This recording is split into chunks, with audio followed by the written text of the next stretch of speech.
Family, who can understand my helplessness? I directly confronted Dalu and revealed my six-winged angel martial soul, shouting at him that if I were to ally with Tang's San, wouldn't Tang Hao smash my brain to pieces with a hammer? I can't even lie flat, and this all started back at the Hall of Offerings in Spirit City. I tell you, I really had no choice at that time.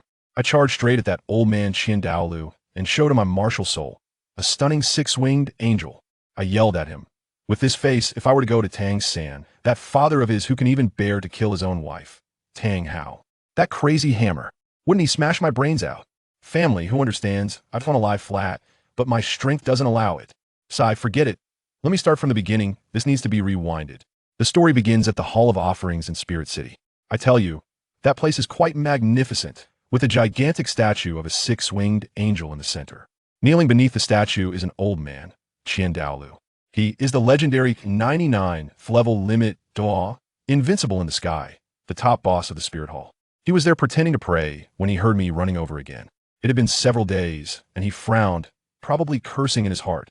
How is it this brat again? Sure enough, his second-in-command, Golden Crocodile Douluo, a muscular old man who looks like he can fight, walked in from outside.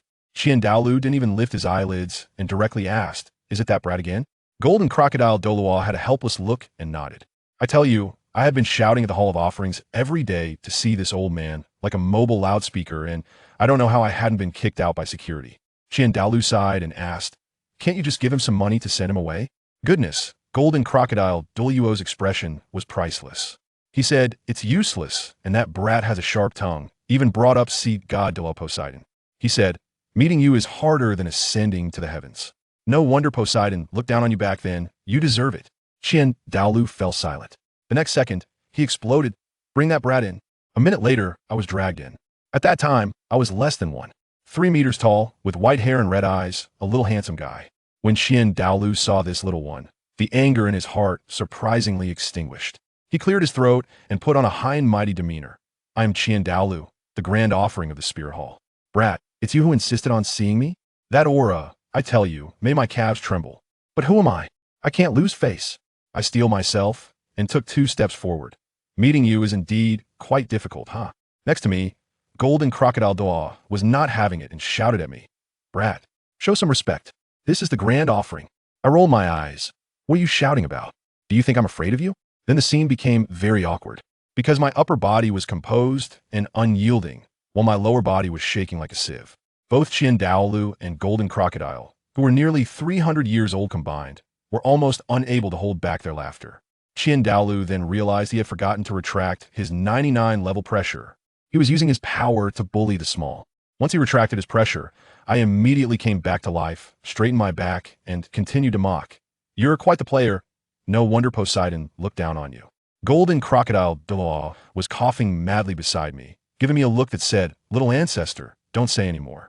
Dalu waved his hand, probably also speechless from my antics, and directly cut to the chase. "All right, just say, what do you want from me?" He was definitely calculating in his heart. This brat might either be brain dead or have someone backing him, and constantly mentioning Poseidon. Could he be a spy sent from Sea God Island? I glanced at Golden Crocodile Douluo. "You let him go out first." "Why?" "The fewer people that know about the following words, the better." I pretended to be profound. Golden Crocodile was about to say, "What can I, the second offering here," when Dalu dismissed him. Once there were only the 2 of us left in the hall, I took a deep breath and dropped a bomb. The Spirit Hall is going to be finished. Dalu's face turned dark on spot. "I'll give you one more chance to organize your words." I ignored him and directly opened up. "I'm a transmigrator from another world. The story of your Douluo Continent is just a novel in our world, and I just happen to have read it all. In the future, a guy named Tang San will uproot your Spirit Hall and scatter your ashes." I took 3 minutes, like I was on double speed, to spoil the entire plot of Douluo Continent for him. Especially how Bibi Dong and Qian Rinxue, those 2 love-struck fools, turned a royal flush into a losing hand. I elaborated on that. Dalu was dumbfounded after listening. What novel? What fictional characters? His entire worldview was collapsing. Seeing his dazed expression, I quickly patched things up and pulled out a bunch of theories about infinite monkeys with infinite typewriters, meaning that it's not that you are fake, but that the development of your world just happened to be guessed by the people in our world. Infinite possibilities. After hearing this, the old man burst into laughter. Interesting. Makes sense." His acceptance capacity was quite strong, but he immediately retorted, "Since there are infinite possibilities in the future, How can you be sure that our world will be exactly like the story in your memory?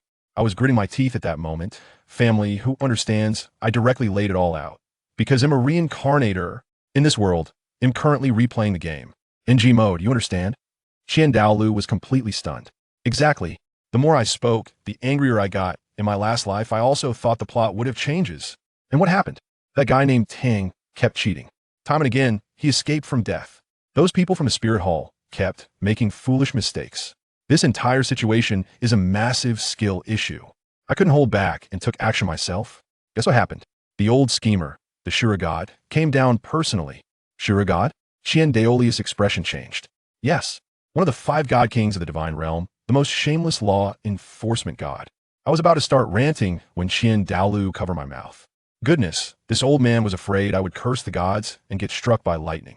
I struggled desperately, pointing at the angel statue above my head, meaning this is the territory of the angel god. He can't see. Only then did Dalu hesitantly release his hand. He frowned and asked me, according to you, with the god king backing Tang San, isn't he more worth investing in? Why do you still come to find me? I laughed at that moment. You want to ask me, knowing that the other side has the advantage, why I still want to come here to fight against the wind, right? Exactly. The old man nodded. He was already 80 convinced because I even knew the secret that the angel god had already fallen. I was exhausted. Really, I directly stretched out my hand and revealed my not yet officially awakened, palm-sized, 6-winged angel martial soul. Then there was the opening scene. I shouted at him, with this thing. Do you think if I go to Tang San with this, that guy who doesn't even spare his own wife, Tang Hao, would smash me to death with one blow? Why not go lie down on Tang San's side? Do I have a choice? Half a year. The 9th soul ring took me a year to fully absorb. But it was worth it. I reached level 93 in one go. Level 93, Dalu looked at me in disbelief. I shrugged. Believe it or not, that was my reality. The soul rings I absorbed were the result of my hard work. I didn't just sit around waiting for them to come to me. Hard work? You mean you actually fought those ancient soul beasts? Of course. I wasn't afraid of dying. I was determined to become stronger. Unbelievable, Dalu shook his head, still in shock. Now, back to the main topic, I said, steering the conversation back. If I can intercept Poseidon's divine position, we can turn the tide in our favor. You really think you can pull it off? Why not? I've done crazier things before. Dalu sighed, looking both impressed and worried. Just be careful. This isn't a game. I know, I replied, a serious expression crossing my face. But if we don't take risks, we'll never win. The 9 soul rings slept for more than a year. If it weren't for you using the angelic divine power to keep my life hanging by a thread back then, I would have exploded into fireworks on the spot. Now, Dalu has stopped talking, and the way he looks at me has changed. He must be thinking that this kid is a werewolf. He asked me if I'm afraid of death. I directly asked him back, what is there to be afraid of? If the spirit hall collapses with my angel spirit, would those hammer guys let me go? After I've worked so hard to reach the ultimate Douluo, am I supposed to live the rest of my life as a stray dog? Of course, it's mainly because of you. I added, you made me protect your granddaughter, Rinshue, in your last life. Otherwise, I would have run away long ago. In that situation, with a dual god-ranked Tang San, and behind him stood a Shura god ready to flip the table at any moment, there was no way to fight back. In the end, I helped Bibi Dong and Rinshue block a strike from the Shura demon sword, which can be considered repaying your favor. Because of me? Isn't that right? I started to vent my frustrations. Bibi Dong looks at me with disdain because of my angel spirit, and your good granddaughter Rinshue also dislikes me because of her mother. Plus, you keep trying to matchmake us, which annoys her even more. You say, as an ultimate Douluo, my life in the spirit empire is incredibly awkward. 2 future gods want to stab me. And if it weren't for the face of this old Gaiyu, I would have quit long ago. Dalu was momentarily speechless, probably thinking of his troublesome son. All right, I suddenly remembered, there's another reason why Rinshue dislikes me. Not only do I crave her body, but I also crave her mother's body. I've also flirted with a few other little girls. So every time she sees me, she wants to kill me. Dalu. The atmosphere froze. The next second, this old guy directly kicked me in the butt, sending me flying out. Damn, what an ungrateful old man. Are you sick? I cursed as I lay on the ground. I'm ungrateful? Dalu's face darkened. You little bastard, thinking of both mother and daughter. Today, I must knock some sense into you. Saying this, he walked towards me. I was so scared that I kept retreating. What do you want to do? Bully the weak? Let me tell you, if you come any closer, I'll take action against Poseidon. Dalu stopped. The aura around him became increasingly dangerous. As soon as I realized the situation was bad, I quickly admitted defeat. I was just joking. You wouldn't take it seriously, right? Oh, damn it. You bastard. Oh, I was wrong. Half an hour later, I was sitting on the steps with a bruised face, and Qiandao Lu had called all 6 other offerings of the Spirit Hall. Goodness, a row of title Dalu. It was like a meeting. The one called Guangling Dalu came over and pointed at me, asking Qiandao Lu, "Boss, who is this kid? He can't be your illegitimate son, right?" I shouted back in unison with Qiandao Lu, "No." As a result, this synchronization made those old men look at us even more strangely. Qiandao Lu quickly interrupted their gossip. "All right, stop the wild guesses. Let me introduce. This kid will be a member of the offering hall from now on. So please be accommodating." Well, the 6 old men elongated their tones, wearing an expression of "we all understand." Qiandao Lu was overwhelmed and directly asked me to display my martial spirit. I had just been beaten and was feeling disgruntled. "You want me to show it just because you say so? Do I have no dignity?" Oh, those old men started again. Qiandao Lu had no choice but to transmit a message to me. "Give me some face, and I'll agree to help you with something." Hearing there was a benefit, I immediately perked up. Just as I was about to unleash my martial spirit, I suddenly remembered that I hadn't officially awakened yet. I quickly leaned into Qiandao Lu's ear and whispered, "Help me awaken first. That palm-sized little figure just now was too lacking in momentum." Qiandao Lu was stunned. "You haven't awakened yet?" I rolled my eyes. "Nonsense. If I awakened in the spirit city, would I still come to you? That woman in the hall of the Pope would probably have killed me on the spot." The old man nodded, directly channeling his soul power into my body. I guided it, and with a loud boom, a genderless angelic martial soul over 3 meters tall, wearing a mask and holding a holy sword, exploded out. It was dazzling with golden light, and my status was maxed out. The 6 elders were stunned on the spot. God-level martial soul. Spirit, Douluo pointed at my martial soul and shouted, "Boss, didn't you say it wasn't? On the Douluo Continent, can the angel martial soul belong to anyone else?" When they saw my innate level 20 soul power, they were even more convinced that I was a descendant of the Qian family, most likely related to Qiang Sunji. Qiandao Lu was annoyed by their noise and shouted, "Look closely. Does this martial soul look like mine?" Only then did they take a closer look and realize it was indeed different. But these old fellows had wild imaginations, muttering, "Could it be a mutation?" After finally sending those elders away, Qiandao Lu asked me what to do next. I shrugged. What else can I do? Just live a normal life. Not killing that Tang San in advance. Have you forgotten what I said? I retorted, "The Azura god is watching. Killing him is useless. It's a piece of cake for the God King to resurrect him if he wants. Rather than alerting the snake, it's better to leave him be. After all, before he becomes a god, he's just a little Karami." Qiandao Lu thought it made sense and asked how I lived in my last life. I sighed and began to complain. In my last life, I awakened at the Soul Hall Square, and then I was captured by Bibi Dong. Although you made a pact with her not to harm me, my days in the Papal Palace were truly miserable. How should I put it? Don't you understand her yet? I retorted. To her, I was just a tool. Because of my angel spirit, her feelings towards me were particularly complicated. On one hand, she wanted to kill me. And on the other hand, she wanted to nurture me to take revenge on you and the Qin family. Anyway, because of your troublesome son, I suffered a lot under her. At first, I naively thought I could develop a deep master-disciple bond, but it turned out to be useless. She only had her old lover in her heart. During the Soul Master competition, I almost got killed by Bibi Dong with a single palm strike just because I hit you Xiaojiang a few times. If you hadn't arrived quickly, I would have been done for on the spot. After that, I came to the offering hall to hang out with you. After hearing what I said, Qiandao Lu also felt quite awkward, as the cause was his useless son. I concluded, "Anyway, I've had enough of the atmosphere over at the Pope's place. This time, I'm taking the risk of being instantly killed by you and coming to you, just to avoid being grabbed by her to be that troublesome tool again. And let me tell you, my angel weapon, as soon as it shows up, that old man from Qiandao Lu will definitely trace it through the network. There's no way to hide. So, I might as well deliver myself right to your door, playing a game of extreme tug-of-war. Whatever happens, happens." After hearing my heartfelt words, Qiandao Lu probably thought I, as a reborn person, had something to offer, and asked me, "So, what do you plan to do next?" I couldn't help but laugh. "Hey, old cheat, you're underestimating me." Well, when he heard me call him old cheat, the corners of his eyes twitched, like they had a motor in them. I won't waste any words. I stretched out my right hand, and with a duong, a shining golden holy sword appeared. No wings, no halo, nothing else. It looked just like an ordinary sword, martial soul. This completely stunned Qiandao Lu. How is this possible? As a limit Douluo, he couldn't see through my disguise. I was so proud at that moment, hands behind my back, imitating his old-fashioned demeanor and saying, "Old cheat." Don't underestimate someone who was once a top player. Although I'm now a low-level character, my understanding of skills is top-notch. Dalu looked speechless, probably wondering how this kid could be so arrogant. After thinking for a moment, he asked, "So you were able to shape it into a small figurine even before your martial soul awakened?"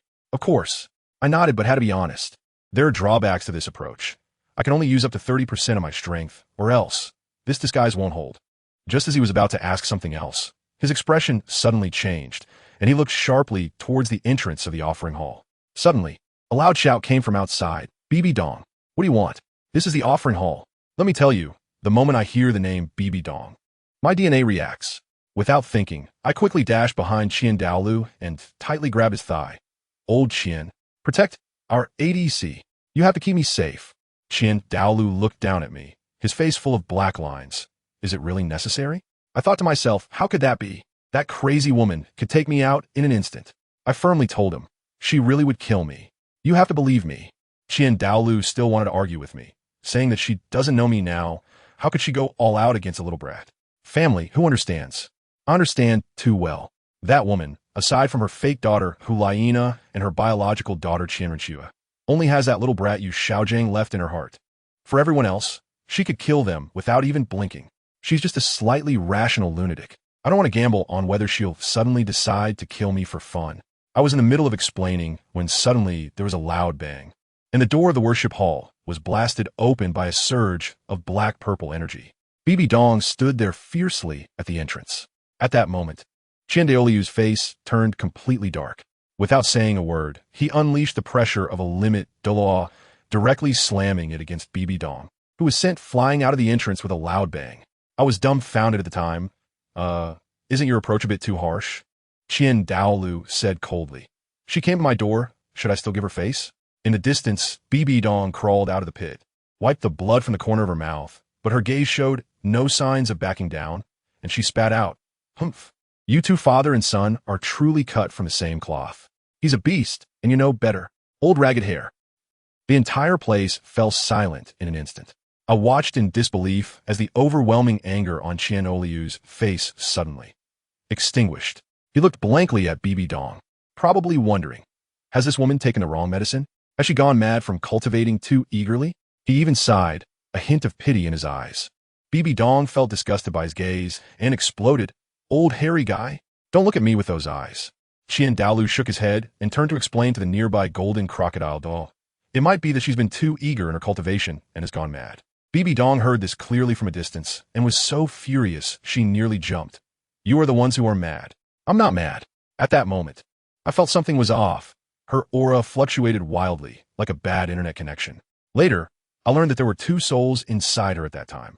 One was her own, and the other was a future version of Bibi Dong who called herself the Rakshasa God. The one just cursing was that Rakshasa God. As a result, the two of them started fighting in her head, with control switching back and forth. Just then, the noble and cold Pope Bibi Dong returned. Dalu realized that this woman wasn't mad. She was just putting on a show for me. He didn't waste any time. "Bibi Dong, what do you want? Just say it." Bibi Dong's gaze locked onto me, and she said, "A child went missing from the orphanage. The guards said they saw him at your Pope's mountain. So hand him over to me." "Why should I?" Dalu chuckled. Bibi Dong immediately switched to machine gun mode. "I am the Pope. The orphanage is under my jurisdiction. The awakening of martial spirits is under my jurisdiction, and the Martial Spirit Academy is also under my jurisdiction. So this child belongs to me. What grand offering? Are you going back on your word? Are you trying to abduct children from the orphanage? If this gets out, where will you put the face of the spirit hall? Are you still going to be the grand offering? I'm not going to be the Pope if this is embarrassing." A smooth little combo left Dalu speechless. He held back for a long time before squeezing out a sentence. "When did I abduct anyone? My retaliation was because you provoked the temple, right?" Bibi Dong calmly replied with one word. "Oh." Then she continued. "When did I provoke the temple? Wasn't it just a gust of wind that blew the door open? You're over 100 years old, and you're nitpicking with a woman? Isn't that embarrassing? Still claiming to be invincible in the skies?" That TSK was a soul-crushing blow. Daolu's face completely lost its composure. He had never been humiliated like this in his life. He squinted his eyes, raised his right hand, and stared fiercely at Bibi Dong. I thought to myself, This is when it gets serious. The next second, the old guy directly grabbed me from behind and, like throwing shot put, flung me out with a whoosh. Bye-bye Dong then caught me in her arms. I'm all confused. Thousand paths flow. Damn it. If you can't handle it, why throw me out? Not sending. Thousand paths flow, shouted loudly, and with a bang, closed the big door with the golden crocodile. I was held in BB Dong's arms, feeling so embarrassed that I could dig out a 3-bedroom apartment with my toes. I cautiously said, Your Holiness? Could you let me down? This woman is the type who would sell you and then make you help her count the money. I dare not have any improper thoughts. Instead, she was taken aback and asked me, Are you afraid of me? I was ranting in my heart. How could I not know what kind of person you are? She looked at me with a guarded expression, still trying to play the good person. Don't be afraid, that old bastard. The great offering had a conflict with me, so don't believe what he said. I awkwardly smiled and didn't say anything, and she hugged me and walked towards the Pope's hall. On the way, she asked me how I got to the offering hall. Do you believe me if I say I'm lost? Of course, she doesn't believe it. I couldn't be bothered to pretend anymore. So I laid it all out, believe it or not. Anyway, my life is in her hands now. The worst that could happen is death. And if I get to live again, I've already gained something. I'm not serving her. Seeing my attitude, her expression turned cold. Just when I thought she was going to make a move, the two souls inside her started fighting again. The Rakshasa god, BB Dong, felt that she was going to come at me hard, fearing I might truly self-destruct, and actually started causing destruction within her own body. I heard BB Dong let out a groan, then she spat out a mouthful of blood and collapsed straight to the ground. Me? Big sister? I looked at BB Dong lying on the ground, completely stunned. What's going on? I gently poked her. Hey, big sister, don't go pretending to be hurt. I have no money. Seeing that she really didn't respond, I patted my butt and left without any hesitation. I hurried back to call Dalu over, pointing at the unconscious BB Dong and frantically complaining, You old man, really no sense of loyalty. You actually just threw me to her. Dalu looked at the fainted BB Dong with a calm expression and said, Aren't you back now? Am I supposed to say anything? If she hadn't fainted suddenly, I would probably be left with nothing. Then this old man actually said she wouldn't go so far as to hurt a child, would she? As soon as I heard that, I laughed and said, You can forget it. That's just how I am. If you come me hard, then we can only clash head on. There's no negotiation. Don't talk to me about dying gloriously. I'm just a broken rock. If anyone wants to come and hit me, then sorry, I'll self-destruct and splatter you with blood. Since I've already lived this life over again, why should I be a beast of burden? That would be crazy, right? Without any attachments, if I die, then I die. The old man asked me, Then why don't you run away and come back to find me? I told him at that moment, I'm not the kind of coward that hides. If she stabs me, I have to stab back, otherwise my life would have been lived for nothing. It's that simple. The old man saw my attitude and didn't say much more, probably thinking that this kid is quite straightforward. Then I pointed to a spot not far away and said, Look, the person is lying there. They were fine just now, suddenly fainted, and I don't know what happened. Dalu went over to take a look, and his brows twisted into a knot, saying it looked like there was a problem with the inheritance of the Rakshasa god. I thought to myself, who knows? As a result, he used his soul power to investigate and directly blurted out 2 words. Self-harm? I was completely dumbfounded at that moment. What the hell? Self-harm? He said that BB Dong's injury could only be inflicted by using one's own soul power to counteract within the body, and it was extremely severe. If it were any worse, she would be completely crippled, almost as bad as when Tang Hao beat her up back in the day. Good grief. Both Dalu and I were stunned. Is it really that serious? I just said a few words about her not being a good person, and she goes all out to pull a stunt like this? This girl is too harsh on herself. Then this old guy directly said, All right, take her with you, and come with me. I was stunned at that moment. Huh? I'm bringing her along? I said, You're not joking, right? He replied without looking back. Are you expecting me to touch her? I don't want to, and she doesn't want to either. Well, I had nothing to say after that. The old man was right. If he touched BB Dong, that woman would probably go crazy the moment she woke up, right? When he checked her injuries, he only dared to use his soul power to cover her. This woman, one touch and she explodes. Who understands family matters? In the end, it had to be me. Me, a little kid only 1.30 meters tall, carrying an unconscious pope, following Dalu down the mountain. That scene was just like a human trafficking scene. Except this time the kidnapped one was the leader of the spear hall. The next day, in the Pope's palace, BB Dong finally woke up. As soon as she opened her eyes, she saw her disciple, Hulaina, waiting by the bedside. She was puzzled. How did I get back?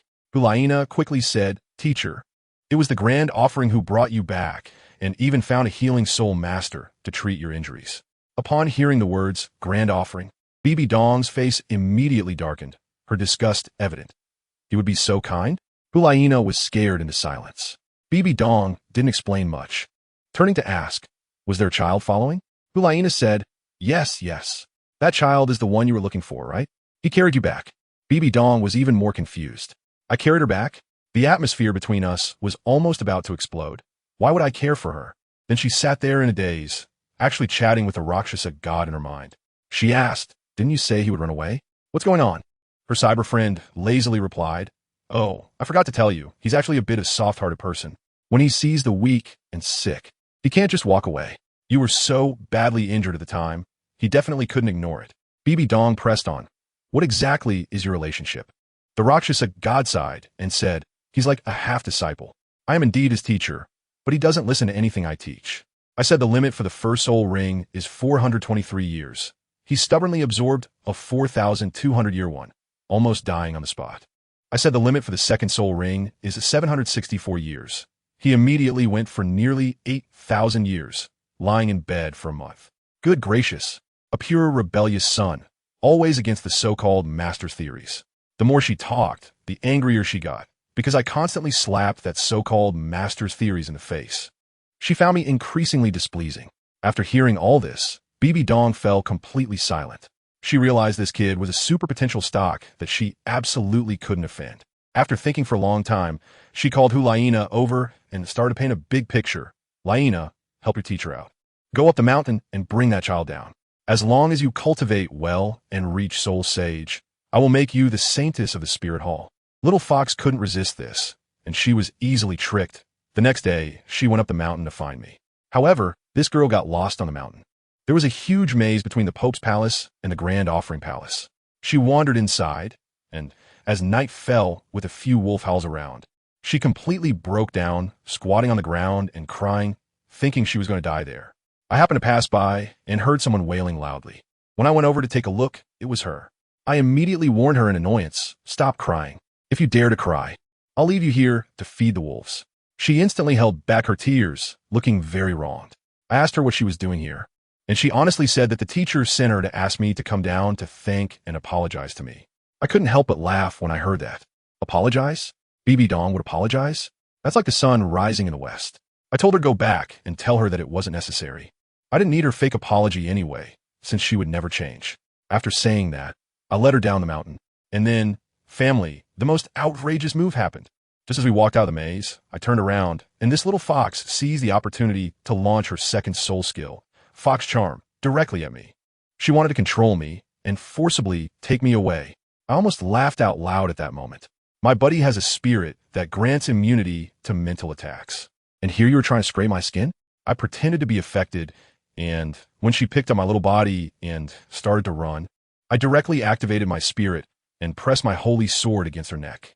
The little fox immediately raised her hands in surrender, pitifully asking me, little brother, if I say I was just joking with you, would you believe me? I smiled with my lips, but not with my eyes. What do you think? In the next second, I sheathed my sword and punched her right in the face, giving her a black eye. She exploded on the spot, damn. You little brat. Don't hit the face. Then this girl got riled up and activated her spirit, lunging at me. The two of us, one a 10-year-old soul master and the other a 6-year-old just awakened, were rolling on the ground like 2 3-year-olds fighting, and she even bit me. Dalu was watching from the shadows, probably dumbfounded, thinking these two are truly a pair of hidden talents. Back in the Pope's palace, BB Dong looked at the bruised and battered Hulaina and was completely speechless. The key point is bullying the weak and still not winning. How embarrassing. Hulaina was still being stubborn, saying I was shameless, using my martial spirit with a mask, making it impossible for her to hit me. Hey, once she said that, BB Dong got interested and asked what my martial spirit was. When Hulaina described it, blonde hair, white wings, and a sword, BB Dong's heart skipped a beat. An angel. She quickly went to ask her cyber friend to confirm, and she even heard that my angel martial spirit was the genuine plus version, while Qian's was just the wholesale version, with built-in abnormal healing and immunity to mental attacks. Now, BB Dong couldn't sit still, realizing that if I trained up this ability, I'd become a god in the future, and she had to build a good relationship with me. Hulaina finally had a change of heart and apologized to me, saying she shouldn't repay kindness with malice and trying to forcefully bind me. Fine, this master and disciple finally opened up a bit. On the other side, In the worship hall, Dalu was also complaining about me, saying I was fighting with a little girl and how embarrassing that was. I was proud. I beat a 10-year-old second ring soul master at 6 years old. Isn't this an achievement worth bragging about for a lifetime? Let me tell you, the old man is just jealous of how unreasonable my angel martial spirit is. Then I started teasing him, saying, "Old Qian, are you jealous that I'm more handsome than you? Otherwise, why didn't Poseidon choose you back then?" I stood with my hands behind my back, wearing a serious expression as I started to boast. Back in the day, I single-handedly stormed onto Poseidon Island, easily smashing those 7 pillars and even throwing their broken trident into the sea. You wouldn't believe it. The way Poseidon looked at me back then, TSK.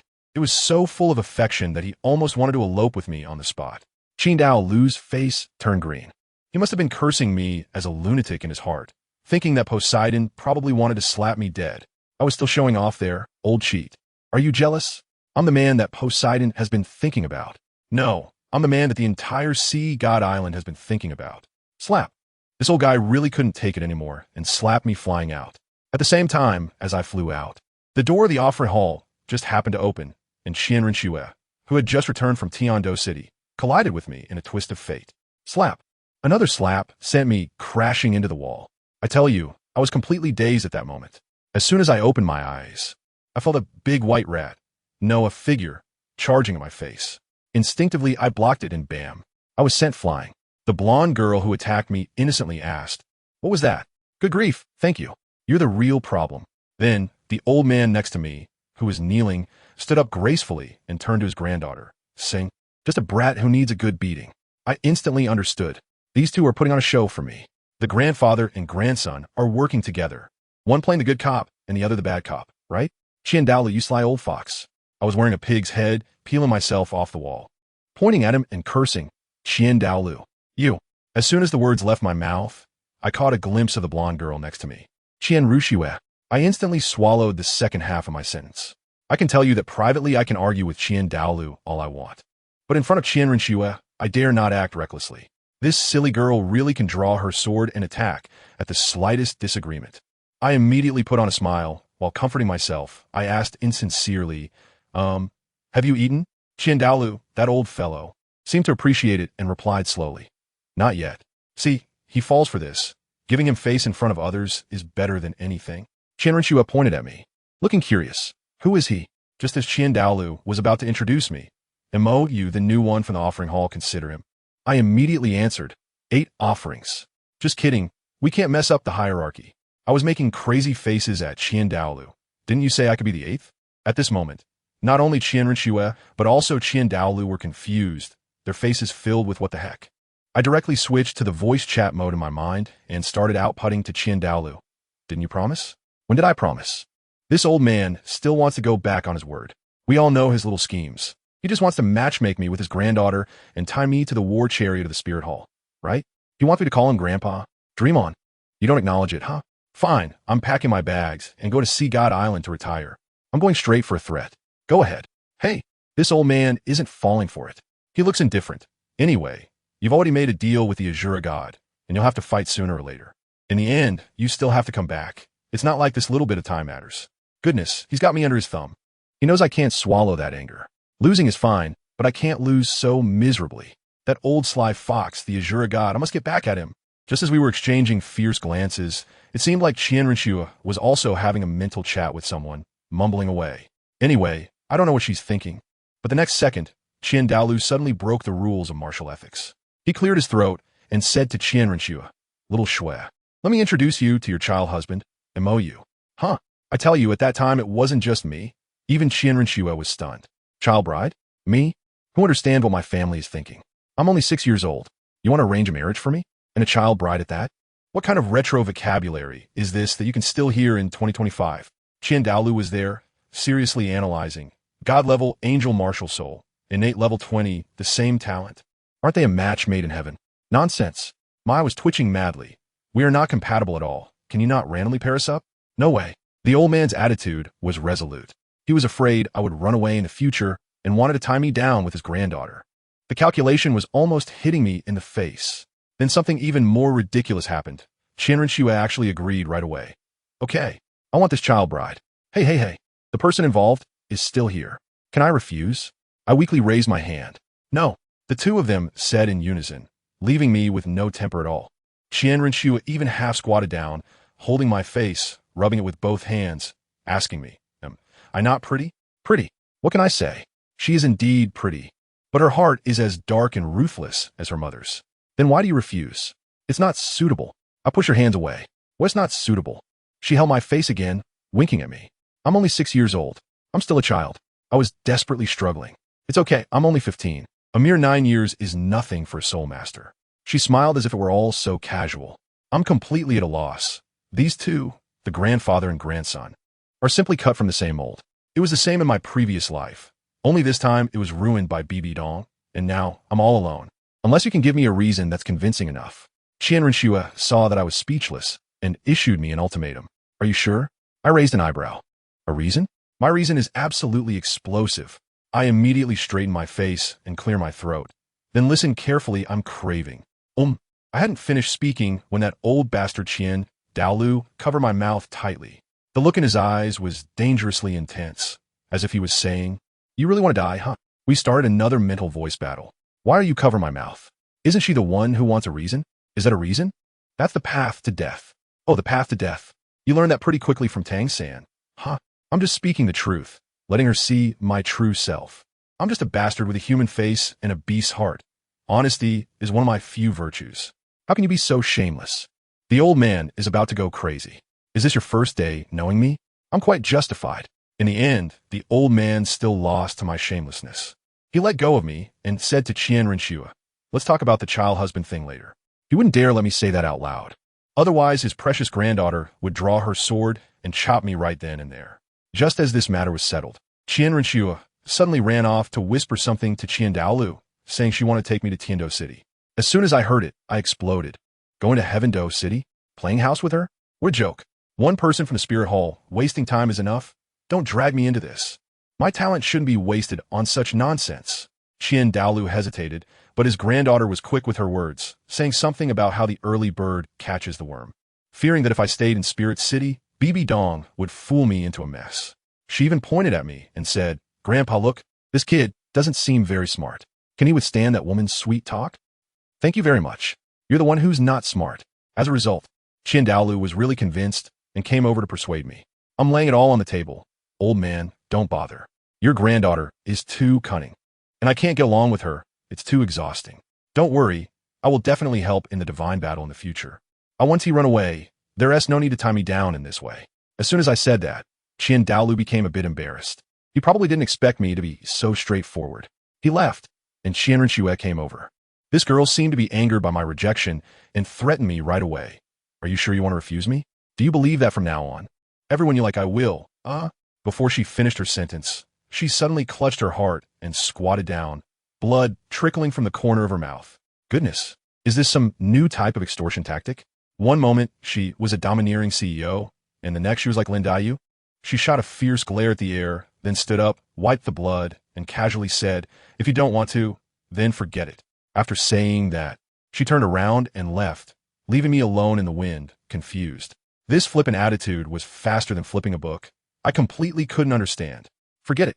I couldn't be bothered to think anymore. So I turned around and went back to the little palace that Qian Dalu had arranged for me, to sleep. Lying on the bed, I began to ponder. It seemed like I had no hope in this life. On the opposite side was the Azura God, a king-level wall. And even if I pulled together Bibi Dong and Qian Renshua, 3 level 1 gods, it would just be sending vegetables. This gap couldn't be bridged by effort alone. No matter how hard an ant tries, can it compete with an elephant? Isn't this just a pure hell start? Forget it. Let it be. Let it be destroyed. Hurry up and focus on companionship. As a result, early the next morning, I kid you not, I was physically smothered awake. As soon as I opened my eyes, I saw Qian Renshua's enlarged face. She was using me as a human-shaped pillow, tightly entangled with me like an octopus, drooling all over my face. At that moment, I had a single thought. My innocence is gone. Then, to make matters worse, she hugged me even tighter. Her legs wrapped around me too.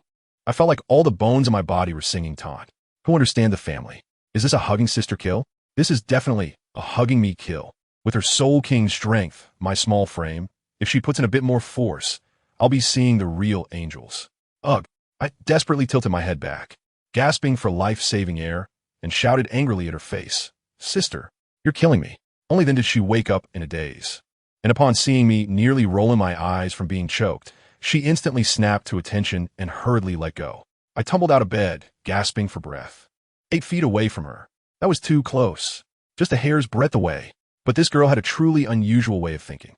Instead of apologizing for my awkward state, she leaned over the edge of the bed, watching me with great interest, and took the initiative to ask, "What are you doing here?" I turned green with envy. "Guess what? I almost got suffocated by your hug." Let me guess, she laughed like a little fox. "Weren't you reluctant to part with me? Last night you said you didn't want to, but then you turned around and came to warm my bed? TSK, TSK. Saying no, but your actions are very honest." Huh? I almost spat out a mouthful of old blood. The villain is accusing first. How can this woman speak nonsense without changing her expression? No need to explain. An explanation is just a cover-up. She even pressed on, saying if you regret it, I can give you another chance. Do you want to be my child husband? The kind that warms my bed, okay? I'm tongue-tied and can't argue with her. So in the end, I get so angry that my face turns red and I can only blurt out, "I'll support your sister." After saying that, I angrily turn around and slam the door as I leave. If I stay any longer, I'm going to be driven mad by her. Once I'm gone, Qianren finally lets out a sigh of relief, her whole face instantly turning as red as a monkey's butt, and she buries her head in the blanket. Hey, she could be embarrassed too. Serves her right. I stormed out of the bedroom, and as soon as I entered the hall, I saw that old dang from Dalu sitting there, looking at me with his subtle expression on his face. I instantly understood. This old guy must have known for a long time, right? Haha, I was almost suffocated by your precious granddaughter. I snapped at him. Can you consider the difference in our physiques and strength next time you stir up trouble? If she rolls over in her sleep, I'm done for. The old man also looked embarrassed, probably didn't expect his granddaughter to be such a wild sleeper. I ignored him and turned to wash up. By the time I finished tidying up and walked into the yard, I was hungry. I shouted into the air, "Old cheat, do you have anything to eat?" As a result, a cold voice echoed from behind me. "What did you call me, Grandpa?" I shivered. How can this woman Qianren be so persistent? I immediately put on a flattering smile and took small steps towards the door. "You heard wrong, I meant, dear great offering." But before I could finish my sentence, just as I lifted my foot, suddenly my neck tightened, and I was directly lifted off the ground. I'm telling you, it was just like grabbing a kitten with no room for resistance at all. I was feeling frustrated at that moment. When I turned my head, I saw Qianren. I said, "Sister, we have no grievances in the past and no enmity recently. What are you doing?" She ignored me completely, just grabbed me and turned to leave, directly pressing me onto the stone bench in the middle of the courtyard pavilion. Well, I couldn't run away or fight back, and she could fly too. I accepted my fate, let be destruction, quickly. But guess what? She didn't make things difficult for me. Instead, she turned around and went into the kitchen. After a while, she came out with 2 bowls of steaming lotus seed porridge. She handed me a bowl. I became wary, squinting my eyes and asking, "Is there poison in this?" She didn't even raise her eyelids and casually replied, "Yes." Oh, then I felt at ease. I took it and was about to drink. She couldn't help but laugh and said, "You're not afraid of dying even if I poisoned it?" I didn't even lift my head. Not afraid. Then you. I'm immune to poison. I'll directly throw out my trump card. Just kidding, my god-level martial soul comes with factory settings. Immune to poison, immune to mental attacks, and primarily focused on defense. Qianren fell silent at that moment. Goodness, I felt like there was a line of text floating above her head. I was just a little touched earlier, and it turns out you were just messing with me. Now she's feeling depressed, lowering her head and stirring the porridge in her bowl with a spoon, not drinking a single bite. Seeing this, I thought it was a good opportunity and asked, "Did you put salt in this porridge?" She looked at me speechlessly. "It's lotus seed porridge, sweet." I said very seriously, "No, this bowl is salty." "Salty?" She was stunned, took a sip herself, and said, "It's not salty." I insisted on teasing her. "Drink more, really. The aftertaste is super salty." She didn't think much of it, probably out of curiosity, picked up the bowl, and gulped it all down in one go.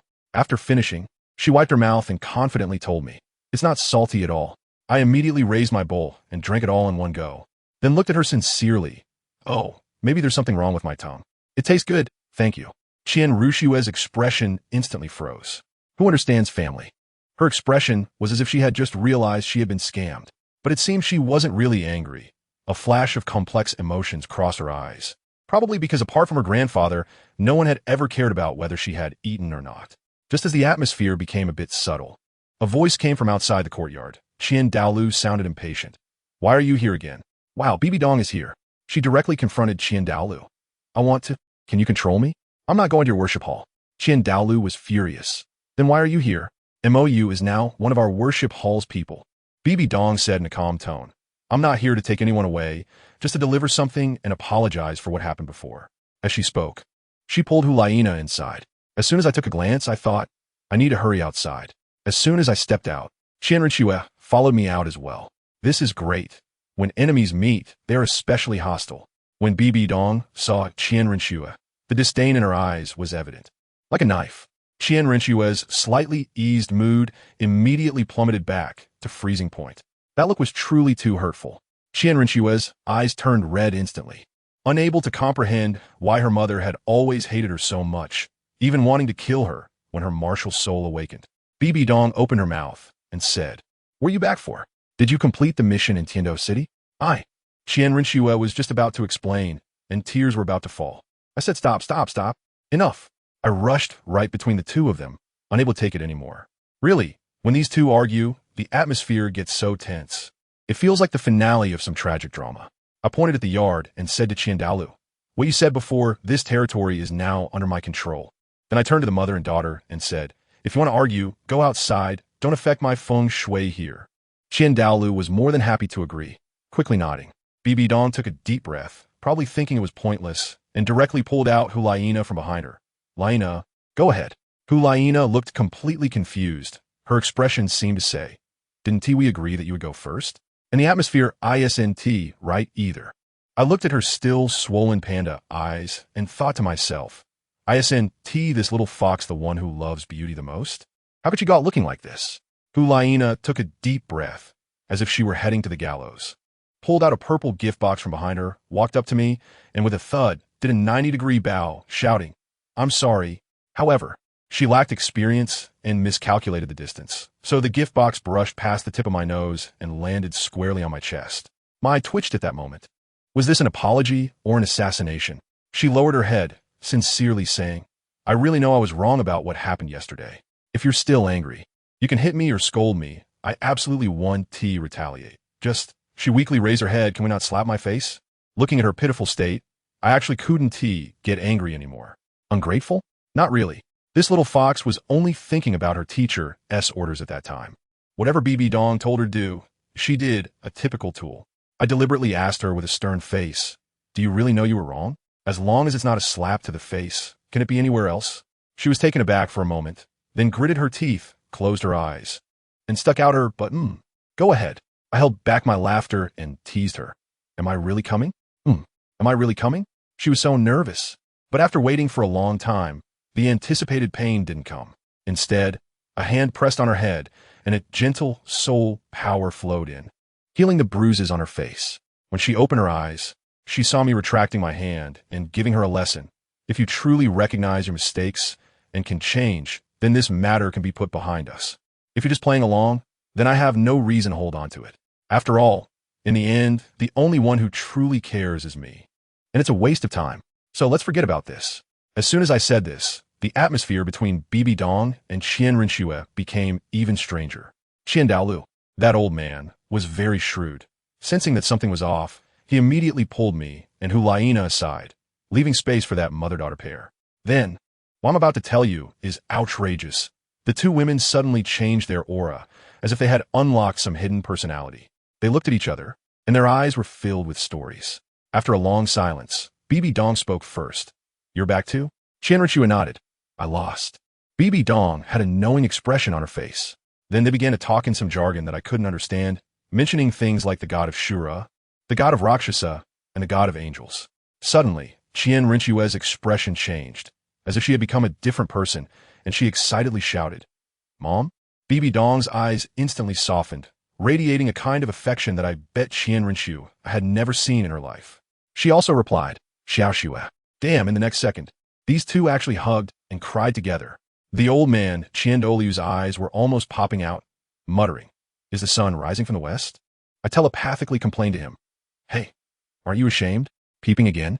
He couldn't be bothered to argue with me, and was instead curious about how I became so enlightened. I replied directly, Do you think I've lived these few lifetimes for nothing? After all the twists and turns, I finally realized it's all trivial matters. People only live for a few decades. Letting go of others is also letting go of oneself. After hearing this, he sighed and said that with my mindset, he still hadn't achieved it, even after living over 100 years.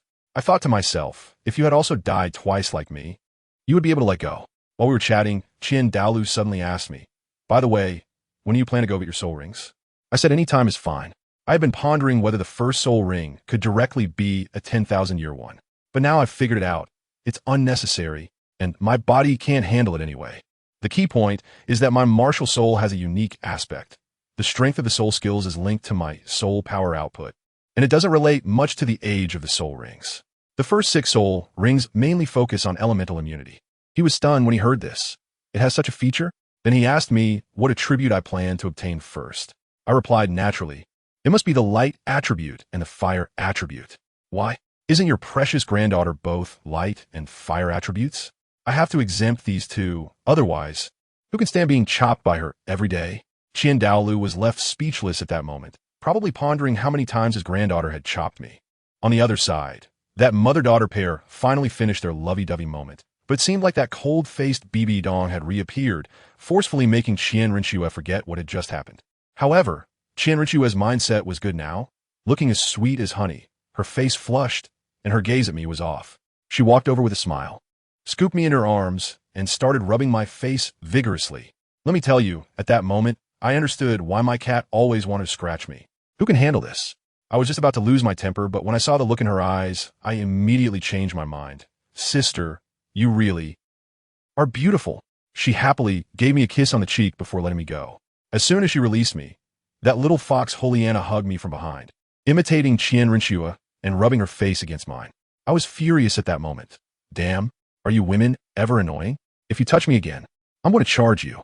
Hulaina reluctantly let go of me after taking a sip. As a result, when Rinchua saw this, her expression instantly darkened. Good grief. She thought I was her childhood husband, and she could kiss me, but no one else could. Saying that, she came over again. As soon as I saw the situation, I activated my martial soul and turned to run. I shouted, Old Chien, take care of your grandson. Bang! With a loud thud.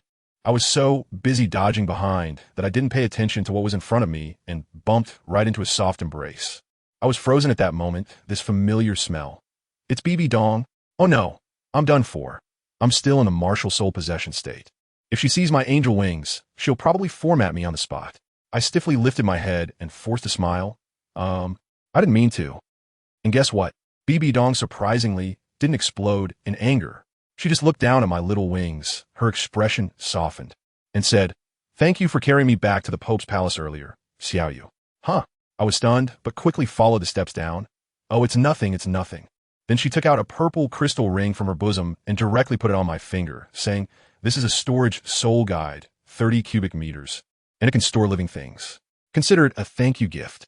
You can't refuse, or else it would mean disrespecting me. I was completely stunned. How could I dare not accept it?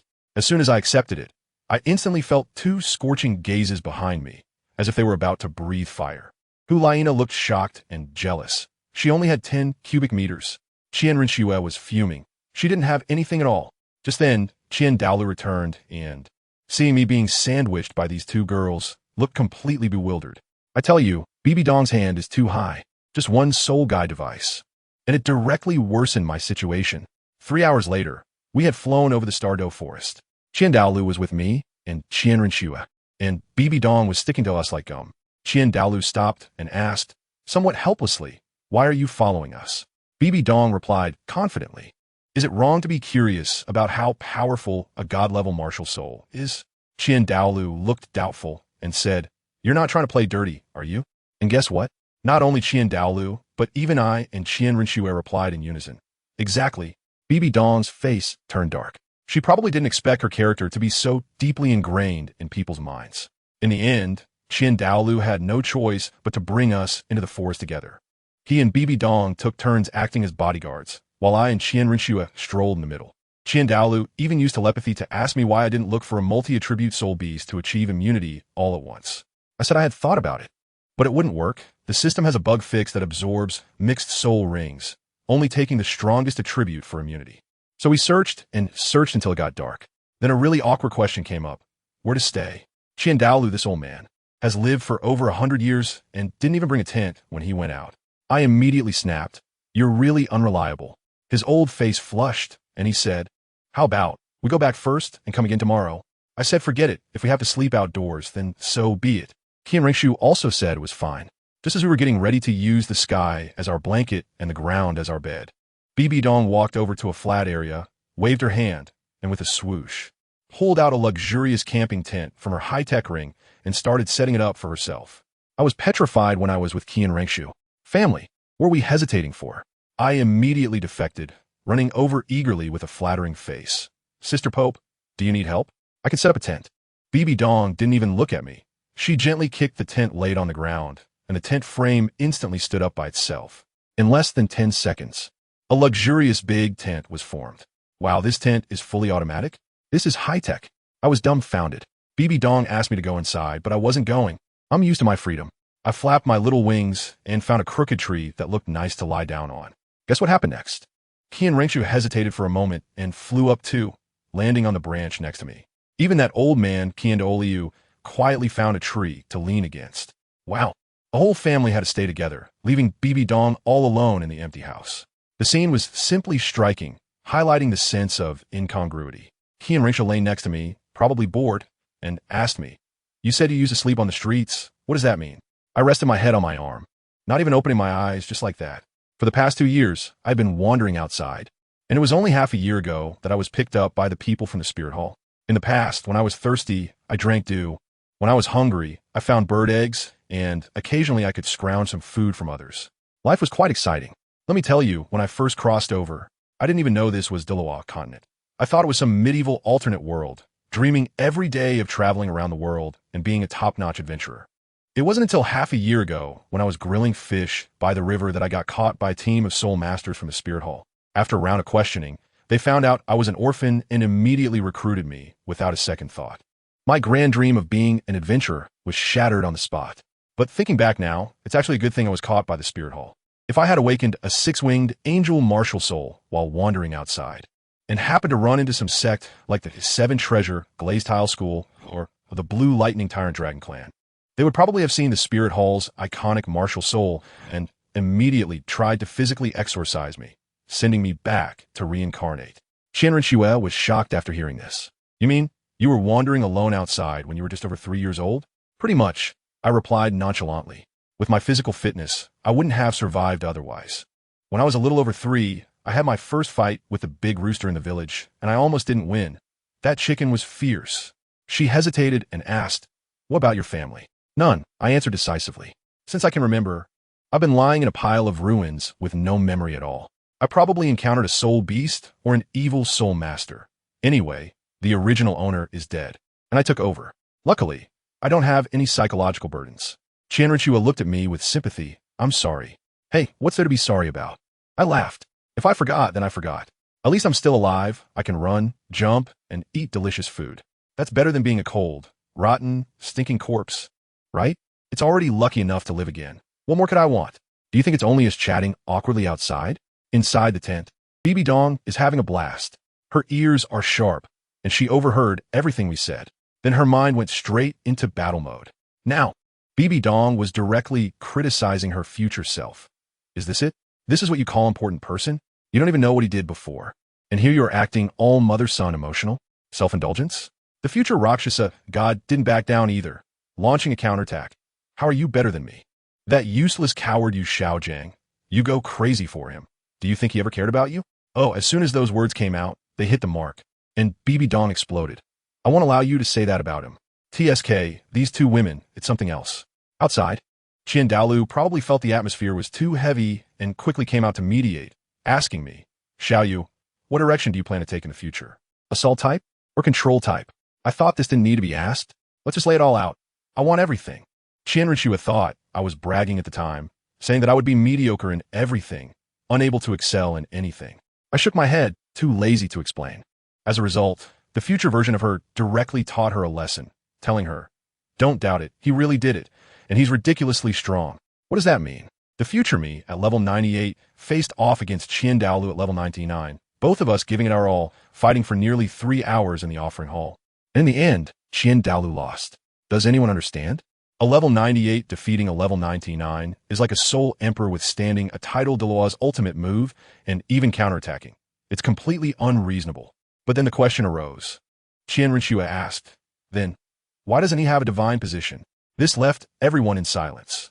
Yeah, such an amazing person. Why didn't he become a god in the end? That brat Tang, San, could have dual divine positions. Why can't I have one? Did the gods in the divine realm collectively go blind? Can't they see such a huge genius like me? Isn't this pure workplace bullying? As everyone pondered their thoughts, suddenly, rumbling, the entire forest began to shake violently. Qian Oliu's expression instantly changed, and he shouted gravely, "This is bad. It's a beast tide. Xiao Shui, Xiao Yu, get ready to leave." As soon as he finished speaking, he grabbed me and Qianrenshua and flew up into the sky, Bibi Dong following closely behind. This was no joke. Dalu said he sensed the aura of fierce beasts, which could match the extreme Douluo in strength. Just as we flew a short distance, a loud roar came. Humans, stop! With this roar, several massive creatures crashed down from the sky, blocking our path. A dark golden giant bear over 30 meters tall. A hideous beast with 3 heads resembling a lion dog. And in the middle stood a pitch-black dragon with wings. Goodness, the top male group of Stardew Forest has gathered.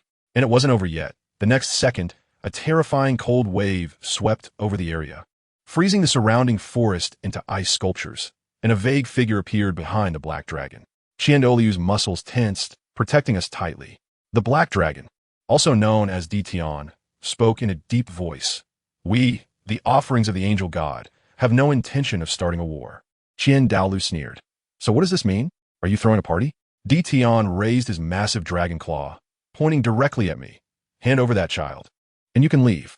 "No way." Qianrenshua was the first to refuse. Dalu secretly began to mobilize his divine power, ready to fight to the death. Just then, that ice-blue figure floated out, the ice mist dissipating to reveal a breathtakingly beautiful face. Wow, that appearance was simply like a top-tier model straight out of the game. She spoke softly. "I can assure you, we will not harm him." Dalu didn't believe her at all. When I saw the face of the Snow Emperor, my heart sank. It was over. The creditor had come to collect. This trouble was caused by me, and I couldn't let the con artist bear the burden. I stepped forward and said to Dalu, "Old con artist, don't make a move. I'll go with them." It was a joke. With both Ditian and the Snow Emperor in play, Dalu wouldn't stand a chance without using the divine power from the angel statue. If a real fight broke out, we small fries would just be a burden. Dalu still wanted to stop me, but I was determined. Seeing that I was so cooperative, the Snow Emperor didn't say much. She floated over, grabbed my hand, and turned to fly toward the core area. When we reached the side of the Lake of Life, she stopped, crouched down to look at me, and asked with a complex expression, "Do you remember me?" At that moment, I didn't even dare to lift my head like a little student who had made a mistake.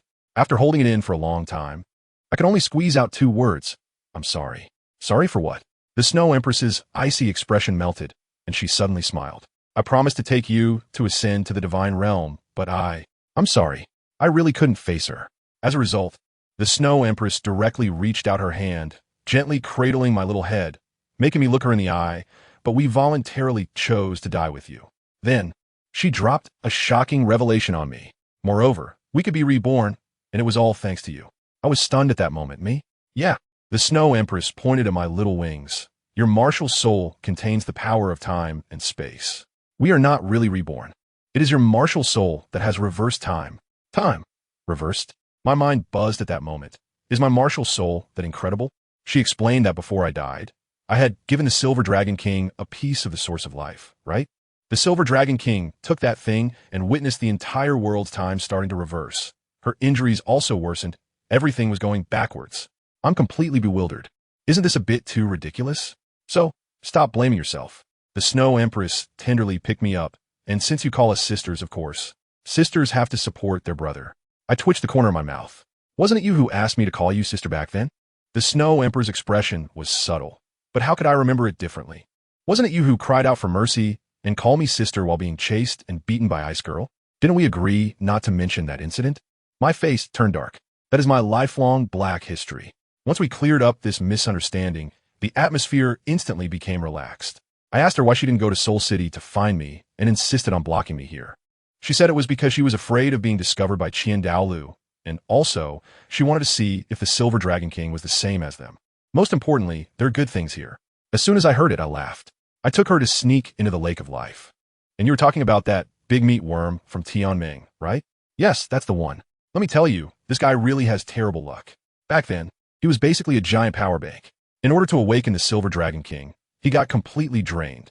And his million years of cultivation went to zero on the spot, which was quite tragic. Only Di Tian saw a bit of potential in him and took him in to hide in the Lake of Life. I hurriedly asked Snow Emperor, by the way, besides you and Sister Binger, who else remembers me?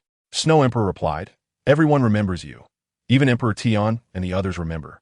At that time, when my life source exploded, time flowed backward, which effectively created a memory archive point for all the fierce beasts at the bottom of the Lake of Life. My eye twitched. What was that bear guy trying to do just now? Was he going to snatch someone? The Snow Emperor chuckled, saying, he probably thought you wouldn't remember them and wanted to scare you a bit. But I think there's a greater chance he wants revenge for the time you beat him up. I told you this is not my fault. Back when I came to the Starry Forest looking for the Silver Dragon King, those fierce beasts rushed at me without distinction. The bear guy was the first to charge and got beaten up the worst. That hellish dragon king named Ziji had a terrible temper and insisted on fighting me. I thought I'd keep it light, but the more I fought, the more aggressive she became, so I had no choice but to knock her down too. In the end, Emperor Tian showed up, and it was a tie between us.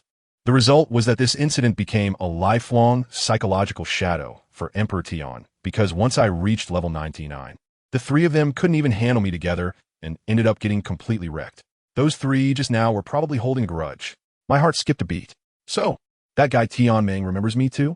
As soon as the words left my mouth, Shuedi brought me to a dimensional space at the bottom of the Lake of Life. As soon as we landed, a cheeky voice floated over. Oh, isn't this our self-explosion expert, the Holy Douluo, Lord Mou? How come you turned into a little kid after just a few days? As soon as I looked, wow, that big meat bug from Tianrim was jumping around and dealing damage like crazy. TSK, TSK, TSK. It's like going back to square one overnight. Even without any soul power cultivation, so pitiful. Look at me, my cultivation has returned. Impressive, right? A million-year soul beast. Lord Tiandream. Family, who understands? This bug is just a bit too flashy with its attributes. I, along with Snow Empress, couldn't be bothered with it and walked straight in. But it wouldn't give up, buzzing around me like a fly, saying, hey, acknowledge me. I can really help you out. Just when I was about to get really annoyed, a green light flashed. And with a bang, Tiandream was kicked away by a righteous flying kick. As soon as I saw it, the Ice Emperor had arrived. Oh my goodness. She's still so fierce and so generous. I instinctively dodged behind the Snow Empress, having been chased and beaten by her many times before. To my surprise, she squatted down, a serious expression on her face, and began to wildly torment my face with her hands. You were so cute when you were a child, she said while pinching me. Why did you grow up to be so annoying? Hey, can you be a little gentler? When she saw me grimacing in pain, she gently cradled my small head, pressed her face against mine, and her tone softened. When you exploded into foam, didn't you think about how much it would hurt you? We agreed to share joys and sorrows, yet you actually cut off our connection. Do you look down on me? I immediately felt embarrassed. Then she hugged me tightly and said, all right, don't think about those things. I won't blame you. Sister. On the contrary, I really admire you for being so straightforward. I was completely confused at the time. Sister, are you praising me or mocking me? Just as I was saying this, two beautiful women walked out of the main hall, one named by G and the other ZG. ZG still held a grudge and snorted coldly at me. Great, this one is temporarily not someone I can provoke. Bai G, on the other hand, was quite gentle and asked me to go in and meet their leader. I was really nervous. She shouldn't be thinking of swallowing me directly, right? In my previous life, as soon as I woke her up, she sensed the source of life within me and immediately tried to take it. If I hadn't run fast, that dragon would have really swallowed me. Bai Ji smiled and assured me, don't worry, the master won't act against friends. I couldn't help but complain in my heart, but she really has to consider me a friend. In my previous life, this Silver Dragon King was on guard against me from beginning to end, as cold as an ice block, with only the revival of soul beasts on her mind. I really don't understand how someone who can betray an entire race for the sake of an elusive love can be so wary of me. Aren't you capable of self-detonation? Why worry that I would swallow you? A clear and pleasant voice came from the Great Hall. I retorted directly, but I haven't had enough of life yet and don't want to self-destruct. Saying that, I walked in, casually dropping a harsh comment. However, if it really came to that, the bastard of the Shura god has been looking for someone for decades. As I entered the hall, wow, a silver giant dragon. Fully silver and over 100 feet long, coiled there, the oppressive aura was overwhelming. She sensed me and slowly opened her dragon eyes, which were like purple gemstones. Gazing at me, I won't beat around the bush. Let's get straight to the point. Why did you come to me? She sighed, and wow, that sigh almost blew me away. Luckily, she didn't have bad breath. In the next moment, with a flash of silver light, the giant dragon disappeared, and a delicate silver-haired girl appeared before me. She complained about being too tall and voluntarily shrank down to my size. I had one thought at that moment. Damn, how can this guy look so good in human form? He can even shrink, cute and charming. Who can resist that? She slowly approached, brought her face close to mine, and then she actually sniffed my scent forcefully. It was just like a pervert. What are you doing? I was stunned. She had a serious expression. Your scent is very dangerous. She explained that from the first meeting, she felt a chaotic time and space aura in my martial soul. Something even the god king fears, which is why the divine realm has been wary of me, afraid I might be a spy sent from another universe. It wasn't until I caused that time reversal that she dismissed this thought. Because time reversal is something even the dragon god of the past couldn't achieve. It has already exceeded the understanding of the divine realm. I asked her, so you don't feel it's dangerous now? No. She shook her head. You're still dangerous. But now I know for sure that your enemies are those guys from the Douluo god realm. And they are my enemies too. And the enemy's enemy is a friend. So we can cooperate. Without a second thought, I rejected the idea of collaborating with you. That would be like jumping from difficult mode straight to hell mode. I can somewhat handle a newly appointed Azura god, but teaming up with you means declaring war on the entire divine realm. It seems she saw through my thoughts and said she learned from the Snow Empress that I hate the rules of this world, despise the fact that soul beasts and humans must slaughter each other, and that I am fundamentally kind-hearted. I quickly shook my head. Don't get me wrong. I'm just a superficial old pervert, purely lusting after the bodies of Snow Empress and Ice Emperor, as well as Qian Rinxue and Bibi Dong. As for Ditian and the others, that's a bond between men, which you wouldn't understand. As a result, this dragon sister directly hit me with a soul-searching question. You keep saying you're lusting after their bodies, but why haven't I seen you with them in bed? For what I understand, the purpose of human romance is to do that kind of thing, isn't it? Wow, such fierce words. I was immediately taken aback and could only explain that I value spiritual communication and companionship more. Guess what she did? She transformed back in her youthful form and pushed me down onto the steps, saying, if you desire my body, we can establish cooperation, right? I was so furious at that moment. What the hell? What kind of operation is this? Playing with my emotions, stringing me along, and then going to have a baby with someone else? Are you kidding me? I've never suffered this kind of injustice in my whole life. I got angry on the spot and struggled to shout, get away. I'm not serving anymore. As a result, she looked at me innocently and asked, why are you angry? Didn't you say you care more about companionship and don't want to reproduce? When did I say I wanted to have children with someone else? Huh. I was stunned for a moment. After all this time, this silly girl didn't understand what a minotaur was. She really thought that I was just after her body, and then we could establish a purely collaborative relationship without the goal of reproduction. This logic, I actually couldn't refute it. I was pinned down by her, and with mixed feelings I asked, even so, what benefit does this bring me? Not to mention whether what she said about changing the cultivation rules was true or not. My original plan was to kill the god of Shura and then leave this world. What does the mutual slaughter between humans and soul beasts on Douluo Continent have to do with me? Did this silly girl misunderstand something? Does she think I'm a saint? I was just about to carve the words, are you out of your mind? On her face. Overthrowing the divine realm? Changing the world? What does that have to do with me? I rolled my eyes up to the sky and said, sister, your thinking is just too childish, isn't it? I hate bloodshed. Can't I just leave? Why should I stay and be your savior? Besides, do you really think that without soul rings, humans will stop fighting? Who understands this, family? It's so naive, it makes me want to cry. Humans are still caught up in their own intense competition. Today, you betray me. Tomorrow, I stab you. Do you expect us to hold hands with soul beasts and sing we are a happy family? What a dream. As long as there are interests and territories involved, let alone soul beasts, even aliens would have to fight. This is called human nature. Do you understand? I really spoke without holding back, and it left her completely silent. Goodness, just when the atmosphere in the Great Hall had become so tense it could freeze a person. Those outside started chatting. That guy Tianming lay on the steps and began dreaming. Once I create the strongest martial soul in history for Moyu, I will be the great hero of the revival of soul beasts. The Ice Emperor in Shuidi's arms rolled his eyes. You? A hero? It will be impressive enough if you don't blow him up.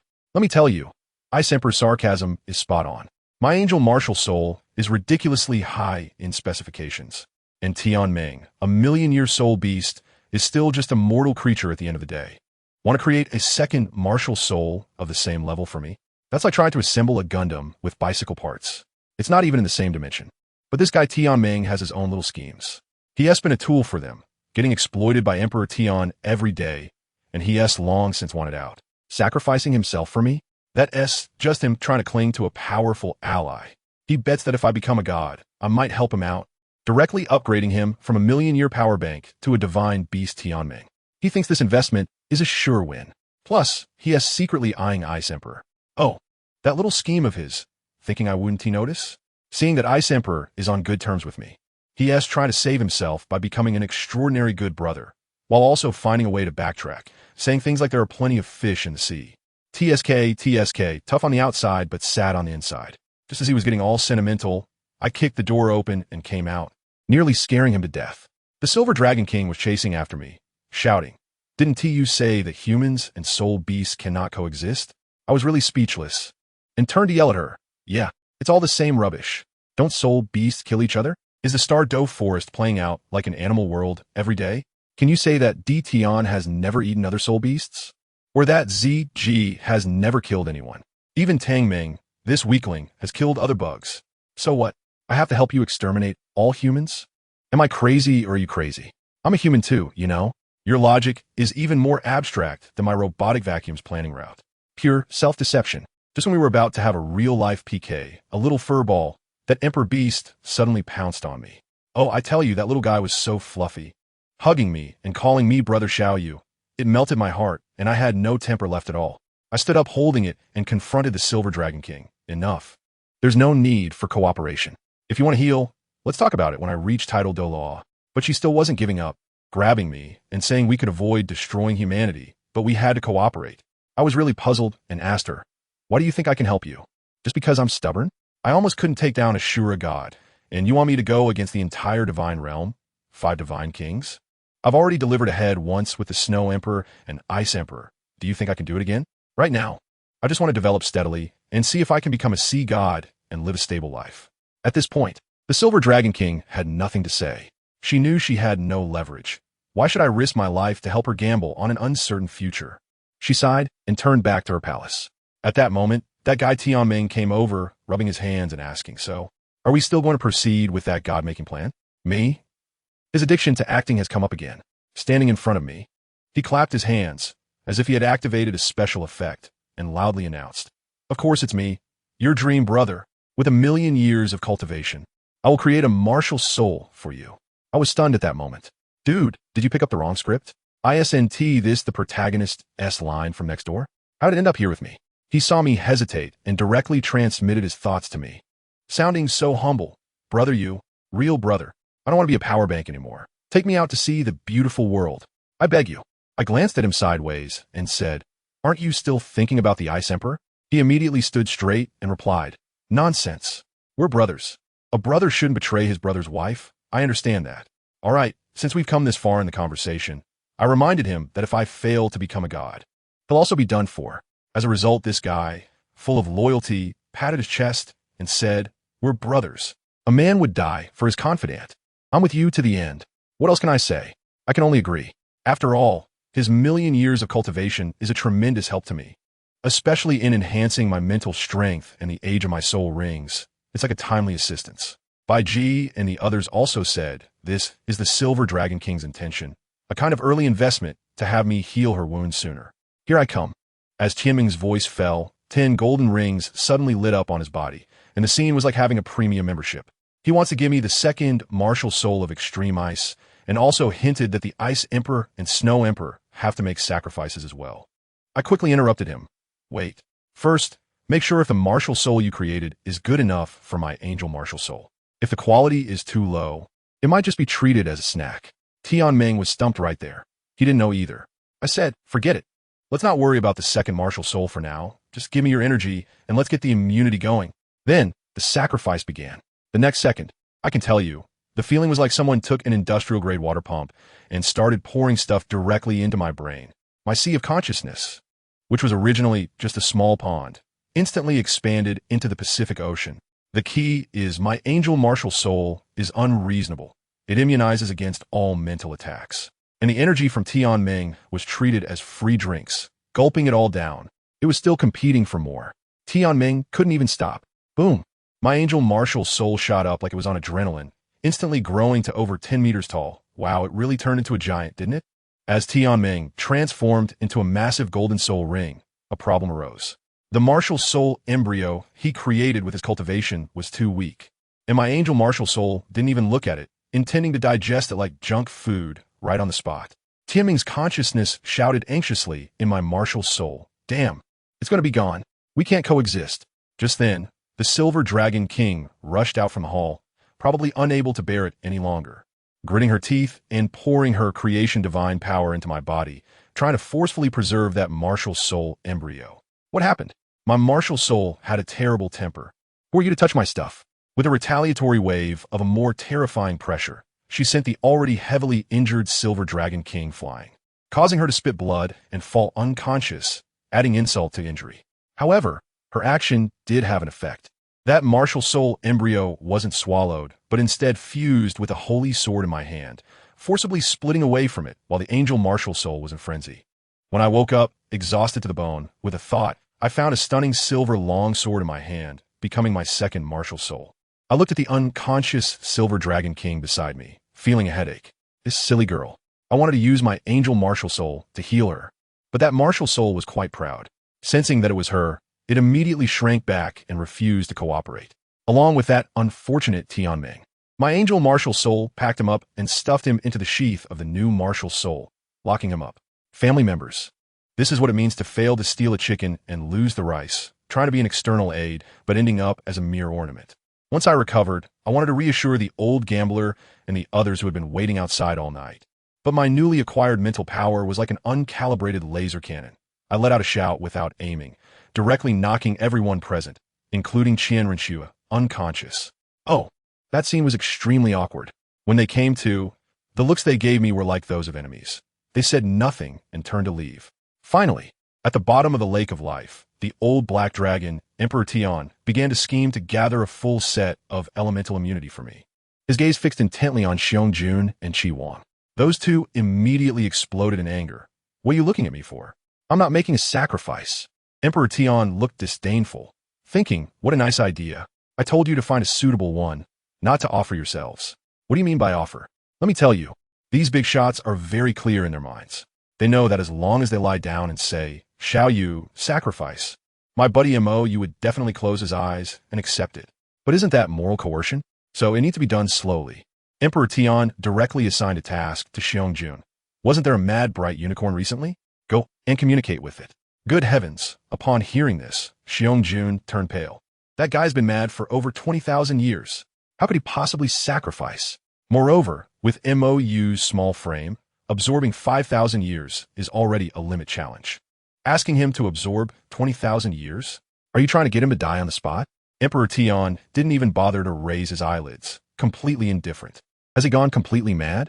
It seems so, but Xiong wasn't sure. After all, these homebuddies spent all their time in the core area, relying on hearsay for information. It seems so, it's just uncertainty. You should go check it out first. As soon as he finished speaking, Emperor Tian kicked Xiong out. In the air, a voice of grief and anger resounded. Damn, could you be a bit more polite when using me? Family members, who understands? Ever since I got beaten by Emperor Tian in a one-on-one match last time, Xiong has completely become Emperor Tian's exclusive toolbearer. There was no way to fight back. Once this hot-tempered guy was sent away, Emperor Tian's expression instantly became serious. He looked at the Snow Emperor and Ice Emperor, getting straight to the point. Snow Emperor, I know you want to help him, even wanting to sacrifice directly like last time. I have no objections, but I hope you can persuade Mou to help our Soul Beast clan fight for a chance. He paused and dropped a heavy bombshell. If he is willing, I, Emperor Tian, can sacrifice myself to become his soul ring in the future. Beside him, Bai Ji and ZG immediately followed suit. So can we? I'm telling you, they are really scared. In the battle at Jialing Pass, Mou was strong, right? He could hold off all their fierce beasts by himself. But what happened? In front of the God King, he was as fragile as paper. That feeling of despair completely shattered their lucky thoughts. They finally understood everything clearly. All that talk about lying low and conserving strength is nonsense. In front of a god, you're just a max-level pawn. The God King can squash you with a single finger. Even the Dragon God, who was so powerful back then, knelt down, let alone them. So they bet it all. Everything on my buddy MOU. This is the last chance. But the Snow Empress and Ice Emperor exchanged glances, their faces full of difficulty. It probably won't work. The Snow Empress shook her head apologetically. If it were just me, I would be willing to give anything. But little you. He has already died more than once. You all saw it. He would willingly go to his death for a promise. If we say anything more, he would definitely agree. But they are unwilling. They don't want to use this feeling to bind him. Simply put, my buddy is a top-notch smart guy, but insists on acting like a fool. Why?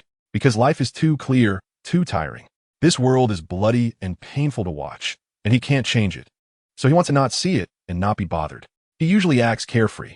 It's not that he is stupid, but he doesn't want to bother with it. Just wants to live in the moment, not letting hatred and schemes torment him. So, the Snow Empress and Ice Emperor directly bowed and apologized. This matter is non-negotiable. Tion's side. He understood, and this result was somewhat expected. On the other side, my buddy MOU finally woke up. How long have I been asleep? He opened his eyes groggily. More than 3 days, the Snow Empress replied. Wow, that long.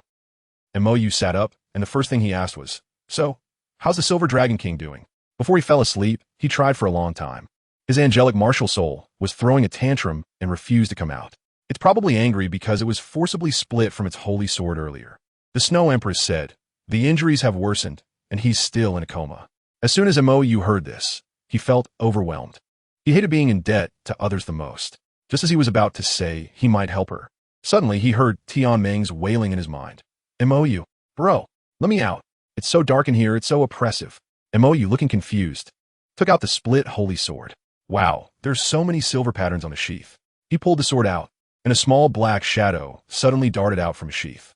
It was a mini version of Tianmeng, only the size of a palm, looking very wronged, pointing at the sheath and starting to complain. Didn't you say there was a big villa in your martial soul? Why did you lock me in a small dark room? MOU was puzzled too. I don't know either. He tried to put the sword back in, but Tianmeng let out a loud cry and was sucked back into the sheath by huge force. The three of us looked at each other. I understood.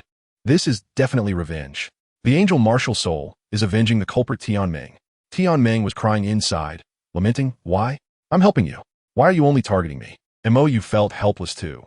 He could only draw his sword again and let Tianmeng catch a breath. Tianmeng blinked with big, pitiful eyes. Brother, I'm doing this for you. Can you bear to see me locked in a small dark room?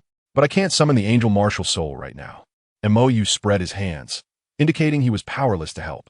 Seeing Tianmeng on the verge of tears, MOU's heart softened. All right, let me think of a way. He closed his eyes and sank into the sea of consciousness. Sure enough, he saw his angel martial soul with its back to him, floating in the air, exuding an aura of don't bother me. I'm super annoyed. MOU could only grit his teeth and coax. Could you help me out? Improve Tianmeng's environment a bit. After all, she helped me a lot. I can't be so ungrateful. The angel martial soul ignored him, just waved the oddly shaped holy sword in its hand, looking very dissatisfied. But the next second, MOU felt the space of the sword's sheath expand, and light appeared, upgrading from a small dark room to a single apartment. Hey, this is promising. MOU quickly took the opportunity. Can you help me again?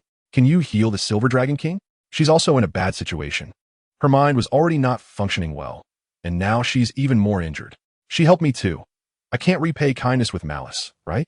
The angel martial soul still ignored him, looking down at the sword in its hand with a face full of disdain. MOU muttered quietly, I think this sword looks pretty good now, with more silver scale patterns, way cooler than before. Before he could finish, he felt the angel martial soul's pressure drop even lower. It's all good looking. It's all good looking. Montauk used survival instincts kicked in. Just as he was lost in thought, the angel martial soul suddenly swooped in and crashed into him. Damn! MOU was directly knocked out of the sea of consciousness. Utterly confused. No way. Such a bad temper. But he quickly realized, hey, the angel martial soul could be summoned again. It was just that without the holy sword.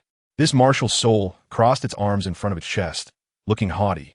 So it wasn't a big shot, just a bit tsundere. MOU mumbled. standing up to say to the Snow Empress and the others, "All right, wait for me a moment, I'll go in and treat her." A few hours later, Mou walked out of the main hall with a depressed expression. The Snow Empress asked curiously, "What's wrong?" Mou turned around and pointed behind him. I was dumbfounded at that moment. Really, there was a miniature, silver-haired lowly clinging tightly to his back like a koala.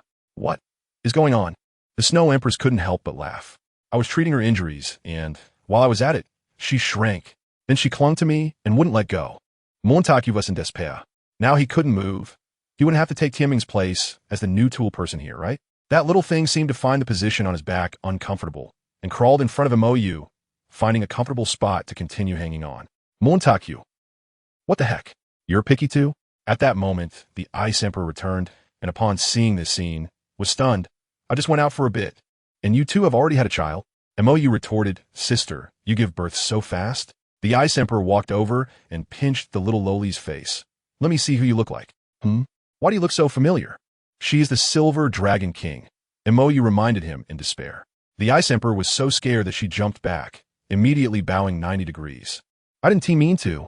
When Emperor Tian and the others returned, they were shocked, their jaws almost dropping. "The master has turned into a baby."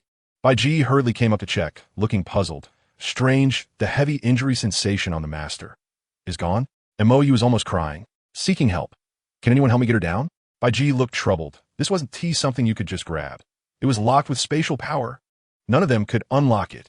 Emperor Tian tentatively suggested, "How about you stay here for a while? If she doesn't wake up for a lifetime." "Do I have to stay here for a lifetime?" Mou was speechless. The Bear King muttered next to him, "That's not impossible." Mou's face darkened, feeling like he had been tricked. "Did you really think I was helpless?"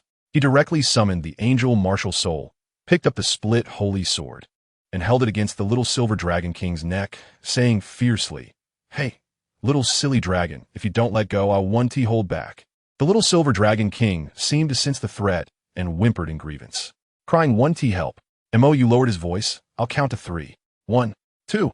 In the end, the little one called out in a milky voice, "Daddy." Mou's eye twitched, calling Daddy work, let go. "Mama?" The little silly dragon instantly changed her tune. Mou's CPU was about to overheat. The fierce beasts held back their laughter, especially the Bear King, whose face turned purple from suppressing it. "This is karma. You thought you could take the soft approach, and now you've met your match."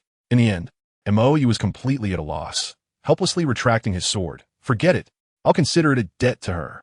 The angel martial soul behind him spread its wings, enveloping him and the Silver Dragon King, and with a flash of light, the angel martial soul disappeared. Emperor Tian and the others were instantly dumbfounded because they could no longer sense the Silver Dragon King's aura.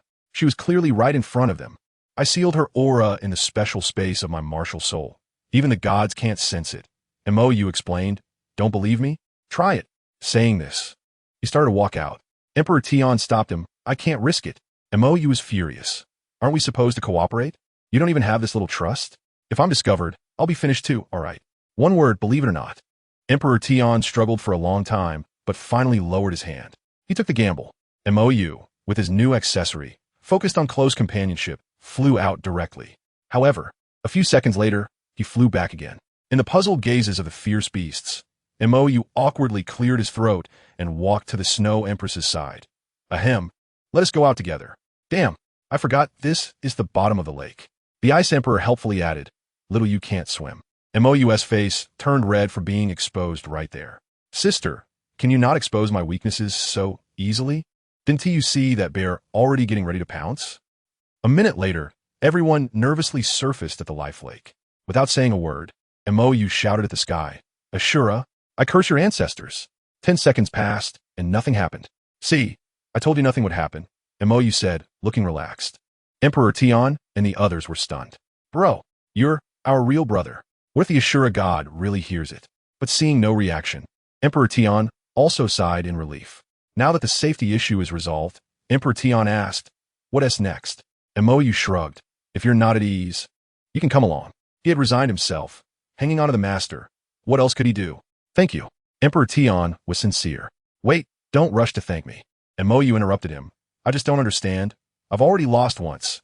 Why do you have so much confidence in me?" At this moment, the three-eyed golden lion strolled back, curiously looking at the pendant on Mou's body. "What is this?" Mou patted the little dull-headed dragon's head. It's your master. Mommy. The little dull-headed dragon called out pitifully again. Mou was exhausted. Sister, I'm not your mom. Since the collaboration was established, Bear Lord's gaze unintentionally drifted towards the Crimson King, implying, are you going to offer a sacrifice to liven things up?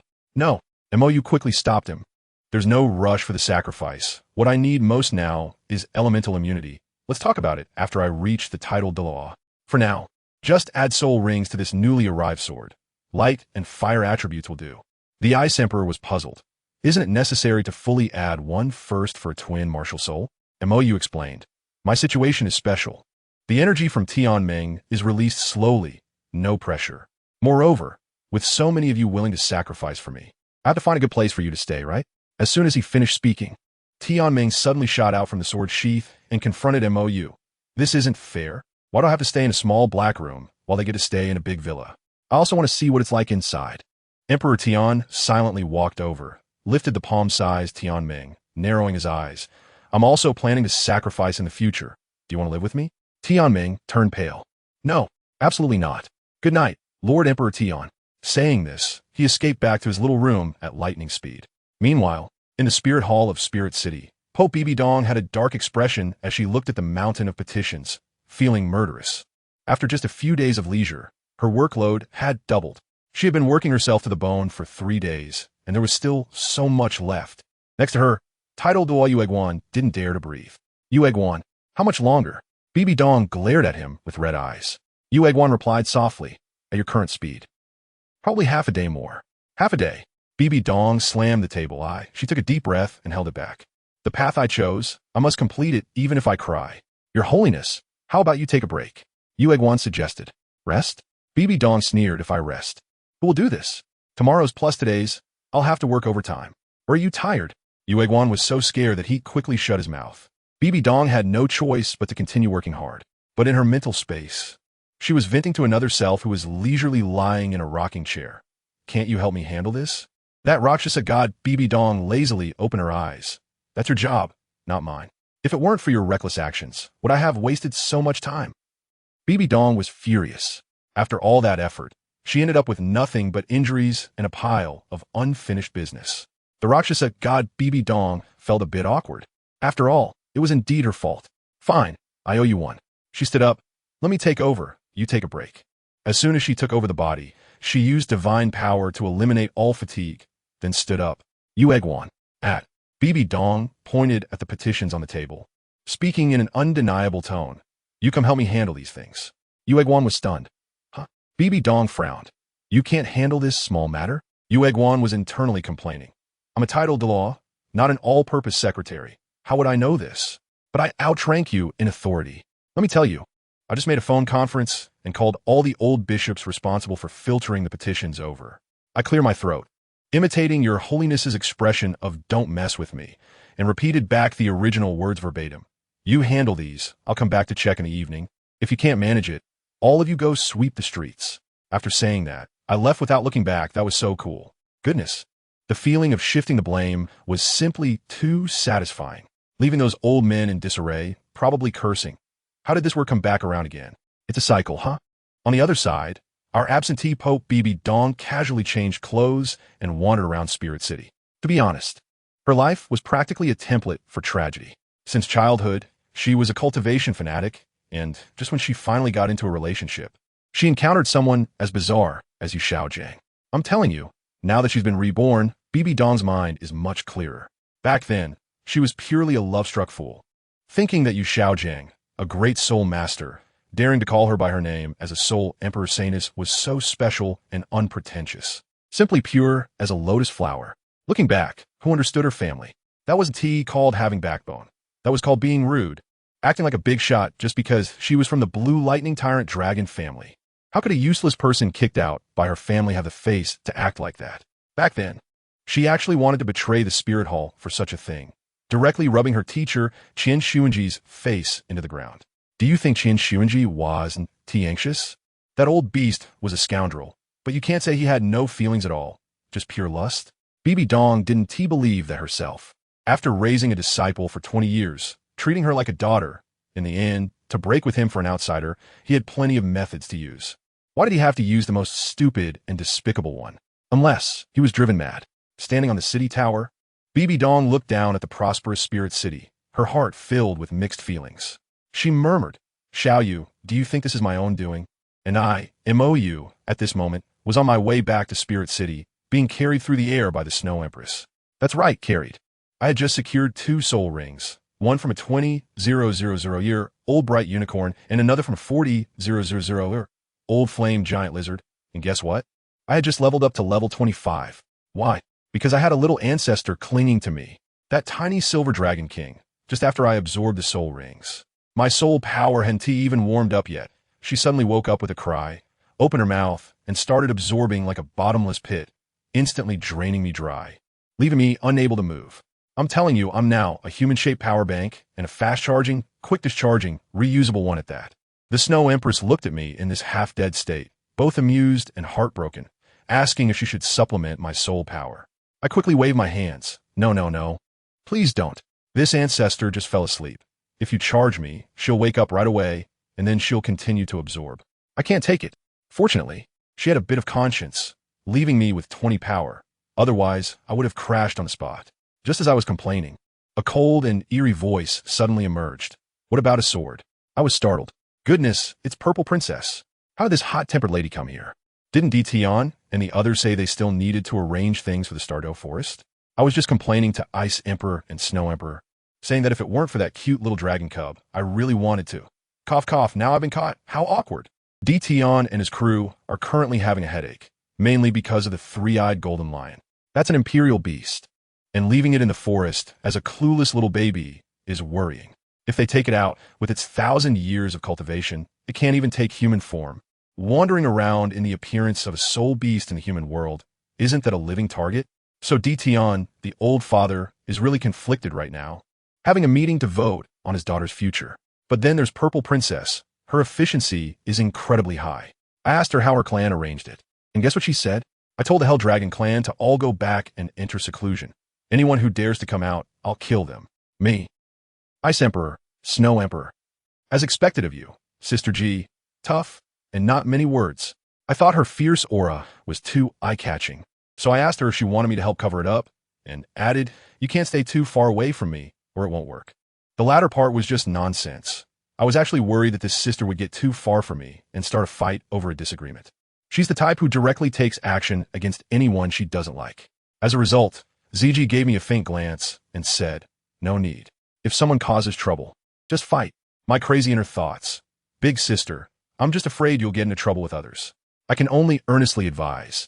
There are many experts in Wuhuan City, and if you happen to encounter those 2 freaks from the 7 Treasure Glazed Tile sect, Sword Douluo and Bone Douluo, you just cross your tribulation and won't be able to fight them. It's dangerous. After hearing this, ZG was stunned for a moment, and I don't know what she was thinking. Suddenly, she pulled me out of the Snow Empress's arms and directly hugged me to herself. Just do it. I was so shocked that my face turned green. Sister, can't you see I'm just pretending to be calm? Can I take a break? You take care of your own stuff. ZG held me tightly, her expression unchanged as she continued to fly, completely ignoring the dark expressions on the faces of Snow Empress and Ice Emperor, which looked as black as a pot's bottom. Wow, so this is how it is, huh? Right in front of the original partner. She's directly snatching someone away. The battlefield is just coming out of nowhere. Outside the Spirit City, an earth-shattering battle was about to break out.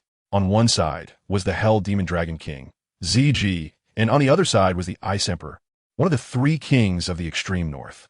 Although there was nearly a 20,000-year cultivation difference between them, ZG's dragon bloodline was impressive. If they really fought, it was hard to say who would win.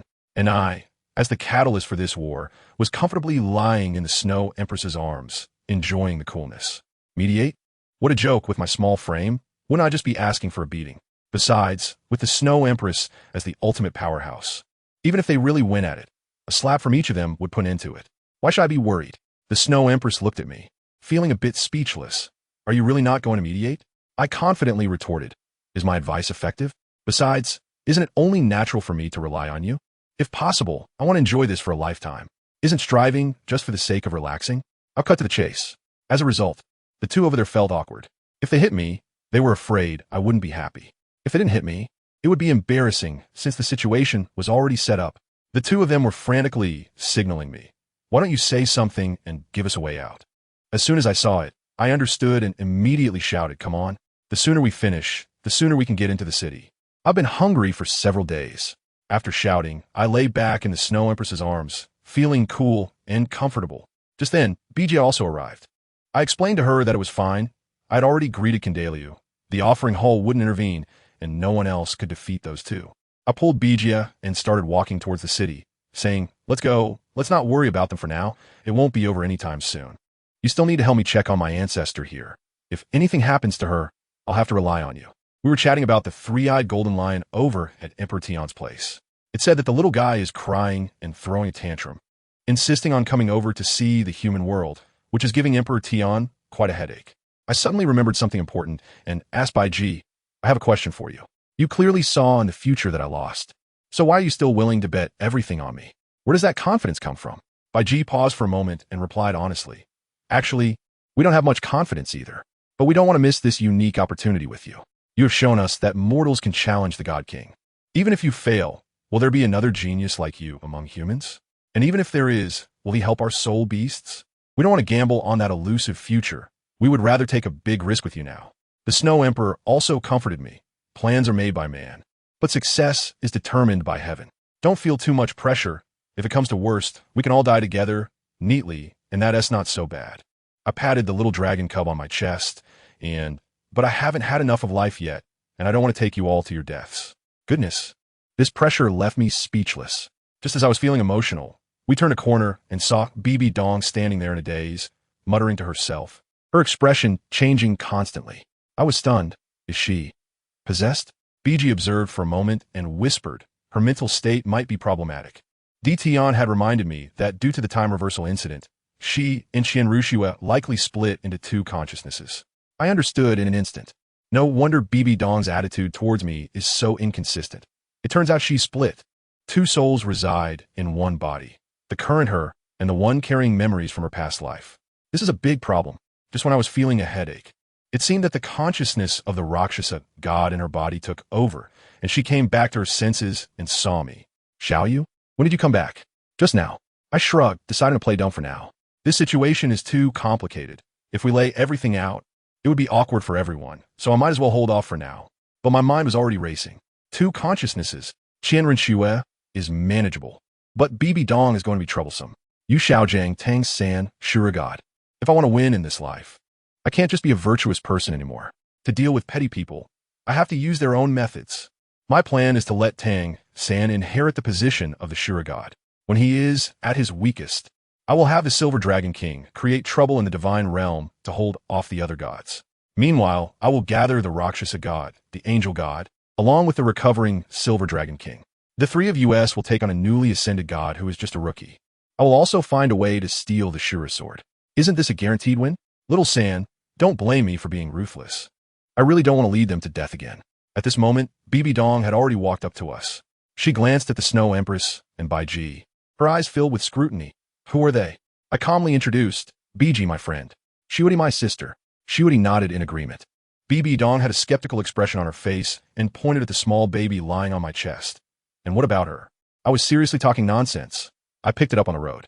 As soon as I finished speaking, my little ancestor in my arms groggily raised her head and called out in a baby voice. Mommy? I was dumbfounded at that moment. Wait, who asked your mom? I'm a pure guy. Just when my brain was short-circuiting, my two sisters who had just finished fighting, Ice Emperor and Purple Princess, caught up with me. Let me tell you, my angel spirit, when I released my aura, it was like sharing a location. They could find me and I could find them. It was a mutual pursuit. Bibi Dong's pretty face was filled with confusion, her eyes scanning back and forth between me and these two newcomers, clearly implying, well, you little brat, haven't seen you for a few days, and your team has grown? And they're all top-tier beauties? I cleared my throat and directly stated the names. The 200,000 Year Hell Dragon King, Purple Princess, the 400,000 Year Ice Emperor Scorpion, Ice Emperor. I was clearly telling her, sister, these two are tough characters, don't have any funny ideas, or it could be deadly. And guess what? Bibi Dong just casually replied, hello to you all, with an expression as if she was the queen of the world. My heart skipped a beat. I understood that the one who came online was that Rakshasa, God consciousness. Quite arrogant, thinking that fierce beasts are nothing but juniors in front of the gods. All right then, as long as there's a brain involved. I directly took my family and turned to head up Pope Mountain, not wanting to disturb the Pope's shopping. Bibi Dong opened her mouth to try to stop me, but in the end, she held it back. Of course, we're not related, so why should you control me? As soon as I walked away, I felt a wave of mental energy behind me, as if two people were arguing in my head. Let me tell you, Bibi Dong's schizophrenia is really a bit serious. The Ice Emperor whispered beside me, his tone sour. Let her split. You don't owe her anything. Don't fall back into that old habit of yours, overflowing with sympathy. Who understands my family? This sister truly knows me. In my previous life, I almost got myself ruined because I sympathized with Bibi Dong. I shot her a glance and teased. Are you jealous? The Ice Emperor's expression turned serious, and she replied defiantly, yeah, so what? Let me tell you, if you try to tempt her again, I'll knock her out and throw her on your bed. We'll see if you're still tempted. Wow, this girl is really fierce. If she likes someone, she just goes for it, straightforward and brutal. I quickly raised my hands in surrender, grabbed her hand, and said, I'm not tempted anymore, okay? I'm only tempted by you, is that all right? Don't be mad. Let's go eat something delicious. Really not tempted anymore? She still looked unconvinced. I helplessly shrugged my shoulders and said, look at me like this. How can I be tempted? I'm still just a kid, and besides, I have a little light bulb in my arms that can shout for mom anytime and anywhere. What can I do? Ice Emperor then let out an O, understanding that it wasn't that I didn't want to, but that I was unable to. All right, we'll talk about this later. She picked me up like a little chick and said, come on, I want to eat the most expensive. Seeing us playfully teasing each other, BJ couldn't help but laugh. In their spirit beast world, there was no such dynamic, right? It would be remarkable if they didn't fight to the death. It was only after I arrived that I managed to turn the group of fierce beasts in the Stardow Forest, known for their tempers, into a comedic duo. When we returned to my little courtyard next to the worship hall, the old man, Dalu, was already waiting there. He looked at the line of girls behind me. Snow Emperor, Ice Emperor, Bija Ziji, and the little one in my arms. 5 of them. All girls. The old man's gaze towards me changed, and his mood became quite complicated. I bet he was roaring inside. You little brat, are you starting a harem? What about my granddaughter Qianrenxue? I pretended not to understand his expression. Great offering. They will live here from now on. Is that okay? Dalu squeezed out 2 words through clenched teeth. No problem. Then he walked away with a dark face, probably to ponder life for his granddaughter. Once everyone left, the Ice Emperor started planning. This place is too small. Let's expand it ourselves, shall we? Our home. We have to build it ourselves. I was just about to say that I've already talked to the con artist, and he will send a professional construction spirit master over with super high efficiency. But then the Ice Emperor directly shot back with a no. Well, it seems this lady, or man, wants to personally create her love nest. The Snow Emperor quickly pulled her aside to whisper, probably trying to persuade her not to do any ice sculpture art here, as this is not the extreme northern ice field. I turned to ask BG and ZG, what kind do you like? BG requested something simple, something quieter. ZG was different, looking serious, something more powerful. I was stunned at that moment. Dominance? House. In what aspect is it dominant? It's the kind that just looks very dominant. She pointed down the mountain, just like the papal palace we saw when we just climbed up. I almost couldn't catch my breath. Sister, that's not a place to live. That's the facade of the Hall of Spirits. If I were to build a house on the mountain, that's even more impressive than the Pope's palace. Wouldn't that be like driving a car more expensive than the boss's, right in front of the entire company? That's just asking to be fired. Looking at ZG's nervous yet expectant little eyes, I sighed. It's not impossible, but it does feel a bit like declaring war on the one below. Forget it. I'll go communicate with her. After saying that, I resignedly flew down the mountain. This kind of thing must be discussed with Bibi Dong. Otherwise, it's just a pure slap in her face.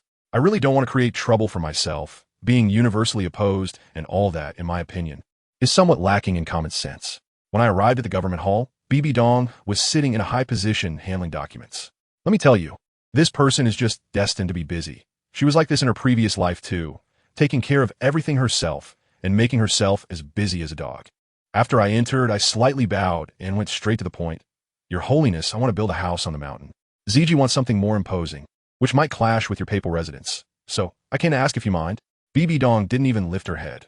What's there to ask about building a house? What kind of clash could there be? I explained that it might involve issues of overstepping. Only then was she a bit curious. What kind of person do you want to become? I have a serious expression, a magnificent palace. She asks, how magnificent? I spoke decisively, quite imposing. Bibi Dong fell silent. I guess she was also questioning in her heart, how could someone like me, who grew up wild in the forest, understand anything about architectural aesthetics? She must have thought that my so-called imposing presence was something quite peculiar. To be honest, she was right. I seriously presented my idea. I want to put a large statue in front of the house. A pure gold one. Bibi Dong. Her expression at that moment was simply unbelievable.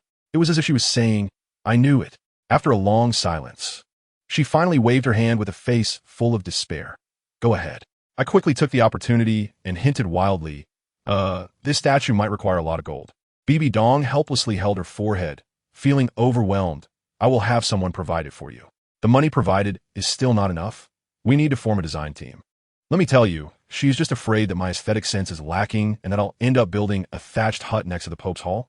Embarrassing her. Fine, you pay, you get to decide. What else can I say? Just as I was about to leave, she called me back and said that since I receive benefits, I should show some gratitude. I was completely stunned at that moment. Huh? What does that mean? Joining the Spirit Hall? She said that wasn't necessary. She just wanted to see what level my new 2 soul rings were. Is that it? I thought it was something serious. All right. I immediately took out my new sword, which Ice Emperor named the Dragon God Sword. Sounds powerful. Bibi Dong must have been dumbfounded inside. Huh? Why isn't it an angel anymore? Then I directly activated my ultimate move, first soul skill, Radiance of All. Goodness, in that instant, the entire Pope's Hall turned as white as if it had been washed with a flashbang. Nothing could be seen. I tell you, even Bibi Dong was stunned. Her perception was completely blocked. Outside the door, those 2 clowns, Zhu Huaguan and Lao Gui, thought there was an assassin and rushed in yelling.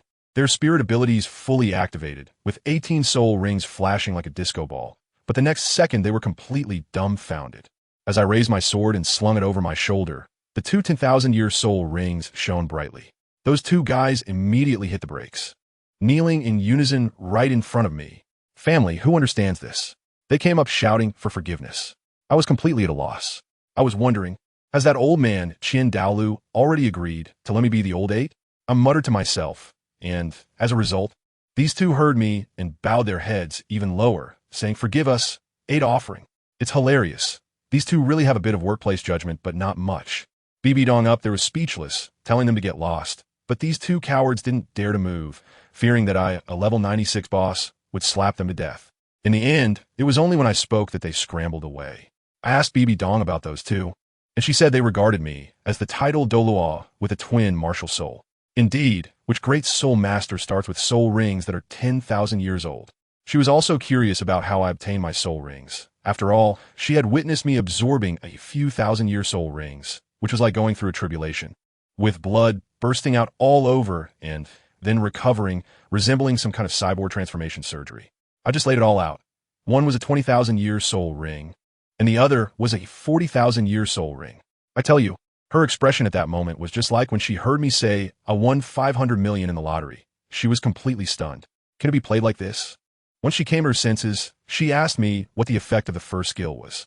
I told her directly, it's just an aura that gives me a 50 all-attribute buff, and anyone on the opposing side with lower soul power than mine directly receives a 50 all-attribute debuff. That flashbang earlier? Oh, it's a bonus, and it has a bit of mental attack. The only downside is it's indiscriminate. Anyone but me is in trouble. I'm the kind of guy who believes in being genuine. I don't need teammates. Then there's the second skill, Burning Heaven and Boiling Sea. I plunged my sword into the ground, and wow, the floor erupted like a volcano, sizzling with flames. Bibi Dong's face turned green, and she quickly shouted to stop, fearing I would set her house on fire. This move is simple. It just burns an area of effect attack, and again, it's indiscriminate. I tell you, the look in Bibi Dong's eyes was almost like she was saying I was a doomed star. She then asked me about my martial soul, and I said, oh, my martial soul has split. Now I have a dual martial soul, making it easier for me to cheat. Then I slipped away, leaving her to digest it all slowly. After I left, let me tell you, Bibi Dong went straight into emo mode. The 2 personalities in her mental world started to talk. Our Pope, why did she look down on me so much in her past life? Besides me shattering her precious teacher's theory, the deeper reason is that she was broken down. My friends, her proud twin martial souls looked like a joke in front of me. The dark version of Bibi Dong inside her spoke up. You haven't seen anything more outrageous. Wait until he throws out those self-created soul skills and rubs that level 99 Qingdao Lu into the ground. Then you'll know what a disparity in the world really means. Wow. As soon as these words came out, our Pope fell silent. It turns out her hatred for me is, to put it simply, the jealousy of a top student towards a genius. Pure envy and hatred. My new palace has begun construction, and the design team was almost driven mad by us. We, including ZG and the others, don't understand human aesthetics. We just want it to look good and be imposing. The designers came up with a bunch of flashy stuff, and we simply said, what is the use of this? In the end, it was Qianren Xue who guided us remotely, saying that we, as a group, focus on pragmatism. To us, a vase is just garbage. That's when the designers finally understood. And in 2 months, they built me a majestic minimalist palace. As a result, the old worshippers took a look and said, hey, it's quite pleasing to the eye. Having gotten used to the golden splendor, my practical style was like a breath of fresh air, and they all said they wanted to learn from me about decoration. Then the old man Jean asked where I was, and Dalu said, I want to get the 3rd spirit ring. The old men were all dumbfounded. It's only been a few months, right? Dalu was also puzzled, saying he saw me taking those powerful ladies out and about every day, but hadn't seen me cultivate. Then Guangling came out to clarify, saying my cultivation method was quite unique, emphasizing self-harm. While others meditate, I directly accelerate my soul power through violence, treating my meridians like a highway, even overloading them.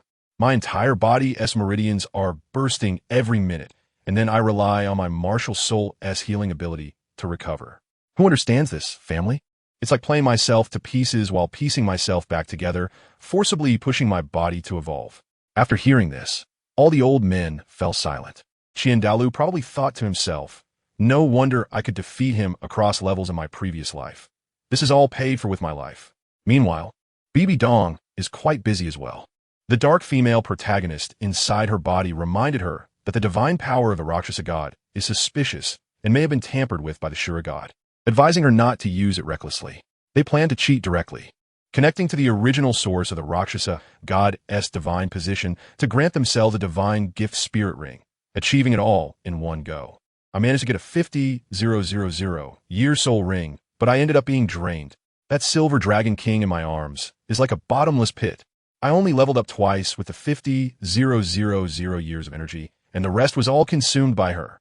I was ranting with the Snow Empress and Ice Empress, asking how long this little ancestor plans to cling to me.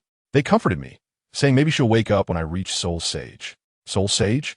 That's still 7 years away. 7 years. Who can handle having a light bulb in between while getting close to them? The Snow Empress even said it's just right for her to help me restrain myself. I exploded at that. What kind of remark is that? I've always had self-control, okay? Do you understand the concept of guarding my chastity? But then the Ice Empress shot back. ISNT that because you Haven T had the chance? The Snow Empress was even harsher, gently cutting me with, if you dare to touch someone else first, don't think about touching me again. Well, that's the truth. I'm completely under their control. Time flies, and 1.5 years has passed. I'm 8 years old now, and after starting my training, I quickly grew from a 1.3-meter porcelain doll to a 1.5-meter big doll, shedding my baby fat and revealing a handsome outline. Over the past 2 years, my life has been quite similar to my previous life, but this time it's much livelier, with a few more mature ladies accompanying me. Although they can't do much, it's still pleasant to look at. Bibi Dong's attitude towards me isn't as cold as in my previous life. She is not overly warm either, likely because the Snow Empress said something to her, though I'm not clear on the specifics. As for Qianren Xue, she is still executing her undercover plan in Tiando, returning to Spirit City about once every 6 months, which is much more frequent compared to once every 1 or 2 years in my previous life. Additionally, Ditian and Xiangjun have moved in, bringing the 3-eyed golden lion along. There is no helping it. Who understands family? Ditian is purely a daughter slave. Whenever he has to go far, that little 3-eyed golden lion turns into a jet fighter, crying her eyes out, and Ditian has no choice but to bring her along. Goodness, let me tell you. With that, all the top-tier fighters in the Stardow Forest, Ditian, Xiangjun by Ji, Zi, Ji, Qi Wang, Wan Yao Wang, every single one of them ran to Spirit City to be my bodyguards. Plus with the Ice Empress and Snow Empress. It's not an exaggeration to say that as long as the gods don't personally intervene, I can walk sideways on Douluo Star. No crab can outdo me. At this moment, I'm sitting in a speeding carriage, heading to Nodding City, which will be the future novice village of Tang San. Who is driving? It's Xiangjun, a 1.9-meter tall hunk, wearing a bitter melon face, probably thinking this job is beneath him. Inside the carriage are Tion by G Me, and the clingy little three-eyed golden lion. Of course, the silver dragon king is still the same, clinging to me like a pendant. Tion, over the past 2 years, has done a lot of catch-up and has some understanding of human society. He looked puzzled and asked me, "Isn't Tang how titled Douluo? Why is he living so poorly, running to such a remote place? And he has his 3-year-old son serving him? Are human kids this competitive?" I was leaning on the soft body of the three-eyed golden lion when I heard this and rolled my eyes. Big brother, don't overthink it. Those people from the Tang family have some really peculiar thought processes. That guy is just completely self-destructive, indulging in his own pain literature. Seriously, as a titled Douluo, even if he doesn't reveal his identity, with his blacksmithing skills, he could easily create a work of art and make hundreds of thousands of gold soul coins in no time. But he doesn't. He enjoys living a hand-to-mouth existence. To put it bluntly, it's pathetic. Having the ability, yet living a hard life, I can't think of any other word for it. Sister Biji, who was listening nearby, also had a puzzled expression, but we can't directly take action against Tang-san right now, so I straightened up and sighed. Sister, how many times have I said it? Tang-san is not important. He's just a tool, a wedge used to pry open the Azura god. Killing him? What's the point? I still need him to inherit that Azura god position and act as my inside man. What I'm after has never been Tang-san, but the Azura god who is hiding behind the scenes and playing the game. Outside the car, Xiong-jun poked his big head in. So what are we going to do now? I shrugged and thought, let's stir things up. Just go after him directly. And that old Shura god will definitely blow his top. But we can target the people around him, subtly influencing him, making this hypocritical guy tear off his own facade. Let the onlookers in the divine realm see what kind of person Shura has chosen. Let them ponder whether choosing such a character means they are blind or if they are all just cut from the same cloth. Tion still didn't understand. What is the point of this? I'm really amused. Big brother, you can't really think that we're going to fight the entire divine realm, right? Not all gods in the divine realm are like the Azura. Back then, when the dragon gods started the war to let the soul beasts rule the divine realm, was it wrong for them to resist? Don't tell me that the dragon gods' unification of the divine realm is destined by heaven, and that the resistance of the other gods is despicable and shameless. I stared at him seriously. This was a matter of principle. If I were to help the Soul Beast clan, it would just be helping them change their posture to become emperors and sorry, but I won't take that job. What I want is progress for the world, not just a change of rulers. Tion was left speechless by my question. Of course, he wanted the Soul Beast clan to regain their peak, but he also knew that it wasn't realistic. The atmosphere in the car suddenly became tense. The three-eyed golden lion had just woken up and felt something was off in a daze, wanted to come over, but was pulled back by Baiji. I decided to be straightforward. I'll say it again. I am helping the Soul Beast clan change their status of being used as KPIs, not to help you destroy humanity. I am assisting you in fighting against the divine realm, not to annihilate it.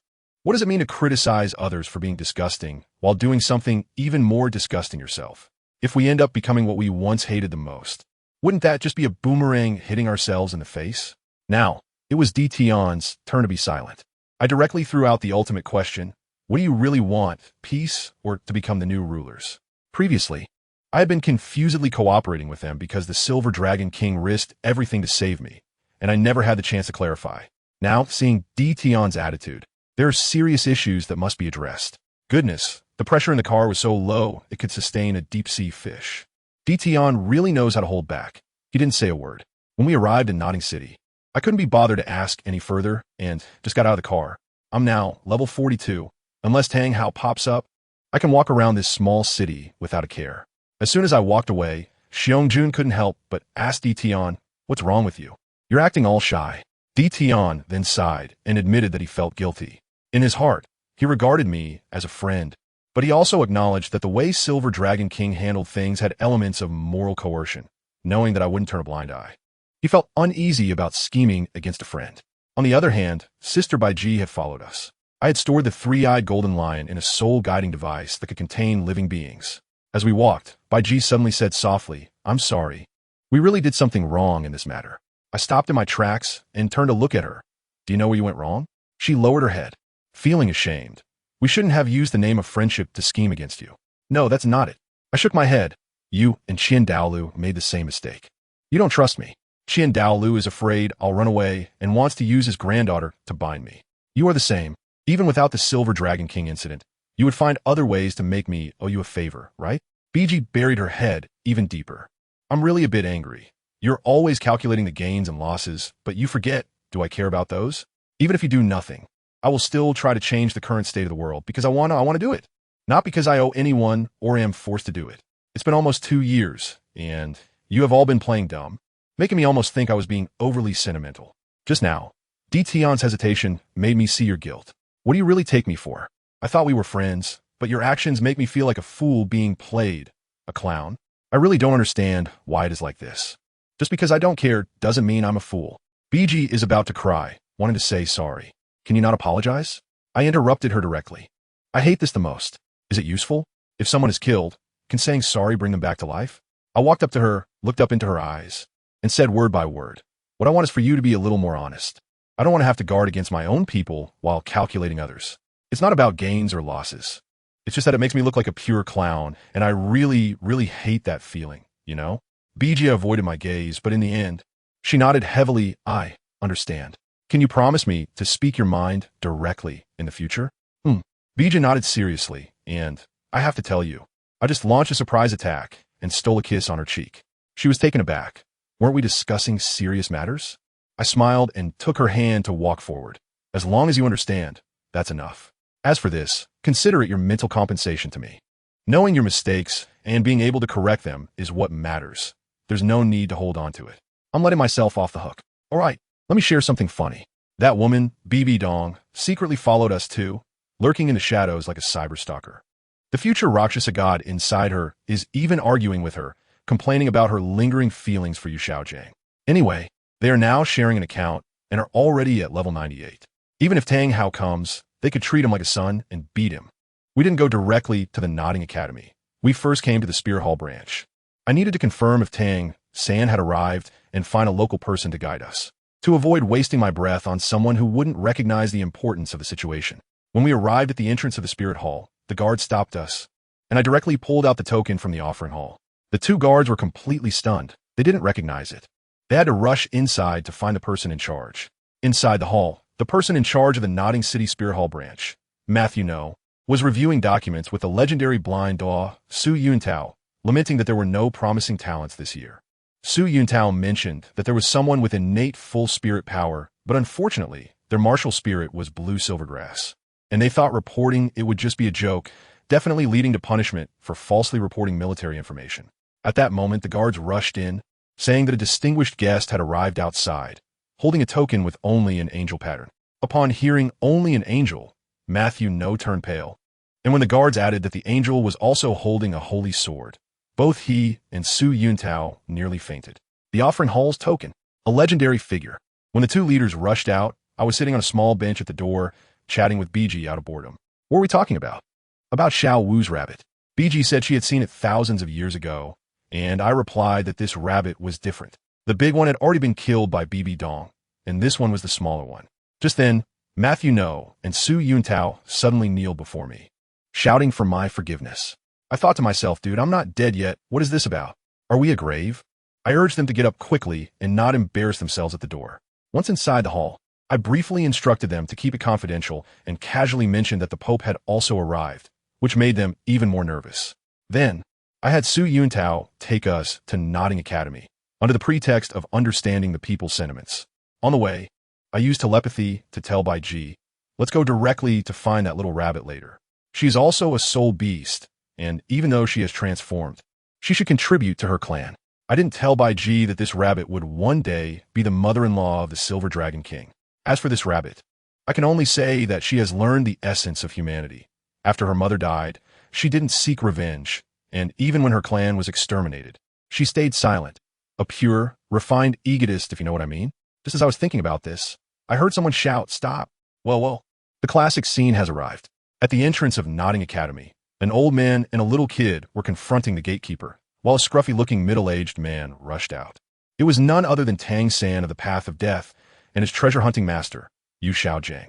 I stood at a distance with my arms crossed, watching the show.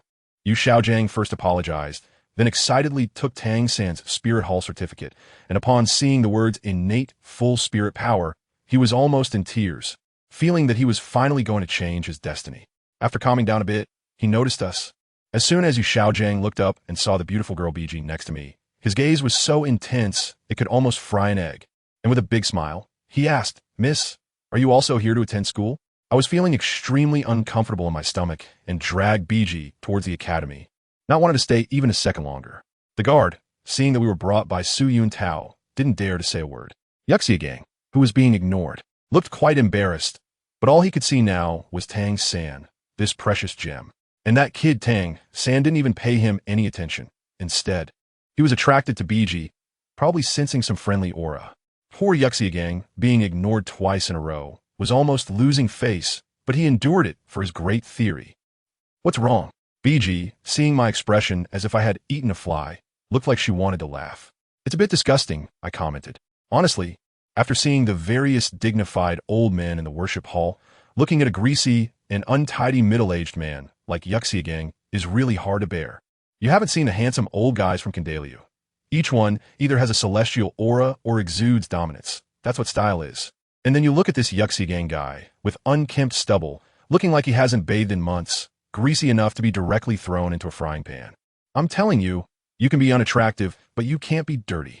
Are you short on money? Did you eat the gold soul coins that the Spirit Hall subsidizes you every month? Or do you think your face has a special artistic sense of decadence? Ridiculous. At that moment, BG leaned over to remind me that the kid named Tang Xiaosan had been looking at me strangely. Indeed, that gaze didn't resemble that of a 6-year-old. It was gloomy, like a little old man. I guessed it was due to the bit of blue-silver emperor bloodline in him. After all, my true form is an emerald swan, a healing type, which has a natural attraction to him. Thinking about it, it made sense that Xiao Wu, the rabbit, was close to him. Blue-silver grass is one of a rabbit's menu items. BG also asked if I want to get to know him better. I directly refused, saying, "Why would you want to get close to him? Are you going to be his stepmother? I definitely don't want to be his stepfather." Then, out of nowhere, I blurted out to BG, "Well, I've been craving your body for a long time." Wow, I tell you, BG's face instantly looked like a color palette had been opened, utterly bizarre. She must have been thinking about how the confessions received by Ice Emperor and Snow Emperor were all about life and death, moving the heavens. But why did it feel so casual when it came to her? Was it me being too bold, or was she BG not deserving? Just as the atmosphere became awkward enough to carve out a 3-bedroom apartment, a savior appeared. A cute little girl with scorpion braids ran over to ask for directions. Her big watery eyes were incredibly adorable. I instantly felt amused. Oh, ISNT that Xiao Wu. Just thinking about the rabbit, and here she comes? I squinted my eyes and asked her, "Little rabbit, have you decided if you want it braised or spicy?" That little rabbit was so startled that her soul almost flew away, and she turned around and ran. I stretched out my right hand, creating a vacuum-like whirlwind in my palm, and whoosh, I sucked her back. I directly grabbed her by the scruff of her neck, lifting her into the air. Xiao Wu instantly became obedient, her eyes watery and evasive, saying she had something to do. I laughed kindly, but I wanted to know how the meat of the 10,000-year soft-bone rabbit tasted. It should be pretty good, right? As I said this, I opened my mouth, pretending to bite down. Xiao Wu looked utterly desperate, directly closing her eyes and waiting to die, probably murmuring, "Mom, I'm coming." And what happened? I just gave her a light tap on the forehead. Family, who understands? This rabbit is so timid, it got scared by that. I put her down, and by G wanted to play the good guy, thinking of releasing some of her aura to soothe her. But, good heavens, that was the aura of a fierce beast. Xiao Wu rolled her eyes back, and her hair stood on end, collapsing straight down. Her CPU overheated. When she woke up again, good gracious, 2 towering men, Di Tian and Xiong Jun, were right in front of her, releasing their overwhelming presence. Xiao Wu curled up in the corner, shivering. I was dumbfounded. I said, "What special kink do you two have? Playing this big?" Di Tian was initially furious because, in the future he saw, this rabbit became the sheath of the Azura god, indirectly causing my death. But then he thought, this hasn't happened yet, right? To bother her for something that hasn't happened yet would be unfounded. Moreover, back when her mother was hunted down by Bibi Dong, he didn't intervene, so why should he demand that this young girl serve the soul beast now? Di Tian's compassion overflowed, but I wouldn't indulge her. Revenge must be served, all right? I directly rested the dragon god sword on her shoulder, coldly asking, "Do you recognize this thing?" Xiao Wu was so scared she couldn't speak properly. I gave her 2 choices, either obey, or I would take care of you and your 2 little buddies, the gorilla and the bull, together. This cowardly rabbit nodded rapidly, saying, "I'll obey." Xiao Wu will obey. I was still not satisfied and said, "Can't you at least pretend to resist a little? It makes it hard for me to justify personal revenge." "Forget it. I cleared my throat and started to convey the importance of my task. I now had a glorious yet arduous mission to assign to you. It concerns the great revival of the Soul Beast clan. I told her go, deceive the emotions of a 40-year-old virgin. Hang him, abandon him, trample him, ravage him, make him feel the harshness of society, make him question life. Finally, let him be reborn. At that moment, I was so righteous quoting classics, saying things like heaven entrusts a great responsibility to this person, leaving Xiao Wu in a daze. If she dared to say no, I would press the edge of my dragon god sword against her neck. In the end, with tears in her eyes, she dramatically shouted, I understand. Xiao Wu understands. Di Tian and Xiong were dumbfounded, probably wondering when I had been possessed. Then I handed her a manual titled Slut Training Handbook, obtained with 2 gold soul coins, and solemnly told her, this is a test from the organization. Remember, you are acting, do not take it seriously. Otherwise, you'll face bone breaking and will be thrown into a hot pot, with the option of clear broth or spicy broth. I pointed at Di Tian and the others, saying, your 2 little buddies will become their supplements. Xiao Wu nodded through her tears, completely fooled by me, her mind filled with the struggle for the rise of the soul beasts. Bai Ji and I watched her skip away to unpack, feeling a bit uneasy, thinking this rabbit, who isn't very bright, better not really defect later. On the other side, Yu Xiaojiang had successfully tricked Tang San into submission, kneeling and bowing to take him as a good disciple, insisting on seeing his second martial soul.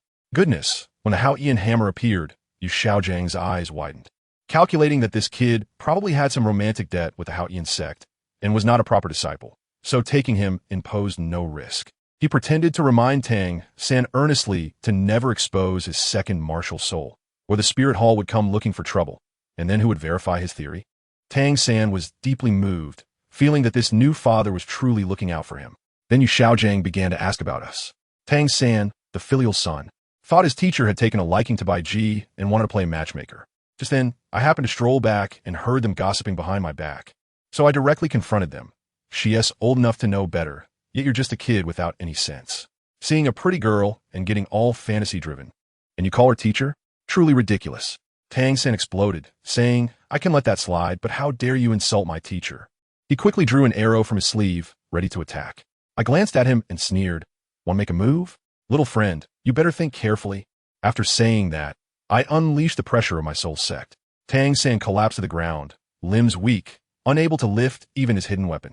Yu Xiaojiang was so scared his face turned pale. With his level of cultivation, he couldn't gauge how many levels I was at, only feeling that this pressure was fiercer than their deans, likely thinking of me as a soul king or even a soul emperor-level old monster. The academy's dean and others caught wind of the situation and rushed over, intending to blame me for hitting someone. I shot back. Who did I hit? Your academy is really something. Students gossip behind backs. Teachers want to kill the silence. And the dean jumps to conclusions without distinguishing right from wrong. Impressive. I couldn't be bothered to waste time with these people, so I just grabbed Beatrice and left.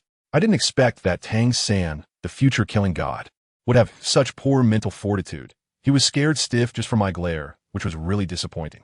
Lying on the ground, Tang San felt utterly humiliated, unable to move because of a mere child like me. Yu Xiaojiang quickly comforted him, saying I was definitely not a child, but an old monster with techniques to maintain my appearance. Otherwise, how could I possibly have strength above the soul sect level? Upon hearing this, Tang San nodded in agreement, thinking, yes, it must be that way. How could he possibly be scared by a little brat? It must be like that. I'm waiting for Xiao Wu here. And to be honest, I'm feeling quite uneasy.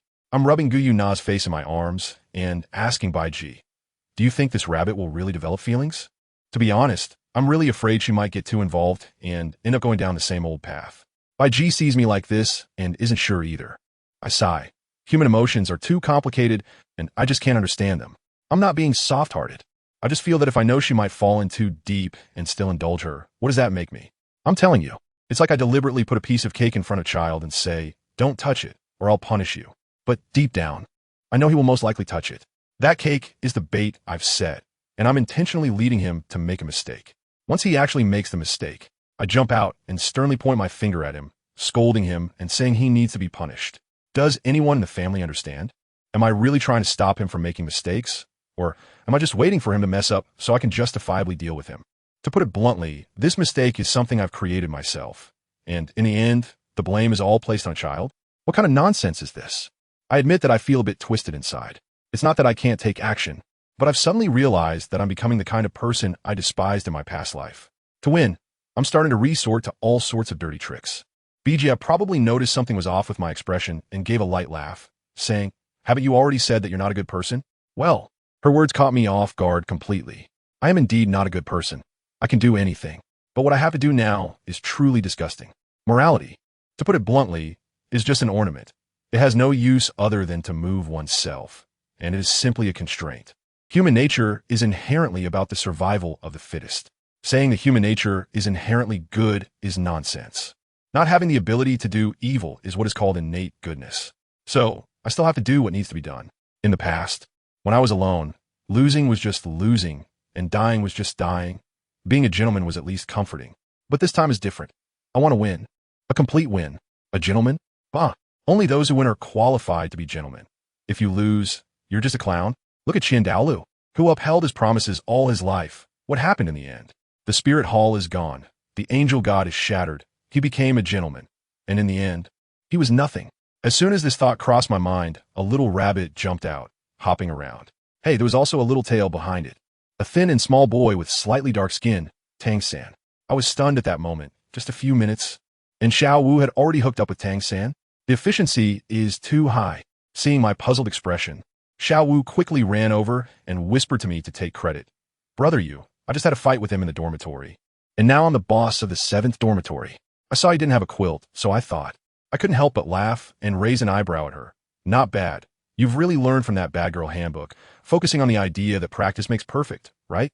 Xiao nodded seriously. Absolutely. The first rule is to take the initiative, give him a little warning, then pretend nothing happened, and keep him hanging.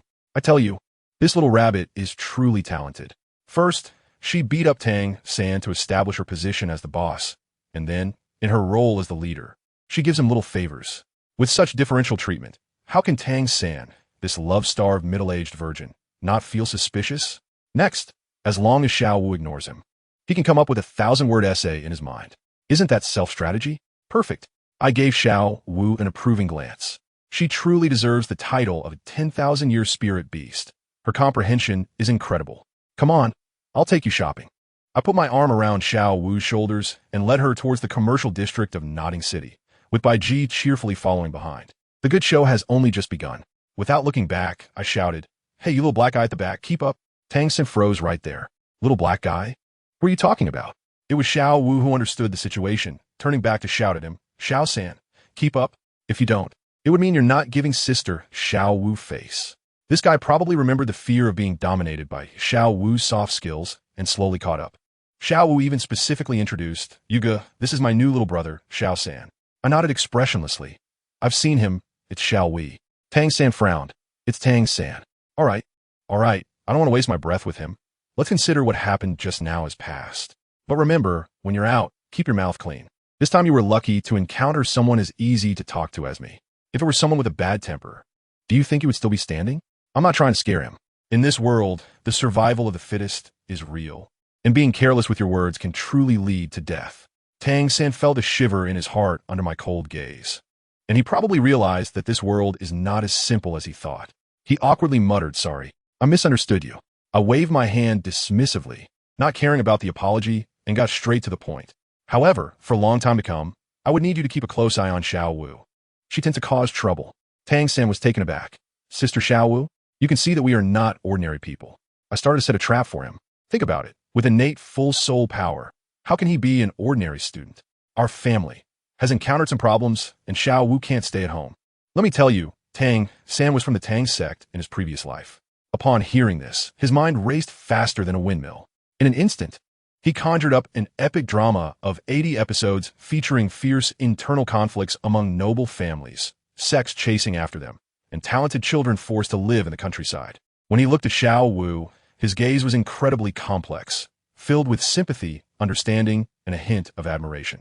As for Xiao Wu, she was completely bewildered. What plot? Extraordinary background? Does the Starry Forest count? Brother you, why didn't you give a heads up about this upgraded script? What if sister Xiao Wu messes up right after entering? The thought of possibly being killed off by me made her big eyes instantly misty, but remembering that they were acting, she forced herself to hold back the tears. Goodness, this scene was incredibly impactful for us. Tang Sen thought to himself, I understand. I completely understand. This pain of being far from home, this fear and anxiety. I thought to myself, wow, is this rabbit acting really that good? The tears come and go so easily, so controlled. What a genius. BG thought, what scared this rabbit so much? As soon as I saw that the timing was just right, I appropriately displayed a sad expression and continued walking forward with Xiao Wu in my arms. Tang Sen was stunned for a few seconds in place and quickly caught up. I quietly transmitted to Xiao Wu, your acting is pretty good, your learning ability is a bit terrifying. Xiao Wu blankly replied, huh? Just having received the secret manual and already at this level, given time, you will definitely become a great talent. I patted her reassuringly. Oh. Xiao Wu nodded in confusion, probably thinking to herself, looks like I won't be eliminated. However, I must remind you, when my voice turns cold, don't get too immersed in the role, or else. Spicy rabbit head or 5 spice rabbit legs, you and your 2 unfortunate buddies can choose one. This nail must be hammered in firmly. No matter how disgusting this play is, it must go on. To deal with petty people, one must use their own methods. After 2 hours of fussing around, I sent the 2 of them back to the academy. After our joint performance, Tang San is now completely convinced of our identities. He believes Xiao Wu is the precious granddaughter of some hidden sect elder, and I am Xiao Wu's cousin, an old monster who has returned to youth. The way he looks at me has changed. He thinks I am the turning point for revitalizing the Tang sect, and is already planning how to take advantage of me. At the academy gate, I said, tomorrow I will take you to the soul hunting forest. Tang San felt a bit moved, thinking that although I have a foul mouth, I'm not a bad person. Then I added, I reckon in this broken academy, no one has the ability to get you good soul rings. Just as he was about to defend his knowledgeable teacher, I cut him off directly. I won't comment on your teacher. I've only heard some things about him. Whether they are true or not, you can check for yourself. You may know a person's face, but not their heart. Understand? After hearing this, Tang Sen nodded and didn't say anything further. On the way back, Bai Ji finally couldn't hold back. You're acting and helping out? What exactly do you want to do? Are you really going to help him? If I don't help him, how can I see him forget his gratitude? I said softly, not only do I want to help him now, but I will also help him in the future. I want to elevate him high and then wait to see his performance. I want the entire divine realm to see what kind of person the successor, personally chosen by the Azura God, is. To repay kindness with hatred, ungrateful. When the time comes, where will that old Azura God put his face? The Divine Realm Council has long been unhappy with Azura, especially the God of Destruction, who will definitely seize the opportunity to stir up trouble. But what if he really gets fooled by you? BG is still a bit worried. I was directly amused by her anger. You might as well hope that the Shura God will suddenly have a change of heart and stop chasing our dragon clan. Who is Tang San? His mind has long matured, and his worldview has already been set. Can a few of my words change him? I know exactly what he lacks and what he cares about. Family love. Next, his teacher, his father, and that cowardly Haotian sect of his. None of them will have it easy. Of course, I won't let his mother off either. I'll catch her and have her warm my bed. As for love, I sighed. No matter how Xiao Wu chooses, she is just a knife stabbing into Tang San's heart. As long as Tang San feels true emotions, he has already lost this game. Am I being a bit too wicked? I suddenly asked Bai Ji. Bai Ji fell silent. Am I bad? Yes, indeed. But what does it matter to talk about good and bad with the enemy? We are now in a life and death relationship. Being merciful to him is being cruel to ourselves. I have chosen to be a villain to win, so what right do they have to act like gentlemen? This gamble is either win or die. The next day, on the carriage to the soul hunting forest, I quickly dismissed Yu Xiaojiang's theory as worthless. Show me your martial soul. I glanced at Tang San. He summoned the blue silvergrass. I'll speak bluntly. Let me make it clear, this thing of yours is definitely not blue silvergrass. Can your blue silvergrass have full soul power from the start? In the 10,000 years of data from the Spirit Hall, there has never been an exception like you. There are only 2 possibilities. Either the martial soul has mutated, or it is a downgraded version of a high-level martial soul, which can be reawakened later. Xiao Wu was fanning the flames beside him. Is it possible that it's a twin martial soul? Tang San's face instantly tensed up. I shook my head and directly denied it. Impossible. Twin martial souls cannot differ too much in level. If his blue silvergrass is indeed a useless martial soul, then the other one can't be that strong either. How can 2 useless souls together produce a full, innate spirit power? Do you think this is a vegetable market? After saying that, I couldn't be bothered to pay attention to him anymore, believe it or not. Yu Xiaojiang's theory is all half-baked stuff stolen from the spirit hall. I don't know how many people it has led to their doom. When we reached the soul-hunting forest, I asked Tang-san, do you want a safe plant spirit ring for control or a violent animal spirit ring? The latter has risks and might go wrong. Tang-san hardly hesitated. I want to try the animal spirit ring. A voice in his heart told him that animals are more suitable for him. That's probably the Shura god whispering in his ear. As long as you're happy. I shrugged indifferently. After all, the path is chosen by him. I just need to play the role of a devoted big brother well. Guess what happened next? After walking for 2 hours, lo and behold, that fated mandala snake really appeared. I thought it was absurd at the time. Could it be that the Shura god dropped it down? I held that 400-year-old snake, like lifting a little chick, and asked Tang-san, are you sure you want this? His eyes lit up, and he nodded frantically. All right, do as you please. I tossed the half-dead snake to him, and watched as he skillfully dealt with it and began absorbing the soul ring. Xiaowu leaned over and asked me, brother, didn't you say he's not a good person? Why are you really helping him? If I don't help him, how can he repay kindness with enmity? I looked calmly at Tang-san, who was absorbing the soul ring. If he doesn't repay kindness with enmity, how can I justify cleaning up my own affairs? What I want is the meaning of righteousness. This guy is just like his father. I sneered. His father, back in the day, used the spirit hall as a pawn for a 100,000-year soul ring, nearly destroying the Haotian sect. If it weren't for Qian Daoliu's intervention, the Haotian sect would have been flattened long ago. Are you talking about Sister Ain? Xiao was taken aback. I nodded, that's right. The blue-silver Emperor Ain. She left the Stardow Forest many years ago and sacrificed herself for Tang-san's father. And now, this Tang-san is the son of the blue-silver Emperor. Speaking of which, his mother was also a pure victim back then. Let me tell you, this matter is quite deep. Back then, Tang Hao and his brother were both soul Douluos, and Ain, who had just transformed into a soul emperor, had a soul bee scent that could be smelled from 2 miles away. Could they not notice? They were just pretending to be blind. Especially that Tang Hao. Why did he get stuck at level 90 while the spirit hall chased him down like a guided missile? Why, after being hunted for months? Did he refuse to add a soul ring for himself? No time? Nonsense. Goodness, Oscar owes him a little golden man. His acting is incredible. Anyway, over there, after Tang-san absorbed the soul ring, he was still basking in it, wanting to share his joy with me, but I couldn't be bothered and turned to leave. Xiao Wu was particularly cooperative, shining her golden 400-year soul ring. Just right, not too much or too little. After sending these 2 kids back to Nodding Academy, I was ready to leave. On the way, Tang-san was still asking Xiao Wu about me, saying why I always had a straight face, as if someone owed me 8 million. Xiao Wu was straightforward and nodded, saying, yeah, brother, you have a lot on his mind. Before they could finish talking, good heavens, Yu Xiaojiang came rushing over like a cannonball, asking loudly where Tang-san had gone. Xiao Wu rolled her eyes and slipped away. She was also annoyed by this messy uncle.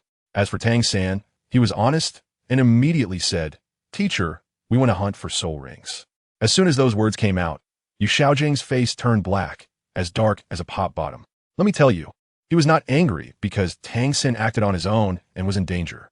He was angry because I hadn't even started using him to verify my awesome theory yet, and he had already solved the problem himself. What if he got it wrong? How would I face those who looked down on me? Tang-san was also straightforward. Seeing the teacher was angry, he knelt down. Family, who understands? His filial piety was practically overflowing, and he opened his mouth to say, teacher, just hit me or scold me. Yu Xiaojiang was taken aback, but his anger was still there. He could only darkly help him up, saying it was fine, just a first soul ring. There would be more opportunities. The tone was as if Tang-san had already wasted 90% of his potential. He probably thought Tang-san just casually picked a 10-year white trash soul ring. And he even asked, what did you absorb? His eyes were filled with disdain. As a result, Tang-san proudly revealed his 400-year mandala snake soul ring. Yu Xiaojiang immediately went offline. How could this be? Without my guidance, how could you absorb a soul ring of this age? Moreover, absorbing an animal soul ring with a plant martial soul, isn't this my exclusive patent? Where did this kid get the guts? Was it just a fluke? He grilled Tang-san with questions, and Tang-san was honest, confessing everything, saying I helped him, explaining control systems and assault systems, and that this soul ring was also recommended by me. Yu Xiaojiang's eyes lit up, and he asked, did he tell you about the 10 core competitive advantages of martial souls? Tang-san looked completely confused. What's that? Yu Xiaojiang's expression at that moment was something else, alternating between green and white. He was probably roaring inside. You don't even know my core theory. How do you know these things? Did you steal my theory and pass it off as common knowledge? Tang San innocently replied. He said these are common knowledge in the Soul Master world. This is what you call killing someone by striking at their heart, brothers. Yu Xiaojiang was completely broken down, chasing after Tang San asking what else I'd said. Tang San then blurted out my theories on the dual martial souls having similar qualities and the second awakening theory of the blue silvergrass. Good heavens! Every new term hit Yu Xiaojiang's face like a big slap, leaving him dizzy. Tang Hao, hiding in the shadows, felt like slapping himself, wondering what kind of teacher he had found for his son, who didn't know this and didn't know that, a pure theoretical fraud. But then he thought, Yu Xiaojiang was after all the son of the blue lightning tyrant dragon sex leader, and could still serve as a bridge in the future. So he decided to just consider it a disgusting experience. After sending them off, I slipped away, heading straight for Holy Soul Village. My few buddies, Xiong Jun and the others, didn't know what I was up to. I directly laid it out. I'm looking for her. A few years ago, the commotion caused by the Blue-Silver Emperor's sacrifice was felt throughout the Stardow Forest. Xiong Jun, that fool, still didn't understand. What do you want with the Blue-Silver Emperor? What use is that thing besides running away? Can it take a slap from me? To cultivate grass. I naturally replied, is there grass more high-end than 100,000-year Blue-Silver Emperor? As soon as I said this, Di Tian and the others looked at me differently, their expressions quite peculiar. Xiong Jun pondered for a long time before blurted out, you are impressive. He probably felt that my taste had already crossed the species barrier. Think about it. ZG is a dragon, Bai Ji is a swan, Bing Di is a scorpion, Shui Di is humanoid, and now I don't even let grass off the hook. I was anxious at that moment. I'm such an outstanding person.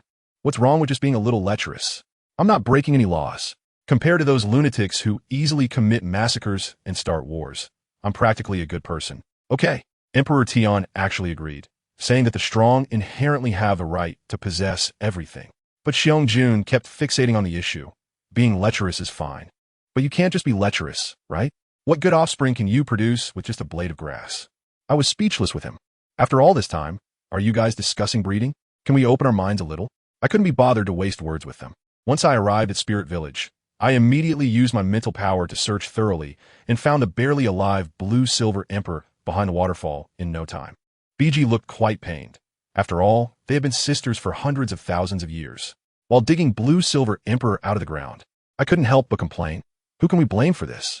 You thought the human world was better, and what happened? You got deceived by a scumbag, losing both your heart and your soul bone. Let me tell you, Tang Hao's move is also something else, stuffing a plant behind a dark waterfall. Are you afraid it would grow too well? I directly put the Blue-Silver Emperor into my special space and went to keep the Silver Dragon King company. Bai Ji was still worried about what would happen if Tang Hao found out. I laughed. What can he do? Can he open his heavenly eye and know it was me? Even if he knows, does he dare to come to confront me? He would have the guts. Meanwhile, in Tiando City, Qianren Yue had successfully positioned herself as the crown prince, Shui Qinghe. This woman was ruthless. She eliminated all her brothers and left only the clueless Shui Bong as a shield. Now she found out that Shui Bong was just pretending, and she regretted it deeply. At that moment, news came from the Seven Treasure Glazed Tile School that Ning Fengji's daughter, Ning Rongrong, had awakened her martial soul with innate soul power at level 9. The old emperor wanted Shui Qinghe to win her over. When Qianren Yue heard Ning Rongrong's name, her killing intent was barely contained. After all, it was this group of so-called gods that had resurrected Tang San in her previous life, which disgusted her. She thought for a moment, and a plan formed in her mind. All right, if it's about winning over, then I'll marry Ning Rongrong, making it a family tie and binding the Seven Treasure Glazed Tile School completely to my chariot. This news reached the Spirit City, and Bibi Dong was delighted, thinking to herself that her daughter was quite clever.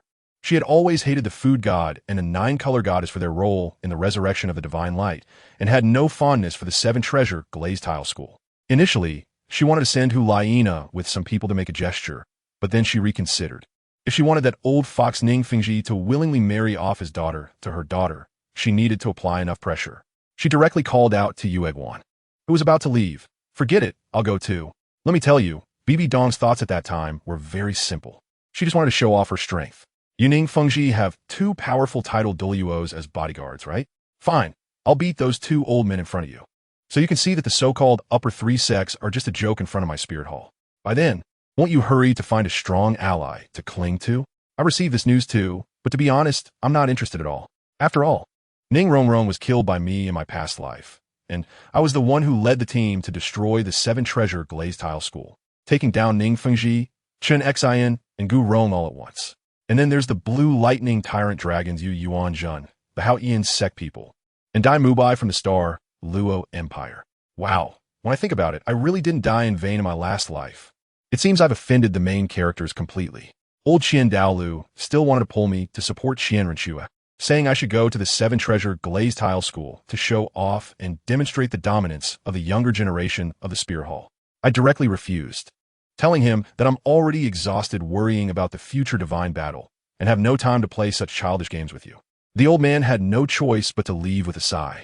As soon as he left, the Snow Empress came in and advised me, saying I should clarify things with the old man, that I and Qian Renchua are not on the same path at all. I leaned against her and shook my head. This matter is hard to discuss. In his life, Qian Dalu was brutally beaten by Tang Chun in terms of strength, humiliated by Poseidon in terms of emotions, and his son was killed by his daughter-in-law. His only hope now is his granddaughter Qian Renchua, who can inherit the angel god. For her happiness, he can endure anything. If you were to tell him now that his granddaughter is not what he thinks, that she will lose in the future, that the angel god will be gone, and the spirit hall will be finished, who would understand? This old man has suffered all his life and is left with just this little hope. How can I bear to shatter it? He would really collapse. Moreover, let me tell you, this old man is actually terrified inside. He knows that he will have to make a sacrifice in the future and won't live for many more years. So now he truly sees me as his only lifeline, fearing that I might one day give up and run away. He has even hinted to me several times that if we really can't win in the future, I shouldn't hold on and should take Qian Renchua far away, not let the spirit hall be buried with him. Who would understand? A man over 100 years old, who was once a genius, now lives in constant fear and has to pretend to be calm in front of me. It makes me uncomfortable to watch. The Snow Empress asked me, "So are you planning to drag this out indefinitely?" I replied, "What else can I do? Should I directly tell him that his granddaughter will squander the family fortune in the future? Wouldn't that make him die with regret?" She then asked, "What about your relationship with Qian Renchua? Are you really not planning to try again?" I was furious at that moment. What kind of test is this? Given our current relationship, we're playing it cool and respectful, and nobody should bring up the past mess. We can barely team up for the upcoming divine battle. If I push it further, we'll really be done for. Lowering the odds of winning the divine battle over some trivial matter? I'm not that foolish. As long as those two don't betray us again, I'll be grateful. I'm not expecting anything more. Anyway, let us leave it at that for now and focus on business in Heavendo City.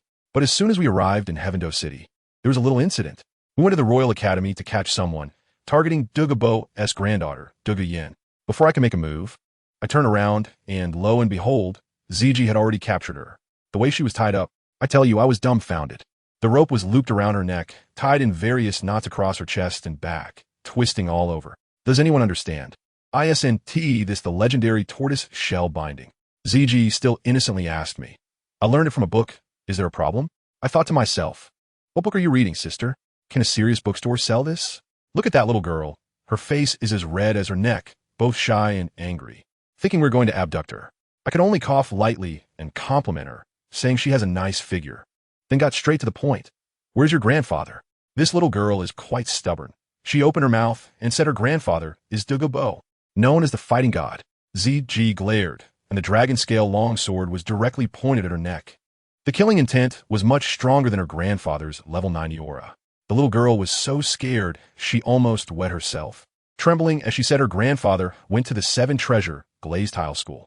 I couldn't handle her directly, just that socially awkward old poisoner Dugabo, with terrible social skills. How could he attend Ning Fengji's party? The people from the Spear Hall were also there. Did he dare to show his face in front of Bibi Dong? I took out the Pope's order and told her not to play act with us here. In my previous life, I was the one who sent that old poisoner away. How could I not know what kind of person he was? I told her that before. Moonlight and ghostly charm couldn't achieve their goals, but now that I was here, I was giving your grandfather another chance. Either join the Papal Hall, or I would make the Phosphor Snake Emperor species graduate directly from this continent. The little girl turned pale when she heard this, and in the end, she still caved in and honestly took us to the Sunset Forest. When we arrived, it was a lush green area filled with poisonous mist. Before I could say anything, Bear Lord, that iron-headed fool, inhaled a mouthful of it and smacked his lips, saying, "Not toxic enough." At that moment, I wanted to cut him off right there. Family. Who understands? When you're out, don't say you know me. I can't afford to lose face.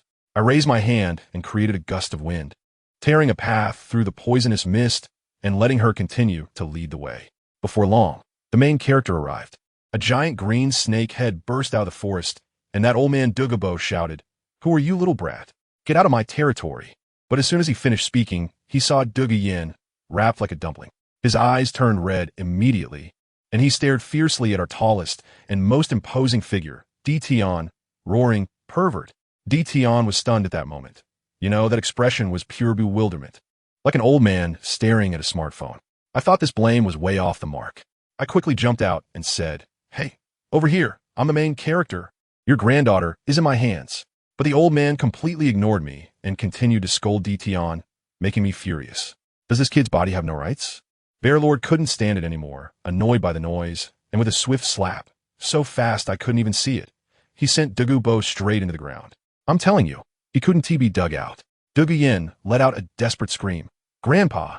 I quickly reassured her, "Don't panic, he's not dead yet." Once I pulled that old man back from the pit, he became completely obedient, speaking very politely. Let's talk nicely, we can negotiate." That cowardly demeanor made me uncomfortable just looking at him. After that, he led us to the Eye of Ice and Fire. When Tion and the others sensed the aura of the Dragon Clan, they got extremely excited. I took out the Silver Dragon King, who was sleeping in my arms, and showed it to Douluo, saying, "See, this place is where the Ice Fire Dragon King died. They are the sons of this little ancestor. And according to inheritance law, this place now belongs to her. You're just a security guard who has watched the courtyard for decades." I'm telling you, Douluo's expression at that moment was one of wanting to refute, but not daring to. His face turned green, greener than his poison. The situation was stronger than the person. What could he do? In the end, I started to use some tactics, giving a slap followed by a sweet date. I said to him, "I see you've been a security guard for so many years. It's not easy. I'll help you detoxify, and I'll also help your granddaughter." He became excited upon hearing this, and asked me how I knew he was poisoned. It was obvious. His poison was almost overflowing. I told him that his poison had already reached a critical stage, and if he wanted to be completely cured, he would have to give up all his toxic skills. But with his stubborn temper, how could he just let go of a lifetime of effort? So I gave him a second option, conservative treatment where he couldn't act recklessly or he might die on the spot at any moment. But at least he could live to an old age. The old man hesitated for a long time, and in the end, he looked at his granddaughter and softened. He deeply bowed to me and said, "Please help me." I had him. He owed me such a huge favor, and from now on, whether he wanted to do something or not, it would no longer be up to him. He had made up his mind. So, to show my sincerity, I directly took out a few large bones from my storage soul guide. Let me tell you, as soon as I took them out, the air in the entire valley became fragrant. I pointed at the pile of bones and said to Douluo, "Come on, little sister, here's a gift for our meeting. Pick one yourself."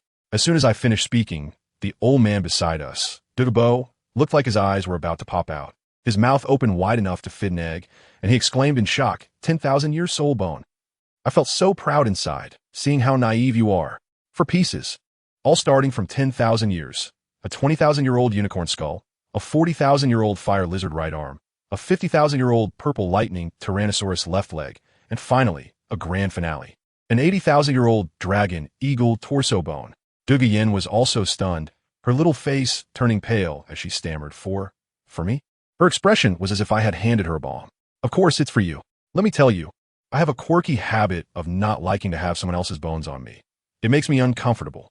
So these soul bones that come with the soul rings, I've always treated them as collectibles, or I give them away. Giving them to someone like BB Dawn would at most give me a well done, which is boring.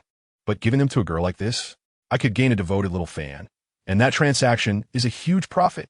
I watched as Douluo showed a conflicted expression of wanting but not daring to take it. I waved my hand and took back the other 3 pieces, directly stuffing the largest and brightest 80,000 year old spirit bone into her hands. No more hesitation.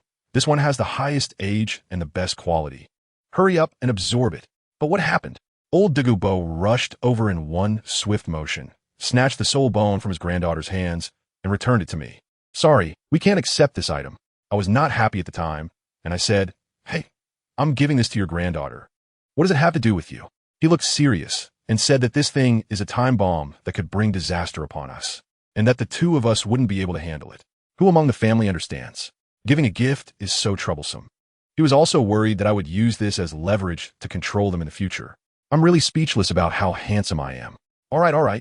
You guys are smart. You think a lot. I smacked my lips and took back the soul bone. Well, in this day and age, good things can't be given away. As soon as I put away, seeing their expressions of both relief and pain, I couldn't bear it anymore. Forget it. I won't ask for the big one. How about just a small one? I pulled out the right arm bone of the 40,000-year-old flame giant lizard again and shoved it into Douluo Yan's hands. This should be good enough, right? The risk is much lower. Even if someone really comes to steal it in the future, if they can't win, they could just cut off your right arm, and that would be it, right? As soon as I said this, Douluo Yan turned pale with fright and instinctively covered her right hand with her left hand. I raised my eyebrow, and my tone became a bit harsher. If this isn't collected soon, I'm really going to be unhappy. Douluo finally understood this time. If he refused again, a rift would form today. He sighed deeply and said to his granddaughter, "Just take it." I was finally satisfied. Honestly, it felt like I was begging you to accept me. As Douluo Yan began to absorb the soul bone, I took the opportunity to observe the flowers and plants around me. To be honest, these things seemed no different from the weeds by the roadside in my eyes. The information stored in my mind is more than the entire library of the Spirit Hall. I really look down on things like fairy herbs. With my talent, do I still need to rely on pills to level up? That's a joke. What I lack is a way to become a god. Before long, Douluo Yan finished absorbing. Wow, her soul power skyrocketed from level 25 to level 28. This improvement was faster than a rocket. When she raised her hand, a layer of scarlet flames actually wrapped around her emerald green snake spirit. A faint reddish poison mist sprayed out, and a tree that was as big as a person hugged, 10 meters away, instantly rotted, withered, and turned to ash as if it had been splashed with strong acid. I touched my chin, and the effect is quite good. Simply a walking version of corpse water. Douluo was even more excited, his face flushed, saying that with this, his granddaughter could basically walk sideways in the Soul Clan. As soon as I saw the effect was so explosive, I immediately became interested again and took out that 8,000-year-old trunk bone, asking with great anticipation, "How about you try absorbing this too? I'm really curious about what effect this thing has." Douluo Yan was so scared that she kept waving her hands, saying she didn't want it at all. Just then, I suddenly heard ZG's ethereal voice in my mind. "You wouldn't plan to give away my soul bone in the future, would you?" I was taken aback and turned to the air, rolling my eyes. "What are you thinking? I definitely have to keep your bones for myself." "What do you mean by giving them to others?" "I take care of my own problems myself." After resolving the internal conflict, I clapped my hands and said, "All right, the gifts are done. Now it's time to get to the main topic, treating the illness." I first pointed at Douluo Yan and said, "You go first." After she sat cross-legged, I specifically instructed her, "Clear your mind later. Let me take control of your soul power. Don't resist, and hold back even if it hurts." Then, I placed my hand on her back, and the treatment began. The principle is quite simple. Using forceful means to compress all the toxins running rampant in her body into the newly acquired soul bone. Then, I would help her create a brand new, customized soul power operation route. The process was indeed a bit rough. Douluo Yan trembled in pain, cold sweat pouring out, and eventually blood mist began to seep out of her body, but she gritted her teeth and didn't make a sound. Douluo beside us was anxiously pacing, but he didn't dare to speak. Once I finished the treatment, Douluo Yan rolled her eyes and fainted in my arms. I fed her a healing light orb and laid her flat. Then, I turned to Douluo and showed him a kind smile. "Now it's your turn." I said to him, "Your granddaughter's situation is just a light drizzle, but yours is severe. You need to take strong medicine.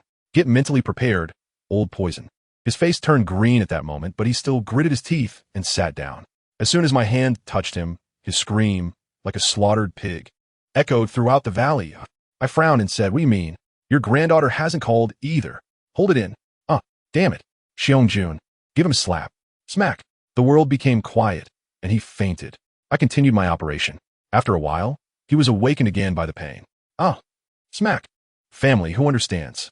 For nearly an hour, the entire valley echoed with his heart-wrenching screams and Xiong-jun's crisp, loud slaps, simply relentless. When I finally finished the treatment, Douluo was completely limp, lying on the ground with tears streaming down his face, looking at me with eyes full of despair and fear, as if I were a living king of hell. Was it really that painful? I thought I was quite gentle. I couldn't be bothered with him. I hugged my electronic pet, the little silver dragon, and directly dove into the eye of ice and fire. At the bottom of the pool, I saw the two enormous skeletons of the ice and fire dragon kings, and then Using the breath of the little silver dragon, I successfully awakened their slumbering dragon souls. I briefly explained the situation outside to them, mentioning things like the dragon god has died, the spirit beasts are about to be domesticated, and this little girl is the new co-master, and so on. After hearing this, the two old dragons were filled with emotion. But they also said that their souls were shattered and they couldn't be of much help. I said not to rush. I can take you with me. But it will take a few years. I still need to keep this place to catch a big fish. After we reached an agreement, I directly put their dragon souls into my special space before flying up. As soon as I came up, I saw that Douluo had already woken up and was taking care of her grandfather, who was already questioning life. I walked over and asked, "How do you feel?" Douluo looked excited and said she tried the soul power route I opened for her, and her cultivation speed increased by more than 3 times. I looked at Douluo again. The old man now looked at me as if he were seeing a ghost, trembling as he said, he has suffered greatly, but he has also gained from his misfortune. The bottleneck he had for several years has been broken, and he is now a rank 92 title Douluo. It's good that you've broken through.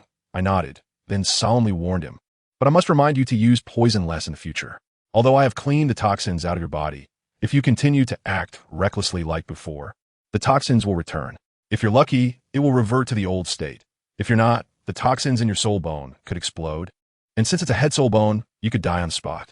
Seeing his confused expression, I feared he wouldn't remember, so I added a little more pressure, emphasizing a torturous companionship. How about this? I will give you a 20-year guarantee for this treatment. During these 20 years, if you have any problems, just come to me anytime, and I will give you another treatment for free. Douluo's face turned pale in an instant, and he waved his hands repeatedly. No, I don't think that's necessary. You don't have to be so responsible. No way.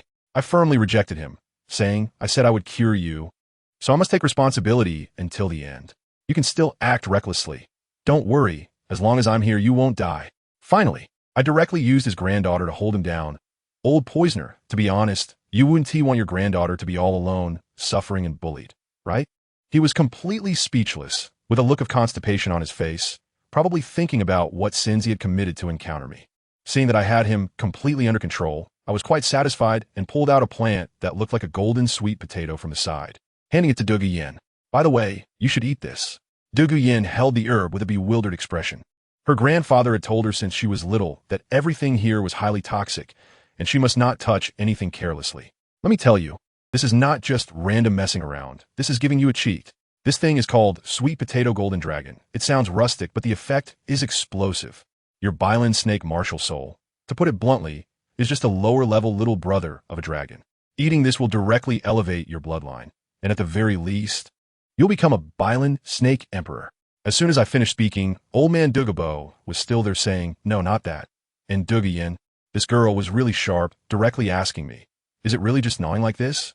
I nodded, and just like that, he finished showing off, crunching away like he was gnawing on a carrot.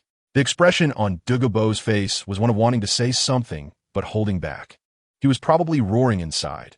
My foolish granddaughter, you're just casually eating something he pulled out of the ground. What if something goes wrong? While she was digesting, I quickly explained to Douluo, listen, old man, once she absorbs it, her soul power will definitely shoot up to level 30.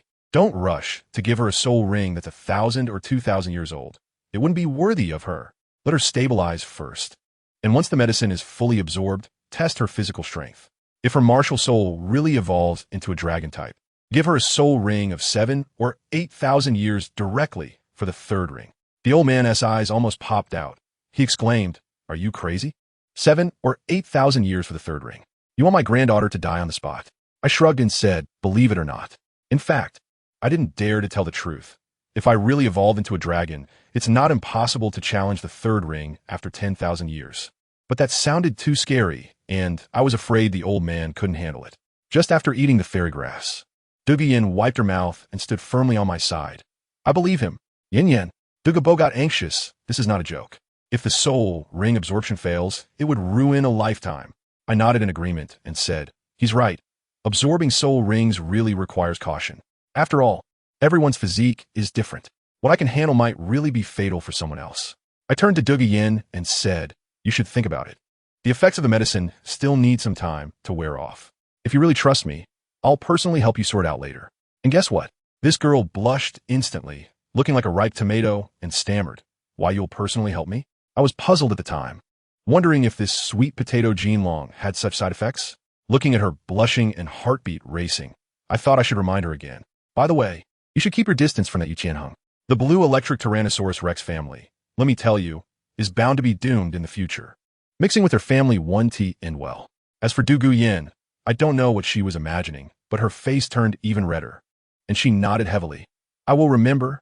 Du Gubo watched his granddaughter's expression from the side, looking as if he had been constipated for 3 days and nights.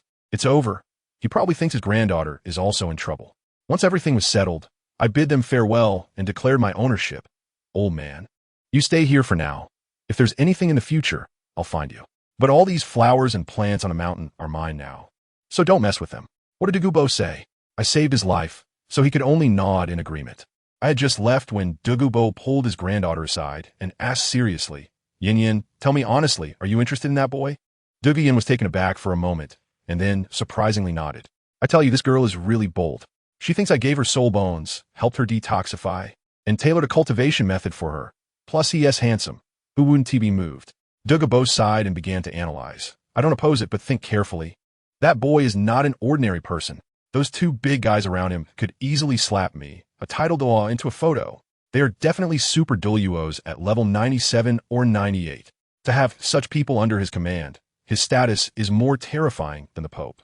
And I just saw him fly with those wings, 6-winged angel. A member of the Spirit Hall. No one understands. This old man's imagination has completely stripped my identity bare, and he even suspects I might be some ancient monster who has returned to youth.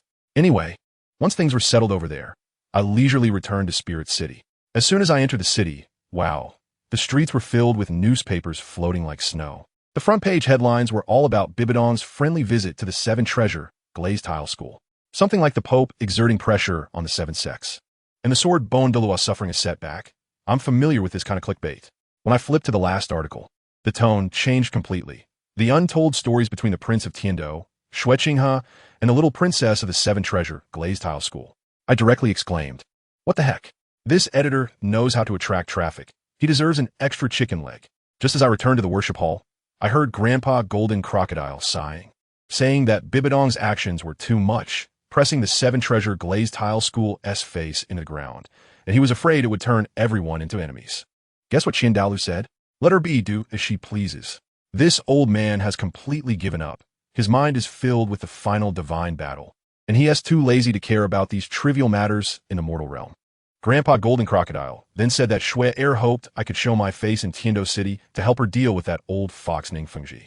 Dalu directly shook his head. No, that kid isn't interested in playing these games.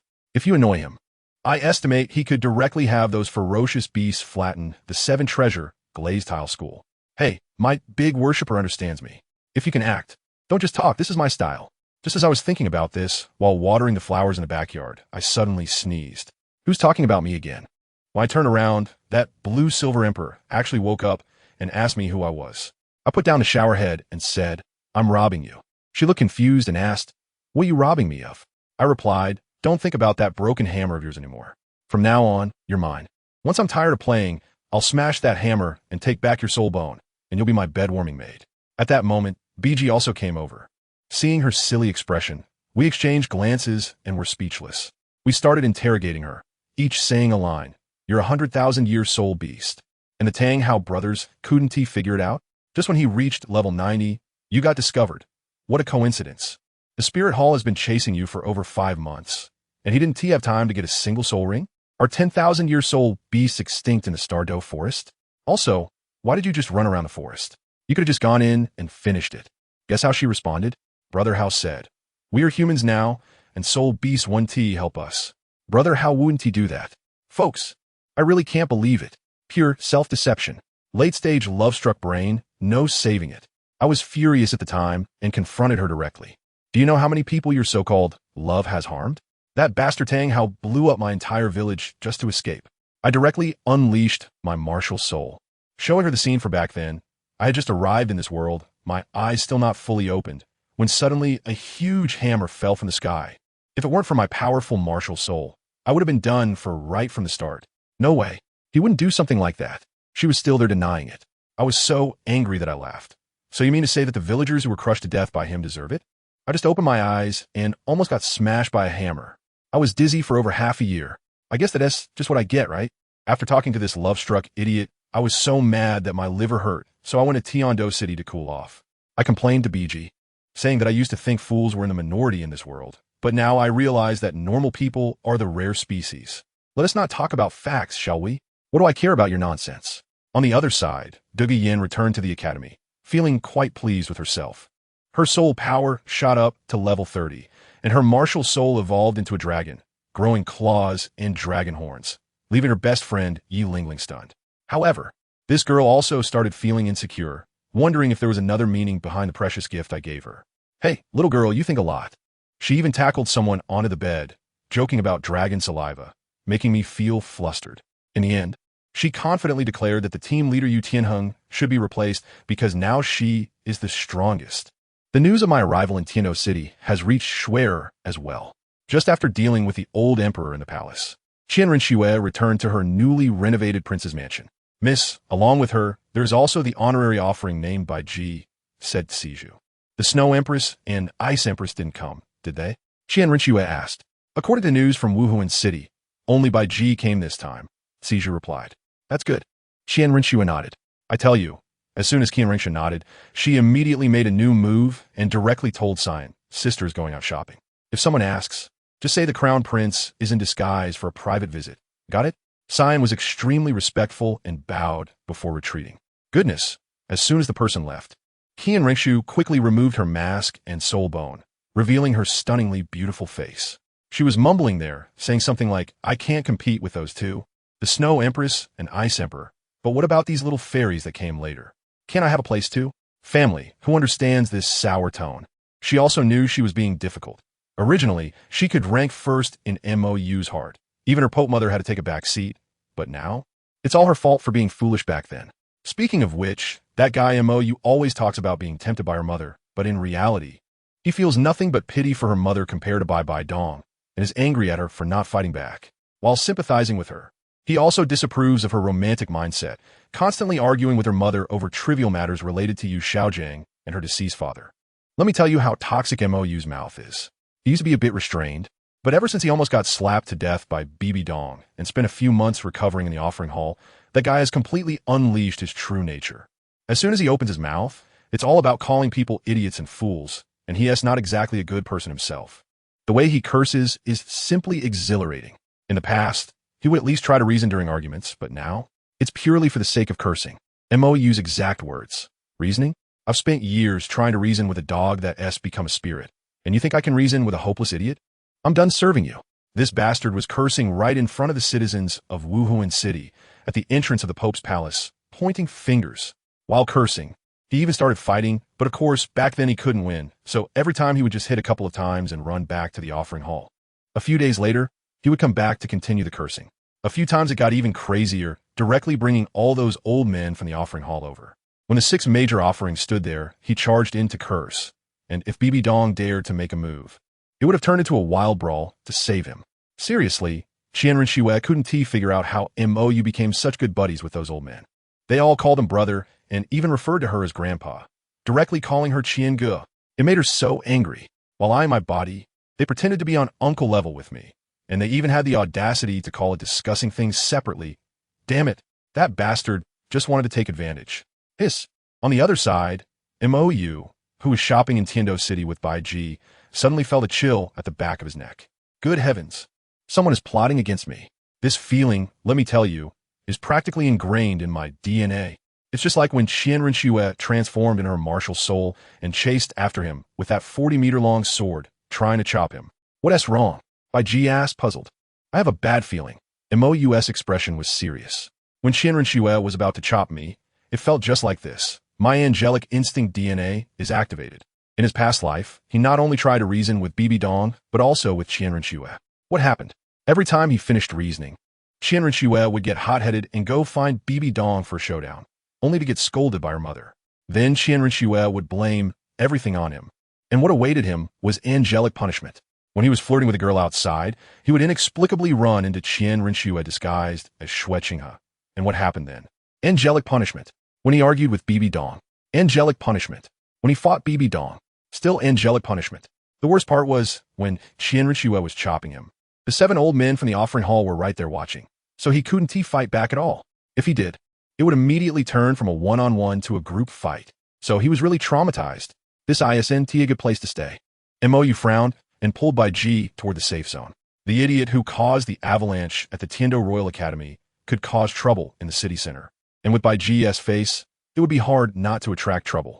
Even though Xiong Jun could appear in the Wuhuan space at any time, it's best not to cause trouble if possible. It's not about fear, it's about annoyance, impacting the mood for shopping. Someone is watching you. Just then, Tianming's voice suddenly popped up.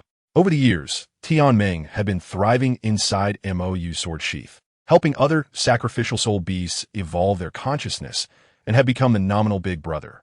Usually, he would wander around the Pope Mountain in his spiritual form, and now he was acting like a little security guard, doing his job diligently. Is he strong? Mou didn't even look back as he watched a little spiritual figure jump onto his shoulder. Not really strong, only at level 95. Just a newcomer. And there are 2 of them. Tianming said he had been watching you since the food street, and it's been a long time. Something's off. Is there a soul saint following them? Mou asked. Huh.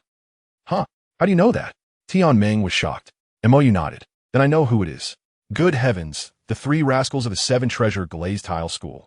Chun Exent, Gu Rong, Ning Fengji. They probably got scared by Bibi Dong a while ago, and now can't sit still, wanting to come out and find a big thigh to hug. Why not let Xiong Jun slap them to death? Tianming was stoking the fire. Are you out of your mind? Mou flicked Tianming away with a finger. Are you kidding? Qianren Xue is still trying to win over the 7 treasure glazed tile school. If I take out their sect leader and elders, wouldn't they be asking for trouble? If we don't kill them, we want to kill them. Tianming went back to sleep feeling wronged. How could they be watching you? Bai Ji asked curiously. Do you really believe that ghost talk from Tianming? Mou laughed. They're not watching me. They're watching you. Bai Ji was stunned. Me? Exactly. Mou pulled her along slowly. Your kind of unparalleled beauty is incredibly attractive to those old men. Even if you disguise yourself, that aura cannot be hidden. Chen Xian and Gu Rong rely on their cultivation, while that old fox Ning Fengji has a knack for reading people. With your aura, among the pile of useless nobles in Tiando City, you stand out like a crane among chickens. It's no wonder they are watching you. On the other side, on a high building, Chen Xian was staring intently at Mou and Bai Ji, his expression very serious. Fengji, those 2 are quite unusual. You old lecher, are you interested in that girl? Gu Rong crazily tore down Chen Xian's credibility. Chen Xian completely ignored him and said solemnly, that kid is a swordsman. You can tell that? Come on, just say you like her. I want to laugh at you. Don't mess around. Chen Xian glared at Gu Rong. I'm not mistaken. That kid is not an ordinary swordsman. Sword uncle, can you be more specific? Ning Fengji quickly mediated. Chen Xian thought for a moment and said, a novice swordsman, with exposed sword intent like a hedgehog. But after my father reached the realm of returning to simplicity, that sharp aura completely disappeared, looking just like an ordinary person. I still can't do that. You mean, Ning Fengji gasped, that kid has reached the legendary realm of returning to simplicity? Chen Xian nodded solemnly. Very likely. Just now, when he passed by, I felt a hidden threat. Not strong, but deadly enough. But when I tried to sense it carefully, it was gone. This is exactly what my father described. Before he died, his father told him that the high offering of the Wuhuan Palace, Dalu, had long reached this realm. Back then, his father was directly injured by a sword strike from Dalu. Now, he actually sensed the same aura from a little kid. Should we make contact? Ning Fengji was also interested. Don't act yet. Chen Xian immediately stopped him. We're not sure of his identity yet. What if he asked from the Wuhuan Palace? That would be troublesome.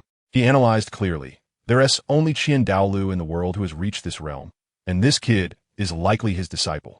Right now, the relationship between the 7 treasure glazed tile school and the Wuhuan Palace is so tense, it's like they're about to go to war.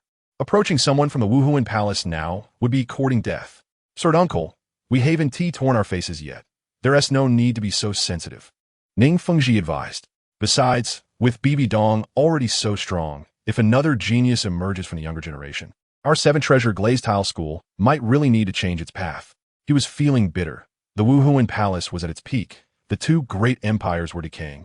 The Haotian sect was being a turtle, and the blue lightning tyrant dragon was at odds with the Wuhuan Palace. The so-called 3 upper sects being interconnected is simply a joke. If we don't come up with a solution soon, the 7 treasure glazed tile school will eventually perish. Doesn't the blue lightning tyrant dragon have 2 geniuses? Yu Qianxin and Yu Tianheng, Chen Xian said. But it seems there are no young geniuses from the Wuhuan Palace that can be taken seriously. Just because you haven't heard of them doesn't mean they don't exist. Ning Fengji shook his head. With Bibi Dong's personality, if she really had talent, she would definitely hide it and reveal it only when she grew up to scare people. What if that kid just now really was from the spirit hall? Gu Rong spoke softly. What if we kill him? Goodness, this old brother really dares to think. One Bibi Dong is already enough. And if another sword genius comes, what is the point of playing? No way. Ning Fengji and Chen Xian shouted in unison. Chen Xian's face turned pale. If he really is that angel Daluo's disciple, once something happens to him, the Seven Treasures Glazed Tile School will be reduced to ashes. That's right. Ning Fengji added. Such a genius goes out without anyone protecting him. Any one of the 7 old monsters from the worship hall could take us down. If we fail, it will be a disaster. This left Gu Rong speechless. But if we let him grow, aren't we just waiting to die? The 3 of them fell silent. Move now and die. Don't move and die later. Either way, it's death. Wait a minute. Chen Xian suddenly realized. Aren't we just speculating? Ning Fengji nodded. Indeed, it's already absurd that the spirit hall has one Bibi Dong. How could there be another sword genius? But if that's really the case, Gu Rong was still uneasy. Ning Fengji sighed bitterly. Then it can only be said that fate is with the spirit hall. Let us go. Ning Fengji stood up, seeing that they were heading towards Yuxian. Just right, I have an appointment with Qinghe there, and I'll take the opportunity to check the situation. Xue Qinghe. Upon hearing this name, Gu Rong became angry. Fengji, you don't really want to marry Rong into the royal family, do you? Don't you know what kind of character that royal family has? Did you not see that old Emperor Xue Yi's little affair with Yuxian? The more he spoke, the angrier he became, cursing the Haotian sect as well, saying they were a bunch of freeloading cowards. Relying on a woman to support such a large sect, it's embarrassing. Uncle Gu, be careful with your words. Ning Fengji quickly urged him to lower his voice. A bunch of cowards. Gu Rong completely ignored him. Fengji, you should wake up. The blue lightning tyrant dragon looks down on us. And the Haotian sect is even more selfish. That so-called branching together never existed. Old Bones, you're not really scared stiff by Bibi Dong, are you? Chen Xian teased. Gu Rong's face turned serious as he said solemnly, I am indeed scared. Aren't you? That day, Bibi Dong's imposing manner left us with no chance to resist. I don't care if I die, but what about Rong? She's a support type, who will protect her in the future. Still hoping for that nonsense branching together. When the Haotian sect fought with the Spear Hall, did we help? Do you think those idiots don't hold grudges? Fengji, the future of the 7 Treasures Glazed Tile School needs to consider other paths. Yuxian, I tell you this place sounds grand, but it's actually a training class for a bunch of useless nobles with their heads filled with thieves and prostitutes, pretending to be something they're not. Mou feels a visceral disgust for this place. What are we doing here? Bai Ji is confused, looking for someone. Mou directly approaches a man who looks like a steward. The steward, Ode, comes up and asks, Young master, young lady, what brings you here? I'm looking for your sect leader, Tang Yuehua. Mou gets straight to the point, telling him to ask her if she wants to see Tang Hao, and, if so, to come down. The moment those words are spoken, the information explodes. You have to know, Tang Yuehua has been terribly pitiful in her life, being exploited by both the Haotian sect and Tang Hao. Back then, the Haotian sect sent her to the old emperor's dragon bed on a snowy night to secure a marriage alliance with the imperial family for peace. If it weren't for Bibidong's threat that anyone who dared to touch her would be destroyed, Tang Yuehua would have been ruined long ago. Even so, she has devoted herself to serving the Haotian sect, helping them with logistics and gathering information over the years. What are you laughing at? Bai Ji looks at Mou with a strange expression. I used to think sect slaves only existed in novels, but I didn't expect there to be 2 in this family. Mou shakes his head, utterly speechless. He learned all this in his previous life through hypnotic soul techniques from Tang Yuehua. At that time, Hulaina was left dumbfounded. So you're looking for her now? I'm a kind-hearted person. Mou looks at the blue figure slowly descending from upstairs, feeling pity for her and preparing to rescue her from her suffering. Sect leader, it's these 2. Ode pointed at Mou. Upon seeing unfamiliar faces and hearing Tang Hao's name, Tang Yuehua immediately becomes vigilant. Thinking they are from the spirit hall come to humiliate her, her expression instantly darkens. She steps closer, about to say some formalities, when Mou swiftly grabs her wrist and whispers, I know where Tang Hao is. At this one sentence, Tang Yuehua trembles all over, her expression shifts. and she immediately pulls MOU upstairs, forgetting about Bai Ji. Once they reach the third-floor room, as soon as the door closes, she impatiently asks, "Where's Brother Hao? You weren't this anxious when your father died, were you?" MOU sits down casually, surveying the cold-toned room. "Where's Brother Hao?" Tang Yuehua's eyes turn red. MOU raises an eyebrow and calmly utters 2 words. "He's dead." "Impossible." Tang Yuehua instantly breaks down, clenching her clothes, trembling all over. "How is it impossible? Back then, the Pope of the Spirit Hall was so badly injured. Do you think a newly promoted title Douluo could be in any better shape?" MOU's tone is icy. Tang Yuehua collapses onto the floor, mumbling that it can't be true. Brother Hao won't die. MOU looks at her, and his gaze turns even colder. "Are you really that concerned about that scumbag who doesn't care about you? If it weren't for him, you wouldn't have gone through that kind of thing that night, right?"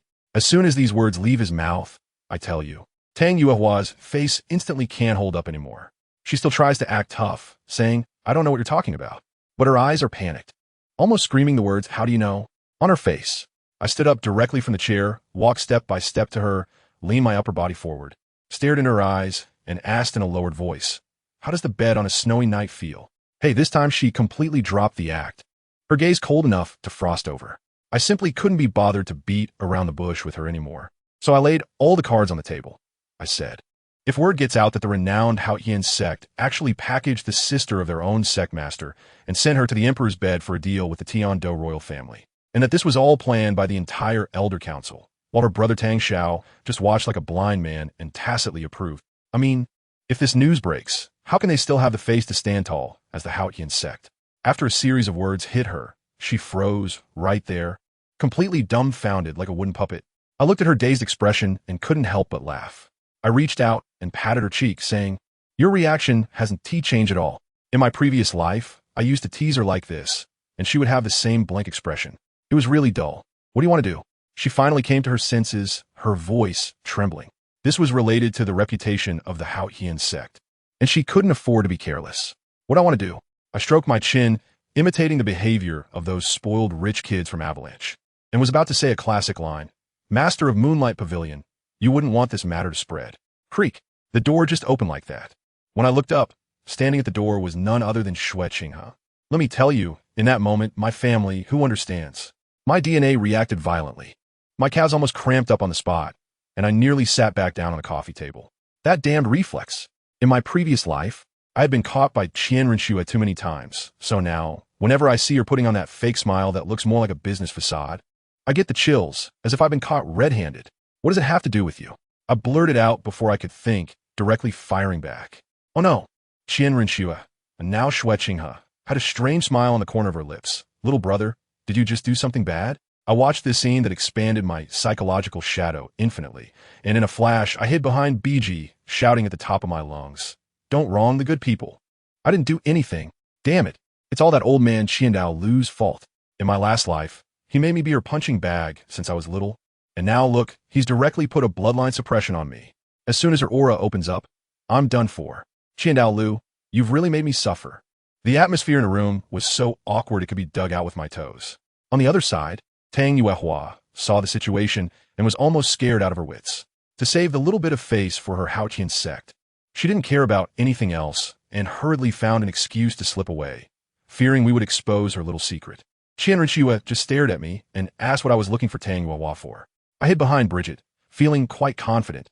"What does it matter to you?" She even frowned and tried to advise me, "But you should understand her situation. It's better to take it easy." I couldn't help but click my tongue and almost laughed out loud. Let me tell you, the words coming out of her mouth were simply the funniest joke of 2025. A person who can throw away the spear that has protected her for 20 years without batting an eye for the sake of profit.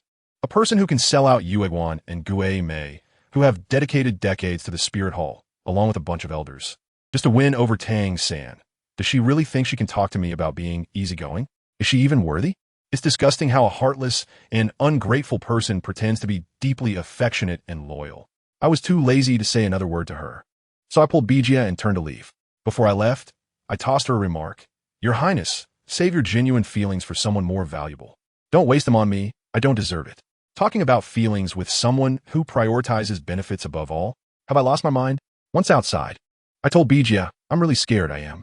I've seen how heartless she can be. I'm afraid that one day, when I no longer have any value to her, she will throw me away like garbage without hesitation. Knowing what kind of person she is, why did I rush to get close? Isn't that asking for it? So, it's better to keep my distance, to preserve some dignity for both myself and her. Just as I went downstairs, feeling quite upset, I ran into Ning Fengji and his companions. He insisted on coming over to ask questions. Excuse me, young friend, what is your relationship with the master of Yuehua Pavilion? I was annoyed at that moment and looked up at him. What is it to you? Is this your house? Ning Fengji was instantly dumbfounded. He had probably been in the position of sect master for too long and was being confronted like this for the first time.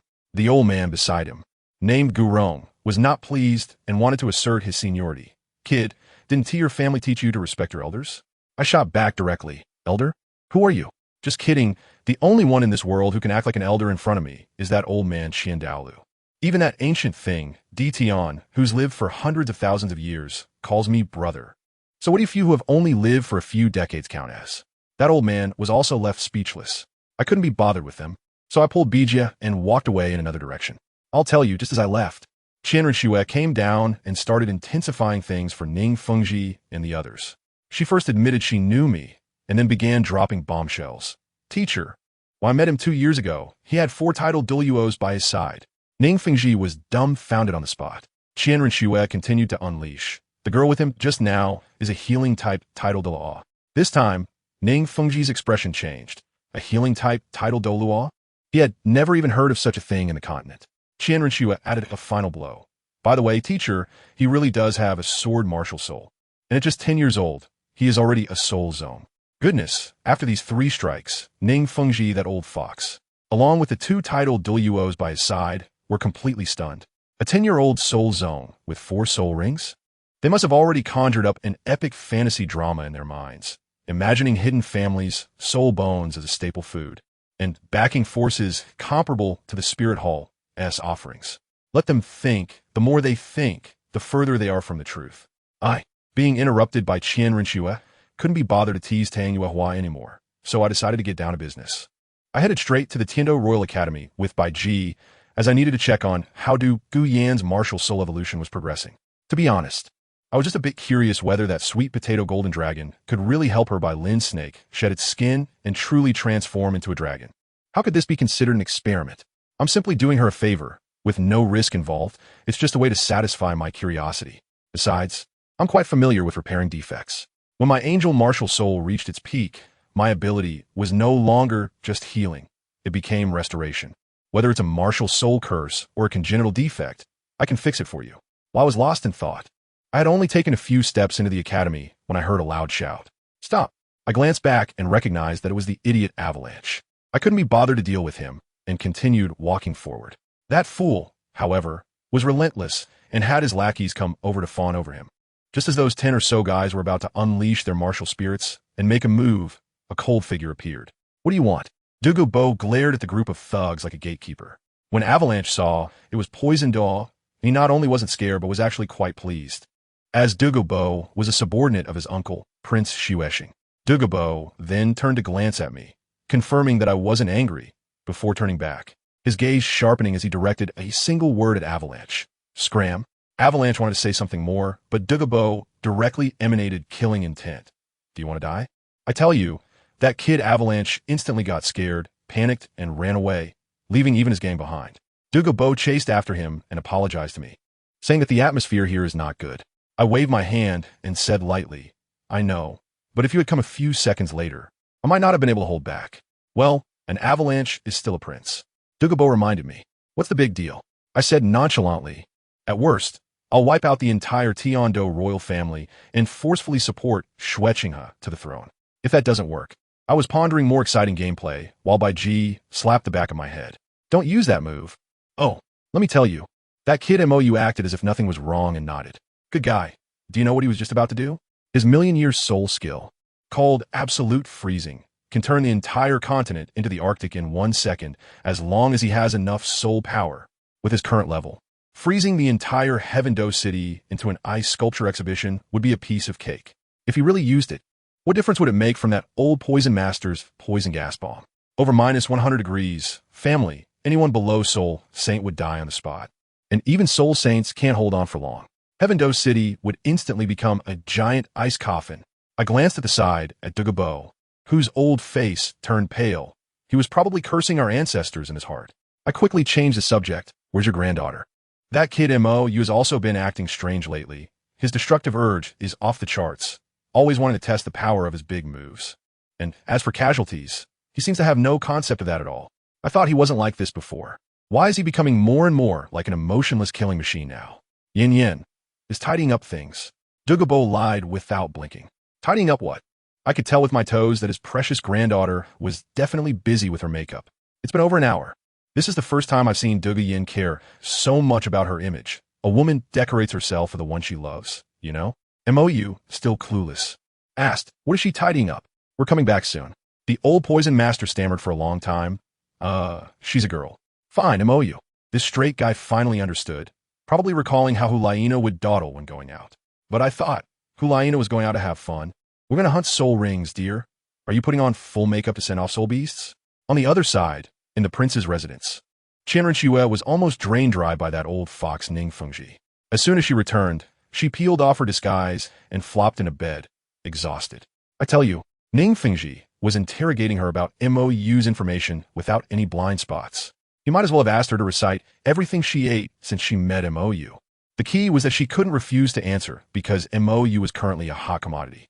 He was the key to whether the seven-treasure glazed tile school would stand with the Heaven Do Empire. If Mou was from the Spirit Hall, that old fox would definitely immediately take the entire sect to switch sides. But that wouldn't work. If the seven-treasure glazed tile school switched sides, the two major empires and other sects would definitely band together and directly confront the Spirit Hall, which wouldn't be worth it. So, Mou had to maintain this identity as a hidden genius to give them confidence. The more confidence he gave them, the more devastated they would be when the truth came out in the future, the leader effect. But this old guy actually wanted to push Ning Rongrong towards Mou. Qianren Xue rolled over in bed, looking helpless. The marriage plan she proposed before was completely rejected by Ning Fengji. What a joke. Xue Qinghe was just a big soul master on the surface, a useless one. How could Ning Fengji look up to that? Now, that Mou had emerged. A genius young man who perfectly met his criteria for a son-in-law. This old fox had already hinted to her. Marriage? Forget it. Even if my daughter is sold, she should be sold to a titled Dalu reserve, not an emperor. Dream on. Qianren Xue snorted. With Ning Rongrong's pampered young lady temper, could Mou indulge her? Within 3 days, she would be questioning her life. That guy Mou, he doesn't care who you are. Back when he advised her mother Bibi Dong, it was all about presenting facts and reasoning. If that didn't work, he would directly confront her. You blind fool. If you don't have a brain, don't blame others. So tough. So during the Soul Master competition, he almost knocked you Xiaojiang to death with 2 slaps. I tell you. Although Mou said he just lightly touched him, I don't believe you. You Xiaojiang, a soul respect, took 2 slaps from a soul Douluo and didn't explode on the spot. That was already a miracle of physics. After all, at that time, Mou was someone who could face Tang. How directly? But would Mou cooperate? Qianren Xue started to have a headache again. With this identity, Mou was merely a passive figure. He wasn't involved at all. If Ning Fengji really set his sights on him, that kid would definitely throw down the challenge. Based on my understanding of his stubborn temper, don't even think about it. Qianren Xue said firmly. That guy is easy to coax when he is in a good mood, but once he says he won't do it, it wouldn't matter if the sky fell. He wouldn't budge. This is troublesome. If Ning Fengji and his daughter provoke Mou, that group of fierce beasts around him would flatten the 7-treasure glazed tile school without breaking a sweat. Qianren Xue knew that those fierce beasts could even start a beast tide, capable of destroying the continent. Moreover, she also noticed that the current Mou was different from before. He had some sympathy, but not much.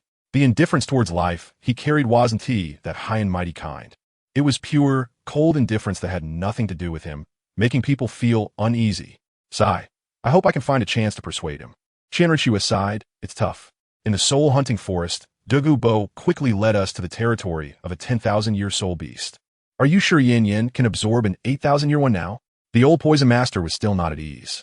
His granddaughter's physical quality had improved after her martial soul evolved, but her second soul ring was only 700 years. Jumping straight to an 8,000-year third ring was too big a leap. Don't worry, with me, it's no problem. Mou is incredibly confident. Who understands family? Mou is all about the joy of nurturing. Watching Yan's martial soul evolve and her strength soar, he was more excited than anyone. The Golden Dragon Bull was impressive, directly evolving the Bailin snake into a dragon with earth attributes, maximizing her melee capabilities. And with the right arm bone of the fire giant lizard, wow, a warrior with fire, earth, and poison attributes. Once the third ring was up, she could directly look down on her peers. If it weren't for her mental strength still being a bit lacking, I would have wanted her to try a 10,000-year one. Moyu was still being humble. Douluo's face turned green. He thought it was unnecessary to be so exaggerated. He was afraid Moyu would take out that 2,000-year spirit skull any second now. What happened?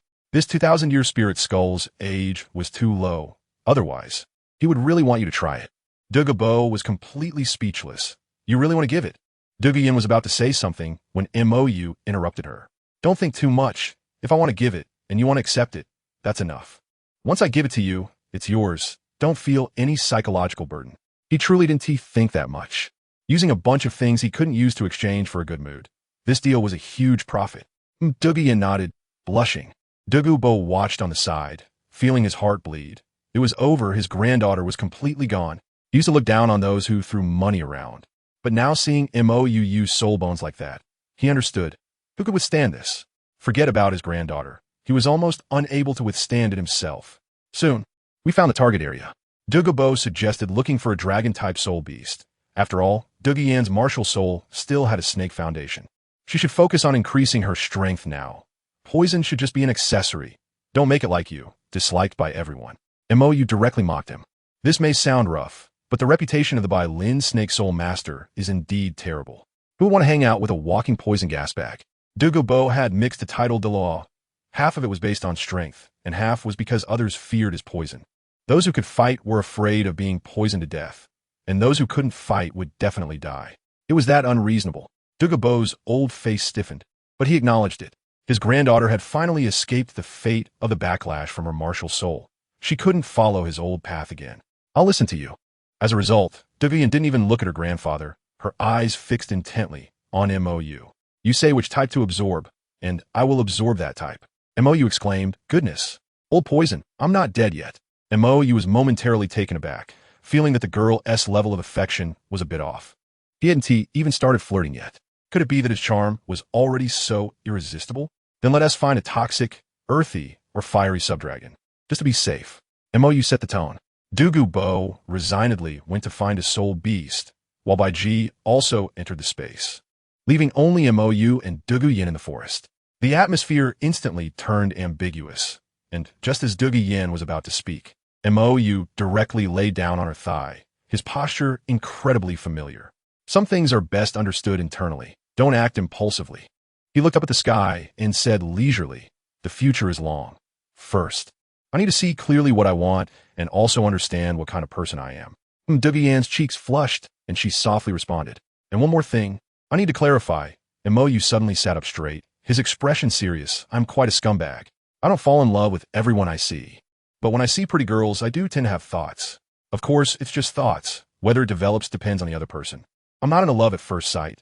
That, in my view, is just lust. Of course, I also have lustful thoughts, but after that, I cool down. To truly fall in love, it has to be after some interaction. He told her he was so angry at that time, as if complaining about something. He felt that his emotions were too rational. With Bibi Dong and Qian Renxue, they argued daily due to differing views, while with Xue Di and Bing Di, it was plain and steady. In short, he felt that looks could only start things. The real connection had to be heartfelt. The next day, Yin successfully absorbed an 400-year-old Earth Armor Dragon lizard, immediately leveling up to the 30th rank. Your luck is incredible. Moyu couldn't help but exclaim. This old beast was simply tailor-made for her. However, Douluo had an expression of lingering fear. The absorption process was not that smooth. Yin nearly exploded, relying entirely on Moyu's monstrous healing ability to forcefully sustain her life, dragging what should have been an hour-long task into over 2 hours. Old Poison watched in horror and had already decided that he would never let this kid help with the next soul ring. This was not absorbing a soul ring. It was like crossing a tribulation. Your level is rising too quickly. It's easy to have problems. Moyu said, and a light group shot into Yin's body, causing her soul power level to instantly drop back to the 30th rank. This thing can disguise soul power levels and soul ring colors. Your fourth ring must be 10,000 years, too eye-catching, so hide it for now. Yin tried to control it. Wow. The colors of those 3 soul rings were like an RGB marquee, flashing in all colors. The people in the city really know how to have fun. After sending Yin off, Imoyu strolled to Yuxian. As soon as he entered, the steward invited him upstairs. Tang Yuehua had her back to him and coldly asked, "What do you want?" "What do I want?" Imoyu casually sat down. "What do you have?" Tang Yuehua was momentarily speechless. Yes, what did she have? Just a marginal figure of the Haotian sect. Then why did you come find me? To insult me? Or to insult the Haotian sect? Her voice grew colder. "I'll tell you, I've already sent the message out. Soon the Haotian sect will announce my expulsion. You can't threaten anyone with that." Imoyu was taken aback. "Are you out of your mind? Do I need to go through so much trouble to deal with the Haotian sect? Then what else can you do?" Tang Yuehua was skeptical. "Play. Montaku Shulgit." Tang Yuehua was dumbfounded. "Play? Play what?" Some unpleasant images flashed through her mind, and her face turned red. "I feel like you're thinking of something inappropriate." Imoyu said softly. "Not all." She quickly denied it. Imoyu walked up to her, straightforwardly asking, "You don't have any strange feeling for Tang Hao, do you?" "I don't." Tang Yuehua reacted like a cat whose tail had been stepped on. "I'm not mocking you." Imoyu shook his head. "I just want to know, do you know Tang Hao well?" He and Tang Xiao were both soul Douluos back then. How could they not realize the blue-silver emperor is a soul beast? Or did the two brothers fall for her looks and lose their minds? "What are you trying to say?" Tang Yuehua's brows furrowed tightly. "What I want to say, Imoyu directly pulled out that big grass, the blue-silver emperor, from a space and placed it on the ground. Then, pointing at Tang Yuehua and that grass, all the pent-up grievances finally erupted, and he started to vent. "Are you both out of your minds? Or did you just not grow a brain at all? How could you possibly like something like Tang Hao? Are you all just idiots?" Let me tell you, the anger he had back then was just like cursing those two fools, Bai Bai Dong and Qianren Shui. He really couldn't understand why all the women he encountered were more cunning than the last, with more tricks up their sleeves than a coal mine. And not a single one was like Lanyin Huang, that sweet and naive girl.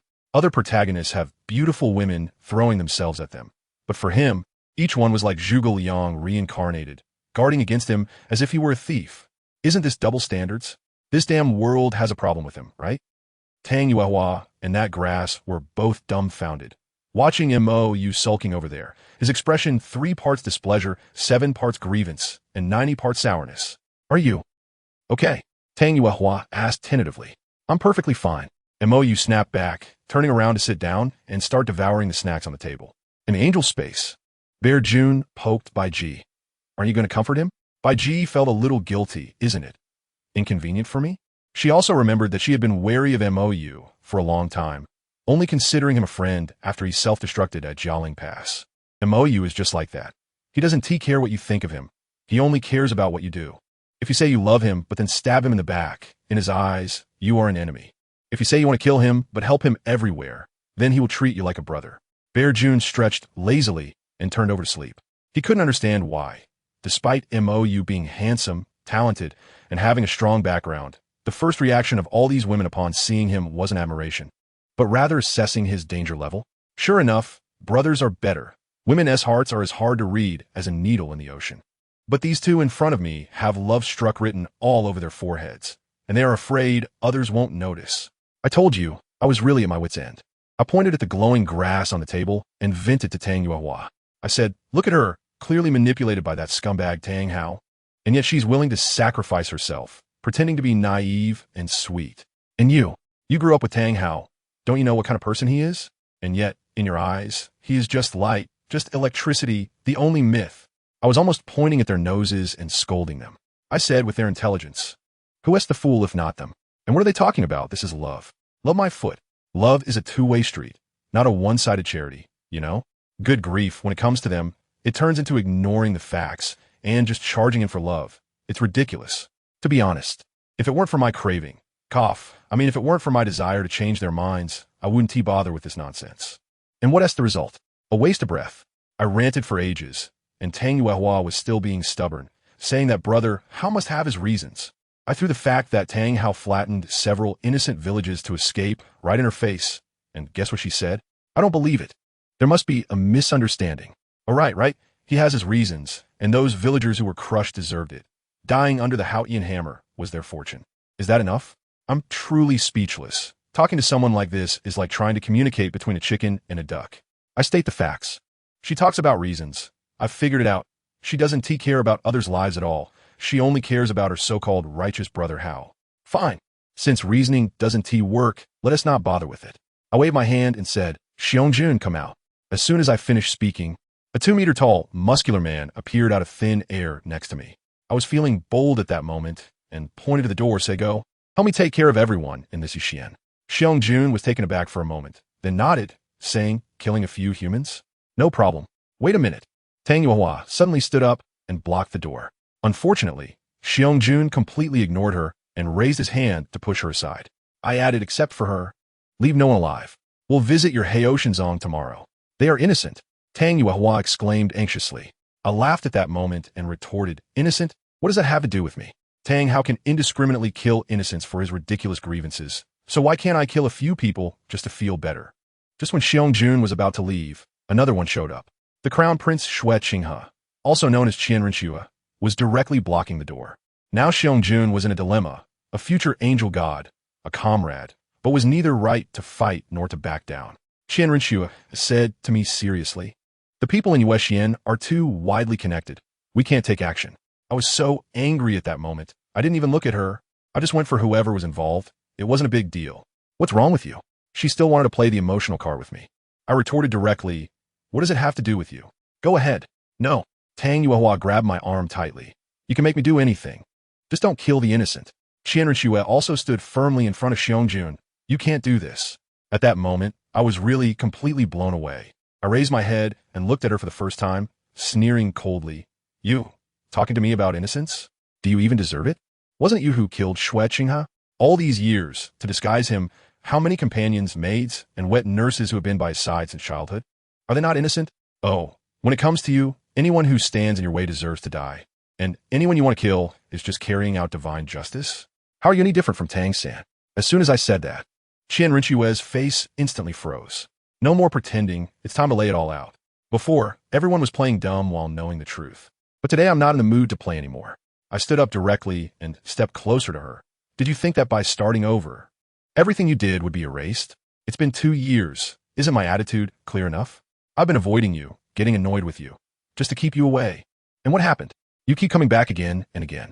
What do you want? Do you want me to relive the feeling of being a clown, used by you and then thrown away? Do you want this kind of luck?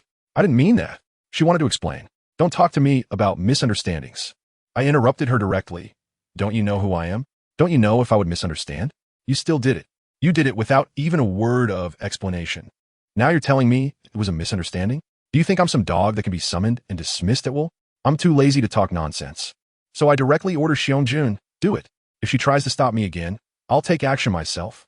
I just want to see what the scenery is like in the heavenly capital at minus 70 degrees. Family, who understands? I'm here, carrying the KPI of saving the world. With so much pressure that I'm losing hair every day, just wanted to come out and find some fun to relax. But these people keep ramping up the intensity, jumping into my danger zone wave after wave. Do they really think I'm a pressure cooker that won't explode? If there's more nonsense, it's your choice. My gaze turned cold, and the platinum-colored million-year soul ring beneath my feet suddenly lit up, causing the temperature in the entire room to drop sharply. First soul skill, absolute ice seal. Boom. A terrifying cold current erupted from me as the center. Xiong-jun reacted the fastest, instantly slipping into an alternate space.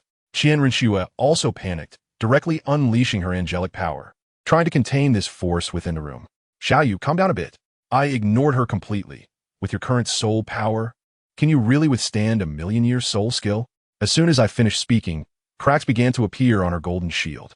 Just as the shield was about to shatter into pieces and the entire Heaven-Do city was about to turn into an ice sculpture, suddenly, an ice blue figure appeared out of thin air.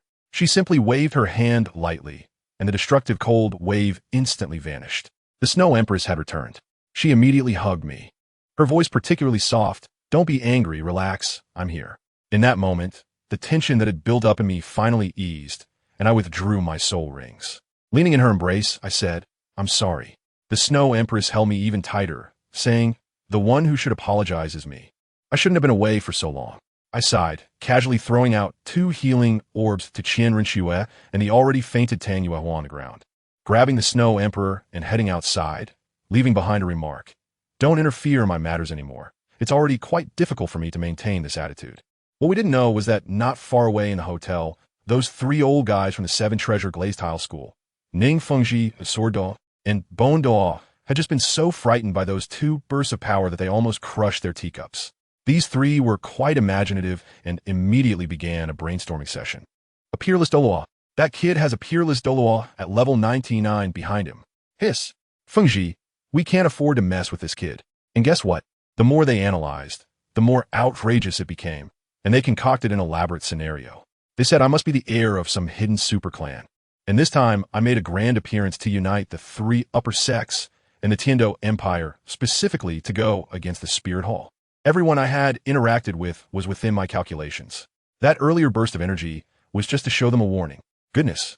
While I was on the verge of exploding and almost demolishing the city, it turned into a deep and unfathomable scheme on their end, with the scale expanding directly from the basement to the stratosphere, just as the three of them were passionately discussing this, with Ning Fengji even starting to hesitate about whether to marry his daughter to me for a political alliance. Boom! There was another loud noise from the direction of Yuexian. I held my sword, stepping on the back of an ugly old man, my face filled with displeasure. I've said I'm in a bad mood. Why are there always people rushing to be reborn? This old man was from the Haotian sect, and as soon as he arrived, he was making a fuss. As a result, I used a mental shock to directly turn him into a fool, and he couldn't even unleash his martial soul. Lying on the ground, he still had the nerve to act tough. Who are you? I am Tang Lai, the seventh elder of the Haotian sect. Call your mom. With a swift motion, I slashed with my sword, severing his hands that were about to sneakily summon his martial soul. The two little lackeys he brought along still dared to curse at me. Damn little bastard. I turned my head, and another disdainful glance from the king was thrown over. Those two guys rolled their eyes and collapsed on the spot, falling straight to the ground. I tell you, the death was completely inexplicable. The next second, to my surprise, the three big shots from the Seven Treasures Glazed Tile School, led by Ning Fengji and accompanied by the swordbone Dalu, rushed over as if they caught a whiff of something. Looking at the human-shaped corpse of Tang Lai on the ground, along with the two dead Haotian sect disciples nearby, I could see their expressions were almost overheating. What is going on? Wasn't it agreed that they would unite with the three sects? Why did they immediately take down the elder of the Haotian sect upon meeting? That old fox Ning Fengji even recognized Tang Lai. And just as he was about to speak, Mo Yu didn't even bother to lift an eyelid and simply said, "Do you also want a medal?" Let me tell you, that murderous aura, combined with the unfathomable pressure from the Snow Empress beside him, instantly made Ning Fengji shrink back. With a smile on his face like a blooming flower, misunderstanding, little friend, we're just passing by. Purely passing by. Just kidding. To fight with such a monster for a half-dead Tang Lai, the Haotian sect is already shrinking back. He wouldn't be the one to take the fall. But that Tang Lai was still tough. Kid, I'm actually. Before he could finish his sentence, whoosh, a flash of sword light, and a head rolled to the ground. The whole place was so quiet you could hear a pin drop. Ning Fengji's eyes nearly bulged out. The seventh elder of the Haotian sect, titled Dalu, just like that, gone, like chopping a cabbage.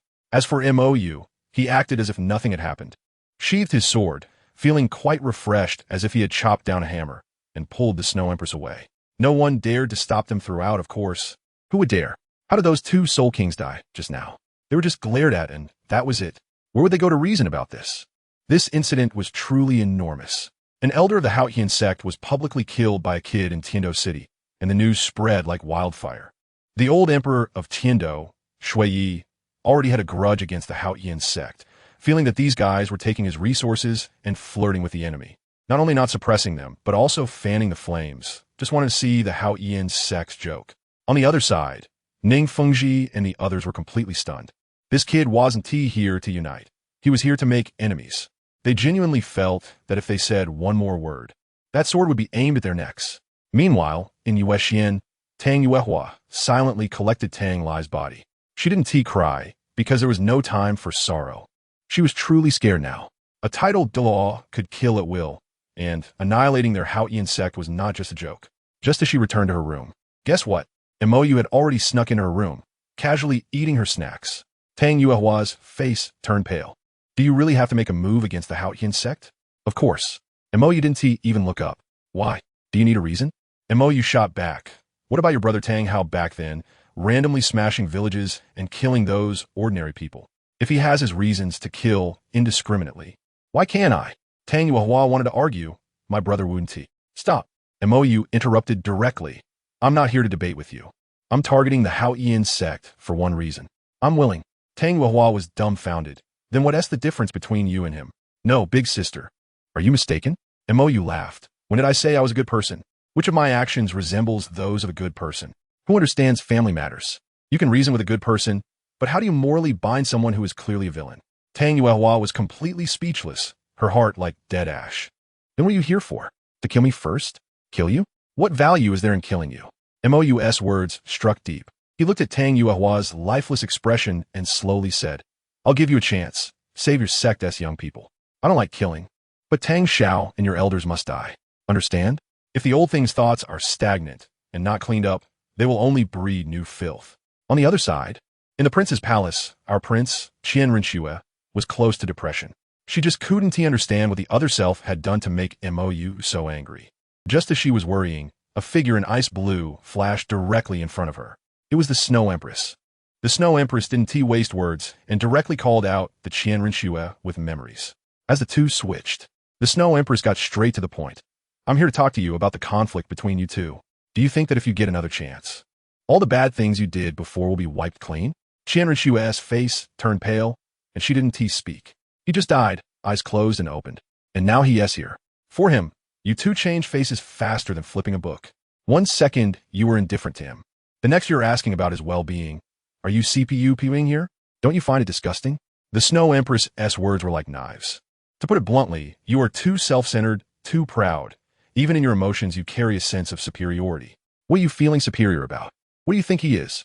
A pet that can be discarded and picked up at will? He currently has patience with you purely because of your grandfather's face. If you still can't see clearly and continue to make him uncomfortable, I will personally help you maintain your dignity. After saying that, the Snow Empress turned and left, leaving Qian Rinxue standing there, her face alternating between red and white. In a flash, 6 years had passed. In these 6 years, the continent was peaceful, and Mou didn't idle around, focusing solely on cultivation, directly reaching the rank of Soul Sage. And what did this kid do first? He ran to the top of the Pope's mountain, using his newly comprehended 7th soul skill, Dragon God's true body, to poke at Qian Dalu's nest. I'll tell you about that scene. A giant golden dragon scale, soared over 300 zhang long and dozens of zhang wide, came straight down from the sky. Qian Dalu was drinking tea in the worship hall at the time, and his face turned green. That little brat.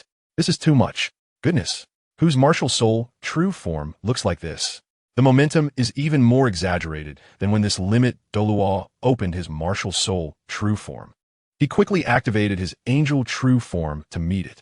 As a result, the other 6 worshippers, just bystanders, activated their martial soul, true forms, and surrounded the area, setting up a defensive shield, meaning, go ahead, hit hard.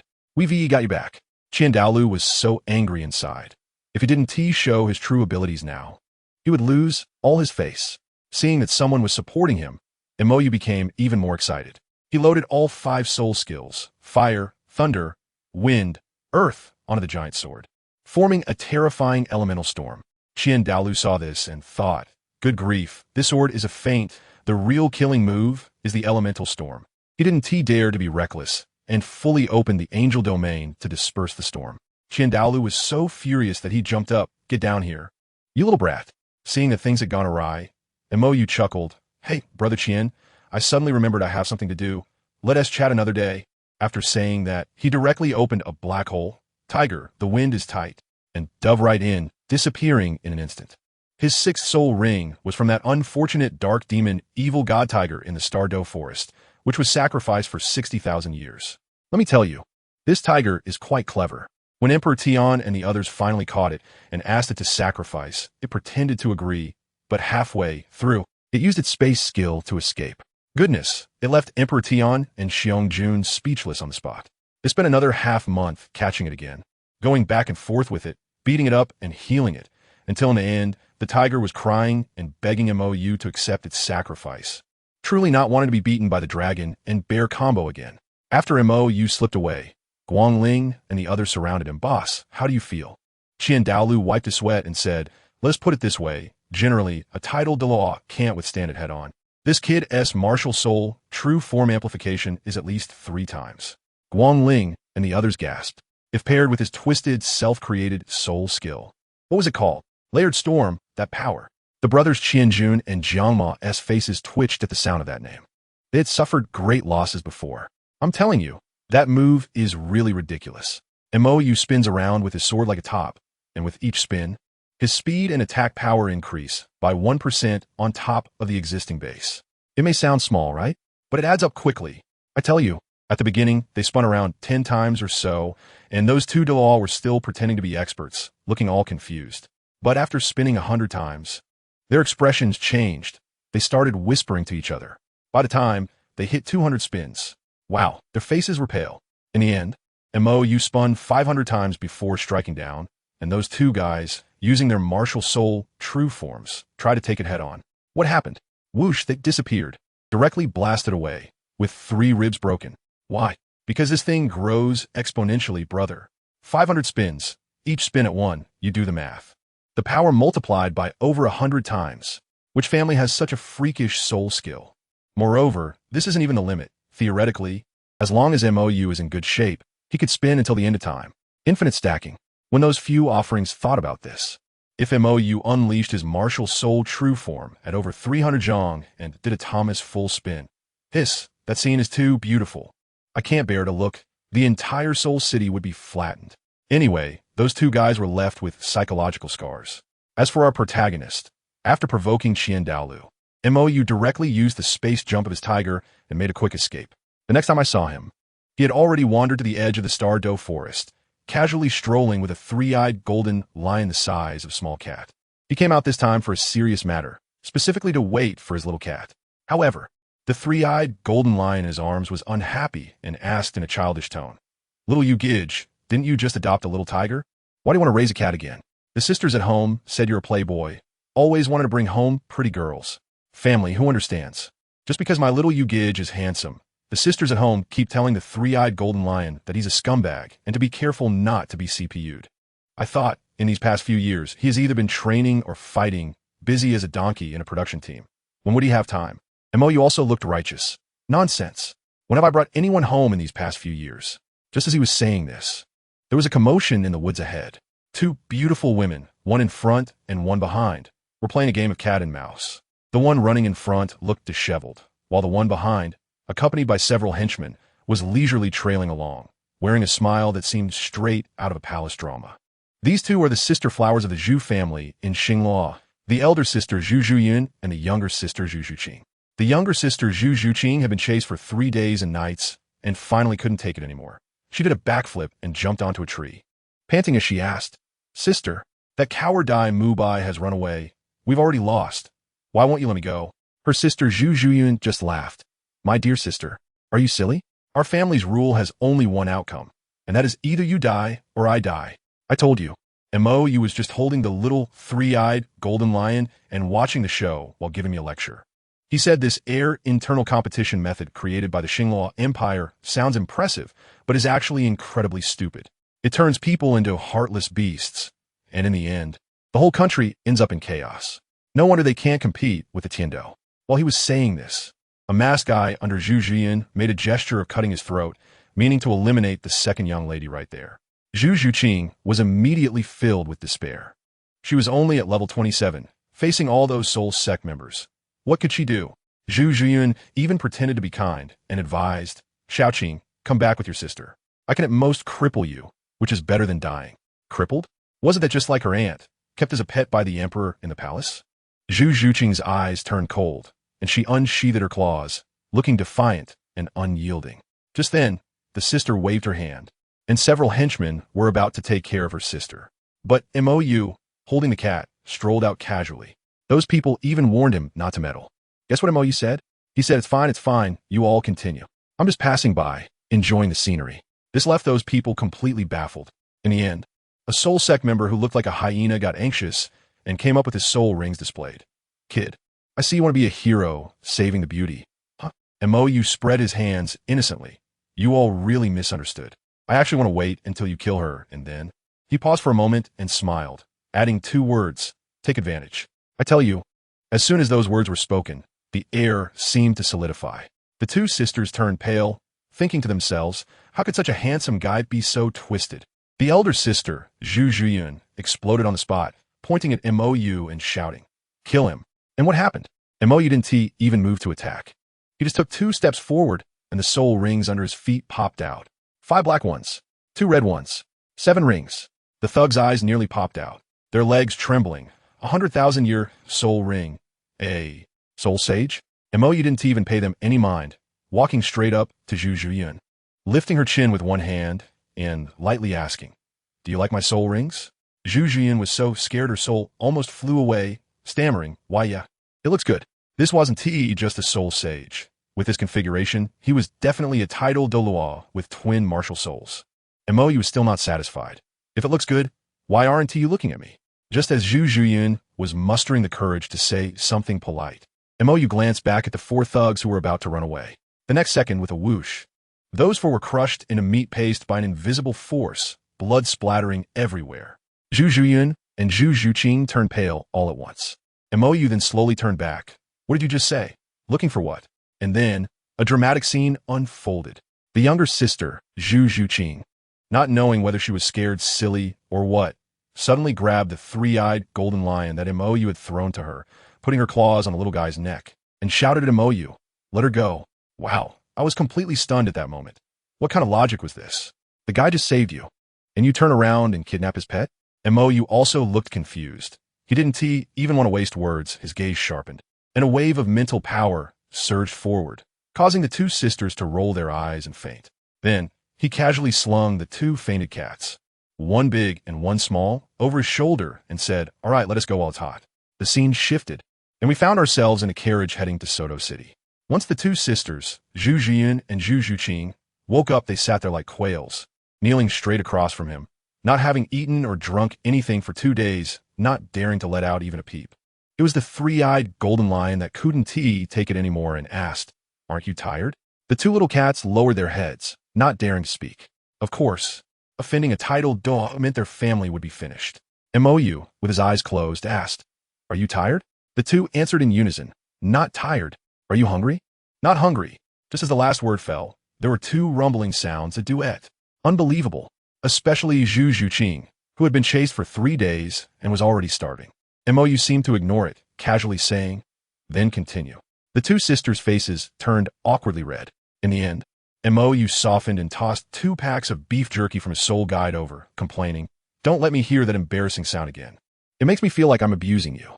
The 2 little cats held the beef jerky, eating it so cautiously, afraid to make any noise. Mou watched and found it amusing. He looked a bit cold, but was it really necessary to scare them like this? He was in Soto City, mainly to find Xiao Wu. That girl had already been misled by him and had a very poor impression of Tang Hao and his son, and was planning to go to Shrek Academy. Mou glanced back at Zhu Zhuqing, pondering whether to let this little cat also go to Shrek and see for herself what kind of person her fiancé Dai Mubai was now. After all, this girl still had some fantasies about Dai Mubai, and if she didn't see for herself that the guy was worthless, she wouldn't give up. While Mou was deep in thought, the elder sister Zhu Zhuyun was getting lively. She was secretly glancing at Mou, her eyes rolling, calculating in her head. She realized that this big shot didn't seem to have any ill intentions towards them, and he seemed to have a bit of interest in her sister Zhu Zhuqing. If her sister could win over this big shot, then they wouldn't have to fight each other and could find a huge backing for the Zhu family. Who knows who would have the final say in the Star Luo Empire in the future? Just as she was happily daydreaming, suddenly, there was a thud. Mou flicked her forehead with a snap, clear as day. It made her dizzy. What? She shuddered in fright. Mou leaned close to her ear, as if whispering, "What good things are you thinking about?" Zhu Zhuyun, caught with her thoughts exposed, was so scared she couldn't even speak. Meanwhile, the 3-eyed golden lion, who had been silently observing, was definitely the disciplinary officer sent by the sisters. It walked over, patted Mou on the back, and with a serious face said, "Little you can't be lewd, or else Sister Shui will not want you anymore." Mou's expression instantly turned awkward. He hurriedly sat back down, pretending nothing had happened, and to retaliate, he turned the 3-eyed golden lion back into a small cat size and hugged it tightly for a good inhale. At this time, Zhu Zhuyun cautiously asked where they were going, and Mou replied Soto City. Just those 3 words made Zhu Zhuqing, who had been playing dead beside them, visibly shudder. But she quickly regained her composure. She calmed down because she realized who would understand the family dynamics. Run? With my little arms and legs. I wouldn't even be enough for him to crush with a finger. So, that scumbag named Dai Mubai. Let us put him aside for now. My sister is quite clever too. Maybe the atmosphere was too awkward, and out of nowhere, she asked, "What are you going to Soto City for?" Goodness. As soon as the words left her mouth, her face went pale. Wasn't he that just asking for trouble? What if we annoyed this guy? And we'll be done for right there? But guess what? This guy didn't care at all and casually replied, "Oh, I'm going to Soto City. I heard there's a scam academy called Shrek there, so I'm going to check it out. If it's true, I'll just expose him." Shrek? My sister and I exchanged a glance, and our hearts sank. Isn't that coward Dai Mubai hiding there? Let me tell you, this situation is incredibly dramatic. At first, my sister deliberately leaked the news about Dai Mubai partying and indulging in debauchery to me, hoping I would completely give up on him and join her in supporting the Crown Prince Davis. But I was stubborn upon hearing that news. I ran away from home overnight, determined to confront that scumbag. Well, this stirred up a hornet's nest. The Crown Prince Davis found out, and originally, he was almost losing interest in Dai Mubai, thinking he was just a useless person wasting away in a remote place. But my running away infuriated him. Davis was so angry that he ordered my sister to deal with me halfway. However, my sister had been letting me go all along, wanted me to escape, but there was a soul king among the people Davis sent, so she couldn't do much. If it weren't for my good luck in meeting this gentleman, I would probably be 6 feet under by now. You know, this gentleman is asking questions he already knows the answers to. My sister wouldn't dare to lie. She nodded nervously. Then, to my surprise, my brother took out a piece of evidence and began to read it in front of us. Shrek Academy. Enrollment age, under 13. Soul power above level 20. Graduation requirement, level 40 before the age of 20. My sister's eyes lit up at that moment, thinking, hey, that sounds impressive. Could it be that Dai Mubai didn't lie to me? But then the older brother's next sentence left us in silence. Impressive? He had a look on his face as if he was looking at a fool. An insider revealed that the faculty at this academy was terrible. The educational resources were nearly non-existent, and the living conditions were even worse than most junior soul master academies. He laughed, and that laughter was full of sarcasm. A genius with a level above 20 under the age of 13? Isn't that something? In any sect, they would at least be an inner disciple. At the Spirit Hall, they might even have a soul Dalu who personally train them. But what about this academy? They recruit a bunch of top geniuses and leave them to fend for themselves. If they succeed, it's because of his great teaching. If they fail, it's because you didn't work hard enough.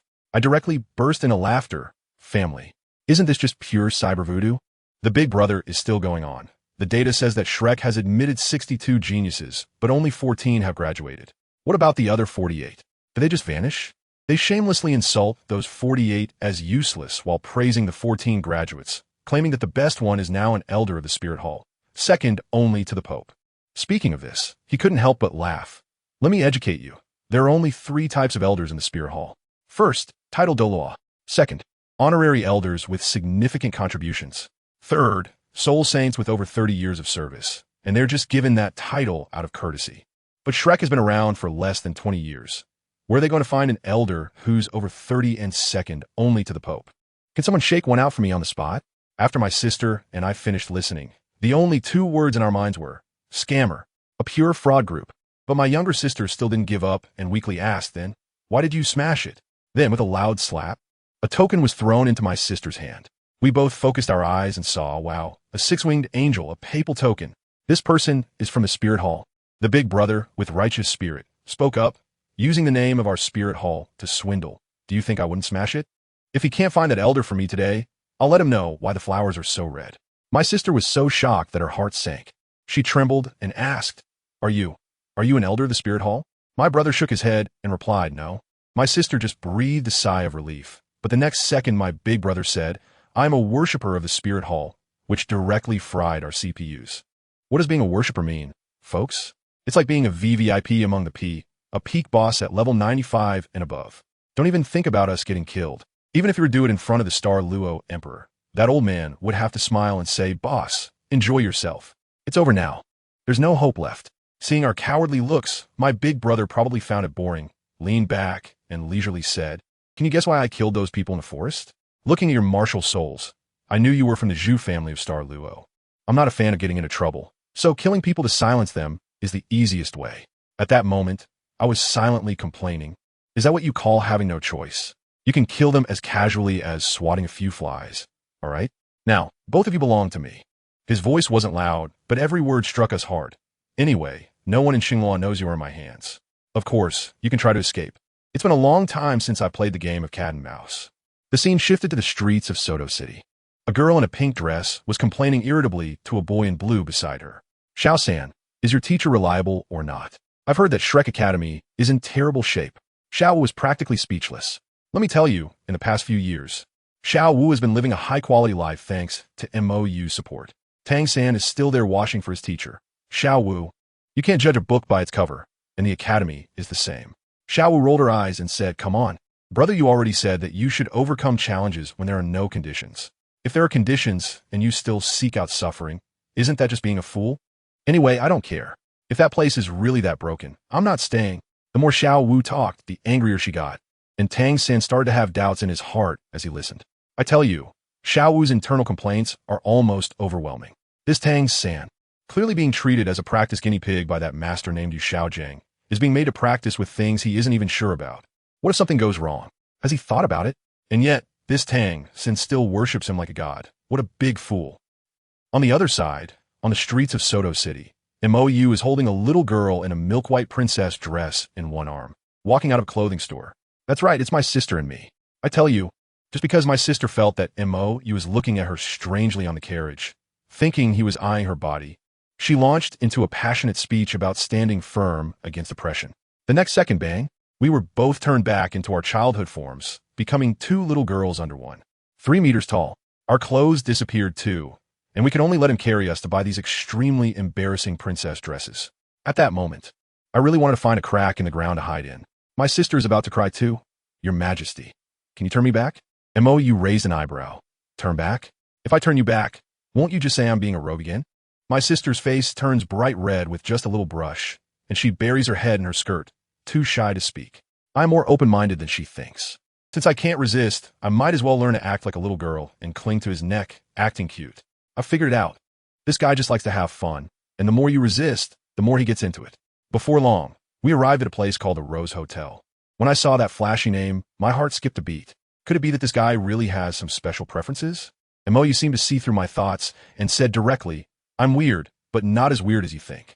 As he spoke, he deliberately leaned in and blew in my ear, saying, are you okay with it? I was frozen at that moment. If I agreed, I would lose the position of queen. If I refused, I might lose my life. Just when I was caught in this dilemma, a sudden roar of a tiger came from the hotel.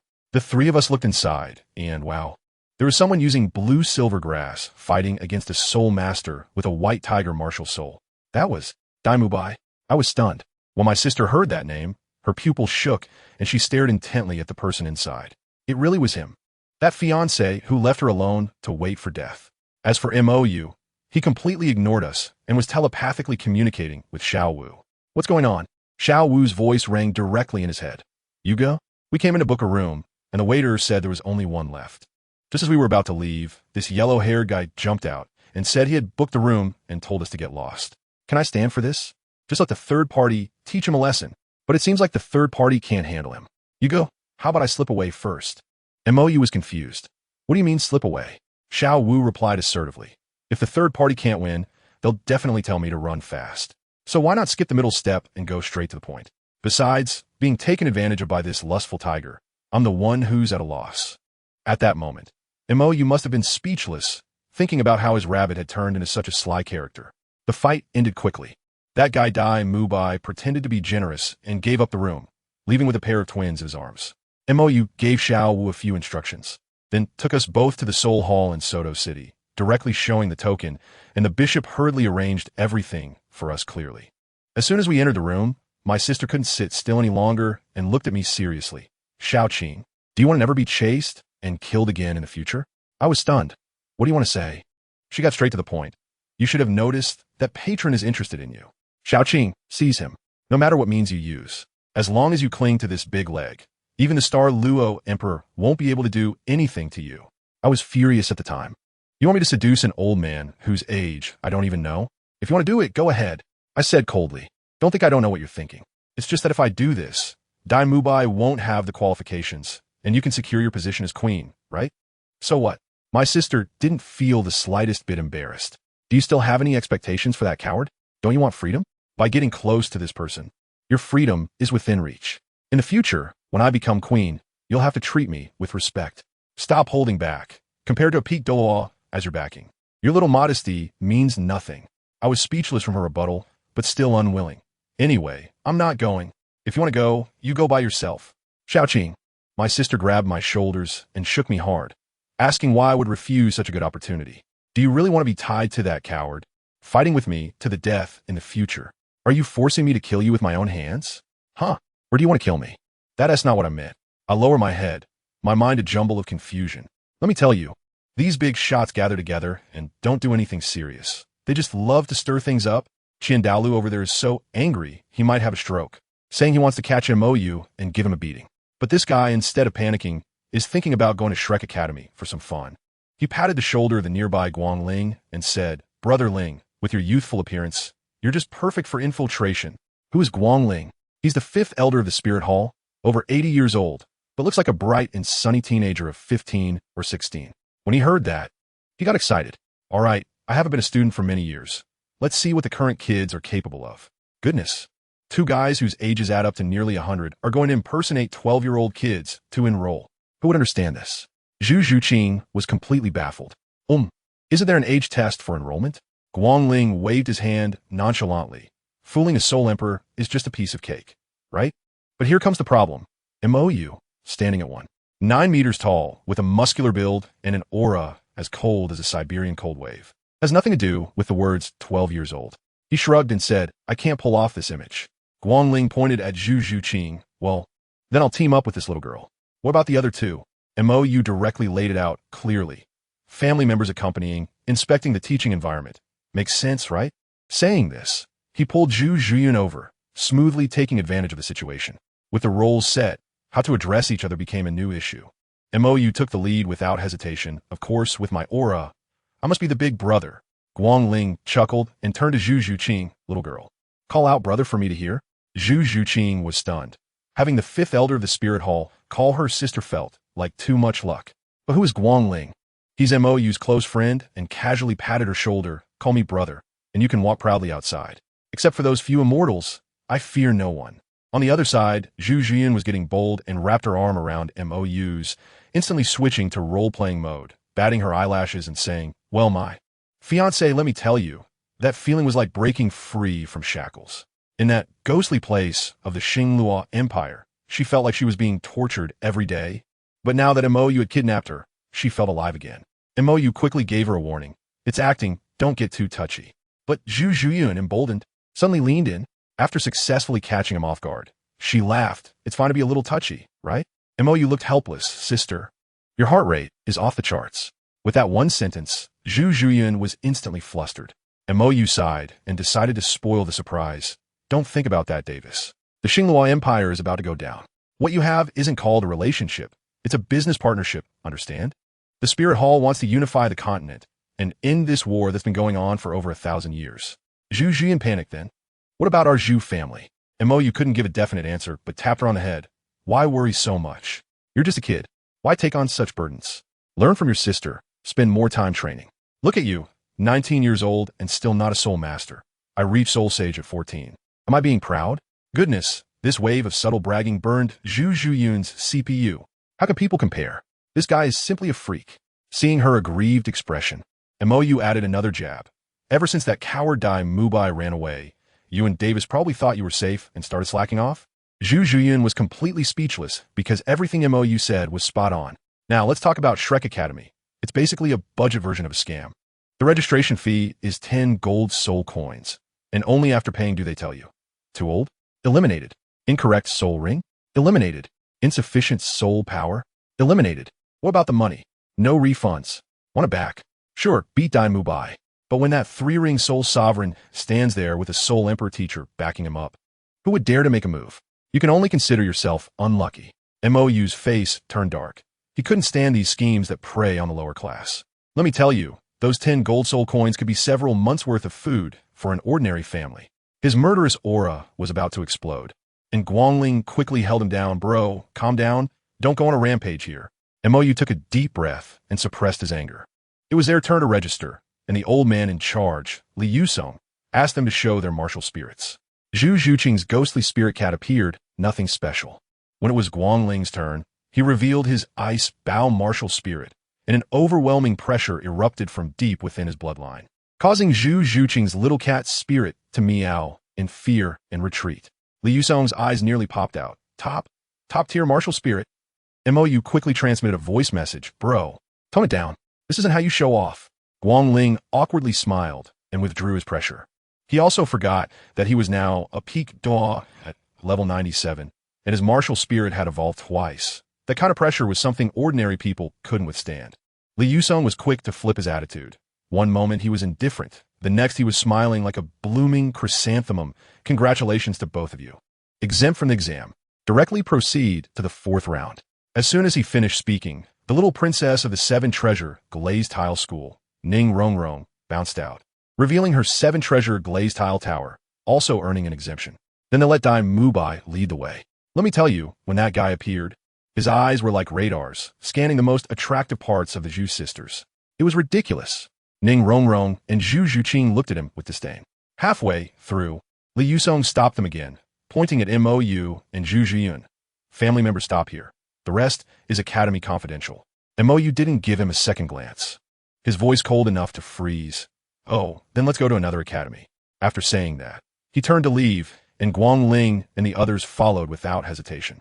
The old man instantly softened. His legs went weak. No kidding, if such a top genius was let go, the Dean, Flinder, would definitely peel his skin off. He hurriedly chased after them. Hey, don't go. Special circumstances, special treatment. You can enter. Mou snorted coldly, his disdainful gaze piercing even through the mask. The group followed Dai Mubai inside, and Ning Rongrong, being a lively girl, familiarized herself with Zhu Zhuqing. Zhuqing, your dad was so cool just now. Zhu Zhuqing, feeling awkward, replied, he's not my dad, he's my brother. Mou, not turning back, chimed in, I'm also her brother. Ning Rongrong was stunned, looking back at Mou's aura and quietly asking, wait a minute, do I look old? Ning Rongrong sincerely shook her head. It's not about age, brother you. It's your aura. It's too vintage, really doesn't seem like a young person. I have to say, she wasn't wrong. The guy next to her, called Guangling, nodded along and said I really didn't look like a child. Well, I thought to myself, are you two complimenting my maturity or criticizing my appearance? How could I, a young man in the prime of my life, be considered old? Guangling is the real old man, over 80 years old. Okay. Then Ning Rongrong seriously explained to me that it was a compliment. She said she had learned to read people from her father since she was little, and her insight was sharp. My aura was exactly like her grandpa Jian, someone she could unconditionally trust. I thought, fine, at least you know how to talk. Just then, a shout suddenly came from nearby, and I heard, hey, sausages for sale. Oscar brand super large sausages. I couldn't help but laugh. What era is this? And there's still such a simple way of selling. But before that guy could finish his advertisement, someone covered his mouth with a ha. Dai Mubai grabbed him and dragged the little cart around the corner, saying, sorry, this guy's a bit crazy. I'm taking him to calm down. I can hear Dai Mubai over there educating him. Shout, Ao, let me tell you, that tall guy is very dangerous. Don't go and provoke him with your broken sausage. He continued, are you interested in that girl in the blue dress? I advise you to save your breath. She is the little princess of the 7 Treasures Glazed Tile School, the future sect master. Do you think she would look at a sausage vendor like you? Do you understand the concept of social status? TSK, it may sound harsh, but it's the truth. Dai Mubai quickly returned and led us to the final stage. Goodness. Tang-san and Xiao were already waiting there. As soon as Xiao Wu saw my new look, her eyes widened in surprise, and she held back her words, afraid to expose my disguise in front of Tang-san. At the back of the venue sat a middle-aged man dozing off. Dai Mubai went up and shouted, Teacher Zhao, we brought people for the assessment. The man opened his eyes and, wow, his gaze was sharp. He counted the number of people and looked surprised. Why are there so many this year? Then his gaze locked onto me. After all, at my height of 9 meters, I really did stand out like a telephone pole. Dai Mubai hurriedly explained, Teacher Zhao, these two are family members, not students. As soon as Teacher Zhao opened his mouth, he almost sent me away on the spot. He looked at me and Guangling and said, aren't you too old to bring family? Are you here for milk? Family members, who understands? At that moment, I had the expression of an old person on the subway looking at their phone. Zhu Zhuqing and the other two couldn't hold back their faces. Their eyes seemed to say, "Do you know who you're talking to? Do you want to die?" But seriously, Guangling and I have seen a lot. This little trash talk was nothing. We couldn't be bothered to respond. Seeing that we weren't reacting, Zhao Wujia started announcing the rules for the fourth round on his own. "I am Zhao Wujia, a teacher from Shrek Academy," he said while stretching his muscles. "Since you made it this far, you can be considered half a student. But at Shrek, we value practical combat the most." I couldn't help but complain in my heart. To put it bluntly, it's because there's no money for professional training, so they can only throw the students into the Soul Arena to fend for themselves. This kind of free-range teaching is something only true geniuses can endure. If an ordinary person came, they'd be advised to withdraw within 3 days. To be honest, looking at Tang San and the others made me think of my own past. Back then, I had no one to teach me, so I could only explore on my own. However, my training partners started as titled Douluos, with the 7 offerings taking turns. While others spar with their peers, I had to find my way under the strongest in the continent from the age of 6. So, you see, a hard worker really can't compete with someone who has a cheat. Damn, this world is so unfair. Next, I will personally assess you, Zhao Wujia said, taking a stick of incense and inserting it into the ground. "You 5 work together to last through the time of this incense under my hands, and you will pass." After speaking, his aura fully opened. Zhao Wujia, level 76 Assault System Battle Spirit Saint, Martial Spirit, Great Strength Diamond Bear. Ning Rongrong was shocked at the time, muttering softly, "The immovable king, Zhao Wujia?" Xiao Wu and the others looked completely bewildered. I directly exposed this old guy's background. What immovable king? He offended the Li family back in the day, and when he was being hunted down, he accidentally killed a bishop from the Spear Hall. As a result, he was wanted by the Pope and barely managed to escape under the siege of 16 Soul Emperors, hiding out in this godforsaken place. As soon as I said this, Ning Rongrong was stunned. The version of the story she heard from the Jianghu was much more heroic. I shook my head. Do you really believe in rumors? Think about it. If he were really that amazing, could he still be alive and kicking after provoking the Spirit Hall? The Hao Hian sect, the number 1 among the 3 sects, has been sealed off, and what is a soul sage worth? I glanced at Zhao Waoqi, and his face was almost green, clearly hit a sore spot. After a stick of incense's preparation time, Tang San started acting as the commander. He introduced himself first. Tang San, level 29 control system. Martial Soul Blue Silvergrass. As soon as Ning Rongrong and the others heard Blue Silvergrass, their expressions became strange. Tang San remained quite calm and quoted a saying from his teacher. "There are no useless martial souls, only useless soul masters." Ning Rongrong almost burst out laughing. The original author of this saying was a useless person who couldn't even reach level 30 by the age of 40. Next was Xiao Wu, Ning Rongrong, and Zhu Zhuqing, each introducing themselves in turn. When it was Guangling's turn, this guy, wanting to show off, directly announced, "Guangling, level 31 Agility Attack System Battle Soul Master. Martial Soul, Ice Bow, level 31. The whole place was shocked. Even Zhao Waoqi widened his eyes. Ning Rongrong's eyes lit up, and she immediately leaned in front of Guangling. "Hey, big brother, how old are you?" Guangling thought for a moment and said his age back then, 13, I guess. After discussing tactics, the battle began. Let me tell you, that scene was simply Tang San's personal suffering record. Xiao Wu and Zhu Zhuqing follow my orders, focusing on a marginally offensive strategy, putting in minimal effort. Guangling shot a couple of arrows from a distance, like it was just a tickle. Ning Rongrong was dutifully operating the 7 treasure glazed tile pagoda to buff Tang San. If it weren't for Zhao Waoqi constantly unleashing his power, Tang San would have been slapped into a photo long ago. I found this delay too boring, so I directly transmitted to Xiao Wu, "Rabbit, that's enough. It's your turn to get hurt. Give your third brother some pressure." As a result, this rabbit started to act cute with me. "Brother, can you bear to do this?" "I can bear it. I can bear it too much. Hurry up." Xiao Wu got the order and shouted, "Hey, third brother, I'm coming to help you."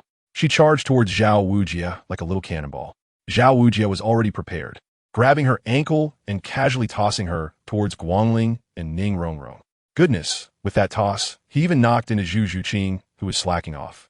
Guangling had to retract her martial soul to catch the 3 of them.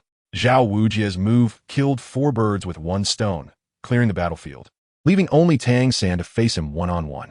When Tang San saw Xiao Wu faint, his eyes instantly turned red, like he had activated the Sharingan.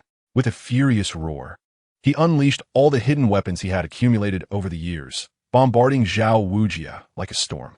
To be honest, the scene was quite intimidating. Zhu Jian beside me was stunned, saying that if it were her, she wouldn't be able to handle it all. However, these little gadgets were nothing to me. Zhao Wujia, momentarily careless, was indeed suppressed. But after all, he was a soul saint. Seeing that he was losing face, he directly activated his martial soul's true body. His fourth soul skill, positioning and tracking, instantly locked on a Tang San, followed by the fifth soul skill, gravitational compression, which pressed Tang San firmly to the ground.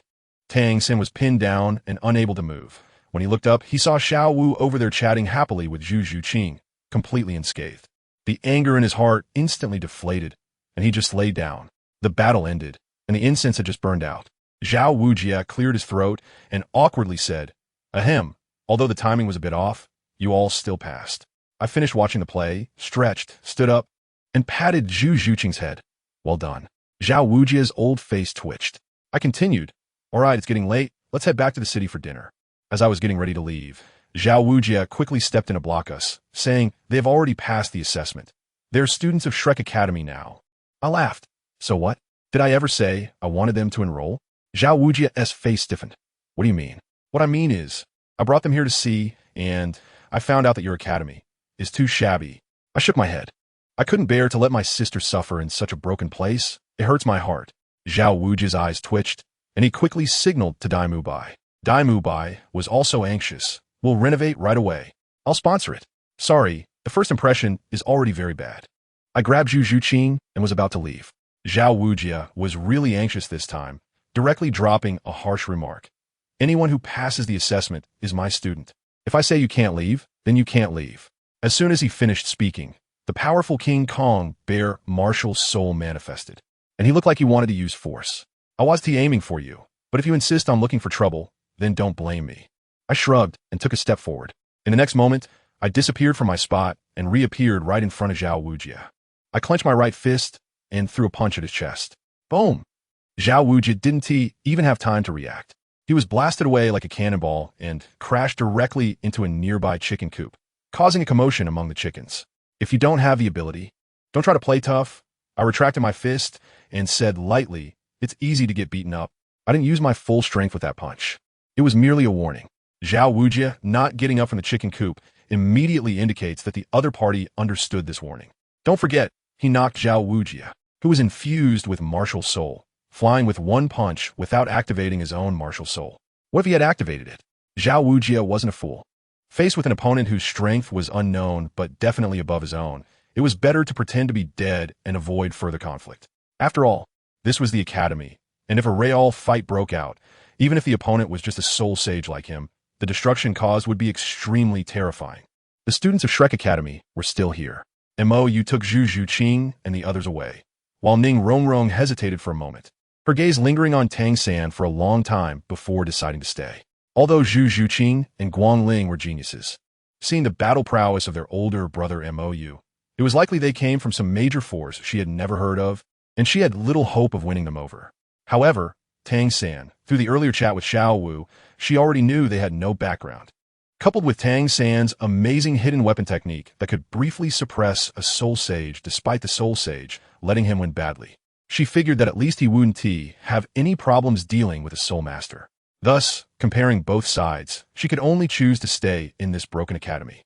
After sensing the disappearance of Mou and the others' presence, Zhao Wujia finally got up from the chicken coop. "Teacher Zhao, are you okay?"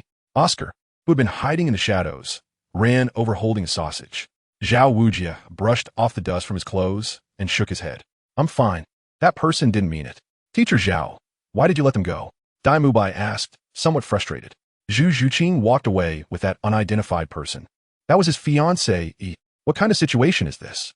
What else do you want?" Zhao Wujia glared at Dai Mubai. The opponent's cultivation was unknown, and he had already demonstrated such speed and power without activating his martial soul. His true strength was definitely not below mine. That punch earlier was just a warning. But Dai Mubai still felt unwilling. "Enough. We'll discuss any problems when the dean returns," Zhao Wujia interrupted. "I just said I didn't have confidence. Even if I did, I couldn't fight him." "Why?" Oscar asked, confused. "Are you an idiot?" Zhao Wujia looked exasperated. "This is the academy. If I really fought him, would we still have a school?" would you still have your lives? A soul sage duel, even if it was just the aftermath, was something these kids could not withstand. If they got hurt, they could lose their lives in an instant. All right, clean this place up. You three follow me to handle enrollment procedures and accommodation arrangements, Zhao Wujia said, looking at Tang San and the others. Although two had left, having these three was still good. What you just said about improving the accommodation environment, is it true or false? Xiao Wu suddenly asked. It wasn't that she judged people by their appearance, but this academy was really too shabby. Moreover, it was built right in the village. Would the daily teaching involve working in the fields with the villagers? This, Dai Mubai wanted to refuse. As Zhu Zhuqing had already left, he didn't want to be the scapegoat again. Of course it's true. Zhao Wujia interrupted Dai Mubai. We just lost two because of the accommodation issue. If we lose these three over the same thing, if Flanders finds out, he'll definitely fight me. Then I'll state in advance that if this place isn't repaired, I definitely won't stay, Xiao Wu said seriously. I won't stay either, with Xiao Wu speaking up first. Ning Rongrong, who had long wanted to say the same, quickly echoed her. To be honest, she had never seen such a shabby academy in her life. It exuded an extremely dilapidated vibe, from top to bottom. If it weren't for Shrek's reputation and her curiosity about Tang San's hidden weapons, she would have left with those people earlier. After all, a force that could cultivate such a genius, even if she couldn't win them over, it would still be fine to befriend them, as she had many considerations as the daughter of a sect leader. All right, Dai Mubai sighed, resigning himself to the bill for repairing the academy. However, Zhu Zhuqing, that other girl should be Zhu Zhuyan. What was going on? Why was Zhu Zhuyan with Zhu Zhuqing and following that man? He could be sure that the masked guy was not Davis, as he didn't have the white tiger martial soul. So what was the situation? Chapter 119, Dragon Palace, Missouri Sham. On the other side, after leaving Shrek, Mou and his group returned to Soto City. After a decent meal, Mou sent the Zhu sisters to their hotel, then headed out of the city again with Guangling. As the sun set, Mou and Guangling walked along a country path. Did you sense that hammer? Guangling asked. Although he was a peak 97th level Douluo, reconnaissance was not his strong suit. If Tang Hao didn't reveal any aura and merely hid in the shadows to observe, he wouldn't be able to sense him either. He was hiding in the shadows this afternoon while you were fighting, Mou said. When his son was pinned to the ground by Zhao Wujia using his fifth soul skill, there was a noticeable fluctuation in his aura. After we left Shrek, he followed us back to Soto City, leaving only after we entered the hotel. To be honest, if he continued eavesdropping after we entered the hotel, he might have directly attacked us in the city. Guangling nodded. No wonder you didn't send them directly back to the Spirit Hall. Given the grudge between Tang Hao and the Spirit Hall, if he knew they were from the Spirit Hall, he would probably have chased them down on the spot. So how do we fight? Do you want to go first, or should I? Guangling asked. If Mou used his full strength, he would be very difficult to deal with because his mobility was too strong, not to mention his unlimited space jumping skill. Just his speed alone exceeded that of most titled Duluos.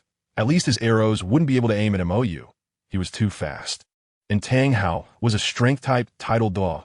Even he couldn't handle Mou, so he didn't think Tang Hao would be able to hit Mou. I'll try first, Mou said. After all, Tang Hao was a close combat fighter, and if he got too close, it would be troublesome. Besides, they weren't trying to kill him. They were just testing him. All right, Guangling nodded. But I definitely have to shoot him with an arrow. Otherwise, this trip feels a bit unworthy. Mou showed a hesitant expression. I'm a bit worried you might accidentally kill him. Guangling patted his chest. Don't worry, I have a sense of proportion. But your arrows are poisoned now. Are you sure you won't accidentally kill him?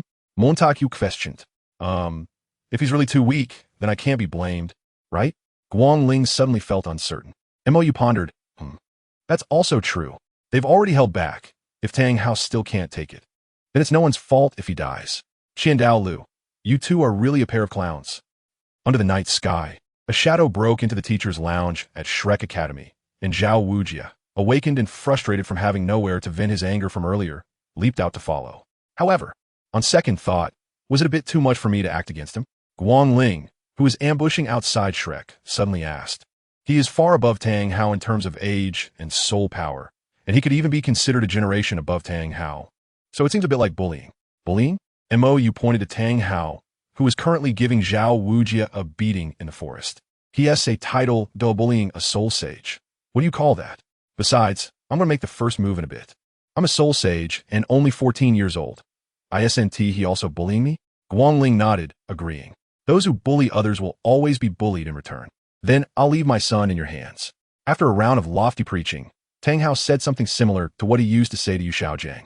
Rest assured, Your Highness, we will do our utmost to teach your beloved son, Flander promised seriously.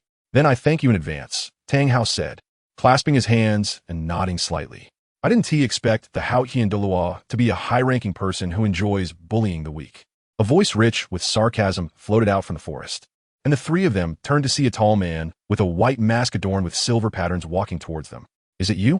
Zhao Wujia, with a bruised face, instantly recognized the other party. Who is he? Flander leaned closer to Zhao Wujia and asked quietly. He asked the one who beat me up during the day, Zhao Wujia replied. Flander was taken aback. He asked the one who took my 2 genius students away. As soon as he said that, Flander noticed that the atmosphere was a bit off and immediately tried to make himself less noticeable. This guy seemed to be coming for Tang Hao. Your Excellency, what brings you here? Tang Hao asked in a deep voice. He did not dare to be careless with this person, including the child with the bow from earlier, as he could not see through their strength. Therefore, it was very likely that the other party was also a titled Douluo like him. During the day, he had not revealed any aura while following them because he was worried that they might have ties to the spirit hall. If that were the case, he would have to change locations to personally teach his son.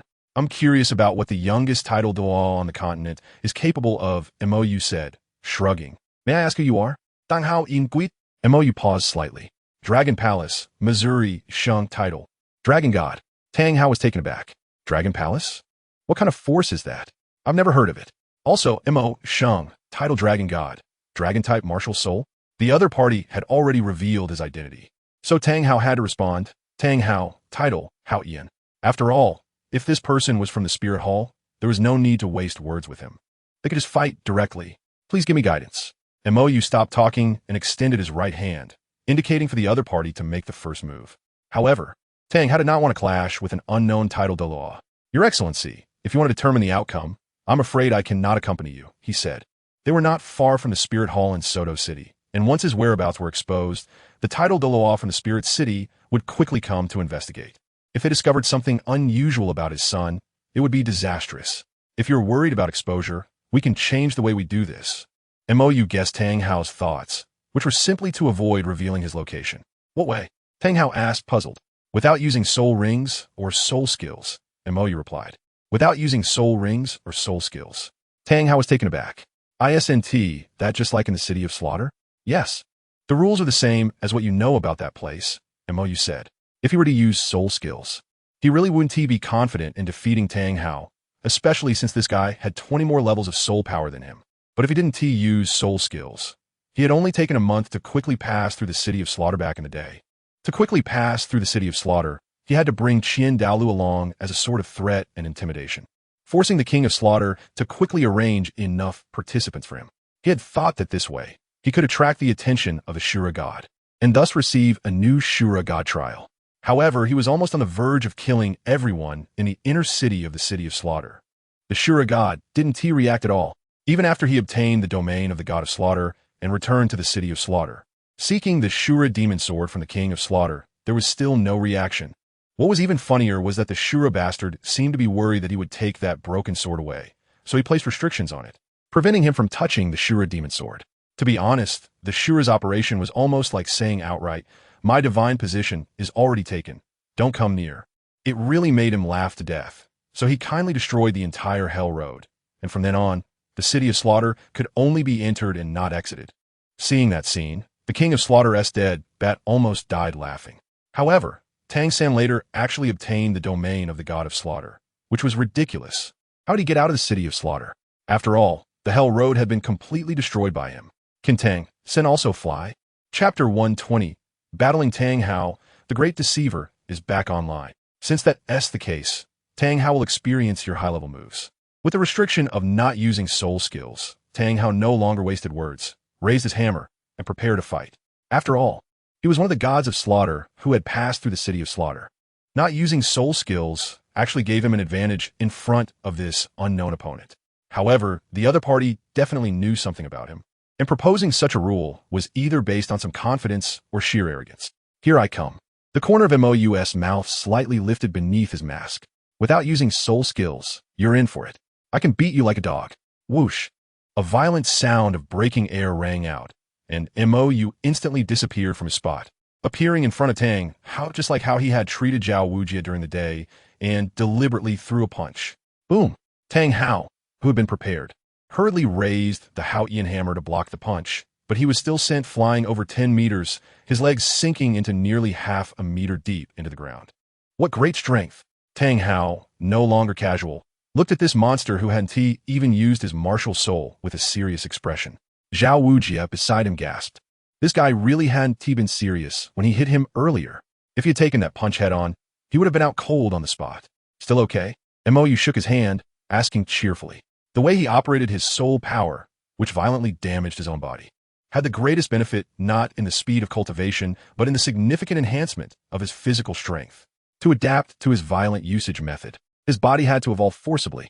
After more than 8 years, his physical strength was now no different from that of a title Douluo with a strong attack-type beast martial soul. Aren't you going to use your martial soul? Tang Hao moved his numb right hand and picked up the Haotian hammer again. That depends on your ability. Mou extended his right hand, again signaling the other party to make the first move. Realizing that the other party was likely stronger than himself, Tang Hao no longer held back. He gripped the Haotian hammer tightly, exerted force in his legs, jumped high, and the Haotian hammer glowed with blue and red electric light as he smashed it down at Mou. Seeing this, Mou did not dodge and remained relaxed as he looked at the rapidly approaching Tang Hao. Just as the Haotian hammer was about to hit Mou, his hands finally moved. In Tang Hao's astonished gaze, Mou's right hand grabbed the Haotian hammer, and then his body slowly turned while his other hand swiftly and smoothly grasped the hammer's handle. In the next moment, Mou suddenly exerted force, using Tang Hao's own power to swing him around and throw him out. Boom! The thrown Tang Hao crashed into the trees in the forest at high speed, knocking down countless plants before barely stopping. Isn't that the technique of that kid from earlier? Zhao Wujia, hiding at a distance and watching the battle, exclaimed in surprise. It seems to be called something like controlling the crane to catch the dragon, using 4 ounces to deflect 1,000 pounds. Could it be that they have some connection? Flander's thoughts began to race. Ahem. Tang Hao, who was thrown back by the original path, coughed heavily twice, looking quite uncomfortable. This is not a trick of a third party. He had seen the magical techniques his son used before. He had known this during his sparring sessions with that little girl at the Nodding Academy over the years. However, the way this person exerted force just now was even more domineering. It was a blend of softness and firmness, akin to the combination method of the chaotic wind hammer technique. When he was caught just now, he had struggled with all his might, but he simply couldn't break free. The Haotian hammer seemed to be firmly welded in that guy's hand. He was completely restrained. Not bad, right? Mou walked over to Tang Hao slowly. This was not some crane-catching dragon technique. It was the Tai Chi energy he had developed over nearly 5 years to help the 2 Douluos, Qianjun and Jiangmo, break through.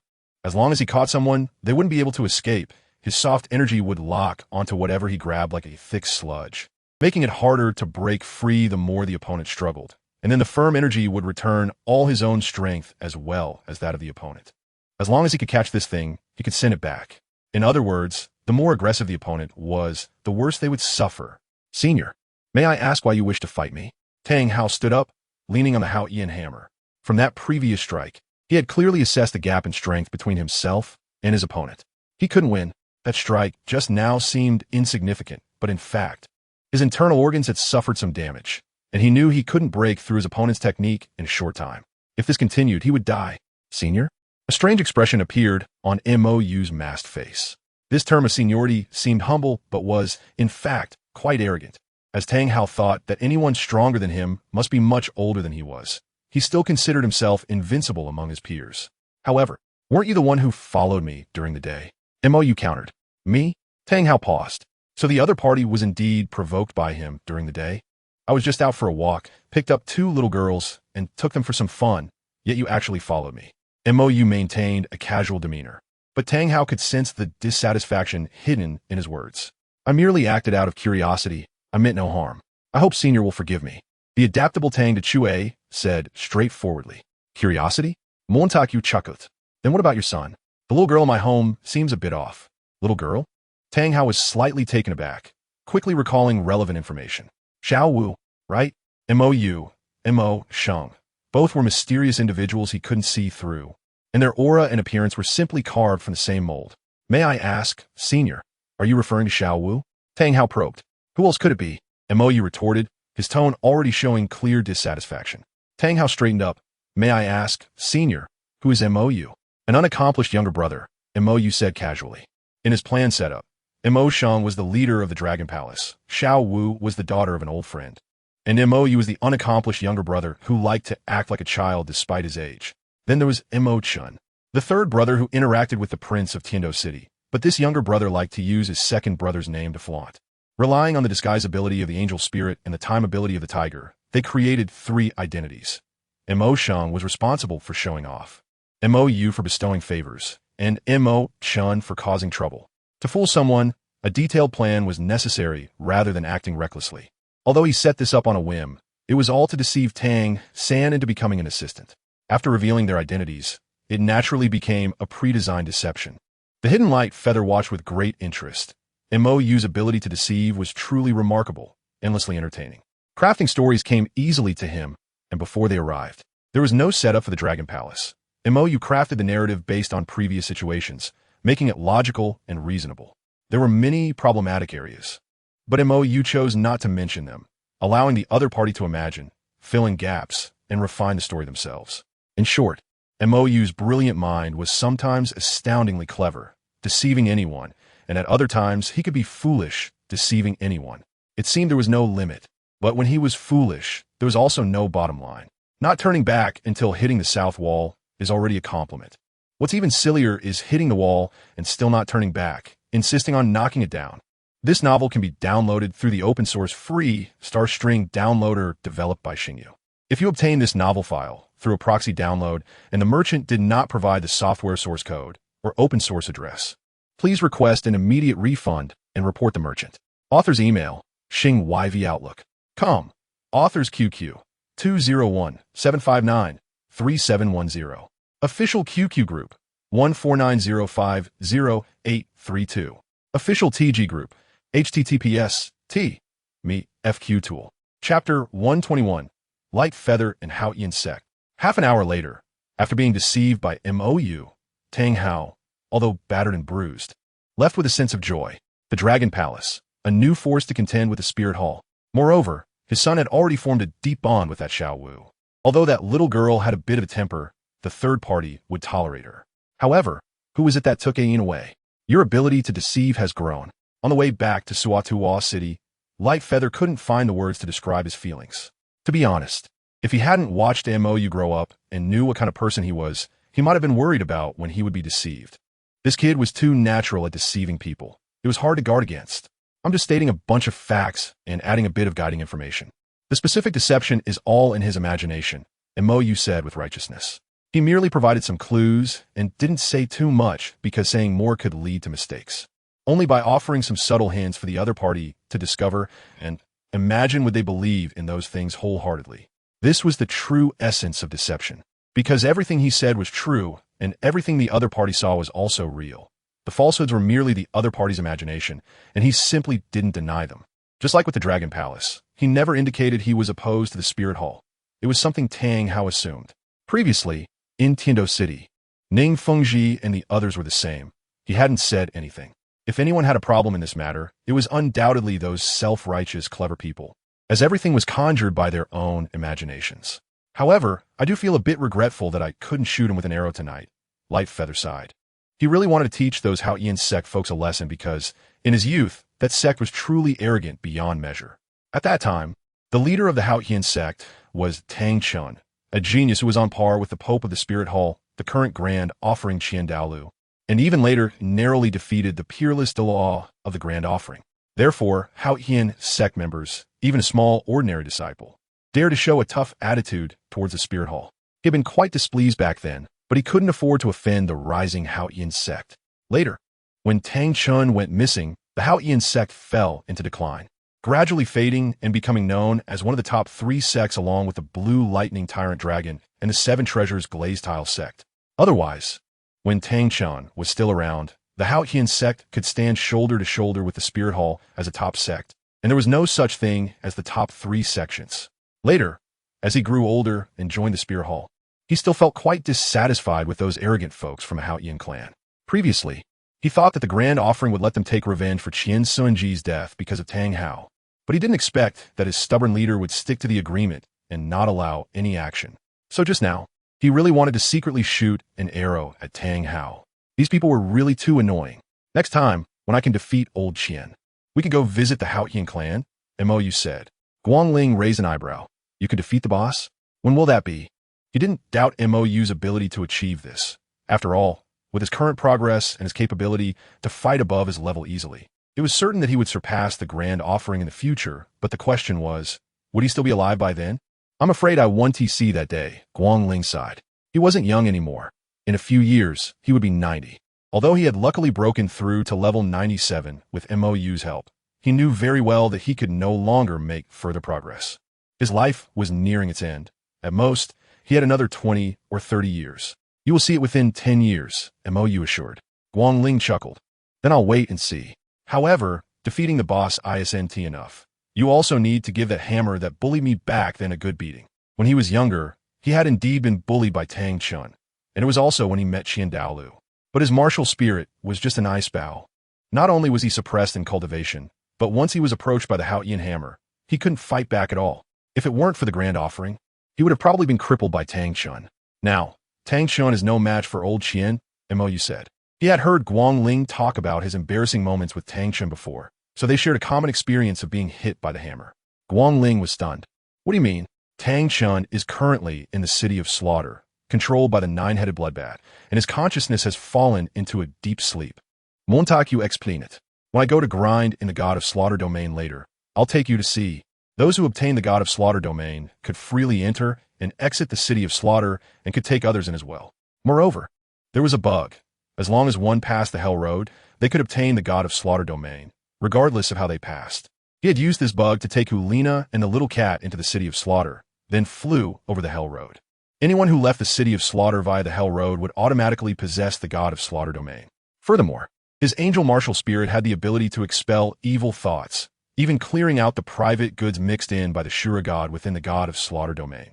The source of the God of Slaughter domain was the divine energy of the God of Slaughter, but it seemed that the God of Slaughter had already fallen, and those who obtained the God of Slaughter domain were all aiming for the Shura god.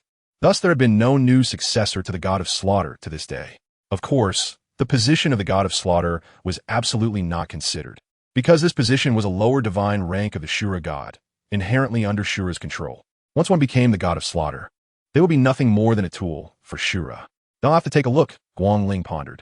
If old Qian could defeat Tang Chun in that state, as mentioned by Mou, they should also be able to take action against the Haotian clan, right? Well, given old Qian's personality, there are some things you shouldn't think about, Mou saw through Guangling's little thoughts. However, Qian Dalu would not acknowledge defeating Tang Chun in that state. That is true. Guangling showed a helpless expression. His boss was so stubborn. Clearly, Qian Dalu was once the decisive elder of the Spirit Hall who killed without blinking, a true executioner. But when it came to these matters, he was absurdly righteous. He really couldn't understand how his mind worked. No, Mou was quite similar too. This kid was also someone who could kill without blinking, but he was actually a strangely good person. Is it that having an angel martial spirit makes people a bit odd? After all, he completely couldn't understand Qian Sunji's actions towards Bai Bai Dong back then. He had watched Qian Sunji grow for decades. That kid wasn't someone who would let lust cloud his judgment, and he had raised Bai Bai Dong as if she were his own for so many years. How could he suddenly do such despicable things? He couldn't figure out. He really couldn't figure out. Not to mention him. Even the other offerings found it completely incomprehensible, and even Qian Dalu, the biological father, couldn't understand it. After all, if Qian Sunji had truly been plotting against Bai Bai Dong for a long time, wouldn't it be easy to cultivate the love of this little girl towards him from a young age? It shouldn't be hard to raise her, right? Moreover, the Qian family bloodline was so excellent, and Qian Sunji wasn't unattractive, with talent to boot, so he couldn't understand. He really couldn't understand. This entire family's thought processes were a bit strange. It couldn't be that they disliked raising her and preferred to take the hard approach, right? His boss's education couldn't be that bad, could it? Chapter 122, Initiative, Gambling, in Soto City. After chatting casually with Mou, Guangling returned to the Spirit City. After all, he had work to do. This outing had been short, but as an older brother, he had his own responsibilities. At midnight, Mo Yu returned alone to the hotel where Zhu Zhuqing and her sister were staying. After all, Dalu was probably still angry, and, concerning the angel god, he might need to hide outside for a while longer. Entering the lobby, the front desk staff was dozing off. Mo Yu didn't wake her and quietly went upstairs to his room. However, when he opened the door, something that left Mo Yu speechless happened. "What are you doing here?" Mo Yu looked at Zhu Zhuyun, who shooting TB in his room. This big cat was still so fond of excitement. I just finished showering." Zhu Zhuyun, wrapped in a towel, looked a bit embarrassed at Mo Yu. "If I said that the bathroom in my room is unusable, would you believe me?" After figuring out Mo Yu's good temper, the big cat gradually became bolder. "Do you think I believe you?" Mo Yu gave her a speechless glance and lay down on the bed. "Just go back to your room after your shower. Don't keep teasing me like this. It'll be troublesome if something unexpected happens." Hearing this, a sly glimmer flashed in Zhu Zhuyun's eyes. She suddenly jumped and pounced onto Mo Yu's bed, the towel that had wrapped around her body falling away, revealing some inappropriate scenes. "Mo Yu, sister, you're exposed." Mo Yu helplessly rubbed his forehead. Why did he initially think of giving the two little cats a break? The main reason was not the little cats, but because this big cat became particularly mischievous after getting familiar with him. Even in his previous life, she always tried to tease him, then enjoyed watching his helplessness. This seemed to be the big cat's greatest pleasure. I have a cramp. Can you help me stretch it out?" Zhu Zhuyun looked up pitifully. Mo Yu shook his head helplessly, stood up, and pretended not to see Zhu Zhuyun's pitiful look. "If you want to sleep here, sleep well. I'm going to your room." After saying that, without giving Zhu Zhuyun a chance, Mo Yu directly left the room. "Hey you." Seeing Mo Yu leave without a trace of reluctance, Zhu Zhuyun buried her head in the pillow in frustration. Why is this guy so lacking in romantic interest? This is her first time trying this kind of operation. Why did she encounter such a setback? Damn straight man. Damn blockhead. Clearly younger than me. A sharp scream came, and Zhu Zhuyun quickly wrapped herself in the towel and dashed out of the room. Then, as soon as the door opened, she saw Mo Yu walking out of Zhu Zhuqing's room, looking gloomy. "Oh, by the way, I forgot to tell you that we switched rooms when we checked in," Zhu Zhuyun said with a bit of schadenfreude. Mo Yu twitched the corner of his eye and glanced at Zhu Zhuyun, suspecting that this girl had done it on purpose, forcing him to keep his mental powers constantly active. But that was very tiring. And who would be bored enough to scan their surroundings with mental power at any time? Isn't that perverted? By the way, between the two of us, whose figure is better? Zhu Zhuyun asked curiously. Zhu Zhuqing was just taking shower, and that scream must have been because she was seen. Of course. Mo Yu paused. Damn it. After saying that, Mo Yu turned around without any hesitation, opened the door, closed it, and locked in one go. Zhu Zhuyun was momentarily stunned. "Don't you have any taste? It's obvious that I'm better, right?" Unfortunately, the only response to the big cat was the tightly closed door and the empty corridor. "Just wait for me." The little devil in the big cat's heart had grown after repeated setbacks. She didn't believe it, being a few years younger than her, at such a vigorous age. How could he have no reaction to her? Having come this far, she had given up everything related to Xing Luo. So, Mo Yu, she had to catch him. A night of silence. Mo Yu got up early, but when he opened the door, the big cat, who had risen even earlier, had already returned with breakfast. Isn't there breakfast provided in the hotel? Mo Yu rubbed his eyes. Actually, he could probably guess what the big cat was thinking. Her being so proactive towards him wasn't because he had much attraction, but because she chose to stay by his side, which meant she had given up everything related to Xing Luo. This was a gamble. If she lost, he was someone who liked new things and would eventually tire of her, abandoning both sisters. Then they would be in a dire situation. Xing Luo would not accept such a disgraced prince's fiancée, and they would even be hunted down as stains of Xing Luo.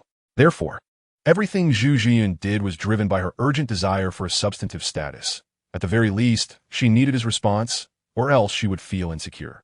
Cats are easily frightened. I just thought the outside looked new, and besides, what you brought us to eat before was also this. Zhu Zhiyun awkwardly held the breakfast she had just bought. Ever since she followed Mo Yu, she had been paying attention to everything about him, his habits, his hobbies, his temper, because she was afraid that she would make a mistake at any moment and be abandoned. To put it harshly, she was trying to please Mo Yu, like a little dog afraid of being abandoned. The dignified young lady of the Zhu family from Xing Luo had actually fallen to this extent. No, she used to be like this too, only back then, the person she was trying to please was Davis, her fiancé with whom she had a betrothal. All right, stop thinking so much. Mo Yu took the plate from Zhu Zhiyun's hands, placed it on the table, and rubbed her drooping head hard. I may not be a good person, but I'm not a bad person either. You don't have to be so anxious. Just be yourself, and that's enough. You can treat me like a mirror. How you treat me is how I will treat you. If you're sincere with me, I will naturally be sincere with you. But Mo bent down, held the big cat's head, and looked directly into her eyes. If you treat me as a tool to climb up, or if you're two-faced and insincere, then I will also get angry. Do you understand? Zhu Zhuyan trembled and nodded. Mo sighed. Your heartbeat is a bit too. The bold Zhu Zhuyan, who succeeded in her surprise attack, smiled. You said, how you treat me is how I treat you. So now. Mo's I twitched as he looked at the big cat who had succeeded in her scheme. How did his kind-hearted consolation turn into this? Kindness treated as stupidity. Mo rubbed Zhu Zhuyan's head with annoyance. Tell your sister to get up and eat. Zhu Zhuyan, a bit annoyed, was fixing her hair that she had spent a long time arranging. Why don't you go? How dare you ask? Mo turned and went back to the room. Last night he had quite the feast for the eyes, but the little cat didn't know how she felt. Huh. Zhu Zhuqing, hiding around the corner and watching her sister's shameless antics, let out a small sigh. Shouldn't have been discovered. Oh, what are you peeking at? Zhu Zhuyan suddenly poked her head out from the side. I'm not. Not at all. Zhu Zhuqing's cheeks flushed slightly, but she still firmly denied it. Little Qing, some things really can't be just observed. You have to be more proactive. Zhu Zhuyan held Zhu Zhuqing's hand, meaningfully saying, they chose a path that didn't require a life-and-death struggle, but the cost of walking this path was also very clear. It was fortunate that the MOU they chose was such a rare gem. Otherwise, they would have been devoured that night. Stop chatting. The milk is about to cool down. MOU's voice came. Cool down? I have a thermos here. Do you want some? Zhu Zhuyan joked. Zhu Zhuyan, I advise you to tone it down a bit. MOU's helpless warning floated over. Did you see that? Be more proactive. Zhu Zhuyan looked at Zhu Zhuqing, whose little face was already starting to heat up. Don't be nervous. This is just the beginning. I have it. Zhu Zhuyan, do you believe I can turn you back into a little lowly? Really? Oh, so you prefer that style? MOU. Honestly, sometimes I really feel helpless. I always feel like I'm the one being teased. Chapter 123, Another Soul Bone. After a relatively smooth breakfast, MOU thought for a moment, took out a few large bones from the soul guide, and placed them in front of the two. Soul bones. Zhu Zhuyan stared in shock at the few shimmering eternal soul bones in front of her. Is the spirit hall really this wealthy? It should be known that even the treasury of the Xing Luo Empire only has 2 eternal soul bones. The Heaven-Do Empire has only a few thousand-year soul bones that are kept as treasures. MOU went out and casually brought back so many? 80,000-year Gale Demon Wolf right leg bone, 90,000-year Ice Blue Scorpion right arm bone, 50,000-year Dark Gold Terraclaw Bear external attached right palm bone, 80,000-year Dragon Eagle torso bone, 20,000-year Light Unicorn Spirit head bone, 50,000-year Purple Electric Tyrannosaurus left leg bone, 80,000-year Spiny Earth Dragon torso bone, 100,000-year Dark Demon Evil God Tiger torso bone, 100,000-year Hell Demon Dragon right leg bone. MOU introduced one by one. Among them, there were soul bones offered by soul beasts for sacrifices, and those given by Ice Emperor and Bear King. The one sent by Ice Emperor came from a fallen Ice Blue Emperor Scorpion under 100,000-year heavenly calamity, while the external attached soul bone sent by Bear King was a trophy from a battle he had fought. The right leg bone of the Gale Demon Wolf was picked up by the king of all monsters. Take a look and choose which one you like. Each person can pick one first. MOU said, huh. X2 the two sisters looked at MOU in confusion. Each person gets one? Now absorbing the soul bones to level up is indeed enjoyable, but when the difficulty of cultivation increases later, this method won't work anymore. MOU said, it's not that he's reluctant to give out soul bones. He mainly considered this point. If they rely solely on this method to gain advantages at a low level, when the cultivation becomes harder later, the speed will slow down, and this mentality can easily go wrong. He remembered that it took him several years to break through to level 98, which made him so anxious he couldn't even sleep. That's not what I meant. X2 the two sisters quickly waved their hands to deny it. They weren't complaining about the quantity being too little, but rather, is this even possible? Using soul bones to hit people? You can't be serious, right? This is an eternal soul bone. Are you really giving it? Zhu Zhuyan completely couldn't understand MOU's actions. Really? Using soul bones to hit people? She wouldn't dare to dream about this. Why else would I take it out? Montak you count it. Pick whichever piece you like. I don't need these things. Seeing MOU's seemingly genuine attitude, Zhu Zhuyan casually picked up the 20,000 year old bright unicorn spear bone. Upon seeing this, MOU frowned and snatched the skull back, storing it in his storage soul guide. Zhu Yun was flustered. Just as she thought her action had angered MOU, he said unhappily, I let you choose. Can't you pick something good? Can't you see the 100,000 year soul bones? Why pick that 20,000 year one? Previously, Donggu Yin was thinking of taking the worst, and now these two were also thinking of taking the worst, making it seem like he was hinting at something. It seems better not to take out this 20,000 year head bone in the future, mainly because when placed together with these 70,000, 80,000, and 100,000 year soul bones, it always seems to lead the other party to think in a twisted way. Zhu Yun was completely stunned. Did he think the soul bone she picked was too poor? Both of you are agility-type soul masters, and these bones are the most suitable for you. MOU simply recommended some himself, the right leg bone of the Gale Demon Wolf, the torso bone of the Dragon Eagle, and the left leg bone of the Purple Lightning Tyrannosaurus.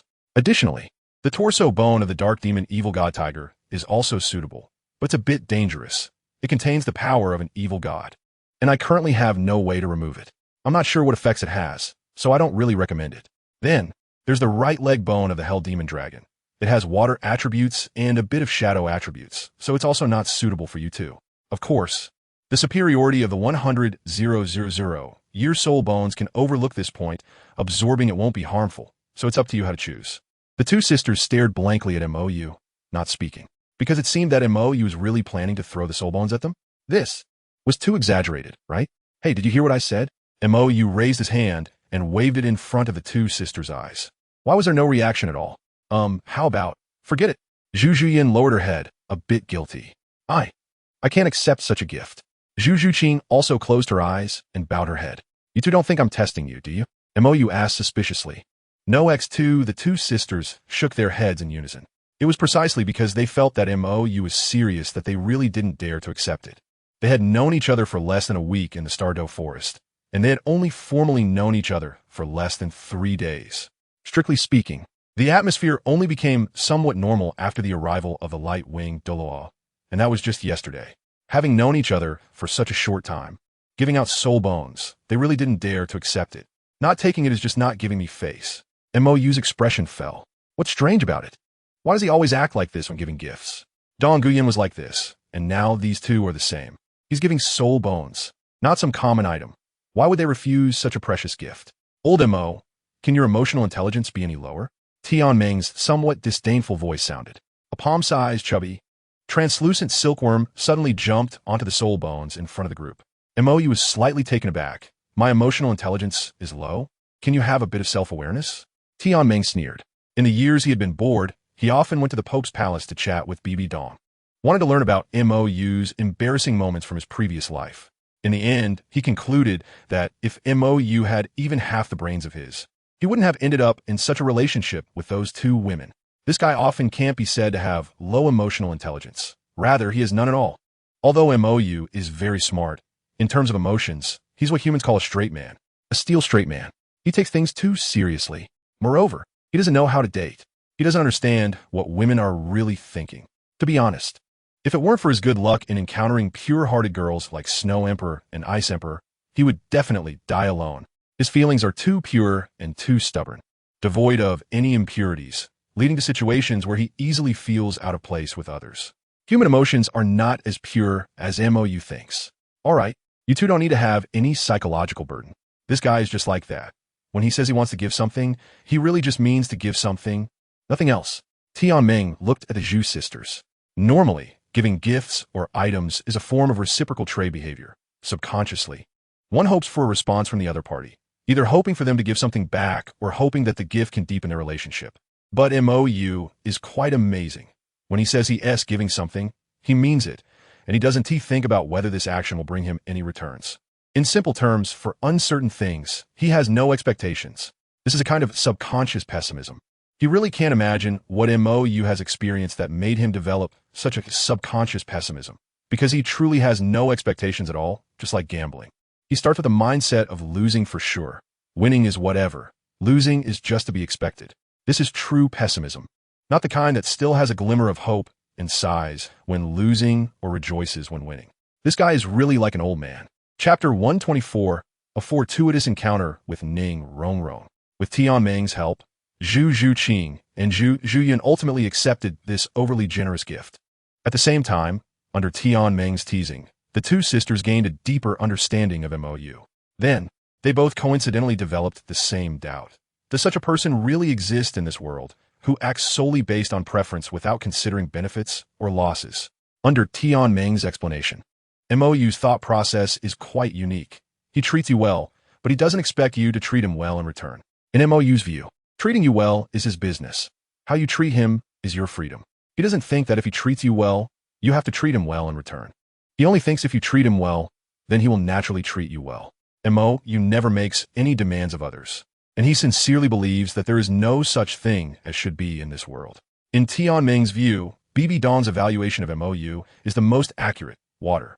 It embraces everything, has no absolute black or white, appears calm but has undercurrents, benefits all things regardless of whether they are good or evil. Moreover, water can nourish everything, but can also destroy everything. MOU is not a bad person, but he is definitely not a good person. In the afternoon, after the two sisters absorbed the soul bones, MOU, wearing a mask again, took them out of the hotel. However, he always felt that these two were acting strangely compared to before, but he couldn't quite put his finger on what was wrong. The most obvious change was that previously, even when Zhu Zhuqing walked with him, she kept a distance of 3 feet behind him, but now she actually walked beside him like Zhu Zhuyun, no longer deliberately maintaining distance. This was strange. Could a single soul bone have such great power? So, the reason he was tormented by these two in his previous life was that he hadn't given them soul bones? But in his previous life, he didn't have any. The Spirit Hall soul bones couldn't be given to him, and she and Dalu had indeed offered him a few hidden treasures, but he turned them down. How do you feel? MOU broke the silence. With Tianmeng helping with the conversation, the two managed to accept the 50,000-year purple lightning Tyrannosaurus left leg bone and the 80,000-year Gale demon wolf right leg bone. Although these two soul bones differ by 30,000 years, their quality is similar. The purple lightning Tyrannosaurus has a powerful dragon bloodline, and in a matchup against the 80,000-year Gale demon wolf, it is highly likely that the purple lightning Tyrannosaurus would win. Then, during the distribution of the soul bones, Tianmeng directly used a lottery method. Small slips of paper were prepared, and Tianmeng randomly assigned them. In the end, the big cat drew the Gale demon wolf right leg bone, while the little cat drew the purple lightning Tyrannosaurus left leg bone. I feel great. Zhu Zhuyan took every opportunity to get close to MOU, but unfortunately, their height difference made it impossible for her to sneak an attack. Holding onto MOU's right arm, Zhu Zhuyan said happily, as expected of a 10,000-year soul bone, it directly raised me to level 40. Once I absorb the soul ring, I should be able to level up 2 more times. Additionally, it also grants me a powerful enhancement skill, Gale. It increases my speed by 500% instantly, and the peak speed can last for 5 seconds, with a cooldown of 10 seconds after activation. But subtracting the 5 seconds of duration, the actual cooldown is only 5 seconds. Is it really that outrageous? MOU said with a strange expression. No way. Is a 10,000-year soul bone really that amazing? It's making me want to absorb one myself. Not only that, but after this instant acceleration, I can also walk on air and achieve brief flight. Zhu Zhuyan added. What about you? MOU curiously looked at Zhu Zhuqing. The soul bone of the purple lightning Tyrannosaurus can't be worse than that of the Gale demon wolf. Zhu Zhuqing paused for a moment and said, well, I also leveled up 2 times, now I'm at level 29. My soul bone skill is Flash, which allows me to move at super high speeds like lightning within a radius of 500 meters from my position, and I can also change direction in midair. As for how fast it is, I'm not quite sure. What's wrong? MOU asked, puzzled. Zhu Zhuqing had been acting strangely since absorbing the soul bone, reminiscent of how Dogu Yin used to be. I feel like there's a strange connection between us, Zhu Zhuqing said, blushing and feeling shy. A strange connection? MOU was taken aback. That's perfectly normal. The voice of Tianmeng echoed in MOU's mind. You absorbed the soul ring of the purple lightning Tyrannosaurus, and its spiritual awareness is now within you. The recently absorbed soul bone and soul ring will resonate with each other, and there will also be a resonance with the spiritual awareness of the purple lightning Tyrannosaurus. So this little girl feels an indescribable connection with you. After a while, once she completely refines this soul bone, it will be fine. I see. MOU nodded and looked at Zhu Zhuqing. Don't worry, This is because I absorbed the soul ring of the purple lightning Tyrannosaurus, and you absorbed its soul bone. There will be a kind of resonance between the two, and it will be fine after a while. Hey you. Tianming was extremely speechless, but it was too late. You shouldn't have said something nice during this rare opportunity. Like having a telepathic connection or something to leave a deep impression on this little girl, right? Why did you have to be so straightforward? What's wrong? Mo asked. Confused. Nothing. You're hopeless. Tianming, feeling exhausted, returned to the sword sheath to sleep. Really, this guy is hopeless. Even if he had followed my previous suggestion. Mo would still have asked why. Why not just say it directly? Why create misunderstandings? Only soul beasts with extremely pure feelings can adapt to Mou's way of thinking. As for humans? Damn, only silly and sweet ones can accept it. Hi, Zhu, how are you? A clear young girl's voice came from behind Mou and the others. Zhu turned around to see Ning Rongrong. Is it really you guys? Ning Rongrong ran over. I thought you had already left Soto City. Is there something? Zhu attitude was somewhat cold. After all, she had only known this girl for less than an hour and knew nothing about her except for her name. Nothing. I just saw you guys and came over to say hello. By the way, where's Guangling? Why isn't he here? Ning Rongrong asked curiously. He went home, Mou replied. But it seems like you have already enrolled, right? It's last time, why are you here? This. Ning Rongrong was taken aback and could only cover her embarrassment with a smile. How could she say she found the training too exhausting and came out to take a break? That would be so embarrassing. Could it be that you find that academy too shabby and dropped out? Zhu teased. Not really dropping out. I just find the training too boring and came out for a walk. Ning Rongrong inadvertently spoke the truth. Slacking off is not a good habit. Mou shook his head. He didn't have any malice towards Ning Rongrong. In his previous life, it was merely a matter of differing positions. Although she was involved in the resurrection of Tang San, he had killed her whole family. As for Ning Rongrong's princess syndrome, please, she was a princess from the start. Okay, the 7-treasure glazed tile school is as rich as a nation. Plus, there are 2 top-ranked titled Duluos, Chun Xian and Guro. Is it a problem for her to be proud? She has been pampered as a treasured jewel since childhood. Having a temper is completely normal. Qianrenchua's temper is much worse than Ning Rongrong's. Ning Rongrong's anger is just threats and banter, but she has never truly made her family take action against anyone. However, Qianrenchua, she would take deadly action at the slightest disagreement, just like her mother. If she couldn't get it, she would destroy it, extremely self-centered. If we were talking about princess syndrome, Qianrenchua is the real deal. I know slacking off is bad, but I wasn't trained like they are before. Ning Rongrong said quietly, as Mou's aura resembled Chun Xian's, so she instinctively became honest and started to complain softly. That's normal. The new official needs to show their authority. You come from a noble background, and if they don't give you a warning first, how can they manage the students as teachers in the future? Mou said, they can't just train you like everyone else did before, right? Wouldn't that undermine the authority of the teachers? How can they manage the other students? Fran's approach is really normal. After all, if the teacher doesn't establish authority, they can't control the students at all. It's like a weak-willed teacher who can't even maintain basic classroom discipline. How can they teach? Ning Rongrong was taken aback. Are you saying he did it on purpose? Deliberately assigning me an unachievable training load, so he has a reason to criticize me? Montague nodded, just as you thought. But this shouldn't be considered a criticism, right? If we talk about criticism, in my previous life, after absorbing the first 2 soul rings, Bibi Dong ignored me. And when I went up the mountain to find Dalu to teach me, that old man really knew how to criticize. At first, he wanted to learn swordsmanship from Dalu, since his martial soul carried a sword. But then that old man customized a heavy sword that even a great soul master would need both hands to wield properly. Then, Dalu's outrageous methods came. That old man casually picked up a piece of grass less than 10 centimeters long from the ground and told him to find a way to cut it. A sword that could cut iron like mud. Cutting through a weak little grass sounded easy, right? A whole year, even with his ridiculous talent. It took him an entire year to cut through that piece of grass held between Dalu's 2 fingers. That's what you call a real criticism. And that old man didn't even use soul power. He just toyed with him using techniques. God knows how depressed he was that year, holding such a big sword and not being able to cut through a piece of grass. The pride of having a 20-level, God-level martial soul was completely crushed by that piece of grass. The training with the other elders was the same. Those old men really criticized him mercilessly, leaving him no face at all. But thanks to those old men who criticized him so harshly from the beginning, otherwise, when he was later pressured by the soul sage while fighting the title Dalu, he wouldn't know how inflated he would have been. Qian Daolu's goal for him from the very beginning wasn't to compete with his peers, but to surpass him as a divine servant. Before that, no matter what abilities he had, whether it was self-created soul skills, being invincible among peers, or even casually fighting above his level, it was all useless.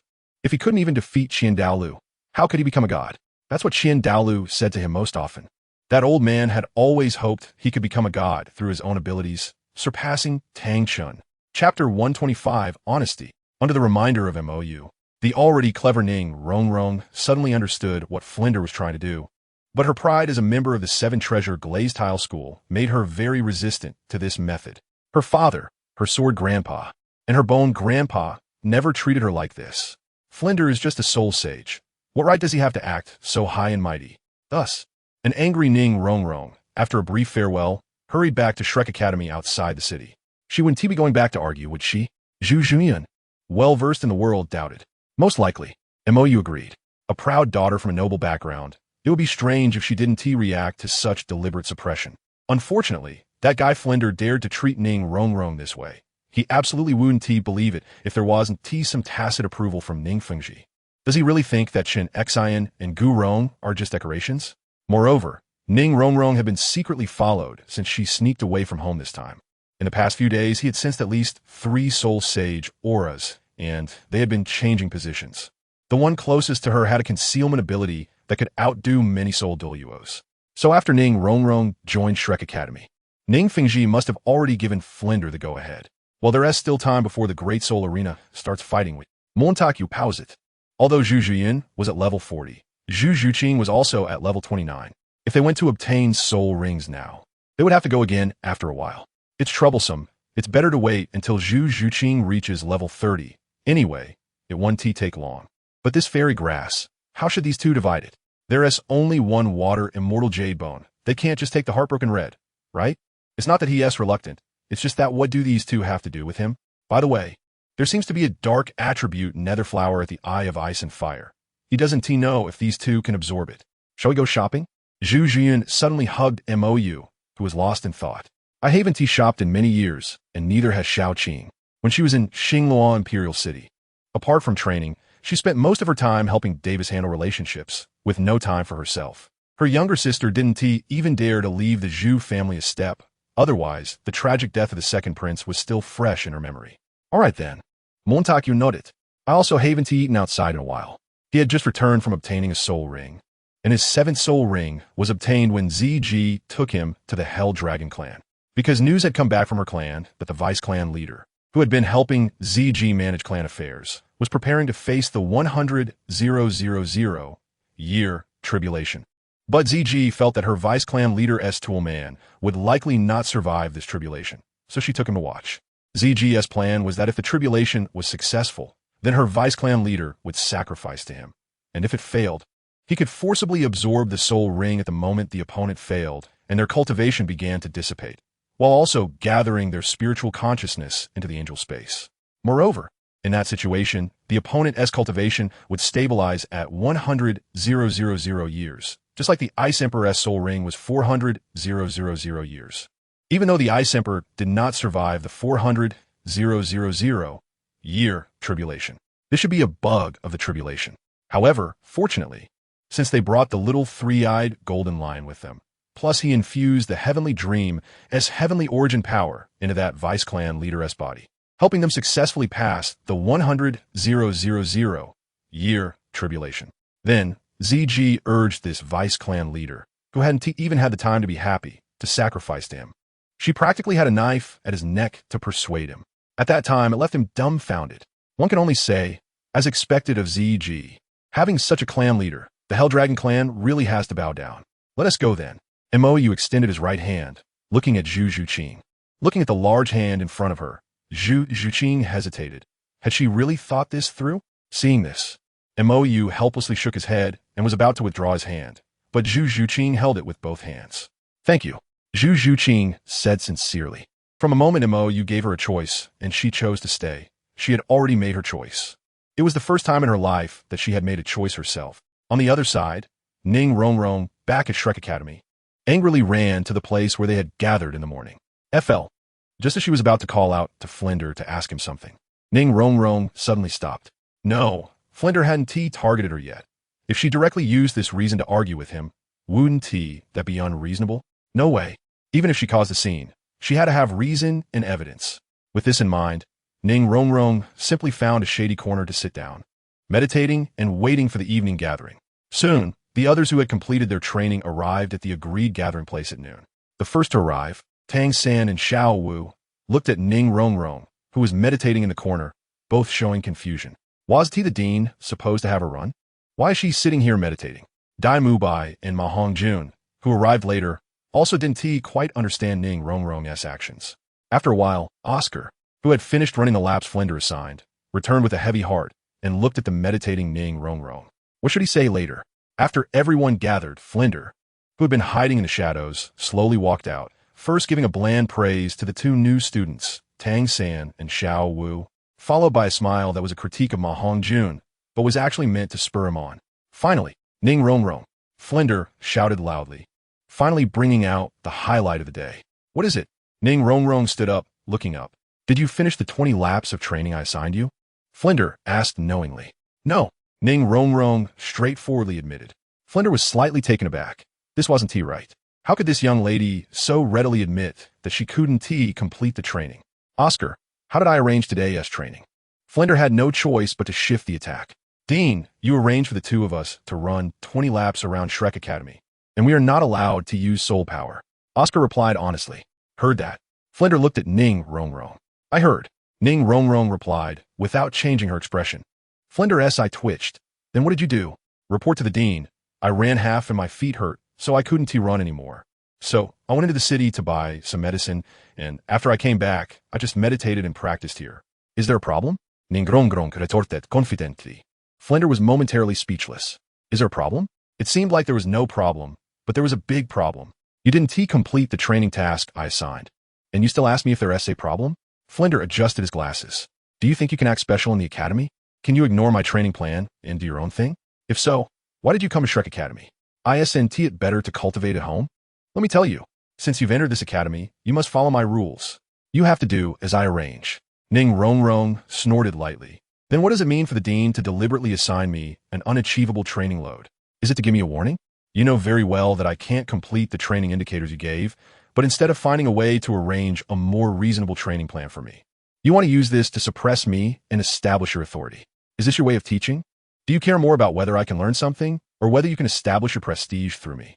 Someone like you, who can only rely on undermining students' confidence to establish their own prestige, is even worthy of being a teacher.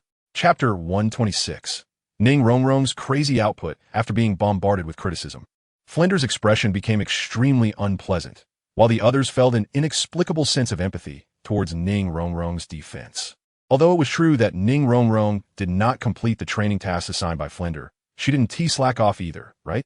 When they returned, Ning Rongrong was still meditating and cultivating. Moreover, they could naturally tell that Ning Rongrong was the type who was pampered and spoiled. The training amount Flinder arranged this morning was something even Oscar, the seasoned veteran, found hard to endure, let alone Ning Rongrong, who had just enrolled and was still clueless about everything.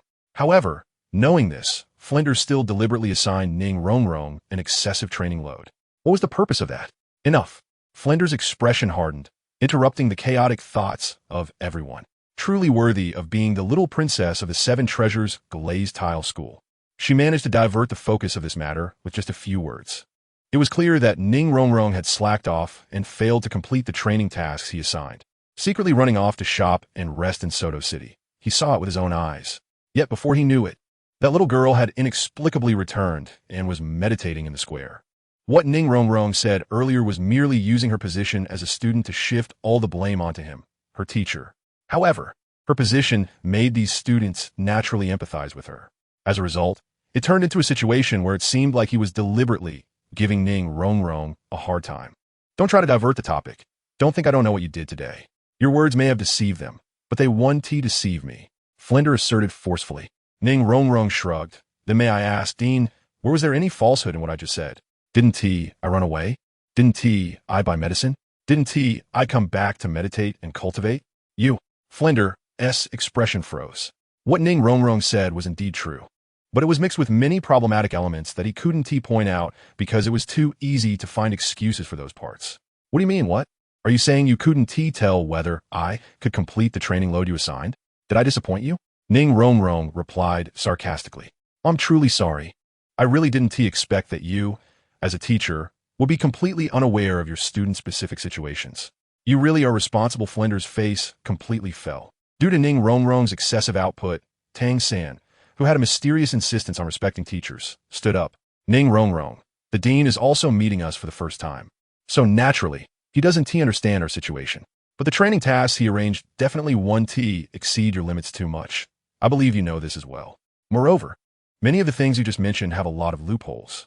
I don't know the specific situation and can't refute you. But what I want to say is that since we've entered this academy, we should at least show the basic respect and obedience to Dean Flinder as our teacher, rather than confronting him aggressively like you just did. Well said. A flicker of joy flashed in Flinder's eyes. He was indeed clever, being the son of the Hao Law. However, Ning Rongrong's expression darkened. Tang San, which side are you on? We are all new students, and he uses this method to suppress freshmen to establish his authority. Don't you think that's a lowly tactic? As the saying goes, a new official takes office with 3 fires. Even if the dean did it on purpose. As students, we shouldn't confront him so recklessly like you just did, Tang San insisted. You. Ning Rongrong laughed in anger. This guy's a new student, right? How did he become Flinder's lackey so quickly? She had thought of bringing this guy with a magical hidden weapon to the 7 Treasures glazed tile school, but she was truly blind. Enough.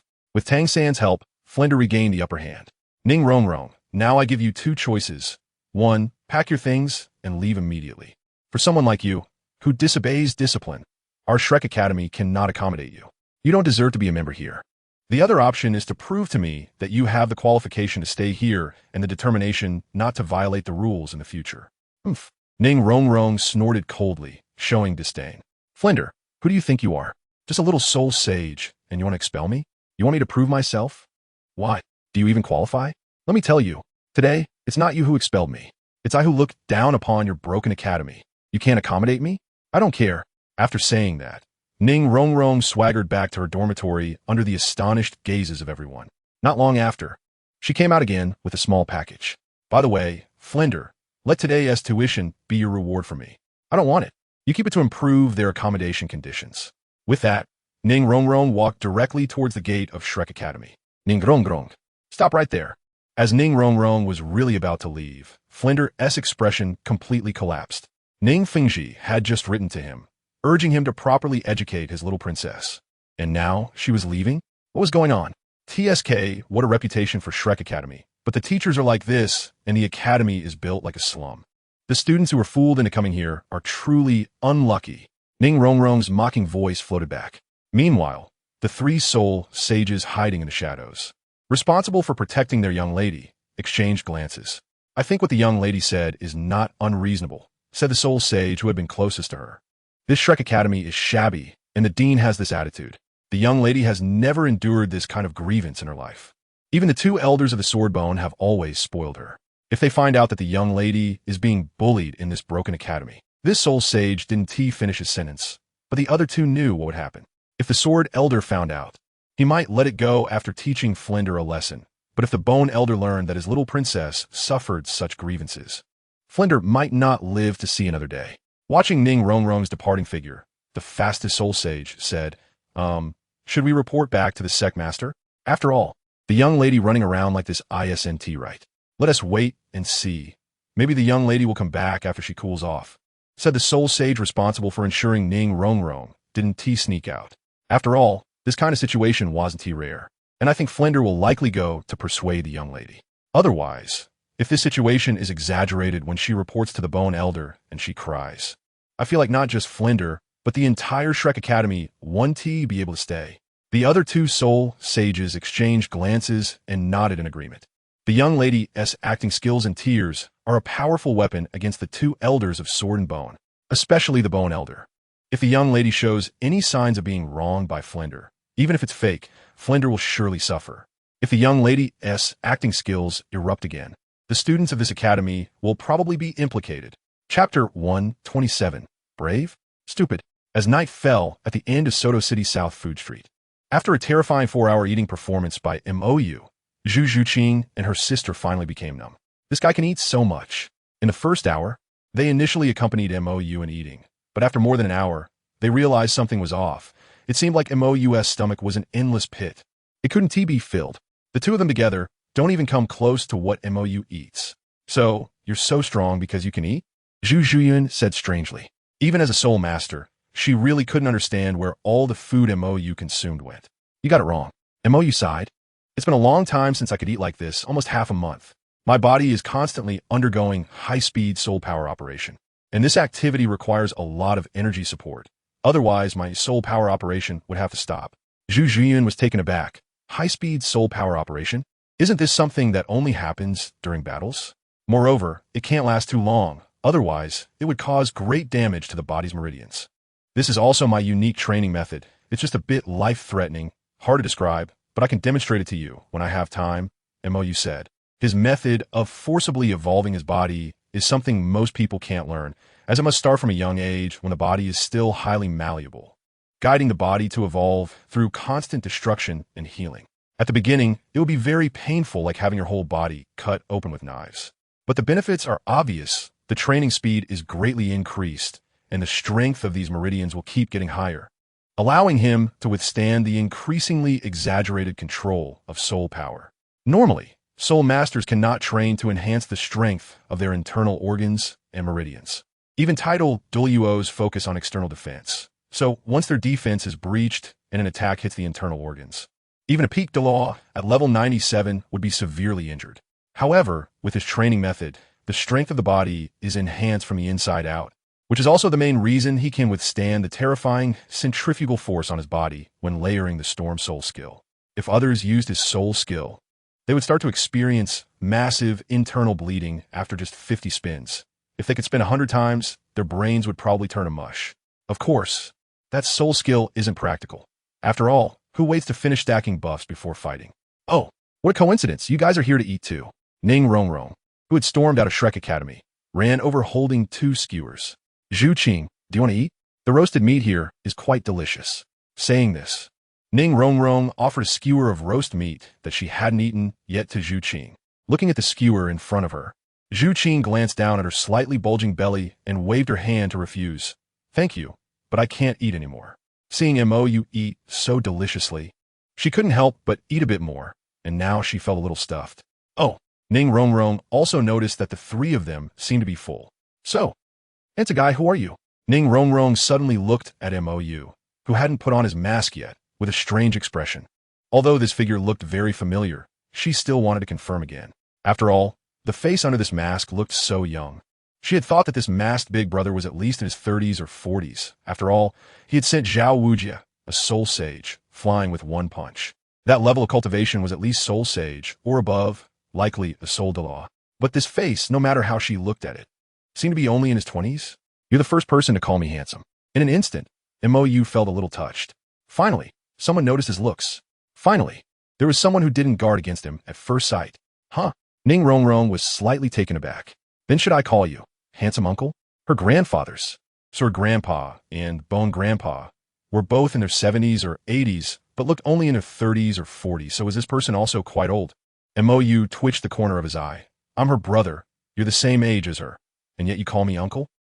Ning Rongrong felt a bit awkward. It wasn't that she thought MOU didn't look young, and she had seen siblings with age gaps of several decades before. Forget it. As long as you're happy. MOU didn't say much about it. After all, his real age was indeed not small. However, how did you end up here? If you remembered correctly, after Ning Rongrong argued with Flanders, she should have been waiting in the nearby village of Shrek Academy. And what about Oscar, that sycophant? I dropped out, Ning Rongrong admitted frankly.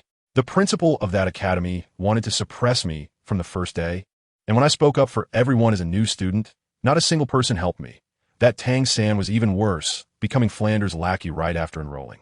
I didn't want to continue staying with those people. It would have been one thing if Tang San had argued back, but that Oscar guy didn't say a word throughout the whole process. During the day, he was all eager to please, but when it came to the teachers, he acted like a coward, not even having the courage to refute unreasonable things. It was a pity that she got along pretty well with Xiao Wu. But with Tang San's demeanor back then, Xiao Wu probably couldn't say anything. After all, It seemed like there was something between those two. Dropping out on the first day of school? Mo found it amusing while also a bit surprising. No way. He casually reminded Ning Rongrong. And this girl just decided to leave? It was the first day, and I've never been treated like this in my life. How could I possibly stay? Ning Rongrong sighed indignantly. If they treated me like this on the first day, wouldn't it just get worse from here? But did what you did today really have no problem? Mo shook his head and turned to walk toward the great fighting soul arena, with Zhu Qing and the others quickly following. Ning Rongrong was stunned for a moment, then followed along. I know who you are, the proud daughter of heaven, raised with indulgence since childhood, but outside is not your seven-treasure glazed tile school. You can't expect everything to go your way. Besides, you must have argued with Flanders, right? Ning Rongrong nodded. I was about to win the argument, but that Tang San suddenly interrupted, talking about respecting teachers and valuing the way. Mo shook his head and said seriously, winning or losing isn't important. What is important is where you got the courage to argue with a soul sage. Ning Rongrong was taken aback, and Mo continued. Have you forgotten whose territory you're in? Have you forgotten that you are just a support-type soul master? Have you thought about what would happen if you really angered Flanders? Would he take action against you? He dares. Ning Rongrong instinctively retorted. Why would he dare? Mo stopped and turned around. Do you think your background from the seven-treasure glazed tile school allows you to do as you please? Your family is indeed powerful. So few people on this continent would dare to provoke them. But are you strong? You are merely a support-type great soul master. If a soul sage wanted to kill you and cover up the traces, wouldn't that be easy? Or do you think you could escape from an enraged soul sage?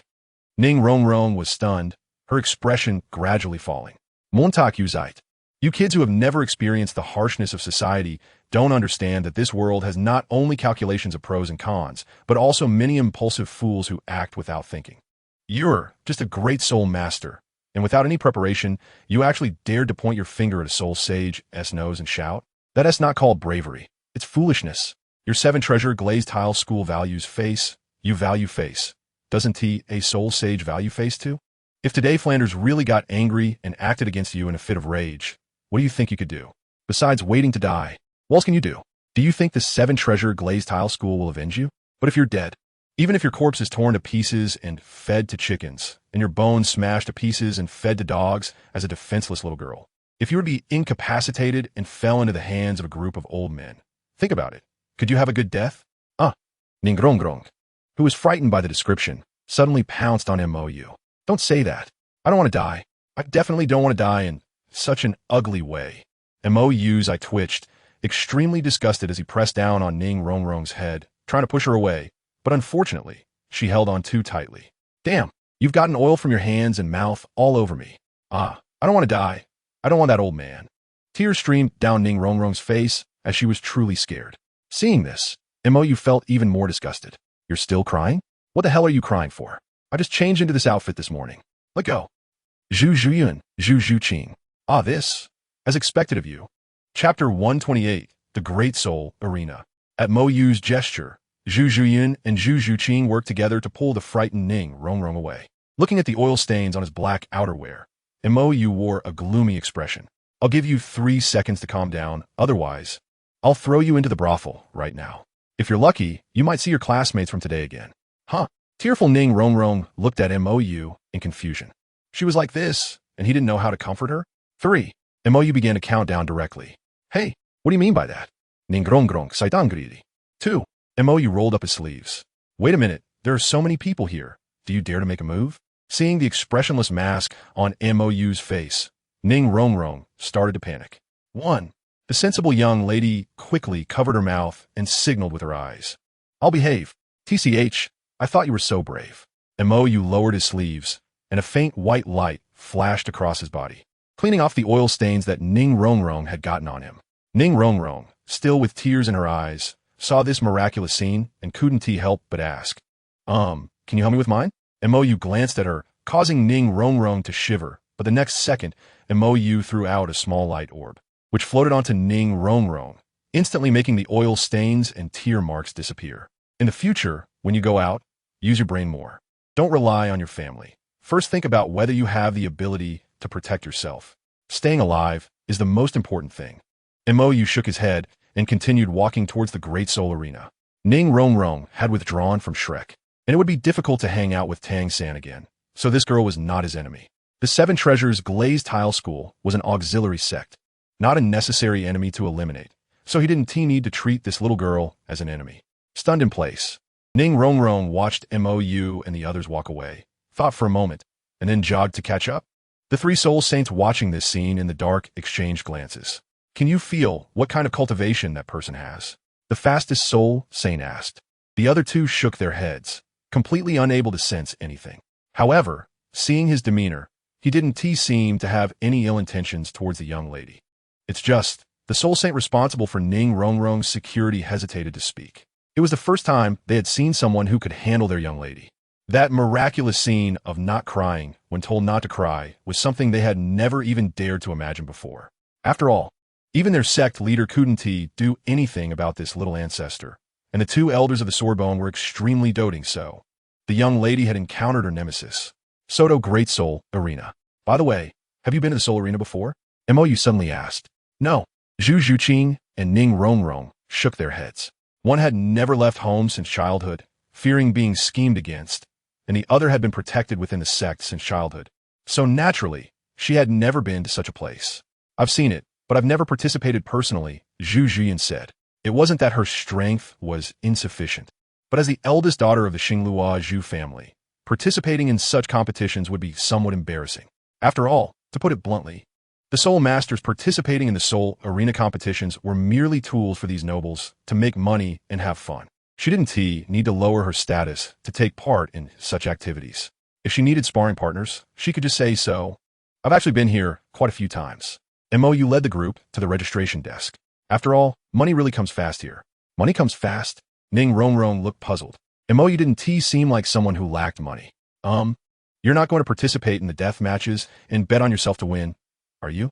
Zhu Zhuyan asked suspiciously. The Great Soul Arena's competitions are roughly divided into gambling matches and death matches.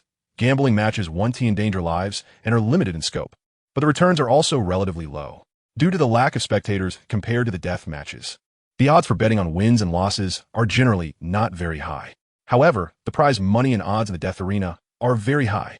If a newcomer is matched with someone who has a winning streak of 10 or even dozens of matches, the odds will likely be raised to dozens or even hundreds. Yeah, I won over 10 million gold soul coins this way, Mou admitted. Over 10 million? Zhu Zhiyun's eyes twitched wildly. You're not the legendary Demon King, are you? The Great Soul Arena is established by the 7 most prestigious families on the continent, so its internal information is known all over the continent. Therefore, what happened in the Soul Arena of the Heavendo Empire could also be inquired about in the Xinglo Empire. They seem to be calling me that, Mou nodded, pulling out a crystal-clear badge from his storage soul guide and placing it on the counter. Help me register for 3 individual soul battles. The female attendant behind the counter instinctively wanted to explain the payment issue upon hearing Mou's request. But as she raised her head and saw the unfamiliar, yet familiar diamond-quality badge in front of her, she was instantly stunned. Didiamond sur badge? The manager of the Soto Great Soul Arena, who happened to pass by, couldn't help but wipe his monocle. There are only 7 diamond soul badges in the entire continent? Mou knocked on the counter, reminding her, get to work. The privileges of the diamond soul badge mean that all expenses within the Great Soul Arena are free. But there are restrictions. Every match the badge holder participates in requires a reservation, which takes about 3 months to approve. Therefore, ever since Mou got this thing, he hadn't participated in any soul battles, as it was too troublesome. It really is looking at the diamond soul badge that Mou took out. Zhu Zhiyan's expression was a bit difficult to maintain. This guy is actually the legendary Demon King from Hell, who caused the 7 great families to unite and stop him from continuing to fight in the arena. What is it? Zhu Zhuqing asked in confusion. Ning Rongrong was also a bit curious. She had never been to a place like the Soul Arena before and didn't understand the rules here, only knowing that the Diamond Soul badge was the highest level badge. Zhu Zhiyan swallowed hard. For years ago, a monster appeared in the Great Soul Arena of Heavendo City. He signed up for over 1,000 matches in less than a month, all of which were unrestricted death battles. Then, he won 384 death battles. In just a month, he went straight from Iron Soul to the 2nd level, Ruby Soul, breaking the record for the fastest upgrade since the establishment of the Great Soul Arena. Finally, due to the chaos caused by this person in the death arena, the heads of the 7 families united to stop him from continuing to fight and exceptionally awarded him one of the 7 Diamond Soul badges, although only 3 have been issued so far. Moreover, since the forces behind this person seemed to be somewhat special. The 7 families did not publicize this newly emerged Diamond Soul badge holder, but instead suppressed the heat of this incident. So it's normal that you haven't heard of it. After hearing the description, Ning Rongrong was taken aback. It seemed she had heard about this matter before. Right, her father seemed to have mentioned it, and he had been troubled by it for quite a while, because there was no information on this person, and they didn't know which faction's genius he was. This person's nickname seemed to be the Demon King from Hell, Satan. Chapter 129 Arrangement. The Demon King from Hell, Satan. The true manager of the Soto Great Spirit Arena. An old man with graying hair walked out from the shadows and bowed to MOU. Hello, Mr. Satan, I am Saidos, the branch manager of the Soto Great Spirit Arena. How can I assist you? The owner of the Diamond Spirit Badge has the same authority within the arena as the heads of the 7 great families, and can even directly control the matches. MOU's brows furrowed slightly beneath his mask. He really did not like this nickname they had given him. What do you mean the Demon King from Hell, Satan? Shouldn't he be an angel from heaven? Help me register those 3 for single spirit fights, and then arrange a private room for me. Also, do not let my information leak out. Saidos nodded and looked at the staff at the counter. May I ask what your spirit power levels are? The nervous female staff member responsible for registration asked. Originally, they needed to take the spirit power level test they provided before registration, but looking at their situation, she didn't dare to trouble them. Do I need to register too? Ning Rongrong suddenly asked. She hadn't realized that she seemed to be there just to watch the show. Besides, she was an auxiliary spirit master. How could she compete? MOU turned his head and said softly, you can choose not to register, but I'll register. Ning Rongrong felt a chill in her heart and hurried to the counter. Ning Rongrong, level 26. May I ask what your single spirit fight code is? The registration staff asked. 7 treasures, glazed tile. Ning Rongrong answered without hesitation. The Great Spirit Arena was not a safe place. Aside from strength, background was also very important. The name of the 7 treasures glazed tile sect could save her a lot of trouble. And what about you two? The staff looked at Zhu Zhuqing and Zhu Zhuyan. Zhu Zhuqing thought for a moment and simply reported her martial spirit, Netherworld Spirit Cat, level 29. Zhu Zhuyan paused, Netherworld Hunter, level 40. Level 29? Ning Rongrong's expression froze. Wasn't she level 27 just yesterday? How did she become level 29 today? Zhu Zhuqing found it hard to explain. After all, soul bones were something that needed to be kept under wraps. Saidos bowed to MOU. The spirit fight badge will be delivered to you shortly, and the private room has been arranged. Please follow me. After saying this, Saidos stepped aside to lead the way, and MOU and the others followed. In no time, they arrived at a room high up in the Soto Great Spirit Arena, which had a huge one-way glass that allowed for the clearest view of the battles below without any interruptions. Do you need to register these 3 ladies? Saidos asked before leaving the room. Register each of them for a match. MOU pointed to Zhu Zhuyan and Zhu Zhuqing. Ning Rongrong is an auxiliary spirit master. She'll just be a support. All right, I'll arrange that for you shortly. Additionally, if you need anything, you can contact the backstage through the communicator, and we will do our best to meet your needs. After saying this, Saidos bowed and left the private room. The opponents later won't be too strong. You mainly need to test how well your new skills work, and I want to see what level you two are at now, Moyu said. Without him saying it, this branch manager knew how to arrange things. Although the matches at the Great Spirit Arena were supposedly random, he was aware of some internal matters. In order to make money, the arena controlled the win rates of spirit masters behind the scenes to avoid losses when the odds were too high. The 2 sisters nodded. They were also curious about how powerful the soul skills from the 10,000-year soul bone were. Ning Rongrong, who was beside them, hesitated to speak. She couldn't help but be curious about Zhu Zhuqing's sudden increase in spirit power. It was impossible for her not to be curious, especially since Zhu Zhuqing was several months younger than her. Now, she was level 29. This meant that she would soon break through from Great Spirit Master to Spirit Elder. A Spirit Elder before the age of 12. Wasn't that a bit exaggerated? She was still the most talented genius of the 7 treasures glazed tile sect in hundreds of years, and she was only at level 26. Was this what it meant to have people better than you? Xiao Wu, just as Ning Rongrong was feeling depressed, she was suddenly attracted by the soft bone charm rabbit that appeared on the big screen. They actually came too? Through the glass. Ning Rongrong saw Tang San and the others cheering for Xiao Wu in the audience. MOU seemed to be deep in thought. Then he dialed the backstage phone and made some arrangements. Little Kitty, you'll fight against Tang San later, MOU said. Big Kitty will fight against Dai Mubai. Zhu Zhuqing was taken aback. This could be arranged directly? Zhu Zhuyan, who was already aware of these situations, was not too surprised. But what did it mean for her to fight against Imubai? Don't go easy. Hit hard, Imoyu said seriously. If it's still 000 gold soul coins on each of you. If you lose, we'll have to eat the northwest wind next. 100,000 gold soul coins? The three of them were dumbfounded. Wait, big brother, are you really that generous? Although Zhu Zhuqing and Zhu Zhuqing came from the star Luo Zhu family, 100,000 gold soul coins each meant 200,000. That was not a small amount, right? What would they do if they lost? Ning Rongrong's reaction was a bit smaller. After all, 200,000 gold soul coins was also her pocket money for a month. Didn't you say you made over 10 million gold soul coins at the Great Spirit Arena? Ning Rongrong asked, puzzled. I have debts to pay, Imoyu replied indifferently. He had spent nearly 30 million gold soul coins to pay off debts. He hadn't forgotten that Bibi Dong had sponsored him to build the palace next to the offering hall. To be honest, he didn't even know that his dragon palace had cost nearly 30 million gold soul coins. It didn't seem worth that much. Could it be because of those pure gold statues? In any case, I can't participate in the Great Spirit Arena matches to make money anymore, to support the family. You two have to work hard. Mo Yu's mask suddenly vanished, and he leaned against the big kitty's leg. As for you, Mo Yu looked at Ning Rongrong. If he could pull Ning Rongrong over, with Ning Fengji leading the three rascals, the Seven Treasures Glazed Tile sect could actually declare victory. But how should he do it? I'm an auxiliary spirit master. I can't fight, Ning Rongrong quickly said. Mo Yu's presence felt too strange to her. When he was serious, he was like her sword grandpa.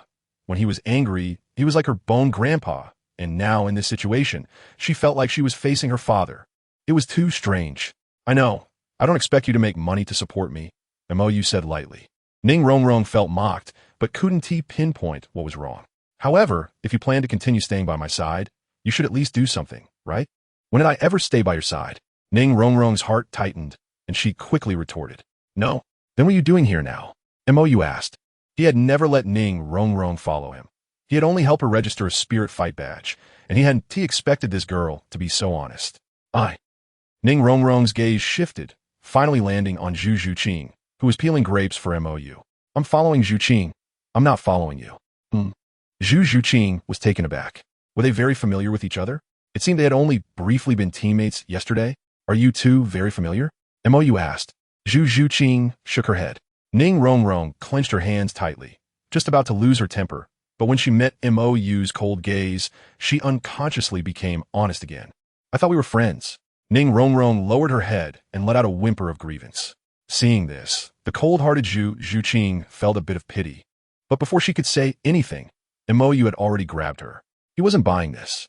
Hold it back. I hate useless tears the most. They're just annoying to look at, Mo Yu said coldly. Hearing Mo Yu's warning, which lacked any warmth, Ning Rongrong felt a chill in her heart and quickly retracted the tears she had just been cultivating. Standing straight, she declared, I didn't cry. You saw it wrong. It's too scary. Just like when she gets angry with her dad. No, it's even more terrifying than dad. Chapter 130. Tsutsuking versus Daimubai.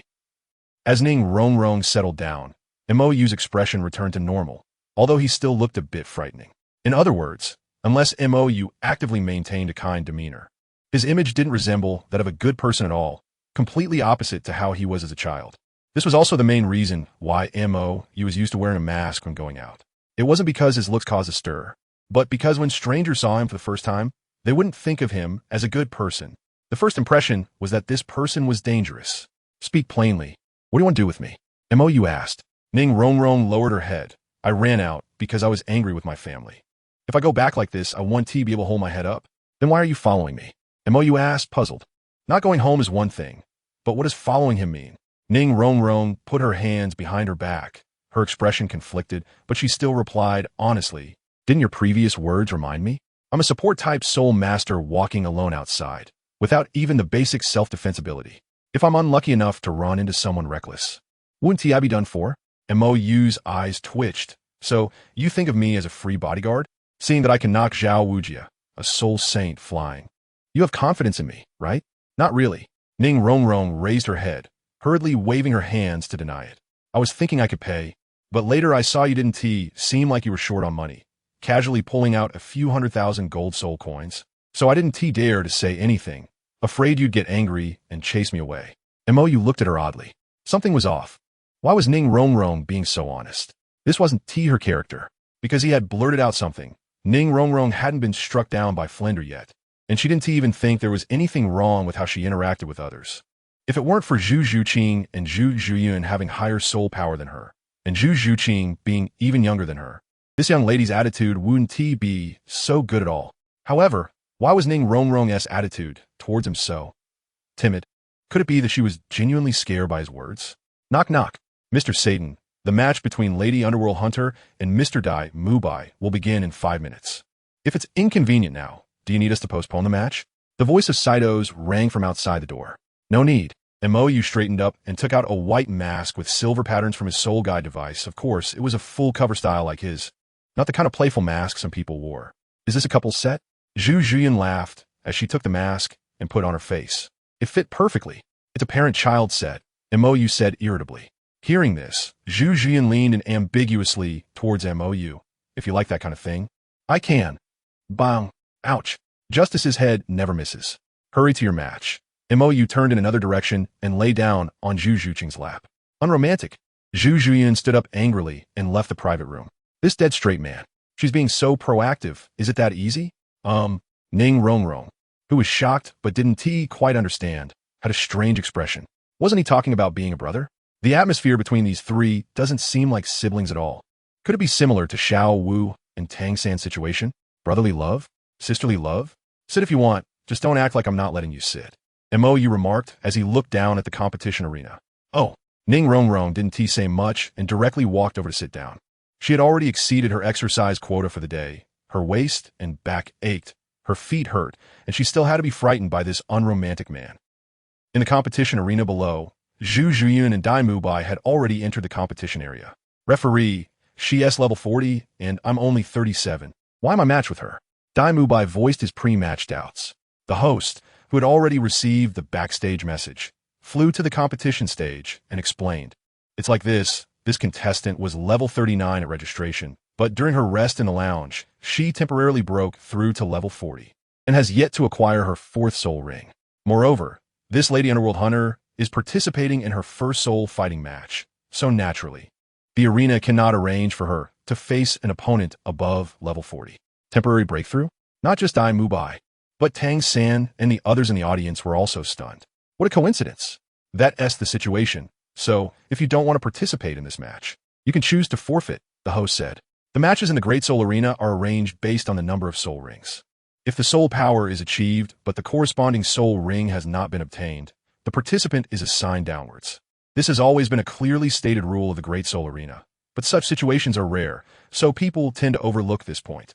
Moreover, if matches were truly divided by soul power levels, wouldn't it be even more unfair for a 31 level to face off against a 39 level? Little brother, if you're scared, I can go easier on you, Zhu Zhuyan mocked. She had long wanted to teach a lesson to this cowardly scumbag who left her sister alone in Douluo City to wait for death while he ran out to enjoy himself. Perfect if she could take Dai Mubai down. It would also reduce the obstacles on Davis's side, serving as compensation for her unilaterally abandoning her fiancé status. Stop talking nonsense. Let us start. Provoked by Zhu Zhuyan, Dai Mubai, who had been a bit hesitant, instantly exploded with anger. All right. After receiving consent, the host flew up again. The match begins. Release your martial souls. As the host's voice fell, Zhu Zhuyan and Dai Mubai both activated their martial souls.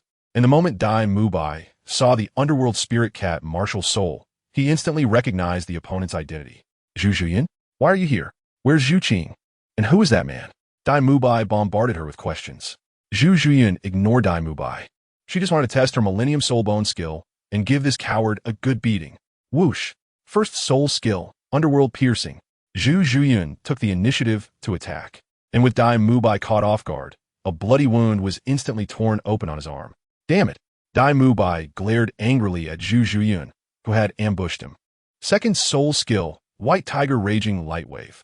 A dazzling white shockwave shot out from Dai Mubai's mouth, rushing toward Zhu Zhuyan. Unfortunately, it was too slow. Zhu Zhuyan leaped effortlessly to dodge this waste of soul power. You really haven't made any progress. In the years since you slipped away from Douluo, you've probably just focused on women, right? Zhu Zhuyan mocked. You have no say in this. Dai Mubai's eyes showed fierce light. Third soul skill, White Tiger Diamond Transformation. As the purple thousand-year soul ring lit up, Dai Mubai's muscles bulged, and black stripes appeared on his skin. This amplification soul skill, during its half-hour transformation time, doubles his resistance to abnormal states, as well as his attack power, defense, and strength. Although the soul power consumption is enormous, he has no other choice. Seeing Dai Mubai being so reckless, Zhu Jian couldn't help but feel disdain. He was still the same useless person. Soulbone skill wind chase. Whoosh. A sharp sound of breaking air rang out, and Zhu Jian instantly disappeared from the spot. Dai Mubai, who couldn't find Zhu Jian anywhere after looking around, was taken aback and activated his first soul skill, White Tiger Barrier. Where's she? Ma Hongjun in the audience looked confused. How did she disappear? She hasn't disappeared. Tang San's expression was serious, and his eyes flickered with a faint purple light. She's too fast. She's moving at high speed in the air. In Tang San's eyes, Zhu Jian seemed to be walking on some invisible barrier in the air, constantly changing positions, and her speed was increasing, making it impossible to track her with the naked eye. This person's movement speed has exceeded Dai Mubai's eye reaction speed, even under his purple extreme magic eyes. She appeared as intermittent shadows. He could barely see her. How is this possible? Tang San's expression froze. She can actually change direction while moving at such high speed? What kind of technique is this? It's as if she is riding the wind. The second soul skill, Zhu Jian's voice rang in Dai Mubai's ear. But Dai Mubai couldn't see her at all, and his first soul skill's duration was about to expire. Ghostly Claw. Zhu Jian's cold voice sounded, followed by a series of storm-like piercing claw attacks aimed at Dai Mubai's legs. A tragic scream echoed as Dai Mubai's first and third soul skills couldn't withstand Zhu Jian's ghostly claw launched at super high speed. Considering this was just a competition match, Zhu Jian still didn't go all out. Otherwise, she could have activated her third soul skill to directly cripple Dai Mubai's legs. Damn it, this is too much. Looking at Dai Mubai lying on the ground moaning in pain, Flinder, who had just received the tuition fee betting on Dai Mubai's victory, instantly turned pale. It wasn't just because he lost all his money. It was mainly because someone used such a fierce attack on his student in this kind of competition. Judge, I want to file a complaint against her. Flinder shouted. The speed she just displayed and the soul skill she used is definitely not a 100-year soul skill. I demand an inspection of her soul power level. Forget about a 100-year soul skill. That kind of exaggerated speed might not even be achievable by a 10,000-year amplification soul skill. That's not a speed that a soul master can reach. Chapter 131 Zhu Zhuqing vs. Tang San. Hearing Flinder's protest, many spectators echoed his sentiments, as Zhu Jian's speed just now was indeed too abnormal. Even a level 40 soul king without a soul ring couldn't possibly be that exaggerated, right? Many soul kings in the audience couldn't reach that kind of speed. They couldn't even react quickly enough, let alone keep up with their eyes. Seeing the excited audience, the host casually asked, "Ladies and gentlemen, do you suspect that the Great Soul Arena would jeopardize its reputation for such a trivial match?" The venue suddenly fell silent, and Flinder's expression froze. Is that possible? How could the 7 great families risk their centuries-old reputation for such a trivial match? However, that speed was really off. Without any warning, she accelerated to the point where even he, a soul sage, had to concentrate to barely keep up. Yet this person is merely a soul master? What a joke. Even the continent's fastest sharp-tailed swallow martial spirit couldn't be that absurd, right? Can we announce the result of the match now? A somewhat tired Zhu Jian asked. The 8,000-year soul bone skill, although the speed increase was incredibly outrageous, still required a high level of concentration to control when using such speed for the first time. Otherwise, she could easily leave the competition area. To put it bluntly, her head felt a bit dizzy. The host nodded and flew to the center of the arena. The winner has been decided. The winner of this match is the Ghostly Hunter. After announcing the result, the host landed in front of Zhu Jian, congratulating the Ghostly Hunter on a successful debut. Please follow the staff to update your points. As for the evil White Tiger contestant, looking at Dai Mubai, who had already fainted from pain, the host turned his gaze to the staff at the side of the arena. This contestant seems to be injured quite severely. Please take him to the treatment room for the Healing Soul Master to check him out. After speaking, the host flew back up high. The next match will be Zhu Ying Cat against contestant Tang San. Both contestants are participating in the soul fighting competition for the first time. So let's look forward to the duel between these two newcomers. Please prepare, the match will begin shortly. In a high-level box, MOU, lying on Zhu Zhuqing's lap, sat up after hearing the host call. Relax. Winning or losing isn't important. Just focus on the experience. Zhu Zhuqing nodded seriously. She definitely wouldn't lose. Seeing Tang San already prepared at the edge of the arena, Ning Rongrong had a little scheme in mind. She stood up and stopped Zhu Zhuqing, who was about to head to the match. Zhuqing, give him a good punch. Zhu Zhuqing was taken aback. Do you have a grudge against him? Ning Rongrong nodded vigorously, of course. If he hadn't interrupted earlier, Flender definitely wouldn't have been able to argue back against me. Zhu Zhuqing helplessly nodded. This person really held grudges. After leaving the box, Zhu Zhuqing happened to run into Zhu Zhuyan coming back. Fortunately, you chose this side. That coward is still the same. Just a useless person, Zhu Zhuyan mocked. Zhu Zhuqing didn't say anything. Since she chose this side, she had to say goodbye. Xing Luo had nothing to do with her anymore. Even the Zhu family, or even their father, if they found out they did such a thing, would probably send someone to clean up the mess without hesitation. After all, in the eyes of the high-ranking, ghostly duke, they were merely tools to maintain the power division with the Dai family, and if they died, they could just be reborn.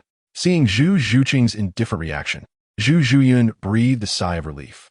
She was worried that Zhu Zhuqing would feel undeserved guilt towards Dai Mubai. It's fine as long as you don't care. The past should be forgotten. Zhu Zhuyan patted Zhu Zhuqing's shoulder. By the way, that 10,000-year soul bone skill's speed amplification is terrifying. I almost left the arena just now.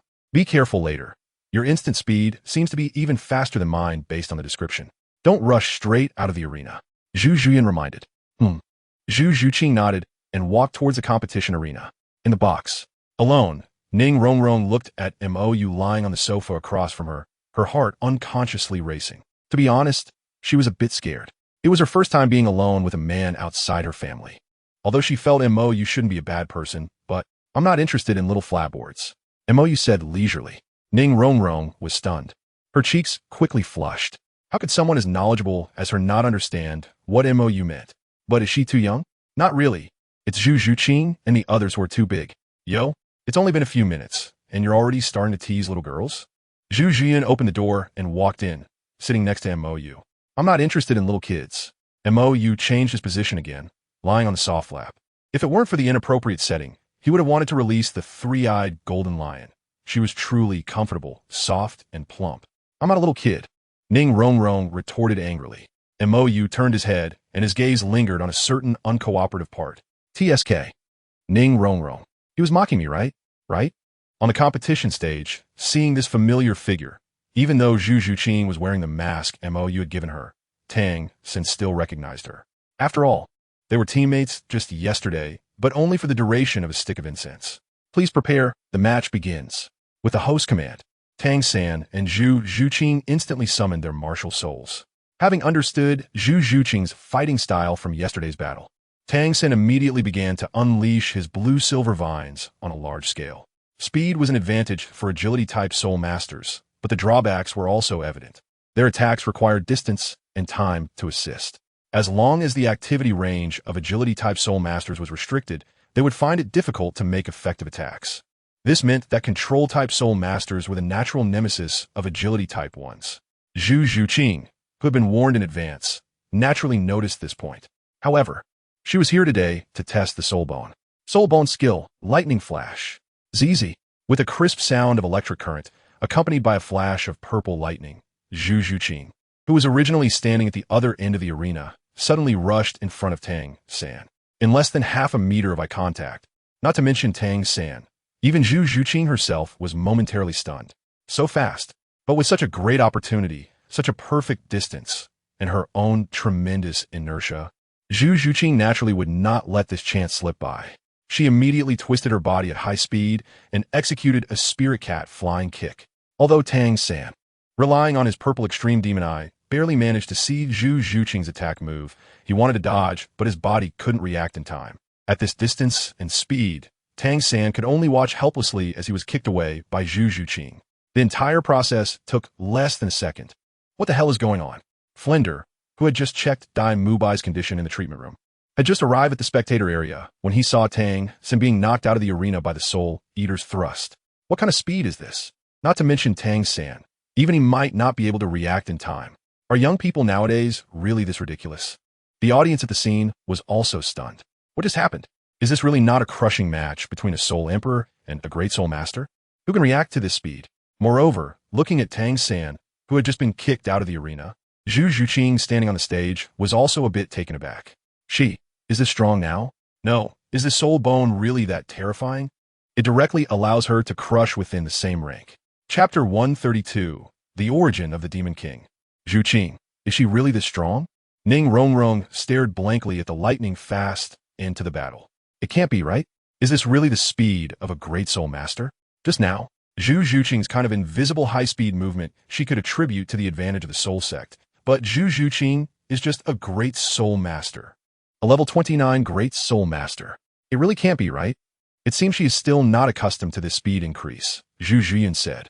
From the current perspective, the speed enhancement of their soul bone skills was more exaggerated in Zhu Zhuqing's case, and her soul bone added a temporary effect similar to wind control. Zhu Zhuqing projected herself like lightning in a straight line, but this method was also much harder to control. With Zhu Zhuqing's current mental power as a Great Soul Master, it was difficult to control such extreme acceleration. She almost crashed just now. Moreover, the consumption was a bit high, Mo observed.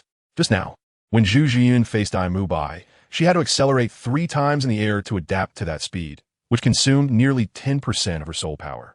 However, Zhu Zhuqing's lightning flash skill consumed 10% of her soul power with just one activation. Although this was partly due to her inexperience with using it for the first time, it seems that a Great Soul Master using a 10,000-year soul skill without the corresponding soul rings is still a bit forced. Meanwhile, after being reminded by the backstage personnel, the host finally came back to his senses. This match is over. The player from the Soul Eater team wins. Dark Horse, Flender shouted. He had used all the money that Dai Mubai had sponsored for the Academy's repairs to bet on Tang San to win. 10,000 gold soul coins. Gone. He also knew Tang San's abilities. He could last that long under Zhao Wujie's hands, and isn't a control-type soul master a natural enemy of agility-type soul masters? How could he lose so badly? He was eliminated in an instant. Mr. Flender, please mind your wording. A person in charge of arranging team soul battles walked over and reminded sternly.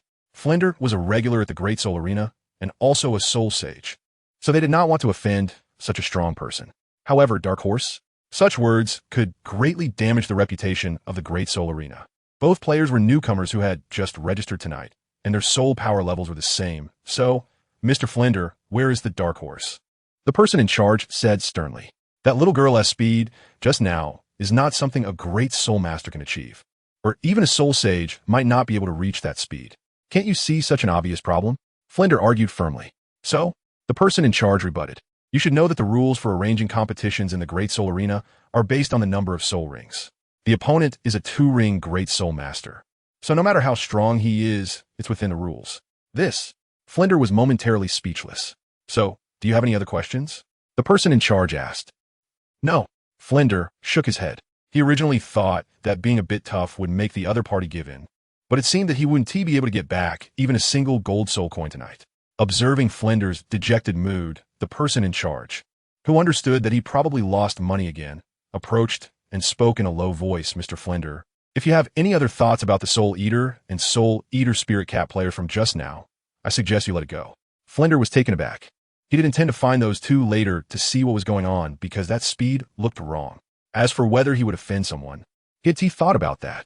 After all, he was a soul sage, and even the bishop of the Wuhuan Temple in Soto City was only a soul sage. In this territory, there shouldn't be anyone he couldn't afford to offend, right? Mr. Flender, I can only remind you that those two players were brought by a big shot, and that big shot, you really cannot afford to provoke. The person in charge could only give this warning. Flender was a soul sage and once a member of the Golden Iron Triangle. In the Soto City Great Soul Arena, he was considered a regular, and he didn't want a high-level customer like Flender to disappear due to a moment of misjudgment. The Diamond Soul Arena badge is not just a symbol of battle soul strength. It is also a symbol of status. Those who possess it have a status comparable to the heads of the 7 major families behind the Great Soul Arena. Currently, only 3 such badges have been issued, and the ones coming here are the most notorious among them, the Demon King Satan. So, he had already done his utmost to remind him. By the way, why do they call you the Demon King Satan from Hell? In the private room, after Zhu Zhuqing returned, Ning Rongrong, who heard this title again, showed a puzzled expression. MOU's battle soul code didn't seem to be this, right? At the registration desk, she vaguely saw that MOU's Battle Soul badge showed background information, which seemed to be some kind of angel. But so far, the staff in the Great Soul Arena seemed to be calling him Mr. Satan or Lord Demon King. MOU shrugged on the sofa. If they insist on giving me such a nickname, what can I do? Sister Zhiyun, you should know, right? Ning Rongrong looked at Zhu Zhiyun, who seemed hesitant to speak. She wasn't interested in such violent matters at first, and, in her understanding, the Great Soul Arena was just a place for gambling and making money, right? The participants in the arena were merely tools for making money. So why should she care about such people? King Yaski. Zhu Zhiyun looked at MOU. His nickname doesn't carry a good meaning, does it? Go ahead, actually, I'm quite curious. MOU hugged the little cat to his chest and said seriously. The little cat, held by MOU, first tensed up all over, then relaxed. But its heartbeat was a bit fast, probably a residual effect from the match earlier. Seeing such a big change in his younger sister, a hint of a smile flashed in Zhu Zhiyun's eyes as he explained. This title came about because when you participated in the Great Soul Arena's soul fighting competition, you only signed up for life and death battles. From what I know at that time, it seemed you signed a gambling agreement with the Great Soul Arena, allowing you to participate in life and death matches continuously, with the prize money accumulating. You could only stop when the Great Soul Arena could no longer arrange matches for you. Otherwise, you had to participate in at least 3 matches a day, and if you lost, your prize money would reset to 0. I did sign such an agreement with them, MOU admitted. Otherwise, they were too slow in arranging matches. I could end a fight with a single slap, yet I was able to participate in fewer than 10 matches a day. Most of the time, I was waiting for them to arrange opponents for me. So, to improve efficiency, I signed that agreement with them. Zhu Zhiyun and the others were dumbfounded. Even Zhu Zhiyun, who had some prior knowledge, found it hard to accept. After all, it was a life and death battle. Although one could surrender, surrendering didn't mean the match would stop. Before one side fell off the stage, even if they admitted defeat, it would only determine the winner, and the fight would continue.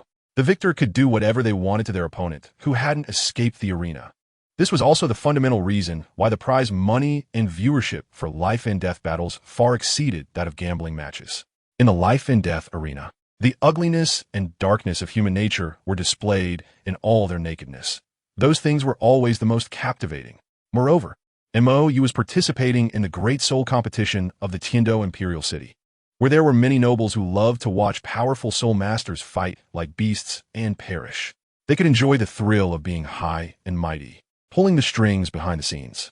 Therefore, before MOU, no one had ever won more than 100 consecutive matches in the life and death arena because the nobles despised such dazzling victors. Once a situation of consecutive victories appeared, they would find ways to extinguish that light completely. The title Demon King Satan from Hell began to appear after you won 1,000 consecutive matches because 1,000 consecutive victories were unprecedented in both life and death and gambling arenas. Moreover, your fighting style didn't even require a martial soul. Your opponents either got slapped off the stage or had their limbs broken and were thrown off. Sometimes, there were even bloody scenes where heads were twisted off and kicked like balls. Over time, this nickname emerged. Even just recalling it, Zhu Zhiyun was still horrified by that news, because nearly a third of the more than 1,000 soul masters who fought against MOU had died. Furthermore, in order to arrange matches, the Soul Arena summoned soul masters from outside, lured by high prizes, as long as they could stop MOU's consecutive victories. At that time, MOU was the type who wouldn't leave the arena, and some soul masters who were slapped off the stage would try to compete again. But none of the soul masters who returned to the stage survived. The title Demon King Satan from Hell was not a powerful title. It was merely due to his brutal methods and terrifying strength. This title represented death in the Great Soul Arena. Moreover, MOU was only 14 this year, which means he did this when he was 10. 10 years old. He turned the life and death arena upside down. If I remember correctly, under normal circumstances, the highest rank for soul masters participating in the Great Soul Arena matches is Soul Emperor, right? Ning Rongrong said weakly. The Soul Emperor is already the highest rank the Great Soul Arena can accommodate. Above that, the Soul Sage is a powerful figure who would never participate in such matches treated as money-making tools. Just as MOU said before, strong individuals have their dignity. I was a Soul King at that time, MOU confessed. A Soul King would indeed have some difficulty against a Soul Sage capable of unleashing their martial soul's true form. But below Soul Sage, it was a complete slaughter. There was no need to unleash martial souls. It was like practicing self-created soul skills. Soul King? Ning Rongrong was completely stunned. A Soul King broke through the life and death arena? A Soul King forced out the heads of the 7 great clans? Soul King. No, what is your current rank? Ning Rongrong suddenly asked. She had seen Zhao Wujing being sent flying by Mou with one punch. Zhao Wujing was a genuine soul sage. Just a little soul sage. Mou said honestly. Although the soul sage could flatten most titled Douluos below level 95, Ning Rongrong was utterly stunned. Is this what there's always someone better means? This isn't even human. Chapter 133. The Rabbit Growing More Crooked. Sorry, Dean, I disappointed you. Tang Sin walked to the audience seats, clutching his chest, looking quite unwell. He had taken a high-speed kick from a sensitive attack-type Soul Master at close range. If it weren't for Zhu Zhuqing thinking this was just a sparring-purpose gambling match and holding back, Tang San's performance wouldn't be much better than Dai Mubai's. It's fine. The problem in this match isn't with you. Flinder didn't say anything to discourage Tang San because that kind of speed was something even a great Soul Master couldn't withstand, let alone Dai Mubai. However, he didn't expect Zhu Zhuqing to possess such abilities. From yesterday's assessment, it seemed she was really just playing around. Tang San said self-deprecatingly. At that time, he thought his strength was the strongest, even though that Guangling had a soul power of 31. He believed he wouldn't lose to someone with a soul power only 2 levels higher than him. However, Zhu Zhuqing, who was 2 levels lower than him, had such ability, so Guangling would only be stronger.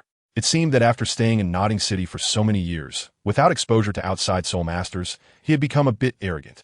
Do you know her? Flinder asked in surprise.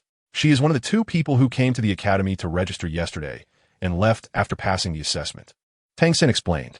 What? Flinder's face was filled with pain. Damn, Zhao Wujing actually let such a genius go. My genius student. My 10,000 gold soul coins. As for the one who fought with Mubai just now, if I'm not mistaken, she is her sister, also someone who visited the academy yesterday, Tang Sin added. Although she wore a mask, with his memory, he could still remember someone he had seen only a day before. Additionally, the person who just fought Dai Mubai had the same martial soul as Zhu Zhuqing, allowing him to deduce their relationship. Flinder clenched his fists, unable to vent the frustration built up inside him. Damn it, why wasn't he at the academy yesterday? If he had been at the academy, he could have kept those people here. It was just a matter of accommodation at the academy, right? Dai Mubai has money. By the way, Dean, how's Mubai doing? Tang Sin suddenly remembered that Dai Mubai's condition earlier looked quite miserable. Flander shook his head. The problem wasn't serious. The opponent hadn't really used deadly force. But that kind of attack would be very painful. Dai Mubai would probably have to sit for the next few days. That technique was too professional. It wouldn't hurt his foundation, but could make Dai Mubai feel extremely good. Moreover, getting hurt in that area meant that Dai Mubai wouldn't be able to visit the brothels for the next few months, unless he wanted to ruin himself. What about Xiao Wu? Just as Flander was planning to take a few people back to the academy, he suddenly realized that Xiao Wu was missing. He hadn't pressured this little girl for money at all. Xiao Wu just said she saw Ning Rongrong and went to say hello, Ma Hongjun said. Ning Rongrong? Flander was taken aback.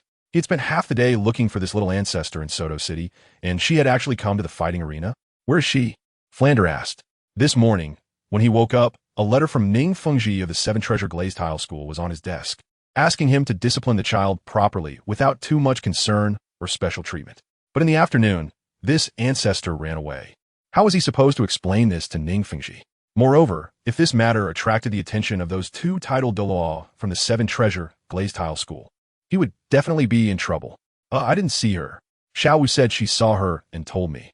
And then she ran away, Ma Hongjun said helplessly. Xiao Wu was still upset with him because of the morning incident. It was already good that she had acknowledged him at all.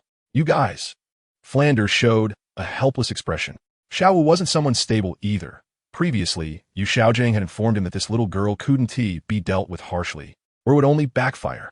This afternoon, when Ning Rongrong refuted him, he saw Xiao Wu wanting to jump in to help, and if Tang San hadn't interrupted first, he might not have been able to counter those 2 today. Moreover, if Xiao Wu left, Tang San would probably follow, and he had finally found some good seedlings. Why was it so troublesome? All right, let us hurry and find her. Flander instructed Tang San and Ma Hongjun to split up and search other areas of the fighting arena, while Oscar was currently in the treatment room, taking care of Dai Mubai. On the other side, after sensing MOU, Xiao Wu quietly ran over after confirming that the other party was not far from her. Brother Yu? The box door suddenly opened, and Xiao Wu peeked in through the crack. but her expression suddenly turned very strange. She saw Ning Rongrong taking off her shoes and placing her little feet on the table, while Mo Yu happened to be sitting across from her. And Zhu Zhuqing and Zhu Zhuyan were pressing down on Ning Rongrong from both sides. Over the years, Xiao had learned a lot about certain knowledge through the study materials brought by Mo Yu, and she instantly thought of something. Hiss, you guys, it's not what you think. A blushing Ning Rongrong quickly interrupted. I understand. Xiao Wu hurriedly entered, closed the box door tightly, and ran over to sit down. Looking serious at Mo Yu. Brother Yu, Xiao Wu understands you very well. Mo Yu felt speechless and patted the little rabbit's head. You don't understand anything. The mouth of the three-eyed golden lion really had no door. He kindly took her out for some fresh air, but this girl took the opportunity to talk to Xiao Wu about his research on art. While this 10,000-year-old little rabbit was learning those scheming girl techniques and inexplicably thought of something else. Heaven have mercy. Although he wasn't a good person, he was a gentleman in these matters. She said she was tired after a day and her feet hurt. And then this guy asked him to help her take a look. Mo Yu pointed at Zhu Zhuyan. Look at her feet. Xiao Wu's mind started to be active. She remembered that in many novels she had read before, girls' feet couldn't be touched. If they were touched, then... Hiss! Xiao Wu gasped. Brother Yu, aren't you afraid that Sister Bai Ji will hit you for being rough with the girl? Over the years, Xiao Wu had become familiar with Bai Ji, and Bai Ji had even told her that if she could successfully complete the tasks given by Mo Yu, she might even be able to revive her mother. So she had worked hard these years. The scheming girl manual had been flipped to pieces. What the hell? Mo Yu's eye twitched. What on earth has this dead rabbit learned? He didn't seem to have given her anything in this regard. Chapter 134, Odd Academy. As the atmosphere in the room became increasingly ambiguous, Mo Yu simply threw a healing light orb to Ning Rongrong, ending this farce. He hadn't yet thought about how to deal with Ning Rongrong. After all, in his previous life, he had killed her whole family, which made him feel strange every time he saw Ning Rongrong, especially when this girl kept swaying in front of him. It felt too weird. You're a healing soul master? Ning Rongrong said in surprise. This healing effect is even more magical than that of the soul saint of the Seven Treasure Glazed Tile School. All the fatigue in my body has been eliminated. But didn't Mo Yu tear through the deathmatch arena? Can a healing soul master do that? No. Mo Yu shook his head. To be precise, I'm a liver emperor. Apart from this healing ability, all his skills were truly earned through hard work. Thousand Ways Flow, Golden Crocodile, Green Lawn, Mighty Lion, Light Feather, and Thousand June Demon Subduing. He had been grinding with these 7 top-notch experts for over 10 years. And relying on this healing ability, he used his body as a testing machine, creating a bunch of self-created soul skills. Really, there was no one in this world who worked harder than he did in his previous life. Since his martial soul awakening, aside from 6 hours of sleep each day, he hadn't really rested, and it had been 20 years of grinding. He couldn't understand where he got such strong motivation. He really didn't T-stop for a moment. Unfortunately, the Liver Emperor couldn't beat the cheaters, let alone deal with pig teammates. If it weren't for the Snow Emperor always acting as a caring big sister, and the Ice Emperor and her really being steadfast with him, his mentality would have exploded a long time ago. Liver Emperor? Ning Rongrong couldn't understand the special meaning of this term. Forget it, it's nothing. Mo Yu shook his head. He didn't want to recall those miserable times that were hard and painful. What are you doing here? Mo Yu looked at Xiao Wu. Xiao Wu couldn't help but clasp her hands together, looked up at Mo Yu, and awkwardly smiled. I wanted to ask if I could not stay in that broken academy. First, let me clarify. I'm not saying it's too broken. Absolutely not, that I don't want to endure hardship. Xiao Wu stated firmly. Montaku, do you really think I'm blind? It's really because I'm the only girl in that academy, and the students in there. They feel a bit disgusting, Xiao Wu said with a look of disdain. First, there's Dai Mubai. I heard from teacher Zhao that he goes to the brothels every few days. The day before yesterday, I even saw him hugging that pair of twins. And then there's Ma Hongjun. I don't even want to describe that person. What's even more disgusting is that just now I heard Dai Mubai tell Ma Hongjun that after he has done playing with those twins, he can introduce them to Ma Hongjun for fun. To be honest, I almost couldn't help but start a fight. Xiao Wu's complaints were endless. And from her description, the students of this academy, apart from the still somewhat unclear Oscar, were all more disgusting than the last. Listening to Xiao Wu's description, Zhu Zhuqing and the other two's expressions became increasingly grim. If the students were like this, the teachers probably weren't any better, Zhu Zhuyun said disdainfully. Which academy's teachers would allow students to go to brothels every day? Even noble soul master academies wouldn't indulge like this. In fact, most Noble Soul Master Academies are very strict in this regard. Luckily, I slipped away, Ning Rongrong said with relief. If it weren't for MOU, she would likely have stayed at Shrek for the sake of her pride, but just thinking about facing those sleazy guys every day made her shudder. Zhu Zhuqing felt somewhat fortunate. If she hadn't met MOU, she would have probably joined Shrek Academy since Dai Mubai was her only choice. MOU, who could roughly tell what these people were thinking, felt a bit guilty subconsciously. After all, without him, following the original trajectory, Zhu Zhuqing, Ning Rongrong, and Xiao Wu could all become gods, and Zhu Zhuqing could fulfill her dream of being a queen. But because of him, the futures of these people seemed a bit uncertain. If he lost the struggle against the divine realm, they wouldn't have a good outcome. Ning Rongrong was hard to say, but Zhu Zhuqing and Zhu Zhuqing, who were by his side, would definitely be doomed, and Xiao Wu, who was tricked into deceiving Tang San by him, would face unknown consequences if she failed. Leaving was definitely not an option. After all, you know the reason, MOU said. Xiao Wu nodded in frustration, which was expected. But I can close down this academy in advance, letting you change your environment, MOU added. Xiao Wu was taken aback. Close down the academy? You'll know in a while. It won't take more than a month, and you'll be able to change your environment, MOU said. The current progress was too slow, and Soto City was too small a stage. He needed to speed things up for these people. The faraway Heaven-Do City, with Lamba Academy and the nearby Yuexian, mixed with the attention of the three upper sects, the imperial family of Heaven-Do, and the Spirit Hall, was the place to be. Can you reveal where we are moving to? Xiao Wu asked curiously. Heaven-Do City, MOU said. Ning Rongrong showed a different expression. You're going to Heaven-Do City? Which academy? She actually planned to go to Heaven-Do City as well. After all, now that she had left Shrek Academy, she couldn't just wander around outside. She had to find an academy.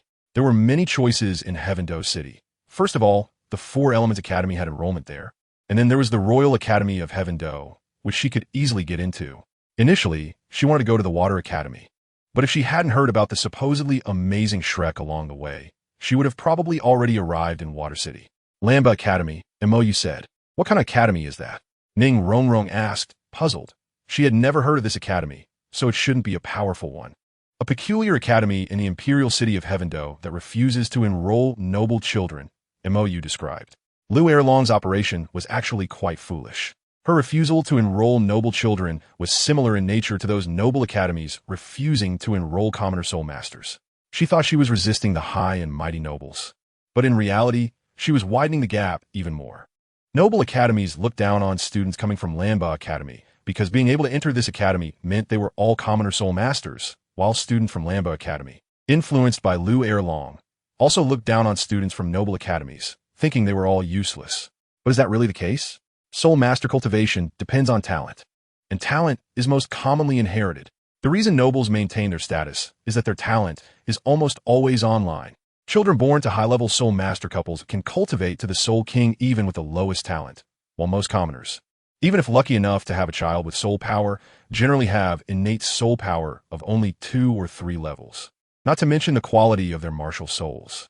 Talent and martial souls are mostly inherited through bloodlines. So even if students from Lamba Academy think they are strong, it's because they are still in school and have not yet realized the reality of class. Perhaps during their time in school, they surpass their noble peers in cultivation due to temporary hard work, but as time goes on, the gap in talent will increasingly affect them. When they reach the Soul Master realm and look at the once far behind noble students slowly moving ahead to become soul kings or even soul saints, their previous pride will become a joke. Not everyone is a genius.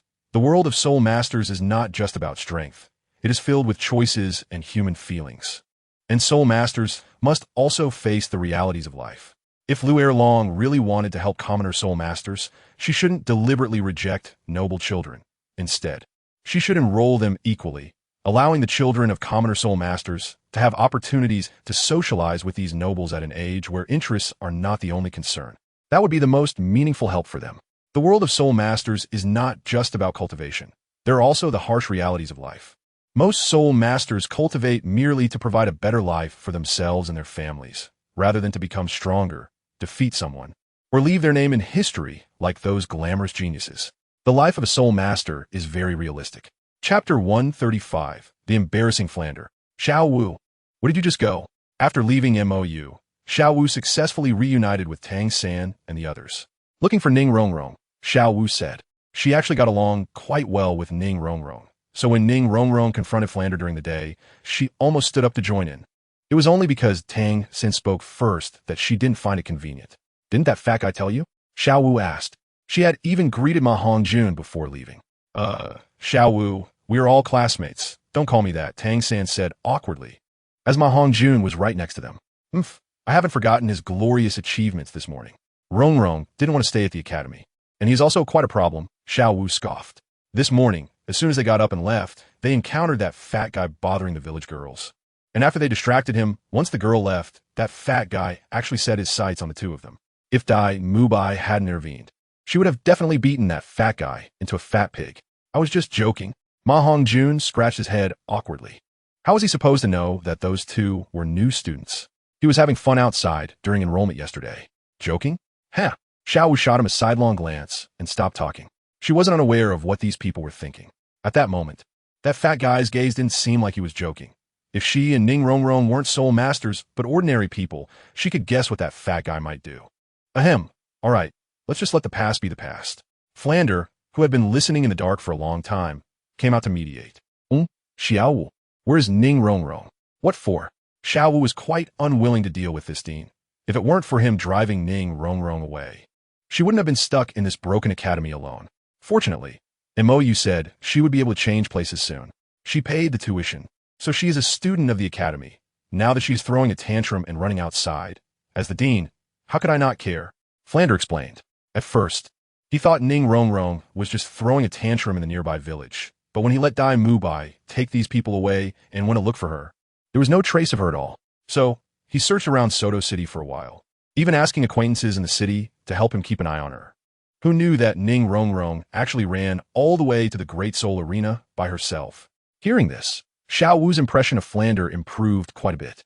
Although the guy was greedy, he was still responsible. But Ning Rongrong said she didn't plan to come back. Xiao Wu shrugged. Just now, I also advised her after all. She left, and I'm the only girl in the academy. But she pulled me aside to complain about a lot of things. I won't mention the basic environment of the academy. The most critical issue is the people. First of all, there's you, the dean, targeting her like this on the first day. What will happen in the future? Then there's that fat guy, and the lewd tiger who just got sent to the treatment room.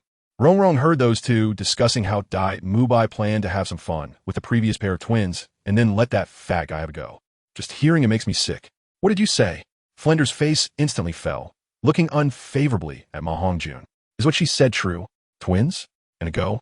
He has put so much effort into this kid, and this is how he messes around with Dai Mubai? No, Dean, absolutely not. Ma Hongjun wouldn't dare to admit such a thing. If he did, Flander would beat him into a pig's head. Ha! What a coincidence. Not only Ning Rongrong heard it, but I heard it too, Xiao Wu said disdainfully. And you, Tang San, you should have heard it too, right? This. Tang San showed an awkward expression. He indeed heard it. After all, he and Xiao Wu had just returned from the registration office, and Dai Mubai and Ma Hongjun were talking about this. Oscar was also present, but he couldn't say much about such matters. Besides, as a man, such things are not a big deal, right? Seeing this scene, Flander's face completely darkened. Good. Very good. You did well. Saying this, Flander grabbed Ma Hongjun by the collar and marched towards the exit. He knew that this kid had a particularly large need because of his martial soul, but he had helped this kid a lot over the years, even spending his own money to help Ma Hongjun solve this issue in brothels. But now this kid is doing such things with Dai Mubai, twins, and you have fun, and then let me have a go. You really know how to play, and if you're going to play, do you have to say it out loud? And let your classmates catch you? This is just throwing his face to the ground to be stepped on. He can't control the kid Dai Mubai too much. But Ma Hongjun, this kid is raised by him. Tang San, you, and Xiao Wu go to the treatment room to see how Dai Mubai is doing. If he can still walk, come back to the academy tonight. If he can't walk, let him crawl back. Anyway, when we gather tomorrow morning, I must see all of you present. Yes, Dean. Though Tang San felt helpless, he could only agree. Now he could only hope that Oscar's recovery sausage would help Dai Mubai's injuries. Otherwise, going back to the academy tonight would be a problem. On the other side, Mou took Zhu Zhuqing and the others away from the Great Soul Arena and returned to the original hotel. Ning Rongrong followed them. Mou had no intention of driving her away. After all, for the 7 Treasure Glazed Tile School, if he could avoid killing, he would. It's just an auxiliary sect that can't stir up much trouble, and the interpersonal relationships of the Seven Treasure Glazed Tile School are really terrifying. To be honest, even the information network of the Spirit Hall can't match the Seven Treasure Glazed Tile School in many places. When they say their ears and eyes are spread all over the world, it's really not a joke. After Zhu Zhuqing and Zhu Zhuyuan returned to their rooms, Mo called Ning Rongrong to his room. Although I don't mind you, this little baggage, wandering around me, I think we still need to clarify what you want to do. Mo sat on the sofa, looking serious. Don't waste words. I hate it when others beat around the bush when I'm discussing serious matters. Just answer my questions. Seeing Mo use attitude, which was similar to her father's, Ning Rongrong felt a bit guilty. After thinking it over, she decided to speak honestly. Bodyguard, and also, help the Seven Treasure Glazed Tile School make friends. Concise and to the point. Now, Mo asked. Now, Ning Rongrong paused, her face serious. I want to know how Zhu Zhuqing, Zhu Zhuyan, especially you, became so strong?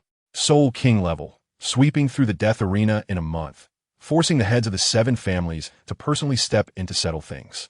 This kind of strength and the forces behind them are definitely not simple.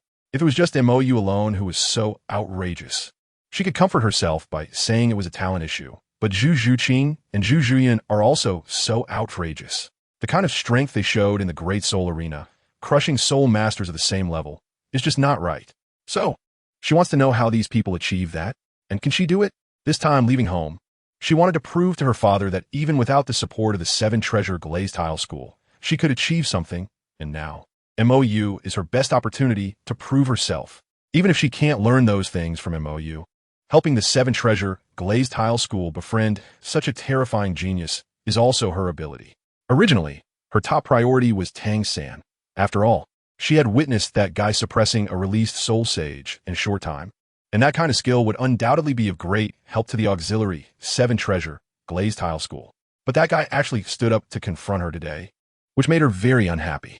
Plus, now that she had left Shrek Academy, even if she wanted to befriend Tang San, she could only plan long-term. Now, the most immediate option is MOU. Chapter 136, The Struggling Zhu Zhuyan. So, MOU yawned. I know this kind of secret is precious, but I believe my Seven Treasure Glazed Tile School has enough ability to pay this price. Ningrongrong sighed seriously. She certainly wouldn't think of trying to get something for nothing. After all, the secret that allows a soul master to crush opponents of the same level is definitely not something common. Are you sure? MOU casually took out a shiny big bone from the soul guide. A 20,000-year-old bright unicorn wisdom skull. Don't think this thing is inferior just because its age is lower than other soul bones. On the contrary, among mental soul bones, the head soul bone of the bright unicorn is the most precious, because light attribute soul beasts are extremely rare, and the bright unicorn soul beast is even more difficult to come by. And this mental soul bone with the light attribute, even Dalu doesn't have it. The light attribute has a purifying effect, capable of dispelling a soul master's distractions, and combined with the mental attribute, the enhancement for soul masters is terrifying.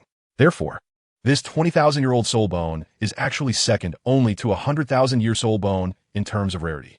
And before, he didn't let Zhu Zhuyan take this one mainly, because it was inappropriate since the nether cat has a dark attribute, which conflicts with the light attribute, and could potentially cause some negative effects. Do you think the Seven Treasure Glazed Tile School has the ability to pay this price? At the moment she saw the soul bone, Ning Rongrong was stunned. She certainly recognized this thing. The Seven Treasure Glazed Tile School had an 8,000-year-old soul bone in their treasury, and that thing had been kept as a treasure by her father for many years, seemingly intended for her to absorb in the future. But this kind of luster, a 10,000-year soul bone, this is not something that can be bought with money. Zhu Zhuqing and the others became so strong because of this thing. On the other side, as a good sister, Zhu Zhuyan came to talk to her younger sister again. Be honest. How do you feel? Zhu Zhuyan hugged the little cat from behind. Pretty good. Zhu Zhuqing naturally knew what her sister was talking about. So how do you feel about him? Zhu Zhuyan asked curiously. Her feelings are still not simple even now. Regarding MOU, it's more about the gratitude for his straightforward gift of the soul bone. If we talk about romantic feelings, it might not compare to Davis after all. He has been her fiancé for so many years. It would be a lie to say she has no feelings for Davis. However, in these past few days, she feels that the already unstable feelings seem to be fading. Is it because MOU is too good to her? After all, it's the first time she has felt such selfless kindness, like a child who knows nothing and feels extremely pure. There is no pressure, no need to be anxious, and no need to look back and forth. Even as an adult who has seen the warmth and coldness of human relationships, she is almost unable to resist indulging in it. The feeling MOU gives her is similar to that of her mother, who exists only in her memories. No need to be tense, no need to worry, she can truly relax. It is also because of this strange feeling that she thinks everything in front of her feels somewhat dreamlike. Has she really let her guard down for a man she has known for less than a week? I don't know. Zhu Zhuqing shook her head. She doesn't know what kind of feeling she has for MOU, but at least she can be sure it's not romantic. After all, they have only known each other for a few days. Her feelings for MOU are more of gratitude because he saved her in the forest, brought her to his side, and now she doesn't have to fight her sister to the death, plus there's the soul bone. But it's just that MOU is too good to her, causing her to feel confused because she cannot understand why. Why is MOU so good to someone he has only known for a few days? If one were to say he is after her body, she truly finds it hard to believe. After all, if it were just about that, MOU wouldn't need to do so much. To put it bluntly, she wouldn't be able to resist anyway. Moreover, MOU's attitude and way of treating them don't seem to imply that either. He treats them more like children. With affection, there's no need for any reason. It's the kind of affection he willingly gives. It doesn't matter if she doesn't understand. But I want to remind you that a person like him, who is so pure, is very dangerous. Zhu Zhuyan said inexplicably, because he doesn't care about any gains or losses. People like him cannot predict thoughts. And you can never know when you might unintentionally provoke his anger or accidentally touch his sensitive spots. Furthermore, the spirit hall, the hall of worship, in the future, we may have to be enemies with Xingluo and the Zhu family. She has been keeping an eye on the movements of the spirit hall in recent years. Xingluo's army has even begun to prepare for battle. Given the current attitude of the spirit hall, war is inevitable in the future. And when that time comes, what are we supposed to do? Once the war starts, the royal family of Xingluo must be eliminated. Otherwise, leaving them behind will only increase hidden dangers. The Pope of the Spirit Hall Wu Ti makes such a foolish mistake, and the Zhu family, who has been on good terms with the royal family for generations, cannot betray them. Otherwise, the Zhu family will never be able to hold their heads high. This means that the Zhu family will likely meet the same fate as the Dai family, accompanying Xingluo toward destruction. What will we do then? She is hesitating and feeling scared, especially after absorbing the soul bone given by MOU. She knows she can no longer return to her previous life. She can only walk down this path to the end. However, she still feels somewhat guilty. You feel guilty towards Davis, right? Zhu Zhuqing turned over and asked. She knows that the relationship between her sister and Davis is more like a transaction. But after more than 10 years, no matter how transactional it is, feelings have developed. Unlike her relationship with Dai Mubai, now, Zhu Zhuyan is the one who is betraying someone. Of course, Zhu Zhuyan admitted generously, after being engaged for more than 10 years, and even planning to formally marry in a few years, if Davis sees me like this, he will be very disappointed. Although MOU has never touched her. As Davis's fiancée, she is being overly affectionate towards another man, even offering herself several times. She feels cheap and embarrassed. MOU should have seen through her guilt, which is why this understanding man has always regarded her actions as childish play, treating her like a child. I really feel like I don't belong anywhere now. Zhu Zhuyan tightly embraced Zhu Zhuqing, her eyes misting over. As Davis's fiancée, for over 10 years, she is now being intimate with another man. Although this man only sees her as a child, now that she has absorbed the soul bone he gave her, it makes it impossible for her to quietly leave without feeling guilty, and she cannot face Davis. She really feels like she belongs nowhere. So, do you want to go back? Zhu Zhuqing asked. If you want to go back, I think he will let you. It's not that simple, sister. Zhu Zhuyan forced a smile, a painful smile. If he is willing to let me go, can I really leave? It's not that simple. An 80,000-year-old soul bone. Do you think the relationship between him, who gave such a thing, and me, who accepted it, will still be simple? Even if it is simple. Because he is such a strange person, will others believe it? Will Davis believe it? If I don't tell him about the soul bone, he will eventually find out. But when he discovers it himself, no matter what I say, it will be useless. To be honest, MOU is really despicable. Currently, he indeed hasn't thought of her in that way. But today, by letting them both absorb the soul bone, he has already defined the situation. Even if MOU lets her go, she is now afraid to return to Xingluo because of this soul bone. No matter how she explains, no one will believe her. She will only end up in a situation where she belongs nowhere. So, during the day, she really didn't want this thing. Even if she accepted it, she didn't plan on absorbing it. But now, what should she do? She is very clear that she cannot let go of Davis. She feels guilty towards him. But she also cannot leave here with justification. If only I had died in that forest, I wouldn't have to face such a dilemma now. Zhu Zhuyan showed a struggle. But I don't want to die. At that time, in order to survive, she even made the decision to abandon everything in Xinghua. However, now that MOU's attitude towards her is so lenient, her previous peace of mind has completely collapsed.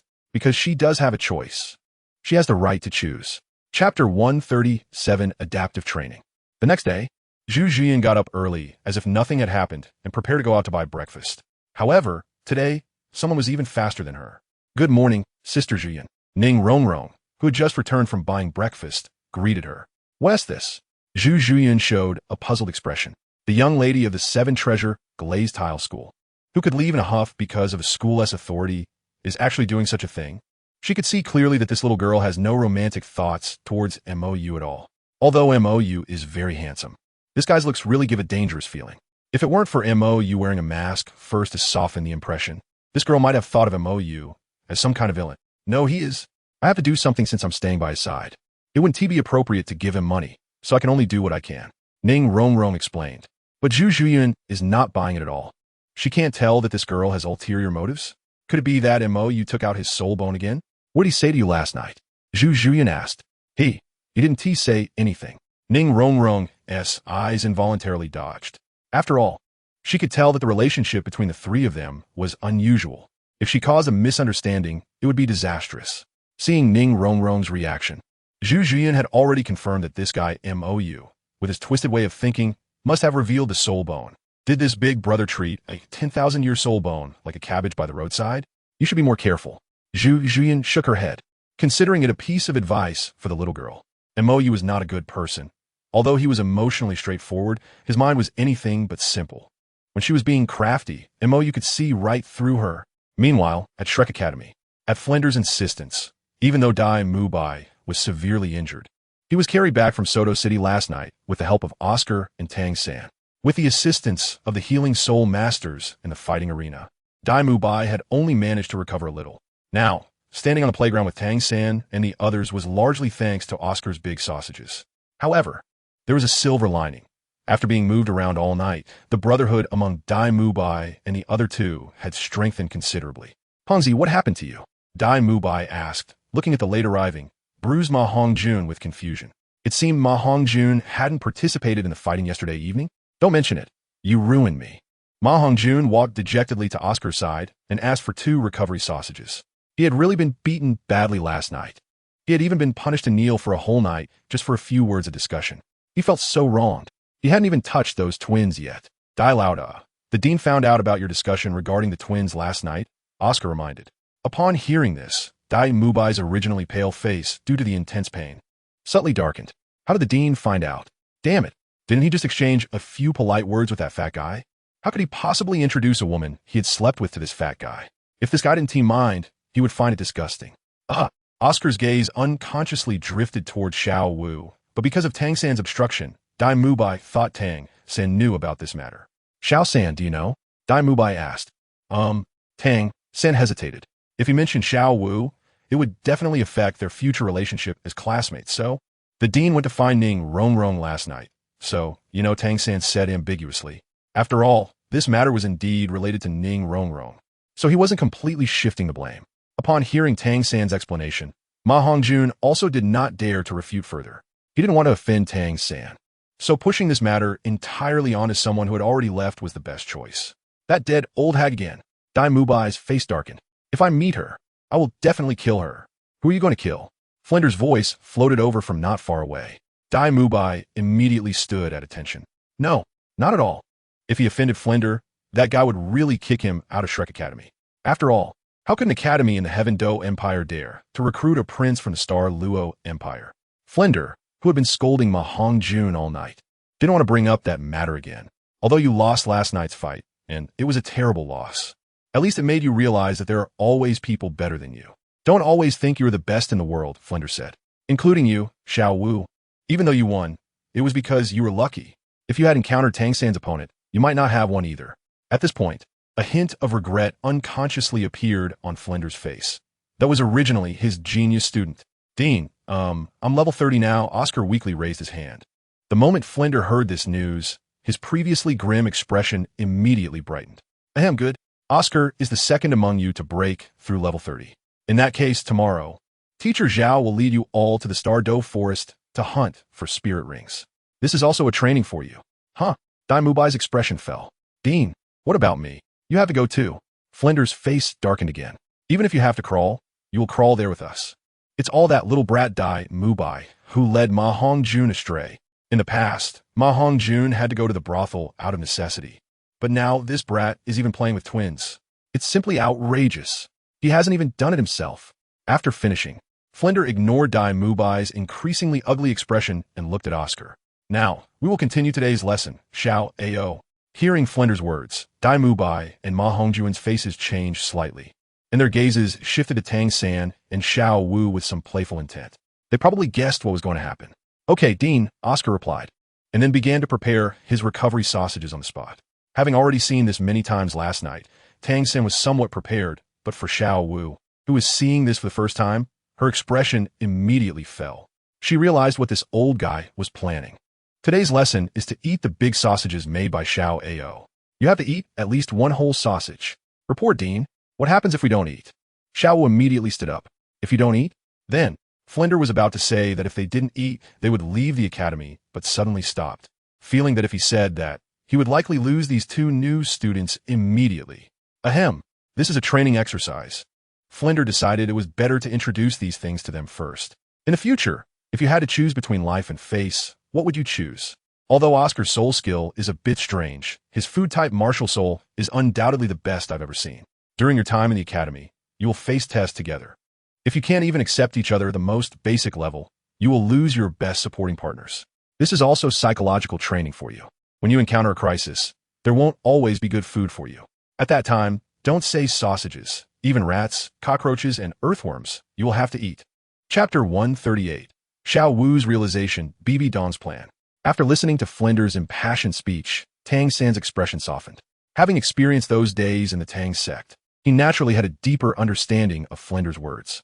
However, having undergone the spiritual influence of MOU, Xiao Wu was different. In front of everyone's puzzled gaze, Xiao Wu stepped forward, lifted her head, and straightened her chest. Report, Dean.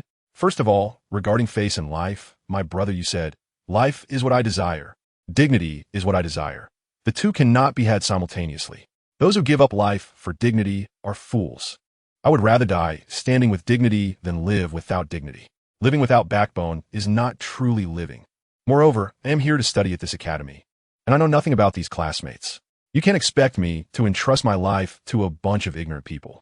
I'm not some brainless fool. Also, you talk about encountering harsh environments. My brother, you said, a gentleman does not stand under a dangerous wall. A truly smart person would not think about how to struggle for survival in difficult circumstances, but should always avoid putting themselves in dangerous situations. Furthermore, we are soul masters. If it really comes to that, I don't think we would even have the chance to eat rats and cockroaches. So your hypothesis, Dean, is completely invalid. What you said makes no sense. I absolutely will not eat that disgusting sausage. After speaking, Xiao Wu firmly retreated. Tang San, who had long anticipated Xiao Wu's passionate speech, couldn't help but smile wryly. My brother, you once said, and he also mentioned that during his years at Notting Academy, his teacher Yu Xiaojiang had often been confronted with this statement, and even he had been on the receiving end several times. However, Xiao Wu's words do hold some truth. How did this little rabbit get tricked into such a state? It's not what you said. On a distant hillside, a purple figure finished listening to Xiao Wu's speech. It was BB Dong, who came to check on Tang San and the others, who would soon engage in a conflict with the Spirit Hall. Although she knew that MOU had played a little trick on that little rabbit and had been in contact with her over the years, the students of Shrek Academy had indeed caused her quite a bit of trouble. Therefore, when she saw MOU sneak away from Wuhuan City after provoking Dalu, she guessed that he was likely to come here soon. His ability to deceive is remarkable, although he typically refrains from doing so. The Rakshasa god BB Dong remarked, "Haven't you been deceived by him?" BB Dong retorted, "That's not right. He has lectured you on great principles for over 10 years, and you haven't listened at all. I mean, I'm talking about you. What are you being so superior about?"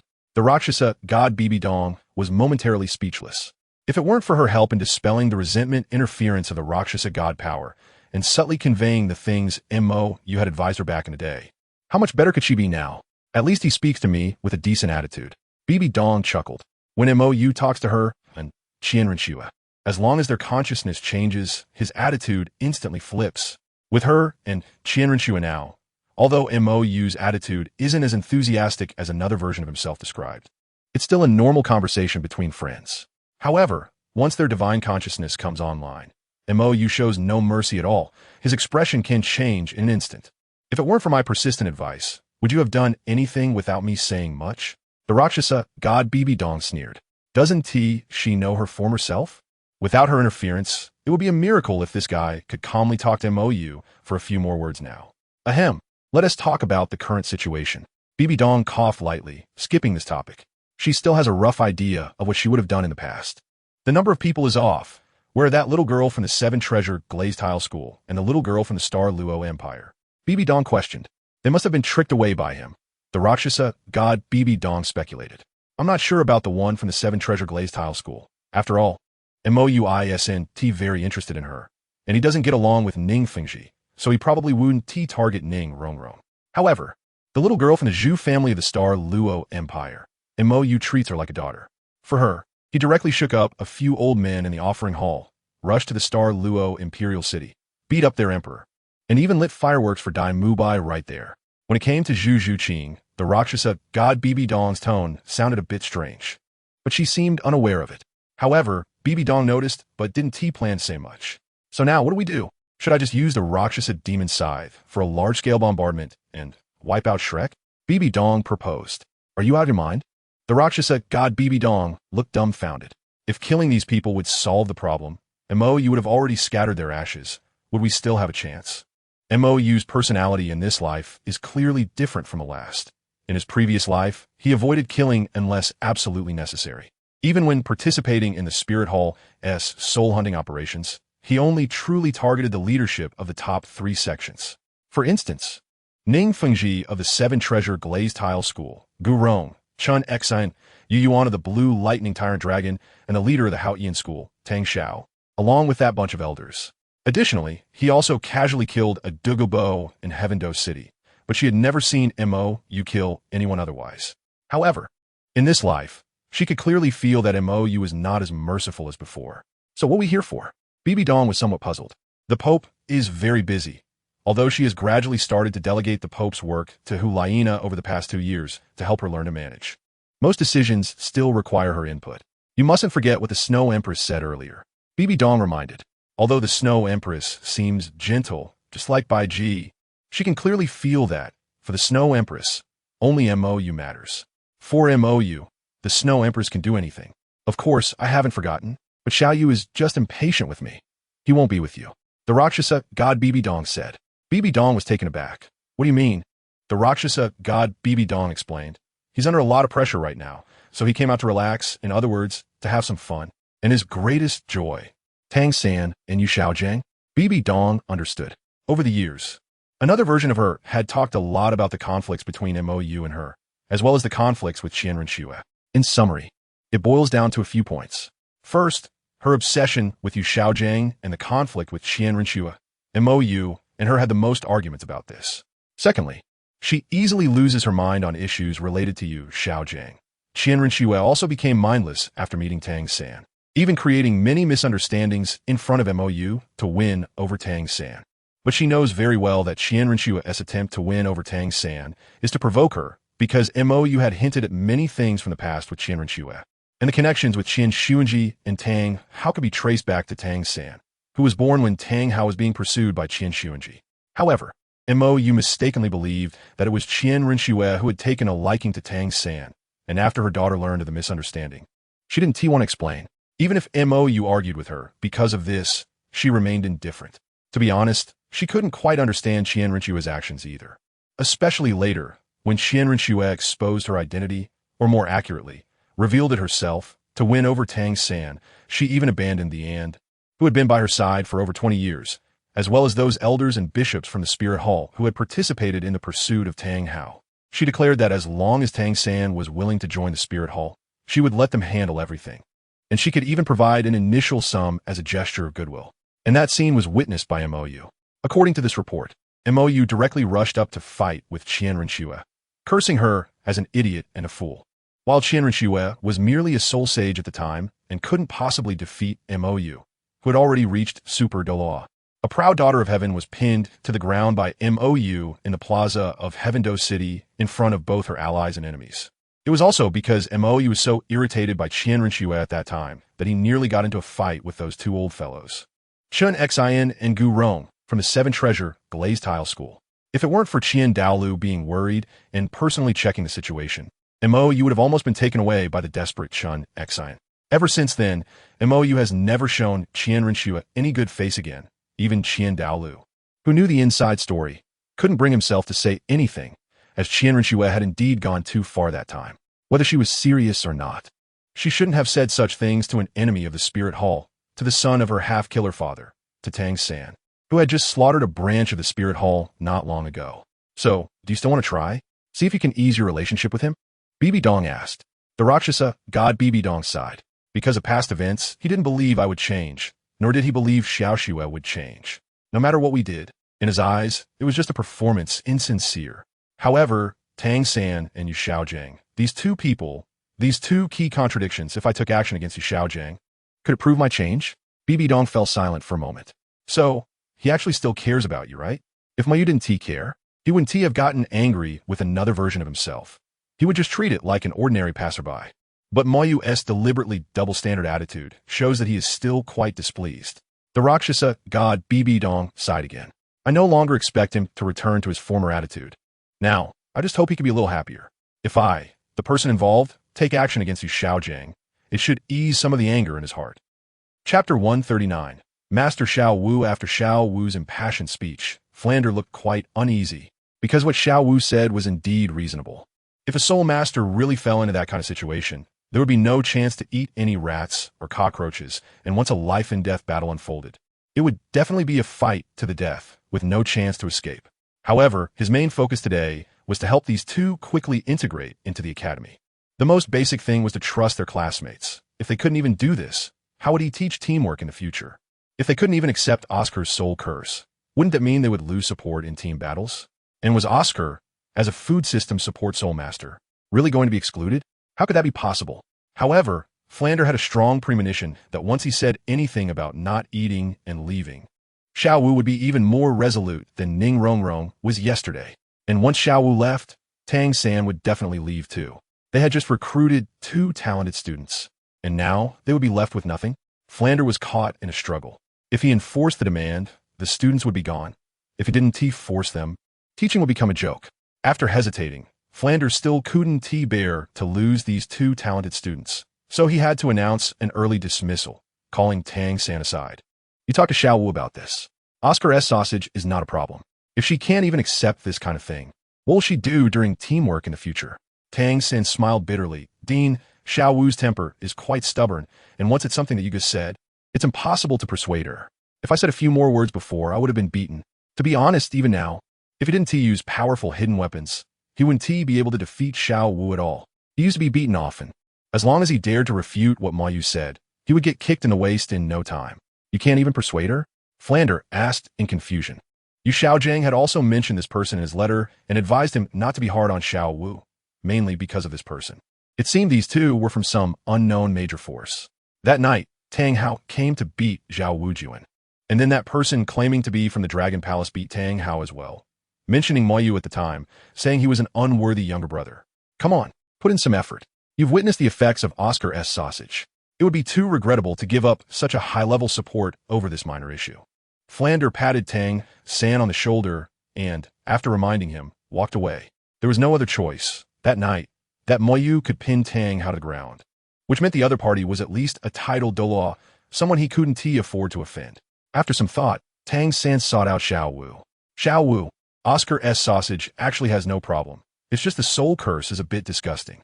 Didn't you see how badly Daiwasi was last night? This morning, it was thanks to Xiao Ao's recovery sausage that he could even stand up. Tang San said. Oh, Xiao Wu responded faintly. If you want to eat his big sausage, go ahead, I'm not stopping you. Anyway, I'm not eating it, it's disgusting. Xiao Wu, what the dean just said also makes some sense, and we need to learn teamwork in this academy. If we lack Oscar's support in team battles, it will be very difficult for you. If you accidentally get hurt, Xiao Ao's recovery sausage could save your life. Tang San continued to persuade. Xiao Wu fell silent for a moment. Just when Tang San thought he had succeeded, a hint of self-mockery appeared on Xiao Wu's face. Xiao San, do you still remember what you used to say? Tang San was stunned for a moment, then felt a pang in his heart. Injured? Saved? Your assumption is quite extreme. Xiao Wu stood up from the grass. I really don't know who said they would protect me and not let me get a scratch. And now they turn around and use that reason to persuade me to eat that lewd guy's big sausage. Xiao Wu, I didn't mean that. Seeing the disappointment on Xiao Wu's face, Tang San felt a sharp pain in his heart. But Xiao Wu had no intention of giving Tang San a chance to explain. Here, it was Xiao Wu who was in charge of the battlefield.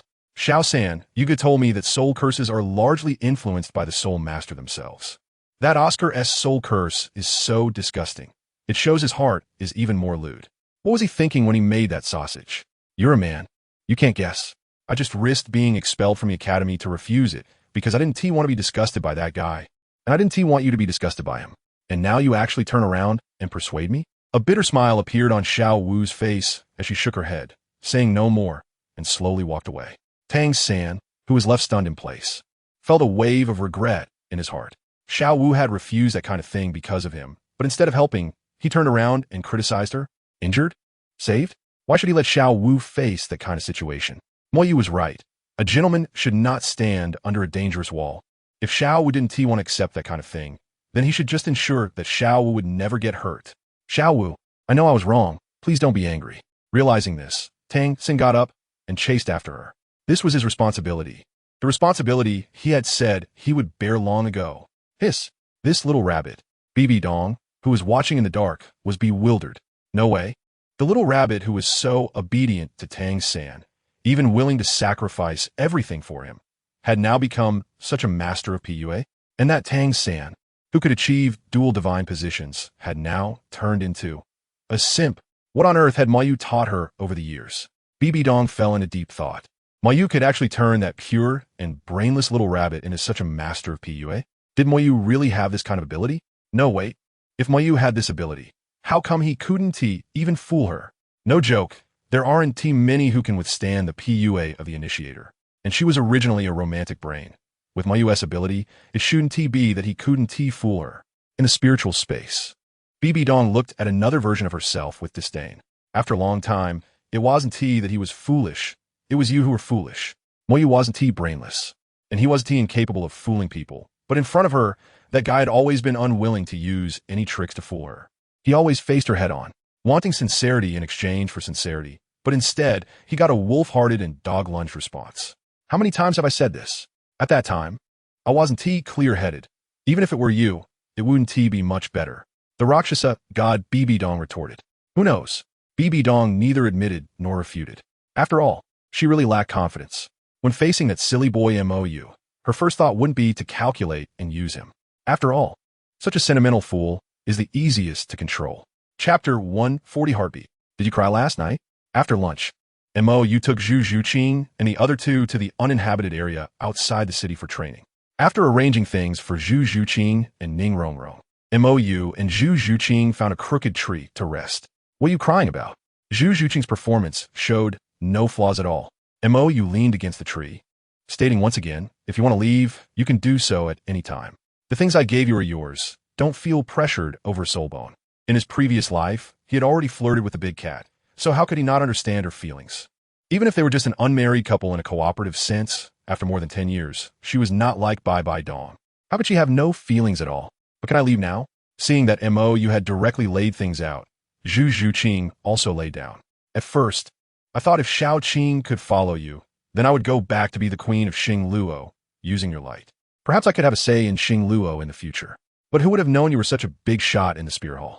In recent years, the conflicts between Xing Luo and the Spirit Hall have grown larger. If I had this connection with you, although on the surface no one would say anything, behind the scenes, the Zhu family would definitely be implicated. Moreover, with Xiao Qing by your side, my lofty father would probably demand that she pull you towards Xing Luo in the name of the family, and then she would be caught in between. Furthermore, after what happened, would Davis really not suspect me? The people he sent to follow me all died, yet Xiao Qing and I survived, and then I returned unscathed? It just doesn't make sense, right? Not to mention that you gave me a soul bone. There's no way I can explain this. I can't hide it. Nor can I keep it from him. Given Davis's character, he would no longer trust me. Our relationship was already fragile, and after this, Zhu Zhuqing laid out her situation without holding anything back, as there was no need to hide it. And she had no ability to be clever in front of Mou. He could see through her at a glance. And there was no need for her to make herself uncomfortable. So, you did it on purpose, right? Zhu Zhuqing turned to look at Mou. From the moment we met, I felt like you seemed to know us both very well, as if we were familiar for a long time. At first, I was very nervous and scared, so I didn't notice, but these past 2 days, the feeling you gave me, is it very obvious? Mou asked. He had known these two for over 10 years in his previous life, so his attitude was naturally casual. At first, he had been a bit tense, but after arriving in Suatawa City, he relaxed.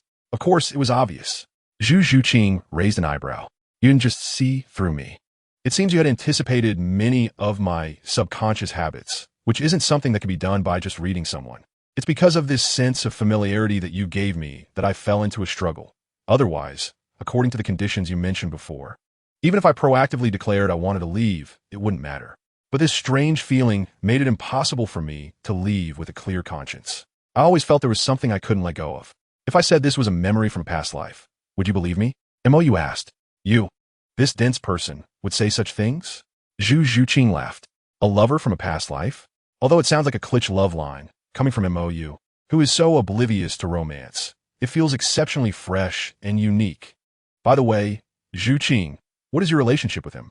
Not far away, Ning Rongrong, who was quickly consuming her soul power to release amplification soul skills at Mou's request, asked curiously. What relationship? Zhu Zhuqing, who had just exhausted her soul power by activating her 10,000-year soul bone skill, showed a hint of awkwardness on her face. It's that. Ning Rongrong cautiously glanced in Mou's direction and lowered her voice, saying, Don't you call him brother you? But the atmosphere between you two doesn't seem like siblings, especially your sister.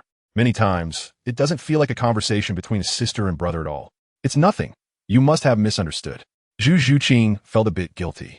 Really? Ning Rongrong looked skeptical, although the interaction between these three was no different from that of siblings, and Mou's attitude towards them was quite normal. She always felt inexplicably that there was an ambiguous atmosphere between the three. It's too strange. She had seen plenty of sibling interactions over the years. Shui Qinghe and Shui Ke from Tiando City were siblings too. Although their interaction was very close, she felt no hint of awkwardness. However, between these three, although there were no overly intimate actions, the kind of ambiguity that only couples have always inexplicably surfaced. Even during meals, they couldn't calm down. This really didn't feel right. With her years of experience in observing people, there was definitely something going on between these three. Hiss! Ning Rongrong suddenly gasped and nervously lowered her voice, exclaiming, Zhuqing, look, they are hugging each other. Huh? Zhu Zhuqing was taken aback, and then hurriedly turned her gaze towards the crooked tree not far away. Seeing Zhu Zhuqing lying entirely on Mou. No way. It's broad daylight, and we're still in the wild. Ning Rongrong's slightly flushed face was full of anticipation and gossip. What are you looking at? Is your soul power exhausted? Mou's shout suddenly crashed in her mind, leaving Ning Rongrong feeling dizzy. No, I wasn't looking. Ning Rongrong turned around and muttered quietly, Why can't I enjoy myself without being watched? On the other side, Zhu Zhuqing, who was completely lying on Mou, pressed her ear against his chest. I'm like this, and you, with your iron heart, are still completely unmoved. Zhu Zhuqing closed her eyes. What kind of reaction do you expect from me? Mou said helplessly. His body had long been trained through that self-harming cultivation method. Even after being cut 1,000 times, his heartbeat wouldn't change. So how could it speed up because of this? Zhu Zhuqing continued to press her ear to Mou's heart. My aunt once said that a man's heartbeat will become abnormal when he lies. A young boy's heartbeat speeds up because of guilt, while experienced men slow down their heartbeat when deceiving others because they are confident. But you, where's your heartbeat? Zhu Zhuqing suddenly sat up in confusion. This guy has no heartbeat. How old are you? You still believe in such nonsense? Mou looked at her disdainfully. You can judge whether someone is lying by their heartbeat? No, where's your heartbeat? Zhu Zhuqing still looked puzzled. No heartbeat. This isn't slowing down. It's completely not beating at all. Listen again. Mou said. Zhu Zhuqing, half convinced, leaned down, and her expression suddenly changed dramatically. Why does this heartbeat have such a rhythm? Little friend, Heartbeats are not to be trusted. Saying this, Mou used his heart to perform his favorite piano piece. Croatian Rhapsody. What the heck? Zhu Zhuqing was completely bewildered. A heartbeat can be played like this. And you were deceived. Chapter 141 Fireworks. In the evening, Mou and his group returned to the city. After sending Zhu Zhuqing and the other two back to the hotel, Mou put on his mask again and left alone. It wasn't to find Tang Hao. That hammer got beaten up again after their last conversation the night before, and now he didn't know where it had gone to nurse its wounds. Anyway, with his spirit power surpassing that of a limit Douluo, he couldn't sense Tang Hao. He came out because, during the day, a familiar aura had been lurking in the shadows. What are you doing here? Looking at the purple figure by the street, Mou instinctively frowned. Although there had been 8 years of buffer time, and Bibi Dong had kept her distance, their current relationship was still barely manageable. However, this was Soto City, and Yu Xiaojiang would be arriving soon. Bibi Dong showing up at this time. Can you at least check who I am before you speak? Bibi Dong took off her cloak and walked towards Mou with an expression of disbelief. It's me, not her. Mou's face behind a mask showed helplessness. Two Bibi Dongs were really troublesome. He could naturally express his displeasure towards the one who remembered everything, but he found it hard to gauge the distance with the one who had nothing to do with him. After all, she hadn't offended him, and during these years in Wuhuan City, they had managed to get along as friends, except when the other consciousness was online. His way of distinguishing between the two consciousnesses was quite mystical. It was based on feeling. At first, he needed to concentrate, but over time, he could tell which Bibi Dong was online just by feeling. What are you here for? Mou put away his mask, his face under the moonlight looking exceptionally cold, with his blood-red pupils adding a touch of terror. What's with the long face? Do I owe you money? Bibi Dong approached him. Also, you actually grew this tall? Looking at Mou, who was almost a head taller than her, Bibi Dong suddenly felt an unreal sensation. She remembered when they first met. Mou was just a small child, reaching only to her waist. How did you become like this? Bibi Dong unconsciously raised her hand to pinch Mou's face. He had been so cute as a child, even cuter than Nana. How did he end up looking like this now? It was scary. Mou stepped back, creating distance, and helplessly said, Big sister, didn't I tell you before? Keep your distance. Oh, grown up and talking back now, huh? Bibi Dong put her hands on her hips, walked closer, and looked up at Mou. Wasn't it me who gave you the money to fix that dragon palace? Didn't I help you suppress the trouble you caused at the Heaven Do City, Great Soul Arena? Didn't I clean up after you when Ziji got into a fight outside? Stop. Mou hurriedly interrupted. I was wrong. He had indeed caused a lot of trouble over the years, and it was Bibi Dong who helped him deal with it. As for the old men in the offering hall, they could fight, but relying on them for these matters was out of the question. Moreover, those old guys had been busy training over the past few years, often going into seclusion for 10 days or half a month. If he got into trouble, only Bibi Dong, the Pope with real power, could help him. So, may I ask, Pope's sister, what are you planning to do here? Mou said helplessly. I still think you looked cooler when you were that unruly. Bibi Dong commented. Mou's appearance as a child and as an adult really was like two different people. As a child, he was loved by everyone, but as he grew up, this cold demeanor always made people hesitant. How should one put it? Mou's image after growing up was really deceptive. Who would have thought that this boy, who looked like he kept everyone at arm's length, was essentially still the same jokester from childhood? Mou's eyelid twitched. If you're here to find Yu Xiaojiang, you probably won't be here until tomorrow. Bibi Dong was slightly taken aback. How do you know I'm looking for that coward? Mou's expression froze, and he turned to leave. Hey, wait a minute. Bibi Dong hurried to catch up. I'm not looking for him for the reason you think. Why are you getting angry? How come this guy still had the same childish temper as before? I'm not angry. What does it matter to me why you're looking for him? Mou said coldly. Anyway, he had no intention of getting involved in Bibi Dong's matters. If she wanted to rekindle her relationship with Yu Xiaojiang, that was her business. If I kill him, it won't concern you? Bibi Dong said quietly. It has nothing to do with me. Mou's expression froze, and he turned to look at Bibi Dong. That guy can't die yet. Yu Xiaojiang was a key player. He needed to die alongside Tang Hao, and the Blue Silver Emperor also needed to appear.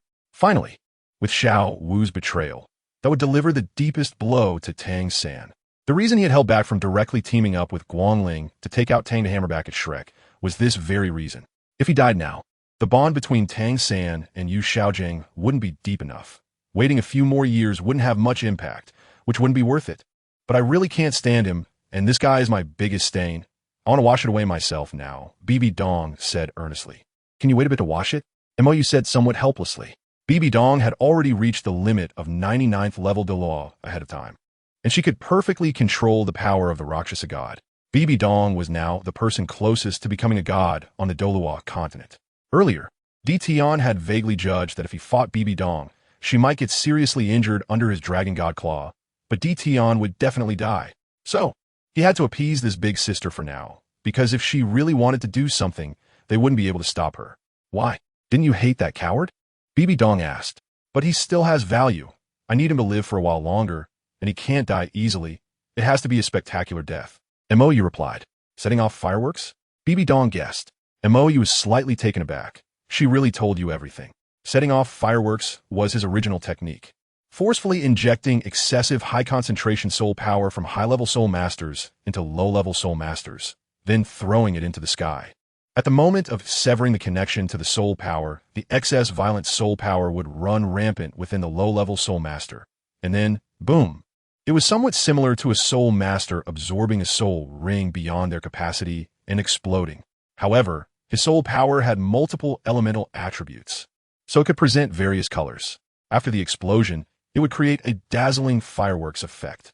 At the time, he had treated Dai Mubai as fireworks and set them off above Xingluo Imperial City. Guangling's evaluation of this was that it was bloody yet beautiful. Although this move was essentially bloody, it still looked quite nice. Moreover, the red fire attribute soul power would burn the remains to ashes, leaving no strange remnants. So children wouldn't be scared. Additionally, there was a small limitation to this fireworks move. It couldn't be activated when the opponent's soul power was not significantly lower than his. Of course, that was in the past. In this life, he had acquired the devouring ability of the dark demon, Evil Tiger, and he could completely devour everything of the opponent first, then forcibly inject his own soul power. This meant that now, the fireworks could be ignited at any time. Chapter 142, Sister. After some fuss, Mou brought this big sister, who left him helpless, back to the hotel. Wait, you need to wear this.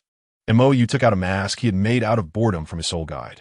It would conform to the wearer's face and present different effects based on their appearance, making it impossible to discern any characteristics similar to the original. Essentially a human skin mask.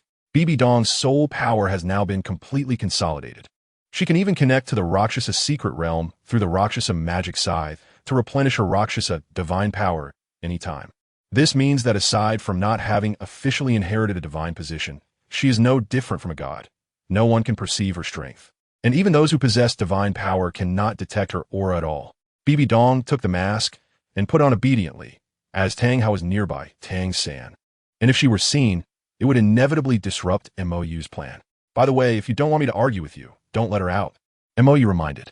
Didn't you say that letting others go is letting yourself go? Can't you just let her go? Bibi Dong asked. No. Mou shook his head. If we were in Spirit City, I wouldn't care much, but here, and with you Xiaojing coming soon, if you let her out and she puts on some old lover reunion show for me, I can't guarantee that I can stay calm. This is also your responsibility as the Pope of the Spirit Hall. After all, you wouldn't want to see Soto City turn into an ice city, and neither do I. After saying that, Mou walked to the front desk to check in for Bibi Dong. He really has a lot of opinions about you. Bibi Dong secretly complained. The Rakshasa god Bibi Dong did not respond. After all, if she didn't take some practical actions, Mou would definitely not believe she would change. The next morning, Mou got up early to prepare to take Zhu Zhuqing and the others to the Stardow Forest to obtain soul rings. With his strong assistance, Zhu Zhuqing reached level 30 the previous afternoon. Who are you? Ning Rongrong, tasked with buying breakfast, returned to the hotel and saw a strange figure standing in front of Mou's room. Bibi Dong glanced back at Ning Rongrong and noticed the 4-person breakfast in her hands. You bought too little.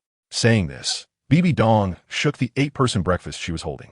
Mou, who wasn't hungry, could eat enough for 4 people by himself, and she couldn't quite understand what was going on with this guy's appetite. What are you all doing? The Zhu sisters, who just got up, looked at Ning Rongrong and this exceptionally graceful big sister at the door, momentarily confused. I'm his sister, Mo Dong. Bibi Dong declared her identity first. Sister? X3 The Zhu sisters looked bewildered. Mou has a sister? And this Mo Dong, with the same surname. Can't be a biological sister, right? Stop talking nonsense here. Hearing the voice, Mou opened the door and firmly rejected this sister who appeared out of nowhere. Are you sure? Bibi Dong's eyes narrowed slightly. Montag Yus eyelids twitched. He was indeed still sleepy and suddenly forgot that he had discussed this matter with Bibi Dong last night. Sister, Please come in. Mou's attitude changed instantly, inviting Bibi Dong inside. Seeing this sincere side of Mou, the Zhu sisters nodded secretly.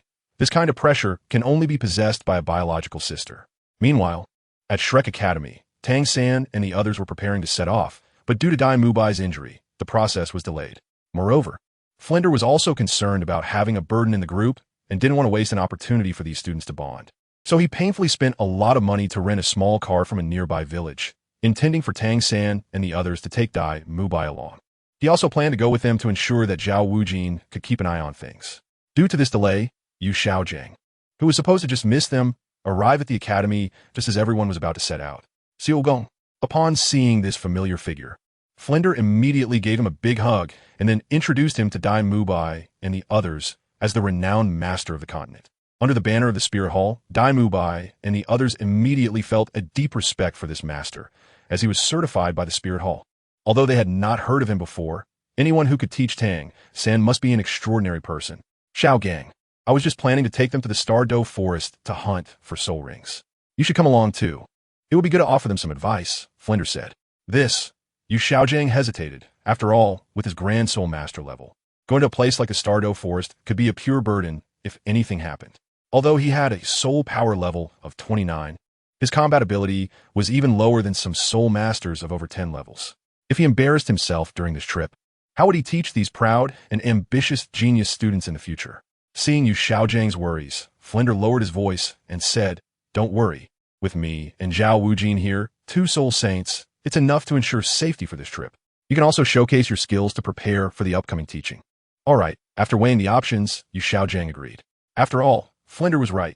With 2 high-level soul saints, merely hunting for 1,000-year soul rings in the outer areas of the Star Doe Forest would encounter much danger.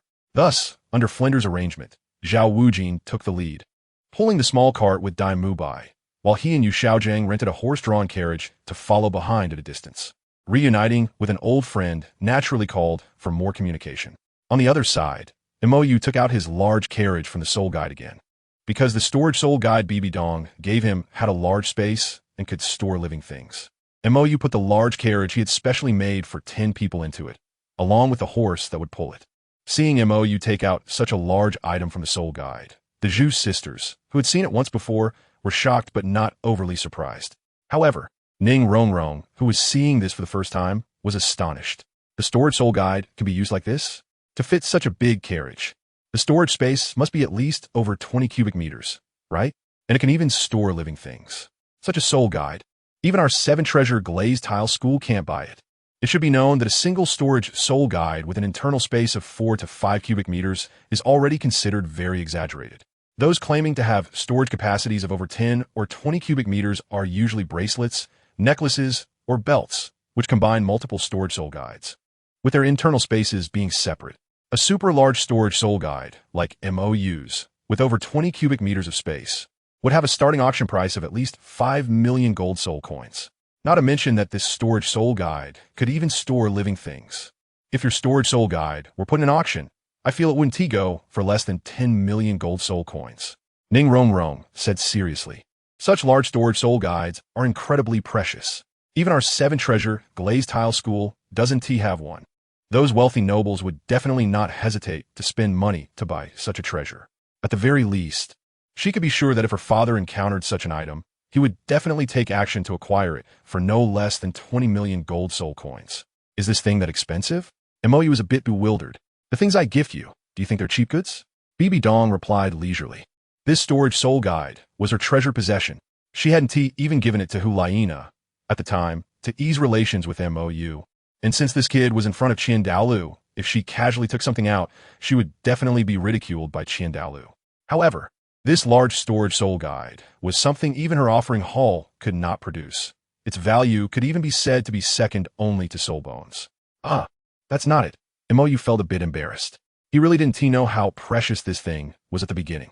Moreover, in his previous life, Bibi Dong had also given him this item. Given Bibi Dong's attitude towards him in his last life, it was impossible for her to give him such a precious thing. Chapter 143 Engagement. After a day of traveling, Mou and his companions found a small town to stay in before dark. Whether it was a coincidence or intentional, Then they chose happened to coincide with Tang San and his group. When Mou and the others entered the inn, they happened to see Tang San's group dining inside. Due to Xiaojiang's presence, Flinder generously treated them to a meal, allowing Xiaojiang to get familiar with these students in advance. Of course, Dai Mubai picked up the tab, reasoning that the little cart that gave him so much trouble was brought by Flinder, so it was a matter of reciprocity. However, upon seeing Mou and his group enter, especially the Zhu Zhuqing and Zhu Zhuqing behind him, Dai Mubai, who had just been flattering Xiaojing a moment ago, instantly looked glum. Flinder noticed this and turned to see the familiar yet strange silver mask. But Mou had no intention of greeting Flinder or Zhao Wujia. After all, he had ignored these two guys the night he beat Tang Hao at Shrek. So after entering the inn, Mou completely ignored the large table of people, taking a few girls to find a large empty table to order food. However, while Mou ignored them, Ning Rongrong, who had been holding back all day in the carriage, couldn't help but speak up. With Mo Dong present, even the big cat dared not act too recklessly. And everyone sat properly, except for Mou, who let the three-eyed golden lion out to lie down and sleep. So, upon seeing Xiao Wu at the dining table, Ning Rongrong happily ran over to greet her. Xiao Wu, what a coincidence. Are you also going to the Stardow Forest? After all, this direction could only lead to the Stardow Forest. Yeah, to accompany a certain classmate to hunt for soul rings. Xiao Wu, with a reluctant expression, wanted to complain, but it felt a bit inappropriate in front of so many people, so she held back her words. Oscar? Ning Rongrong guessed. He's level 30 now? Yeah, he's level 30 now. Oscar, who was mentioned by Ning Rongrong, felt very excited, but considering the teacher was present, he had to maintain his composure. Pretty impressive, Ning Rongrong said, not distancing herself too much. After all, these young talents would surely achieve great things in the future. And the Seven Treasure Glazed Tile School's principle was never to actively make enemies with anyone or any force. Merchants never take sides, but only make the safest investments. Now that she had left Shrek Academy and had no conflicts of interest with these people, she naturally saw no need to let past minor issues sour their relationship. And you guys are? Xiao Wu asked knowingly. She of course knew that Mou was able to accurately find them among so many inns because of his sensing ability towards her. As he had mentioned before, when he helped conceal her soul beast aura, she could sense Mou's location, and Mou could sense hers too. If they encountered any danger, they could concentrate and call for help. Zhuqing is also level 30 now. We're going to accompany her to hunt for soul rings. Ning Rongrong said generously. Level 30, Flinder and the others exclaimed in surprise. Didn't Tiju Zhuqing just pass the entrance exam a few days ago with only 27 levels? How could she level up 3 levels in just a few days? That is crazy.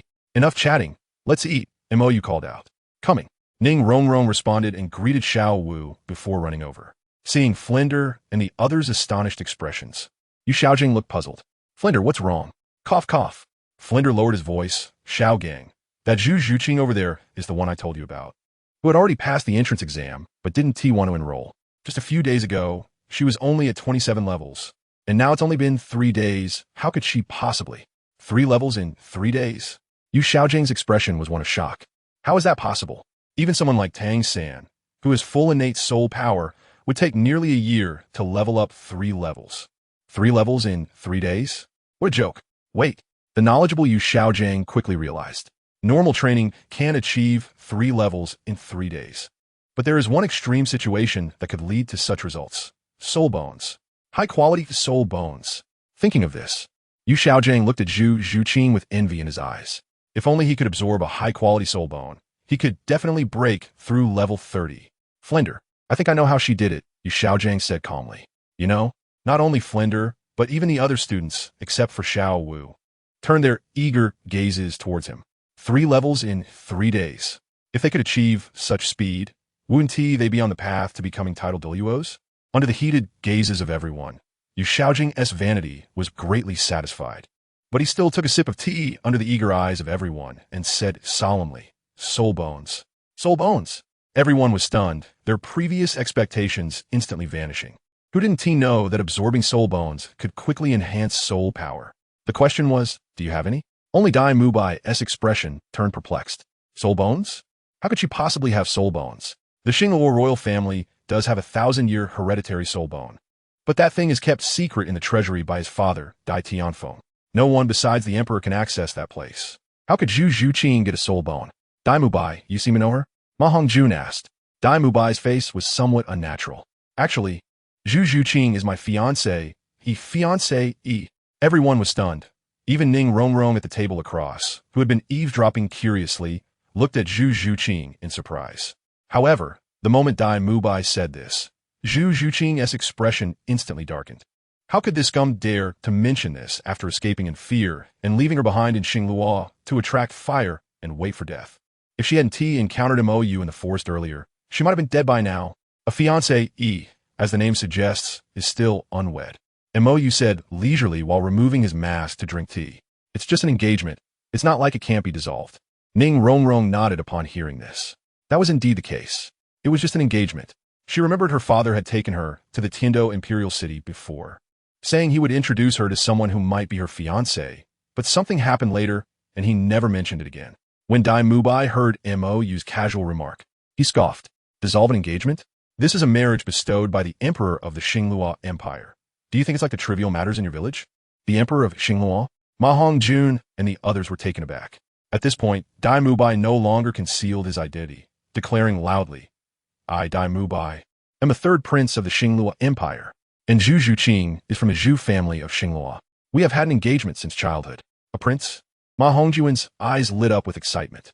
Dai Mubai, if you're a prince, could you make me a marquis or something? Cough cough. Flender koftevidi, interrupting Ma Hongjuan. These kids didn't know Dai Mubai's situation, but he did. The third prince of the Xingluo Empire? Just ask Dai Mubai if he dares to return to the Xingluo Empire now. If it weren't for him taking in this down-and-out prince who had secretly escaped from Xingluo, which academy would dare to accept him? This was the Tiando Empire. Chapter 144. Not daring to cause trouble is mediocrity? Looking at Dai Mubai's disgusting appearance, which was shamelessly proud, Zhu Zhuqing's mood worsened. He still knows he is the third prince of the Star Luo Empire? He still knows he has a fiancé? A cowardly, useless person who was so scared by his older brother that he fled from Star Luo in the middle of the night. Still has the face to bark here? Seeing his sister's pale face, Zhu Jian couldn't help but mock him. You, Dai Mubai, who was hit at his weak point, stood up with a flushed face. What do you mean? Zhu Jian coldly glanced at Dai Mubai. It seems the previous lesson wasn't enough. Or maybe too much time has passed, and you've forgotten your fear of me? In the past, when Dai Mubai hadn't fled yet, Davis would always let her take action to teach Dai Mubai a lesson, because this kid was simply too weak, and Davis couldn't be bothered to act personally. The psychological shadow Dai Mubai had of her was not small. Stabbed at his weak point by Zhu Jian's words, Dai Mubai sat down with a dark face. But he still had to show off. Zhu Jian, although I don't know how you ended up with her, if I lose in the future, she must die with me, and it will be by your own hand, according to the rules of Star Luo. After deciding the winner, whether to kill or cripple, it's prince against prince, and the fiancé of the prince against the fiancé of the prince. Even if he would be killed by Davis, Zhu Zhuqing wouldn't escape. Waiter, where's my food? Mou raised his hand and shouted. After concentrating on meditation and cultivation in the car all day, he was already hungry. Did they really think he was sleeping? I'm sorry. This guest will be ready soon, right away. Due to Dai Mubai's high-profile announcement of his identity and the tense atmosphere on site, the waiter serving dishes in the kitchen didn't dare to appear, fearing being used as a punching bag. Let's talk about it after we finish eating, okay? Mou patted the pale-faced Zhu Zhuqing. Zhu Zhuqing softly responded, her expression easing. Seeing Mou actually trying to mediate, Dai Mubai immediately became arrogant again. But before he could bark again, Zhao Wujie suddenly hit him on the head, and Flander's death glare was also directed at him. If you talk any more nonsense, I'll make you lie in bed for 2 more months, Flander warned. This brat is courting death. That's a title Douluo. Don't say you. Even your father Dai Tianfeng would have to act humble and laugh. You can talk big, but don't drag the other kids down. He and Zhao Wujie didn't think they had the ability to save these kids from an angry title Douluo. Principal I. Dai Mubai looked puzzled. The principal was known for protecting his own. Even if that guy could defeat Zhao Wujie before, they now had 2 soul sages on their side. What was there to fear? Shut up. Eat your food. Flander interrupted. Yes. Seeing Flander's attitude was off, Dai Mubai didn't dare to say more and gloomily lowered his head to eat.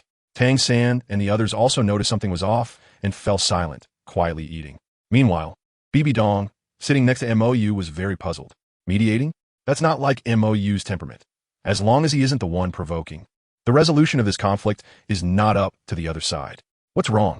Bibi Dong asked softly. What do you mean what's wrong? Mou retorted. This isn't your style, Bibi Dong said. What style? Mou asked again.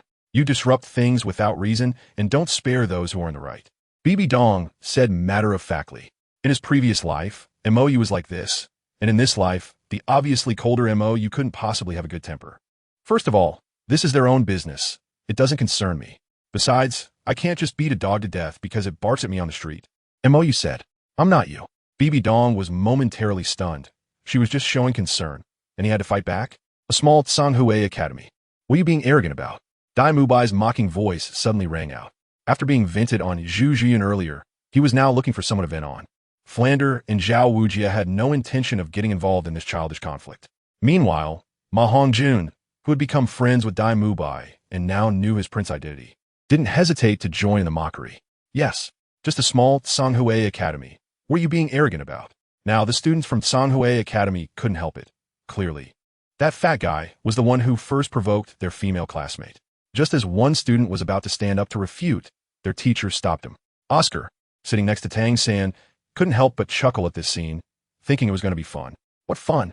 Tang San asked in confusion. Oscar quietly explained to Tang San and Xiao Wu, this is also part of our cultivation. Principal Flander said that not daring to provoke trouble is a sign of mediocrity. Tang San was slightly taken aback, about to say something when Xiao Wu interrupted with disdain. That's nonsense. Flander's face froze. Why did this girl always have to refute him? My brother, you said that strong people draw their swords against stronger ones, while weak people draw their swords against weaker ones. Is it not daring to provoke trouble a sign of mediocrity? If you're so awesome, why don't you provoke a title Douluo? You only pick on soft persimmons and think you're impressive? Xiao Wu didn't hide her disdain for Flander's strange worldview. Although her brother you had a bad temper, what he said was hard truth. You have this kind of awareness? Hearing Xiao Wu's words, Bibi Dong looked at Mou oddly. Don't I? Mou retorted. You do. Bibi Dong had no comeback. A level 99 limit Daluo charging at a dual god rank Tang San was exactly drawing a sword against a stronger one, right? On the other side, although Xiao Wu was dismantling the situation, Dai Mubai, who was already furious due to Zhu Jiyun's anger, didn't care about that.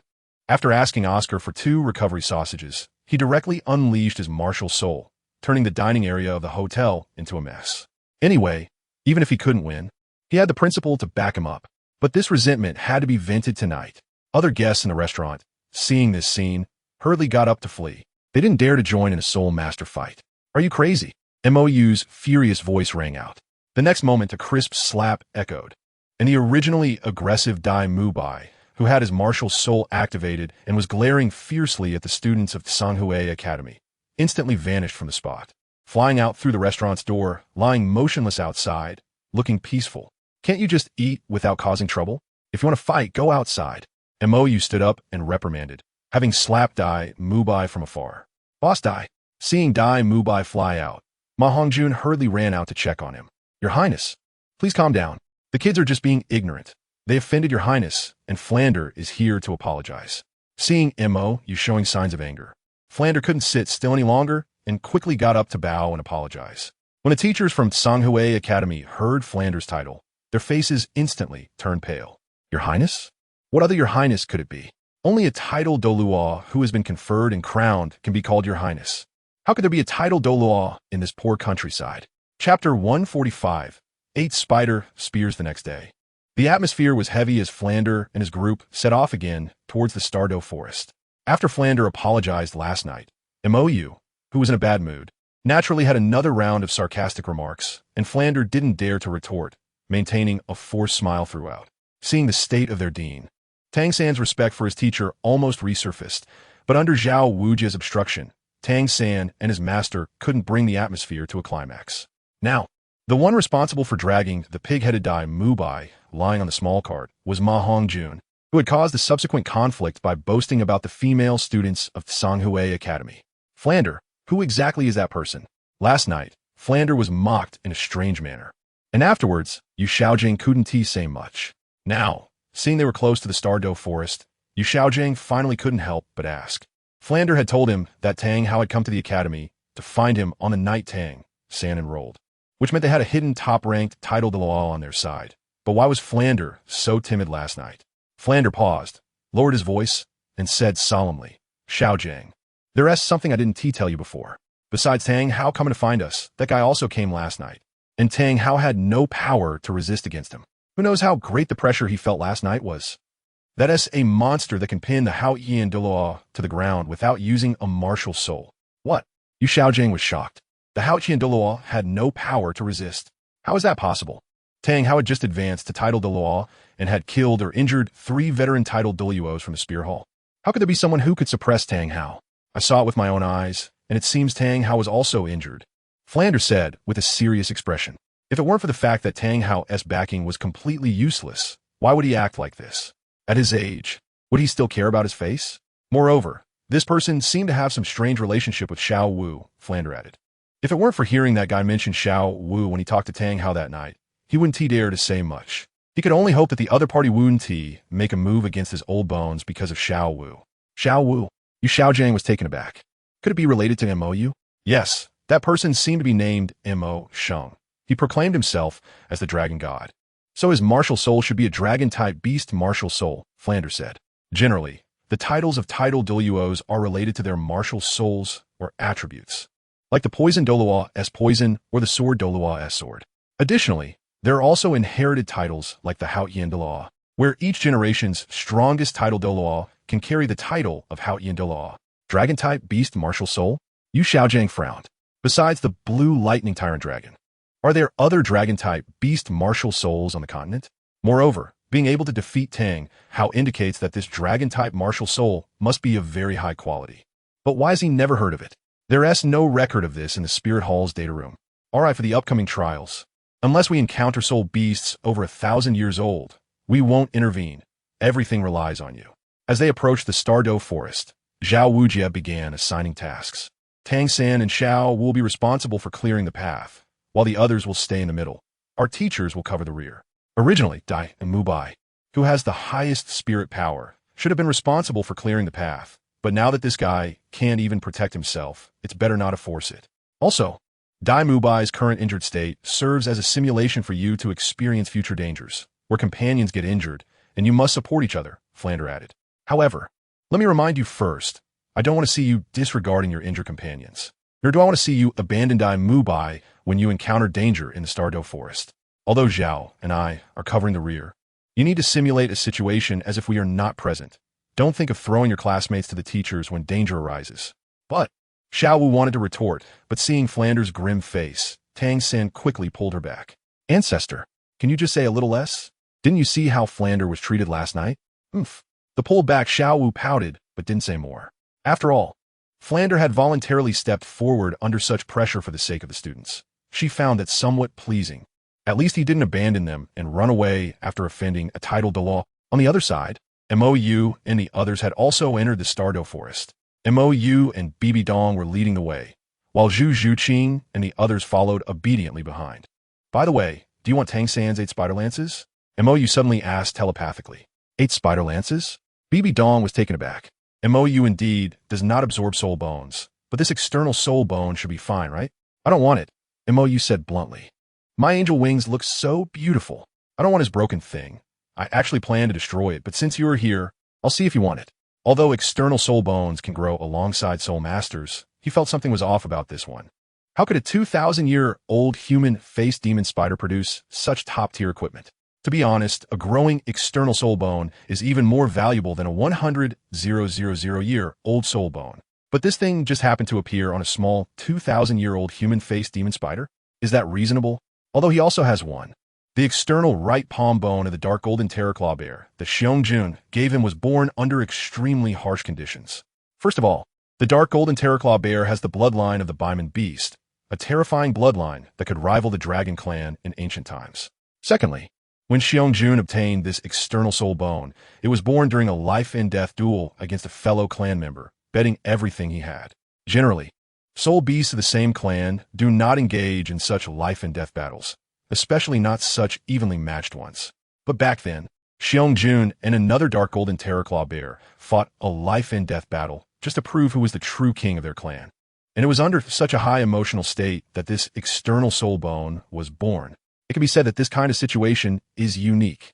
Moreover, that external soul bone has always been kept by Xiong as a keepsake, because it was the first life and death crisis he encountered on his growth journey, and also the first time he was seriously injured. Aside from facing Emperor Tian, but Tang San's external soul bone was born too easily, right? A 2,000-year-old human-faced demon spider producing divine-level equipment? Is this even scientific? Moreover, that 8 spider lances also possesses devouring evolution capabilities similar to the Dark Devil God Tiger. The Dark Devil God Tiger is influenced by the power of the evil god. But why does that 2,000-year-old human-faced demon spider have that ability? If there's no interference from the god of Shura behind this thing, he really doesn't believe it. So, he doesn't plan to touch this thing. And since Bibi Dong is a mere step away from becoming the Rakshasa god, it will be safer for her to absorb it than for him to destroy it directly. If this thing is truly related to the god of Shura, then let Rakshasa god Bibi Dong confront the god of Shura. Bibi Dong, why do I have a bad feeling? Chapter 146, the wool carried by the soul ring. You really don't want it? That thing is an external soul bone. And it's a growing external soul bone. It would greatly help you, Bibi Dong said. Although Tang San's 8 spider lances would suit her better, it would only be a bonus. However, MOU without divine examination clearly needs such enhancements more. No, I don't want spider legs growing on me. That thing doesn't match my wings at all, MOU refused. If he had those spider legs attached to his back, it would be a whole different story whether his angel martial soul would be willing to manifest. Moreover, the attributes of the 8 spider lances are of no use to him at all. Poison? He is immune to poison. Devouring? Previously, the devouring ability of the dark demon, evil god tiger, was clearly superior. So, having this thing on him is just redundant. It should be quite a boost for Bibi Dong. After all, she is originally a spider martial soul. Alright, but how do you know when Tang San will obtain the external soul bone? Bibi Dong asked in confusion. MOU shrugged, guessing. Currently, he is also not sure if Tang San will encounter that face demon spider. After all, Xiao Wu's aura has been completely concealed by him, so that big gorilla cannot sense the arrival of the rogue rabbit. Thus, there won't be any situation of Xiao Wu being kidnapped. Besides, a few years ago, the face demon spider and the burrowing demon spider clan were almost entirely devoured by the dark demon, evil god tiger. And he does not know if the 2,000-year face demon spider destined for Tang San is still alive. We'll see later. By the way, what type of soul ring are you two planning to absorb? MOU turned to ask. Speed, I guess. Zhu Qing said. The Nethercat martial soul is speed-oriented, and there are also agile attack-type soul masters, so speed is the top priority. How about the ghost leopard? MOU asked. This type of soul beast has good speed and power, and also possesses a dark attribute, which is quite compatible with your martial souls. I have no problem with that. Zhu Qing responded. I have no objections either. Zhu Jian also agreed. MOU looked at Bibi Dong. Then could you please help keep an eye out for ghost leopards around 3,000 to 6,000 years old? Bibi Dong frowned slightly. Can they absorb it? Not everyone is like MOU, who can directly handle high-year soul rings. I'll let them absorb 2 10,000-year soul bones, so it should be fine. MOU said. Moreover, with me around, the absorption process might be a bit painful, but it definitely won't fail. Bibi Dong was at a loss for words. Theoretically, with MOU around, as long as it's not too excessive, there indeed won't be any situation of soul ring absorption failure. Because when absorbing soul rings that exceed the year limit, the soul master's body may not be able to withstand it and could explode and die. But MOU's healing power can prevent this from happening. When the soul master's body cannot bear it, MOU can inject his domineering healing power into the other S body, just like when he absorbs soul rings, getting injured while simultaneously healing. But that hurts a lot. Are you sure you want him to go through that? Bibi Dong asked in confusion. MOU should have some interest in these two, right? Moreover, according to what the other said, MOU is very fond of that little cat. Would he really let them experience that kind of pain? MOU fell silent for a moment, then turned to Zhu Qing and her sister. Do you want to absorb a stronger soul ring or a safer one? I should clarify, I can help you absorb soul rings that exceed the year limit, but that process may be very painful, more than you can imagine. And if luck is not on your side, you might collapse. So, you choose for yourselves. I support you either way. He used to encourage them to challenge their limits. But now he merely provides options, occasionally offering opinions. As for how to choose, he won't forcefully intervene to avoid being told he is meddling. I want to challenge the limit, Zhu Qing said firmly. The limit? MOU smiled slightly, and in the next second, he disappeared from the spot. A few breaths later, when MOU reappeared, He was already holding a half-dead black tiger. A 4,300-year nether tiger. Dare to try? BB Dong's expression changed. Do you want to kill her? The limit for the third soul ring is 1,760 years. 3,000 years is already considering her absorption of soul bones, but 4,000 years. She will die. She is not you. Feeling BB Dong's change in tone, MOU's previously relaxed brows slightly furrowed. And upon hearing the harsh 1,760 years, MOU's expression darkened. Are you teaching me how to do things? Seeing MOU like this, the Rakshasa god BB Dong felt a chill in her heart. Damn, I said it casually. The three Zhu sisters, who saw the sudden change in atmosphere between MOU and BB Dong, looked confused. What happened? Why does it suddenly seem like they are about to fight? They don't need to be like this. The Rakshasa god BB Dong could only change direction. I didn't force her. MOU said. It was merely a suggestion. No matter how she chooses, I support it, and I won't mock, ridicule, or even wish for others to fail to prove my correctness like some people do. The Rakshasa god BB Dong's face tightened. I didn't mean it that way at the time, but what I felt was exactly that. MOU interrupted expressionlessly. I thought you should be proud of me, but what did you do at that time? You laughed at my embarrassing state. Even feeling a bit regretful, wondering why didn't T die, right? Very unfortunate. ISNT it. I survived, and then again and again embarrassingly. But I'm stronger than you. I'm stronger than all of you. Under the same level, how many moves can you and the great angel god withstand from me? MOU showed a puzzled expression. 3 moves? ISNT that too flattering to you? The Rakshasa god BB Dong's expression completely darkened. Why doesn't MOU even give her a chance to explain? You treated me like this back then. MOU leaned down, getting close to BB Dong's ear and whispered. Forgotten? I haven't forgotten. Sighing, MOU turned and walked towards Zhu Zhuqing. Are you willing to give it a try? MOU picked up the half-dead nether tiger from the ground. Seeing the anticipation in MOU's eyes, Zhu Zhuqing nodded firmly. I am willing. Good. MOU nodded in satisfaction, then suddenly smashed the nether tiger to the ground. This is not over. MOU raised his fist and began to pound the nether tiger on the ground, but he controlled his strength so that he wouldn't directly kill the nether tiger. Watching this scene, Zhu Zhuqing and the others were bewildered. Even BB Dong couldn't understand what MOU was doing. The fierce pounding continued for nearly a minute until the bones of the nether tiger were crushed to pieces, its eyes full of despair, and only one breath remained. Then MOU finally stopped. MOU looked at Zhu Zhuqing, help it find peace. Looking at the miserable nether tiger, Zhu Zhuqing felt a bit reluctant, but still used her martial soul to help it find peace. Are you okay? Mistaking MOU's earlier actions as venting his anger, Zhu Zhuqing asked with concern. I'm fine. MOU shook his head. Then what is this? Zhu Zhuqing pointed at the nether tiger on the ground, which could no longer be recognized. Everything has a spirit. If a soul beast has extreme emotions of not being able to live or die before it dies, and at that moment someone can help it find peace, then this soul beast's soul ring will carry a kind of sacrificial will, grateful to the person who killed it. In this case, the absorption of the soul ring will be easier. MOU explained. Not just 10,000-year soul beasts. All soul beasts are the same. Under extreme emotions, not only will the explosion rate of soul bones increase, but the produced soul rings will also carry a special will, which will help soul masters absorb the soul rings more easily. It is considered a repayment from a soul beast. However, this measure is very difficult to control. If one mishandles, it may instead cause the soul ring to carry a grudge, increasing the difficulty of absorption.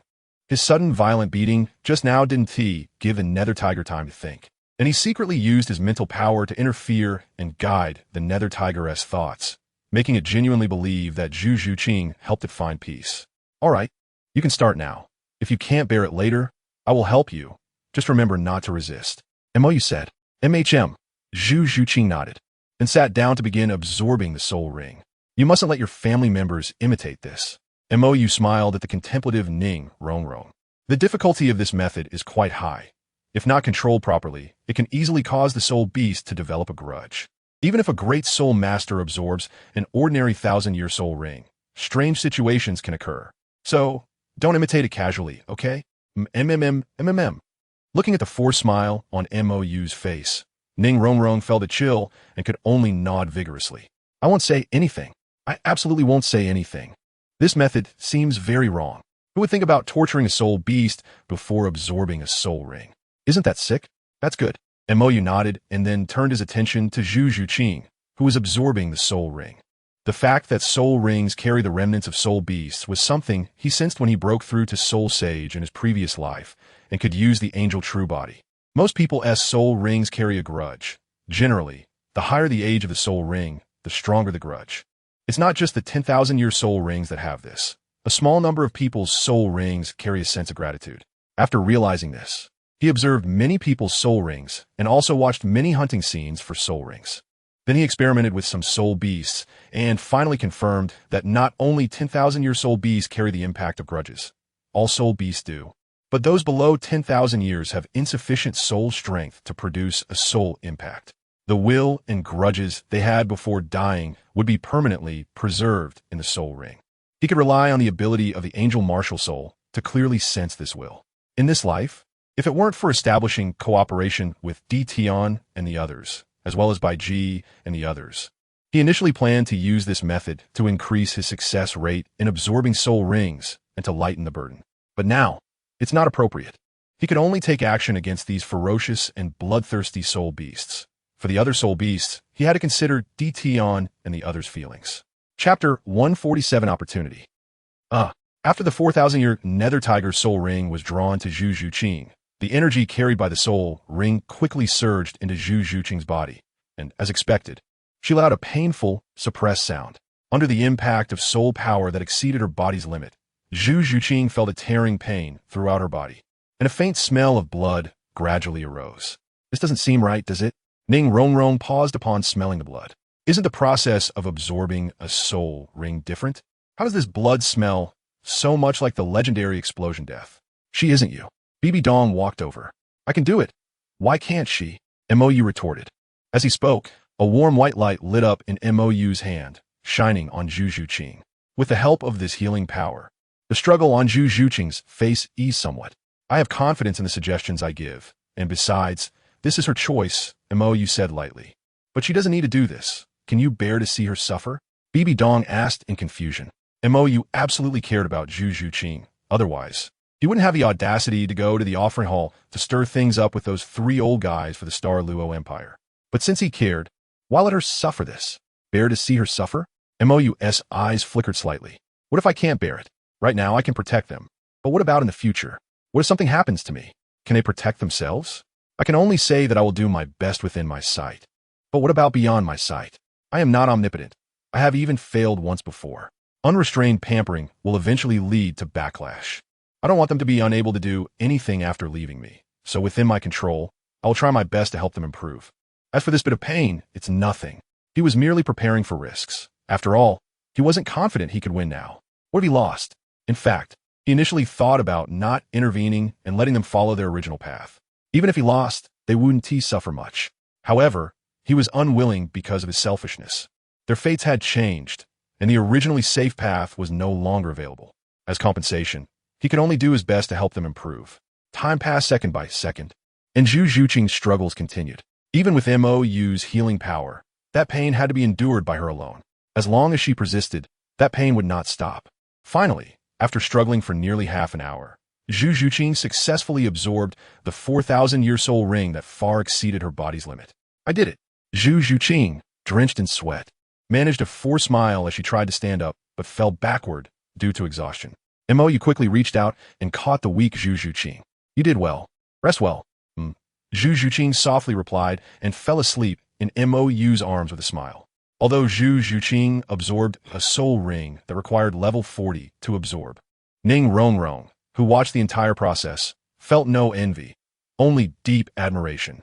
If it were her, she would have definitely given up long ago. What about you? Mou lifted Zhu Zhuqing off the ground and looked at Zhu Zhuqing. Don't feel pressured because of her. The soul ring is absorbed by you, and the pain can only be endured by you. If your sister can endure it, it would be somewhat embarrassing if I, as her older sister, can't. Zhu Zhuqing's stiff face forced out a strained smile. If my sister can do it, I can too, right? No backing down. If you're holding on to that mindset, just for the sake of face, you won't be able to hold on, Mou reminded. He had absorbed it before, and it was the first soul ring. He knew best how painful this method of absorbing soul rings could be. And Zhu Zhuqing, who also persisted, had already done quite well. Of course, there were benefits as well. Zhu Zhuqing's previous soul bone was completely fused, and her soul power level had reached 33. It wouldn't be long before she reached 34. This is the benefit of absorbing an ultra-limit soul ring. The overflowed soul power will be accepted and absorbed by the soul master's body. As long as they can hold on under this violent influx of soul power, they can quickly increase their soul power level. However, if they can't hold on and give up halfway, not only will their previous efforts be wasted, but their soul power level will also drop. If luck is bad, it's not uncommon for their soul power level to get stuck. You should think about it carefully. After all, your resilience is indeed a bit weaker than hers.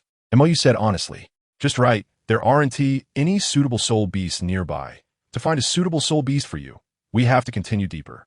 Zhu Zhuqing's talent has a certain gap compared to Zhu Zhuqing, and Zhu Zhuqing, who has lived in fear since childhood, has a stronger will than the smooth-sailing Zhu Zhuqing.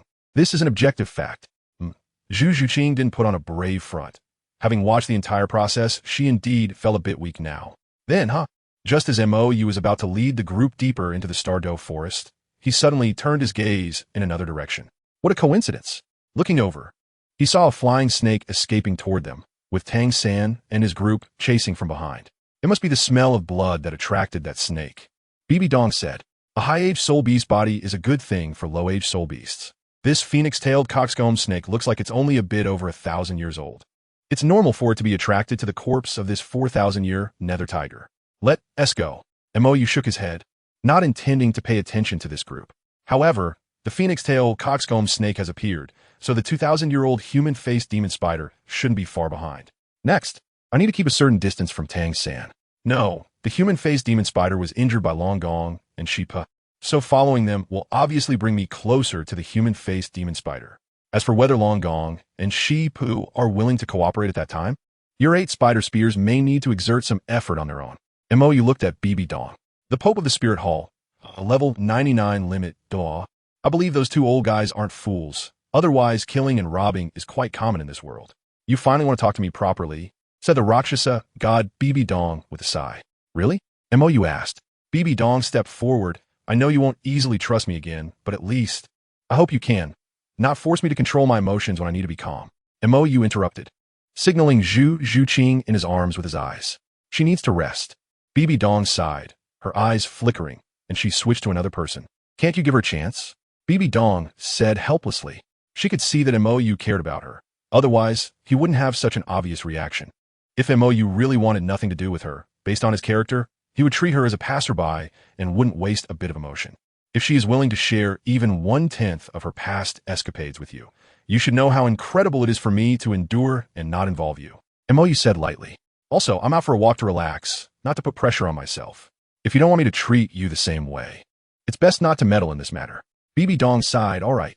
In fact, even if the other her didn't say anything, she could guess what she would do that would make someone as magnanimous as Mou so angry. That was truly impressive. Chapter 148, Phoenix Tail, Coxcomb Snake. With the cooperation of Tang San and Ma Hongjun, although it was a bit difficult, they managed to capture the Phoenix Tail Coxcomb Snake before it reached Mou. Oh, what a coincidence. Seeing Xiao Wu walking towards them, Ning Rongrong started greeting her again. Indeed, quite a coincidence. As Xiao Wu approached and saw that Mou's expression wasn't good, along with the tragic corpse of the nether tiger on the ground, she instinctively felt a bit uneasy. Thank you for your help, Senior. Upon seeing Mou, Flinder, although feeling a bit uneasy, still smiled and came over to greet him. I didn't help, Mou said. They caught this themselves. It has nothing to do with me. How can you say that? If it weren't for you blocking the path of the Phoenix Tail, Coxcomb Snake, Tang San and the others wouldn't have been able to easily capture this old beast. Flinder flattered. His skill in flattery was truly effortless. Mou wasn't very interested in engaging with him. After all, they weren't familiar, and he wasn't an extroverted person. Flinder, who was always aware of the situation, naturally noticed that Mou didn't want to engage. So he didn't continue to make a fool of himself, and turned to arrange for Oscar to deal with the Phoenix Tail, Coxcomb Snake, and absorb its spirit ring. Just as Oscar's dagger was about to stab into the flesh crown of the Phoenix Tail, Coxcomb Snake, a hoarse voice suddenly shouted to stop. Stop! Hearing this clearly angry shout, the usually timid Oscar almost lost his grip on the dagger. Everyone turned their gaze towards the source of the voice. They saw an elderly woman and a younger girl.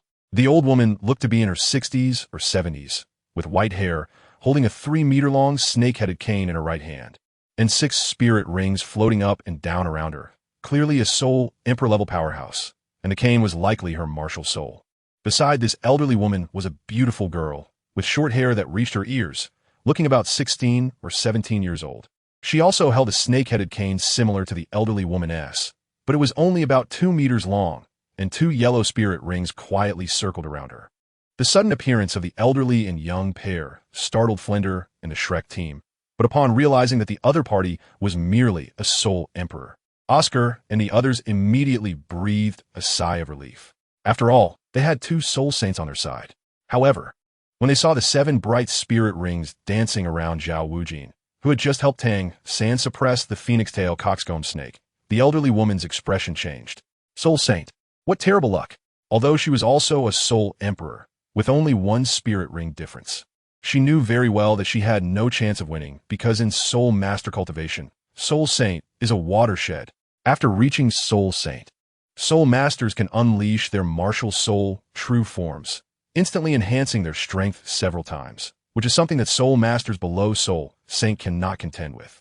Moreover, as cultivation progresses, due to the increase in foundational soul power, the gap between each level of soul power becomes larger and larger. Just like her elderly husband could easily defeat her, a soul emperor, with a single move, leaving her no chance to fight back. Now, with her husband not nearby, she feared that things would not end well today. However, Flinder and Zhao Wujin had already made a rough guess about the elderly woman's identity upon seeing the snake-headed cane in her hand. Long Gong and Shi Pe, although the snake lady before them was merely a soul emperor and had no chance against their 2 soul saints, with the snake lady here, Long Gong must not be far away. Long Gong Meng Shu, now that was a soul Douluo. Moreover, the martial soul fusion technique that this couple executed would make even titled Douluos avoid them, and they truly could not afford to offend them. With this thought, Flinder took the initiative to step forward. I am Flinder. May I ask if you are the legendary Qiao Tianxiang? Qiao Tianxiang was slightly taken aback. She and Long Gong became famous too early and hadn't been active for years, so she didn't expect the other party to recognize her. I am indeed Qiao Tianxiang. Are you the Flinder from the former Golden Iron Triangle? That's right, Flinder admitted generously. As a shrewd businessman, his primary task was to build a closer relationship with clients, and in terms of attitude, he naturally had to take the initiative. May I ask what brings you here? Senior Snake Lady? As he spoke, Flinder stepped forward to block the line of sight of the grandmother and granddaughter, raising his right hand behind him to signal Zhao Wujin. Instantly understanding Flinder's intention, Zhao Wujin gently nudged Oscar with his elbow, indicating that he should take this opportunity to kill the phoenix-tail coxcomb snake. Oscar, receiving the signal, did not hesitate and thrust the dagger fiercely towards the flesh crown less than 20 centimeters away. Hey, my snake! Meng ran next to Qiao Tianxiang, noticed Oscar's small movement and urgently shouted to stop. Unfortunately, it was too late. The purple 1,000-year spirit ring slowly rose from the corpse of the phoenix-tail coxcomb snake, and Qiao Tianxiang's expression instantly fell after she had just been chatting with Flinder.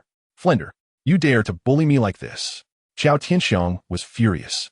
She was about to explain the origins of this snake, but Flinder didn't give her a chance to speak properly, and with his idle chatter, she couldn't refuse his face. Who would have thought that this thick-browed, big-eyed guy would be so shameless? Hey, senior, what are you talking about? Flinder looked puzzled, seemingly unaware of what he had done to provoke her anger. You!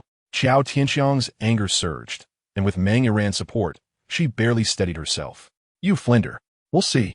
The phoenix-tail coxcomb snake was already irretrievable, and Qiao Tianxiang didn't dare to linger with her granddaughter in front of the 2 soul saints. With a wave of her hand, she quickly left with her granddaughter.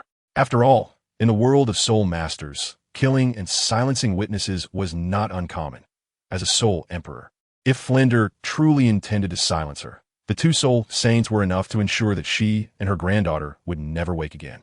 In this Stardew forest, even if that old man from her family is eager for revenge, what clues can he possibly find?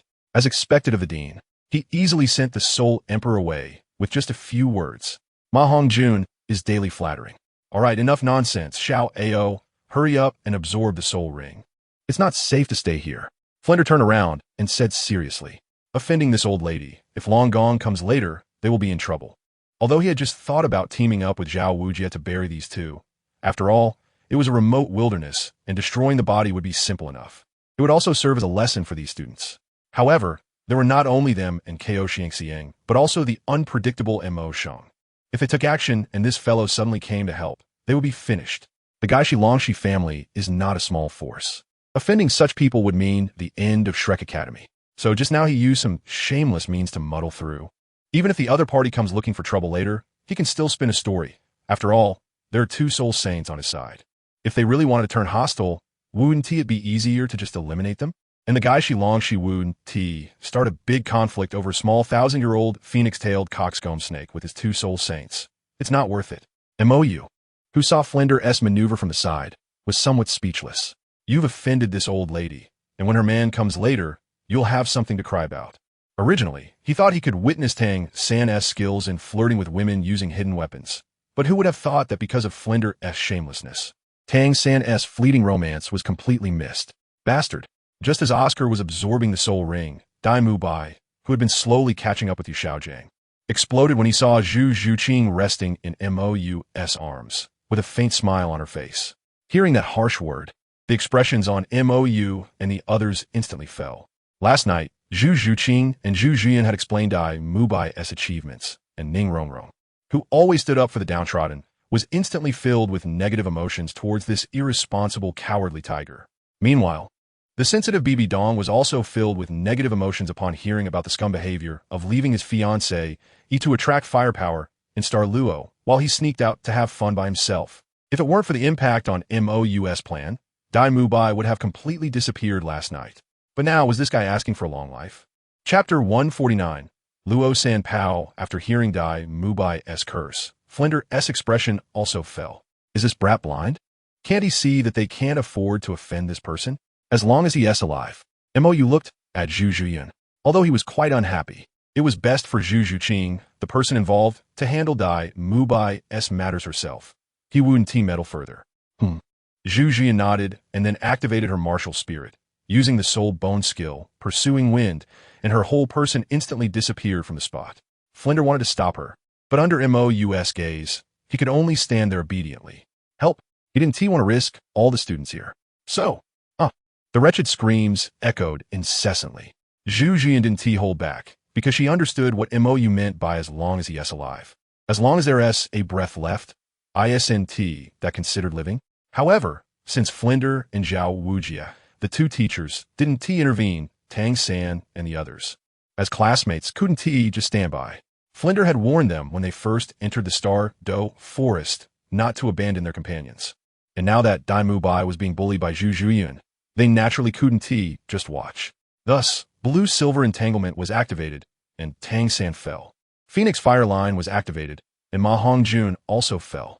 Other than Oscar, who was absorbing the soul ring, and Xiao Wu, who had no intention of getting involved. The three buddies lay on the ground, twisting and struggling. What loyalty! Zhu Zhuyan, who easily crushed the three with speed, smiled as she retracted her martial spirit. I never expected this coward Dai Mubai would have someone willing to stand with him. This girl, isn't that too much?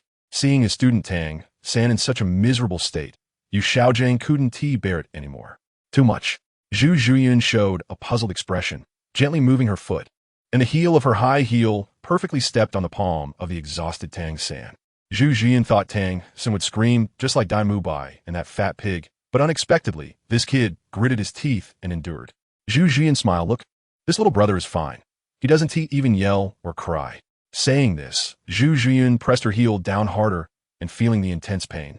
Tang San's face grew more distorted, his neck and face veins bulging. Even so, he still didn't make a sound. TSK, what a strong little brother. Watching Tang San persist like this, Zhu Zhuyan became even more excited, slightly lifting her heel and then stomping down hard. At this point, Tang San finally couldn't hold back and shouted out. Enough!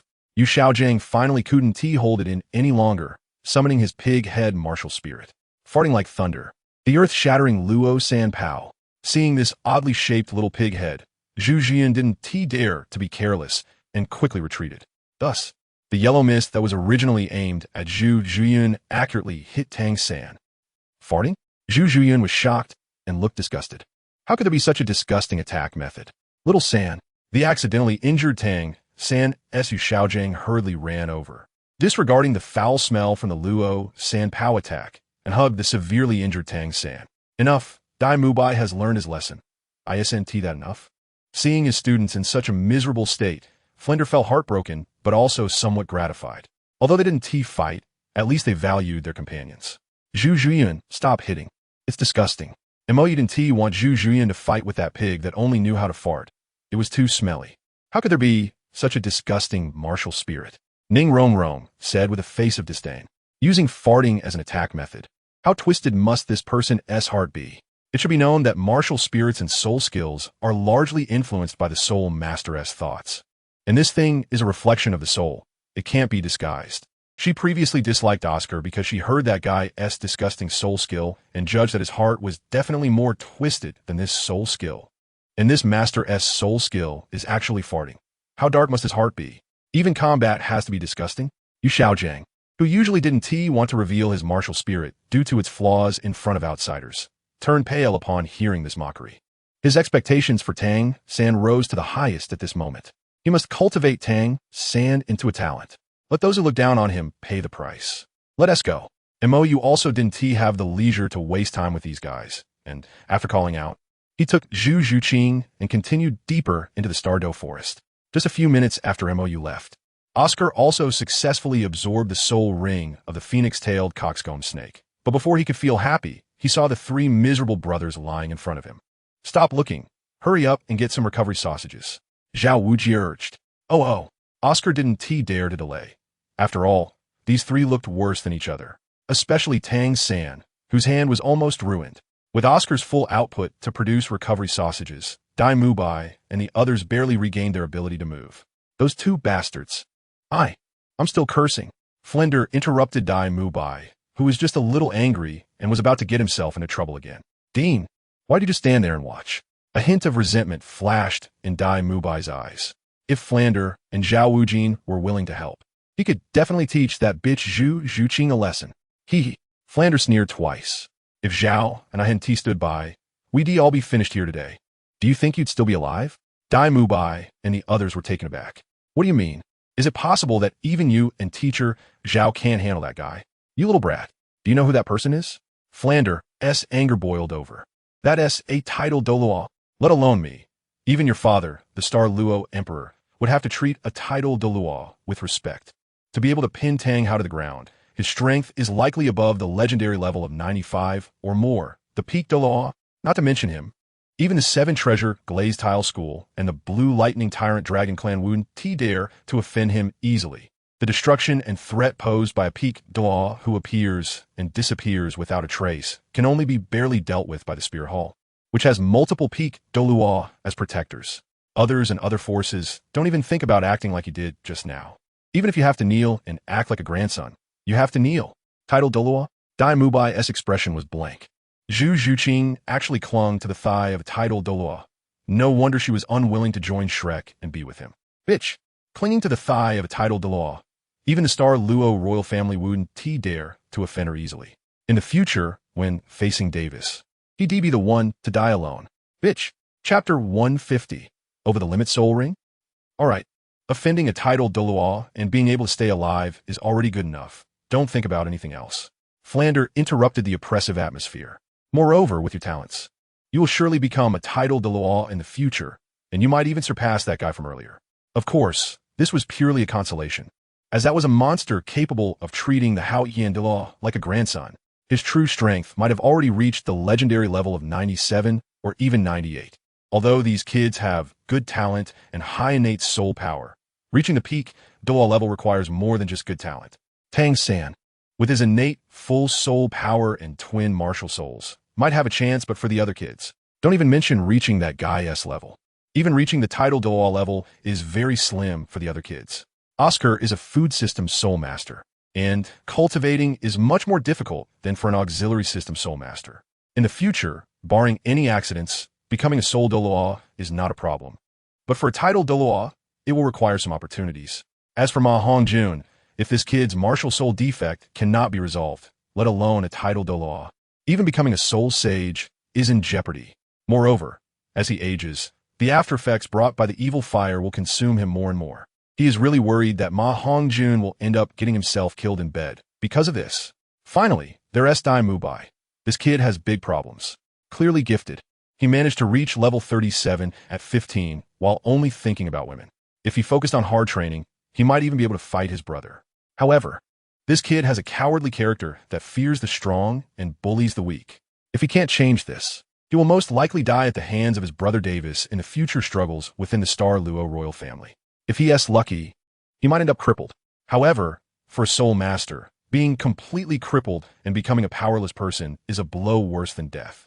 Moreover, for the Douluo royal family, being crippled means not only losing cultivation and martial soul, but also losing reproductive ability.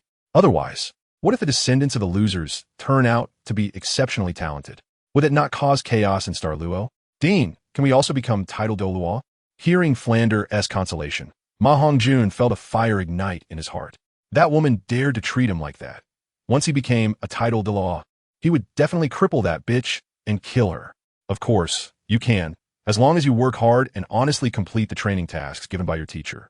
With your talents, you will definitely become titled Douluo in the future. Flander boasted without hesitation. Although among these students, aside from Tang San and Xiao Wu, his highest expectation for the others was just for them to become Soul Douluo, he feared that there was little hope for anything higher than that. All right, it's getting late now, and Oscar has completed his soul ring acquisition. Get ready, we're going back to the academy. Flander instructed. He hadn't forgotten about offending Ko Shengxiang earlier, and now he needed to hurry and leave. Otherwise, if a conflict broke out in the Stardow Forest, even if he and Zhao Wujin could escape unscathed, these students and Yu Xiaojiang would be in danger. Dean, I just broke through level 30.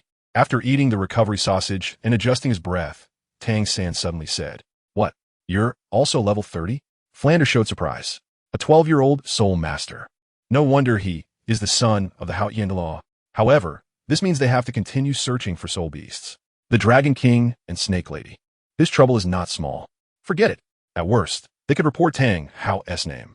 He doesn't believe that the legendary dragon snake would dare to offend the Haotian Douluo. Xiaojiang, do you have any suggestions for Xiao San's third soul ring? Xiaojiang? Flander walked over and patted Yu Xiaojiang, who was squatting in front of the corpse of the ghost tiger. What's wrong? Yu Xiaojiang's expression was very complicated. Flander, this ghost tiger has at least 4,000 years of cultivation, and its soul ring did not dissipate naturally. It was absorbed by someone. Absorbed by someone? Flander was taken aback. Could it be that Zhu Zhuqing from earlier? No, that kid only had 3 soul rings when she attacked just now. Could it be? Flander's expression froze. It's impossible. It can't be Zhu Zhuqing who absorbed it, right? That kid is only a 30-level great soul master. How could she absorb a soul ring that only a 40-level soul master could bear? However, the death of this ghost tiger definitely happened less than an hour ago. Considering the time taken to absorb the soul ring and what we saw when we arrived here, this is the only possibility, Yu Xiaojiang said with a complicated expression. Didn't he know that this was completely impossible? The theory of soul masters and soul ring limits was proposed by him. The limit for a third soul ring is 1,760 years. Exceeding this number would pose a danger to life. But that Zhu Zhuqing is only a great soul master. How could she absorb a 4,000-year soul ring? This is even close to the limit of a 4th soul ring. Teacher, didn't you guess that those 2 absorbed soul bones before? Seeing Yu Xiaojiang struggling, his trusted disciple Tang San came over to comfort him. Could it be because they absorbed soul bones? Soul bones? Yu Xiaojiang was taken aback. There is indeed this possibility, but a 4,000-year soul ring has already exceeded the limit of the 3rd soul ring by over 2,000 years, even with the enhancement from absorbing soul bones. It is absolutely impossible to be this exaggerated. The records in the Spirit Hall state that some high-quality soul bones can indeed enhance a soul master's power after absorption and also come with additional soul bone skills. But it has never been recorded that soul bones can help absorb soul rings that exceed the limit. Even Bibi Dongbak then only said she felt she could do it. So, does that mean the other side might have a special method to absorb soul rings that exceed the limit? Tang San speculated. Yes. Yu Xiaojiang showed a look of surprise. It must be like that. If there are no special methods, it would be absolutely impossible to absorb soul rings that exceed the limit by so many years. They must have some unknown special method. If he can figure out this special method, his soul ring theory will be even more complete. Moreover, this method of absorbing soul rings beyond their years will be a huge shock to the soul master community. In other words, is it possible for us to absorb soul rings beyond their years? Ma Hongjun asked expectantly. Yes, Yu Xiaojing nodded heavily. Just now, Zhu Zhuqing was a soul master, and even who doesn't have the advantage in physical strength can do it. As for you all, being strong attack and control types, your limits will only be greater. Then we. But why would they tell us? Oscar muttered softly. This is something that has never appeared on the continent, and even Master doesn't know about it. So it must be very precious. Oscar's words instantly extinguished the flames that had just ignited in everyone's hearts. That guy just now was a titled Douluo. Are they really going to rob him? Are you out of your mind? However, Yu Xiaojing did not give up hope. He turned his gaze to the bystander, Xiao Wu. Xiao Wu, you should know that person just now, right? Huh? Xiao Wu, who was thinking about whether to call the Ming and Air Ming to reminisce tonight, was forced to return to reality. Know who? The tall guy wearing a mask just now? Yu Xiaojing said confidently. Flinder has said that Mo Sheng knows Mo Yu from Nodding Academy, and they seem to be brothers. Since they know each other, Xiao Wu must know him too. With Tang San's connections, wouldn't it be possible for Xiao Wu to get this special method? I don't know. Xiao Wu shrugged innocently, her perfect acting showing no flaws. Xiao Wu only knows Mo Yu, the one who likes to maintain a childlike form. She doesn't know the mask-wearing Mo Sheng or Mo Chun, who has been active in Tiando City. Isn't he Mo Yu's brother? Yu Xiaojing asked anxiously. You know Mo Yu, so how could you not know him? Xiao Wu looked puzzled. If I know you, does that mean I know your father? If I know Xiao San, does that mean I know Xiao San's father? If I know Dai Mubai, does that mean I know Dai Mubai's father and elder brother? What kind of logic is that? It's absurd. Everyone was stunned by her words. It is indeed true. Knowing someone does not necessarily mean knowing their family. Chapter 151, Xiao Wu's Departure. Yu Xiaojing, reminded by Xiao Wu, still refused to give up. This is a method of absorbing soul rings beyond their years that could cause a sensation across the continent. If he could obtain it and combine it with his soul ring theory, he would definitely prove his worth. Xiao Wu, has Mo Yu really never mentioned his brother to you? Yu Xiaojing asked hopefully. Why would he casually mention his family to me? Xiao Wu replied somewhat speechlessly. You're still Xiao San's teacher, yet I don't see you mentioning your family to him either. Besides, even if that person just now really is my brother, so what? Are you expecting me to steal this so-called method of absorbing soul rings beyond their years for you? Yu Xiaojing's expression remained unchanged. Xiao Wu, how can this be called stealing? This special method of absorbing soul rings is enough to change the current situation of the soul master community and even help you far surpass your peers. Moreover, it would be of great assistance to all soul masters on the continent. Yes, Xiao Wu, this is beneficial for countless soul masters. How can you say it's stealing? Ma Hongjun and Dai Mubai echoed. If they can also absorb soul rings beyond their years, they could definitely take down that Zhu Zhuyan woman in the future. TSK. Xiao Wu showed her disdain. You speak so grandly about stealing. With so many big sects and families in this world, why don't you let them share their secret techniques? Wouldn't that benefit the continent? When I was at Nodding Academy, whenever other students came to you for advice, you never wanted to say a word more. This is not appropriate. That is not appropriate. Someone saw Xiao San recognize you as a teacher, and then came to you to apprentice, yet you didn't accept them. You say you're not their teacher, and that these things are inconvenient to disclose, yet you're unwilling to take them as students. How can you even say you are benefiting the continent? Xiao Wu's ruthless dismantling left Yu Xiaojing quite embarrassed. He couldn't exactly say he didn't want to take those useless students, could he? The students at Nodding Academy barely had innate soul power of 4 or 5 levels at most. Most were only at levels 1, 2, or 3. Accepting such useless students would only waste his time. Seeing Xiao Wu show no mercy to her teacher, Tang San also felt uneasy. Just now, when Zhu Jian was beating him up, Xiao Wu really looked like she was detached from the situation, not caring at all about what happened to him. He almost got his hand crippled. Xiao Wu, what the teacher said also makes sense. This is also for everyone. Yes. Everything the teacher says makes sense. Xiao Wu's expression suddenly darkened. You all know that person is a titled Douluo, right? You also know that the method for absorbing soul rings beyond their years is precious. But why should he give it to me? It sounds easy, let me go. You all are so great. Why don't you go yourself? We don't know him either. Ma Hongjun retorted. Didn't I say I don't know him? Xiao Wu looked impatient. Seeing that Xiao Wu was already showing signs of blowing up, Tang San's heart tightened, and he quickly stepped forward to comfort her. Xiao Wu, that's not what we meant. We're not trying to force you to go. We just hope to become stronger. Xiao Wu shook off Tang San's hand. Do you think I don't want to become stronger? Can't you see how many years' worth of soul rings I've absorbed? You just want to use me, right? Fine. I'll go. Xiao Wu's eyes narrowed. She coldly glared at everyone, then activated her martial soul and leapt into the forest. heading in the direction Mou and the others had just left. Seeing Xiao Wu leave in what seemed like a farewell, Tang San's heart tightened, and he instinctively wanted to chase after her. However, as soon as he stepped forward, his unstable body fell forward. And if it weren't for Yu Xiaojiang supporting him in time, Tang San's already poor looks would probably worsen. Xiao San, you can't be reckless with your current condition, Yu Xiaojiang said sternly. But Xiao Wu running alone in the Stardow Forest is more dangerous. Tang San said anxiously. Don't worry. Xiao Wu is just a great soul master. She won't run too far for a while. Moreover, she is heading in the direction Mo Sheng and the others left, so she shouldn't encounter any danger on the way. There's no need to worry, Yu Xiaojiang comforted. But Tang San still felt uneasy. After all, Xiao Wu had just been upset because of those classmates in the academy, and now she had just been incited by Dai Mubai and the others. So she must be very angry. He had just defended the teacher, so he didn't stand on Xiao Wu's side, and with the look she had just now, she must be feeling very sad. Xiao San, Yu Xiaojiang patted Tang San's back hard, almost knocking him down. Look at your current condition. You can't be reckless. Tang San winced in pain. His body was already struggling to stand. His right hand, which was supposed to release blue silvergrass, was heavily injured by that woman. And now, even releasing his martial soul was a challenge. The hidden weapons that required both hands to use would have greatly reduced power.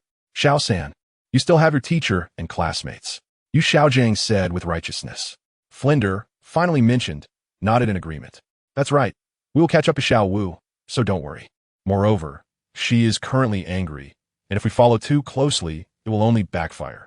Additionally, the three of you are not in a suitable condition for quick movement right now, and Xiao Ao has exhausted his spirit power from making recovery sausages. So you all need a rest.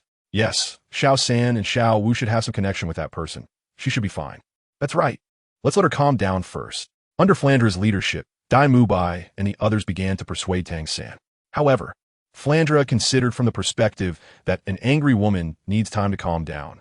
Xiao Wu had just been pressured by her classmates, and her mood must be quite bad now.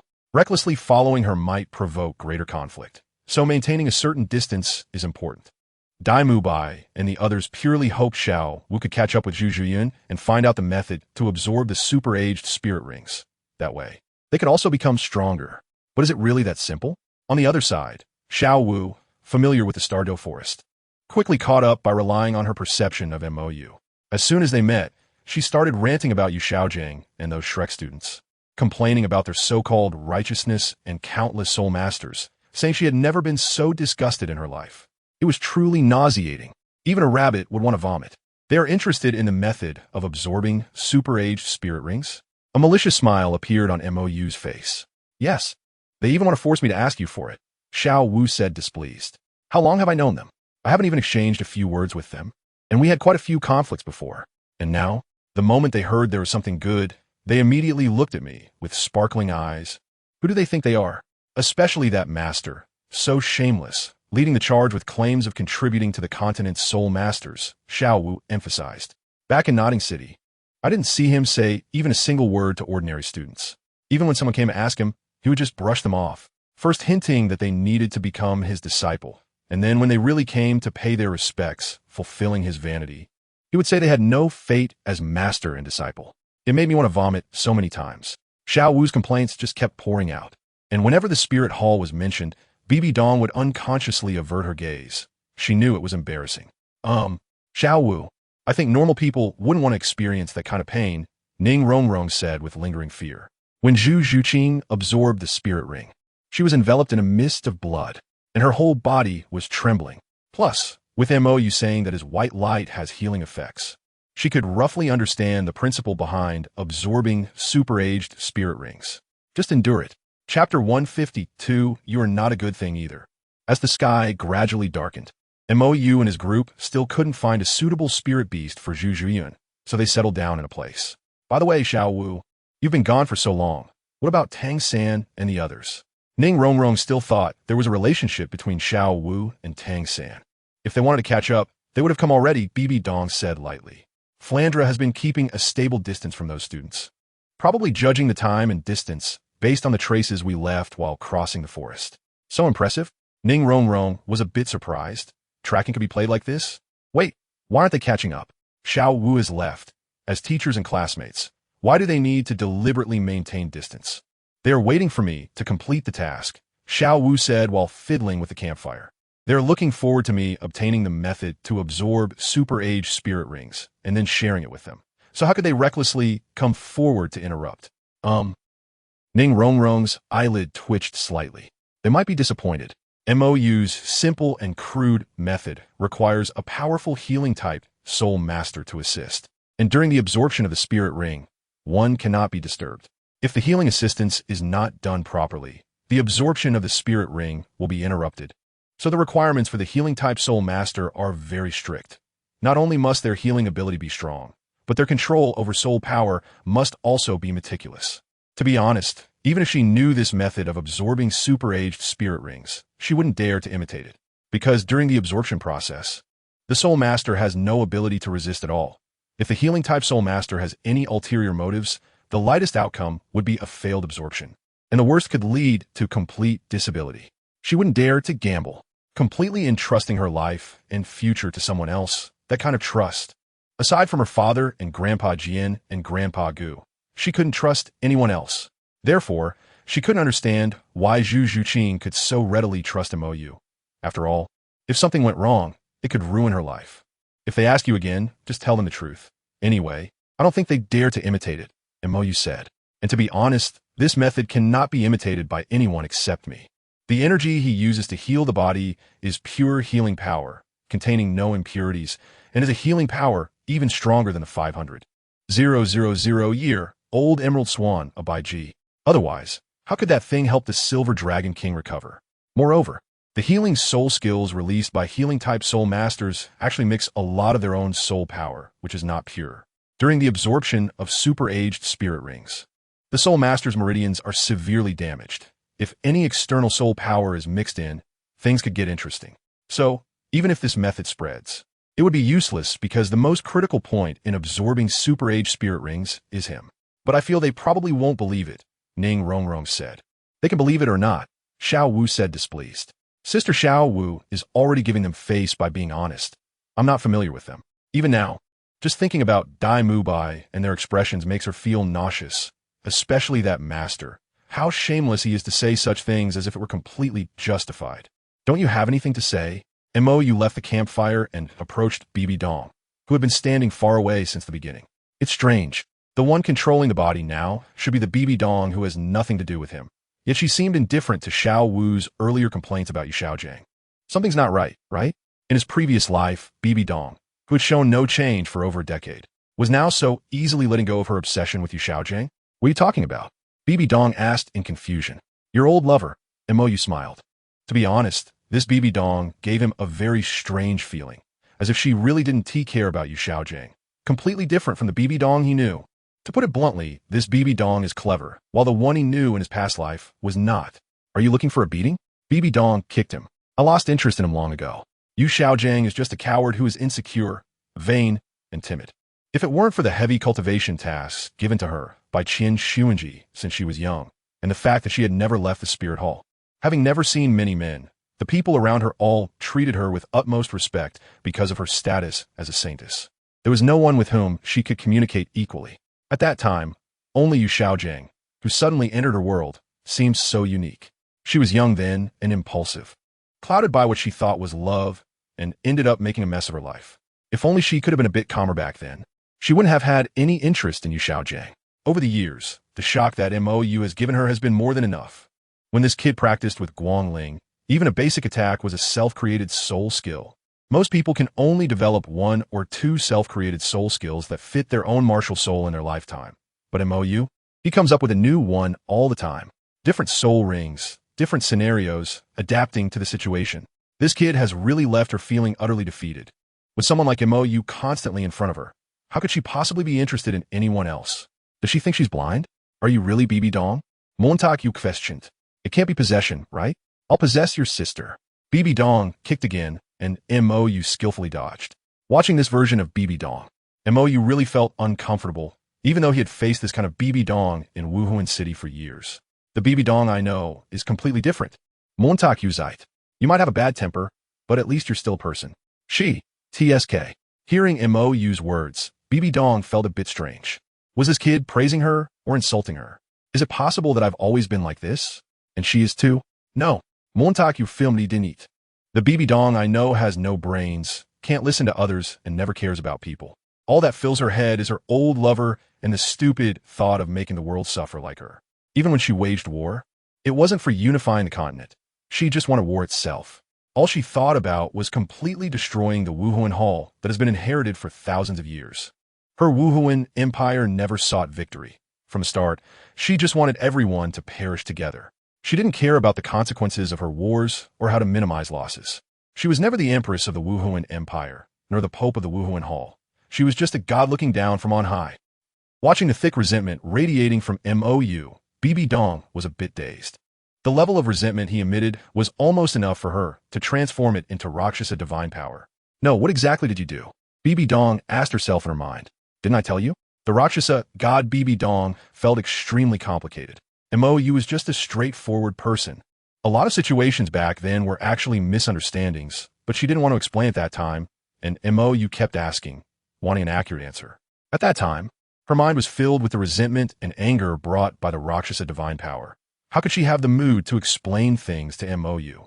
As a result, the more he wanted to know the truth, the greater the conflict between them. In the end, even now, the resentment in MOU's heart made him interpret all her actions in a negative light. In MOU's eyes, she could never do anything good.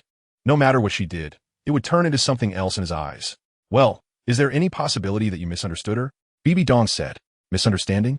MOU shook his head. Once or twice is a misunderstanding, 3 or 4 times is an accident, but 7 or 8 times, dozens of times. Is it still a misunderstanding? Even if it was truly a misunderstanding, did she ever think about explaining it? BB Dong. But she wants to explain to you now. And you. Just because she wants to explain, I have to listen? MOU interrupted. Just because she wants to explain, I have to believe her? Why didn't she do it earlier? I've said so much. Has she ever believed me? Has she ever listened to me? I feel no respect from her at all. From start to finish, it's just disdain, especially at the end, at Jialing Pass. I thought about helping, so I took out Tang San's support first. And she told me it was none of my business. Angel God, Rakshasa God, so impressive, they've become gods, and I'm just a mere mortal. But what do they think I'm doing? Do they think I'm risking being killed by those 2 shameless gods hiding behind? The Wuhuan Empire? Unifying the continent? What the hell does that have to do with me? Do they really think I owe them? Also, let me tell you, I, MOU, have a terrible temper. The good temper you see is all an act. I'm human. I can get angry. I can be sad. I can feel resentment. I always think about you guys first. Consider you. But have you ever thought about me? Have you ever considered me even once? Not even once. So, did you perhaps blame the wrong person?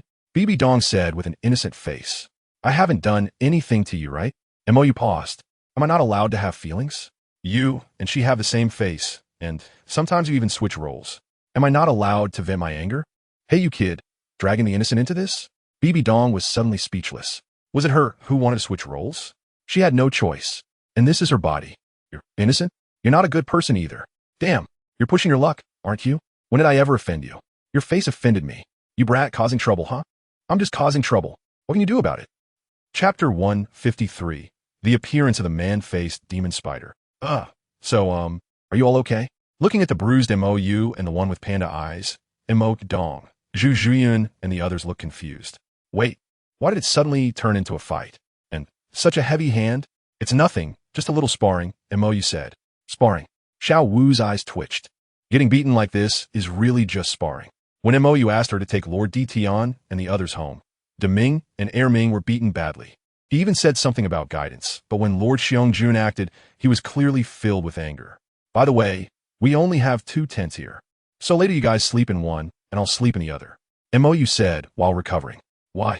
BB Dong pulled MOU's glowing right hand to her face. The healing effect of the light was indeed amazing. Are you planning to sleep with me? MOU said irritably. That's not impossible. Zhu Zhuyun and the others murmured. Since meeting you yesterday, MO Dong has always given them a sense of distance. And it feels like this big sister doesn't really like them. So, it's safer to stay with MOU. And it's summer now. The nights in the Stardow Forest are very hot. MOU has built-in air conditioning. It's so comfortable next to him. Don't even think about stealing my air conditioning, MOU said with a guarded face. When we were in the carriage, under Zhu Zhuyun's leadership, all the little girls discovered that he had built-in air conditioning, and they all crowded around him. It made it hard for him to sleep. If they find out he can also provide heating in the cold weather, what will happen? What air conditioning? Zhu Zhuqing, who had been dizzy for a while, covered her head and walked out of the tent. How do you feel? You swiftly supported the swaying Zhu Zhuqing. Pretty good. Zhu Zhuqing's cheeks flushed slightly. She was still a bit unaccustomed to this kind of care. You helped Zhu Zhuqing to sit by the fire. If you continue to absorb soul rings this way, your physical quality will be at least twice as strong as that of soul masters of the same type. And if you combine it with the corresponding soul power operation methods, your cultivation speed will be at least twice as fast as before. However, you've already experienced that kind of pain today. Do you dare try a few more times? His cultivation method is essentially to ignore the body's self-protection mechanisms and push to the limit in pursuit of the critical point where the body completely collapses, then repeatedly attempt to raise that point higher and higher. He said that as long as the body hasn't completely collapsed, one can do whatever they want since it can be repaired. However, others cannot act so recklessly. They need to approach this critical point of complete collapse in a more prudent manner, similar to how he helped Dugian by creating a soul power operation method that better fits their own. However, that process is quite painful. Today, he hopes these two will try absorbing a soul ring beyond their years to prepare them psychologically, because creating a soul power operation method that perfectly fits their own is akin to demolishing and rebuilding the original meridians. That kind of pain is similar to the pain Zhu Zhuqing will experience when absorbing the soul ring beyond its years. Additionally, absorbing soul rings can be interrupted, but once he starts helping with the demolition and reconstruction, it cannot be stopped and must be completed in one go. Otherwise, having half a new path and half an old path while operating soul power can be very dangerous. Therefore, if they cannot endure that pain, he will not help create a specific soul power operation route, as that would only harm them. You, Flander, here you come again. A familiar yet strange voice interrupted Zhu Zhuqing, who was about to speak. Grandpa, during the day, they forcibly took my phoenix tail, chicken crown snake. After reuniting with Long Gong, Meng Iran and her grandfather, after injuring a human-faced demon spider, ran into Flander and his group again. This time, the human-faced demon spider was blocked by Tang San and the others, and after being injured by Zhao Wuji's gravity soul skill, Tang San and Yu Xiaojiang had just finished observing the age of the human-faced demon spider when Long Gong and the others caught up. Isn't this senior snake lady? What a coincidence. Flander greeted with a smile. I presume this is the renowned senior Long Gong? I am Flander. It's an honor to meet you. An honor? What a narrow road for enemies. Chao Tianxiang said with an unhappy expression. During the day, they had forcibly taken her granddaughter's phoenix tail, chicken crown snake. And now they want to rob their human-faced demon spider? Senior, what are you talking about? When did we become enemies?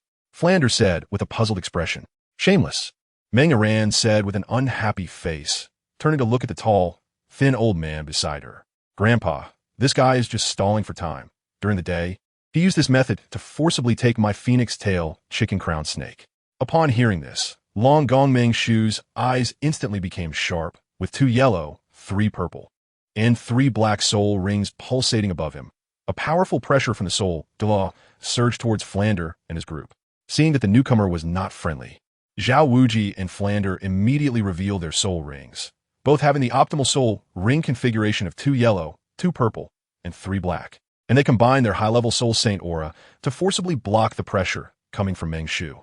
You two have competed for my granddaughter's soul ring twice during the day.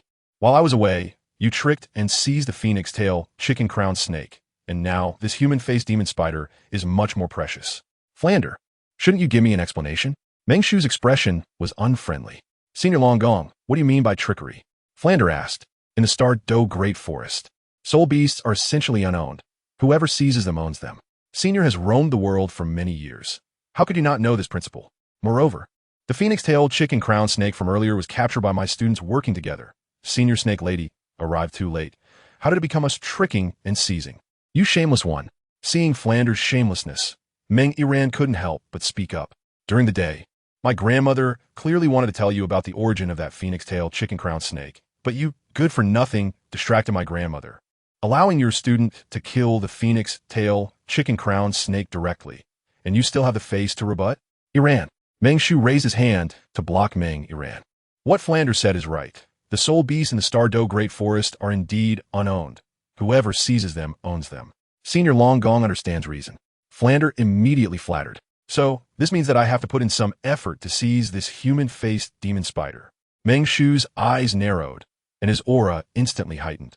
He slammed the dragon staff onto the ground, and a powerful energy gust rushed towards Tang San and the others, causing the surrounding trees to sway and the leaves to fly, turning the atmosphere tense.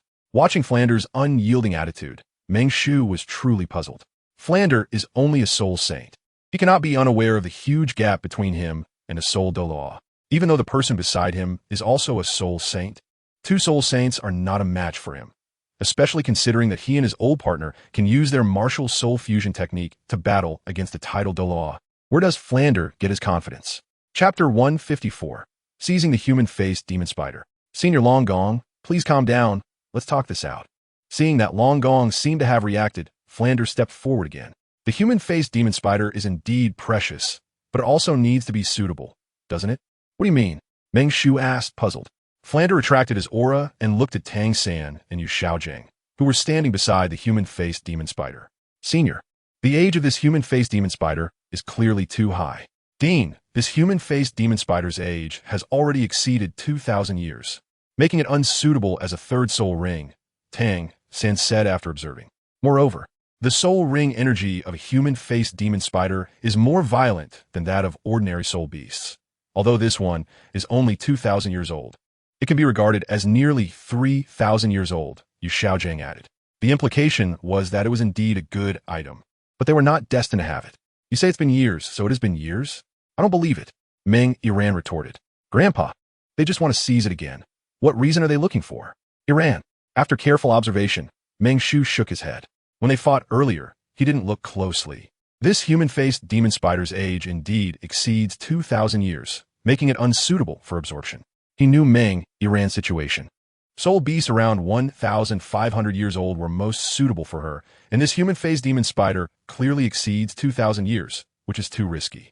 However, just when Flander thought the other side would retreat in the face of difficulty, Long Gong erupted with pressure again.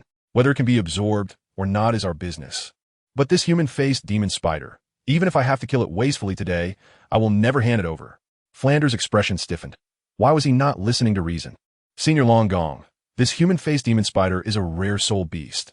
Such waste is not good, right? Flander said. Waste? Meng Shu's expression darkened.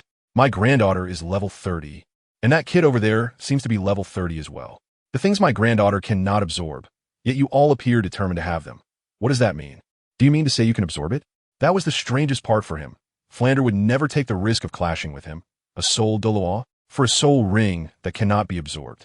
However, looking at the other side's current attitude, it was clear they would not let go of the human-faced demon spider. What does this mean?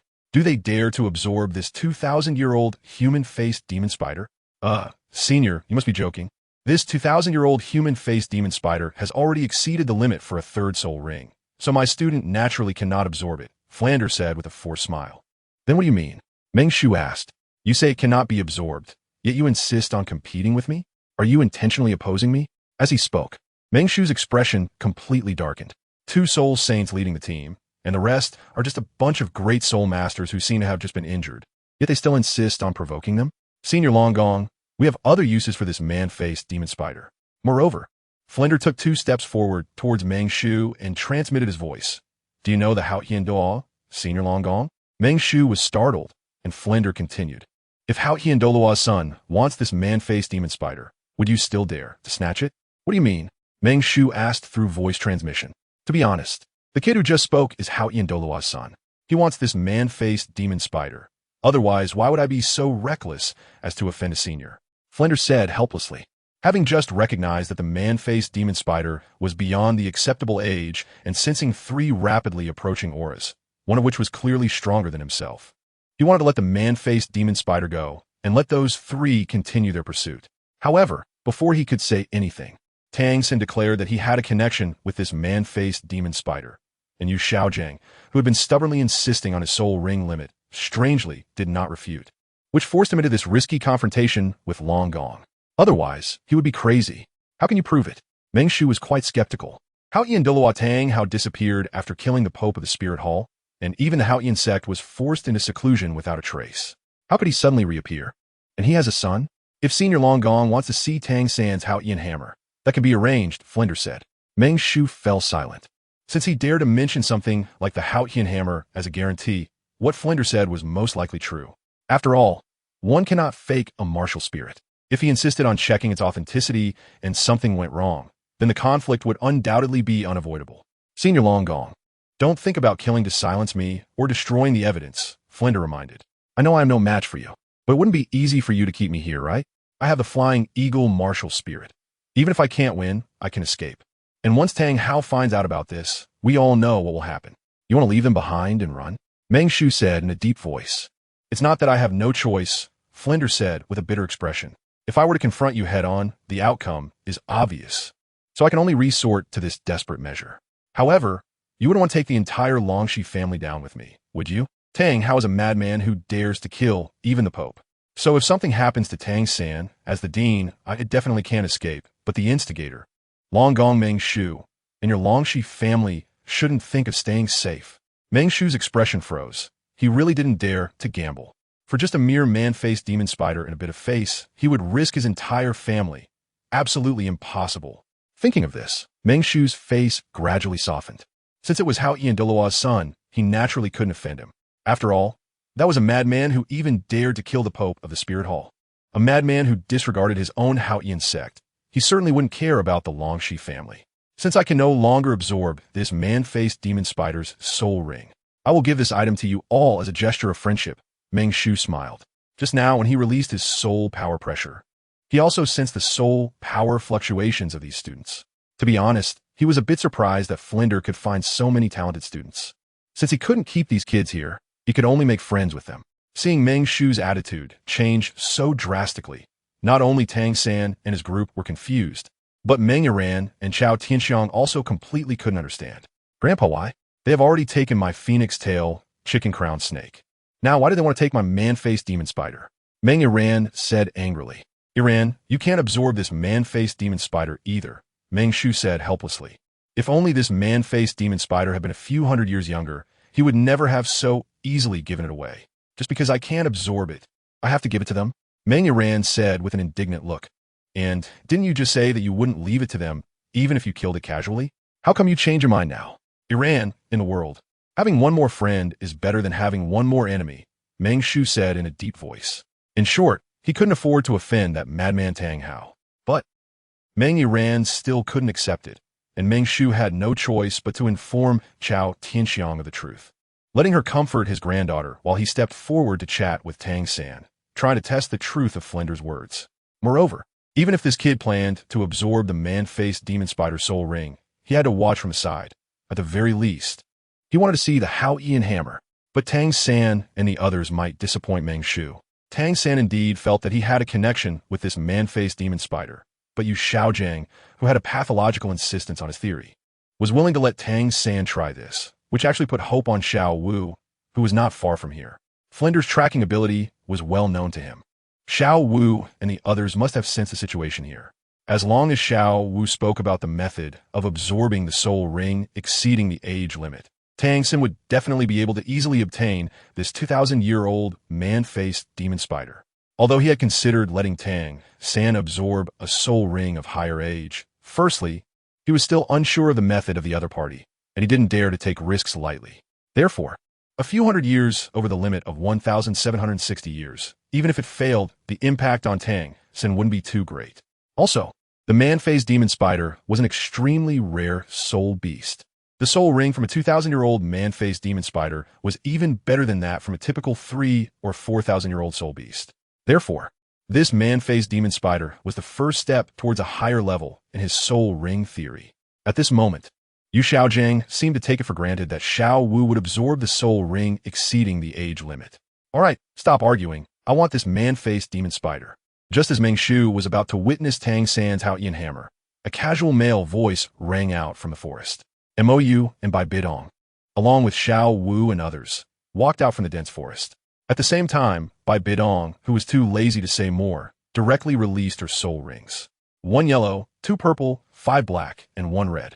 Note, the Schrodinger's setting of the third young master, just for fun. Title Douluo. Choose between your life or the soul beast. Make your choice, Bai Bidong said coldly. Seeing MOU appear, Flinder thought of greeting him, but this senior I'll count to 3. Either get lost or die.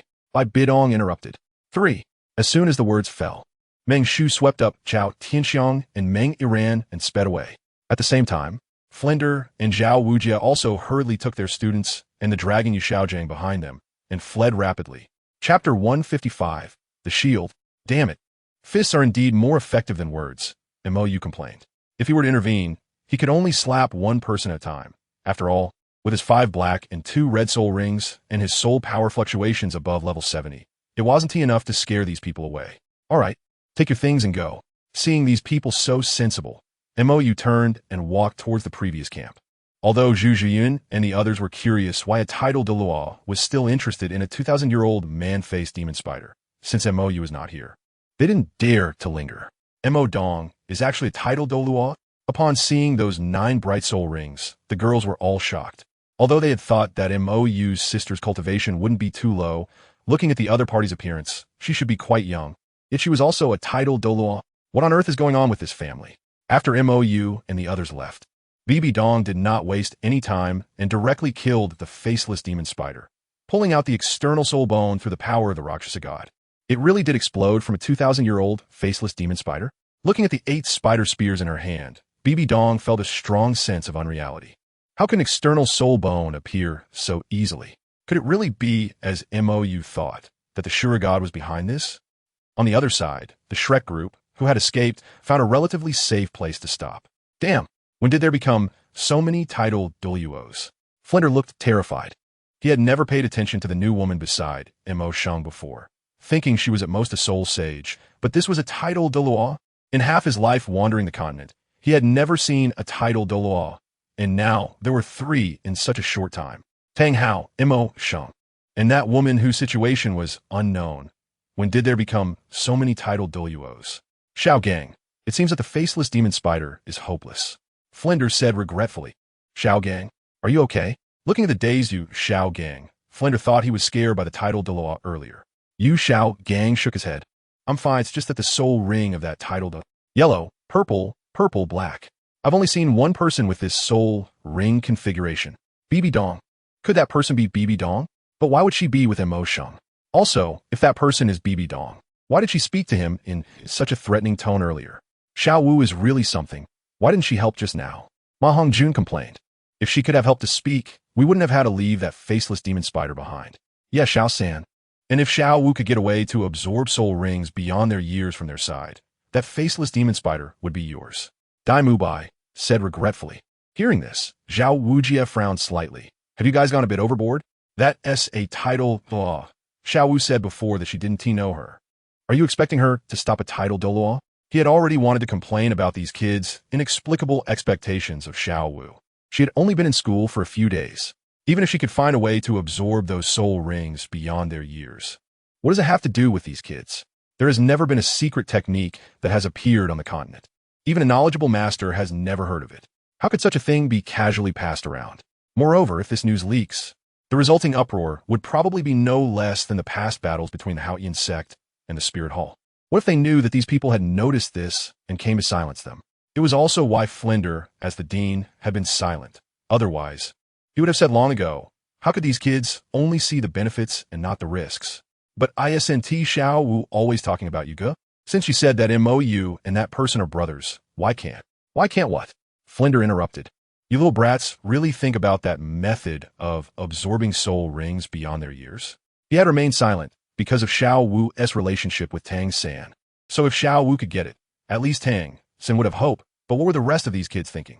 He hadn't refuted from the beginning because Yu Xiao Gang was painting a beautiful picture for these kids. But after witnessing the other party's complete lack of willingness to communicate, these kids were still thinking about this matter? Flinder, if Xiao Wu can really get that method, it would also be a help for more soul masters among the students. Without self-awareness, Yu Xiao Gang began his preaching again. Listening to his old friend's nonsensical reasoning, Flinder felt a bit strange. What do you mean if someone has something? They should share it and let everyone improve together? Then why do families and sects exist?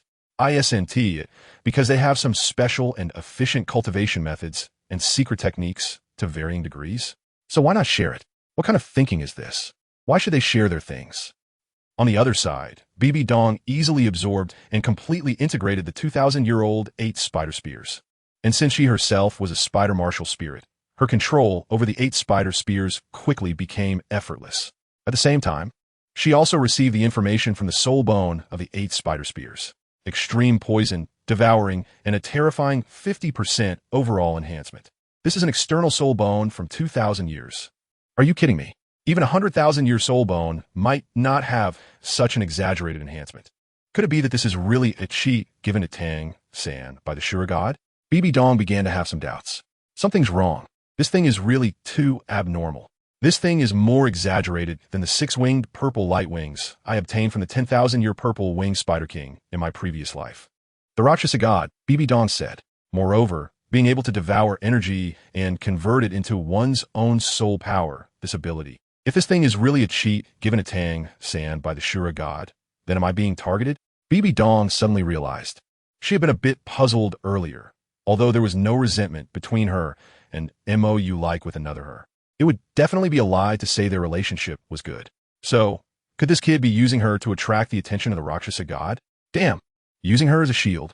Don't worry, we have completely mastered the divine power of the Rakshasa god. Even the Shura god cannot make any moves.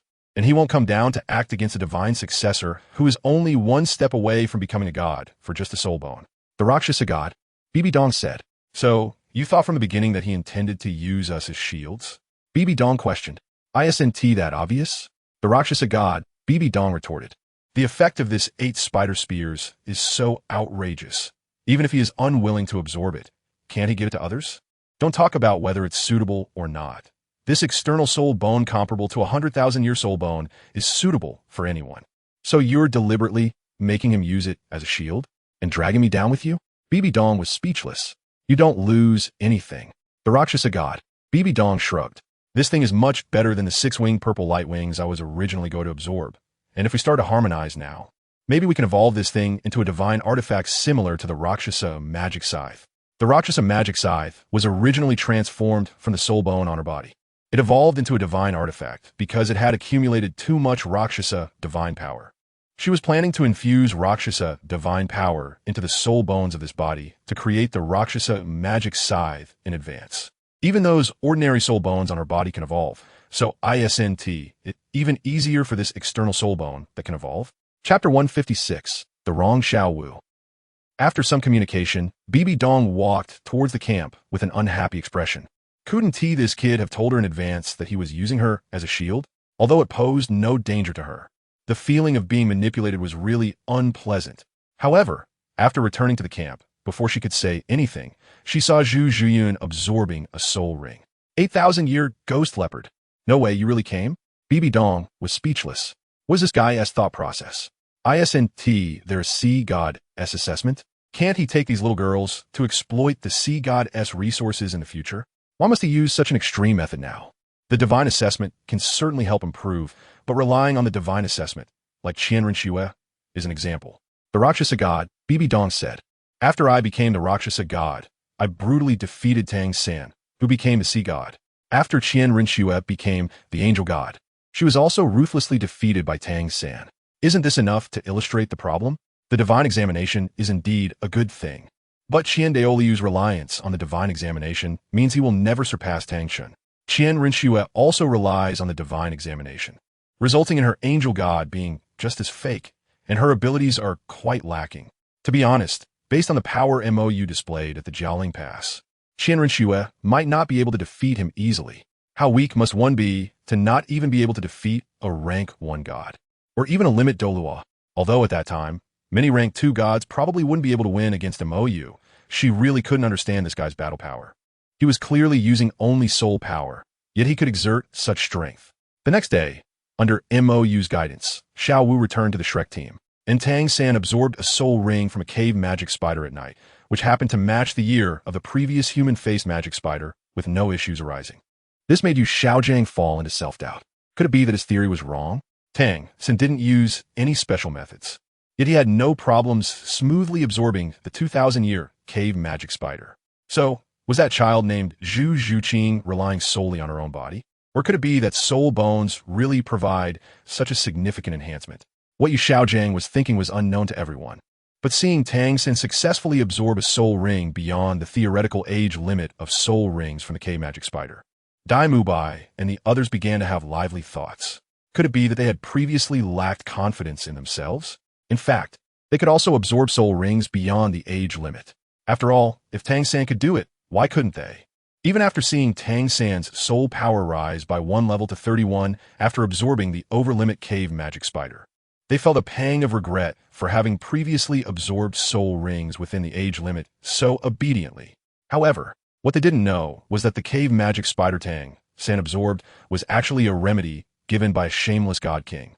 Because the external soul bone he planned for Tang San to absorb was intercepted by the successor of the Rakshasa god. He was helpless about this, as Bibi Dong had completely taken control of the Rakshasa god's divinity and was only one step away from becoming a god. If he acted against Bibi Dong, who was in such a state, the recently suddenly interested destruction god king would definitely intervene. If things escalated, the fact that he secretly killed the Rakshasa and angel would surely be exposed. Destruction would not miss such an opportunity, and the neutral good and evil would likely not sit idly by regarding his private execution of a rank 1 god. Therefore, he could only think of ways to remedy it from elsewhere. The ice and fire duality I formed by the Ice-Fire Dragon King that fell to the mortal realm shouldn't have any issues, right? Xiao Wu, you're also level 30? Flanders said, in surprise. The aura of a great soul master and a soul Zune is different, and as a soul saint, he could naturally sense this subtle difference. Yeah, and last night, they also helped me find a soul beast, Xiao Wu said, displaying her purple 3rd soul ring. The first 6 soul rings condensed by a transforming soul beast are the most suitable for their needs, similar in nature to divine soul rings. Your soul ring is close to 2,000 years, right? Flander showed an unusual expression. Tang San absorbed a 2,000-year cave magic spider, and how could Xiao Wu do the same? About that, Xiao Wu estimated. She had originally thought to condense a soul ring of similar age, but MOU had her give it her all, resulting in her condensing a 3rd soul ring of about 2,000 years, and then she got beaten up by MOU for it. What have you been doing all these years? Why are you so weak? Xiao Wu protested. She had been working hard to complete her tasks. And didn't MOU come to check on her every 6 months? If it weren't for Ning Rongrong and the others standing up to help, Xiao Wu's rabbit head would have been beaten into a pig's head. By the way, Xiao Wu, did you manage to get that? Ma Hongjun approached, not giving up, and Dai Mubai and Oscar perked up their ears in anticipation, while Yu Xiaojing came over with Tang San. Get what? Xiao Wu asked in confusion. The method to absorb over-limits soul rings. Ma Hongjun said excitedly. Oh, you mean that? Xiao Wu suddenly realized. Seeing Xiao Wu's reaction, everyone's eyes lit up. They knew there must be a special method. They could also absorb over-limits soul rings. No, Xiao Wu shrugged her hands, looking innocent. No. Everyone looked disappointed. Xiao Wu, I don't expect you to tell everyone this method, but at least you must be willing to share it with Xiao San, right? Yu Xiaojing said sternly. I already said no. Why don't you believe me? Xiao Wu became unhappy. There was never any special way to absorb over-limit soul rings. Zhu Zhuqing and Zhu Zhuqing could absorb such high-level soul rings entirely due to MOU's healing abilities. Otherwise, they would have been exploded by the violent soul power during absorption. It's not that we don't believe you, it's just what? Xiao Wu impatiently interrupted Yu Xiaojing. I said I wouldn't go, but you all forced me to go, and when I did, there was nothing. You still don't believe me. So if you want to know, go yourself. And who was scared off by a single word last night? You all are afraid, am I not? Knowing that it's a title de law who could easily eliminate me, you still want me to go. As she spoke, Xiao Wu's acting skills, which had reached perfection, smoothly kicked in again. Her big eyes began to mist up, and her eyes turned red. Seeing such an aggrieved Xiao Wu, even Flander, this old, shameless man, could not bear it anymore. All right, I said there isn't, then there isn't. If anyone brings this up again, don't blame me for being rude. There really isn't. Xiao Wu shouted, tears streaming down her face. Okay, there isn't.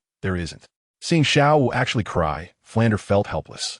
Tang San, this blockhead, finally stood up and took out a limited edition carrot from the 24 Bridges Moonlit Night, a high-grade carrot for 1 gold soul coin. Xiao Wu, it's our fault. Don't be angry anymore. Have some food to calm down, okay? Xiao Wu snatched the carrot from Tang San's hand, biting it with gritted teeth, while glaring at Yu Xiaojing and Dai Mubai. If you bring this up again, I won't stay in this academy. It's absurd, making it seem like I owe you all something, All right, we won't mention it anymore. Seeing Xiao Wu so angry, even while eating a carrot. Tang San felt a pang of heartache. At the same time, an unrecognized anger began to rise against Dai Mubai and the others. How could they make Xiao Wu feel so aggrieved? You all have signed your own death warrant. Chapter 157. Domestic Violence. I advise you not to push your luck.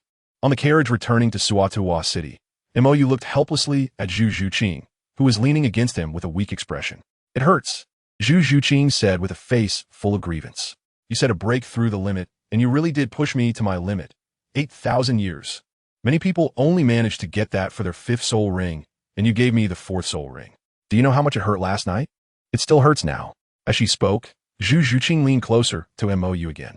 It's so cool. Seeing Zhu Zhuqing's satisfied expression, Mou's eyelid twitched. Did she really treat him as a tool? But last night, the 500-year-old ghost leopard was a bit too much. Zhu Zhuyan almost couldn't handle it. If she hadn't been so lazy and looked for a suitable soul beast, she wouldn't have had to suffer like that. So, she endured it. Mou endured it. But Zhu Zhuqing beside her had a strange expression. The way she spoke made it sound like no one had suffered like that before. She was only at level 30, and she was only 12 years old. Her sister was already 19 and at level 40. Did absorbing an 8,000 year 4th ring hurt that much? And it still hurt now?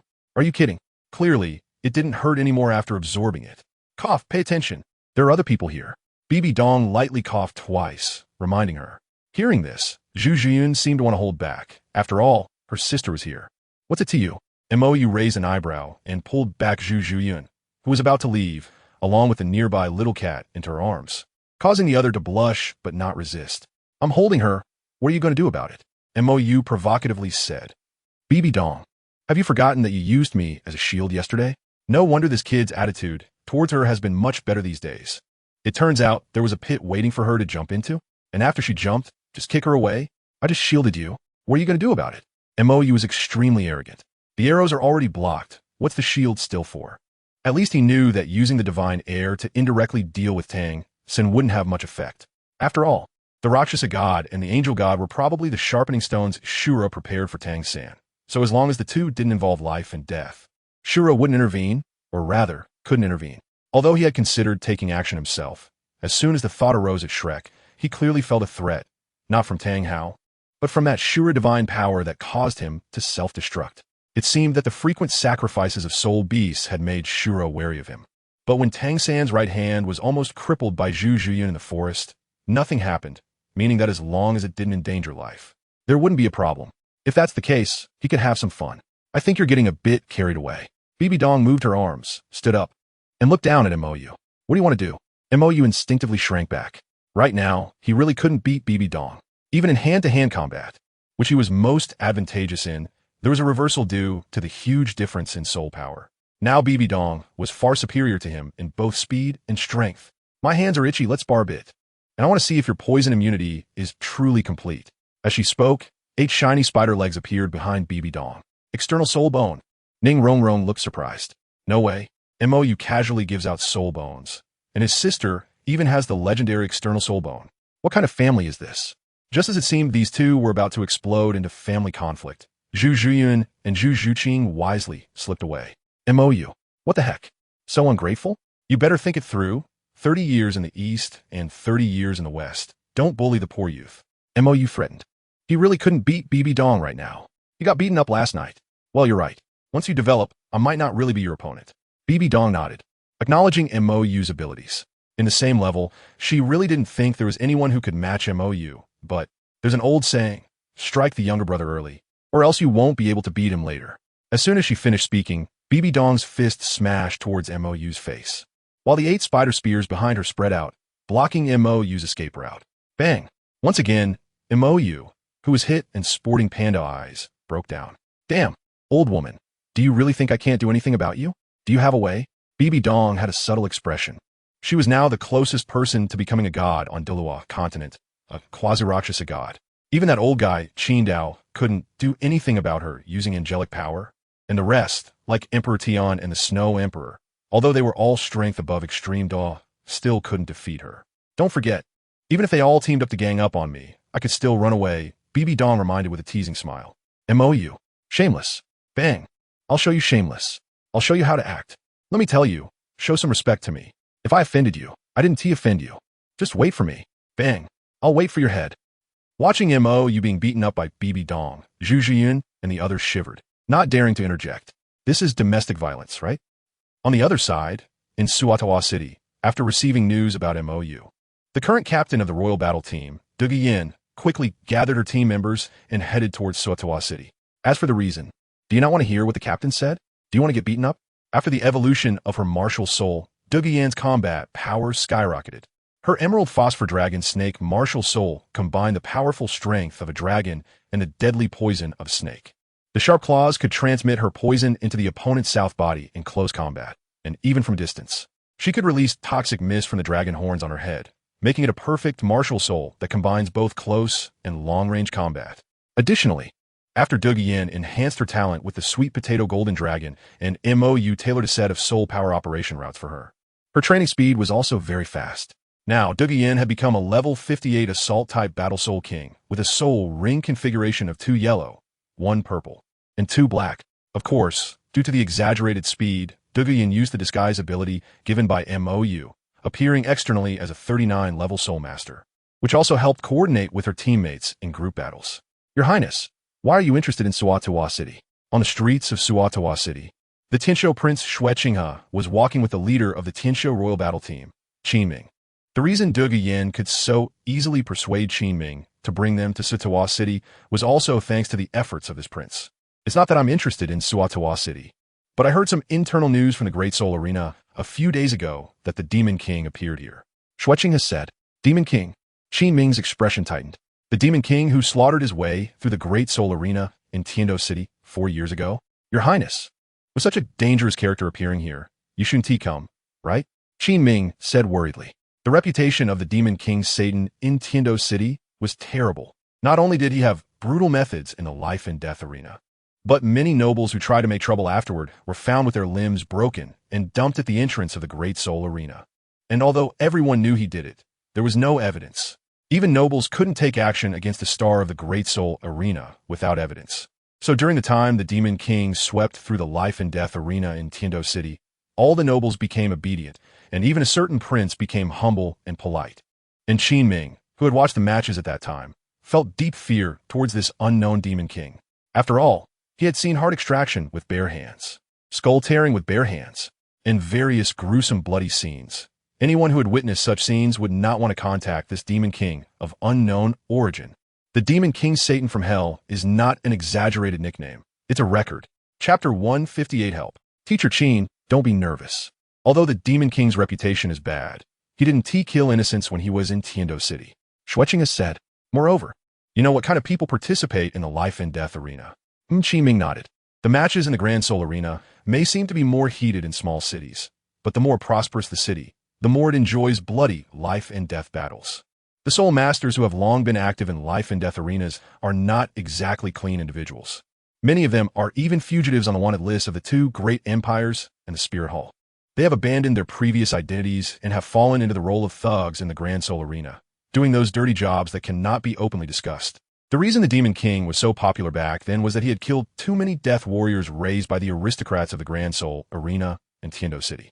If it weren't for the heads of the 7 great families personally stepping in to suppress the heat and issuing Diamond Soul badges, who knows what the Grand Soul Arena would have turned into? So, does His Highness the Prince want to recruit that Demon King? Qin Ming asked. Recruiting might not be the right term. After all, my uncle, Prince Xuexing, tried to reach out back then. I heard he even enlisted the help of the poisoned Douluo.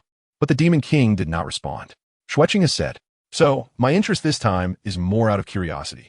Ever since the Demon King obtained the Diamond Soul badge, he has been silent, but now he suddenly appears in Soto City. Who knows? There might be something interesting happening? Interesting. Qin Ming nodded, deep in thought. By the way, speaking of which, the Shrek Academy, where Teacher Qin comes from, seems to be in Soto City too? Xue Qinghe suddenly asked. Yes. The mention of Shrek Academy instantly energized Qin Ming. Various praises and pride flowed out continuously. Meanwhile, the students behind, watching Qin Ming like this, felt helpless. Their teacher had started again, boasting about his Shrek. However, they were also very curious about what kind of institution could cultivate a talent like Qin Ming. Outside Soto City, a large carriage was speeding along the official road, carrying MOU and his group back from the Star Dogray Forest. Inside the carriage, After the battle, Mou, with a bruised face, was glaring displeasedly at Bibi Dong, who was also sporting bruises. Huh, woman, I thought you were so powerful. Is this it? Looking at the bruises on Bibi Dong's face and her two large panda eyes, Mou showed disdain. The Rakshasa god is just this? You thought it was something fierce? Just this? I was careless. Feeling the fiery pain on her face, Bibi Dong retorted stubbornly.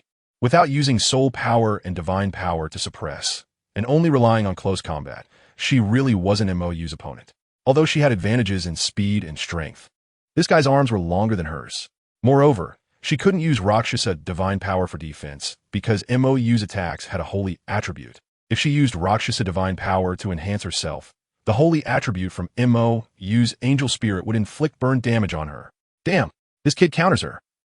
The three onlookers, Zhu Zhiyun and the others, had extremely strange expressions. Are these two siblings? How come one hits harder than the other? The exchanges along the way were truly back and forth, trading injuries for injuries. It was an extreme aesthetic of violence. And they could confirm that if either of those punches landed on them, they would be out in an instant. You guys should have had enough fighting, right? The three-eyed golden lion, who had been spectating, said weakly. So ruthless. It's just like when Uncle Emperor Tian beat up Bear Jun back in the day. These two are really fighting to the death, as long as they don't die. What kind of grudge is this? Looking at her bear-like appearance, forget it. I'll let her go. Mou said stubbornly, despite his soul power already running low. Even though he had condensed his first soul core, the high-intensity consumption of soul power in that way was too much for the core to withstand. If they continued fighting, he would really have no strength to fight back. After saying that, without waiting for Bibi Dong to respond, Mou directly threw a healing light orb at her face. If you strike again, that would be repaying kindness with enmity. You ungrateful wretch, Mou hastily said. Bibi Dong was momentarily stunned. This guy really was stubborn about saving face. Even when admitting defeat, he had to do it hard. But she indeed found it difficult to continue attacking because she sensed the aura of Qian Renshua, the angelic power that was opposed to Rakshasa divine power. But why was she here? Mou also reacted similarly. But what he sensed was not angelic power, but another aura rapidly rushing towards him. Snow Emperor and Ice Emperor. He said before he would be playing outside for a while. Why are they chasing after him again? Moreover, these two had just returned from the extreme north ice field. They were key figures in maintaining order there. Especially Snow Emperor. Many matters required her to handle. Although she had handed over the affairs of the extreme north to the third brother, Titan Snow Demon King, some things could only be resolved by her. So she and Ice Emperor had to return to check on things from time to time. But why did they come back so quickly this time? Did they encounter some problems? But now Emperor Tian had gone to the Sun Moon Continent, and Bear Jun had gone to help him. While Ziji was unable to leave due to the matters piling up in the Hell Dragon clan after her deputy clan leader was sacrificed to him. She was looking for a way to select a new deputy clan leader, and Biji had gone to help her. The king of 10,000 beasts was currently in seclusion in the Star Do Great Forest, preparing to break through the 500,000-year tribulation. And the Red King was protecting him, with Yao Ling responsible for watching the house, so all their combat power was not present. Just say what you want. Noticing Mou's strange gaze, Bibi Dong said directly, If I need your help, you would help, right? Mou asked. Oh, you would want me to help? Bibi Dong raised an eyebrow, feeling somewhat puzzled. Mou, you actually needed her help with something? Not sure yet. I'm just asking first. If you are unwilling, I will think of other ways. Mou spread his hands. Even if nothing happens this time, the tribulation for Ice Emperor and Snow Emperor is approaching, because they have been with him all these years. The heavenly energy from Tianmeng and the influence of the three-eyed golden lion had caused their cultivation to progress a bit too unnaturally. Therefore, when the tribulation arrives, he wanted Bibi Dong to help. After all, the tribulation targeting soul beast has its energy coming from the divine realm and the Rakshasa divine power. Being from the same divine realm should be able to withstand it. Of course, if it can't be withstood, or if Bibi Dong is unwilling to help, he would have to try to see if he could bring the two of them into the angelic space to see if they could break through. Chapter 159, Unyielding Xiaojie. In Soto City, just as Mou and his group entered the city, they bumped into Xue Qinghe and his group who were wandering around. Mou looked at Bibi Dong with a strange expression. Did you call her here? Bibi Dong shrugged. I haven't cleared things up with her yet. The two groups stood on either side of the road, neither moving first, as if caught in a strange standoff. Mou was wearing a mask now, indicating that his current identity was not Mou. So Qian Renxue and Duge Yin opposite did not directly greet him.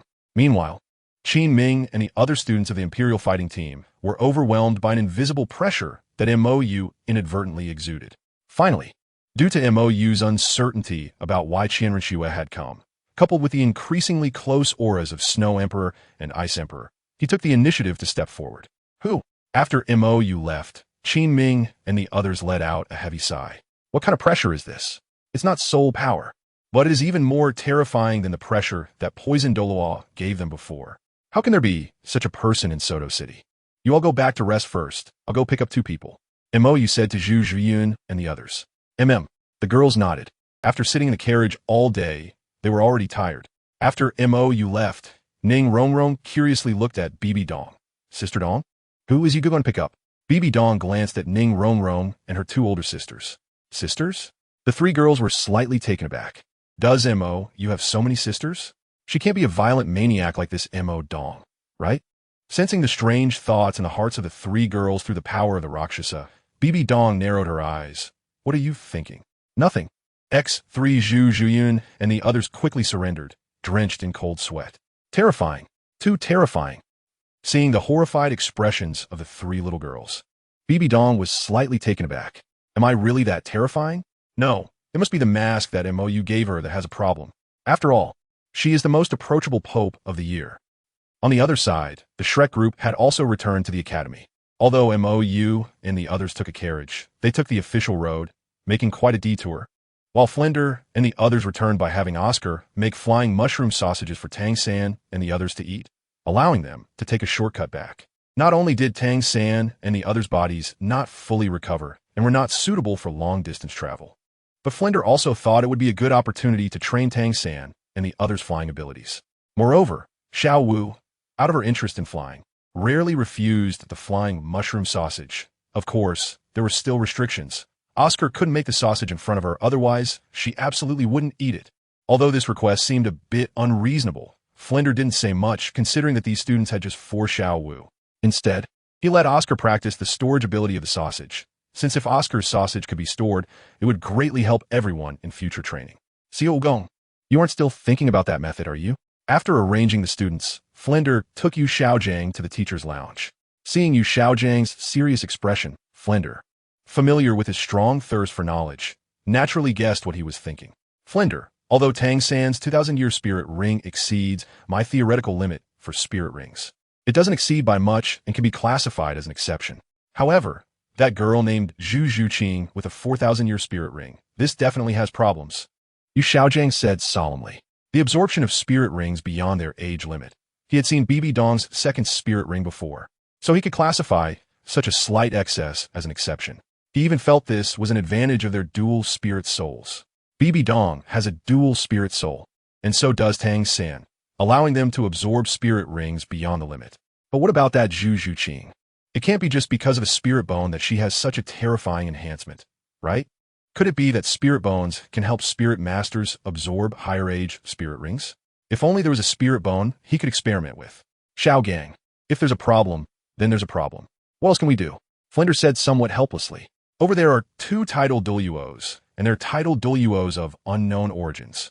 We don't know what kind of forces are behind them. It's better not to think about such people. Normally, when spirit masters become titled Douluos, they would go to the spirit hall to hold a conferral ceremony, and their titles would spread.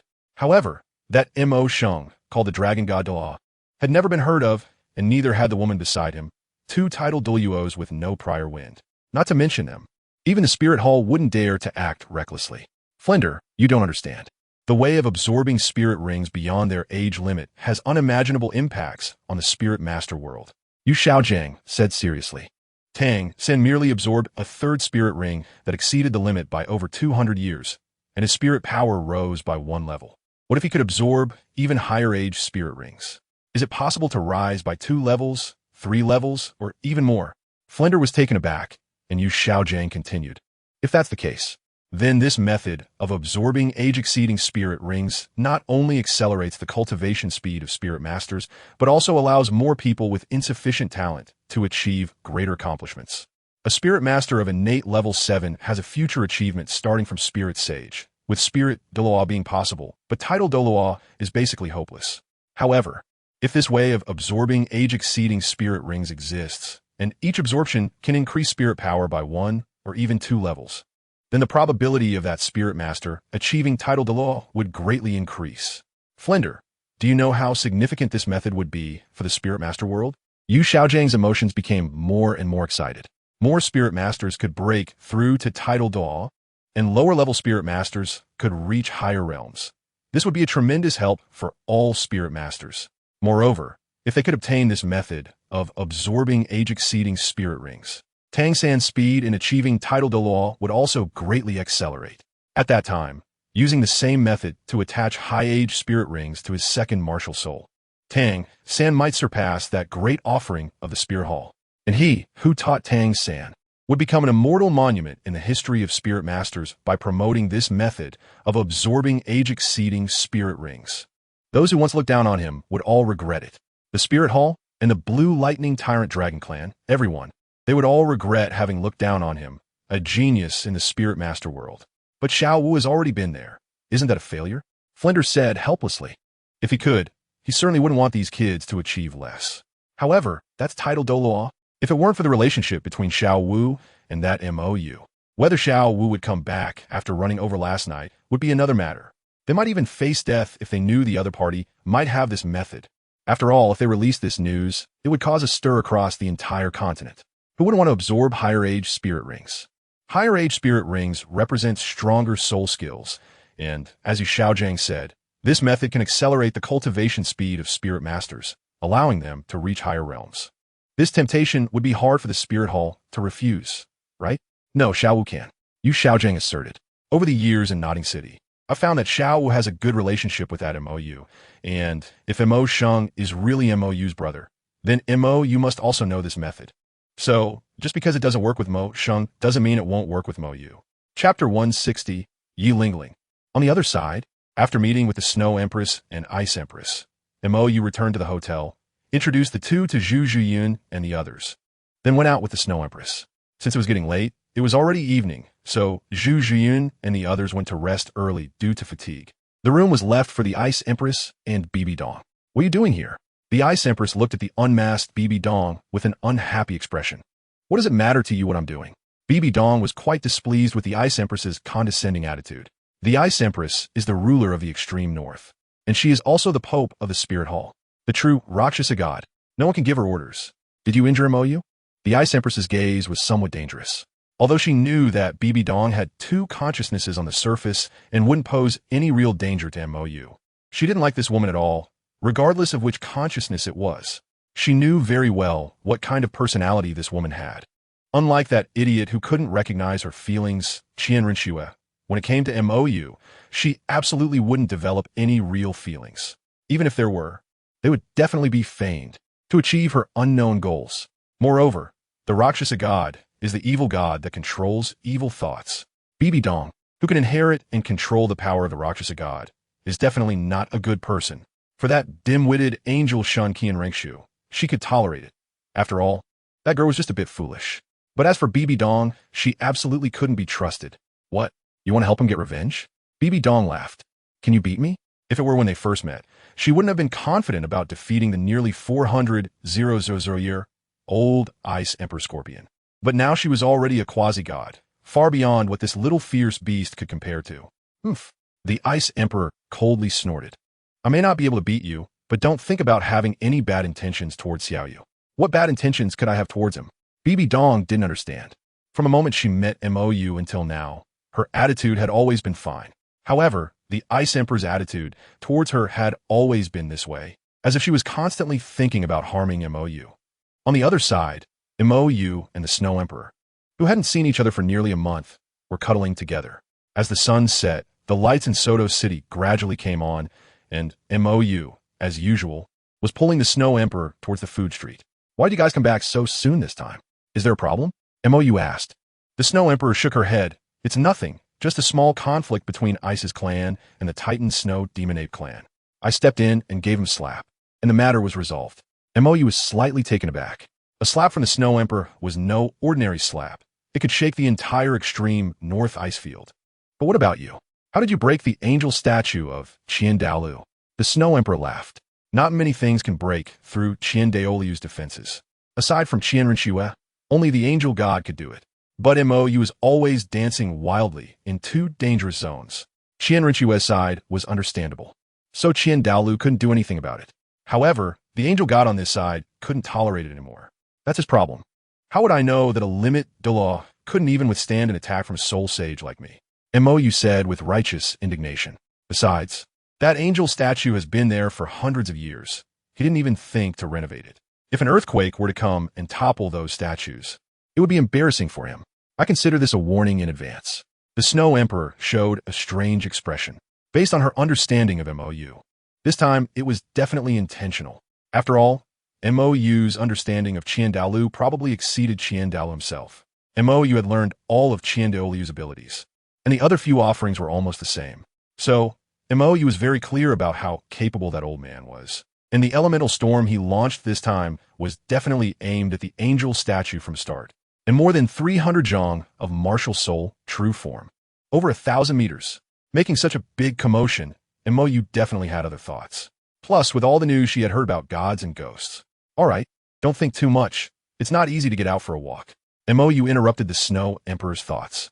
This sister just knows him too well. She connects all his actions to her thoughts, leading him to have no secrets in front of the Snow Emperor. No matter what he did, she knew what he was thinking. Brother you? A familiar voice sounded from behind. Mou turned around to see Duguyen, with her green hair, running towards him, pulling a slender girl dressed in silver short clothes with a black veil over her face. Sister Snow Lady? You're here too? Duguyen was a bit surprised. Yes. The Snow Emperor nodded, acknowledging her. The Snow Emperor had also interacted with Duguyen. After all, she needed to confirm that the other party had no strange issues.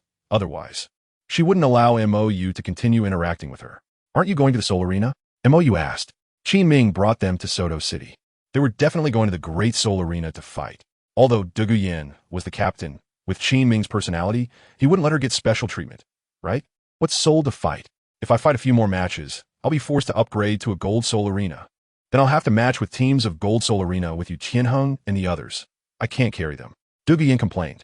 Moreover, Lingling is already mixed up with me in the Silver Soul Arena. The mentioned Yi Lingling looked up at the tall Mou. Her expression behind the veil a bit off. Although it wasn't their first meeting, Mou gave her a strange feeling the first time they met. Same kind? Does Nine Hearts Sea Butterfly have the same kind? Could it be that the other party also possesses a similarly cursed martial soul? Lingling, say hello. Duguyen patted the dazed Yi Lingling. Although Yi Lingling was a bit infatuated, this was not their first meeting, right? It shouldn't be like this, right? And this doesn't seem like an infatuated expression at all. Hello. The reminded Yi Lingling slightly bowed, and then there was nothing more. That. Lingling is just like that. She means no harm. Duguyen hurriedly explained. Yi Lingling only becomes a bit lively when she is alone with her, in front of others. She's basically mute. Even when facing her teammates Yu Tianheng and the others, she is the same. But she knows that Yi Lingling is just a bit introverted and has no other meaning. I know. The Snow Emperor smiled and nodded. In her previous life, Mou had also interacted with this little girl. He was very interested in the extreme healing of the Nine Hearts Sea Butterfly, especially after learning from the Silver Dragon King that this thing originally belonged to the Divine Realm. However, at that time, Mou didn't have time. The War of the Martial Soul Empire had already begun, and he couldn't find Yi Lingling at that moment.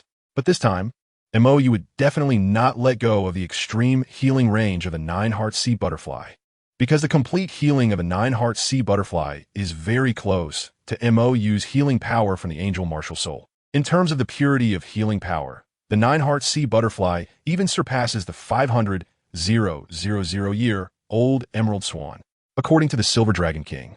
If the Nine Hearts Sea Butterfly could be restored to the 10 Hearts Sea Butterfly flower, even gods could be completely resurrected. This ability is extremely important in the future divine battle, so this little girl cannot be let go. Chapter 161. The Powerful Duguyen. While Mou and the others were enjoying food on the food street at the Great Soul Arena, after a lengthy discussion with Yu Xiaojiang, Flander, who found it difficult to express himself directly, simply left the academy and came to the Great Soul Arena, intending to ask the healing-type soul masters here to help Dai Mubai and the others recover. After all, if they slowly healed like this, it would take too much time, and Oscar's recovery sausages couldn't heal such injuries. However, the healing-type soul masters at the Great Soul Arena charged too much. Clearly just a soul zone. Yet the consultation fee alone was 100 gold soul coins. And for healing, depending on the severity of the injury, the minimum charge was 100 gold soul coins per person. Isn't this just robbery? You guys are too black-hearted, Flander complained. Mr. Flander, the price for a healing-type soul master of soul zone level is just this. You should know this from your travels. The manager of the Great Soul Arena said helplessly. Healing-type soul masters are quite rare. This 45th level healing-type soul zone is considered an ancestral-level figure in our Great Soul Arena. Moreover, if it weren't for the fact that Flander was a soul sage, even if you offered money, they might not be willing to help. You must know that healing-type soul masters are always esteemed guests wherever they go, and those above Soul King level either join the Martial Soul Hall, enter sex, or are recruited by some nobles. The fact that our Great Soul Arena has such a healing-type soul zone is already a testament to the ability of our branch manager. Otherwise, we wouldn't be able to find one at all. Can't you make it cheaper? Flanders still felt it was too expensive. This doesn't mean that giving money will definitely cure them. Ma Hongjun is fine because he is too weak, so when he was in the forest, Zhuyin didn't pay special attention to him. However, Tang San and Dai Mubai were both given special care. Dai Mubai's leg and Tang San's hand, if they are not repaired in time, will leave hidden injuries, which will be troublesome. Mr. Flander, this is really the lowest price. And if it weren't for your good relationship with the Grand Soul Arena, that gentleman might not even be willing to take action. The manager said helplessly, if you keep bargaining, I feel that gentleman might think you look down on him. So I find then, Principal Flander? Just as Flander was about to resign to his fate, a familiar voice sounded from the side. Principal, it's really you, Qin Ming, who had brought you Qianheng and others to participate in the Soul Arena competition, quickly approached. Qin Ming? Flander showed surprise. You little brats still know to come back and take a look. Seeing that Flander seemed to be reuniting with an old friend, the manager of the Soul Arena also stepped back to avoid being a third wheel. After some pleasantries, Flander explained his purpose to Qin Ming. Upon hearing that Flander needed a healing-type soul master, Qin Ming immediately mentioned that one of his team members is the strongest healing-type soul master on the continent. Nine Hearts Begonia. Hearing this news, Flander was immediately delighted. If the Nine Hearts Begonia soul master intervenes, Tang San and the others' injuries will definitely be fine. Principal, my team members are still in the Soul Arena. After they finish their matches, I will accompany you to find her, Qin Ming said. Flander was taken aback. What kind of teacher are you? How can a team member be allowed to fight in the Soul Arena while running off to play? This. Qin Ming looked embarrassed. He immediately explained to Flander that he couldn't quite understand Douluo Yan's strength. Fighting with soul masters of the same level was like playing around, casually beating them. Even the vice captain Yu Tianheng would definitely not last 3 moves against Douluo Yan. So, he truly felt a bit at a loss regarding Douluo Yan.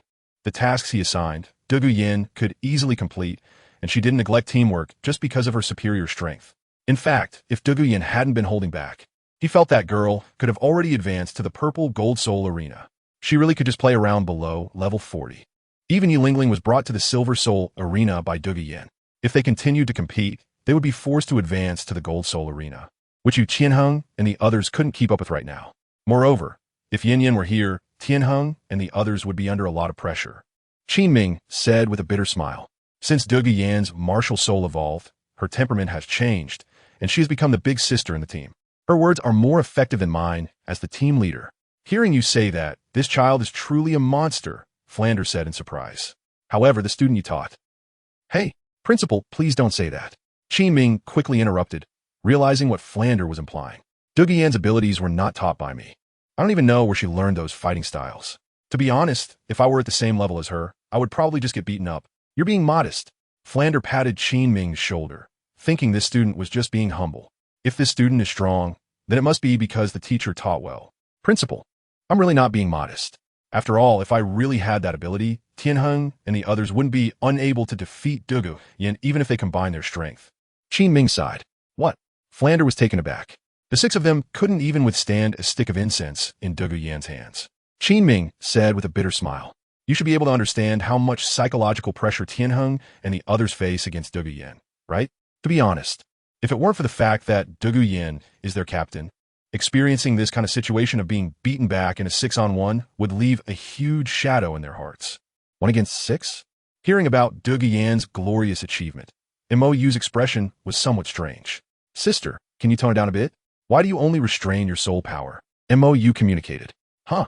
Douluo Yan was taken aback. Am I not restrained enough? She was almost a soul emperor. If she were serious, she could take them out with a slap, but she still dragged it out for a stick of incense. Isn't that enough restraint? Have you ever seen a soul master who can suppress 6 opponents of the same level? Mou said helplessly. Aren't you one? Duguyen asked in confusion. Besides, you have defeated more than 6, right? For years ago, you broke through the soul arena as a soul king, and you even directly eliminated soul emperors, so I'm not that impressive, right? Mou's expression froze. If you put it that way, that's true. However, you should still tone it down a bit. Otherwise, it might be a bit difficult for you to get out in the future. Actually, Duguyen looked back at Yi Lingling, who was walking with the Ice Emperor, and glanced around suspiciously. Yu Tianheng's grandfather, the sect master of the Blue Lightning Tyrant Dragon, came to find my grandfather a while ago, saying he wanted to discuss my relationship with Yu Tianheng. Mou raised an eyebrow. That old man is interested in your martial soul? It should be. Duguyen nodded. The level suppression of dragon-type martial souls is the most obvious. Her blue phosphor dragon, serpent, martial soul even surpasses the blue lightning tyrant dragon in terms of quality. So Yu Tianheng's strength would decrease by at least 30 when facing her. And the blue lightning tyrant dragon sect, which has always valued its martial soul heritage, naturally became interested when they saw her top-tier dragon-type martial soul. So what did your grandfather say? Mou asked. My grandfather said that young people should decide for themselves and that he doesn't intend to intervene. Duguyen shrugged. So what do you think? Mou asked. Duguyen was taken aback for a moment, then looked at Mou with "Are you silly?" expression. Don't you know? I don't know. Mou shrugged and walked ahead. Duguyen's expression froze. Then she lightly jumped onto Mou's back from behind. I'm sticking to you. You still don't know? I don't know. Damn. Are you a dog? I'm a dragon. And poisonous. Chapter 162. The Wronged Ice Emperor. Yin Yen. At the end of the food street, Mou and the others, who had just finished eating, ran into Qin Ming and Flander, who were looking for Yi Lingling. Do you know each other? Qin Ming asked in confusion. Isn't this the strange person they met on the street in the afternoon? I don't know them. Duguyen laughed. Oh, wait, I got to know them while eating. Teacher Qin, I met someone today who can eat more than I can. He is amazing. Except for the clueless Flander, Qin Ming and others all showed strange expressions. Someone who can eat more than Duguyen? That's terrifying. You have to know that Duguyen can eat the amount of 5 people by herself. That terrifying appetite has even become a record at the Tiando Royal Academy. The gluttonous Duguyen, who doesn't gain weight, is highly sought after among her female classmates. After observing, the 3 teaching committee members of the academy could only attribute this terrifying appetite to Duguyen's evolved martial soul, as Duguyen's strength is even more exaggerated than Yu Tianheng's blue lightning tyrant dragon martial soul. The more you eat, the stronger you become. This saying emerged because of Duguyen and indirectly led to the academy having a bunch of little chubby kids. However, those kids didn't gain much strength, but their defense improved a lot since they had a lot of fat. They could take a hit. Hello, I am Yin Yan's teacher, Qin Ming. Qin Ming took the initiative to greet them. Mo Sheng. Mou nodded slightly and calmly reported his identity. Your Majesty, what a coincidence. Although he felt a bit nervous inside, Flanders still stepped forward to greet him. However, Mou merely glanced at Flander and, after a brief farewell to Duguyen, pulled Shuedi away. Flanders showed an awkward expression, but also breathed a sigh of relief. Thankfully, they didn't pursue the matter regarding Xiao Wu. Your Majesty? Qin Ming and the others looked puzzled. Principal Flander shook his head. This Your Majesty doesn't like the hustle and bustle, so keep it down. Aside from revealing his title when he fought Tang Hao, he has not actively disclosed his identity at other times. And the Wuhuan Temple has no information on this title Douluo, which means he should be someone from a hidden force. In this case, it's better not to speak carelessly to avoid trouble. Yinzi, how do you know him? Yufeng asked curiously. This is a title Douluo, and one we've never heard of before. I met someone who could eat more than me while we were eating on the food street just now. So I went up to say hello. Duguyen casually replied. Yes, this person can really eat. The usually quiet Yi Lingling echoed. She thought Duguyen's appetite was unmatched, but she didn't expect that someone could be even more formidable. That's terrifying. Impressive. Yufeng could only evaluate it this way. Seeing even Yi Lingling, who is usually so quiet, display such a serious and surprised expression. Qin Ming and the others could imagine just how terrifying this title Douluo's appetite was. Title Douluo, terrifying indeed. After a brief explanation, Qin Ming planned to take Yi Lingling to follow Flander to Shrek Academy to help treat his students' injuries, while Duguyen and Yu Tianheng, upon hearing the term Shrek, became very curious and requested to join them to take a look. After all, Qin Ming had often boasted about how powerful Shrek Academy was, and they wanted to see if it was really that impressive. Competitive spirit. Although Yu Tianheng and the others have been thoroughly defeated by Du Guyan, they were still geniuses in front of others. Now, they wanted to see what made Shrek so special that their teacher Qin Ming bragged about it. Seeing his students so curious, Qin Ming couldn't refuse, especially since he also wanted to know what Shrek Academy was like now. Upon hearing this news, Flander naturally welcomed them with open arms, as his two new little monsters were truly terrifying. A 12-year-old Soul Zun, Tang San was already at level 31. Moreover, Flander even wanted to recruit a couple of students from Qin Ming, as his current number of students was too few. He couldn't even gather enough people for a team battle, and the one he most wanted to recruit was naturally the strongest in the team, Du Guyan. On the other side, Mo Yu and Xue Di returned to the hotel. The moment Mo Yu opened the door, a terrifying chill rushed towards him. "What do you want?" Mo Yu's eye twitched as he looked at his room, which was frozen. "You have to ask her," Bai Dong said coldly. She released the cold air. "This scorpion has a problem," the Ice Empress said through gritted teeth. "She releases cold air just because of a disagreement. If it weren't for me using the power of the Rakshasa to keep the cold air locked in this room, the entire hotel would have turned into an ice cave by now. And not just any ice cave. It would be a super low-temperature ice cave at minus 70 degrees. This scorpion is sick. Sister Bingayu, she bullied me first." The Ice Emperor switched from gritting her teeth to a look of grievance and suddenly jumped in front of Mo. "I can't beat her, so she bullies me." "What?" Bai Dong looked confused. When did she bully this scorpion? This was simply alarmist. Seeing Bai Dong's expression, Mo naturally guessed what had happened, but, "No, why don't you tell me how I bullied you?" Facing Mo's scrutinizing gaze, Bai Dong experienced what it felt like to be wrong for the first time. "Look, she's threatening me." The Ice Emperor became even more aggrieved. "I threatened you?" Bai Dong's tone involuntarily rose by 3 degrees. "Look, she's so scary." The Ice Emperor directly buried her head in Mo's arms, letting out a whimper of grievance. "Bai Dong, what the heck? Are you messing with me? You can't possibly not see that she's doing this on purpose, right?" Bai Dong asked, under Mo's death stare. "If you don't provoke her, would she act like this?" "I provoke her?" Bai Dong's eyes widened. "Do you want to hear what you're saying?"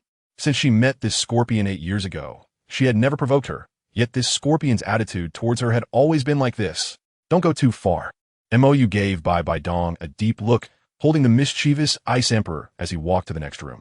He had booked the entire floor. "I'm going too far?" Bai Dong looked at Xue Di, who remained in place. "No, am I going too far?" Xue Di shrugged helplessly. "With Binger acting like that, do you think she still cares whether you're going too far?" The Ice Emperor wasn't someone who caused trouble for no reason. So when she suddenly acted up without any reason, Mo wouldn't care about the facts. He would only care about how to comfort the Ice Emperor. "However, you're not entirely innocent." Xue Di waved her hand, absorbing the cold air in the room, and the temperature gradually rose. "Although you haven't done anything yet, the other you has made Binger very unhappy. And seeing Xiao Yu put so much effort into the other you without any effect, she naturally won't believe you will change. To put it simply, when Binger looks at you now, it's like Xiao Yu looking at the other you.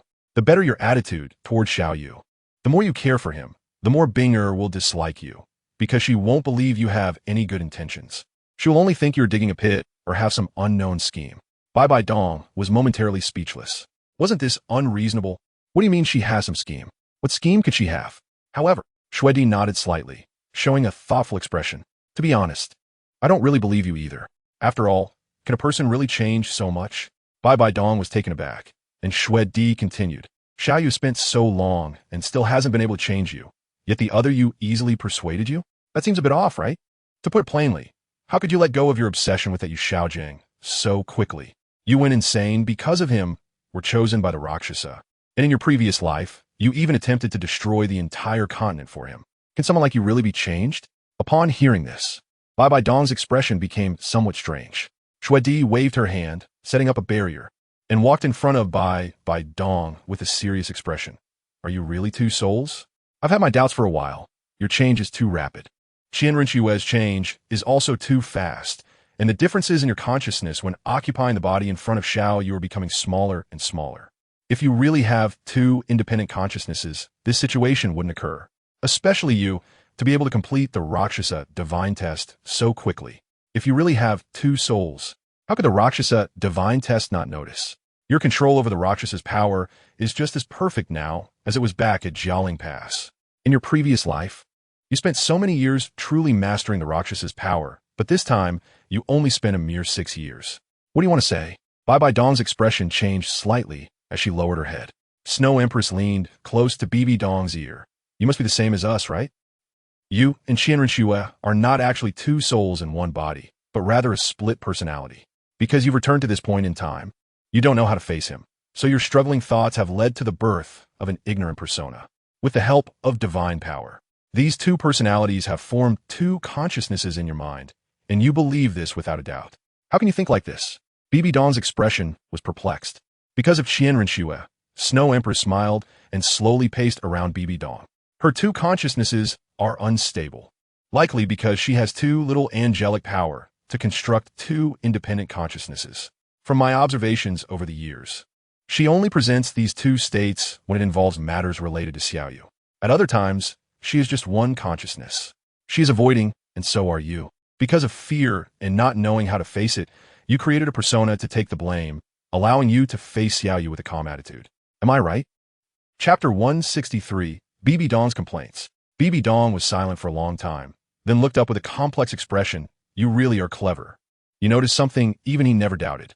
After all, I've seen the entire story in Xiaoyu's mind, along with many mystery novels and psychology. He has quite a bit of information in his head, Snow Empress said. Mou's mind is completely open to her and Ice Empress, and only to them. After the sacrifice in the last life, they could see everything about him, both this life and the previous one, including things he had almost forgotten. The not-so-bright Ice Empress didn't care much about Mou's past. She only cared about the present Mou. However, out of curiosity, she looked into many things because she felt Mou wanted her to see the most real version of him. Knowing everything, understanding it all, would they still love him? This was Mou's biggest worry, but he chose not to hide it, handing the choice to them. It was truly without reservation. Then why are you telling me all this? BB Dong sighed. The construction of the two personalities requires her to firmly believe in their existence. And once it's exposed and she doubts it, the two personalities would collapse instantly, merging into a complete self. Snow Empress pulled BB Dong to sit down and said seriously, I hope you can recognize yourself. Don't avoid it. No matter what you've done, it has already happened. It won't disappear just because you are unwilling to face it. If you don't accept your true self, you will never be able to see yourself clearly. Xiaoyu has always been trying to wake you up, but he failed, and I know that was a misunderstanding. BB Dong was taken aback, you know? Of course, Snow Empress nodded. Xiaoyu is also a bit confused because he lived too hastily and was too tired in his last life. Many times, he didn't have time to think, especially at the last battle at Jialing Pass.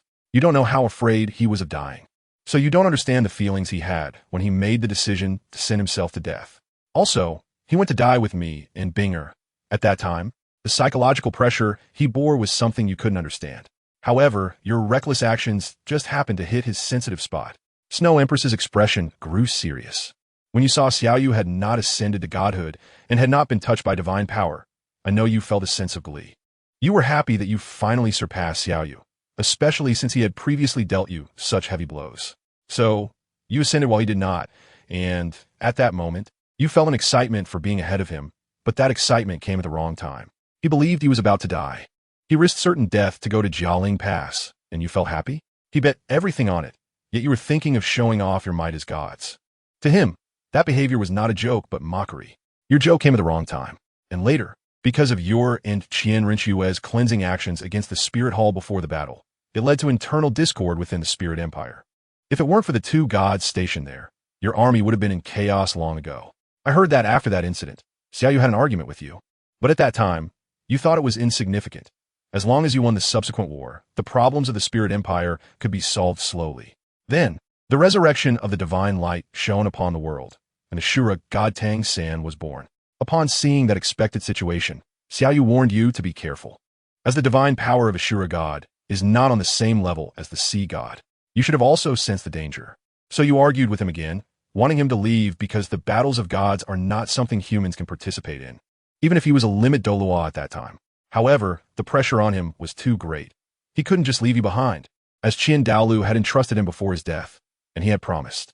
He couldn't sneak away, yet you presented him with a disdainful attitude, hoping he would leave quickly. Thus, misunderstandings erupted. The immense pressure, combined with your reckless actions, caused all the resentment Xiaoyu had accumulated to explode. The meaning you wanted to express was completely different from what Xiaoyu understood. At this point, Snow Empress felt helpless. She had been watching the conflict between Mou and these two, but at that time, she hadn't realized it. These issues were things she slowly analyzed afterward. After all, if Bibi Dong truly had no feelings for Mou and couldn't let go of Yu Xiaojiang, then after the Soul Master competition, when Mou nearly killed Yu Xiaojiang with 2 slaps, Bibi Dong would not have been able to kill Mou. At that time, she was actually outside the Pope's palace. If Bibi Dong had been a peak level 98 Douluo with the blessing of the Rakshasa god, and truly wanted to kill Mou, one move would have sufficed. Moreover, Mou wouldn't have had the ability to resist. But she didn't. Her demeanor was very strange. Although it seemed like Qian Dalu arrived just in time, what she saw was Bibi Dong waiting for Qian Dalu to come before she acted. While she found this strange, she didn't voice it. After all, at that time, she didn't quite understand human emotions. And she was quite happy that Mou had left the Pope's palace, as she no longer had to argue with Bibi Dong every day. And finally, before Mou rushed up to perish together with the Shura Devil Sword, he eliminated Yu Xiaojiang, and Bibi Dong remained indifferent. At the beginning of this life, the Silver Dragon King told her what Bibi Dong and Qianrenshua did after Mou's self-detonation. So, the biggest problem between you is actually a series of misunderstandings. However, you're unwilling to lower yourselves to explain. Both you and Qianrenshua are too proud. Xiaoyu appears easygoing, but in reality, he is also very proud. Thus, it became a situation where neither side is willing to yield, and misunderstandings increased, gradually becoming unresolvable. And eventually, there was no opportunity for explanation. Snow Emperor sighed. But now I want to explain, and he is unwilling to listen, Bibi Dong said bitterly. Mou is currently unwilling to mention those past events. He explodes at the mere mention of them. Previously, in Tiando City, Qianrenshua had angered him. Your method is wrong, Snow Empress said. If you want to apologize, you shouldn't be so stiff. Who apologizes while holding a lofty attitude? Bibi Dong raised an eyebrow. Are you asking me to humble myself and beg for his forgiveness? What are you thinking? Impossible. Indeed, my problems are not small, but does he have no problems? He knows very well that I don't get along with Qian Dalu, yet he runs up the mountain every day, learns swordsmanship from Qian Dalu, and even shows off that broken sword to me. I am his teacher, but instead of coming to ask me about his problems, he goes to ask Qian Dalu. And even when it comes to hunting for soul rings, he doesn't tell me and directly lets Qian Dalu take him. Where does that leave me? And then there's that bastard Qian Xuanji. He knows that this matter has always been my taboo, yet he keeps jumping around it as if it's a dance party, and he drags Qianrenshua and Hulaina to join in. Who dares to mention that matter in front of me? Even if someone accidentally brings it up, they would lose a layer of skin. And what does he do? He keeps using that matter to imply things about me. And he even involves Hulaina, who knows nothing about it. If it were someone else, I would have already chopped them up. And then there's Qianrenshua. Does he not know that every time I see this girl, I think of that scumbag Qian Xuanji? But what does he do? He encourages Qianrenshua to come and talk to me about that scumbag. And not just once. 2 triggers right in my face. Is this something a person can do? And Yu Xiaojiang. He brings up Yu Xiaojiang's great achievements to mock me. Fine, I get it, I'm blind. And then? Every few days, he uses Yu Xiaojiang to mock me. And every time he does, he has to unintentionally show off his self-created soul skills. What does he mean by that? Does he look down on me? And these things he's done more than once. Does he have grievances? Is he unhappy? I'm even more unhappy. I've endured him for more than 10 years. If it were someone else, let us see if he could survive the next day. As I vented, Bibi Dawn stood up, her face flushed, hands on her hips. I have a problem? Fine. I admit it. But does he have no problems? What on earth is in his head? If he doesn't stimulate me 7 or 8 times a day, he feels uncomfortable, right? Is he wronged? Is he unhappy? I'm even more wronged. Even more unhappy. I've tolerated him for far too long. And he still wants me to apologize to him in a low voice? No way. Snow Emperor. How did Binger really guess it right?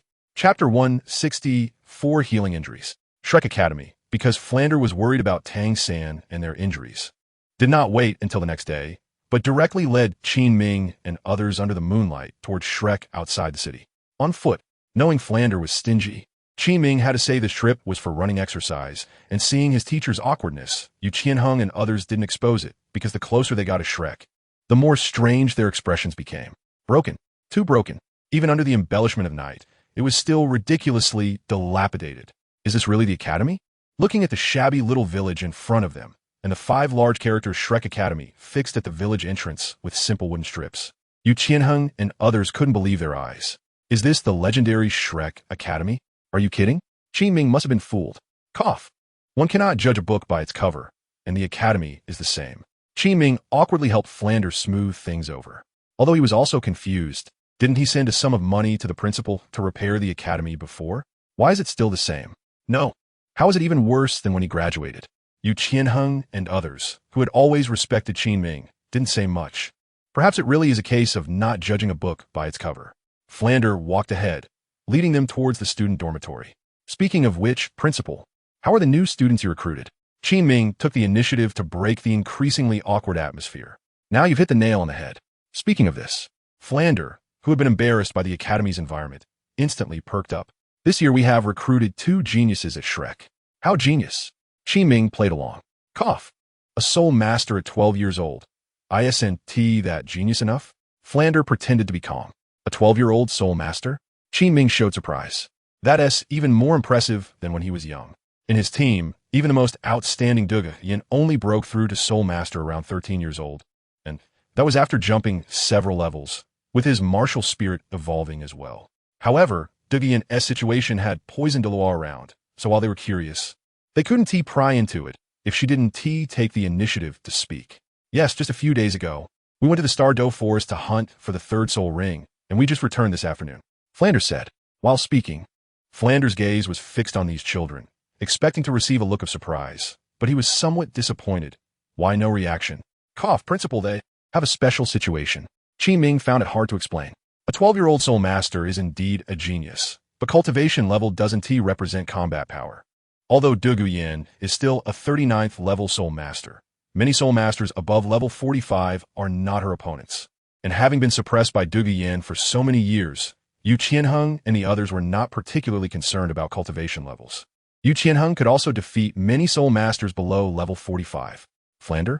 Why is it so late? Next to the student dormitory, Yu Xiaojiang, who was about to change Tang San's medicine, saw Yu Tianheng and ran off with the medicine before finishing his sentence. Uncle? Seeing this familiar, yet unfamiliar figure, Yu Tianheng was taken aback and quickly chased after him. Tianheng. Seeing the unusual Yu Tianheng, Qin Ming called out. Unfortunately, Yu Tianheng had already disappeared from sight, chasing after Yu Xiaojiang. Don't worry, it's fine, the informed Flander reassured. Yu Tianheng is the first genius of the younger generation of the Blue Lightning Tyrant Dragon sect, and also Yu Xiaojiang's nephew. It's normal for him to be excited to see his uncle appear here. Let's treat the injured first, Flander said. All right. Qin Ming nodded, looking at Yi Lingling, who had been walking at the back with Douluo Yin. Lingling, I'll trouble you. Yi Lingling nodded. Qin Ming is her teacher, and she naturally refused to help her teacher. After learning about the full healing range of the 9 Heart Sea Star, Flander didn't delay and called up the injured Dai Mubai, Ma Hongjun, and Tang San. Hey, principal, I just fell asleep. Ma Hongjun screamed when he was called up. That crazy woman was too ruthless, Shut up. I've invited healing soul masters to treat your injuries. Flander interrupted Ma Hongjun's embarrassing wailing, and the drowsy Ma Hongjun instantly perked up upon seeing Douluo Yin and Yi Lingling, his eyes turning fiery. Noticing Ma Hongjun's disgusting gaze, Douluo Yin's expression instantly turned cold, and Yi Lingling directly hid behind Douluo Yin. These two, slap. Knowing Ma Hongjun's nature, Flander quickly interrupted. This is a student brought by your senior. Show some respect. Oh, senior. Where's the senior? While shouting senior, Ma Hongjun's gaze was fixated on Yi Lingling, who was hiding behind Douluo Yin. Teacher Qin, can I hit him? Douluo Yin said coldly. Yin Yin, calm down. He is an injured person. Qin Ming quickly comforted Douluo Yin. If Douluo Yin really took action against this junior, his principal might lose a genius student. Flander, on the side, felt very awkward because of Ma Hongjun's embarrassing behavior. If it weren't for the presence of outsiders, he would have beaten this brat into a pig's head. Soon, Dai Mubai and Tang San also arrived at the square. Hearing that Flander had invited healing soul masters to treat their injuries, the two felt somewhat moved. Just as Qin Ming and the younger students were about to exchange pleasantries, Yi Lingling uncomfortably conveyed her urgency through Douluo Yin. Qin Ming had no choice but to let Yi Lingling begin her healing, as he was well aware of his students' personalities. If he hadn't stopped her just now, Douluo Yin would have already unleashed her martial soul to beat someone up. The 9-heart begonia bloomed, and a powerful healing force surged from Yi Lingling towards Dai Mubai and the others, who were still covered in wounds. In just 3 minutes, after fully activating her healing ability, Yilingling broke into a light sweat, and the 9-heart begonia in her hands gradually faded away. All right, just rest for another couple of days, and you'll be fine. After saying this, Yilingling hurriedly ran behind Duguyen, not wanting to have any contact with these people. Influenced by Ma Hongjun, she didn't think the other two would be any better. How do you feel? Flander looked at Dai Mubai and the others. It really doesn't hurt anymore? Ma Hongjun exclaimed in surprise. Dean, I'm fine too, Dai Mubai said with a smile. Dean, my hand. Tang San raised his right hand, which had been heavily cared for by Zhu Zhiyun in the forest, with some concern. I still feel something's off. His hand was injured internally, and after that he had high-intensity activity. I can only heal his wounds, but I can't do anything about the meridian damage caused by overuse. Yilingling explained. Is it serious? Flander asked nervously. Tang San's hidden weapons rely heavily on his hands. If there's an issue, it would be terrible. It should be fine. But Yilingling looked somewhat puzzled. His hand is a bit strange. I originally wanted to try to help him fix it, but there's a strange soul power there that prevents my soul power from entering. Hearing this, Tang San was taken aback. Is it the Xianyu hand? As long as he doesn't engage in high-intensity activities for a while, it should be able to recover, Yilingling said. I understand, thank you. Tang San slightly bowed. The Xianyu hand would indeed modify his hand. When he faced Zhu Zhiyun in the forest, he knew he was at a disadvantage. So he didn't activate the Xianyu hand to resist. Otherwise, if the Xianyu hand were broken, his hand would really be ruined. It's good that there's no problem. Flander breathed a sigh of relief. If something really happened to Tang San's hand, he wouldn't be able to explain it to Tang Hao. If that guy lost his mind, Shrek Academy would probably be done for. Just as Flander was about to invite Qin Ming and his group to stay and rest, he suddenly stopped, and his expression darkened. Ma Ongjun, if you don't want your eyes anymore, just say it. Chapter 165. Not stooping to the level of fools, are you planning to stay in this deadlock? After some communication, the Snow Empress felt somewhat exhausted. When she discussed with the Ice Empress earlier, the Ice Empress had said it was impossible. Given Bibi Dong's personality, she would never take the initiative to give in. After all, if she were willing to concede, she would have done so in her previous life, and there wouldn't be so many subsequent troubles. In Bibi Dong's eyes, MOU had always been dancing in her danger zone, at least for the past 10 years, until MOU beat up Qianren Shue in the Heaven Do Imperial City, at which point she finally believed that MOU was not targeting her nor deliberately provoking her, but simply had that kind of personality. Even Qianren Shue got beaten up, not to mention her bruised face. She was almost left severely injured by MOU. If it weren't for Chun Xian and Gu Rong suddenly joining the battle, she wouldn't even know what state Qianren Shue would have been left in after being beaten by MOU. Bibi Dong probably only came to this realization at that time, understanding that MOU truly wasn't doing it on purpose. Rather, his emotional intelligence in this regard was abysmally low. Anyway, don't expect me to play the lowly and humble card. That's impossible, Bibi Dong asserted. Although she had many issues, so did MOU. She did indeed want to compensate MOU and apologize, but she would absolutely not do it in a subservient manner. The next day, after several days, MOU, who was once again cuddling with the Ice Empress, did not get up early, but instead stayed in bed until noon.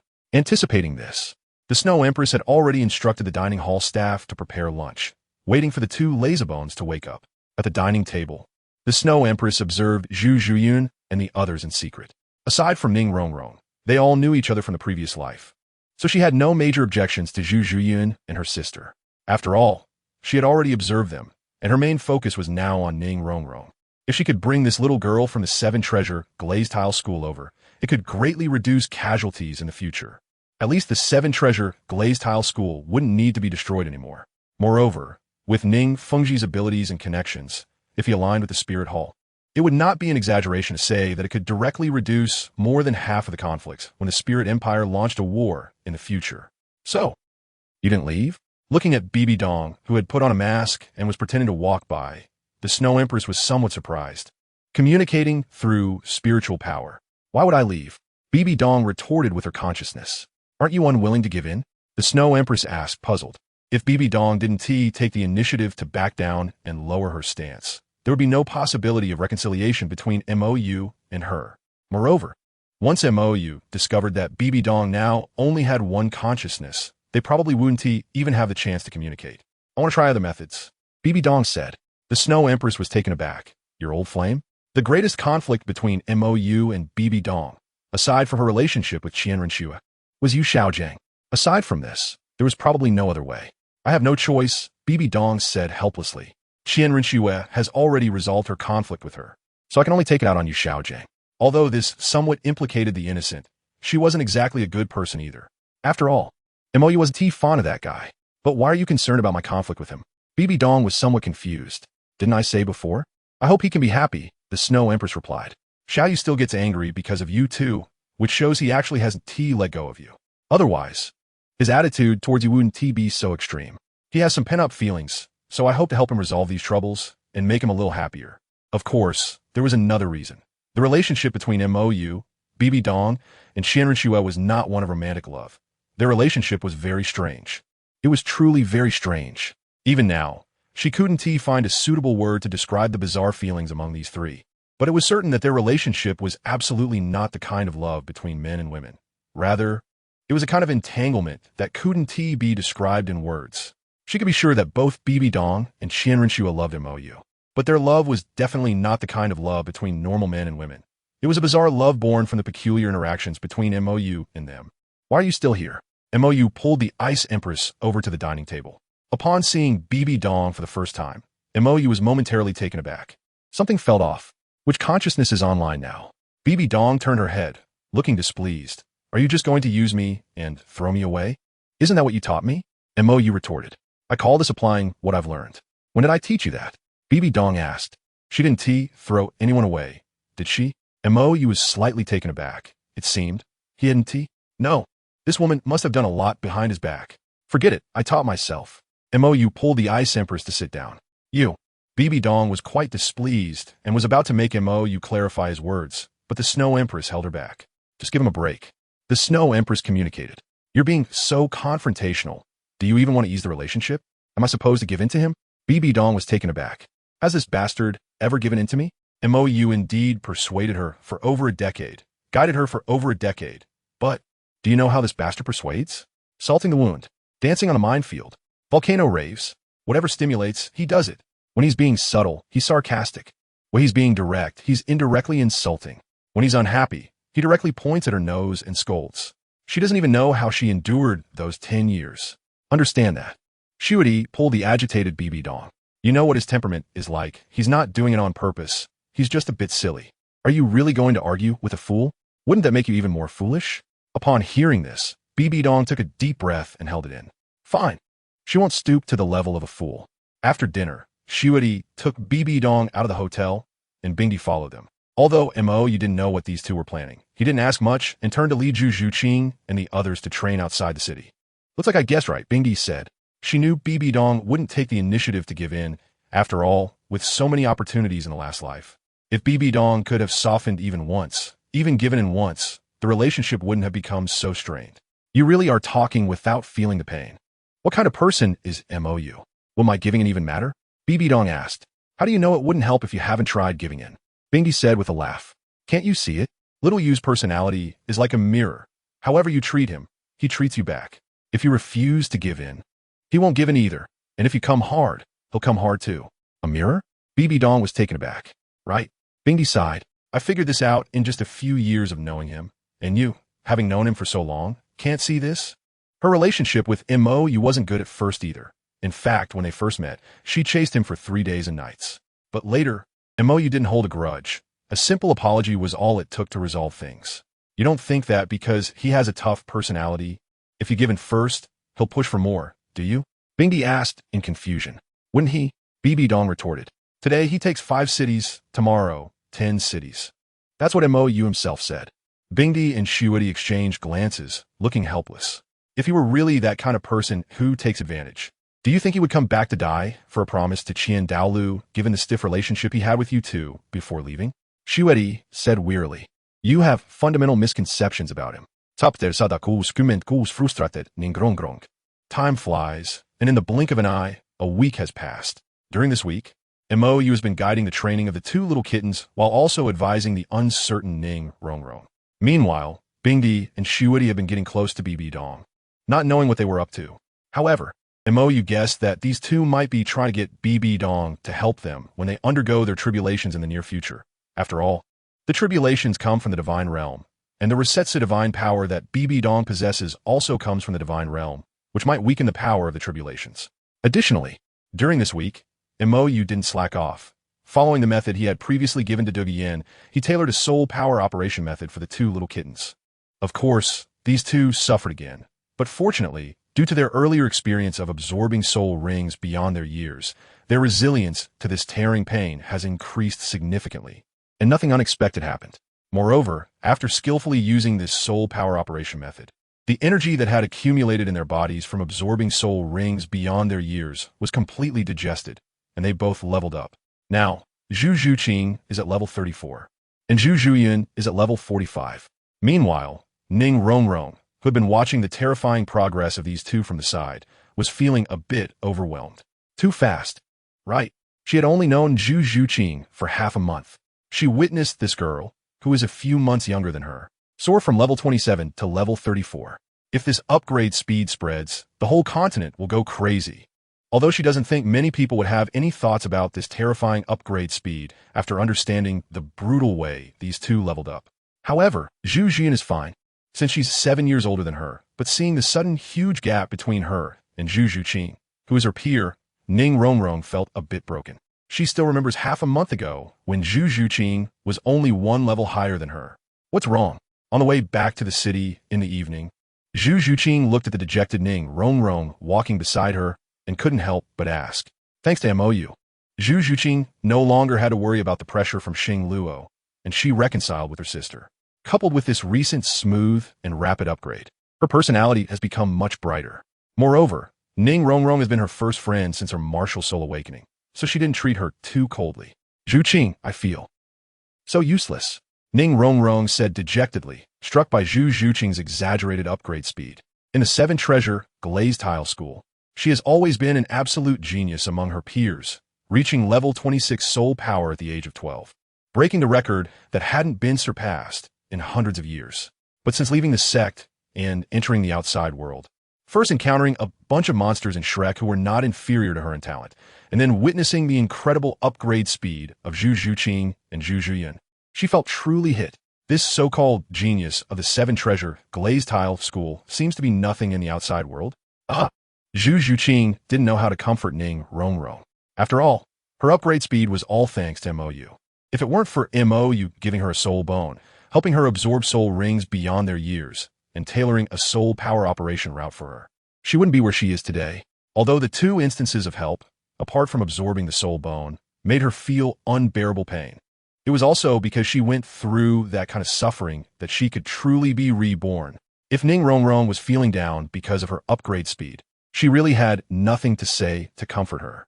First of all, she couldn't make any promises on behalf of Mou, and secondly, she didn't think Ning Rongrong could endure the pain of opening up her entire Meridian network. This young lady from the 7 Treasure Glazed Tile School could turn her back and leave over a running task from Shrek, and even when she was with them, if it weren't for Mou's suppressive power, she felt that Ning Rongrong's temper wouldn't be so restrained. Are you waiting for her to take the initiative?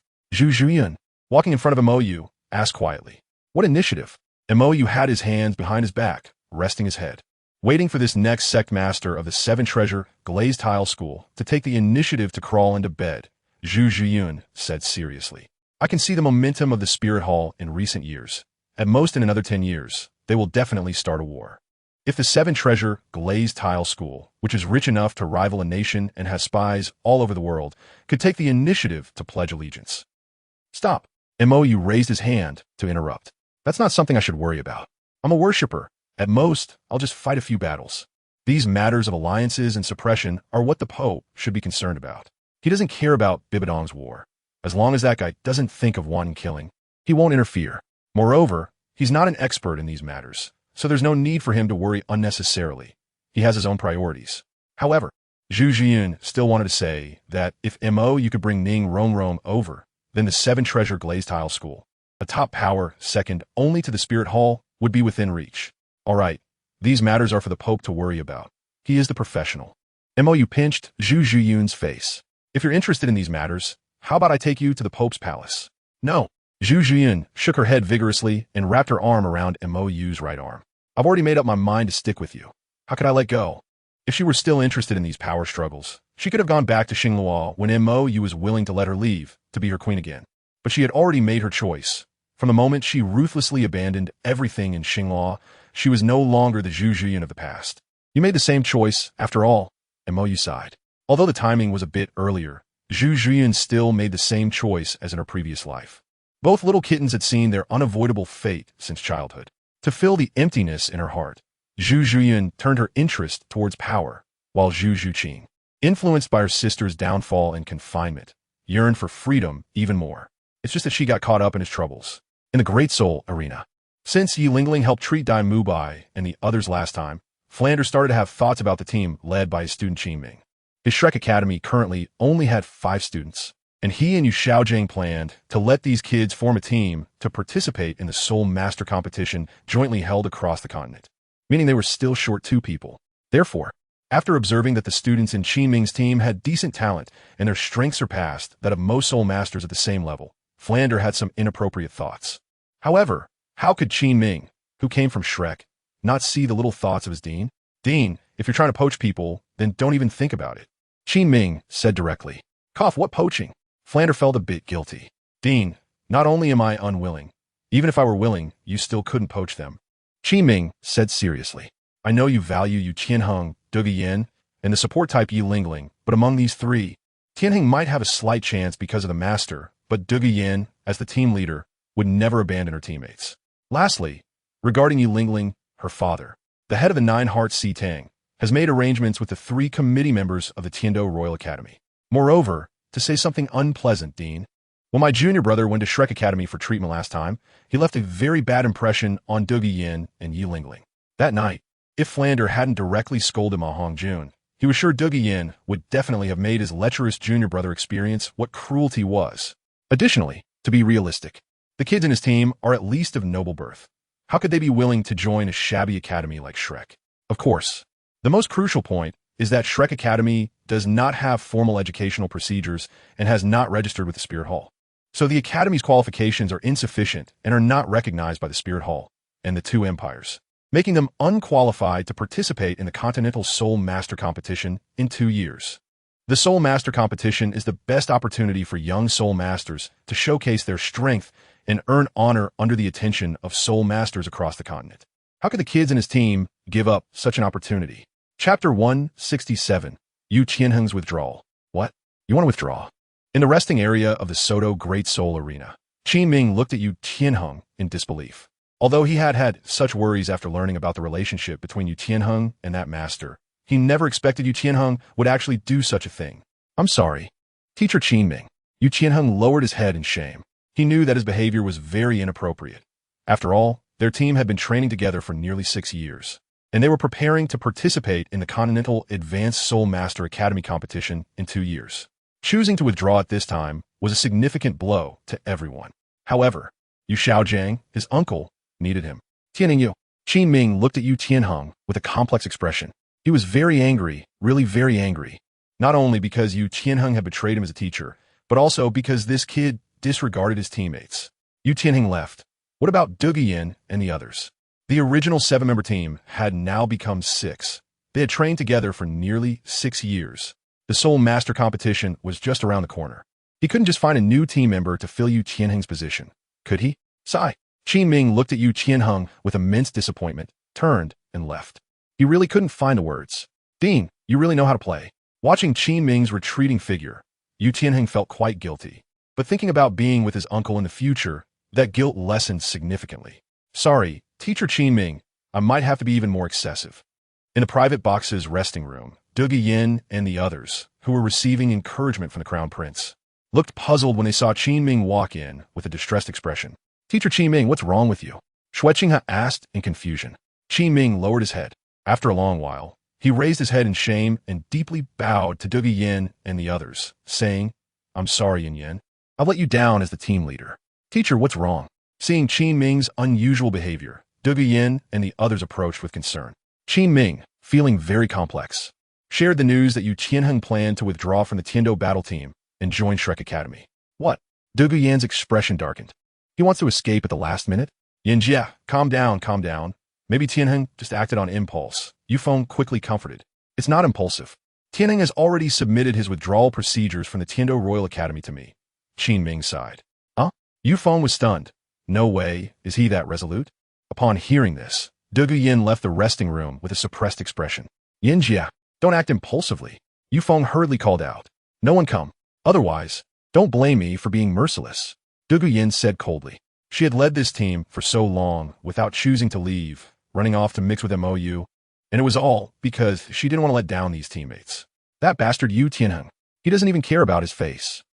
Not far from the resting room, around a corner, Yu Tianheng was pondering how to phrase it, thinking about how to take De Guyen and Yi Lingling away together. After all, De Guyen was very strong, and he had been interested in this girl for years. Even his grandfather Yu Yuanjin had personally told him to work hard. So, he needed to leave the Tiando battle team, but he had to bring De Guyen along. Additionally, Yi Lingling's healing ability was also what Shrek Academy was most lacking. This girl had a good relationship with De Guyen, and as long as he could persuade Yi Lingling, the chances of bringing De Guyen over would greatly increase. Yu Tianheng. De Guyen's cold voice rang in his ear, interrupting Yu Tianheng's thoughts. Yin Yin, I just happen to want to. I want your mother. De Guyen's eyes narrowed, and her martial soul instantly manifested, turning her originally weak arms into strong dragon claws. Seeing De Guyen's stance, Yu Tianheng felt a chill in his heart. Just as he wanted to explain, De Guyen's claws pressed against his face. Boom! After a loud bang, Yu Tianheng, who urgently activated his martial soul, was pressed into the ground by De Guyen with a slap. His eyes rolled back as he lost consciousness. Yin Yin, calm down. Calm.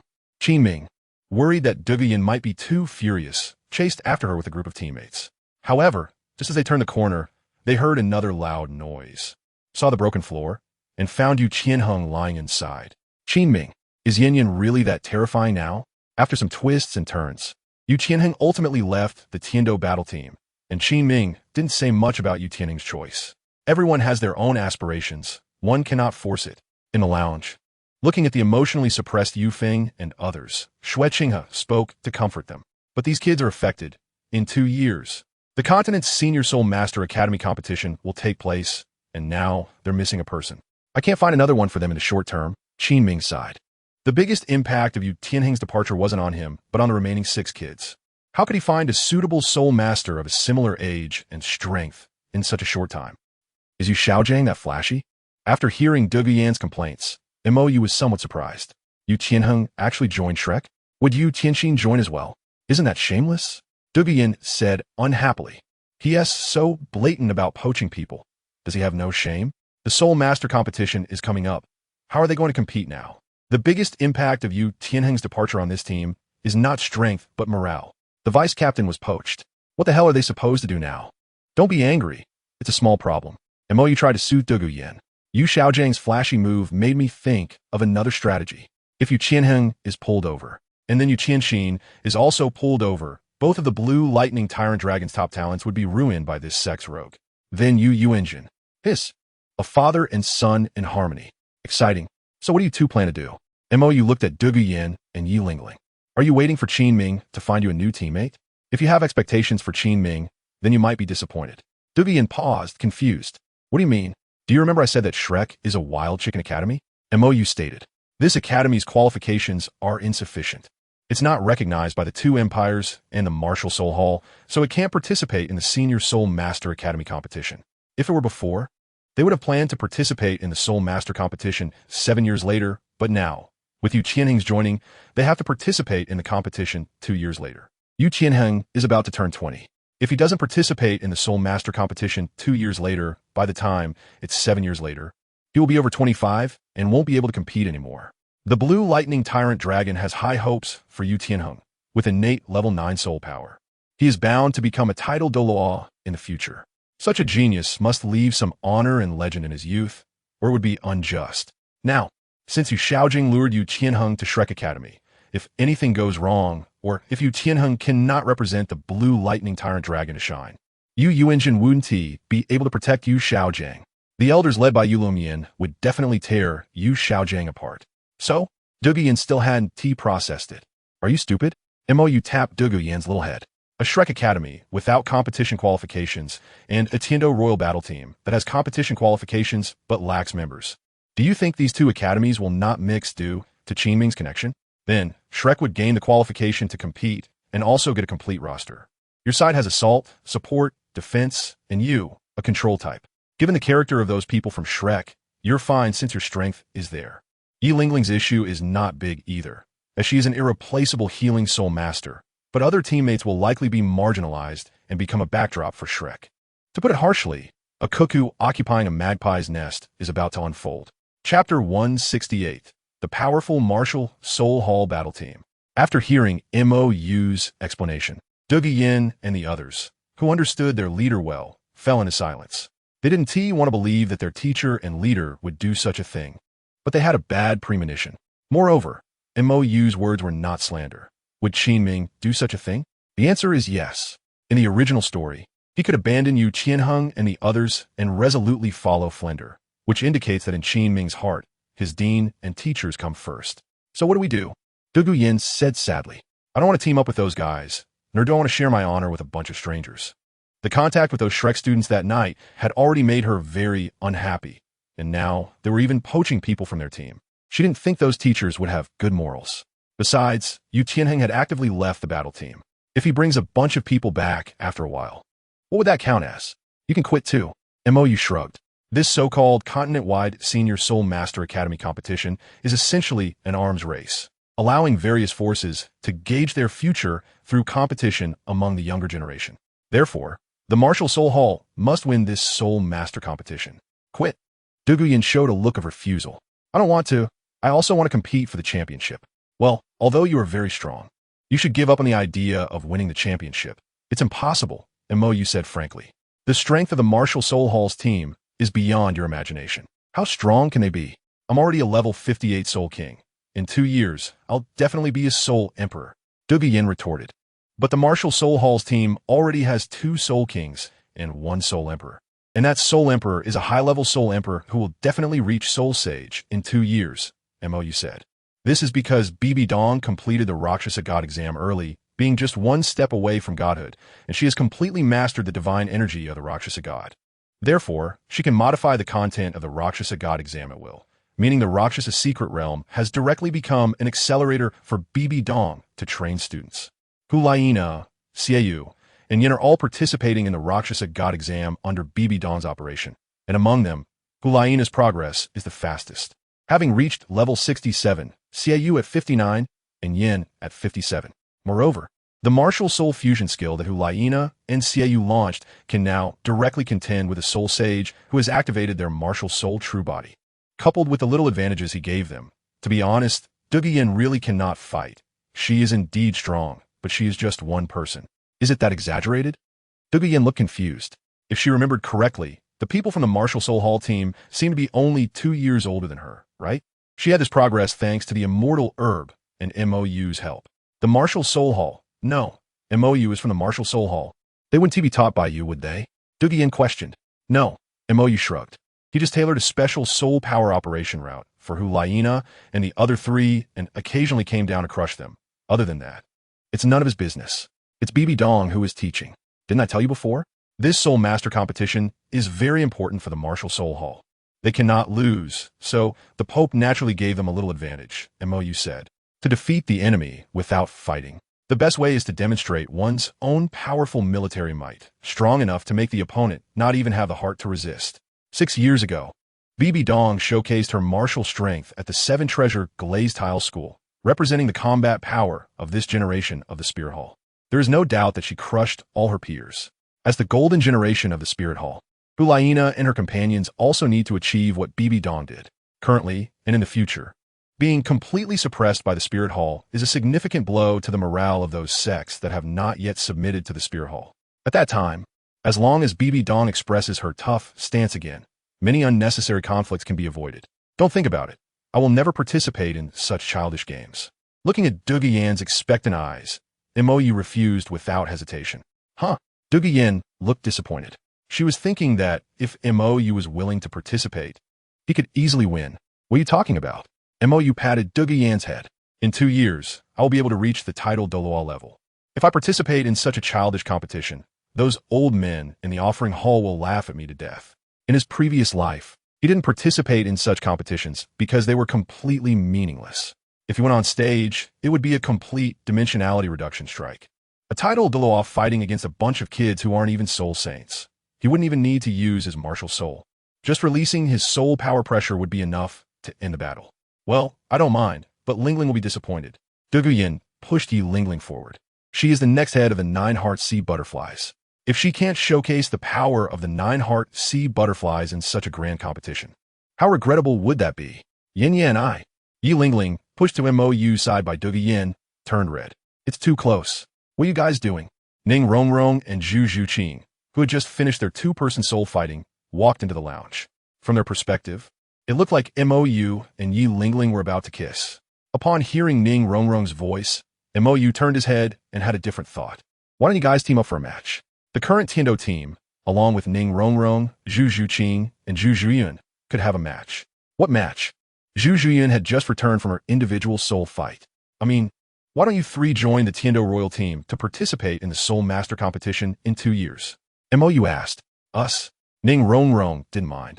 But Zhu Zhuyun and Zhu Zhuqing's expressions became somewhat unusual. They were from the Xinglua Zhu family and were still the nominal fiancé of the prince. If they participated in such a competition under the name of the Tiendo Royal team, what would that mean? Oh no, you two can't. MOU shook his head, realizing the implications. The two little cats' identities prevented them from joining the Tiendo Royal team. Being the nominal fiancé of the Xinglua prince and competing under the Tiendo Royal banner could be seen as treasonous. You two can't, but you can, right? MOU looked at Ning Rongrong. The Seven Treasure Glazed Tile School has a good relationship with the Tiendo Royal family. And the Tiendo Royal Academy has always been under the management of Prince Xueqinghe.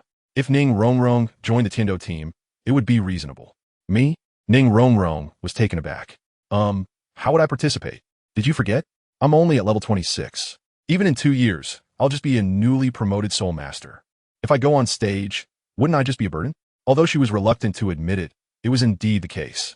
The lowest ranked member of Douluo's team was the 35-level Yi Lingling, 9 levels above her. If she went on stage in this situation, it would look strange. Moreover, the two support-type martial souls, 9-heart sea butterflies and 7-treasure glazed tile pagoda, when placed together, would inevitably lead to comparisons. With such a significant gap in soul power between her and Yi Lingling, if she made any mistakes, the reputation of the 7-treasure glazed tile school would be ruined. Chapter 169. Pointed needles against wheat awning. Due to Yu Tianheng's sudden withdrawal, the morale of the Tiendo Royal Academy's team dropped to freezing point. Even though they still had the strongest Douluo, once Yu Tianheng left, to put it bluntly, the 5 of them were like accessories to Douluo. Their impact in team soul fighting was minimal. If Yu Tianheng were still there, they could have played a significant role through teamwork. However now, even with Douluo cheering them on, once morale falls, it's hard to lift it again. Meanwhile, Yu Tianheng, who joined Shrek Academy, had the help of Yu Xiaojiang as a teacher and the identity of the Blue Lightning Tyrant Dragon's young master. Tang San and Dai Mubai, the current giants of the academy, had a good attitude towards him. Dai Mubai mainly because Zhu Zhuqing abandoned him. He really had no chance against Davis in the future. Therefore, if he could cling to this big ship of the Blue Lightning Tyrant Dragon clan, he could at least save his life in the future and enjoy life, avoiding being crippled by Davis or even risking his life. Ma Hongjun and Oscar were somewhat following the tide, just looking to hold on to a big leg. Thus, although the number of people in Shrek Academy's team soul fighting was still insufficient, training from Yu Xiaojiang had already begun. On the other side, MOU also encountered a bit of trouble. What are you doing here? MOU, who was invited by the Snow Empress to the outskirts to enjoy the scenery, found that the Snow Empress was not present upon arrival. Instead, he encountered Bibi Dong, who had removed her disguise and was waiting early. Sit. Bibi Dong, dressed in a purple long dress, casually sat on the hillside. Speak your mind, MOU said coldly. Bibi Dong's recent behavior felt somewhat strange to him. The feelings he had cultivated over several years towards the two Bibi Dongs were now in question, and he completely couldn't understand what was going on with the Bibi Dong in front of him. I want to talk to you about the past, or, say, about our previous life. Bibi Dong's tone was somewhat peculiar. Goodbye. MOU turned to leave. There's nothing to talk about. I don't want to bring it up again. The Snow Empress asked me to talk to you. Bibi Dong said softly. I know you don't want to pay attention to me, but I'm doing this at her request. Are you sure you want to leave? MOU paused, hesitated for a moment, and walked back. I'm doing this to give her face, not yours. Bibi Dong shrugged. I know. If it weren't for her, I wouldn't have the face to say these things to you. To be honest, She was somewhat excessive towards MOU at first in her previous life, but later on, it was MOU's own actions that caused it. The conflict between her and MOU was not entirely her fault. Of course, it was a 70-30 split. She was 70 at fault. But that 70 couldn't be entirely blamed on her. Before she became a god in her previous life, her mind was filled with the evil thoughts of the Rakshasa god's power, and MOU's salt-in-the-wound style of persuasion stimulated her for over a decade. For her to hold back from killing this guy was already her extreme restraint. Speak. MOU sat cross-legged. First, I want to know what you were dissatisfied with about me? BB Dong asked. This was a suggestion from the Snow Empress and the Ice Empress. Speak directly. Don't beat around the bush and don't talk about other things. MOU was straightforward. Under normal circumstances, his mind was simple, without so many twists and turns. What am I dissatisfied with? MOU found it somewhat amusing. You don't think you have done anything good, do you? Can you name one thing that I could overlook? Am I that unbearable? BB Dong retorted. Don't you look in the mirror to see what kind of person you are? MOU asked. If you want to talk, then let's start from the beginning. At the beginning, I awakened my martial soul at the Soul Hall Square, and it was a divine-level martial soul. Before the awakening was completely finished, you pulled me back to the Pope's palace. Just a few minutes later, Dalu, sensing the aura of that divine-level martial soul, rushed over. How did you do that? You knocked me out and tossed me into a side hall. Then told Dalu that I chose to follow you and had already become your disciple. If you wanted to forcibly take me, then no one would get me. If I'm not mistaken, if Dalu planned to act, were you going to kill me, Your Holiness? Just after meeting, not even really knowing each other. You did this to me. You didn't give me a choice. And if it weren't for later, when Dalu asked me why I chose to stay by your side, I wouldn't even know he came looking for me. Then, your more impressive operation came. Without knowing what my martial soul was, you took me back. And after fooling Dalu away, you personally completed the awakening ceremony for me. When you saw my six-winged angel martial soul, which resembled the Qian family, you actually had murderous intent towards me. In less than an hour of knowing each other, you wanted to kill me twice. Am I wrong? BB Dong didn't speak, which was considered acquiescence. MOU continued. All right, I can barely understand those 2 times. After all, in this world, for a genius without the ability to protect themselves, anyone would do the same. If they can't have it, they destroy it. Then later, because of my martial soul, you associated me with that grandson, Qian Xuanji. So I can understand that too.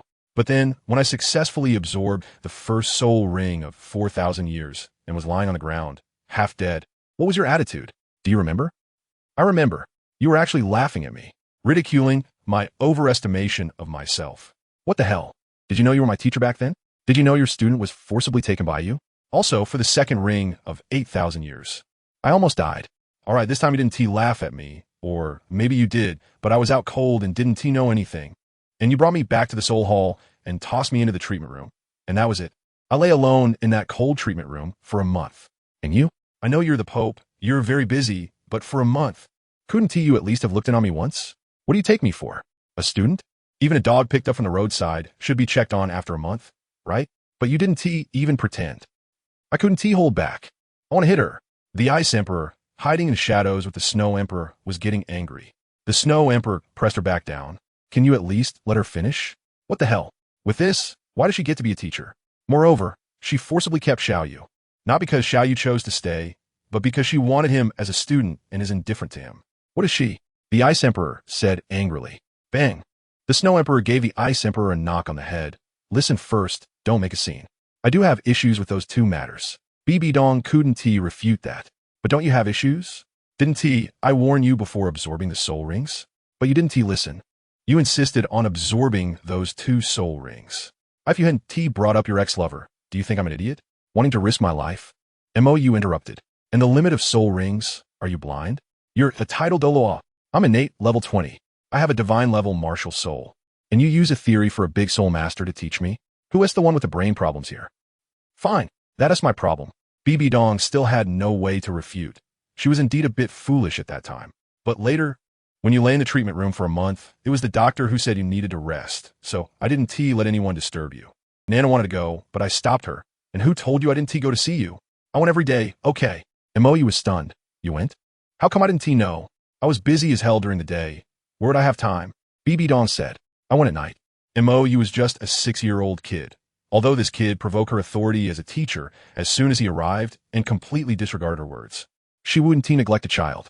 You were sleeping like you were dead. How could you know I went? BB Dong said. Why do you look at everyone so sneakily? Mou asked. You want to see me without letting me know. What's the use? Are you playing the silently caring game with you, Xiaojing, too much? BB Dong. You. How can you relate everything back to you, Xiaojing? Fine. My fault. BB Dong took a deep breath. She let it go. But the things that followed. She wouldn't let go. So what did it mean when you want to find Dalu after you recovered? BB Dong asked. I'm your teacher. You didn't come to find me right away after recovering, and when you had issues with your training, you didn't come to me. You want to find Dalu? Do you even consider me your teacher? You looked at BB Dong with a look of disbelief. Are you out of your mind? Since you brought me to the Pope's palace to fully awaken my martial soul, have you ever given me a good face? When hunting for soul rings, I broke through the limit, and you didn't praise me or encourage me. Instead, you mocked me? I lay in the treatment room for a month, and you didn't care about me. With that, why would I bother to look for you? You didn't even acknowledge me, so why should I seek out trouble? You didn't even approach me. How do you know I didn't acknowledge you? BB Dong said angrily. She had been waiting for this kid for several days, but then Yuguan told her that he flew straight to the offering hall after leaving the sanatorium. Then a few days later, this kid came waving a heavy sword made by Dalu in front of her. Who is the teacher here? Why should I look for you? Mou asked in confusion. Knowing full well you don't like me, why should I stick my face where it's unwelcome? What do you take me for? And later when Dalu taught me swordsmanship, you saw that too. You didn't give me a good face, and you didn't want to teach. Nor did you let others teach. But you never looked for me. BB Dong said displeased. Mou pouted, given your previous attitude towards me. If I still looked for you, that would be stupid. Knowing full well BB Dong didn't like him, he still approached her. Isn't that idiotic? Fine. My fault. BB Dong took a deep breath. She let that go. But the following matters, she wouldn't let go. Chapter 170. How to Trust. So later, when you spoke sarcastically about my past with you Xiaojing and instigated Qianren to come ask me about those events, what were you thinking? Playing around? BB Dong said angrily. You know very well those events are my sore spot, but you? Being sarcastic and adding fuel to the fire. Writing scripts. Shui Pingui and Wang Baochuan. Liang Shambua and Zhu Yingtai. Romeo and Juliet. The Cowherd and the Weaver Girl. You finished writing it and wanted to commentate on it. You even brought the clueless Hulaina to me to be sarcastic. Qianren was also instigated by you to ask me what happened back then.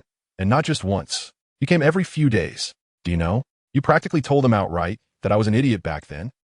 Isn't that so? Mou retorted. If I'm an idiot, then you're an idiot too. BB Dong exploded. And you also said you've been advising me for over 10 years. Who the hell taught you to advise like that?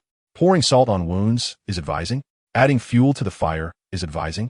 I didn't see you once in half a month, and when we finally meet, it's all sarcasm. Can't you speak properly? No. Mou still had that silly expression. Don't you think about what kind of image you had when you were with me? You expect me to kindly persuade you to let go of the past. Are you out of your mind? Do you think I will listen if I talk nicely? Moreover, why should I speak nicely to you? Just based on your attitude towards me at the beginning.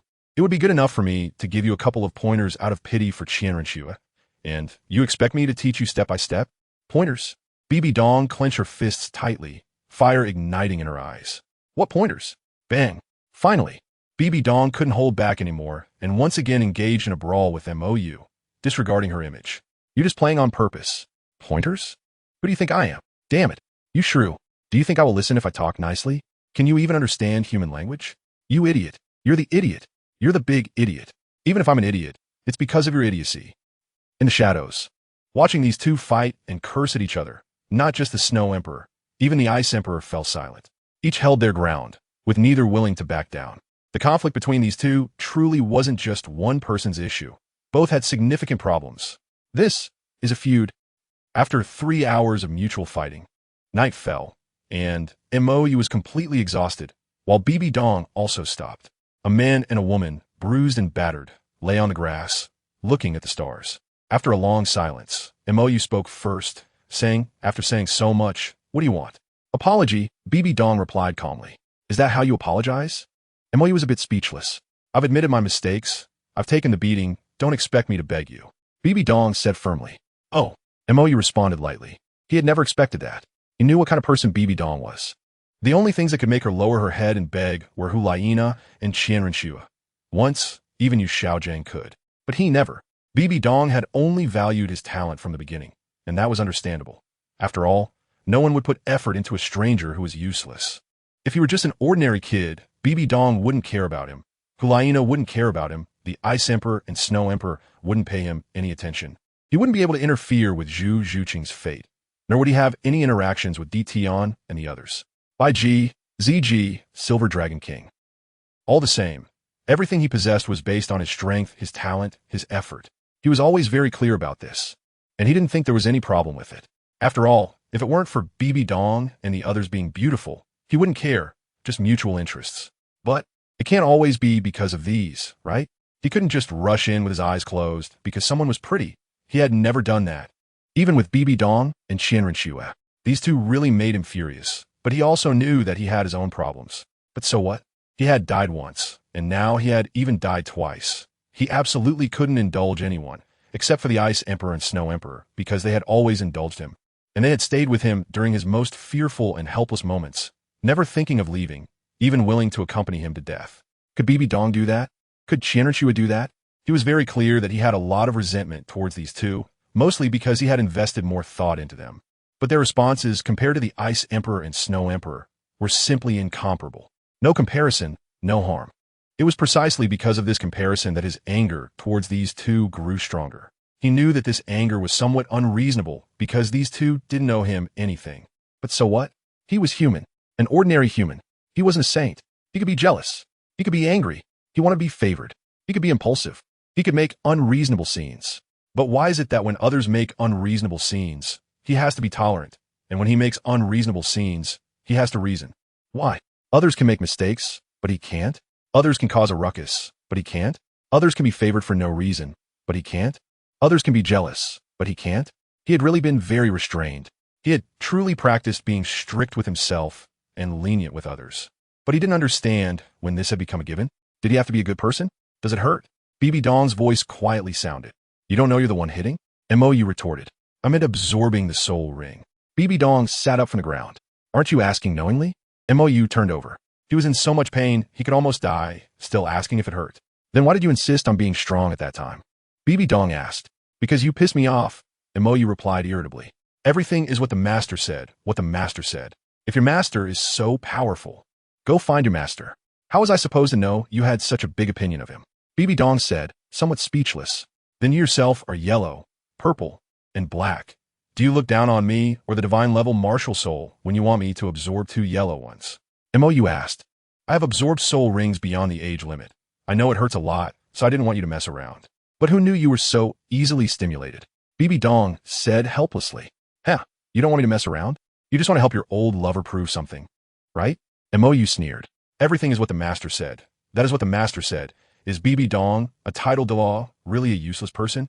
She herself doesn't understand anything, right? Fine, at that time, I did have that kind of thought. Bibi Dong no longer denied it. But you didn't tell me your martial soul has healing abilities. Mou's angel martial soul has healing abilities like it's on a hook. It can heal blood oozing out and broken meridians. Mou relied on this to forcibly absorb the soul ring beyond the age limit. Otherwise, with his body at that time, 2,000 years would be the limit. Did you ask? Mou also sat up.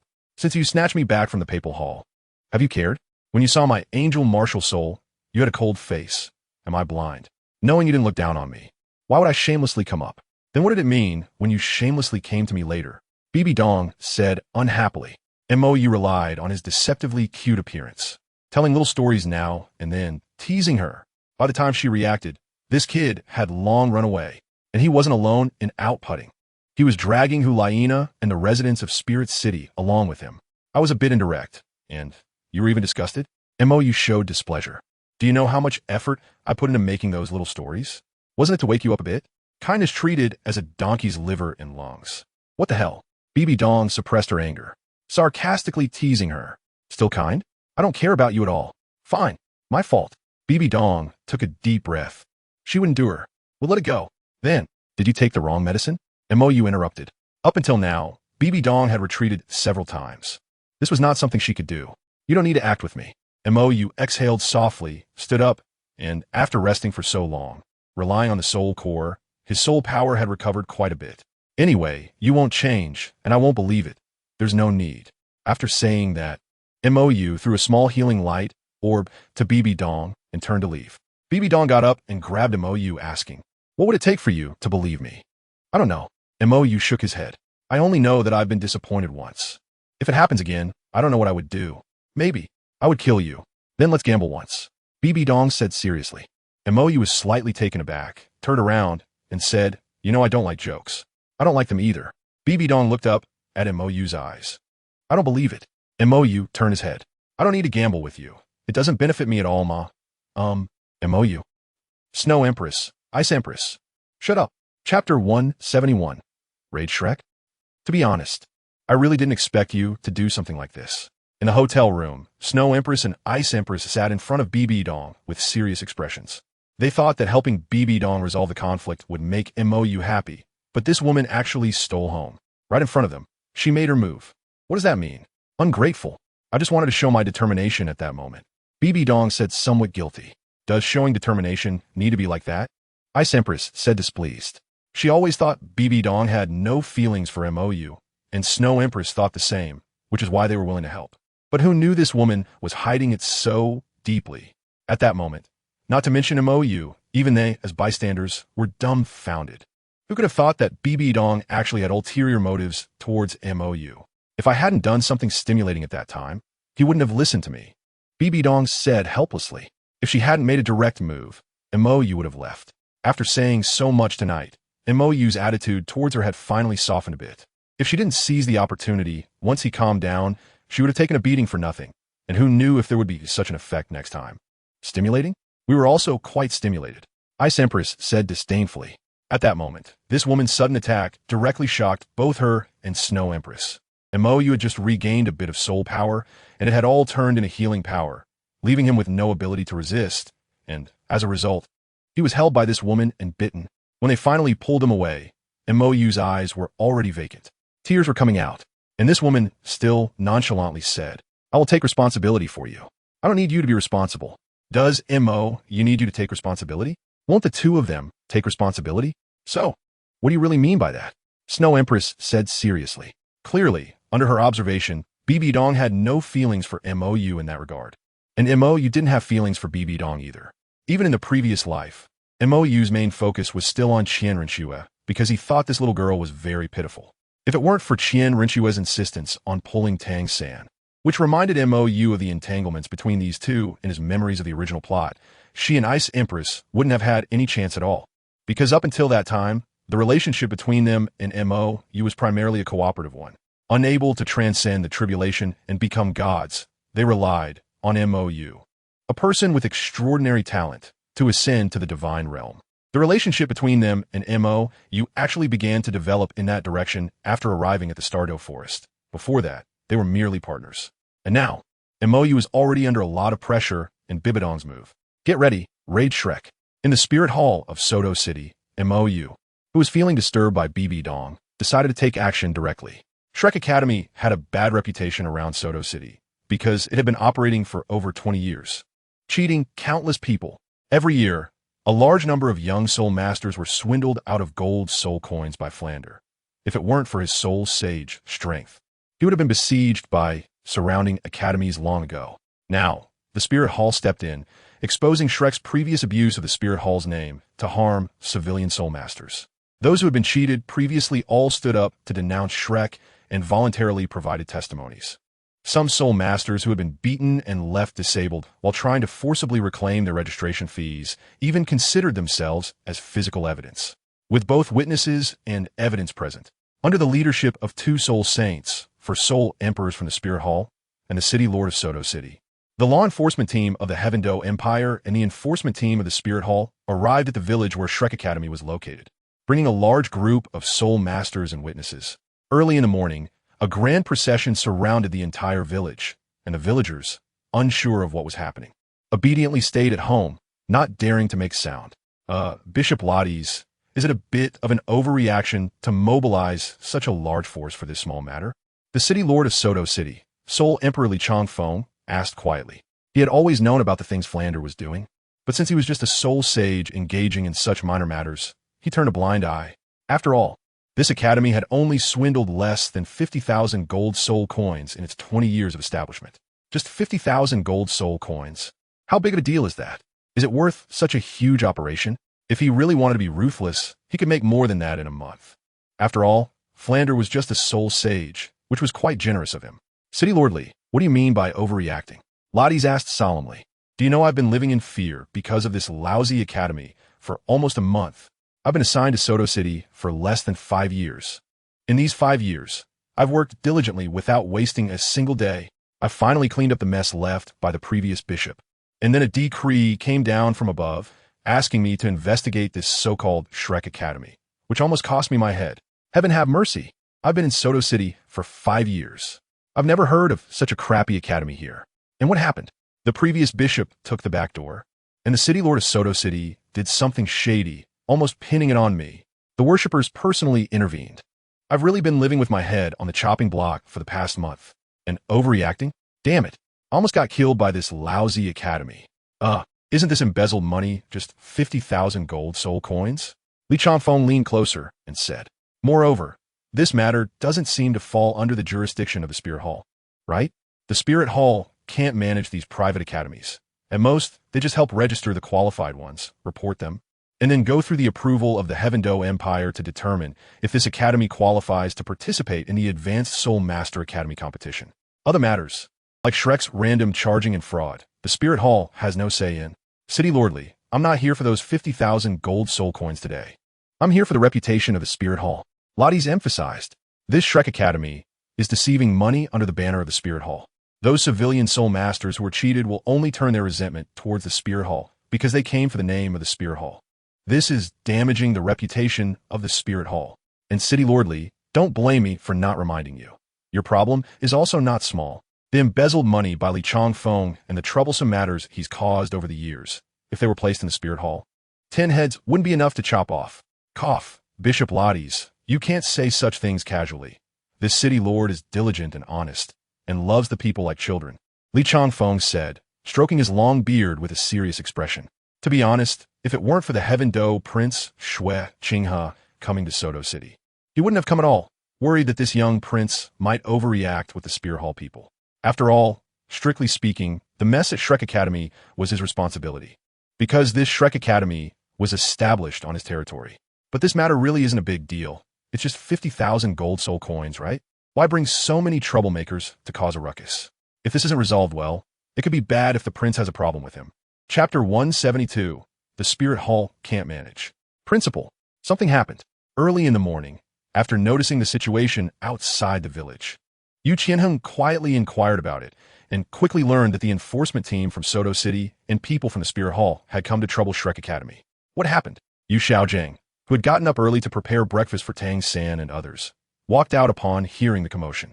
Uncle, people from the Spirit Hall and the Soto City enforcement team have come. The news I just found out is that Shrek Academy previously recruited students under the name of the Spirit Hall, and during the recruitment process, there were allegations of fraud and robbery, violating the laws of the Heaven Do Empire. The Spirit Hall has come to seek accountability due to the damage to its reputation. Yu Qianheng quickly explained, and informed Yu Xiaozhang that 2 cardinal soul saints and 4 soul emperors from the Spirit Hall had arrived. What? Yu Xiaozhang was taken aback. They were making such a big deal over this minor issue. Flander, who had flown high to observe the commotion outside, descended from the sky. It can't be, right? He has been doing this for nearly 20 years, and no one has ever interfered before. Flander, did you offend someone? Yu Xiaozhang asked in confusion. This minor issue is definitely not enough to alarm the Spirit Hall. Moreover, the enforcement team from Soto City has arrived, all for a mere 50,000 gold soul coins? How is that possible? You still don't know who I am? What kind of people can I offend? Flander said anxiously, with so many people outside. If this matter isn't handled well today, Shrek's reputation will be completely ruined. Could be BB Dong. Yu Xiaojing muttered quietly. Recently, they had encountered a woman in the Star Do Forest, whose spirit ring matching was the same as BB Dong's, and upon reflection, he realized that her figure and temperament closely resembled the BB Dong he remembered. So, could it be that BB Dong knows he has come to teach at Shrek Academy and is intentionally targeting him? Dean, the academy is surrounded by the enforcement team and the Spirit Hall. Due to the commotion, Dai Mubai and the others also noticed the problem. Could be aimed at me? Zhao Wujin said with a serious expression. The Spirit Hall's wanted order for him has not been revoked. Although they're no longer pursuing him as aggressively as before, with 2 soul saints and 4 soul emperors outside, something is definitely off. Flanders' little issue is absolutely not enough to make the Spirit Hall mobilize such a force.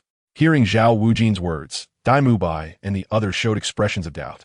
The unmoved Ming King Zhao Wujin is indeed on the Spirit Hall's wanted list, and if that is the reason, then the large commotion outside makes sense. What should we do now? Dai Mubai asked with concern.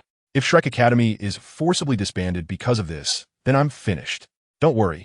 I'll go out and take a look first, Flanders said. After all, I am a soul saint. The Spirit Hall in Soto City wouldn't act against me over such a trivial matter. The City Lord of Soto City has a good relationship with me, and besides, they wouldn't care about the small amount of money involved. So the mastermind behind today's incident should be the Spirit Hall. On the hillside outside the village, Tang Hao, dressed in a black robe, felt an extremely ominous premonition upon seeing the Spirit Hall's actions. Could it be that Xiao San's identity has been exposed? Tang Hao wondered. No, Tang San has never revealed his Haotian hammer spirit in front of outsiders, nor has he shown any traces. Moreover, if the Spirit Hall was really targeting him, how could they only send 2 soul saints? Confused, Tang Hao simply covered his face and blended into the agitated crowd. If things escalate later, he would have to take his son away with a single blow. Lordly, Cardinal Ruthes, what brings you two here? Flander said nonchalantly as he walked out of the village.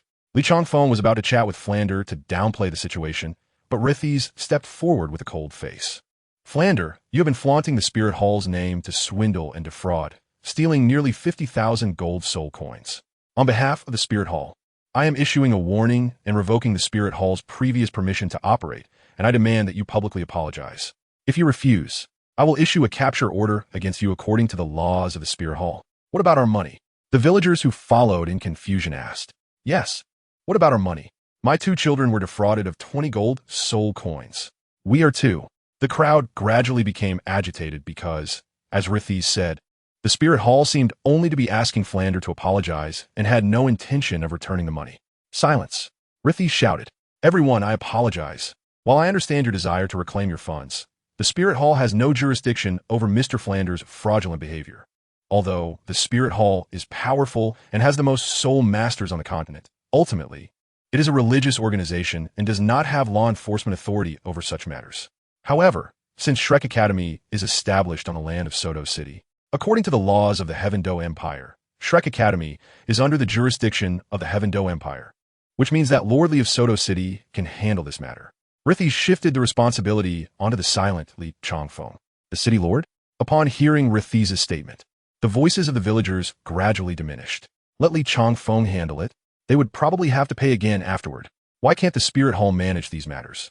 A weak but clear question arose from the crowd. The Spirit Hall has always had a good reputation among common soul masters because they can receive subsidies from the Spirit Hall.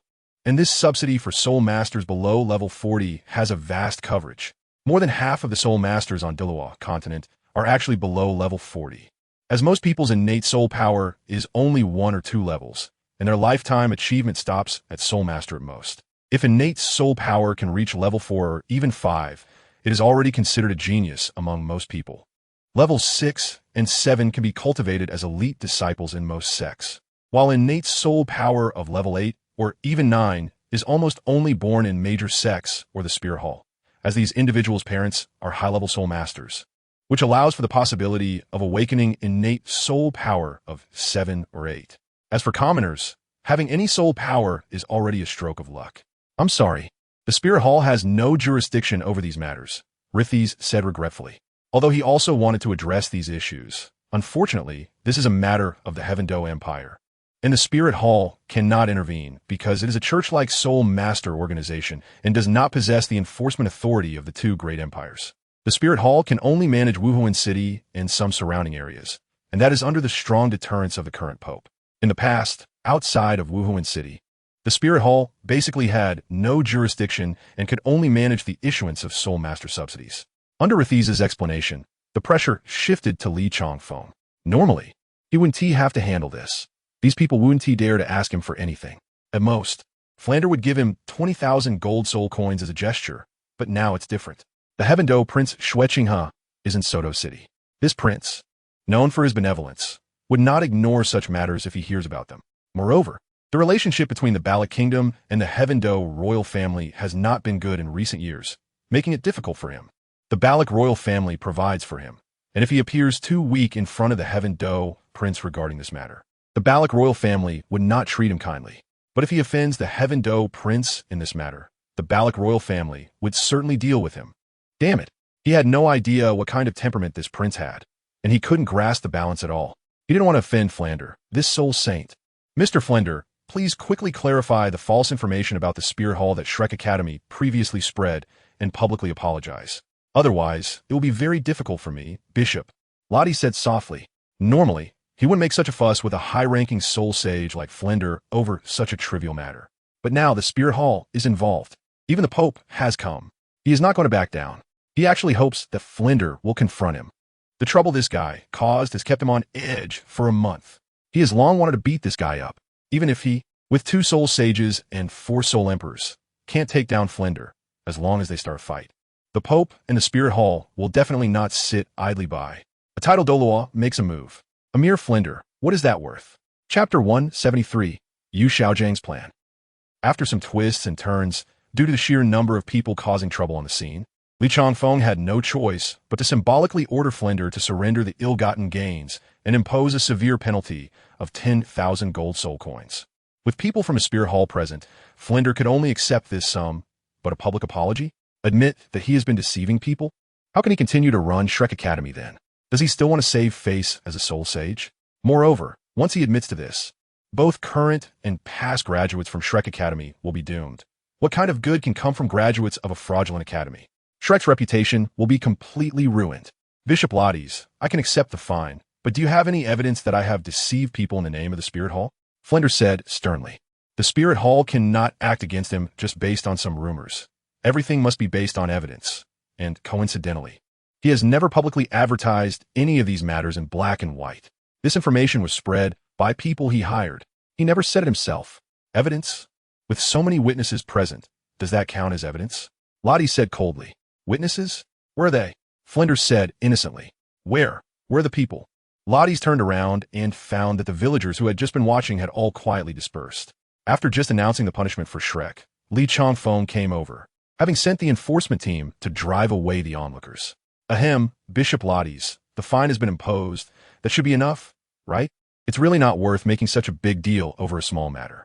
We are all just here to make a living. After all, Flander is also a soul sage. How can you expect him to publicly acknowledge those things? You guys, looking at the two of them colluding, Lotties was furious. But before he could say much, the voice of Yu echoed in his mind. Enough, the effect has already been achieved. There is no need to continue. The Spirit Hall's attitude has already indicated that it was these witnesses who fled at the critical moment, so the Spirit Hall has fulfilled its responsibility. After such a commotion, Flander can no longer survive in Soto City, and Shrek's reputation has already been ruined. Regarding the accusations against the Spirit Hall, it doesn't matter whether Flander admits it or not. Everyone already thinks that way. Does it matter if the party involved admits it? In fact, the more Flander denies it, the better it is. Conversely, if the Spirit Hall's attitude is too rigid, it will create a situation of framing and slandering. After all, if people are seriously harmed over a few rumors without concrete evidence, the Spirit Hall's image will turn into that of a bully. That's enough. I take my leave. Lotties, receiving the instructions from the offering, did not dare to disobey and directly took the others away. Seeing Lotties leave so decisively, Flander was dumbfounded. Flander, this ISN team not helping you.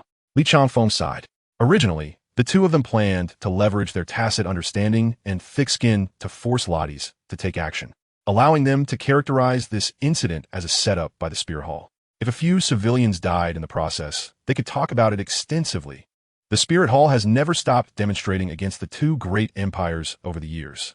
Once this incident escalated and resulted in a loss of life, it could be logically classified as the Spirit Hall provoking the laws of the Tiando Empire and forcibly interfering with law enforcement.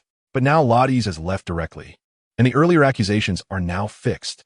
Li Changfeng left with the enforcement team, only reminding Flander not to forget to pay the fine before leaving, otherwise it will be very difficult for him. After all, this incident involved the Spirit Hall, and given the scale of it, there would undoubtedly be many people watching. If he did not enforce the law impartially, it would be him who would be in trouble. However, After this commotion, Flinder and Shrek Academy's reputation is ruined. Who the hell came up with this toxic plot? Flinder said angrily, accusing him in front of so many people, and those people were all cheated by him. No matter whether these accusations are true or false, they will definitely turn into truth. Plus, the villagers who were originally witnesses were threatened away by Li Chongfeng. He is now stuck with the blame from the Spirit Hall. Flinder, are you sure you haven't offended anyone? Zhao Wujin asked.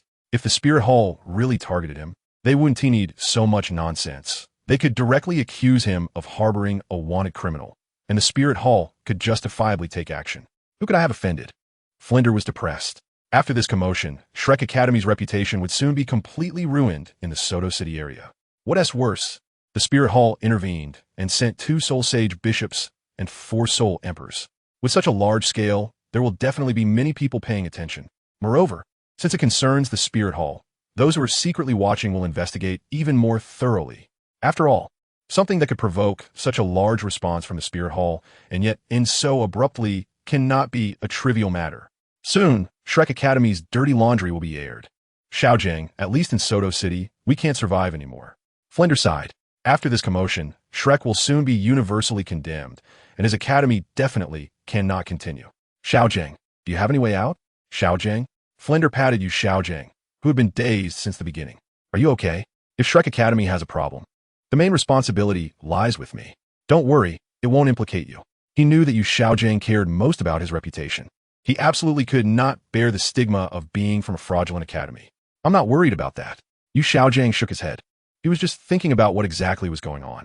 The Spirit Hall's methods have always been direct, and just now there were 2 Soul Sages plus 4 Soul Emperors. Such a situation, yet they left so directly. Something feels wrong. This method reminds him of someone. Pope Bibidon. Could it be that Bibidon is deliberately targeting Shrek Academy? But why? Doesn't Bibidon know he is also at Shrek? Is she trying to force him to leave? Or is she trying to use this method to make him bow down and beg her? What do we do now? Dai Mubai said anxiously. He could be considered the person most unable to leave Shrek among this group. He was originally thinking of building a good relationship with Yu Tianheng, the young master of the Blue Lightning Tyrant Dragon. But now, if Shrek can't continue, where will he find Yu Tianheng? He can't just follow Yu Tianheng around like a lapdog, right? Don't panic. Xiaojiang comforted. If it's Bibidon operating behind the scenes, then Shrek is indeed in trouble this time. But he will definitely not yield to this. Flinder, we are still short one person, right? Xiaojiang asked. Yes. We need at least 7 people for team battles. We currently only have 6. Flinder said. No, why are we talking about this now? Shrek is about to close down, and we're still thinking about recruiting new members? Flinder, Qiming mentioned to you before about letting these kids join the Tiando Academy, right? Xiaojiang asked. Flinder was taken aback. There is such a thing. You wouldn't want us to follow Qiming, would you? No. Xiaojiang denied. It's not that we follow Qiming, but the problems that Shrek is facing can only be solved by the Tiando Royal Academy. If it's Bibidon's doing, then even if they change places, it would be meaningless. To stop the Black Hand of the Spear Hall, only those large, high-level Soul Master Academies, or the Royal Academies of the 2 empires can do that. And right now, the only opportunity we have is the Tiando Royal Academy. Flinder, we happen to be short of 1 person now. The Tiando team is also lacking members because of Tianheng's departure. If our 2 teams join forces, we can form an even stronger team. Xiaojiang said seriously. Flinder showed a troubled expression. This meant he had to directly disband Shrek. This was the fruit of his lifelong efforts. Seeing Flinder's concerns, Xiaojiang pulled him aside and whispered, Flinder, don't worry, Shrek won't disappear. We're joining the Tiando Academy. How could it not disappear? Flinder smiled bitterly. It's borrowing a chicken to lay eggs, Xiaojiang explained. I've observed in the Great Soul Arena these past few days. Although the team members of Tianheng are decent, apart from the captain, Duyan, none of them are as good as our Shrek students. When we merge the 2 teams, we will definitely choose the more outstanding members to participate. Flinder, do you lack confidence in these kids? Well, Flinder hesitated. Of course not. Tang San is only 12 years old and has already reached level 31. Xiao Wu is also at level 30, and Dai Mubai is 15 and at level 37.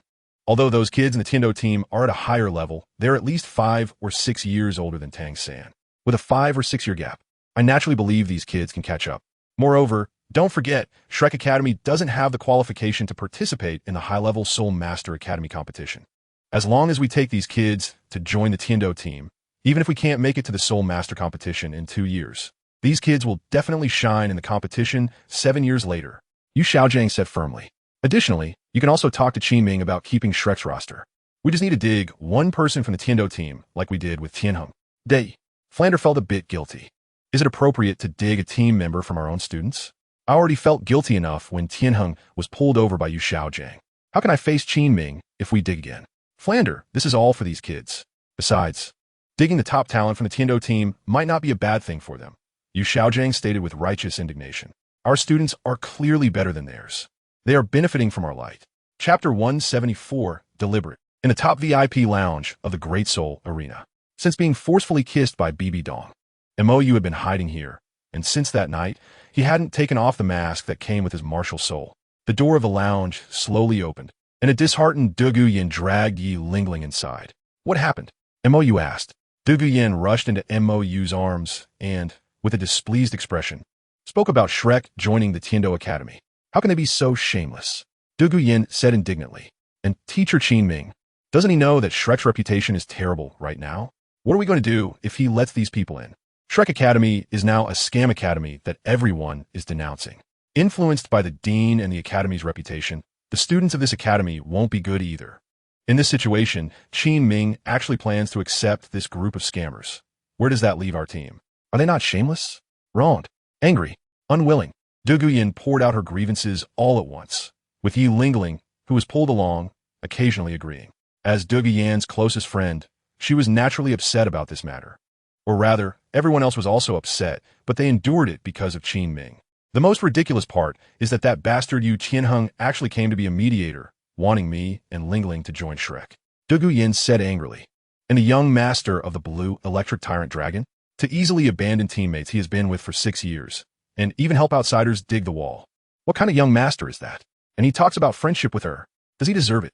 Didn't I already tell you guys before? MOU said with some amusement. Yu Qianheng is just Yu Xiaojiang's lackey. He is more filial to this uncle than to his own father. Now that this has happened, I want to quit, Du Guyan said with grievance. This team has been preparing for the high-level Soul Master Academy competition for 6 years, and now, just 2 years away, this kind of thing has happened.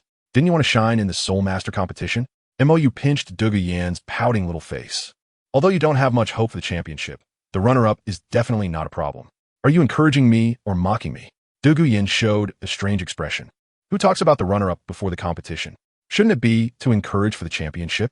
Also, why did you put your mask back on? Speaking, Du Guyan raised her hand to try to take off the mask, but couldn't get it off no matter what. Don't make a fuss. MOU removed Du Guyan's hand. I'm preventing someone from launching a sneak attack. Sneak attack? Du Guyan was taken aback. Are you even guarding against me? She had previously sneak attacked him dozens of times, and not many times had been successful. What sneak attack? Yi Lingling asked in confusion. Du Guyan stood up, mischievously sitting next to Yi Lingling, and suddenly pounced on her. Yi Lingling's face turned bright red, and she pushed Du Guyan away. Yin Yan, you. They were all girls. Although there had been some intimate contact in the dormitory before, it had never been like this. And someone was watching now. Oh, it's all girls, it's fine. Du Guyan said nonchalantly as she hugged the powerless Yi Lingling. She actually didn't know what was going on. After the evolution of her martial soul, her feelings had clearly intensified a lot, but with MOU not around, and even when he was around, he wouldn't be affectionate with her. She had no choice but to shift her target to her dormitory mate, Yi Lingling. Of course, it was just a joke. Her sexual orientation was definitely not an issue. Knock knock. A knock on the door sounded, and Shwedi walked in. Just as MOU was about to stand up, he noticed that Shwedi was followed by another person, Shue Qinghe, or rather, Qianren Xue. Should we let them go first? Du Guyan also knew Shue Qinghe's true identity, and this matter was even revealed by Qianren Xue herself. Therefore, the main reason why Yu Qianheng had been unable to openly pursue her was largely because she was close to the Tiando prince. Shwedi nodded, and Du Guyan pulled the dazed Yi Lingling out of the lounge.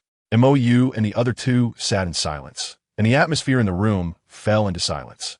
To be honest, MOU didn't understand why Shwedi wanted to put these two people next to him. Was she trying to make things difficult for him? Shwedi knew him best, because he had opened up completely to Shwedi and Bingdi. So she couldn't possibly not know the fundamental reason for his rejection of these two. It wasn't because Qianren Xue was heartless and ungrateful, nor was it because he had associations when he saw Qianren Xue try to win over Tang San, and it wasn't because these two mocked him. The resentment born from these matters had mostly dissipated over the years. He is so resistant to Bai Bai Dong and Qian Renxue, even increasingly so, simply because of the Snow Empress and Ice Empress. You don't have to be like this. Mou sighed deeply. There's really no need. He didn't understand, but he could guess that the Snow Empress just didn't want him to harbor resentment. So she wanted to help these two clear up their past misunderstandings with him. But it's unnecessary. As someone who is carefree, he truly doesn't care about those misunderstandings. He can even let go of enemies. So how could he not let go of the small misunderstandings with Bai Bai Dong and Qian Renxue? Can't the Snow Empress see that at the beginning of this life, he actually had no opinions about Bai Bai Dong and Qian Renxue? However, after returning from the Stardow Forest, his attitude towards these two has worsened. In that year in Heavendoe City, he almost lost control just to show the Snow Empress that what he cares about most is only her and the Ice Empress, while these two are in the past. But why does he need to show his determination to the Snow Empress, who knows him so well? Isn't it because he feels guilty? You're finally willing to face yourself. Seeing Mou like this, the Snow Empress smiled. You have to face it. The mask on Mou's face disappeared, revealing a helpless expression. If I don't face it, I don't know what you will do. He was unwilling to let go of the conflict with Bai Bai Dong and Qian Renxue for the sake of the Ice Empress and Snow Empress. But these two came to help resolve the conflict for him, causing a scene with him. Having achieved what she wanted, the Snow Empress stepped forward and gave Mou a kiss, smiling. Then I'll let you two talk. Mou nodded. He had worked so hard for the Snow Empress to solidify his determination, only to have her forcibly dismantle it. Speak nicely, don't cause trouble, the Snow Empress reminded. Yes. I just don't understand how someone like you can be so eager to push your own agenda. Mou retorted. I'm doing this for you. I'm also doing it for you, the Snow Empress said seriously. She could clearly see that Mou's attitude towards these two was somewhat unusual, with much of his resentment seeming inexplicable or rather, unreasonable. The Snow Empress walked out of the lounge, and Mou turned his gaze to the somewhat flustered Qian Renxue. Let's talk. Your mother and I had a fight. How do you want to proceed? He always avenged grievances on the spot, so there was no lingering hatred towards the mother and daughter from the previous life. After all, Bai Bai Dong acted foolishly, and he directly scolded her back then, either directly or indirectly, and later, after gaining battle power, he even charged into fight without any self-pity. Qian Renxue was the same. Strictly speaking, she was even more misled by him. Because of the issues between Bai Bai Dong and her deceased father, he encouraged Qian Renxue to proactively resolve things with Bai Bai Dong, which led to the pair of them arguing quite a bit despite being hands-off. As for the final confrontation at Jiaoling Pass, that was only because of Qian Dalu, which had little to do with these two, so naturally, they didn't owe him anything. His previous attitude towards these two was intentionally magnified misunderstandings, allowing him to justify his disdain for them. With their proud personalities clashing with his, they naturally wouldn't lower themselves to say much, and the distance naturally widened. He just didn't expect that these two would feel guilty and, facing his unreasonable behavior, would actually back down. No, if these two were so guilty, could it be that they really did something behind his back? Qian Renxue, who was flustered, met Mou's suspicious gaze, instantly feeling more nervous. What's wrong? Qian Renxue asked nervously. You wouldn't have really done something bad, would you? Mou suspected. Qian Renxue was taken aback. Something bad? For example, you wouldn't really like that little black guy outside, would you? Mou pointed to Tang San, who was currently in the arena for a solo soul fight below. Back then, when he fought with Qian Renxue in the Heavendoe Palace. Aside from the fact that this guy had promised with the elders of the Spear Hall, a larger part of the reason was that he thought this guy might be interested in Tang San. Otherwise, he wasn't familiar with nor with, and he had no connection with the elders in the Elder Hall, as he had always stayed in the Offering Hall. So although he felt angry about Qian Renxue's betrayal, he wasn't angry to that extent, not even to the point where Chan Xian and Gu Rong almost fought. You should know that at that time. Although he was only level 96, he was already comparable to the old Golden Crocodile, and he faced no pressure against level 96 Chan Xian and level 95 Gu Rong. But it was because he was jealous and lost his mind that he almost got into trouble. Little black guy. Qian Renxue was stunned and looked in the direction Mou pointed. After seeing Tang San in the arena, her expression instantly darkened. She jumped over and sat on Mou, her fists as big as sandbags tightly clenched, and smashed down towards Mou's face. Bang! Didn't I already explain this to you? Why bring it up again? Chapter 175 Angered Snow Empress. So you two fought again? Looking at the bruised Qian Renxue, the Snow Empress felt a wave of exhaustion. What the hell?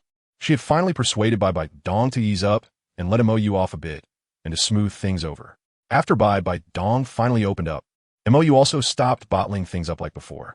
She wanted to encourage them to clarify things, but how did they end up fighting again?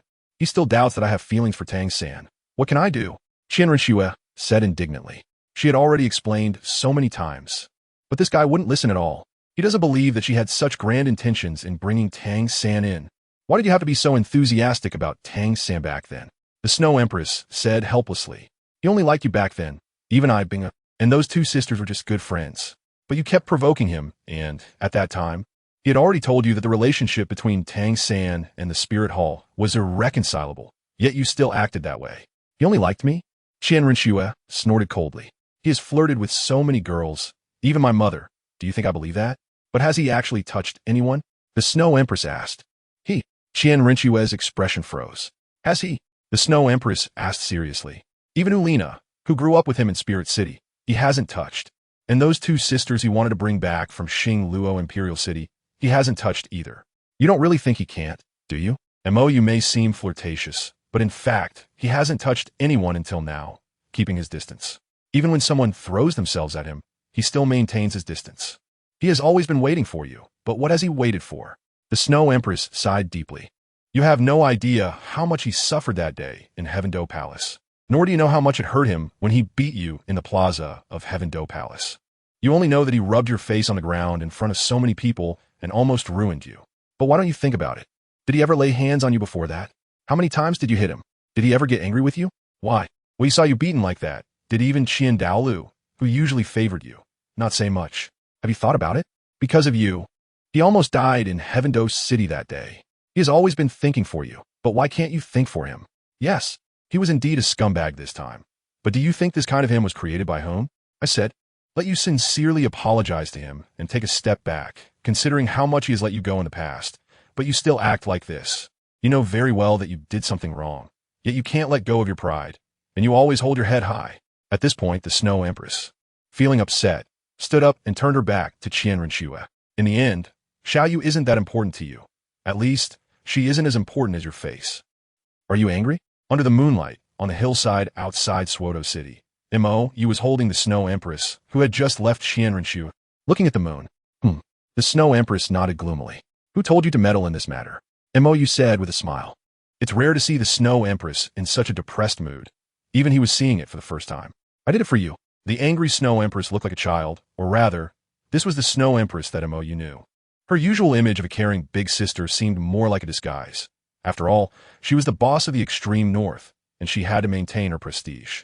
However, the Snow Empress, born and raised, was truly like a child when it came to interacting with others. The so-called understanding only applied to him. To others, the Snow Empress was still the same icy goddess as before. I know you did it for me, but you should also know that I don't like those two either. And it's also for your sake, MOU said. You know, for me, what has happened is like a fart that has been released. I have no interest in dwelling on it. What's past is past, and I don't care about the vague future either. What I care about is only the present. I am a very realistic person. Moreover, you should know that you two are the least qualified to be involved in this matter. The Snow Empress is like the current girlfriend, and Qian Renxue is like the ex-girlfriend. The current girlfriend actively helps the ex-girlfriend reconcile with her boyfriend? What kind of bizarre operation is this? Given Qian Renxue's character, it's already absurd that she has endured until now. But if you can't let go of them, you will always be unhappy, and this will become your regret. The Snow Empress nestled in MOU's arms. Are you happy doing this? MOU asked. I hope you're happy, the Snow Empress said seriously. And you? If you're happy, then I'm happy. But I hope you can be happy, MOU sighed. You're too good to me. It makes me feel guilty. Why? The Snow Empress asked in confusion. Aren't you the one who longs for such things the most? In his previous life, MOU was also an orphan. He had always been alone, going to school alone, working alone, getting sick alone, and dying quietly in the ice and snow. She was also alone, born to be alone. Even after meeting the Ice Emperor, neither of them understood emotions. Before MOU entered the extreme northern ice field, they had no idea what love was or how family members could warm each other. MOU had always been searching for a family to rely on, but he had faced too many setbacks with BB Dong, and Qian Renxue had been the same. He had always been giving, but had never received anything in return and had never given up. Longing for too long and suddenly gaining too much can be frightening. Moyu lay down with the Snow Empress in his arms. I am a person. Although my mind isn't quite normal, I still have thoughts like a person, which is different from both of you. It seems that you both have been misled by me, thinking that to love someone means to devote yourself entirely. But I haven't achieved that. You treat me this way, and I feel guilty. The feelings of the Snow Empress and Ice Emperor for him were too pure enough to make him feel a sense of guilt. He felt that if he let them down, he wouldn't be human at all. That's why his attitude towards Bibi Dong and Qian Rinxue was very poor. He deliberately kept his distance to highlight the special status of the Ice Emperor and the Snow Empress. Why did he do this intentionally? Because he felt guilty. But you're not a dedicated person, the Snow Empress said. Besides, shouldn't a family have more people? You don't like children, so to have more people, isn't it just to bring in a few more? Huh? Mo, you look confused. Is that your reason? Yes. The Snow Empress nodded. You like beautiful girls, and I like them too, so as long as they aren't too weird, I'm welcome to them. After all, your greatest love is me. That's enough. Are you so confident in yourself? Montaku Laukit. Of course. The Snow Empress hugged Mo tightly. I don't think anyone can spoil you like I do, like a child. I'm over 100 years old if you add up all my past lives. How can I be a child? Mo retorted. I've lived for hundreds of thousands of years. Compared to me, you're just a child, the Snow Empress said. A person hundreds of thousands of years old has to be coaxed to sleep, coaxed to eat, and if someone steals good food, they will cry and need to be coaxed. So do you coax me? I coax. Chapter 176. The Soul Bone of the Blue-Silver Emperor. How did it end up like this? The beaten Qian Rinxue also went to find her mom, and Bibi Dong looked at Qian Rinxue's bruised face, feeling helpless but also somewhat amused. He's just a jerk, Qian Rinxue said sulkily. When she was criticized, Moyu had no issues, flirting with so many young girls right in front of her, even setting his sights on her mother. Is this something a person can do? And he said she was interested in Tang-san? Is she blind? How could she like that thing? This jerk is doing it on purpose, Qian Rinxue said angrily. The Snow Empress thought it was because she couldn't let go of her pride, but in fact every time she wanted to lower her head, Moyu would hit her hard. He had no intention of talking to her properly. You just realizing this? Bibi Dong said with a smile. He was doing it on purpose. She was the first to interact with Moyu, so she was the most aware of the changes in his attitude. At first, when she went to the offering hall to find Moyu, he didn't have much resentment towards her and didn't harbor much resentment towards Qian Rinxue either. However, after returning from the Stardow Forest, Moyu's attitude towards both of them became increasingly worse, and it was a gradual decline. This wasn't in line with Moyu's character, so the only explanation was that he was doing it on purpose. However, at that time, both of them felt guilty because Moyu had charged ahead to sacrifice himself in Jialing Pass, and they had just had a quarrel before that. So both of them backed down. Moyu originally wanted to distance himself from them, but they, feeling guilty, showed Moyu a lot of patience, which made Moyu angry. This guy's thought process is quite fascinating. But why is he doing this? Qian Rinxue asked in confusion. Then why did you want to get close to Tang-san back then? Bibi Dong countered. Back then, Qian Rinxue's expression froze. Why is everyone bringing this up? She had already made it very clear. She wasn't interested in Tang-san. Why don't they believe her? Can you honestly say that you didn't have any thoughts of provoking him back then? Bibi Dong asked. You just didn't expect it to backfire and provoke him to the point of flipping out. Even if I did provoke him on purpose, didn't he provoke me just as much? Qian Rinxue's momentum unconsciously weakened. Can it be the same? Bibi Dong sighed. Even if he flirts with young girls, it's in a friendly manner. He has never crossed any lines, not even touching Na, who is within reach. He has his principles. But what about your willingness to risk everything for Tang-san? And he emphasized to you more than once that the conflict between Tang-san and the Wuhuan Hall couldn't be resolved, so don't waste your efforts. But what did you do? You were deliberately provoking him. You can't really think that his temper is good, right? Qian Rinxue remained silent. Bibi Dong continued. You haven't seen how crazy he can get in the killing city. Usually, he puts too many restrictions on himself, but in a place without any rules, he no longer restrains himself. His true nature is definitely not that of a good person, and he has reminded you of this multiple times. But you didn't take it seriously. You always feel that you are not wrong, that he was the one who got angry first, which is why you refused to give in. Even now, you still have a strange sense of justification. I don't know what you're thinking, but if you keep this up without making any changes, don't expect to ease the relationship. It's just a waste of time. She has already admitted defeat and given in, yet Qian Rinxue still insists. After all, she is still too proud to get along with Moyu. Aren't the Snow Empress and Ice Empress proud? Aren't Ziji and Biji proud? Why can they get along so well with Moyu? The key point is not about pride, but whether one can put aside that pride for the other. The Snow Empress and the others can do it, and even she has let it go, but Qian Ringshu, she is probably never going to let it go. Due to Moyu's actions, Shrek has already been unable to survive in Soto City. And because of Yu Qianheng's betrayal, the relationship between these two teams has become very tense. The Tiando team, led by Dugu Yin, and the Shrek team, centered around Tang San, can hardly come to an agreement. Even if Qin Ming tries to mediate, it only makes Dugu Yin more disgusted with Shrek, seeing that the relationship between these two teams is getting worse. Qin Ming had no choice but to suggest returning to Tiando City early, just in time to confirm the matter of Shrek and Flinder joining the Tiando Academy. Flinder naturally agreed. After all, he hasn't even been able to go to the Grand Soul Arena during this time. Tang San and the others participated in the Soul Arena while wearing masks to hide their identities, but over time, someone will definitely discover them, and by then, Tang San and the others will probably also be affected by Shrek's reputation. Shrek Academy is packing up to leave, and Tang Hao, who knows that Tang San and the others are preparing to go to Tiando City, finds Yu Xiaojiang again. Your Highness Hao Yin, is there something you need? Upon seeing Tang Hao, Yu Xiaojiang's attitude is very respectful, not because of Tang Hao's title as a title de law, but simply because he feels that it was Tang Hao who killed Qian Xuanji. You are preparing to go to Tiando City next, and I can't go with you. Tang Hao said, the situation in Tiando City is too complicated. There are too many soul Douluos from the Spirit Hall there, and even title Douluos.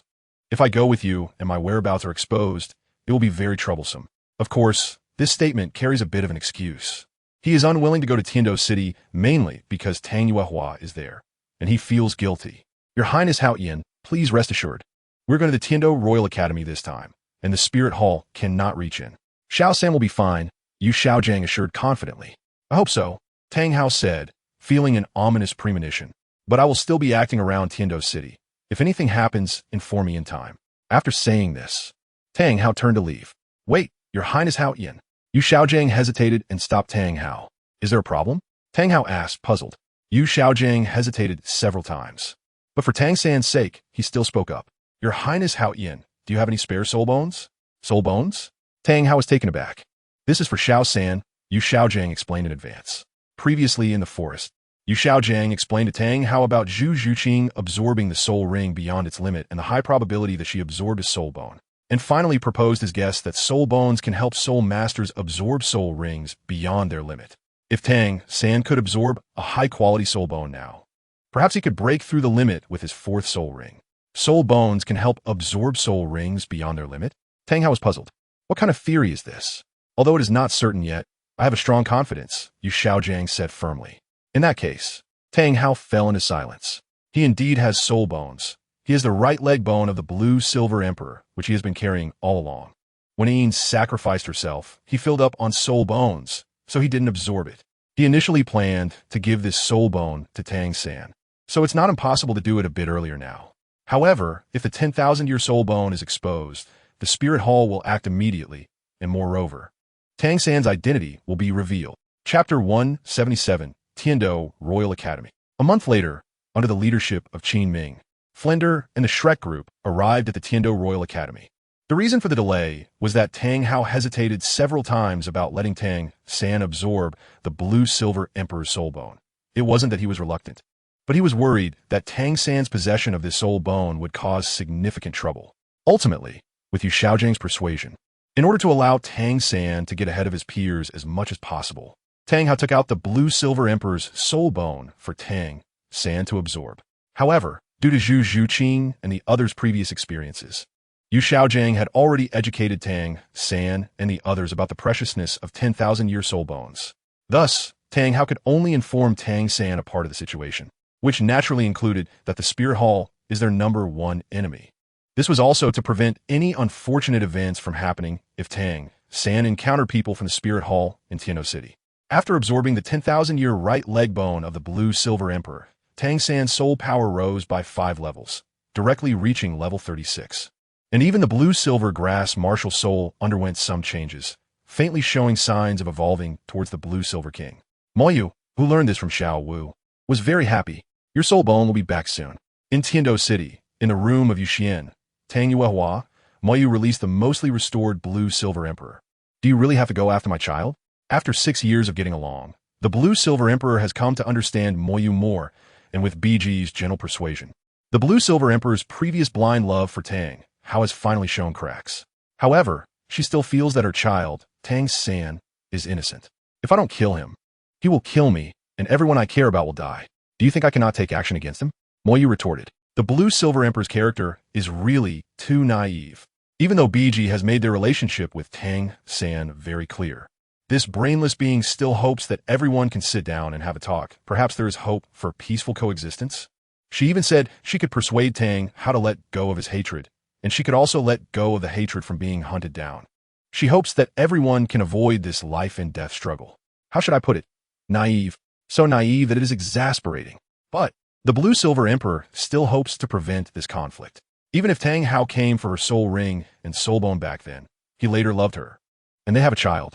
If she could persuade Tang how to let go of his hatred. Sister, you're missing the point, Moyu sighed. The biggest conflict between me and Tang Hao is not you. You are merely an excuse he uses to numb himself. The real problem is Haotian sect. Because of you, because of Tang Hao, the Haotian sect almost faced extinction. The previous sect leader died because of this, and the Haotian sect suffered heavy casualties. The once top sect that could stand shoulder to shoulder with the Spirit Hall can only now hide from the world, and Tang Hao is a sect slave. He cannot let go of this hatred, and neither can Haotian sect, so conflict is unavoidable. Where do you think you can resolve this hatred? Moyu tightened his grip on the Blue-Silver Emperor's vines. Whether it was the Spirit Hall or the Haotian sect, both had paid a heavy price in that conflict. They had lost family, parents, children, and loved ones. The injured were never just one person. Can you let go of past grievances? But what about them? Can you make them put down their hatred? The Blue-Silver Emperor's vines unconsciously retracted, but due to Moyu's strong pull, it couldn't evade. The only way to sever hatred is to annihilate one side, so stop being naive. Moyu sighed, stood up, and looked at Tang Yuehua beside him. Soon, I will need your help. Don't forget our deal, and don't doubt my resolve. If anything goes wrong here, I guarantee that over 1,000 heads from the Haotian sect will be neatly placed before you. I will keep my word. On the other side, Qi Ming led the Shrek group into the Tiando Royal Academy. This is the Tiando Royal Academy? Looking at this paradise, rich and magnificent, nestled by mountains and rivers, Flender and the others were stunned in place. Compared to their original Shrek Academy, to put it bluntly, their Shrek couldn't even compare to a restroom here. Yes, Dean. The Tiando Royal Academy is arguably the most luxurious and powerful academy in the entire Tiando Empire, Qin Ming said proudly. After leaving Shrek, he also entered the Tiando Royal Academy for studies. This was his second alma mater. It truly is a good place. Yu Xiaojiang, as the son of the former Blue Lightning Tyrant Dragon Sect leader, reacted much more calmly to this. After all, being born into the Blue Lightning Tyrant Dragon Sect, and having spent some time in Spirit City, he wouldn't be overwhelmed by this bit of grandeur. Boss Dai, how does this compare to the Royal Academy of Xingluo? Oscar asked curiously. The environment here exceeded his imagination. He couldn't even dream of such a paradise. Dai Mubai hesitated. About the same. He couldn't say that as the third prince of the Xingluo Empire, he had never formally visited his own Royal Academy. Could he? That would be too embarrassing. The Royal Academy of Xingluo was Davis's territory, and he didn't want to die inexplicably in some corner of the academy. Seeing his teacher and students treating the Tiando Royal Academy with a country bumpkin's attitude, Flender suddenly felt displeased. So what if they had money?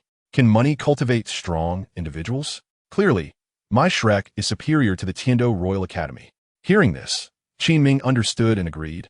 After all, having been forced to leave behind his life's work to come to the Tiando Royal Academy, it must have been hard for Flender.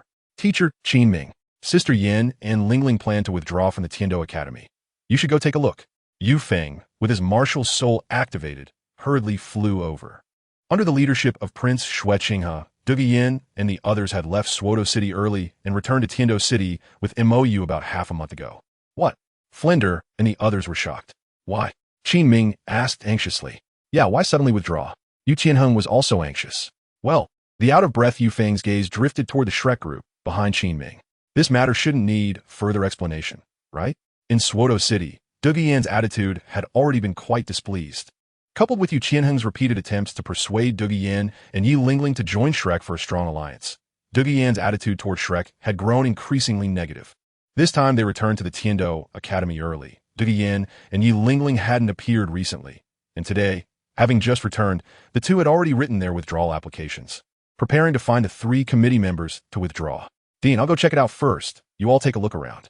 Qingming didn't care about showing Flinder and the others around the Tiando Academy anymore. Hurry up.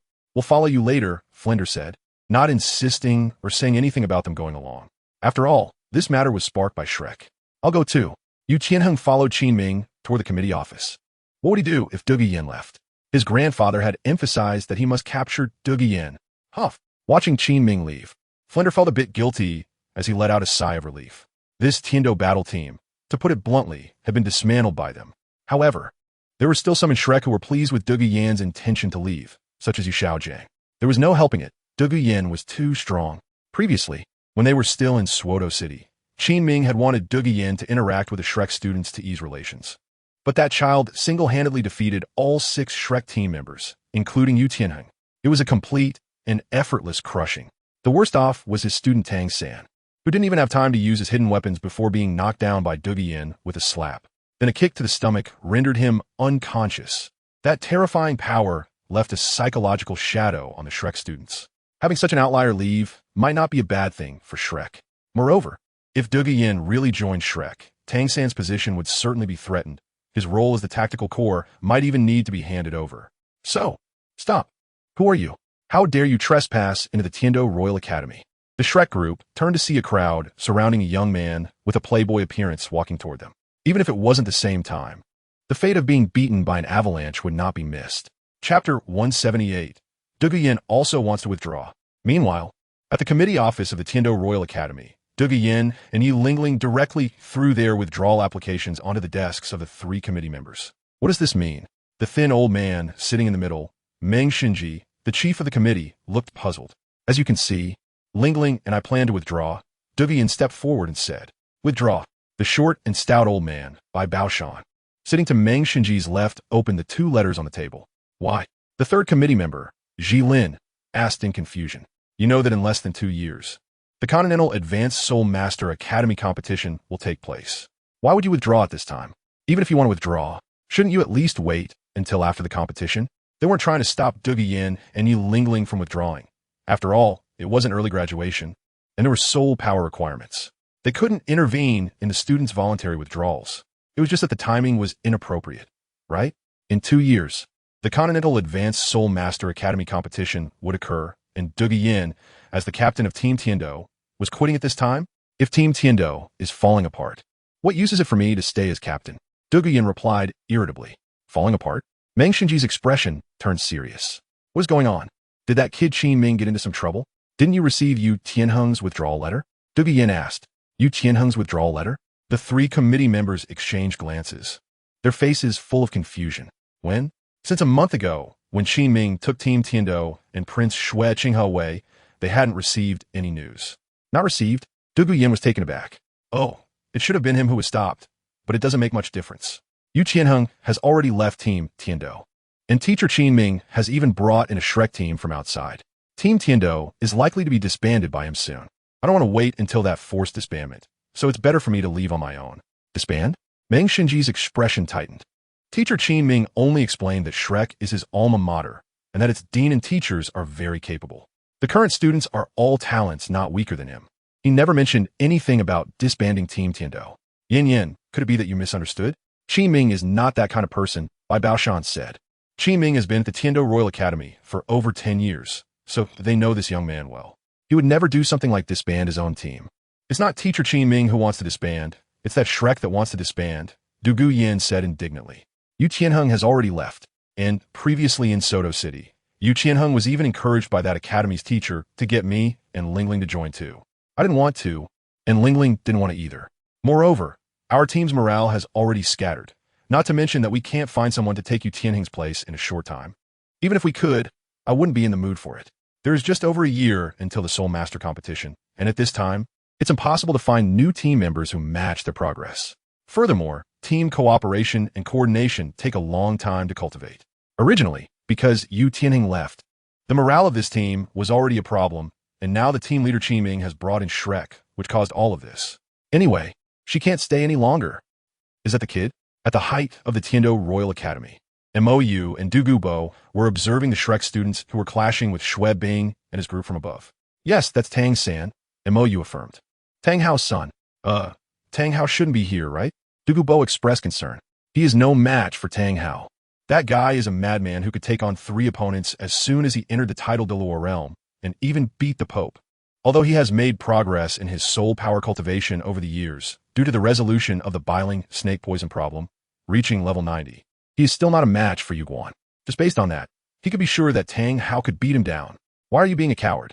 Mo showed disdain. If Tang Hao comes, I'll handle it. Why are you panicking? This. Dugubo's expression froze. He had forgotten that this guy is a real monster.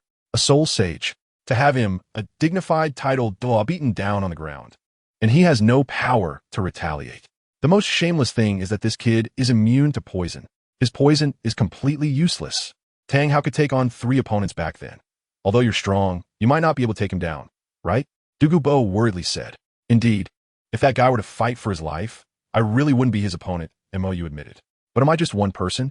Dugubo was taken aback. All right, he forgot that the monsters beside that kid could easily take him out with a slap. A mere Tang Hao, what is he worth? However, I still can't understand why you don't just kill them directly, Dugubo questioned. With the power behind Mo, it would be quite simple to eliminate this group of people down there, plus a Tang Hao. Why go through the trouble of driving them away and then abducting Tang San to the ice and firing Yang Ai? If killing them could solve the problem, I would have acted long ago, Mo said helplessly. Everything he does is not to deal with Tang San, but for the Azura God. If it weren't for the Azura God, Tang San would have died long ago. All right, Yin is currently discussing dropping out with those 3 committee members, so go add some fuel to the fire. By the way, without killing anyone, don't give them any face. No problem, Dugubo nodded. He wouldn't let this so-called Shrek leave easily after making his granddaughter angry for so long. And that kid Yu Tianheng really has no shame. I can't imagine what expression that old dragon from the Blue Lightning Tyrant Dragon would have if he knew that his precious grandson has become the lackey of that Yu Shaojiang who was expelled from the sect. It must be quite something. On the other side, in the southwest of Tiando City at the Blue Tyrant Academy, Mo, who was not interested in how Dugubo would take revenge on the Shrek group for making his granddaughter unhappy, left the Tiando Royal Academy and headed towards the Blue Tyrant Academy. After all, Flanders would soon bring Shrek to seek soft support from Lu Erlong. Mo, what are you doing here? In the pavilion on the back mountain of Blue Tyrant Academy, Lu Erlong, who was missing a certain coward, stood up upon seeing the familiar tall figure. Your old flame has come. Mo stepped forward. He has known Lu Erlong for several years, of course. Their acquaintance is not a pleasant one. Nearly 3 years ago, Lu Erlong took students from Blue Tyrant Academy to the Star Do Great Forest to hunt for soul rings. And at that time, they were pursuing the Dark Devil God Tiger. Lu Erlong chased after a soul beast of the subdragon type, which caused their encirclement to go awry after several days, allowing the Dark Devil God Tiger to escape. They had been waiting for 3 days and nights, all for nothing. Furious, he immediately rushed up and fought Lu Erlong. At that time, he was a level 60 soul emperor, fighting against Lu Erlong, a level 77 soul sage. Wasn't very difficult. However, Lu Erlong unexpectedly doubted life after being cut by him. This mother Tyrannosaurus from the original work was quite obedient when facing him. He would occasionally come to Tiando City to shop with the Snow Empress and teach Du Guyen, and after visiting several times, he had bumped into Lu Erlong on the street and got to know her. However, this mother Tyrannosaurus surprisingly held no grudges. He had been quite heavy-handed back then. Xiaojiang? Hearing Mo's words, Lu Erlong instantly perked up and rushed to Mo's side excitedly. Where is he? Flanders and the others will be coming over in the evening. Seeing Lu Erlong's fervent gaze, Mo felt a shiver down his spine and took a few steps back to create distance. However, you need to prepare yourself mentally. This master you've been thinking about may be somewhat different from what you imagine. Just now, he specifically instructed Du Gubo to take good care of you Xiaojiang, and I believe Du Gubo won't disappoint him. Today's situation is quite different from that of the original work. Shrek's poor reputation has already been accelerated to Tiando City by Xue Xing, and Shrek's achievements should already be on Meng Xinji's desk. Therefore, having learned that information, along with Du Guyen and Yi Lingling dropping out, Qin Ming helping to disband his own academy's team, and Prince Xue Xing personally intervening. The poisoned law is also furious. These 3 committee members will likely not protect this group from Shrek-like in the original work. Suddenly, I'm a bit curious about what kind of ghost Yu Shaojiang will turn into. Chapter 179, Shattered. Teacher, I will definitely avenge you. At the entrance of the Tiando Royal Academy, the disheveled Shrek group, including Qin Ming, was thrown out by the law enforcement team under Xue Xing.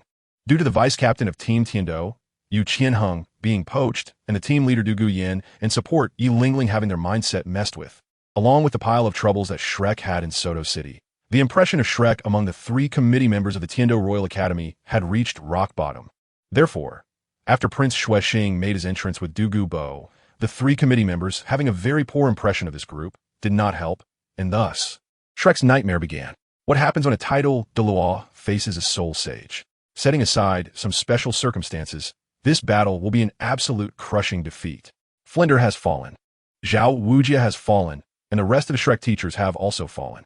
As for these students, in front of so many people, Dugubo, as a title Douluo, is still reluctant to use excessive force, so he only gave each of them a few slaps.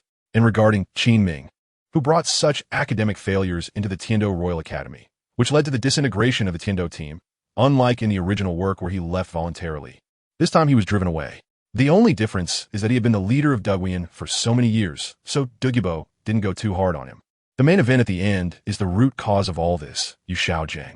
If it weren't for Yu Xiaojiang, Flinder would never have lowered himself to snatch his student, and Yu Tianheng was also tricked by Yu Xiaojiang into joining Shrek. Including later pulling in Duguyan and Yi Lingling, it was all Yu Xiaojiang's idea. So, Xiaojiang, don't worry. I'll find a healing soul master to help you right now. The seriously injured Flinder looked at Yu Xiaojiang, who was curled up on the ground and convulsing, and comforted him together with Tang San. Don't. With tear-filled eyes, Yu Xiaojiang shouted with his last bit of strength. Don't let others know. It's shattered. It's really shattered. It's in pieces. Teacher, don't give up. It can definitely be healed. Tang San encouraged with red eyes. Yes, Xiaojiang. You must believe in the healing soul master's abilities. Flinder echoed. Yu Xiaojiang, who was limp on the ground, cried silently, shattered, really shattered. He had no face to see anyone. Oh heavens! Why have you stripped him of his dignity as a soul master? Now even his dignity as a man is being taken away. What has he done wrong? Filled with grief and indignation, Yu Xiaojiang let out a roar and completely lost consciousness. Xiaojiang, Xiaojiang, hold on. Teacher, wake up. Master you, don't wail here. Get away. Hearing the cries of Tang San and the others, the enforcement team that had just left returned, aiming their gleaming guns at the seriously injured Shrek group. Although the highest cultivation of the enforcement team was only Soul King, and they had no chance against Flinder and the others, they showed no fear at all, because taking action against the enforcement team was equivalent to declaring war on the Tiando Empire. A bunch of defeated dogs who had offended Prince Xuexing and poisoned Douluo, and were driven out of the Tiando Royal Academy. Dare to act against them? Stop! The sharp-eyed Flinder quickly pressed down on Tang San's slightly raised right hand. He had seen this kid's hidden weapons all over his body, but now he absolutely couldn't make a move. Xiao-san, don't be impulsive. If you act against them, we'll all die here, Flinder said in a deep voice. Think about Xiaojiang. He needs treatment now. Otherwise, he won't hold on for long. Tang San, with red eyes, struggled to retract his right hand. I understand. Tiando Royal Academy, Prince Xuexing, Prince Xuebing, the 3 committee members, Dugubo, Duguyan, today's humiliation. Tang San will definitely repay it 100-fold. Poison Douluo, why not leave these people behind completely? Xuebing, who had been watching the tragic state of Shrek from a distance, felt extremely pleased, but was puzzled about why only teaching Dugubo a lesson and not eliminating him. Are you teaching me how to do things? Dugubo coldly glanced at Xuebing. Xuebing's expression froze. I dare not. I dare not. Dugubo took one last look at the Shrek group, supporting each other as they left before turning to leave. Xuebing, who remained behind, cast his gaze at the silent Prince Xuexing. Uncle Wang, why is this? Xuexing shook his head. Poison Douluo is a title Douluo and is also a worshipper of our Tiando Empire. This time, lowering himself to teach a lesson to a soul sage and a group of children is already the limit. If he were to kill, it would not only harm his own reputation, but also be bad for the Tiando Royal Academy. Just for a bit of reputation, Xuebing found it somewhat funny. He had long since ruined his reputation to stay alive. Moreover, after abandoning his reputation, he found this world to be so interesting. And does Dugubo even have a reputation? All right, killing is absolutely out of the question, Xuexing said.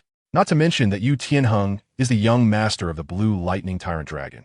Just mentioning that Master Yu Xiaojiang is the son of the Blue Lightning Tyrant Dragon's master, although he has long been expelled from the sect.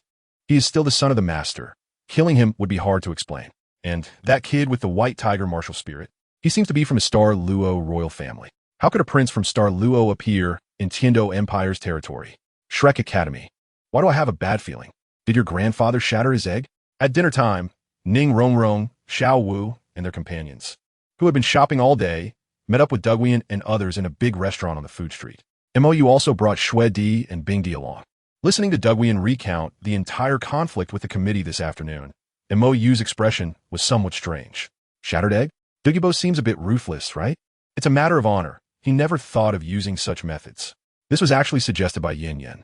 Yi Lingling, who was beside her, blushed slightly, as she had been listening there at the time. You?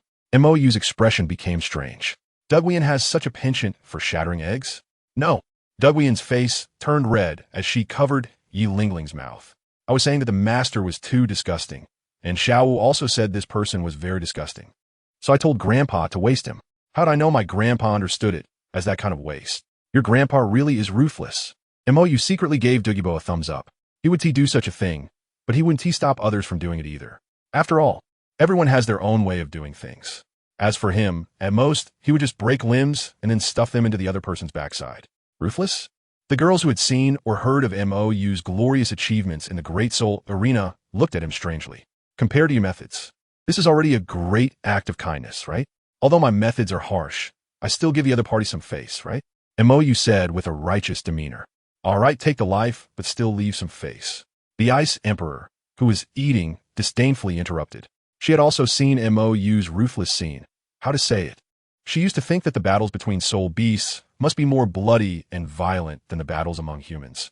But after witnessing Mou's serious scenes, TSK, the title of the Demon King from Hell, is not an exaggeration at all.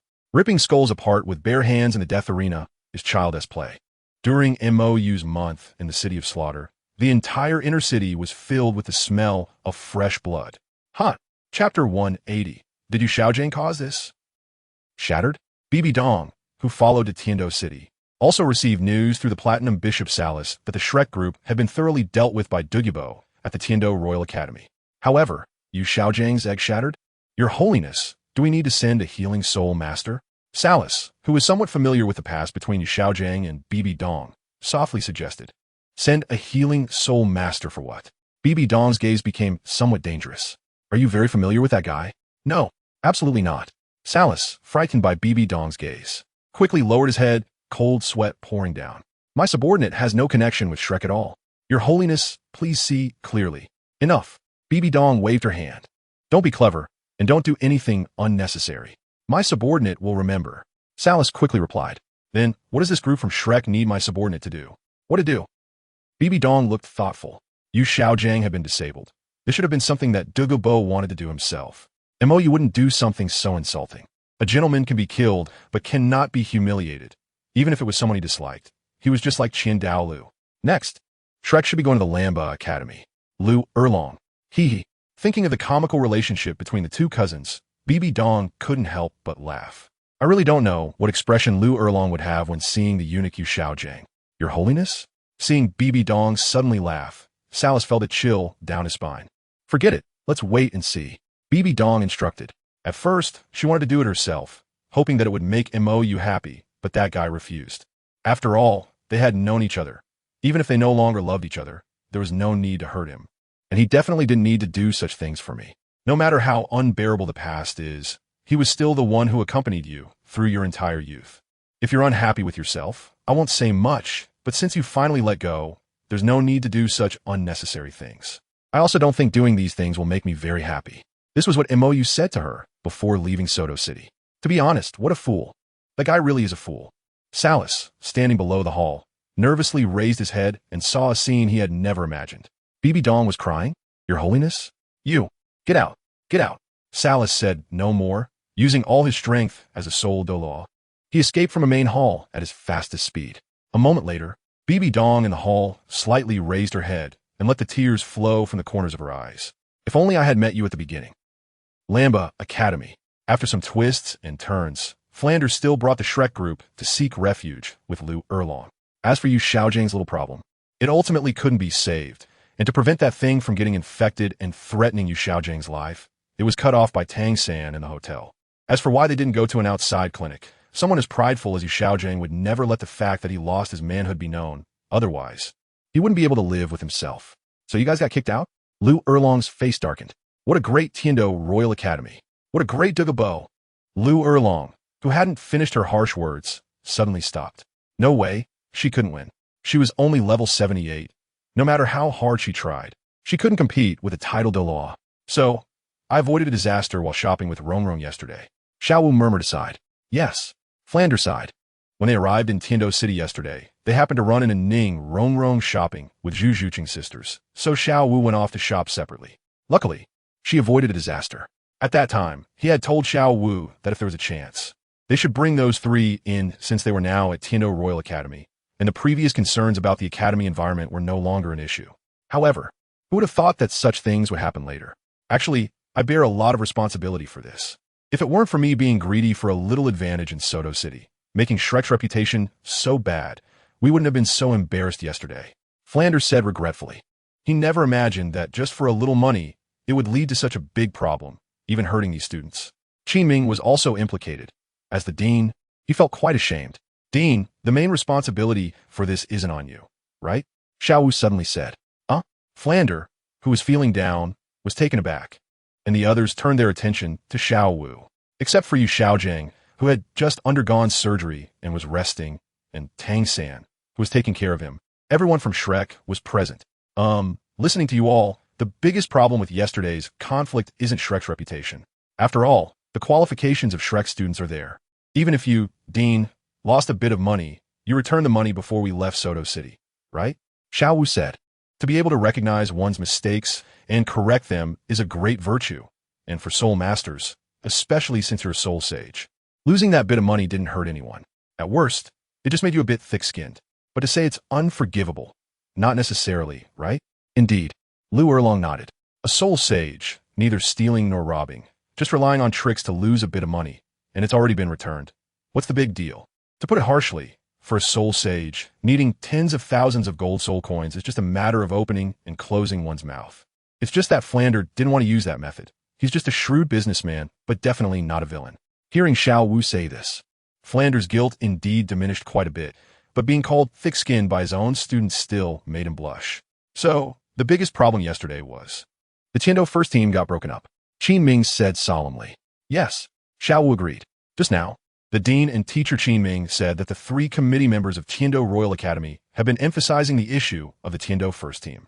Why did Yu Tianheng suddenly withdraw, and why did Duguyin and Yi Lingling also withdraw, especially so close to the next Soul Master competition? That poisoned Douluo you mentioned. His actions seem to also be in response to Duguyan's anger about the issue of her withdrawal from Tiando Royal Academy. After all, I see that the ones most seriously injured are not the dean, not teacher Qinming, and not Yu Tianheng, but Xiaojiang. Flanders said bitterly. At that time, Douluo focused on Yu Xiaojiang.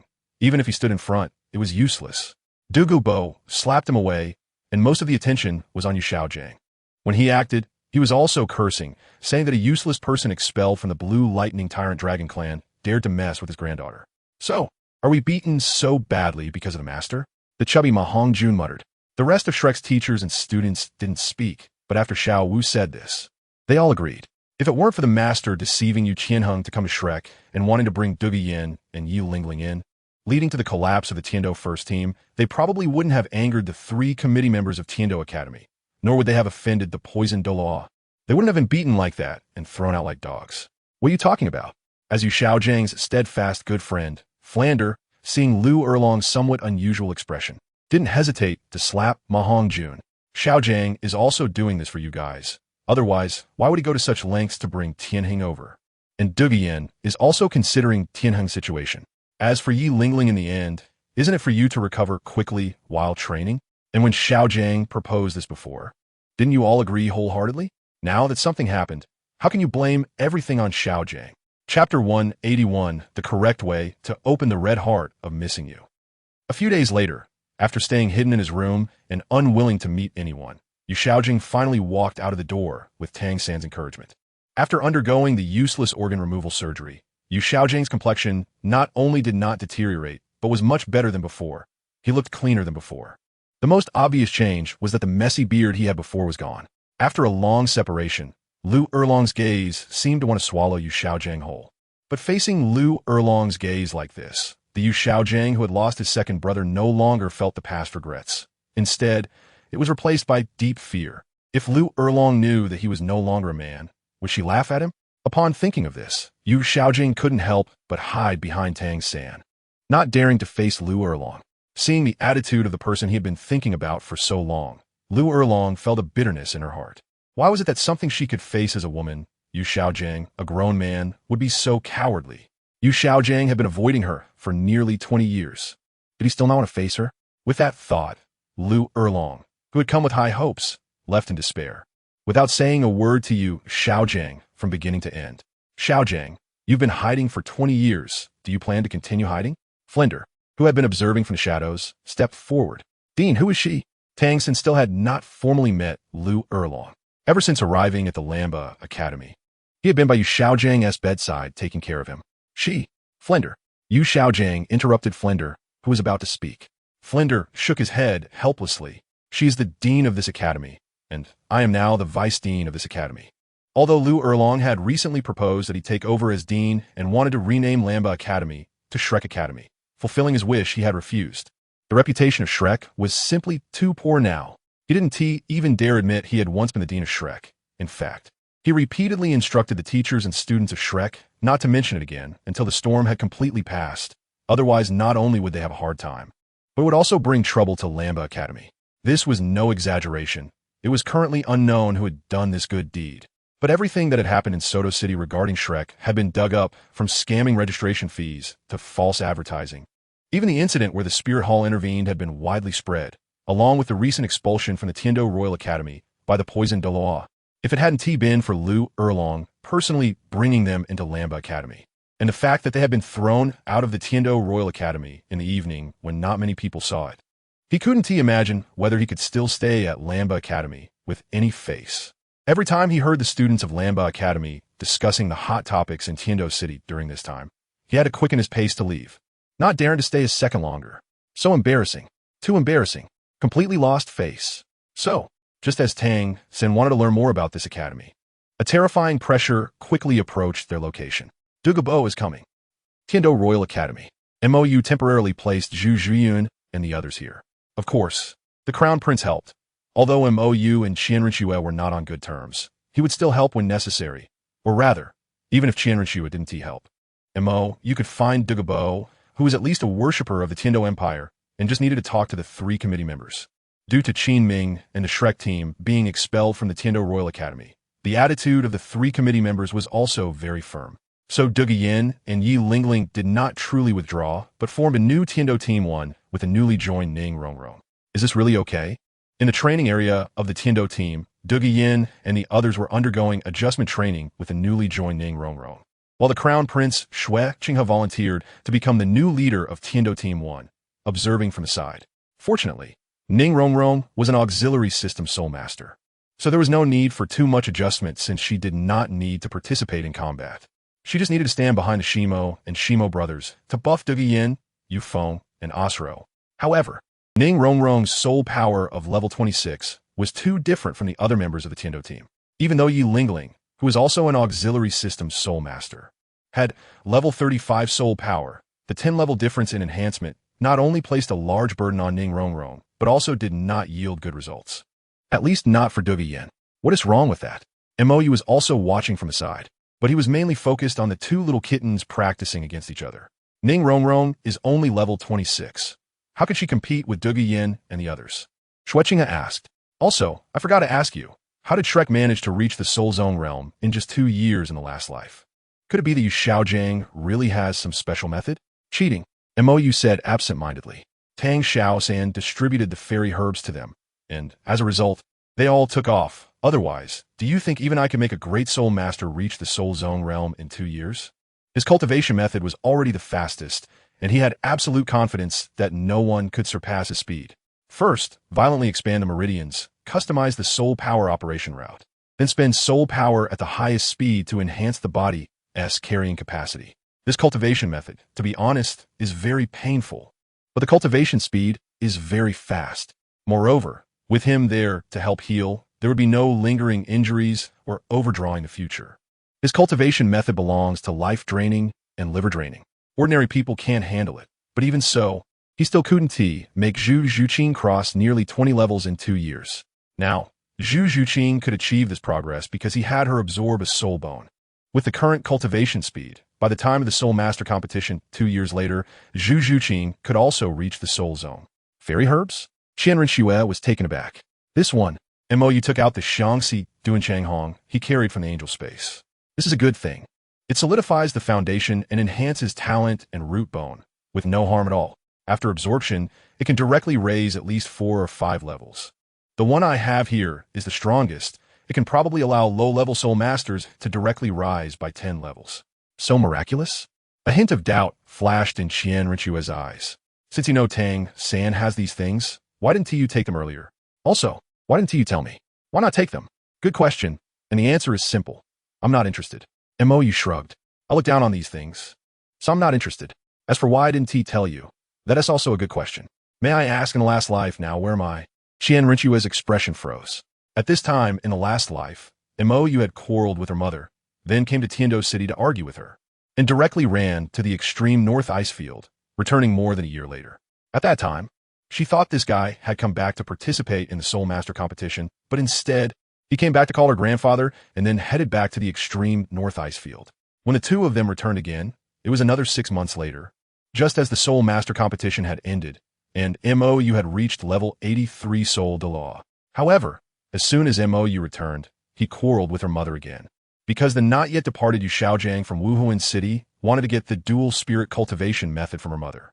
Mou almost sent Yu Xiaojiang to reincarnation with 2 slaps, then fought with her mother. Then you before. This is also a good question. Mou leaned back. Every time I try to talk to you or her about the fairy herbs, it always ended in a bad way, with fights and curses. I didn't have the mood to say more anyway, since I didn't care about these things. He truly looked down on these fairy herbs. But he had thought about giving them to Qian Rinxue, Bibi Dong, and Hulaina. However, it was really strange. Every time he wanted to bring it up, he would end up in conflict with those two, either arguing or fighting, which directly killed his interest. Therefore, apart from giving a piece of water fairy jade bone to the little kittens, the starfall spirit beads to the big kitten, and playing with the Xiangxi Duanchang Hong himself, he didn't take anything else. Looking back now, he felt a bit foolish at that time. This is Xiangxi Duanchang Hong? Qian Rinxue suddenly said. Mou had made up quite a few stories in his last life, and many places even had illustrations. In addition, there are records of such things in the library of the Spear Hall. Out of curiosity, she had looked through a lot of materials and was familiar with the legend of the Heartbreak Red. Mou nodded and solemnly lifted the Heartbreak Red. This is a divine artifact for detecting emotions. The Heartbreak Red does not recognize its master just because it falls off. It needs a fated person. He didn't know what a fated person meant, only that this thing could be used to test the authenticity of feelings. As long as the feelings are genuine, the Heartbreak Red will briefly fall off the Wujua stone. If it is a fated person, it will recognize its master, but if not, it will return to the Wujua stone. It's quite magical.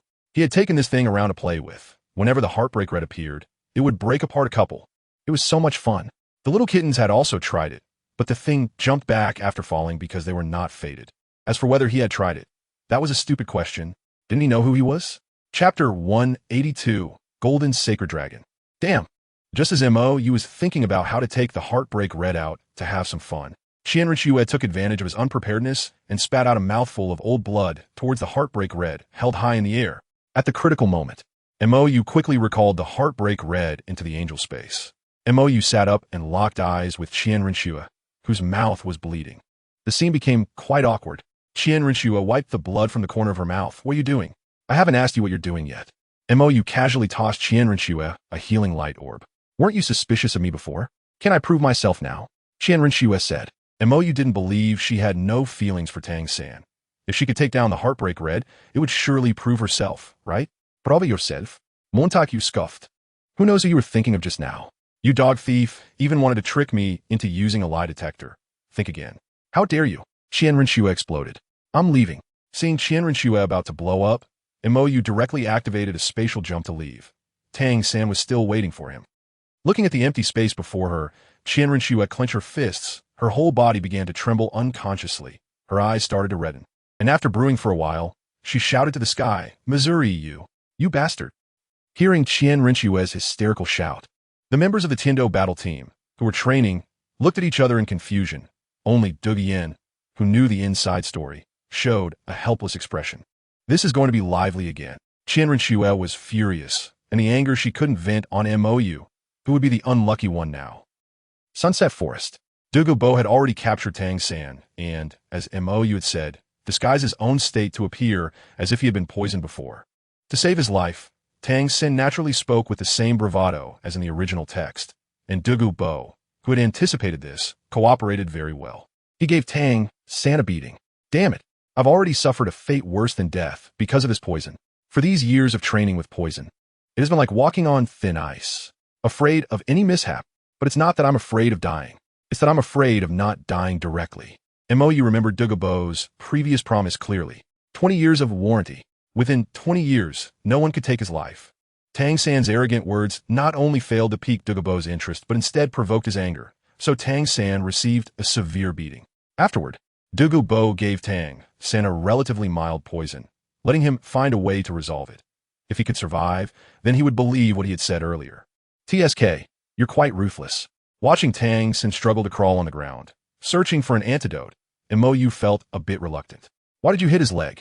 What if you damaged the blue-silver Emperor's spirit bone? I am ruthless. Dugu Bo looked confused. Brother, do you want to listen to what you're saying? Do you think it's appropriate for you to say that?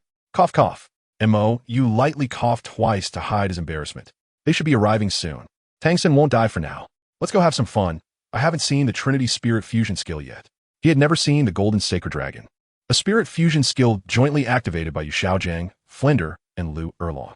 Or rather, the only spirit fusion skill he had seen was the demonic charm activated by Hu Liena and the Xiaoyu siblings. He was quite curious about such soul skills that could fuse the powers of two or even more people together. On the outskirts of Sunset Forest, after Tang San was captured by Dugu Bo, Yu Xiaojiang, who was anxious, could not contact Tang Hao for a moment and had to swallow his pride to seek out Lu Erlong. With Flender's flying ability, they rushed toward Sunset Forest. As for how they knew Tang San was taken to Sunset Forest, it was simple. Dugu Bo told them. Xiaojiang, don't be so anxious. Although the poisoned Douluo is capricious, he wouldn't harm a child. He can't afford to lose face. Flender comforted. Although he said this, he didn't believe it himself. The poisoned Douluo was indeed the most unprincipled among the titled Douluo. Other titled Douluo would only dare to fight Soul Douluo at most. Below Soul Douluo, they would never take action, simply because they couldn't afford to lose face. But the poisoned Douluo? Don't mention this kind of soul sage in the past. Quite a few soul kings and even soul ancestors had fallen victim to him. This guy truly had no scruples. And for Tang San, who had been captured, his life or death was still uncertain. No, Xiao San cannot have an accident. Absolutely cannot have an accident. Yu Xiaojiang's expression turned a bit frantic. Tang San was his only chance to prove himself. It absolutely could not go wrong. Moreover, if something happened to Tang San, Tang Hao wouldn't let him off. The key point was, he had no future. His ideals, his ambitions, everything could only be realized by himself. Who exactly is Tang San? Is he your son? Watching Yu Xiaojiang's tense demeanor, Lu Erlong couldn't help but question. Yes, Xiao San is my son. He is my everything. Yu Xiaojiang said solemnly. Xiao San absolutely cannot have an accident. Upon hearing this, Lu Erlong's expression instantly became extremely complicated. After so many years apart, he actually had a son. Cough, cough. Xiao San is Xiaojiang's student. Once a teacher, always a father. This is what Xiao San said. So they're like father and son. Flender quickly explained. Like father and son? Lu Erlong was taken aback. So, he's not biological? Yu Xiaojiang's expression froze. Biologically, he wouldn't have any. He had no future. Poison Douluo, stop. A voice filled with sorrow stopped them from the front of Flender, and the next moment, a huge green serpent burst out from the forest. Dugu Bo, give me back Xiao San. Yu Xiaojiang shouted sternly. Dugu Bo had already destroyed his future. Now he wanted to destroy everything else? No, absolutely not. Impudent. Dugu Bo grunted, and the soul power pressure of the tidal Douluo erupted, directly knocking Flender and the others flying to the ground. To directly call out the name of a tidal Douluo, did this kid think his background as a member of the Blue Lightning Tyrant Dragon gave him the confidence? Even that old dragon wouldn't dare to address him like that. Did he really think Dugu Bo was easy to provoke? In direct confrontation, he couldn't beat most tidal Douluo, but he had always been a lone wolf. Unlike those who brought their families with them. If he got angry, he would directly release poison. How many could survive below tidal Douluo? Yu Xiaojiang. who had been knocked to the ground, did not regain his rationality, but instead summoned his martial soul. The three cannons, with bloodshot eyes, Flinder, Erlong, help me. Seeing Yu Xiaojang so excited, Flander and the others did not refuse. Centered around Yu Xiaojang, the three-man spirit fusion technique was activated. The sun and moon shine, golden transformation. With the powerful soul power of Lu Erlong and Flander, Yu Xiaojang's original Luo Sanpao spirit began to emit golden light. And a powerful aura unique to dragons gradually revealed itself, while the original form of Luo Sanpao officially manifested. Is this the golden sacred dragon? Looking at the golden giant dragon before him that only had the shape of a dragon, but no dragon might, Douluo Bo found it somewhat amusing. The suppression of spirit levels from dragon-type spirits is most evident, and his Biphosphor Snake Emperor spirit belongs to a lower branch of dragons. Theoretically, this golden sacred dragon should be able to exert spirit suppression on him like the blue lightning tyrant dragon. But it doesn't. He couldn't feel even a hint of pressure from a higher level spirit. It's just a facade. Douluo Bo felt somewhat disappointed. Earlier, Mou said that this move could fuse into a golden sacred dragon strong enough to contend with title Douluo, and he had a slight expectation. But this is the result? It's a decent spirit fusion technique, but unfortunately, it's too weak. Douluo Bo shook his head. If all three of you were soul saints, I might not have any confidence, but unfortunately, as the leader of the spirit fusion technique, you are just a great soul master, and that's your fatal weakness. As soon as he finished speaking, without giving Yu Xiaojang and the others time to react, Douluo Bo directly activated his soul bone skill, Medusa's Gaze. A white energy shockwave shot out from the eyes of the Biphosphor Snake Emperor spirit, rushing towards the golden sacred dragon that was circling around Yu Xiaojang and the others. The golden sacred dragon's strongest secret, true form of the sacred dragon. What? Looking at his Medusa's Gaze being swallowed by the golden sacred dragon, Douluo Bo was somewhat surprised. This kid actually wants to fight him? Interesting. The 8th soul skill, time. Just as he was about to activate time freeze to end the battle, Douluo Bo suddenly froze, because he sensed an extremely powerful spirit suppression. It did not come from the golden sacred dragon. What is going on with this kid? Douluo Bo was stunned as he looked at Mou, who was approaching him from the sky, surrounded by an ice dragon. A dragon, far stronger than Douluo Yan's dragon snake spirit. Yu Xiaojang, who was also sensing the spirit suppression, felt it even more clearly as the golden sacred dragon, being a true dragon, was even more aware of the dragon spirit that Mou carried. Impossible. Feeling the rapidly depleting soul power, Yu Xiaojang panicked. The golden sacred dragon is afraid. How is this possible? Even spirit suppression could never achieve this kind of effect. It's too noisy. Mou's voice rang out. And then the ice dragon king surrounding him erupted with an extremely terrifying cold wave, instantly shattering the golden sacred dragon. Even Douluo Bo was caught in the blast, and the forest within a kilometer radius was completely frozen. Douluo Bo, can you be a little considerate while showing off? Damn. Chapter 183, Tang, Since Stealing Things. Looking at the golden sacred dragon that was killed in an instant by himself, and the innocently affected Douluo Bo, Mou, standing in the air, was also a bit stunned. I don't think I even made a move just now, Mou muttered. He had merely released the aura after merging with the Ice Dragon King, thinking of showing off a bit and saying a few words. But he never expected to directly take these people out. I remember I seem to have told you before that although my dragon spirit is like a candle in the wind, it still has demigod-level power, right? The Ice Dragon King's tone was quite strange. Over the years, the current golden-eyed Black Dragon King Detian had told him quite a bit about Mou, with the most emphasis being on the fact that this guy has no self-awareness of his own strength. He had thought it was nothing before, but now it seems. Didn't you say it had to be near the ice and fire yin-yang to have that power?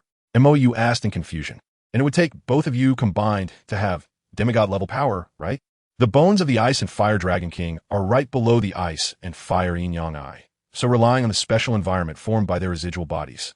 The remnants of these two Dragon Kings still have demigod-level power, but he is not at the Ice and Fire Yin-Yang Eye now. That was before. The Ice Dragon King was somewhat speechless.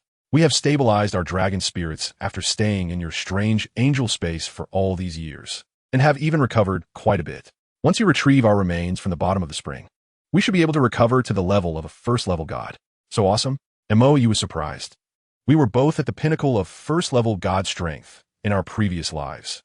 Together we could match a god king evenly. Now together we can barely reach first-level god. Is that still awesome? Bro, can you respect the dragon kings a bit? The good-natured Ice Dragon King finally lost his cool. He and the Fire Dragon King could barely reach first-level God together, which was already humiliating enough. Whereas the strength in that. The depressed Ice Dragon King directly went back to the angel space to find his wife. This kid's words were too hurtful. No, it's too hurtful to dragons. Looking at the depressed Ice Dragon King logging off, Mou felt a bit awkward. He really wasn't mocking him, a first-level god. He couldn't even match up to that in his peak in his last life. It's so cold. In a frozen forest below, the exhausted Yu Xiaojiang and the others were shivering in the temperature that had reached -30 degrees. Lu Erlong and Flander were not as affected. After all, they were soul saints. Even with their soul power depleted, their bodies were still quite resistant to the cold. But Yu Xiaojiang, who was only a great soul master, was suffering greatly. During the time Mou was standing in the air in a daze, Yu Xiaojiang had already fainted from the cold. Erlong, what are you looking at? Flander, who was taking care of Yu Xiaojiang, asked. Lu Erlong had been staring at the figure in the sky. Could it be that they knew each other? That person, I think I've seen before. Lu Erlong said uncertainly. He looks very much like Mou. The shape and temperament are very similar. And that distinctive white base with silver pattern mask. But isn't Mou a sword spirit? Moreover, a few years ago, that guy's strength was barely able to suppress her, and the golden sacred dragon they just activated was taken out together with Douluo. No matter how outrageous that guy is, he couldn't have reached title Douluo in just a few years, right?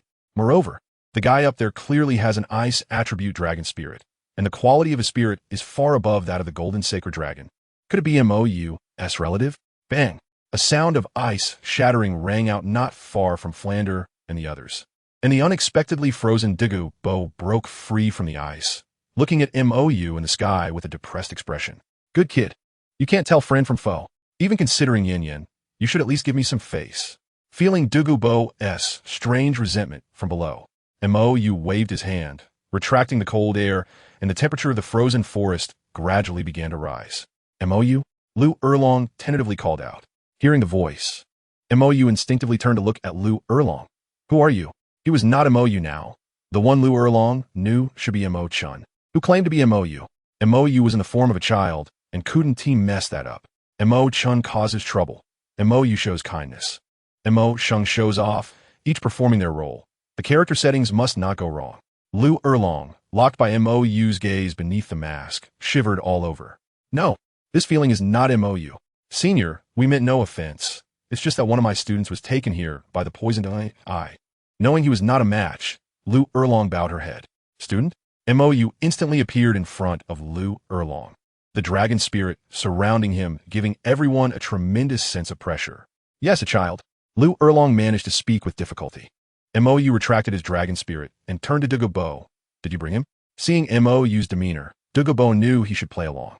In the previous moment, the poisoned Douluo, who was once high and mighty, respectfully lowered his head towards Mou. Palace Master, I indeed brought a kid, and I've thrown him into the eye of ice and fire. Why? Mou asked, replying to the Palace Master, that kid previously broke my green phosphor snake poison. I just wanted to figure out how he did it to improve it, Douluo replied respectfully.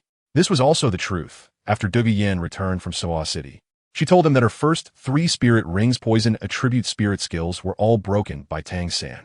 Although it didn't affect Yen much since she primarily relied on her snake poison, it was not good news for him that the green phosphor snake poison was broken. The greatest deterrent of poison Douluo was poison. If the poison became ineffective, how could he continue to survive? Seeing the once lofty Douluo show such respect to this man, Lu Erlong and the just awakened Yu Xiaojiang were both filled with surprise. Only Flander began to guess the identity of the person before him. Palace Master, Dragon Palace? The person who claimed this when he beat Tang Hao back at Shrek was Mo Sheng. Could this person be the previous Mo Sheng? With this thought, Flander let go of the barely standing Yu Xiaojiang and stepped forward to bow. Senior Mo Sheng? Mo responded lightly, acknowledging his identity. Senior, the person taken by poison Douluo is Tang San. He has a good relationship with Xiao Wu, Flander said respectfully. Upon hearing this, Mou slightly despised Flander in his heart, thinking, I was waiting for you to raise Tang Hao's name so I could mock him, and you bring me this instead? Let's go. Mou turned around, leading everyone towards the Eye of Ice and Fire. Poison Douluo followed closely behind, as agreed beforehand. Flander and Lu Erlong also supported Yu Xiaojiang and hurried to catch up. Big Flander, how do you know him? Lu Erlong asked curiously. Last month, he just beat up Tang Hao, my Shrek. How could I not know him? Flander replied quietly. Lu Erlong was taken aback. Tang Hao? I've heard that name before. He's Xiao San's biological father, the Haotian Dalu. Flander didn't hide it from Lu Erlong, as she was now Tang San's dean, and with her temperament, she wouldn't be unfavorable to Tang San. Tang San is Tang Hao's son? Lu Erlong was stunned. How could the son of the Haotian Dalu be taken as a disciple by Xiao Gang? Then what do you mean by mentioning Xiao Wu earlier? Lu Erlong asked in confusion.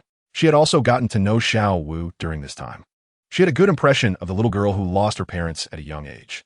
Although the previous explanations led to some resentment from the students towards Yu Xiaojiang, through Flander's explanation, she understood that the child was just straightforward and didn't mean any harm.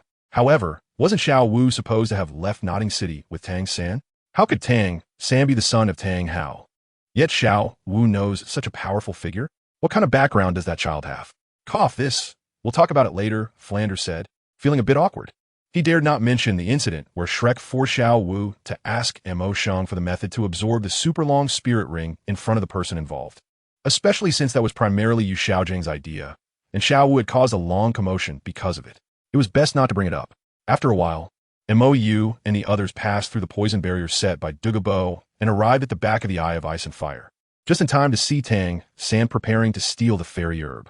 Upon seeing this scene, Douluo's expression instantly darkened, while Yu Xiaojiang felt relieved seeing the miserable Tang San, but his resentment towards Douluo grew even stronger. Interesting, Mo Yu let out a cold laugh. Hearing this obviously dissatisfied cold laugh, Flander and Lu Erlong were perplexed. But the next moment they understood why. Mo Yu extended his right hand, and a sharp ice crystal instantly formed in his palm. With a slight shake of his hand, the icy crystal shot towards Tang San, who was about to steal the fairy herb. Xiao San. Noticing Mo Yu's attack, Yu Xiaojiang hurriedly warned Tang San, but it was too late. Just as Yu Xiaojiang's words fell, the ice crystal hit Tang San's right hand, which was activating the Xianyu hand. The sudden pain, combined with the breaking of the Xianyu hand, made Tang San scream in agony and despair. His hand, it's ruined. Xiao San. Yu Xiaojiang shouted and ran towards Tang San, with a worried Lu Erlong hurriedly following. Senior, why is this happening? Flander asked anxiously. Your good student is stealing my things. You ask why? Mo Yu turned sideways and said coldly. Tang San was indeed cooperating. He initially thought he would have to guide him, but unexpectedly, when Tang San saw the fairy herbs, he couldn't help himself. To ensure that these three people would just happen to see this scene, he had controlled the timing perfectly. With eyewitnesses, it was reasonable for him to act, right?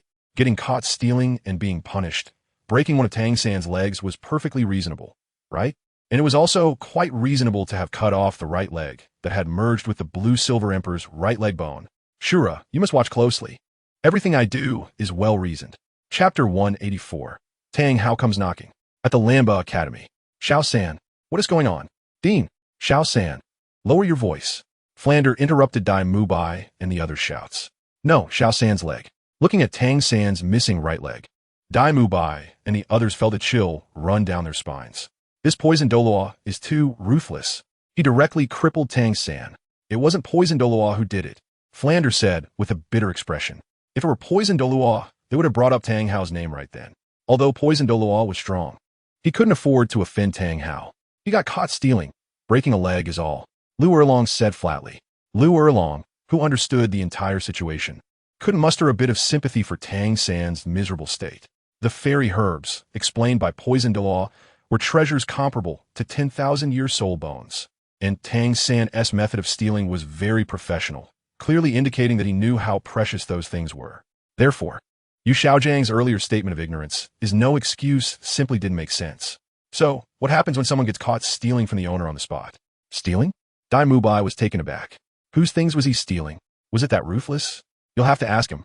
Lu Erlong shook her head and turned to leave. Lu Erlong was different from Bibi Dong, who had an unthinking love for Yu Xiaojiang, beautifying everything about him and considering him perfect. However, Lu Erlong truly loved Yu Xiaojiang, but didn't fail to see his flaws. She merely tolerated them instead of making excuses and deceiving herself like Bibi Dong. Therefore, after hearing Douluo's explanation of those fairy herbs in the Sunset Forest and witnessing it firsthand, Lu Erlong had a very bad first impression of Tang San. Later, when Yu Xiaojiang said ignorance is no excuse, and Tang San echoed that sentiment, she became very displeased.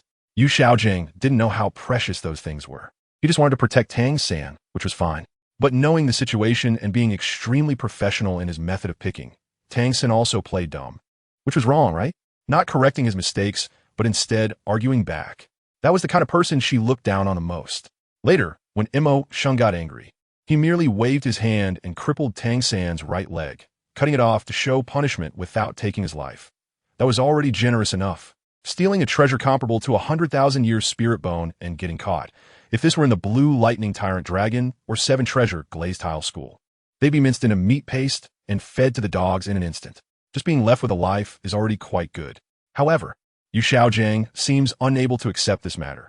He even brought up Tang Hao's name to try to intimidate Mo Sheng, but unfortunately, the latter didn't take it seriously at all and even dared Tang Hao to come find him in the Sunset Forest. When they returned to Heaven Do City earlier, Yu Xiaojing left alone. She initially wanted to follow and help, but was rejected. Yu Xiaojing only asked him to take good care of Tang San, presumably to go find Tang Hao. On the path from Heaven Do City to the Sunset Forest, a dark shadow was moving at high speed. It was Tang Hao, who had just heard from Yu Xiaojing that his son's right leg had been cut off. He was now determined to get his son's leg back. The right leg? Why was it the right leg? Just recently, he had absorbed the right leg bone of the Blue-Silver Emperor.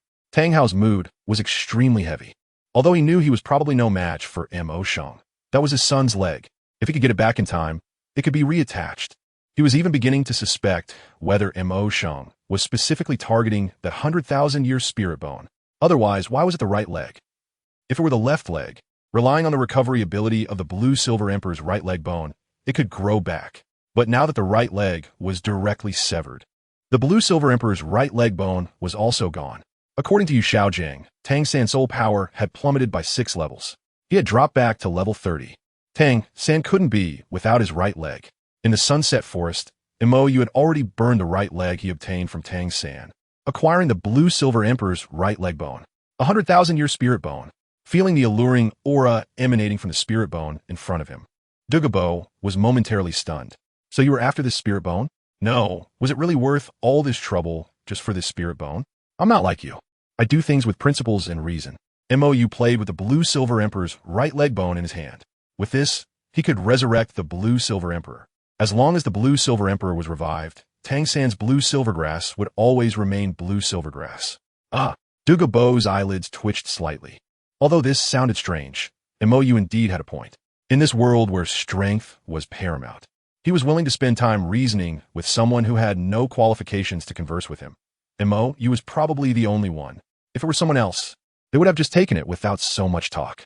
As for the celestial herb from the ice and fire yin-yang eye, after seeing the 2 powerful dragon souls Mo Yu had brought up from the spring's depths, he had completely believed Mo Yu's words.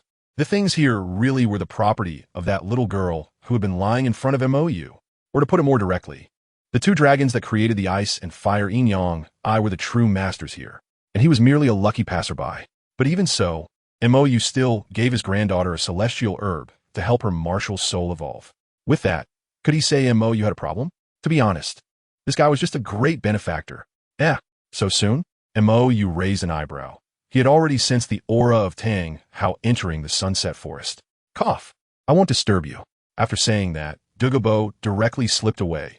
He was no match for Tang Hao, so it was better to keep his distance. However, just a few steps out, Douluo was yanked back by Mo Yu. Where are you running off to? Didn't you say you wanted to fight? Am I in the way here? Douluo said with righteous indignation. He would never admit he was scared. Why are you running if I'm fighting? Mo Yu asked, puzzled. With Tang Hao's little skills, it's not that I look down on him. Even if he blew up all 9 of his spirit rings, I could still easily deal with him. This is the ice and fire yin-yang eye, and the dragon soul of the ice and fire dragon king is with me. That's definitely semi-divine power.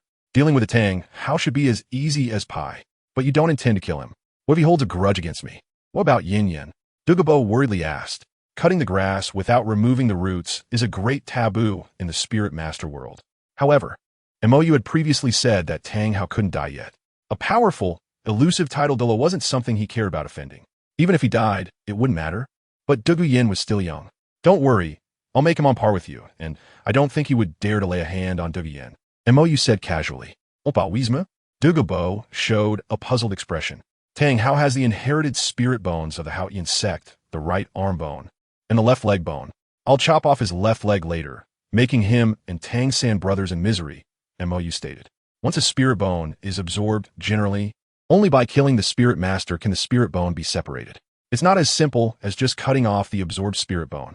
This method greatly damages the spirit bone, and it's not impossible for it to shatter. He severed Tang San's right leg bone, relying on the angel martial soul's isolation ability, preventing the recovery ability of the Blue Silver Emperor's right leg bone from interfering, thereby extracting the spirit bone completely without killing Tang San. In the original story, when Tang Hao removed the spirit bone, he directly dropped 20 levels. He was also trying not to harm the spirit bone. Otherwise, if he had just cut off the absorbed right arm and left leg, he would only drop to level 90 at most. With the restriction of spirit rings, his level wouldn't drop that much. Senior, could you please return my son's right leg? Tang Hao's unquestionable voice echoed from not far away. Yu Xiaojing had also described the location of the ice and fire yin-yang eye to him, so he wasn't aimlessly searching in the sunset forest. Are you giving me face? Mo Yu's eyes narrowed, and the ice dragon spirit once again attached to him. A wave of terrifying cold air gathered in his hand, shooting fiercely towards Tang Hao. Tang Hao, who had just made his declaration, instantly felt a deadly threat and quickly activated his martial soul true body along with his 8th spirit skill, the 1,000-ton barrier, to block the cold wave. Even so, Tang Hao was still knocked flying. Douluo, this is outrageous. Is it that you're too strong, or is Tang Hao too weak? Chapter 185. Tang Hao's leg is also severed. At the city gate of Heaven-Do City, ever since he relayed the news about Tang San to Tang Hao, Yu Xiaojing had been waiting here for 3 days and 3 nights. Even though Flinder had previously said that Mo Shang could pin Tang Hao to the ground and rub him, Yu Xiaojing wouldn't believe such things without seeing it with his own eyes. Since the day he learned that Tang Hao single-handedly killed 3 titled law of the Spirit Hall and even hammered to death the Pope who had cast a deep shadow on him, Yu Xiaojing had developed a mysterious admiration for Tang Hao. In his eyes, Tang Hao was capable of anything, even if it was really as Flinder said. That Tang Hao lost to that Mo Shang without using spirit rings or spirit skills. This time, it was to retrieve Tang San's right leg and spirit bone. Tang Hao would definitely give it his all. Back then, when Tang Hao first entered as a titled law, he could fight against 3. How could the current Tang Hao possibly lose to an unknown Mo Shang? Tang Hao would definitely be able to do it. He would surely succeed. With red eyes, Yu Xiaojing stood at the city gate, eagerly looking in the direction of the sunset forest. Tang Hao would definitely be able to bring Tang San's right leg back. He would definitely succeed. Xiaojing, don't wait anymore. Go back and rest. You can't keep this up, said Lu Erlong beside him, unable to bear it. Yu Xiaojing had already been guarding here for 3 days and 3 nights without closing his eyes. He had just been injured in the sunset forest, and now he was fasting and sleepless. This would cause problems. Don't mind me. I have to wait for him here. He will definitely succeed. Yu Xiaojing insisted, his body already at its limit, but his spirit still in an excited state. Even if he can, it's useless for you to wait here, Lu Erlong advised. Even if Tang Hao could bring back Tang San's leg, what good would it do? Is waiting here helpful? Can assist Tang Hao? Moreover, interview. There was no hope at all. The sunset forest was not far from Heaven-Do City. With the strength of a tidal Douluo, one could make a round trip in half a day. But Tang Hao had already been gone for 3 days, and he still hadn't returned. They didn't even know if he was alive or dead. If Tang Hao died at the hands of that Mo Shang, would Yu Xiaojing just wait here to die? No. Yu Xiaojing's bloodshot eyes glared at Lu Erlong. I will wait. Don't disturb me. Xiaojing. Seeing Yu Xiaojing in such a strange state, Lu Erlong felt bitter. He could go to such lengths for a student, risking his life against Douluo in the sunset forest, even putting her and Flinder's lives on the line. But why was he so heartless towards her? She, as a woman, could let go of worldly opinions and abandon everything. Why couldn't Yu Xiaojing, as a man, do the same? Erlong, it's better not to disturb him. Flinder pulled Lu Erlong aside. Don't you know his character? He is stubborn. If he doesn't see Tang Hao bring back Tang San's leg with his own eyes, he won't leave. But Tang Hao has been gone for 3 days, and I don't even know if he is alive or dead. Is Xiaojing supposed to wait here for a lifetime? Lu Erlong said indignantly. No, he won't die. Hearing Lu Erlong's words, Yu Xiaojing suddenly became agitated, his hunched figure rushing in front of Lu Erlong, his previously weak body suddenly bursting with strength. His weathered right hand shot up and slapped Lu Erlong's face. Slap! A crisp sound echoed, and feeling the burning side of her face, Lu Erlong stood there dumbfounded. At a loss. Xiaojang, what are you doing? Flender was shocked. You Xiaojang actually dared to hit Lu Erlong. Deng Hao von Tadi. I want to allow you to slander him. You Xiaojang shouted in a somewhat frenzied manner. Tang, how could he even kill Qian Xuanji? What can he do? You. Coming back to her senses, Lu Erlong blankly covered her left cheek. No one, not even her mother, had ever slapped her. Not even her irresponsible father. You Xiaojang actually hit her for Tang Hao? Get lost. All of you get lost. Don't disturb me. You Xiaojang shouted as if you were going mad. Why hasn't Tang Hao returned yet? If Tang, San S leg, ISN, T treated soon, it will really be beyond saving. Tang San will be ruined. He has no future left. Tang San is his only chance to prove himself. His only chance. Looking at the extremely unfamiliar Yu Xiaojang before her, Lu Erlong forced a bitter smile and ran away, covering her face. In the end, it was a wrong investment. Master, a very weak voice suddenly rang out. But to Yu Xiaojang, this voice was so pleasant. Tang Hao is back. However, when Yu Xiaojang turned around with hope, he saw a hunched figure, leaning on a cane, missing a left leg. A beggar? Who are you? Even though Tang Hao's current appearance was extremely miserable, Yu Xiaojang could still recognize him, but he was unwilling to believe it. Tang San's leg can't be brought back. Think of another way. After saying that, Tang Hao, in tattered clothes, limped past Yu Xiaojang and walked towards Heavendo City. He needed a doctor. If he didn't hurry to treat his injuries, he would die. Mo Shang, so terrifying. That strength even surpassed the Grand Priest of the Spirit Hall, who hunted him down back then. There was no hope of resistance at all. If he hadn't broken his leg to survive, he would have probably been left in the Sunset Forest forever 3 days ago. Tang San, you fool. No, Yu Xiaojang shouted loudly, then rolled his eyes and fell to the ground. In the light of the setting sun, Yu Xiaojang looked particularly miserable. Not far away, Flender, who was planning to catch up and comfort Lu Erlong, heard his close friend's tragic shout, and after struggling, turned around to check on the fainted Yu Xiaojang. Xiaojang, wake up, Xiaojang. On an unknown street in Heavendo City, Lu Erlong, who had left the city gate, was running in despair, tears streaming down her face. The person she had waited for half her life, the person she loved for half her life. In his eyes, she was even less than a Tang Hao with no relation to her. He could even hit her for Tang Hao. Why? What did she do wrong?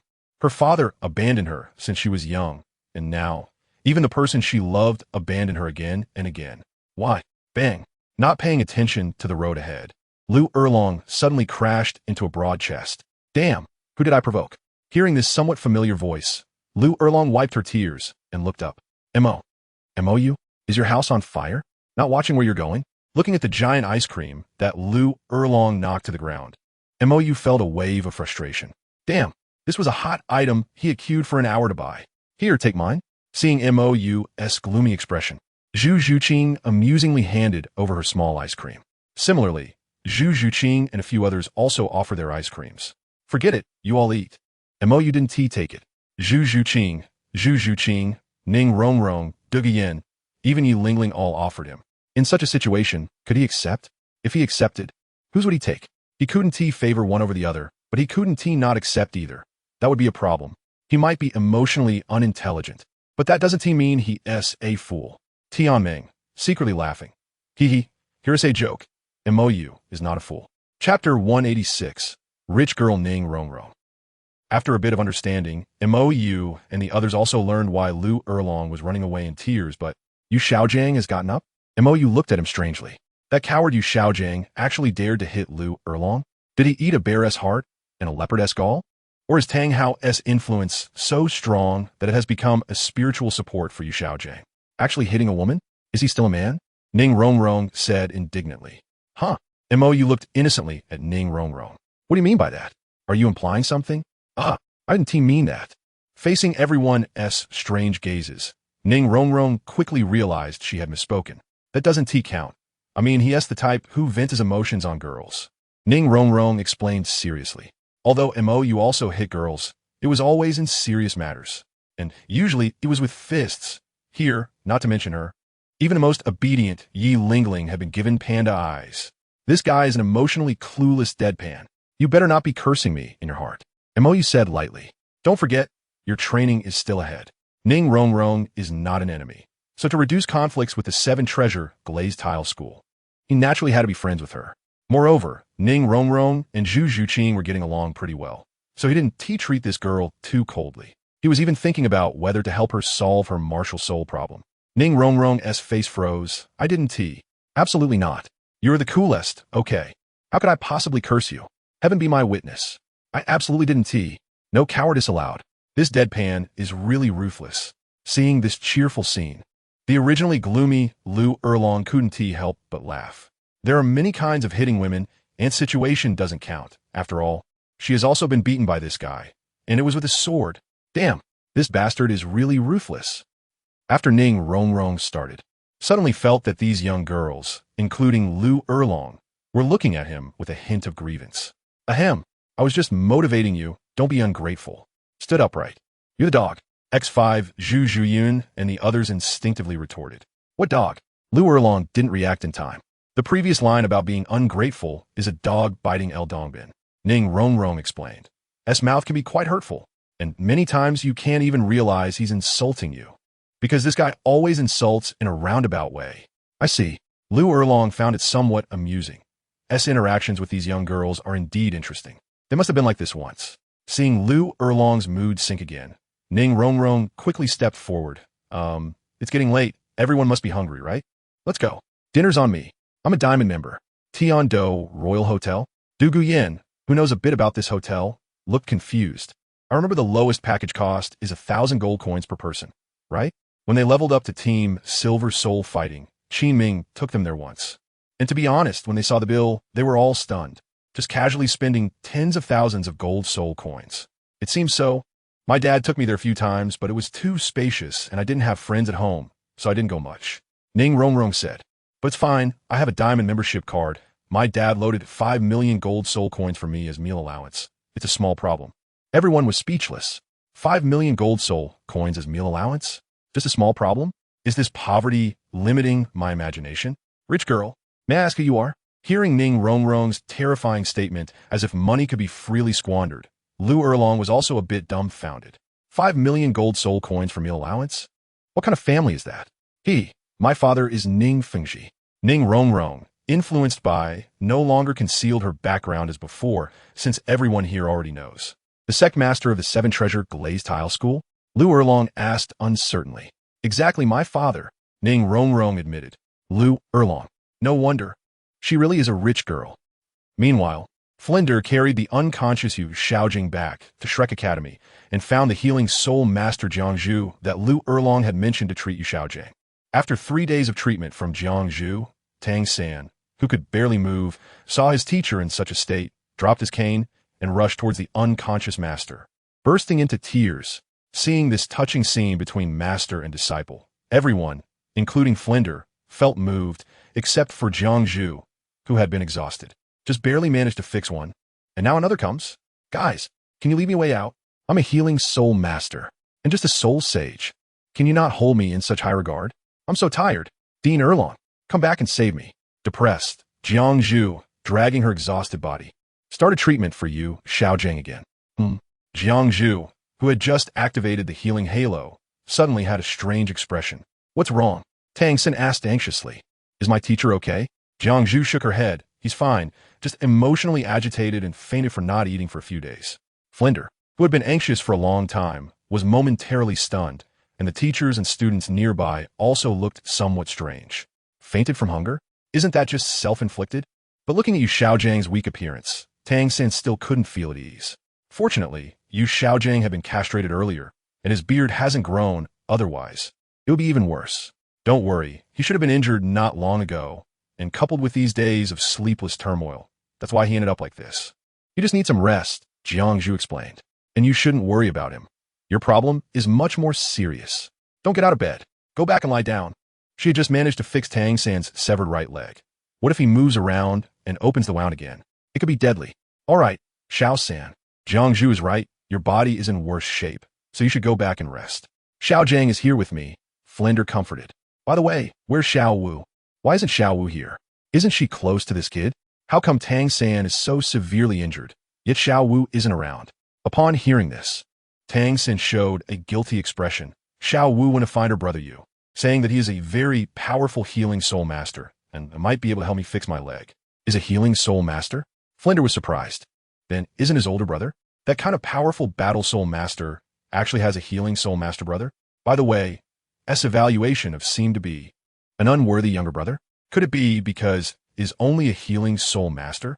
Yeah, Xiao Wu mentioned that to me before. Tang Xin said shamefully. Back then, when he curiously followed that woman around, Xiao Wu said they were both healing soul masters and very powerful ones. But she hoped we would never have to ask them for help. But this time it was all because he was greedy for money. Saw those magical herbs recorded in the Xintian treasure record, couldn't help himself, and ended up in this state, making Xiao Wu go low and seek help. If knew he was disabled because of this, he wouldn't know how much Xiao Wu would have to plead. The fruits here are so fresh. At Tiando Royal Hotel, Xiao Wu, who left Shrek Academy, came over relying on her connection with, to get a free meal. So delicious. After experiencing such hard times in Shrek, Xiao Wu finally got to enjoy a good meal. Tears welled up in her eyes, seemingly telling the difficulties she faced as an undercover agent. Xiao Wu, why are you here? Lu Erlong, who remembered Tang San's miserable state, was somewhat puzzled. Flinder said these two were developing in that direction, right? How could Xiao Wu have the leisure to come out and eat when Tang San was so badly injured? Attracted by delicious food, Xiao Wu just now noticed Lu Erlong's presence. Facing this question, Xiao Wu's mind raced, and she finally settled on Ning Rongrong and Yi Lingling. I'm here to help Xiao San find a healing soul master. Healing soul master. Lu Erlong was taken aback, then nodded. That makes sense. Just staying by Tang San's side isn't useful. Aside from mutual concern, it doesn't help at all. Getting out to find help is the right thing to do. But his leg is gone. Will a healing soul master still be useful? Lu Erlong questioned. She had just learned that Yi Lingling possesses the strongest healing martial soul, the Nine Hearts Begonia. Although it's said that the Nine Hearts Begonia can heal all injuries. Can it regrow severed limbs? Is that even possible? Even if it is, but Yi Lingling is just a soul sage. Level 35, the same level as Jiangzhu. And Jiangzhu couldn't handle Tang San's injury at all. Could Yi Lingling do it? Meeting the curious gazes of everyone, Yi Lingling's face turned slightly red. But after some training she was able to speak without difficulty. If the body is generally intact, the Nine-Heart Begonia can indeed heal most injuries. For instance, it can regenerate severed limbs, such as a lost finger. However, if a leg is completely gone, even my father cannot heal that, Yi Lingling explained softly. The healing ability of a Nine-Heart Begonia is indeed powerful, but is not as extraordinary as everyone claims. Or perhaps the Nine-Heart Begonia is that powerful, but no one has ever been able to cultivate it to that extent. At least in the family records, no one has ever cultivated the Nine-Heart Begonia to the level of a title de law. The Soul Duo realm reached by her father is already a very high achievement in the history of the Nine-Heart Begonia. Chapter 187. What you want. Happy times always pass quickly, and the banquet at the Tiando Royal Hotel has ended. The bright moon hangs high, although it is night. The bustling Tiando city is still brightly lit and extraordinarily lively. Only away from the downtown area can one find a moment of peace. Thank you. Under the encouragement of Ning Rongrong and others, the hard-hearted Mo, you still showed some mercy and comforted the obviously unhappy Lu Erlong. It's nothing. Although you also have bad taste for liking something like this, it's good that you can recognize it early and pull back from the brink. It's better late than never. Much better than a fool I know. Mo, you comforted. Lu Erlong, are you scolding me? I mean, can you say something nice? I'm the one who's hurt. Lu Erlong said gloomily. Something nice? Mo, you raised an eyebrow. When I was hurt, nobody even cared about me. You at least have someone to talk to, and you still nitpick? He used to go through tough times alone, and he was used to it. Now that someone is with him, it's fortunate, but he never considered it a given. Will there always be a reward for effort? Will hard work always lead to progress? No, there is never anything that is a given in this world. Besides, I already reminded you before.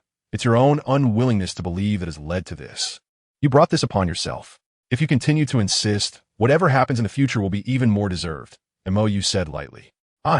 Lu Erlong was momentarily speechless. A few years ago, Mo indeed reminded her, but she didn't listen at all. Instead, she argued with Mo over these matters. And then he never brought it up again. We're all adults. Don't act like a child. Crying doesn't solve any problems. It only wastes time. If you want to vent your emotions, feel free. After all, holding it in can make you sick. But if you think tears will bring you comfort or solve problems, I can only say that the suffering you endure is self-inflicted, Mo said. Stop. Big brother. I was wrong. The heart-wounded Lu Erlong quickly interrupted. You don't need to comfort me. Everything you say is a knife. She has lived half her life. This is truly the first time she has encountered such a bizarre person. Moreover, from what those young girls described, Mo treats them the same way. There's no comfort whatsoever. What else with that expression? What are those tears for? Can your tears solve problems? Hold them back. I'm giving you advice as someone who has been there. Listen or not, it's up to you. Mo shrugged. He had also been a fool. He had wasted a lot of time, and he had cried. He knew those things were useless. Saying a few pretty words is easy, but they are forgotten after hearing them. Teaching a lesson doesn't work. Pain can only be understood by experiencing it oneself. Therefore, he never had any sympathy for the training of Zhu Zhuqing and the others. Self-righteous pampering would eventually harm them. The two fell into silence. Mo walked in front, while Lu Erlong followed behind with her head down. Soon, they arrived at Blue Tyrant Academy. We've arrived. Mo stopped. I will take Xiao Wu to find the person she is looking for. As for whether she can find them, that's up to her. Also, you'd better not provoke the person who severed Tang San's right leg. That Mo Shang, is he really your elder brother? Lu Erlong asked suspiciously. To be honest, looking at his appearance, the current Mo Chun, looks exactly like the previous Mo Shang. But the temperament of these two people is completely different. Mo Shang gives a feeling devoid of any warmth. Even with a mask on, she could sense the contemptuous gaze towards everything. Mo hesitated for a moment. Sort of. Mo Shang's state is actually the truest version of him. Cold, high and mighty, viewing everything as nothing, difficult to have any emotional fluctuations. As for Mo Chun, the identity he has now is his normal self, a sort of composite form. As for Mo who will always have the appearance of a child, it represents his ideal state, able to face everything carefree, without worrying about whether there will be a tomorrow or any problems, living happily. One is the essence, one is the appearance, and one is the ideal. What Mo wants is the ideal. Mo Chun, who identifies as Mo also desires that unattainable ideal. Mo left, and Lu Erlong watched his departing figure, unsure of what he was thinking. Erlong, you're back. After taking care of you, Xiaojiang, Flender, who was planning to go out to find Lu Erlong for some comfort, walked out from the gate of Blue Tyrant Academy. Lu Erlong nodded absently. That person. Following Lu Erlong's gaze, Flender saw the somewhat familiar back. A special friend, Lu Erlong sighed. She hasn't had many friends in her life. Apart from you Xiaojiang and Flender, her social circle is quite limited. Mo is the best friend she has aside from those two. By the way, I just met Xiao Wu. Mo Chun will take her to find Mo. As for whether she can find him, she is not sure, Lu Erlong relayed. Mo Chun? Flender was taken aback. That one. Lu Erlong pointed to the disappearing Mo. He told me that the Mo Shang we met in the Sunset Forest is his elder brother, and the Mo you mentioned by Xiao Wu is his younger brother. However, he always acts under the name of his younger brother Mo. The two sisters you encountered in Soto City before are now under Mo Shang's care. Also, he warned us not to provoke Mo Shang in the Sunset Forest. It would be deadly. If it weren't for Xiao Wu, neither we nor Tang San would have been able to leave alive. Tang Hao, who was secretly eavesdropping, showed a bitter expression. Why didn't you say this earlier? 3 days ago, he desperately used the Great Sumeru Hammer, a technique that could even repel the Grand Priest of the Spirit Hall, but it was meaningless against Mo Shang. That guy caught his Great Sumeru Hammer with his bare hands. He even crushed his Haotian true body. His soul power, which was about to reach level 95, directly dropped to level 90, and the 7th and 8th spirit rings became dim due to the explosion. He doesn't know when they will recover. The Haotian hammer is also severely damaged, along with countless internal injuries. Now, even Dugu Bo could take his life. Tiando Royal Academy. After leaving the hotel, Xiao Wu returned with Dugu Yin and others. Although Ning Rongrong was a bit confused about Lu Erlong's mention of Tang San's severed leg and why Xiao Wu seemed completely unworried, seeing Xiao Wu relaxed and happy in front of Mo, she roughly guessed the real situation. Of course, she wouldn't say much since she had nothing to do with Tang San. The others were also unclear about Xiao Wu's situation in Shrek, so they didn't ask further. Moreover, with Xiao Wu's cheerful and lively personality, along with her various catchphrases praising Mo, everyone was quite friendly towards this newly met little rabbit. This place is so beautiful, even more so than Blue Tyrant Academy, Xiao Wu exclaimed. Even under the night sky, the Heaven Do Royal Academy is still very prosperous, and it possesses a unique tranquility of the night that belongs solely to the academy. Xiao Wu, why don't you come over here too? Dugu Yin suddenly said. Shrek had taken their Yu Tianheng away, so she took Shrek's Xiao Wu over. It would be a fair exchange, right? Huh? Xiao Wu was taken aback, a hint of longing flashing across her face. Didn't she also want to leave that ghostly place of Shrek? Whether it was the teammates or the teachers, they all seemed so out of place with her. However, Xiao Wu still had her mission. No, I have to stay there. I can only leave after the Soul Master competition in 2 years. I see. Dugu Yin noticed that Xiao Wu seemed to have some unspoken difficulties and did not press further, as she could probably guess that it had something to do with MOU, so it was better not to say too much. Why are you all back so late? A somewhat dissatisfied male voice rang out, and everyone turned to see Prince Shui Qinghe walking towards them. And where's that guy? That guy naturally referred to MOU. However, aside from Dugu Yin, who understood Shui Qinghe's true identity, the other girls were quite puzzled by the inexplicable tension between the prince and MOU. Rong, you say? Qian Rinxue glanced at the few of them. These two little kittens were very tight-lipped, and Dugu Yan's situation was special. Yi Lingling's words were inappropriate, so only Ning Rongrong, whom she could manage, could be called upon. Ning Rongrong showed an awkward expression. She had known Prince Shui Qinghe since childhood, and their relationship was quite good, so it was hard for her to refuse. After some consideration, Ning Rongrong spoke up. Teacher, Mo sent Xiao Wu's dean back to the academy. Xiao Wu's dean? Qian Rinxue's gaze finally turned to the somewhat familiar little girl. The sheath of the Shura sword. What do you want to do? Just as Qian Rinxue's aura was about to explode due to Xiao Wu, MOU appeared in time and stood in front of her. The Shura demon sword had never cut down Bibi Dong or Qian Rinxue. As the sheath of the Shura demon sword, Xiao Wu could only have a grudge against him, the one who would perish with the Shura demon sword, and had no ties to Qian Rinxue at all. Moreover, Xiao had already been taken under his wing, so he wouldn't betray his own. Chapter 188, Distorted Mentality. It's nothing. Seeing MOU standing in front of Xiao Wu, Qian Rinxue's aura subtly diminished. Since even MOU, the most critical party, had not said anything, she naturally couldn't intervene. You all go back and rest first, MOU said, turning to Dugu Yin. Dugu Yin nodded. Knowing that something was off with the relationship between the two, she guessed that there would probably be some minor inconveniences ahead. Dugu Yin called everyone to head towards the accommodation area. The dormitories of the Heaven Do battle team were all independent villas. Previously, she and Yi Lingling lived in one, and after Ning Rongrong joined the Heaven Do battle team, she had applied for 2 more villas. Zhu Zhuqing and Zhu Zhuyan lived in one, while Ning Rongrong lived alone. Now adding Xiao would be completely fine.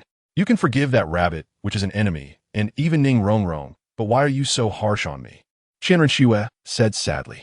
Even if Ning Rongrong hadn't caused MOU any trouble, Xiao Wu, as the sheath of the Shura demon sword, had a life-and-death feud with MOU. So why could he be indifferent to that? Why could he be friendly with enemies, but not with her? Because I've invested too much in you, but you have disappointed me time and again. Moreover, as I said before, you should be grateful you have a good grandfather. Otherwise, we wouldn't even be able to maintain our current relationship, MOU said calmly. Xiao Wu and Ning Rongrong had indeed once been his enemies, but he never mixed personal feelings into such positional issues. Standing on the side of the spirit hall did not mean he supported all of its actions. But for Qian Rinxue, it was purely personal feelings. Then what about my mother? Qian Rinxue said unwillingly. Your mother? MOU was taken aback. Are you trying to compare with her? Don't you know how much effort I put into her?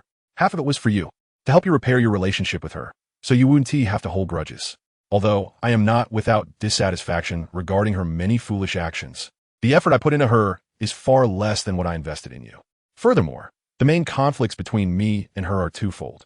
First, the conflict between you and her, and second, her relationship with her old lover. Now that these 2 main conflicts have been resolved, there is no point of contention between us, so I can barely get along with her. Then Qian Rinxue was confused. If even her mother, who had once tried to kill MOU could, why couldn't she? What is the conflict between you and me? MOU interrupted. Do you know? Or have you thought about it? Not only was there a clash of values, but more importantly, you have never respected me. Even with Bibi Dong, there is barely a reason to argue, as my angel martial spirit is inherently not favored. But you, do you have a reason? Even now, MOU's expression hardened. I don't understand where your confidence comes from. You seem to think that just because you have lowered your stance, I should be grateful for your great kindness. Don't be ungrateful. Your mother didn't use this attitude to apologize to me. And you, Mou sighed deeply. She is sincerely apologizing to me. What about you? Do you really think you are wrong? No, you don't think you are at fault at all. You are the proud daughter of heaven, the sacred bloodline of the angel god, the lofty angel god. You have never regarded me as an equal existence. Even when you apologize, you do it in a condescending manner. Why? Since you have never looked down on me, why waste your time? I don't hate you. I only hate my own foolishness. I haven't meddled in your business or disturbed you. Why do you still play this condescending charity game? Do you see me as a beggar? Then let me tell you clearly once again, okay? You are of noble birth. I am of lowly birth. I cannot aspire to you. Please, great angel god, go find someone of equal standing, the equally noble Haoyan sect bloodline, the future dual god rank god King Tang San. Okay, Bibi Dong had indeed changed. She was different from her past life. She knew where her problems were, and she was changing. She could distinguish between true and false regarding her previous attitude towards him. Having achieved the results she wanted, she had no reason to continue to linger with Bibi Dong. However, Qian Rinxue had not changed at all. She never thought that what she did was wrong. Even now, when apologizing, she did it in a way that seemed like she was coaxing a child. I've admitted my mistake. What else do you want? Looking at Qian Rinxue's aggrieved expression and her inexplicable tears, he really wanted to laugh. The most aggrieved, the one who wanted to cry the most. The one who should be crying, the one who should be making a fuss, the one who had the most reason, wasn't it him? Did you argue with him again? In the spirit hall of Heaven-Do City, after leaving the academy, Qian Rinxue removed her disguise and quietly flew over. Qian Rinxue lay in Bibi Dong's arms with red eyes. He doesn't believe me at all. After all that, he still minded the fact that she had tried to recruit Tang San back then. How many times had she said it? Not at all. But Mo, you just wouldn't believe it. And every time, he would bring it up. Bibi Dong sighed. She knew exactly what kind of person Qian Rinxue was. She still couldn't let go of her pride, and she didn't even realize that this was her problem. What Mou said was correct. For someone like Qian Rinxue, the most important thing, or rather, the only important thing, was merely herself. Even though in the last life, Mou and the Azura demon sword perished together, and Qian Rinxue rushed forward to take revenge, what supported her in doing that? Love? Have you ever thought that you might not be suitable for each other? Bibi Dong said. Qian Rinxue was taken aback and straightened up. What do you mean? Don't deceive yourself. Bibi Dong shook her head. Deceiving yourself for too long will make it hard for you to distinguish your own feelings. Qian Rinxue frowned. How have I deceived myself? Is he really that important to you? Bibi Dong asked seriously. Leaving him, without him, does it have a big impact on you? Will you constantly be concerned about him? If he were to die, would you be willing to exchange your life for his? Don't hesitate. Bibi Dong interrupted. You should know very well that you can't do it. Qian Rinxue fell into silence. Bibi Dong continued. You haven't recognized yourself, nor your feelings. You don't love him as much as you think. Weighing pros and cons has already been ingrained in your bones, and your inherent pride prevents you from truly lowering your head. That's why he has always referred to you as a lofty, angelic deity. You are an angel, and also a deity, but the deity is your essence. Yet you mistakenly think you are an angel. You believe you are approachable, just as you treat others with respect as the crown prince. Your attitude towards him has always been this way. You never placed him on the same level. In terms of feelings, you have treated him with condescension, and from his perspective, you are merely bestowing kindness upon him. You have become accustomed to being superior, and you have always faced him with this high-handed attitude, but you are unaware of it. Xiaoxue, do you really think your feelings for him are love? Or rather, that kind of love between a man and a woman? Bibi Dong asked. Are you sure you are not confusing simple possessiveness with love? Even in the last life, your usual attitude towards him was very indifferent. Only when you saw him flirting with girls, or when he was at odds with me, did your reaction become intense. So many times, he deliberately provoked you just to see your reaction. When he perished with the Azura demon sword, are you sure it wasn't because you felt that your possession was taken away and destroyed that you were angry? And in this life, your inexplicable attentiveness towards him, that unwilling apology, isn't it really because you saw something that should have belonged to you being taken away by someone else? And it was this thing that was willingly given away. Qian Rinxue lowered her head and remained silent. Xiaoxue, your most pressing issue is to recognize yourself. Bibi Dong sighed.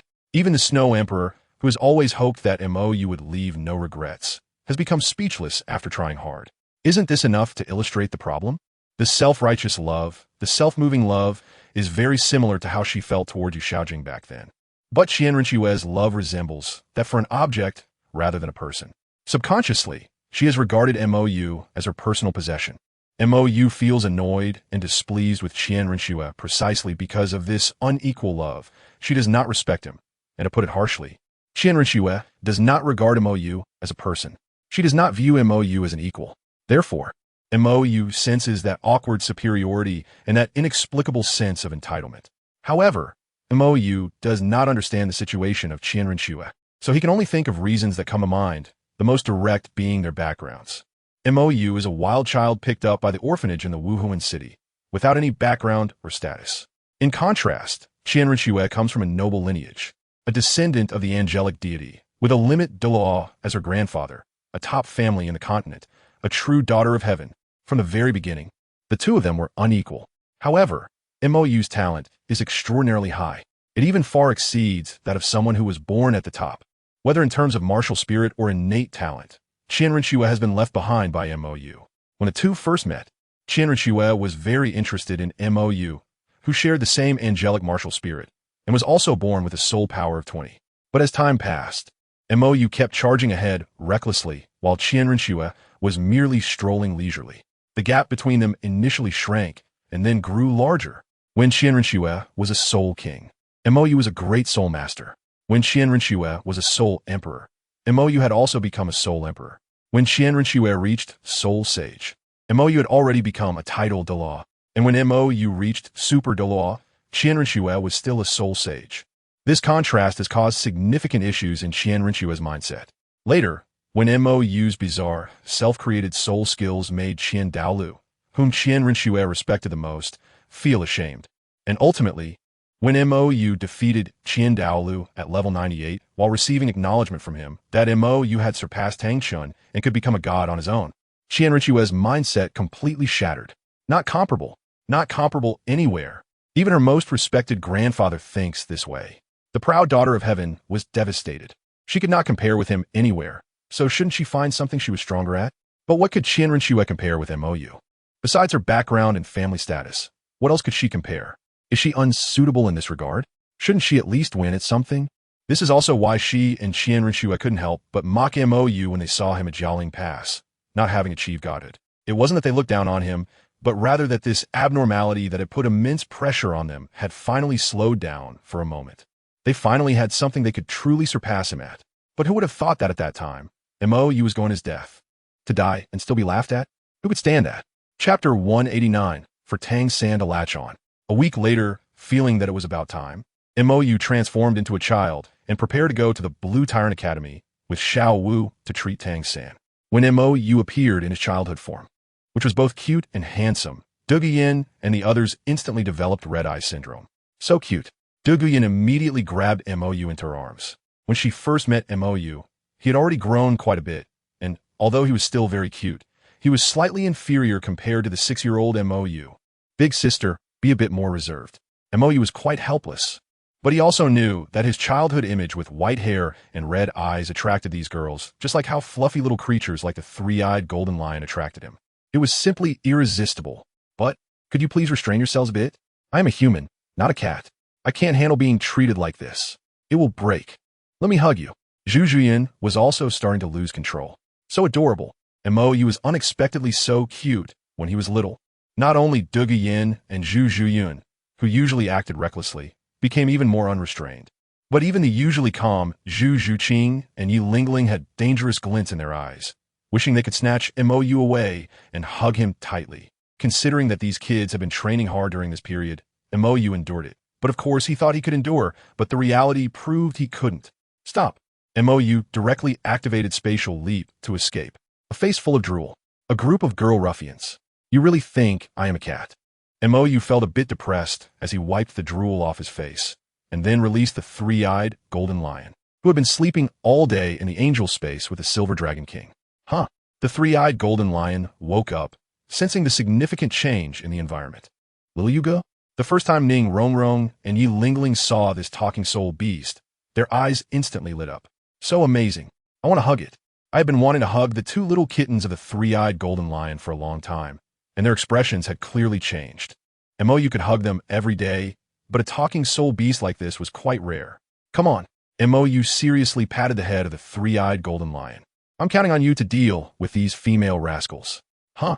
The three-eyed golden lion, just waking up, blankly nodded its head, still unaware of what it would face next. However, as soon as Mo turned around and left with Xiao Wu, it clearly felt several fiery gazes. Three-eyed golden lion. Am I being sold again? Lanba Academy. After a week of recovery, Yu Xiaojiang could barely walk. But Tang San was crippled. This was an even bigger blow than his own disability. Tang San was his hope, his only chance to prove himself. But now, that opportunity was gone.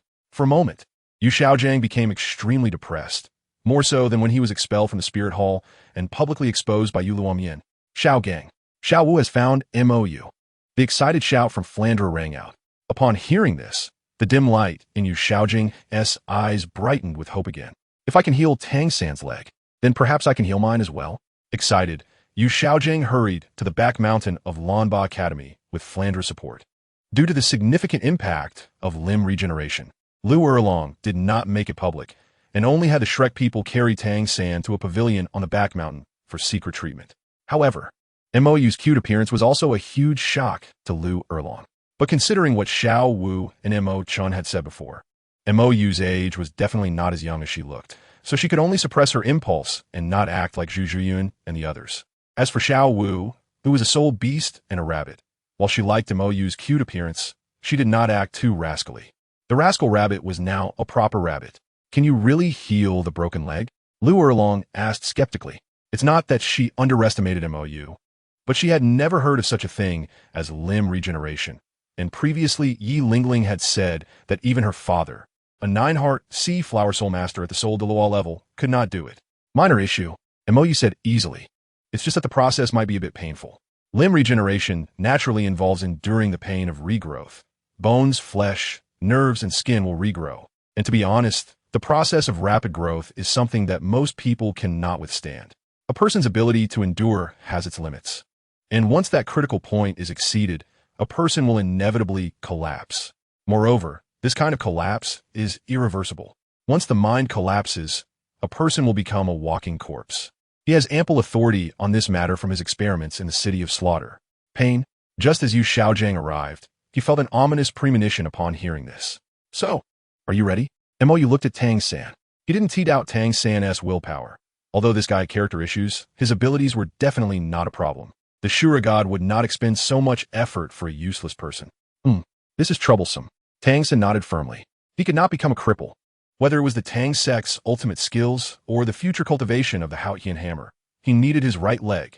Therefore, no matter how painful this treatment was, he would not give up. Then let's begin. Mou didn't waste any more words. Under the tense gaze of everyone, a milky white light shone from the palm of Mou and slowly illuminated Tang San's broken leg. Even as mere spectators, Lu Erlong and the others could still feel this warm aura. However, Tang San suddenly contorted in pain, letting out a howl.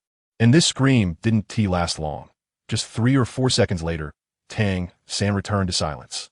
The real pain is the kind that cannot be voiced.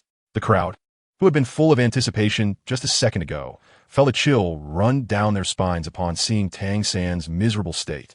This is treatment. If you really can't hold on, just raise your hand. Mou kindly reminded. However, once this treatment starts, it cannot be stopped. If interrupted midway, whatever state your broken limb reaches will remain that way forever. Why? Lu Erlong asked, confused. Can't the treatment be done in multiple sessions? First, let me explain.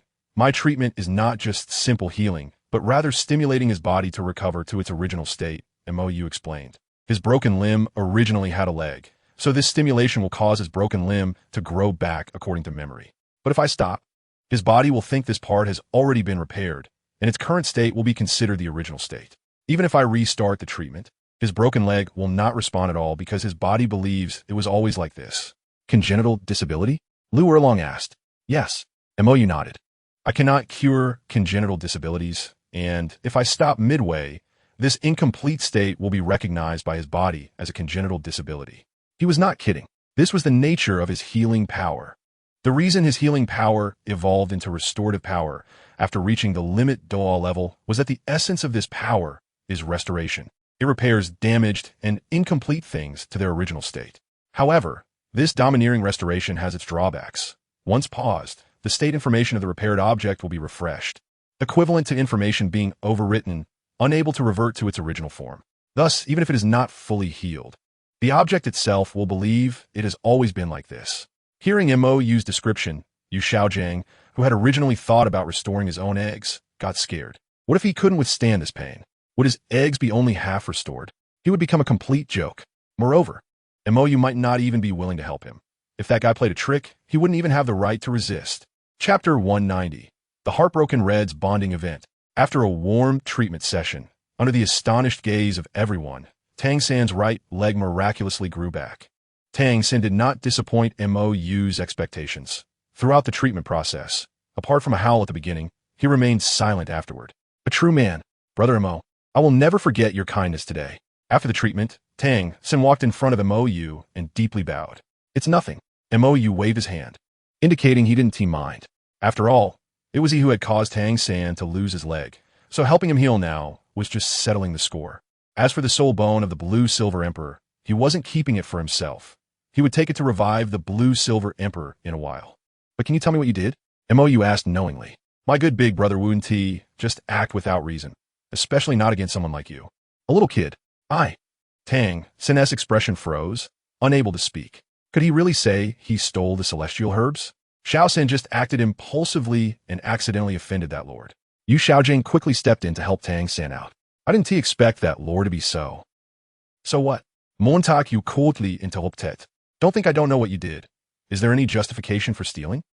The scene suddenly went silent, and the atmosphere that had been joyful just a moment ago, due to Tang San's healing, became heavy. Previously, Lu Erlong had already complained about Tang San stealing, but at that time, because Tang San was severely injured and Yu Xiaojiang had high hopes for Tang Hao, this matter was never clarified. However, now that the family members are here, can they still deny it? Ignorance is no excuse. And Yu Xiaojiang still doesn't want Tang San to bear such a reputation. Ignorance is no excuse? MOU raised an eyebrow and took out the Xiangxi Duan Changhong. Upon seeing this legendary king of herbs, Tang San's eyes instantly became fiery, but just for a moment, they dimmed again. Do you recognize this? MOU looked at Tang San. I do, Tang San admitted, lowering his head. Xiangxi Duan Changhong. You should also recognize the other herbs from the ice and fire yin-yang eyes, right? MOU asked again. I do. Tang San buried his head even lower. Quite honest, MOU chuckled. Tang San indeed has many issues, but in terms of taking responsibility, he is better than most people.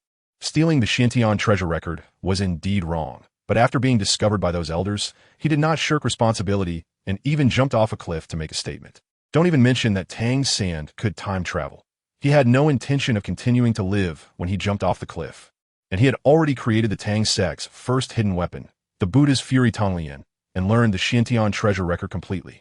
In that situation, Tang San still chose to forfeit his cultivation, hand over the Buddha's Fury Tonglian, and return everything he got from the Tang sect.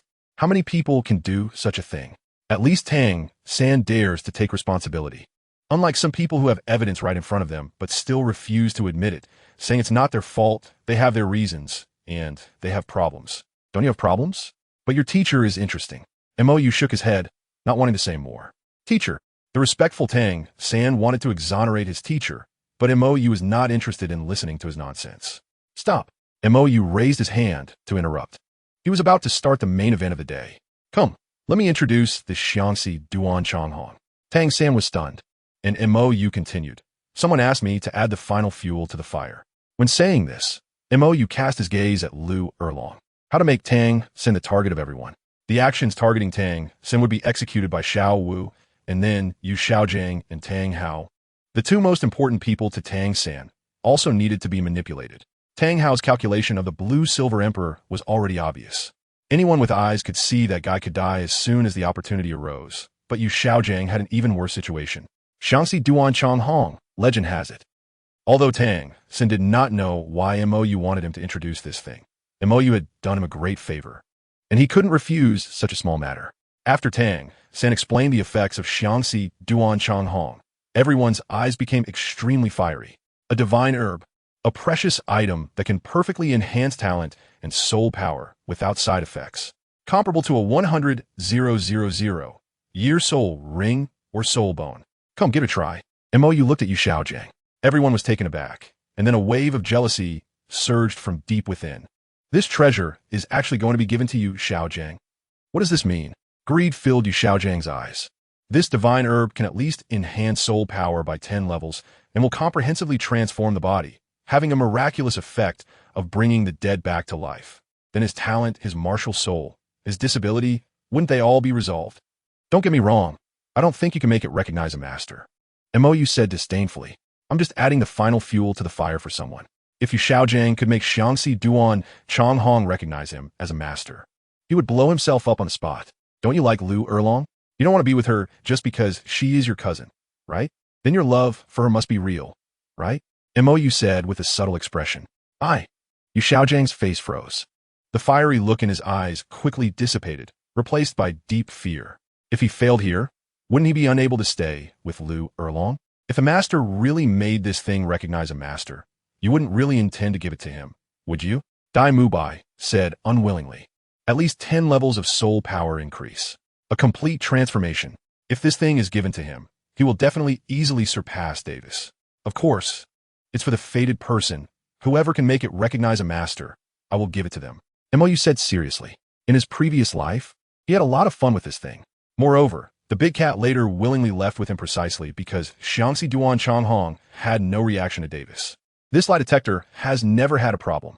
So, if someone can really make this thing recognize a master, it's fine if he gives it away. Consider it a blessing for true love. If you're interested, this thing is here. I will give you a quarter of an hour. Whoever can make it recognize a master will get it. Mou placed Xiangxi Duan Changhong on the table in the pavilion. Is this true? The Shrek teachers and students present were excited. Of course. Mou shook his head disdainfully and walked away with Xiao Wu. The heart's blood spilled out for the chance to obtain Xiangxi Duan Changhong. What true love is there? It's just profits that move the heart. These people are not qualified. After Mou walked away, everyone no longer hesitated and began to spit blood. This is a divine item. As long as there is a slight chance, they cannot give it up. Brother Yu, what if something unexpected happens? Looking at these people scrambling, Xiao was a bit worried. There won't be any accidents. Mou said calmly. Xiangxi Duan Chang Hong already has divinity. Just like the crucial divinity obtained by a 100,000-year-soul beast after breaking through the first heavenly tribulation. These people are not qualified to touch that thing. However, if this thing really has an accident, then true love would become a joke, and he wouldn't keep such a joke by his side. Oh! Xiao Wu nodded, no longer saying more. The crowd surrounding Xiangxi Duan Chang Hong took turns, each taking a turn, blood spraying everywhere, looking quite comical. However, the most critical Lu Erlong and Yu Xiaojiang had yet to make a move. Lu Erlong still had hope in her heart. If Yu Xiaojiang could take down Xiangxi Duan Changhong, then everything from the past could be forgiven. However, when Yu Xiaojiang met Lu Erlong's hopeful gaze, he was filled with guilt and deep fear. If he fails here, not only will Lu Erlong be disappointed in him, but Flander will be too. Where else can he go? It's moving. A surprise shout sounded. Mou and Xiao Wu turned their eyes to the Xiangxi Duan Changhong that had fallen from the Wujua stone. Tang San, congratulations. Dai Mubai, beside him, offered hypocritical congratulations. Why? Why isn't it him? Why is this divine herb targeting him? It's all Zhu Zhuqing's fault. It's all that bitch's fault. If it weren't for that bitch, he would definitely have been able to take this divine herb. Aye. Just as Tang San was about to take Xiangxi Duan Changhong, his expression suddenly froze, and the crowd around him, who were about to congratulate him, also showed strange expressions. Because the Xiangxi Duan Changhong that had just fallen off a second ago jumped back onto the Wujua stone. What is going on? Understanding the situation, Tang San showed a bitter expression. It seems I am not its fated person. Divine herbs have spirits, and making it recognize a master cannot be forced. It can only depend on fate. However, the brief fall of Xiangxi Duan Changhong indicates that his love is true. Mou, who understood this as well, had a somewhat peculiar expression. This Tang San really has fallen for Xiao Wu. Noticing Mou's peculiar gaze, Xiao Wu showed a look of confusion. What's wrong? It's nothing. You did great. Mou patted Xiao Wu's shoulder. As long as Tang San loves Xiao Wu, that's enough. However, this little rabbit shouldn't have any issues, right? With this thought, Mou pointed at the table with a heartbroken red and said, "You should give it a try." Huh? Xiao Wu was taken aback. Hearing Mou's words, the others who had just failed looked expectantly at her. Tang San is true love, but what about Xiao Wu? If it's fake, it will be interesting. Under the curious gaze of everyone, Xiao Wu slowly walked towards the heartbroken red, spat out a mouthful of old blood, and then gracefully turned to leave. The heartbroken red showed no reaction at all. I really don't know what you all are expecting, Xiao Wu said, somewhat speechless.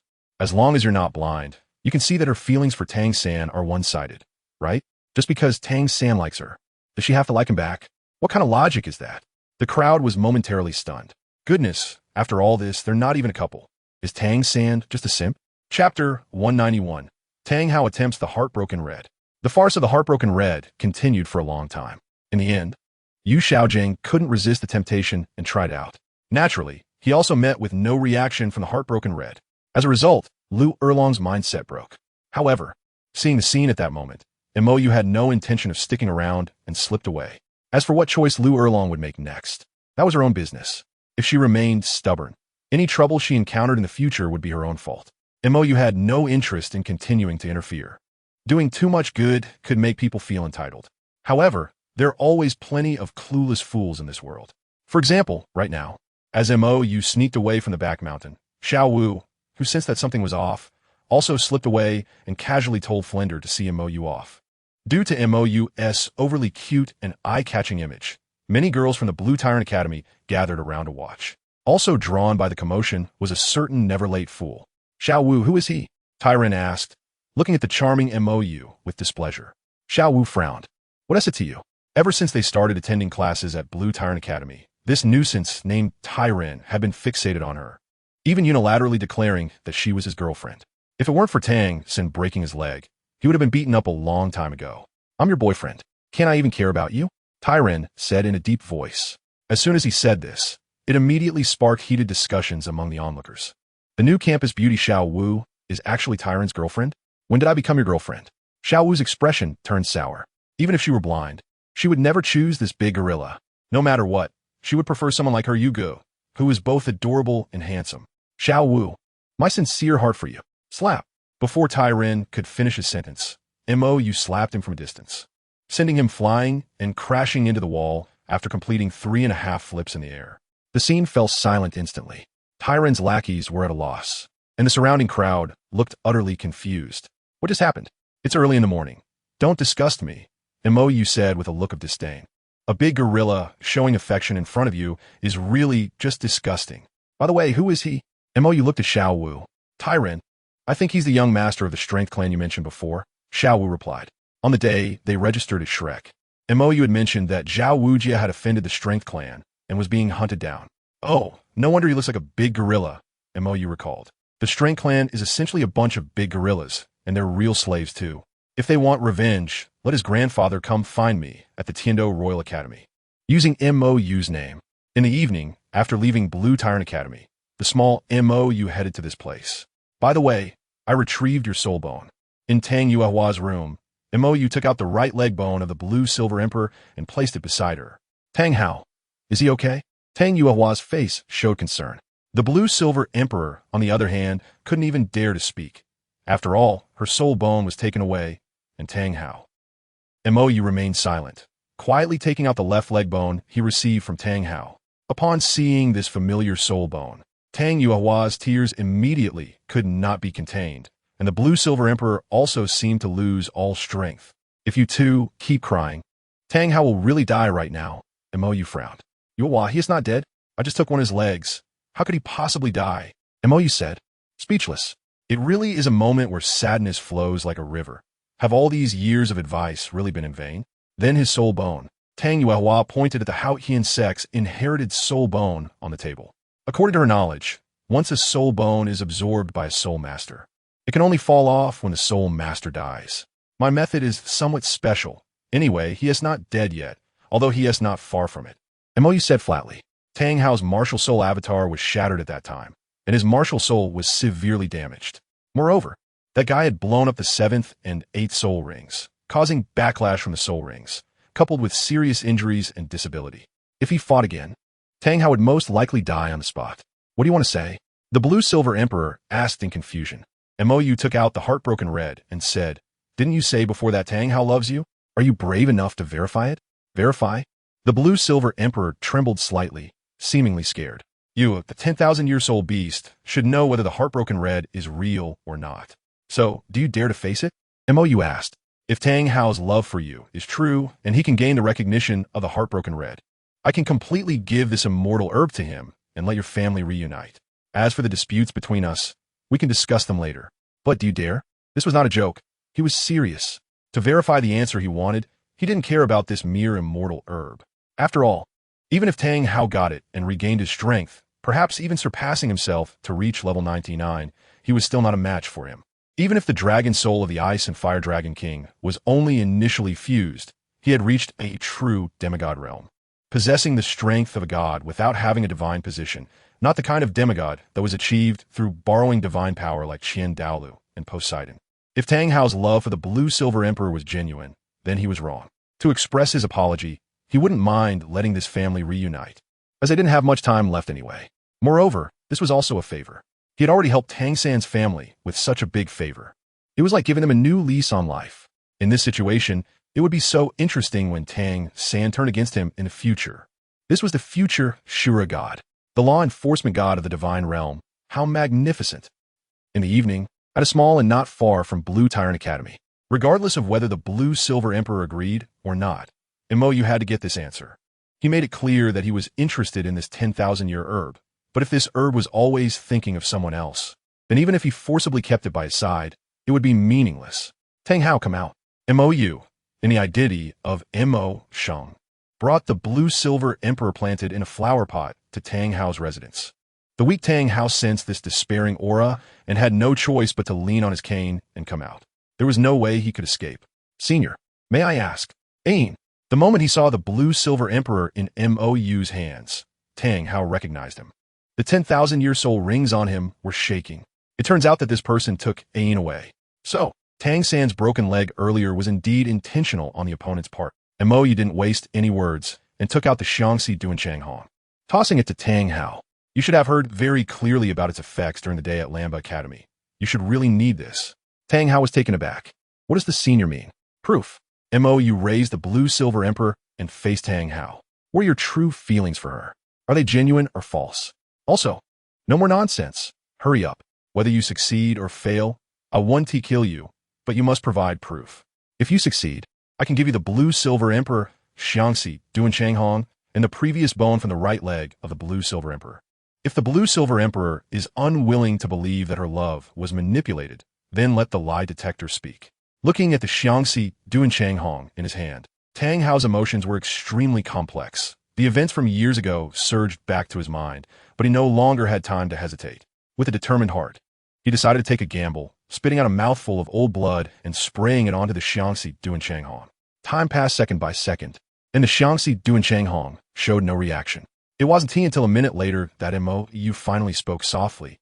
Did you see that? The Blue-Silver Emperor in the pot suddenly trembled violently. Then the entire plant closed up, wrapping itself like a zongzi. Ain, let me explain, this isn't. Slap. Mou didn't want to hear any nonsense, directly knocking Tang Hao unconscious with a slap, retracting the lie detector, and leaving with the Blue-Silver Emperor. Facts speak louder than words. He should have done this long ago. Chapter 192, City of Slaughter. After using the Xiangxi Duanchang Hong for a wave, Mou returned to his normal cultivation routine, resting for more than a month, and it was time to face reality again. However, this time, his cultivation place was the City of Slaughter. What? This time, you're not looking for Dalu, but me? On the way to the City of Slaughter, two figures, one white and one purple, were flying at high speed. You have the killing god domain. Your deterrent power is stronger than Dalu's, Mou said helplessly. Only those who possess the killing god domain can use soul skills within the City of Slaughter, so the killing god is absolutely invincible inside. Although he had reached demigod level after merging with the dragon soul of the Ice and Fire Dragon King, using this power on the Shura god's territory, that would be seeking death, right? If it were for other matters, Shura might not have been able to do anything. But when it comes to the remnants of the dragon god, that guy would come personally to Douluo Continent, and it would be above board. If he wanted to pass through the City of Slaughter quickly, he needed the killing god to cooperate. Otherwise, the 100 consecutive wins in the Hell Slaughter field would be hard to come by. As long as the killing god helped forcibly arrange matches, he could even keep fighting nonstop. In his previous life, that guy took a month to open the Hell Road for him, but this time, he didn't have the leisure to stay in this ghostly place. Are you going to speedrun again? BB Dong said somewhat helplessly. You can't expect me to waste time in this ghostly place, can you? Mo retorted. Tian and Xiongjun went to the Sun-Moon Continent to find the evil Eye Overlord. That guy is a legitimate 700,000-year-old fierce beast. Some time ago, Tian sent him a message saying he found the evil emperor, but that guy was hiding in the evil spirit forest. And he and Xiongjun didn't dare to rush in easily. So Shuidi, Bingdi, and Baiji also went to help. If things go smoothly, the evil emperor should also be able to participate in the sacrificial plan. If not, he would have to forcibly absorb the evil emperor's soul ring. And the deep-sea demon whale king, just one step away from a million-year soul ring. This time, he wouldn't let it go. After nearly a day of high-speed flight, Mo and Bibi Dong arrived at the entrance above the city of Slaughter, a small town that was cold all year round. The town was not large, but appeared very eerie. Normal people would definitely not come here. According to what Dalu said in his previous life, this was actually the handiwork of the previous pope of the Wuhuan Temple. Since capturing evil soul masters was not easy, those desperate individuals were the same. Unlike facing them head-on, capturing a soul king required the involvement of soul saints or above, and it was almost impossible to catch them. As for soul Douluo, it required at least 2 title Douluo to act simultaneously, along with a carefully arranged plan. If a capture operation was easily launched, it would cause considerable losses. Therefore, the Wuhuan Temple released a message that the city of Slaughter was a paradise for such people, with no rules, allowing them to do as they pleased. After decades of dissemination, those desperate individuals and evil soul masters being pursued by the Wuhuan Temple would head here when they could no longer survive. Additionally, most of the criminals captured by the Wuhuan Temple would also be secretly sent to the city of Slaughter. Currently, Ghost Doave Mei was the main person responsible for this task. In a dilapidated house, Mo and Bibi Dong did not encounter any show-off or humiliation. Upon sensing the aura of the Killing God domain, the Killing God sent his personal guard team to welcome them. It can be like this. Mo showed a strange expression. Why does Bibi Dong have such a reception? I opened the aura of the Killing God domain when I entered the city of Slaughter. That guy sensed it and naturally had to put on a show, Bibi Dong said. Oh. Mo nodded. It seemed there was such a rule in the city of Slaughter, the treatment of the Killing God. Mo suddenly stopped, showing a puzzled expression. What's wrong? Bibi Dong asked anxiously. Could it be that the Shura God has already set his sights on Mo? Mo fell silent for a moment, then caught up and transmitted. The anti-magic effect of the city of Slaughter seems to have no effect on me. Bibi Dong was taken aback. What do you mean?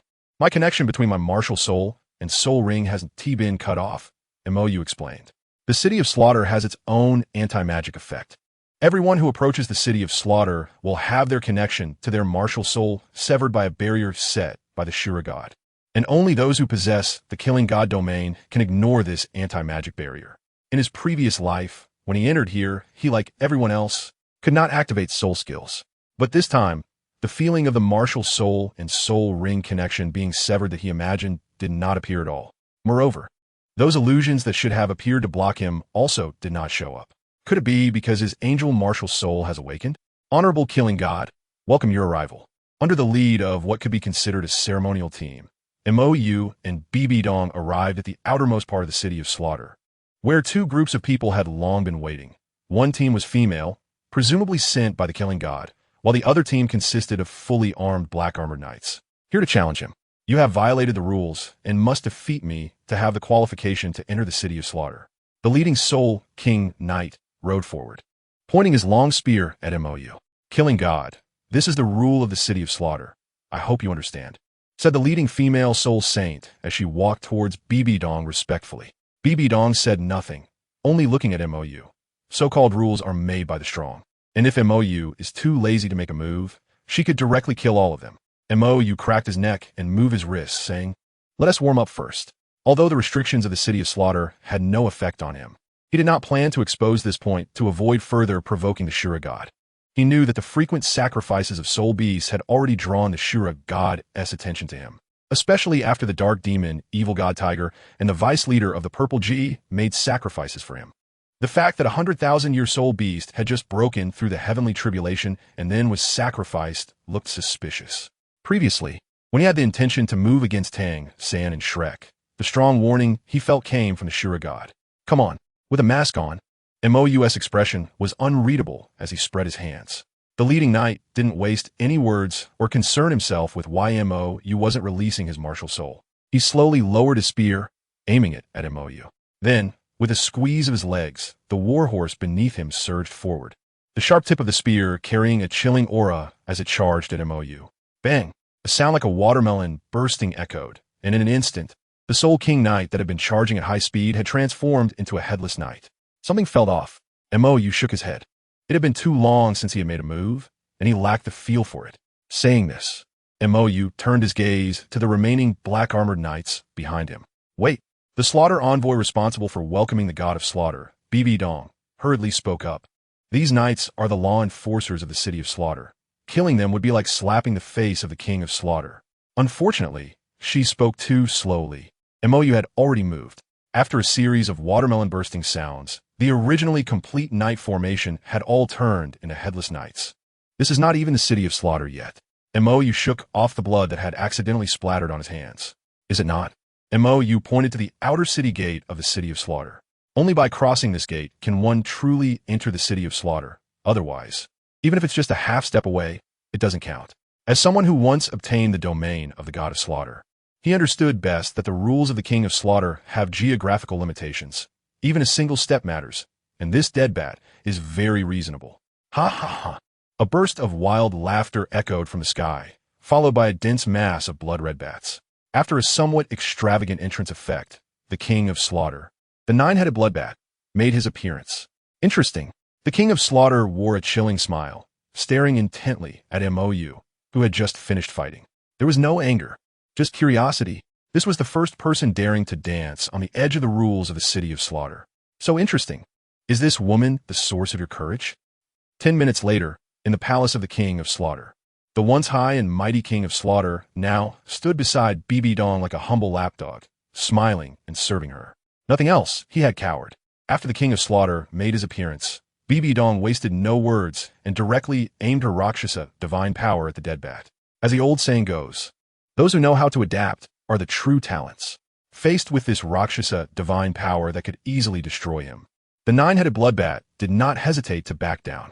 Master, shall we start arranging things now? The nine-headed bloodbat bowed and looked at Bibi Dong with the demeanor of a loyal servant after many years. Semi-Rakshasa god.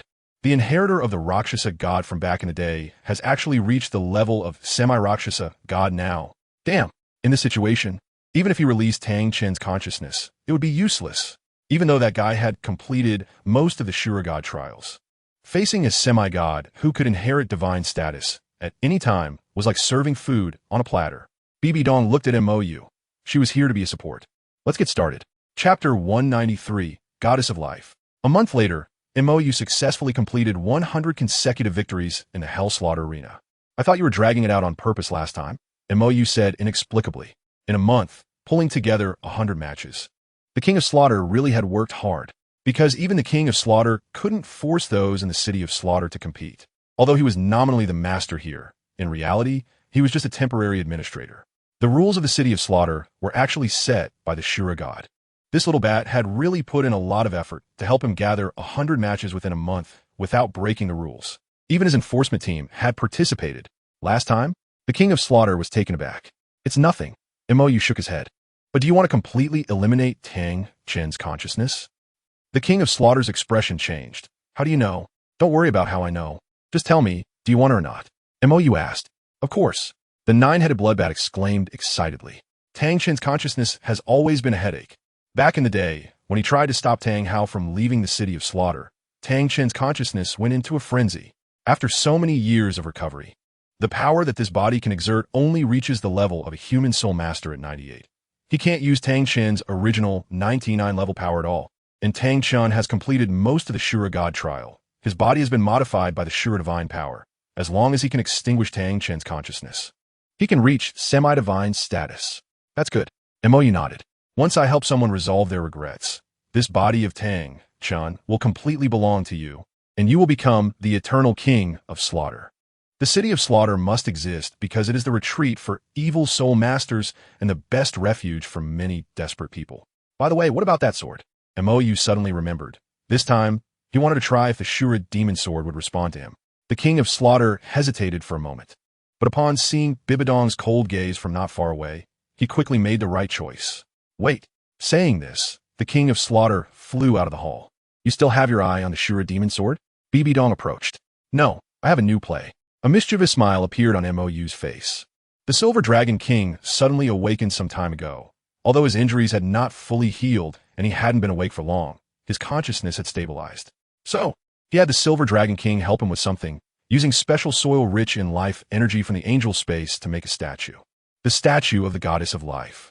The Silver Dragon King had told him about the method of achieving divinity through faith. And the power of faith could not only help him becoming a god, but also communicate with the corresponding god.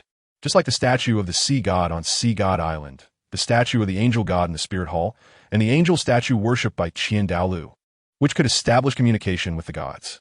And the statue made from the life, energy-rich soil of the angel space. Combined with his powerful healing power and a little sincere prayer, the goddess of life would be able to sense him. If the Shura demon sword still resists him this time, then he would have to use this statue in advance. Soon, the King of Slaughter brought back the Shura demon sword he had hidden. It was a blood-red giant sword over 2 meters long, with a long and thick blade covered in dark golden earth demon patterns, the entire sword exuding a fierce aura of slaughter. Legend has it that the Shura demon sword itself is an existence that grants power to the celestial god hunters, capable of summoning the heroic spirits of the celestial god hunters to assist in battle, and only those who have gained the sword's recognition can wield its power. Such a super artifact, just discarded in this godforsaken place. Mou reached out to try to touch the Shura demon sword, but was unsurprisingly blocked by an invisible force. What's going on? The King of Slaughter showed a puzzled expression. Even those useless beings outside can touch the Shura demon sword. They just can't use its power. Why can't Mou even touch it? BB Dong, standing nearby, was also somewhat surprised. Although Mou had mentioned this before, such obvious targeting, not even allowing a touch. Is it appropriate? Unlike the previous life this time, Mou was not angry, but projected his consciousness into the angel space. Dumpling Dragon, is my statue ready? In the angel space, a delicate silver-haired beauty was sitting on an endless plain, gazing up at the clear sky without a cloud. Upon hearing Mou's voice, her expression showed some displeasure. I'm not Dumpling Dragon. You can either call me Silver Dragon King or Guyu. All right, Dumpling Dragon, got it, Dumpling Dragon, Mou replied dismissively. Where's my statue? Silver Dragon King. Here. The Silver Dragon King, feeling depressed, took out the nearly half-meter tall, small life deity statue that he had painstakingly crafted over the past half-month without sleep or rest. You'd better think carefully. The aura of temporal turbulence you carry will be guarded against by any divine realm, and even the life deity might. All right, I know what I'm doing. Mou interrupted the Silver Dragon King's muttering, and with a thought, he took the statue away. Everything in angel space is under his control, the weather, range, size, and even the contents, including people.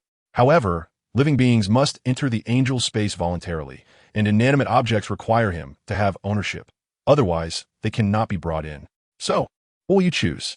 Mou looked at the exquisite statue in his hand, summoned the angel martial soul, infused the statue with the most extreme healing light, and concentrated, offering a brief and concise prayer. Goddess, save me.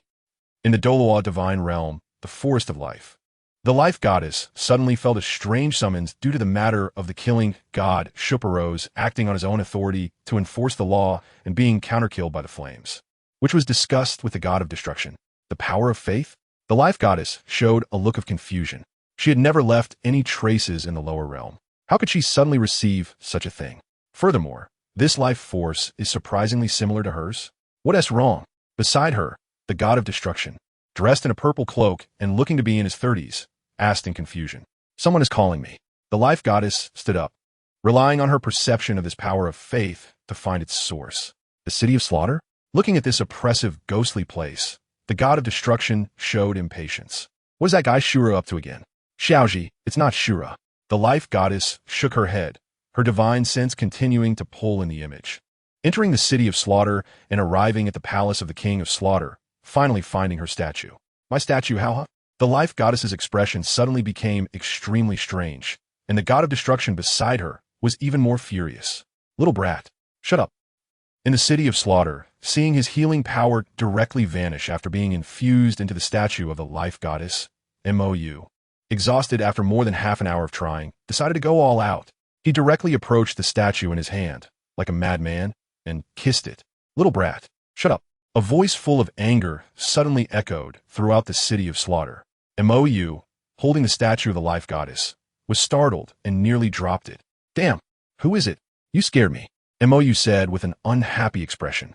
I am the god of destruction. Kid, if you don't want to die, put down the statue in your hand. The god of destruction shouted at Mou in the city of slaughter through the divine sense channel previously established by the life goddess. This is my wife. Huh? Mou showed confusion. God of destruction? Who are you? Also, just because you tell me to put it down, am I supposed to just let it go? Do I not care about my face? God of destruction. If it weren't for the fact that I can't reach you right now, do you believe I could slap you to death with one hand? But this kid, doesn't he look like a good person at first glance? If I keep provoking him, little green statue is likely to suffer.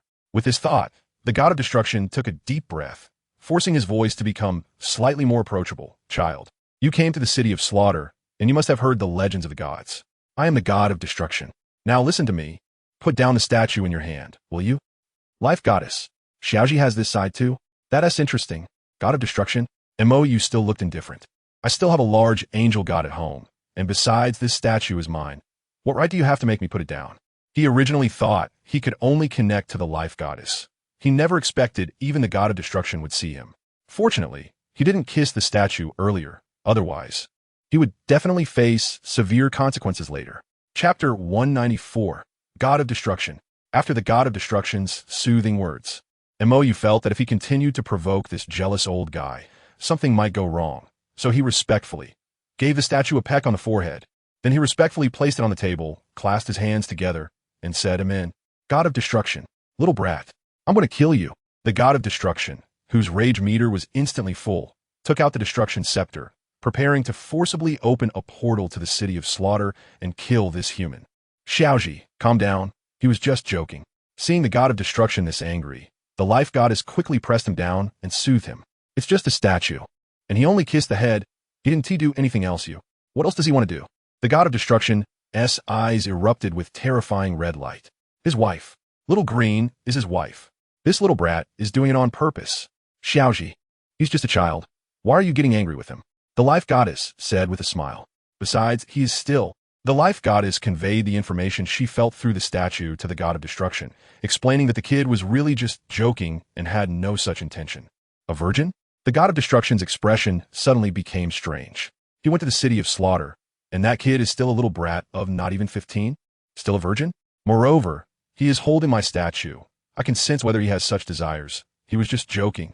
Seeing the god of destruction's expression soften slightly, the life goddess quickly continued to reassure him.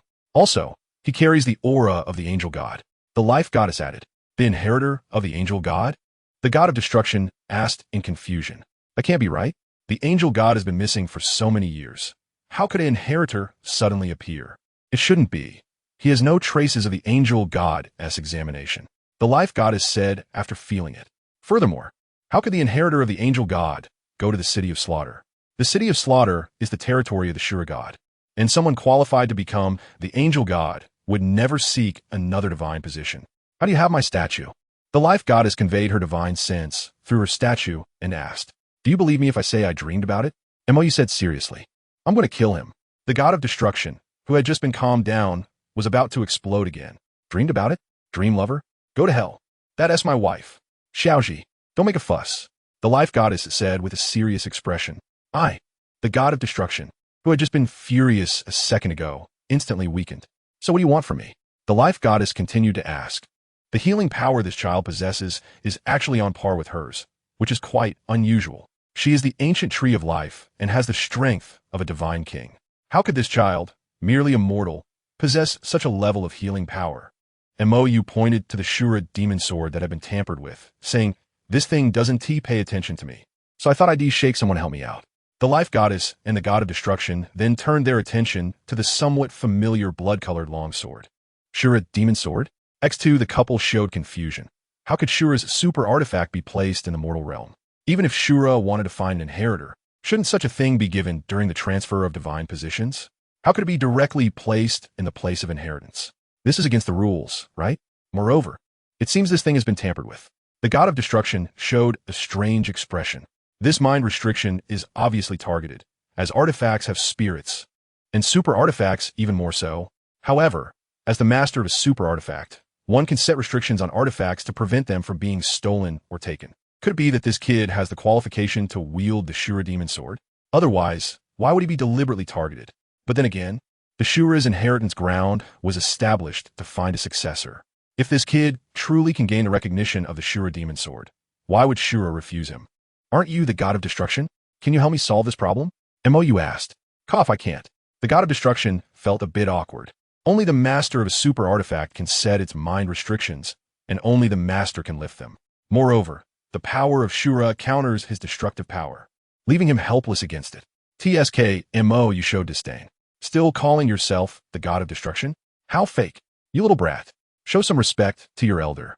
The god of destruction, who was about to say something fierce, suddenly lost signal, and the connection established through the statue with the god of life was severed. Seeing this scene, MOU was not surprised. Life and destruction had been causing a ruckus here for so long, it was strange that Shura hadn't noticed. However, it took so long to cut off. Could it be that he was going to give Tang Xiao Sen a boost again? After all, both the celestial herb and the soul bone had been taken by him. If Tang San wanted to continue developing, he would need some sort of cheat, right? Forget it. If he can't get it, then he can't get it. MOU put away the statue of life. I'll open the hell road. I want to destroy what's below. Good. Hearing MOU's words, the king of slaughter was instantly excited. Each time the hell road is opened, a god of slaughter is born, which is a tremendous drain on the city of slaughter. That's why he had been obstructing these challengers from passing through the hell slaughter field. As for directly destroying the hell road, he had thought about it, but he didn't dare. This is the trial ground of the god of Shura. He was merely a little pet left by the Rakshasa god back in the day. How could he dare to mess with the god of Shura? While MOU was wreaking havoc on the hell road, a dispute was unfolding in the divine realm. Shura, what do you mean? Destruction looked displeased at the Shura god, who had cut off the connection between life and the statue. That is my inheritance ground. I haven't even asked what you want to do yet. The Shura god in blood red armor questioned. He had just sent a divine being to find a remedy for Tang San. And then this kind of incident happened in his city of slaughter. Not only was life's aura present, but even the mind of destruction was there. If he didn't forcefully cut it off, destruction could use life's statue to exert his power. Xiao Lu felt the call and responded. What's wrong? Destruction questioned. Also, what do you mean by placing your super artifact in a mortal realm and setting up that kind of restriction? Screening for successors? The deliberate setting of such restrictions can only be explained in one way. Shura has already found a successor, but this successor is still immature and needs time to grow. To make his illegal placement of the super artifact less obvious, and to prevent someone who could be recognized by the Shura demon sword from disrupting his plans during this time, he set up such a contradictory restriction. Those qualified to wield the Shura demon sword can't even touch it. This is really a ridiculous operation. It's my divine position. I can pass it on to whoever I want, and that's my freedom, Shura replied without changing color. However, I must remind you that the human from earlier carries the aura of temporal turbulence, and I cannot trace his origins. He may be a spy from another divine realm, so you all should be cautious. After saying this, Shura left the forest of life. Destruction did not continue to entangle with Shura because he and life also sensed the aura of temporal turbulence. Could it be that this kid is really a wedge sent from another divine realm? Destruction question. Otherwise, it doesn't make sense why he would have the statue of life. However, the healing power on par with the ancient tree of life is even more suspicious. It shouldn't be. If he really came from another divine realm, why would he deliberately appear in our sight? Life said. Moreover, he carries the aura of the angel god. Could it be related to the missing angel god? Destruction fell silent for a moment. Let's observe for now. That kid not only has healing power on par with life, but also possesses a strange power. Chapter 195, Devour, Evil Emperor. Outside the city of slaughter, after causing a massive destruction, MOU left the ruins of the Hell Road, where Bai Dong and the King of Slaughter had been waiting outside. Just as MOU flew out of the Hell Road, his expression was quite unusual. Damn it, not even the God of Slaughter's domain? The God of Slaughter's domain that could originally be obtained through the Hell Road showed no response at all. Shura, you're going too far. No God of Slaughter's domain? Bai Dong was taken aback. This Shura god is being unreasonable, isn't he? Doesn't he care about his reputation? Good. So you're coming to me directly, huh? MOU laughed. If Shura were to play along, he might have had some reservations. But now this bastard is coming at him head on. Then don't blame him. Let's go back to the city of slaughter. If Shura isn't playing along, then he doesn't need to play along either. What do you want to do? The King of Slaughter suddenly had a bad premonition. Mou extended his right hand, and a black-purple energy vortex appeared in his palm. In the next moment, all the animals, plants, and even the soil around Mou rapidly began to die and wither. Seeing the scene, Bai Dong understood. Devour. The devouring power belonging to the evil god obtained from the dark demon, evil god tiger. The city of Slaughter has a large number of evil soul masters and desperate people. Devouring these individuals posed no psychological burden for Mou. Moreover, even the gods couldn't say anything about it, as the sea god openly favored the demon soul Great White Shark clan. You don't mean to devour everyone in the city of Slaughter, do you? The King of Slaughter asked anxiously. The operation of the city of Slaughter requires those useless people. If Mou devours them all, the city of Slaughter will fall into a weakened state. At that time, he won't be able to suppress Tang Chen's consciousness. Don't panic. Even if Tang Chen wakes up, there's still her. Mou retracted the devouring energy and glanced at Bai Dong. No matter how powerful Tang Chen is, she can only reach demigod level at most, and that is the weakest kind of demigod. Compared to the likes of Dalu, who also possesses demigod power, she falls far short, let alone against Bai Dong, who is virtually a god except for not having inherited a divine position. But my consciousness. The King of Slaughter showed hesitation. If Tang Chen wakes up, his consciousness will suffer a heavy blow. I could also directly kill you and eliminate the potential threat of Tang Chen. Bai Dong said coldly. Master, what are you talking about? How could I be someone who fears for my life? The King of Slaughter said with righteous indignation. I'm just worried about the god of Shura getting angry. Mo Bb Dong. Using Tang Chen's body to say such things is really embarrassing. In the city of Slaughter, the already murky city was undergoing a crushing massacre. This city filled with evil welcomed its cleanest moment in thousands of years. The hot smell of blood wafted through the air, apart from the law enforcement team of the King of Slaughter. Everyone in the inner and outer cities was destined to die. An hour later, the entire city of Slaughter was completely clean. No wonder evil soul masters cannot change once they start. This method of devouring to enhance oneself is really quick, Mou sighed. Even though the city of Slaughter is filled with worthless people, after so many years of fighting, most of their bodies have been overdrawn and lack nutrition. Within just an hour, devouring these thousands of soul masters directly raised him from level 74 to level 80. There is even room for further advancement. Most of the power has been taken away by the city of Slaughter, Bb Dong said. While Mou was slaughtering unilaterally, the city of Slaughter was also seizing the power of these soul masters.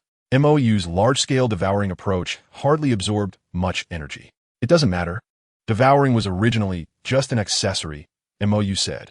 Now the city of Slaughter doesn't even have enough participants for the competition. I'm curious. When Tang San comes in the future, how will the rules of the Hell Road be changed? Through the slaughter in the Hell Killing Field, one accumulates killing intent within. And after going through the Hell Road's tempering, one can condense their killing intent into a domain at the exit. The strength of the Killing God domain is directly linked to one's own killing intent and spiritual power. Even if the city of Slaughter has crime soul masters supplied by the Spirit Hall, and occasionally some come in on their own, they still won't be able to gather enough participants for the Hell Killing Field in a short time.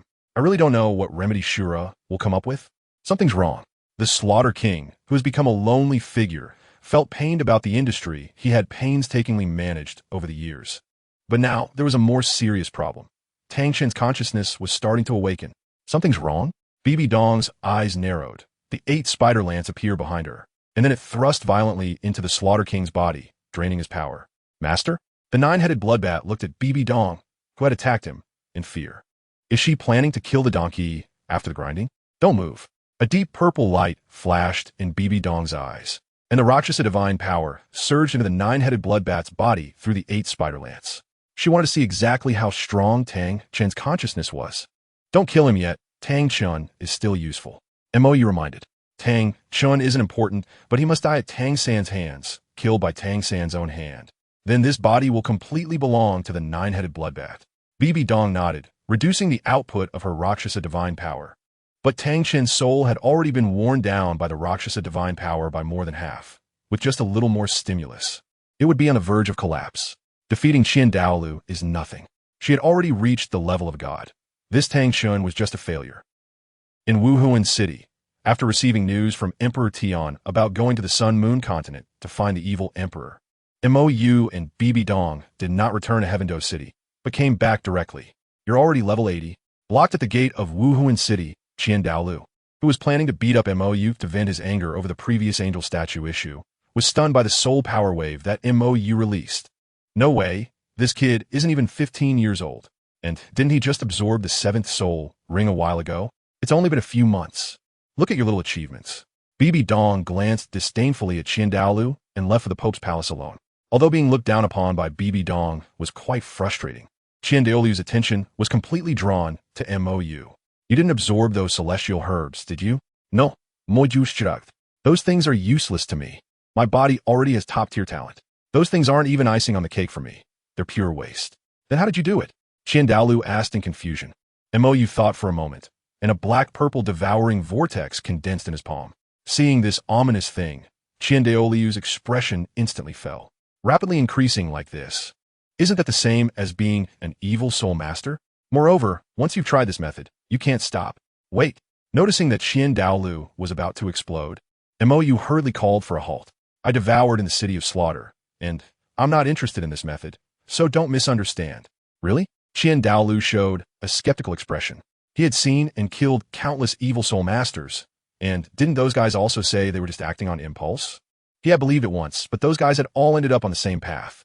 I've had this ability for years. If I wanted to devour, I would have done it long ago. Why wait until now? Mou said helplessly. Evil soul masters are also Dalu's reverse scale. The Angel Clan and the Spirit Hall's main work at the beginning was to expel and eliminate evil soul masters, and this has been the case for thousands of years. The reason why there are not many evil soul masters on this era's Douluo Continent is not just because of the City of Slaughter's existence, but also because of the Spirit Hall's eradication. Rest assured, I have my bottom line. If he were really someone who would stop at nothing to achieve his goals, then there wouldn't be so many troubles now. He has many bottom lines, and even if he loses, he wouldn't touch those lines because he is human, has his own persistence, and is not one of those idiots who only judge heroes by success or failure. In Long Gong, after the formal meeting, the evil emperor looked at Mou with hidden fiery eyes, a soul Douluo under 15, and a martial soul that surpasses the divine level. If he gets this body, wouldn't becoming a god be as easy as reaching into a bag? Mou naturally felt the full malice from the evil emperor towards him, but he didn't expose it. After all, if this guy knew he was completely immune to spiritual attacks, the subsequent sacrificial process would probably have many troubles. However, just to be safe, he decided to call BB Dong over as well. Outside Wuhuan City, in the desolate mountains, hearing that Mou had reached level 80 soul Douluo and was about to initiate the sacrificial process, many worshippers couldn't help but come to watch the excitement with Dalu. TSK, an 80-level soul Douluo under 15. At this rate, he won't become a title Douluo in a little over a year, right? A 16-year-old title Douluo, Guangling estimated, with the same talent. Who knows what level Xiao Shui is at now? She's over 10 years older than Xiaoyu. Hearing Guangling's words, Dalu felt an inexplicable embarrassment. Because Qianren is only a soul sage right now. Although she has been working hard since Mou's appearance, there are too many issues in the Heavendo Empire, leaving her little time for cultivation. Additionally, that child seems to have some mental block, which has hindered her progress. He has asked many times and can only roughly see that it is because of Mou, but he really cannot interfere in their matters. Are you sure? You want me to directly sacrifice without sealing the soul ring energy? The evil emperor questioned whether he had misheard. There are two ways to sacrifice a soul beast. One is to sacrifice the soul along with it, a method that is extremely domineering. Once started, even a god cannot interrupt it. It ignores the soul master S level, allowing even a level 10 soul master to accept this type of sacrifice without any side effects, providing a comprehensive enhancement to the sacrificed.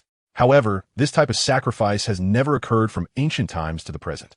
The other way is the one Mou previously accepted, which preserves the soul during the sacrifice. The soul power needs to reach the level required to absorb the soul ring. And how much soul ring energy can be absorbed during the sacrifice depends on the soul master's own abilities. The method of sacrifice he discussed with Tion and the others was the latter. After all, he could not sacrifice everything for one human, even if it meant self-explosion. But now, this kid actually wants him to sacrifice directly, without sealing the mental energy? Isn't he afraid of being overwhelmed? The soul ring energy that cannot be absorbed will be stored in the soul ring as preparatory energy for soul skill activation. But this mental energy could be deadly. Just come directly.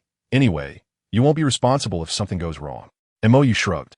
Even without the immunity to mental attacks from the angel martial soul, the evil emperor's nearly 800,000 years of mental power could not inflict effective damage on him. Tianming's million-year level mental power had already been completely absorbed by him, reaching demigod-level mental power. Right now, he was not something the evil emperor's 800,000 years of mental power could touch. This is what you said. Although the evil emperor had a bad premonition, he did not think that a mere soul master at the Soul Douluo level could pose much of a threat to him. It should be the danger warning brought by Tian and Shuedi. With these two around, even if he wanted to seize the body, he would have to wait until this kid reached around level 98. Otherwise, whether he succeeded or failed, death awaited him. Come on. Mo stood in the center of a small mountain, while Tian and Bibi Dong guarded around, also preventing the evil emperor from acting like the previous dark demon, evil god tiger. The evil emperor, filled with doubt, thought no more, as the energy of the 700,000-year fierce beast suddenly erupted, freezing time within a 10-mile radius. The true form of the evil tyrant manifested in the air, and it was an immensely large. Kid, this is what you chose. If you get overwhelmed, you can't blame me. As soon as the words fell, the evil emperor's aggressive mental power surged toward Mou, and in an instant, the heavens and earth changed color, with oppressive dark clouds everywhere in sight. What's going on? The evil emperor, who had planned to take it easy, suddenly found that his mental power was being seized. Something was off, feeling a life-and-death crisis. The evil emperor intended to interrupt the sacrifice, but before he could act, four terrifying powers instantly targeted him from the surroundings. The angel divine power of Qiandao Lu, Bibi Dong's Rakshasa divine power, Tian's prepared dragon god claw, and the combined full-force strike of Shuedi and Bingdi. As long as the evil emperor dared to interrupt the sacrifice, he would die here today. You are plotting against me. The evil emperor finally understood why these guys were not worried about him at all. This human was abnormal. The mental attack was completely ineffective. Cooperate with the sacrifice, and you can still retain your consciousness. But if I have to kill you myself and forcibly absorb the soul ring, we guarantee your soul will not have a good ending. Tian said coldly. The evil emperor's mood instantly soured. He was not afraid of Tian's threat, but rather the two divine powers beside him. Tian was indeed stronger than him, but if he wanted to escape wholeheartedly, Tian could do nothing about it. However, those two divine powers, especially the Rakshasa divine power, filled with evil intent. If he got hit, he would be obliterated. Damn it. How did this kid find such high-level bodyguards? At this point, the evil emperor had no way out. After cultivating for so many years, as long as he could survive, he would definitely not choose to die. Consider yourselves formidable. Left with no choice, the evil emperor had to continue the sacrifice process. The phantom of the evil tyrant gradually became blurry, and, at the same time, a massive red soul ring with 7 golden patterns slowly descended from above Mou's head. In order to maximize the absorption of the soul ring energy, Mou directly activated his devouring ability, causing his soul power to surge rapidly. Level 90.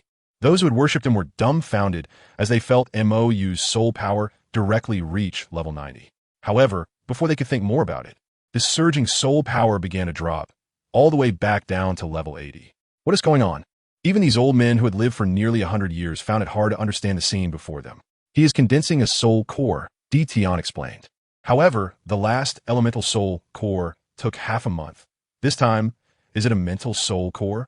Mou could unleash elemental powers like the Silver Dragon King without using a soul ring, relying on his strange elemental soul core. However, this time, the soul core Mou was condensing was very different from the one he had taught Mou to condense in his past life. The most crucial point was that Mou's peculiar body seemed capable of condensing multiple soul cores. A human's soul core should condense in the Dantian, but the soul core Mou condensed was placed in the angel space connected to his body, a strange space that seemed infinitely large. And there was no sense of time flow. Chapter 197. The Strange Change of the Angel Martial Soul.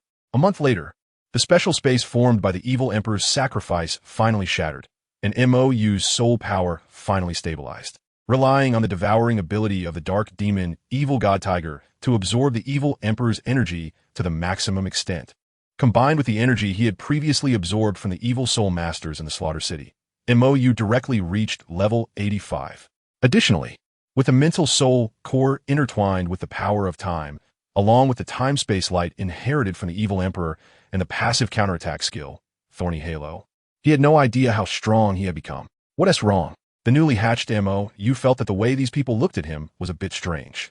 Look at your appearance. Bing D kindly handed MOU an ice mirror. My appearance? MOU took the mirror with confusion. What the hell? MOU looked at himself in the mirror in a martial soul possession state, bewildered. First, the originally white mask with silver patterns had the silver lines in the upper half twisted and transformed, condensing into a very strange large eye. Although it was still closed now. At the same time, the originally pure, white 6 wings of the angel martial soul also bore the same silver patterns as the mask. If it could be said that his angel martial soul had 7 parts resemblance to the Qian family's 6-winged angel martial soul before now, as long as one's eyes weren't blind, one could see that these were completely different paths. He looked like he was not a good person at all. Evil Emperor. What is going on? MOU chose to pull out the evil emperor's consciousness, looking at himself, who actually existed in the form of a mental entity. Even after a month had passed, the evil emperor was still a bit bewildered. His soul should have remained in the soul ring, right? Why could he not sense the soul ring produced by his sacrifice at all? And what was that strange space he had been in for a month? It seemed to have no end. What is going on with this human? I don't know, don't ask me. The evil emperor shrugged. Whether it's my spiritual power or my 700,000 years of cultivation, I can't feel anything now. It's all been absorbed by your martial soul. But in this state, I can be sure that it's not really related to me. The only thing I can sense a little bit is the eye on your mask. This thing is likely the soul bone that I would have originally produced. However, has it been absorbed by your martial soul? No. What is going on with your martial soul? It can even absorb soul bones? The evil emperor's soul questioned. Isn't this too strange? The soul bone is a necessary step for him to seize a body. Now that his soul bone is gone, how can he seize a body? How would I know? MOU shrugged, releasing the martial soul possession state. He still didn't understand what was going on with his angelic martial soul. In any case, it was at least not a product of the Douluo God realm. Tiando City, Lamba Academy. During the time MOU was away, a lot of things happened. First, Liu Erlong transferred the position of the president of Lamba Academy to Flander. As the storm surrounding Shrek had passed, Flander, under the encouragement of Yu Shaojiang, renamed Lamba Academy to Shrek Academy. Liu Erlong had no objections to this, as her relationship with the academy was no longer significant. After all, giving Lamba Academy to Flander was Liu Erlong's compensation to him, and a way to thank him for all the help he had given her in her youth. However, she truly had no romantic feelings for Flander. Even though she had completely ended things with Yu Shaojiang, there was still no possibility between her and Flander. Additionally, due to his decline in soul power and Xiao Wu's performance on the heartbreaking Red, Tang San left Tiando City in despair and was gone for 2 months. When Tang San returned, everyone was surprised to find that not only had his soul power cultivation been restored, but he had even reached level 39. Tang San explained that he had accidentally entered a secret realm where he received many gifts, successfully restoring his soul power, and he even brought back several soul bones. Yes, soul bones. Moreover, Tang San gifted these soul bones to the members of Shrek, helping them level up. When MOU heard this news, he really laughed. Shura really had no shame left. The last thing that happened was just a few days ago. After being beaten by MOU, Talon still managed to bring out his old father. However, they had been looking for MOU at the Tiando Royal Academy for 2 months, only to receive news that he was not there. Talon and Tainoa's unusual actions naturally attracted the attention of the elder in their family, Titan. After some questioning, they learned that Talon had been slapped into a wall by someone, leaving a message challenging Titan to go find MOU. Knowing about this, Titan wasted no time bringing his son and grandson to Lamba Academy to find Xiao Wu. Can't find MOU, huh? Then what about this girl who knows MOU? So, Titan ended up fighting with the lovesick Tang San, forcing Tang San to reveal the Haotian hammer. And then, the loyal dog recognized its master. This power clan is really something. MOU couldn't help but exclaim after hearing about it. Abandoned by the Haotian sect. The 4 great families have now turned into this mess. Upon recognizing Tang San, they still unhesitatingly went to acknowledge him as their master, even dragging their son and grandson along to do so. This kind of mentality is terrifying.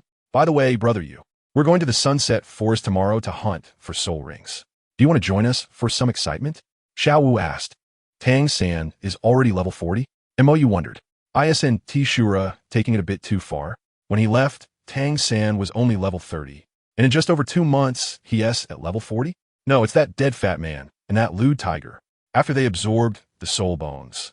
One is at level 30 and the other is at level 40. Dean Flander plans to take everyone along for some outdoor training. Xiao Wu explained. By the way, this is the soul bone Xiao San gave me. I haven't absorbed it yet. Saying this, Xiao Wu took out a strange soul bone, as black as ink, and handed it to MOU. MOU didn't take it.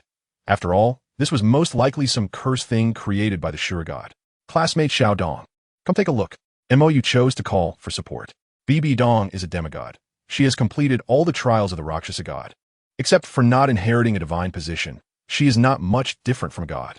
Additionally, he also brought a statue of the goddess of life for BB Dong.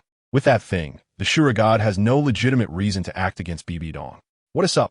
At the Spirit Hall in Tindo City, BB Dong arrived in less than a minute after hearing MOU's call. Take a look at what this thing is. MOU pointed to the black leg soul bone in Xiao Wu's hand. This thing is likely from Shura. I don't dare to touch it. BB Dong, are you now obviously treating me as a tool? Sighing, BB Dong still took the soul bone from Xiao Wu's hand. She had already encountered this little rabbit before. The big rabbit she had hunted back then, through the power of the Rakshasa god. She managed to extract the soul that remained in the soul ring, but of course, it could not be resurrected. The big rabbit had only a bit of soul fragment left, and all she could do was let the big rabbit meet the little rabbit again. As for what these two rabbits said, she didn't know. After meeting, the soul of the big rabbit completely dissipated. As for how this little rabbit feels about her, whether it wants revenge or something else, she doesn't care. If it can do it, then come. She never felt that hunting the big rabbit was wrong. The slaughter between humans and soul beasts has a history of millions of years. Humans hunt soul beasts, and soul beasts will also attack humans. There's no right or wrong. If one must say, it all goes back to the essence of the world, survival of the fittest. If this little rabbit becomes stronger than her in the future and has the ability to kill her, she won't complain. It's just karma and reincarnation. Chapter 198, Goodness and Evil. After taking the soul bone, BB Dong carefully felt it, and a strange smile appeared on her face. Interesting. Soul bones can actually play like this. Please start your explanation. MOU took out the statue of the goddess of life, holding it in his arms, to prevent the Shura god from pulling a fast one. Watching MOU's quirky scene, BB Dong felt a bit helpless. This is not a pure soul bone. At least, it's not a normally produced soul bone, but rather a soul bone condensed through a method similar to devouring. Soul bones can be artificially created? MOU wondered. Of course, humans can't do it, but gods might not be so limited. BB Dong shrugged and put down the soul bone. The world under the jurisdiction of a Shura god is not limited to Douluo Continent. Perhaps he obtained some special means from somewhere else and created it into an item that conforms to the rules of Douluo Continent. When they were in the city of Slaughter, MOU had already told her about the Shura god's matters, as well as his speculations about Tang San and why soul beasts would sacrifice to him. Because even now, MOU still had no confidence. After all, just dealing with the Shura god could be resolved with some effort, but when it comes to the subsequent war between soul beasts and the divine realm, it's basically a step-by-step situation. MOU hoped that she could at least participate in the struggle against the Shura god, but as for what comes next, that's his own business. This guy's a bit too much, right? MOU looked at the black soul bone, finding him more and more unpleasant to the eye. After thinking for a moment, MOU activated his current strongest external skill, the summoning of the goddess of life. A warm white light shone down, and the consciousness of the goddess of life once again reached her statue. Is something the matter? Life asked in confusion. I have a question. The gods in your realm can't interfere with the mortal world, right? MOU is now somewhat uncertain about this point. Yes, the Rakshasa god beside you has completed the divine trial, and she should have received the inherited information that comes with her divine position, right? Life replied. Through the statue made by MOU, she could sense many things, including the fact that BB Dong was the Rakshasa god. And what is this? MOU pointed to the large black bone on the ground. This is. Life scanned the object with her divine consciousness and fell silent. Wasn't the material mixed in this soul bone from the flame plane? How could something from the abyss plane appear on Douluo Star? Where did you get this? Life asked in confusion. Could it be that this child also comes from the abyss plane like the flame? MOU did not hide anything and recounted the situation that Xiao Wu had mentioned earlier to Life. Of course, he did not intentionally mention Shura, as that would make him seem like he was stirring trouble. A secret realm? Life's confusion deepened. Currently, the Abyss Plane had not entangled with the Douluo Plane. Not long ago, due to the conflict between Flame and the god of death Shuparos, they had just checked these issues. How could a secret realm connected to the Abyss Plane suddenly emerge? Moreover, a mortal could actually survive in such an environment. After some exchanges, Life severed her divine consciousness connection with the statue and informed MOU that there were some troubles in the divine realm recently, and they might not be able to attend to the issues of Douluo Continent for the time being. However, if anything happened, MOU could still quickly contact her through this statue that had hosted her divine consciousness. Although MOU was unclear why the goddess of life was so friendly to him, perhaps it was simply her nature. This was his greatest support at the moment. The goddess of life represented not only herself, but also the god of destruction. With the intervention of these two divine kings, the Shura god should not be too reckless with him, at least not directly against him. Also, there's trouble in the divine realm recently. Could it be that the result of the god of death's judgment was countered by Flame? Then the divine positions of good and evil. In the divine realm, after breaking contact with MOU, Life went to the residence of good, hoping to get some help. However, when she entered the temple of good, she found another familiar figure. Evil, what are you doing here? Life asked in confusion. Although Life and Evil were the two oldest existences in the divine realm, their relationship was not good. While the outside world rumored that their relationship was similar to hers of destruction's, she knew very well that they were not in that kind of relationship. They simply didn't like each other. The biggest conflict between them was that good believed in love, while evil did not. They had argued about this for tens of thousands of years. How could there be love? Ahem. Noticing Life's arrival, good and evil quickly dispersed the judgment scales and the peeping light curtain created by the heart of good. I came to discuss with good about how to handle Flame and Jidong. Evil looked somewhat unnatural. Really? Life showed a skeptical expression. Evil was quite good at acting, but it was obvious he was lying now, which proved he was very guilty. Of course, do you suspect that I have any other relationship with this idiot? Good shot a sideways glance at Evil. She didn't know which idiot spread that rumor. There was no such relationship between her and Evil. That's not. Life was most aware of the relationship between the two and naturally wouldn't think in that direction. So, unable to make sense of it, Life did not pursue the matter further and instead recounted what MOU had said to good and evil. However, the two seemed completely unfazed, as if they had already known. In the end, a puzzled Life left under Evil's persuasion. Shouldn't we take care of this? Good said. After all, Shura had indeed gone a bit too far, opening up the connection between the Abyss Plane and the Douluo Plane and creating that kind of secret realm was not good for either the Douluo Plane or the Abyss Plane. Take care of what? Do you have evidence? Evil retorted. Why did Life come to find you instead of directly telling Destruction and then calling a meeting? Isn't it because there is no evidence for this matter? This little thing, even if we hold a meeting to vote, it won't affect Shura at all. Moreover, the biggest problem now is the god of death Shuparos and Flame. Shura's little actions have caused no harm to Douluo Continent. It merely provided a little backdoor for the person he has his eye on. Even if it gets exposed, what can they do? Stop Shura? Also, the issue we should focus on now is this guy from the outer realm. Evil once again opened the peeping light curtain through the judgment scales and the heart of good.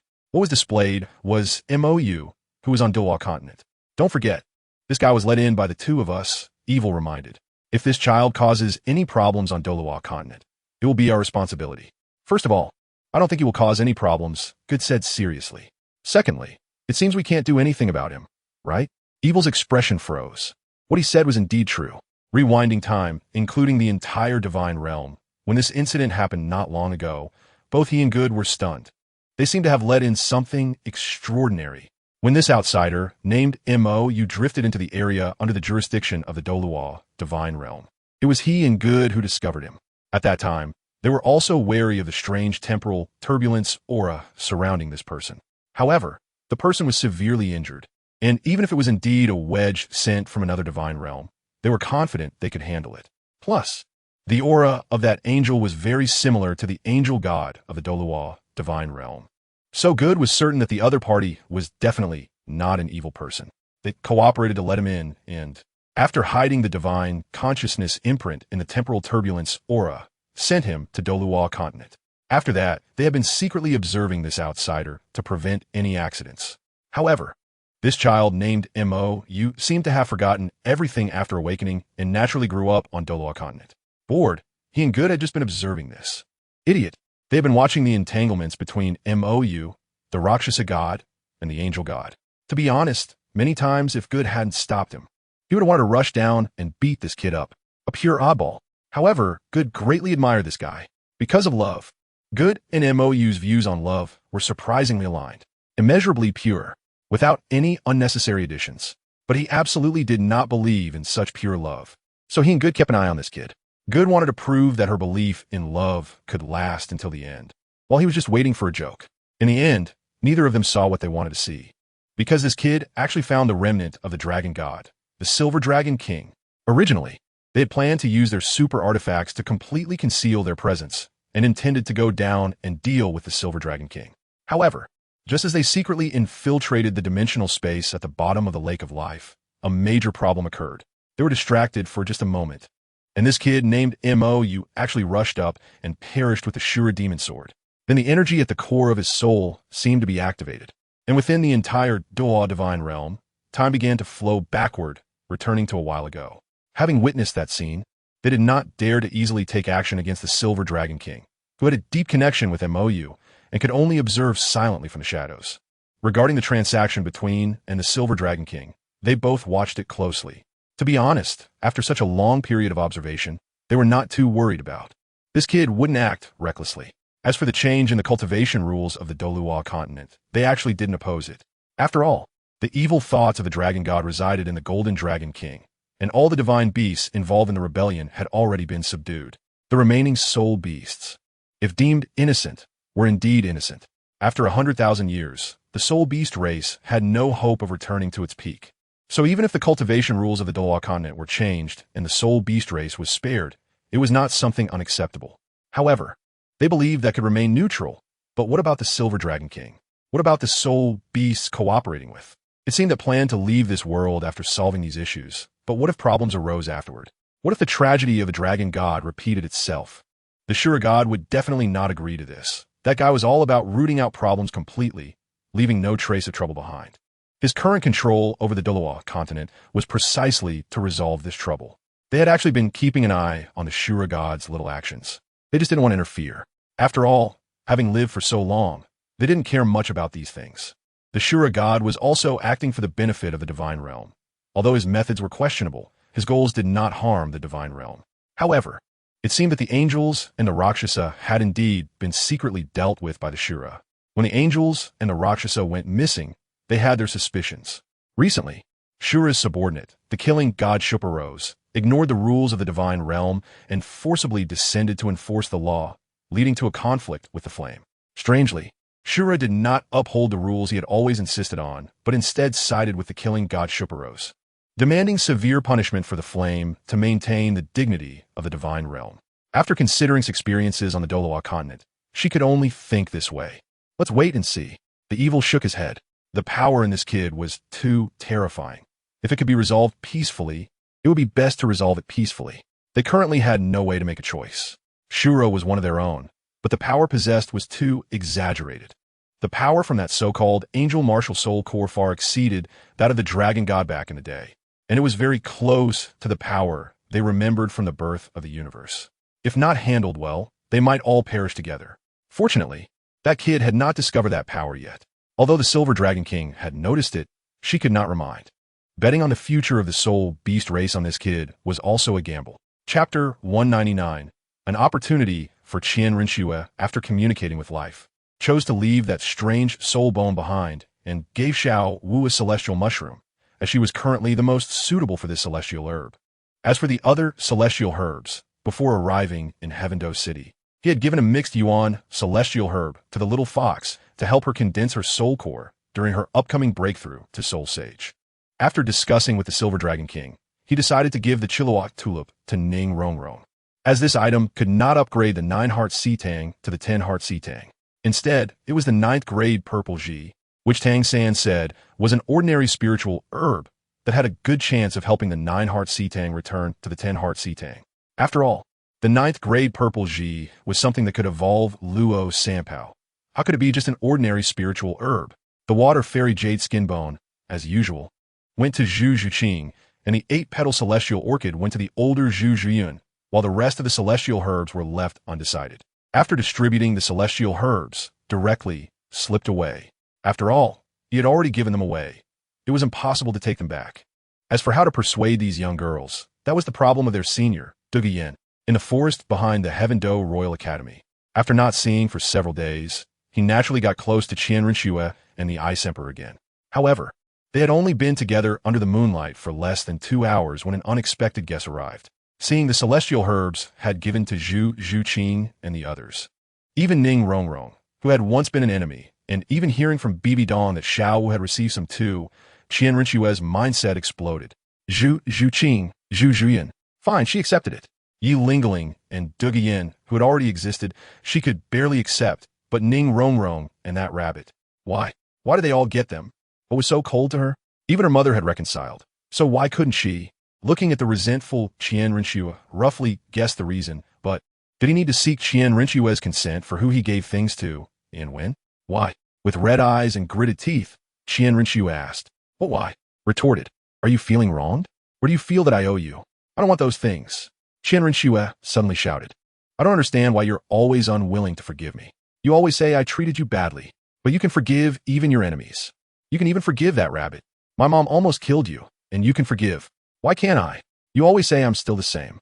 I haven't changed. But what do you want me to change? Just tell me. What exactly do you want me to do? Looking at Qian Rinxue on the verge of collapse, the Snow Emperor and Ice Emperor found it hard to bear, but before they could speak, stopped them. I don't want you to do anything. I never have. Then why do you treat me this way? Qian Rinxue broke down. How have I treated you? Retorted. Have I ever hurt you? Have I ever actively provoked you?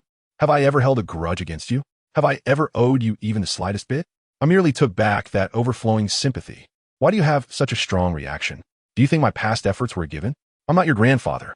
I don't have the belief that I can give everything for you. Even now, we aren't even friends. After all, you know nothing about me.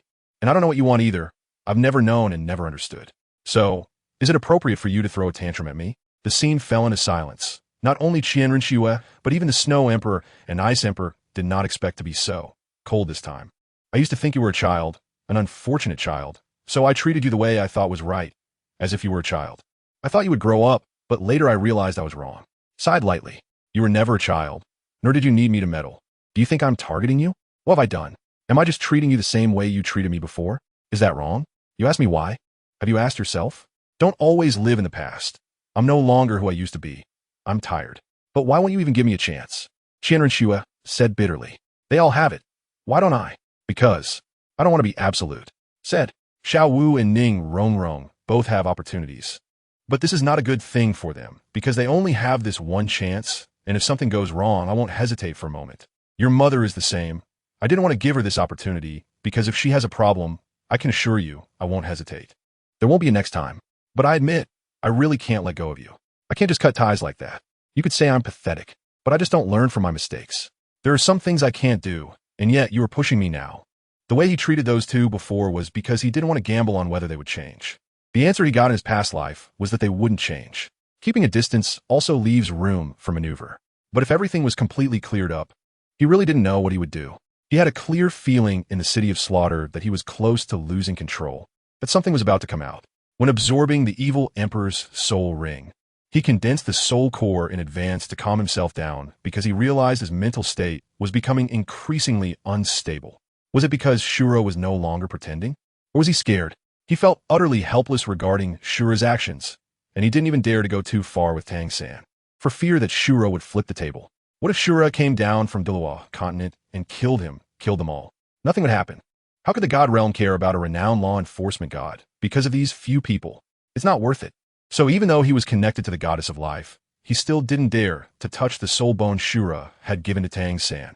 He was also quite cowardly. The more he moved forward, the more he realized his own incompetence. Clearly, he had no assurance. Yet he still had to pretend to be calm. Did he have any confidence in winning? No, not even a bit. The road ahead was already a dead end. So why more corpses? Qian Rinxue better not get involved. After all, he used to like this little angel so much. Then give me this opportunity to prove myself. If I can't do it, I will never entangle you again. Qian Rinxue stepped forward and said seriously, Is that okay? This is what you said, don't regret it. Facing Qian Rinxue's determined gaze, MOU seriously took out the Xiangxi Duanchang Hong and handed it to her. Please start your performance. Seeing MOU's smooth and confident operation, the Snow Emperor showed a strange expression. You don't think she can take this thing, do you? Just her? MOU was full of confidence. If she could take this thing down, Wait, what? Before MOU finished speaking, Qian Ringshu spat out a mouthful of blood onto the Xiangxi Duanchang Hong, and then, surprisingly, it really fell down. Time passed second by second, and the Xiangxi Duanchang Hong lay quietly in Qian Ringshu's hands, not returning to the Wuju stone like Tang San had tried before. Look, Qian Ringshu held the Xiangxi Duanchang Hong, excitedly looking at the silent MOU. Hey! Before Qian Ringshu could finish, MOU slipped away. It's fake. It must be fake. Qian Ringshu took the Xiangxi Duanchang Hong. How was this different from Bibi Dong having true love for him? Wasn't this nonsense? Watching MOU run away, the Snow Emperor sighed helplessly, then looked at Qian Ringshu. Chase after him. Huh? Qian Ringshu was taken aback. If you don't chase now, when he calms down, he's likely to ask you, who were you thinking of when you picked the flower? It wouldn't be Tang San, would it? The Ice Emperor mimicked MOU's tone and said. Qian Ringshu's expression froze. Then she spread her 6 wings, unleashing her angelic power, and shot towards the direction MOU was leaving. This bastard really could do such a thing. Chapter 200. No discrimination between meat and vegetables. In the forest outside Tiando City. Because MOU left too quickly. Even though Qian Ringshu used her angelic power to accelerate, she still couldn't keep up. Just when Qian Ringshu was feeling disappointed, the Xiangxi Duanchang Hong in her hand moved slightly, as if it was pointing the way. With no clue, Qian Ringshu could only trust the makeshift navigation in her hand and continue the chase. After a night of pursuit, dawn broke. Qian Ringshu finally caught up with MOU, who was sitting alone by the sea. Impressive. MOU could only evaluate like this. He had already used his spatial jump ability over 100 times, and Qian Ringshu was still able to catch up with him, which was really impressive. You still don't believe me? Qian Ringshu said bitterly. It's not that. MOU turned his back to Qian Ringshu and shook his head. Then why did you run? Qian Ringshu asked, puzzled. Isn't the Xiangxi Duanchang Hong enough to prove her feelings? Because I'm scared, MOU admitted. I don't know if your mother has told you what I've been doing, and even now I have no confidence in it. The closer it gets to that day, the more worried I become, the less certain I feel. You should have noticed that my attitude towards you has always been erratic, and my reasons for disliking you have been changing, even to the point of being unreasonable. I want to keep my distance, just like you wanted to keep your distance from me back at Jialing Pass. But, just like you didn't want to leave me back then, the more I want to keep my distance, the closer you come. I'm angry because of this. When I try to get closer to you, you ignore me, and when I don't want to pay attention to you, you come close to me just like I did back then. It's retribution. These two have never done anything wrong to him. After all, he was the one who had unrequited feelings back then, and he never expected any return because that was his choice. How he gave was entirely up to him. Long ago, he understood that there is nothing in this world that is taken for granted. When you do good deeds, you must always be prepared for being repaid with ingratitude. And don't resent it, because this is your own choice. Misfortune and fortune have no doors. They are summoned by oneself. If he hadn't insisted on interfering with these people's destinies and had quietly acted as a spectator, he wouldn't have so many troubles now. What do the Spirit Hall and Tang San, the Spirit Beasts, and the God Realm have to do with him? All the troubles he faced and all the suffering he endured were his own choices. It was precisely because he understood this that he had never complained about anything, unless he couldn't help but vent a few words. You could leave back then, but you still chose to go. Why can't I? Qian Ringshu sat down beside MOU. But this matter has nothing to do with you. MOU lay down on the ground. The troubles with the Spirit Beasts and the God Realm are what I promised them. If you get involved with me, you won't be able to escape. Qian Ringshu was slightly taken aback, then lay down beside MOU and looked at him. So you've been pushing me away all this time? Pretty much, MOU nodded. After all, I'm just an old pervert. I want all the good-looking ones. The reason I haven't touched anyone is that I have no confidence. In my last life, it was because of Shura God's pressure, and in this life, the pressure from the God Realm is not small. So, this pervert full of lewd thoughts has remained chaste until now, because if he doesn't touch them, he only has that vague feeling that has never been explicitly stated, and he doesn't feel so guilty about it. You really are traditional, Qian Ringshu said helplessly. Not touching means it doesn't matter much.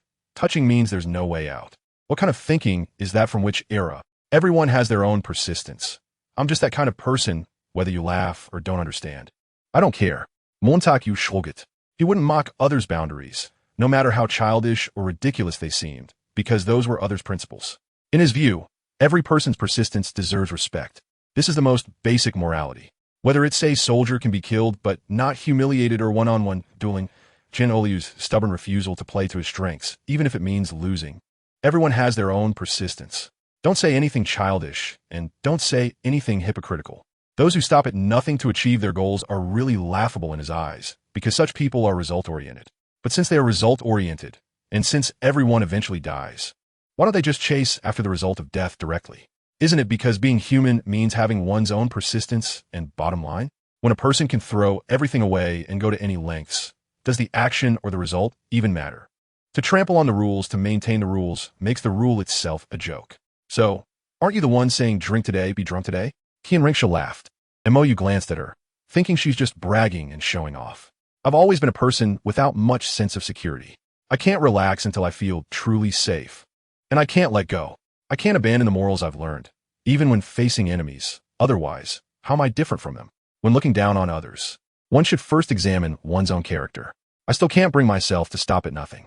Clearly, he had resolved to compete with Shura and Tang San to see who was more disgusting, but when it came down to it, he still couldn't bring himself to do it because he couldn't disgust himself.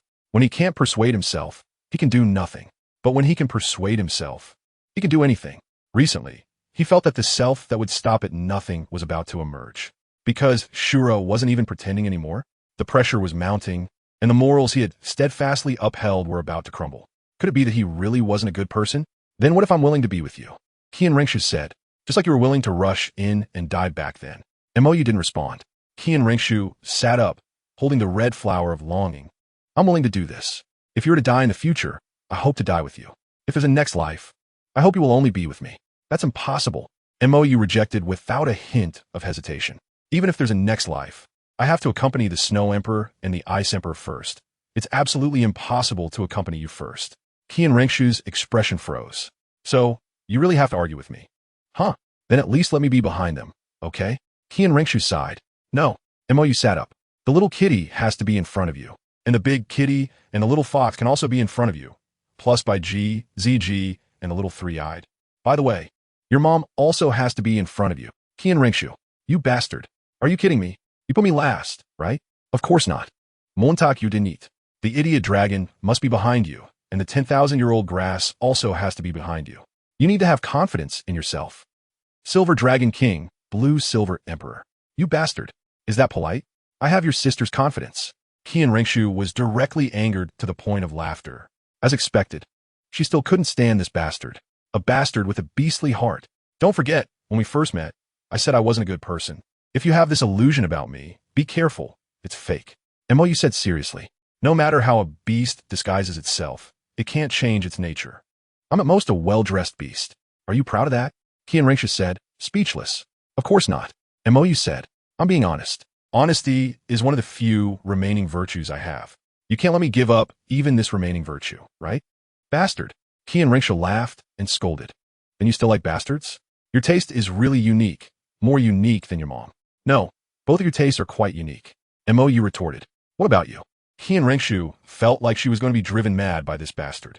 I'm a person of integrity. Friends who know me are aware that I don't discriminate between meat and vegetables. I can even handle grass. Qian Ringshu. Scorpions, dragons, swans, rabbits, grass. You really don't discriminate. Chapter 201, Ning Rongrong's Change. Sunset Forest. Mo brought several girls to obtain soul rings. After absorbing the Kira, Tulip, Ning Rongrong, as usual, upgraded the 7-treasure glaze tile to the 9-treasure glaze tile, and her soul power level directly rose from level 27 to level 30. After obtaining the soul ring, she should be able to rise another 2 or 3 levels. Zhu Zhuqing, after absorbing the water fairy jade bone, became more beautiful, and her soul power level rose from level 35 to level 40. After obtaining the soul ring, she should also be able to rise another 1 or 2 levels. Zhu Zhuyun, after absorbing the 8-petal fairy orchid, mainly made up for the earlier deficit, solidifying her foundation, and of course, she also rose from level 46 to level 50. Lastly, after consuming the 9-grade purple Ganoderma, Yilingling's 9-heart begonia martial soul, as expected, did not revert to the 10-heart begonia. But the original 9 petals now had a little sprout, hinting at a trend towards evolving into the 10-heart begonia, though it seemed to be missing something. Little bitch, I advise you to tone it down. Devian's dangerous gaze was fixed on Ning Rongrong, who was clearly being disliked, yet still trying to get close to Mo.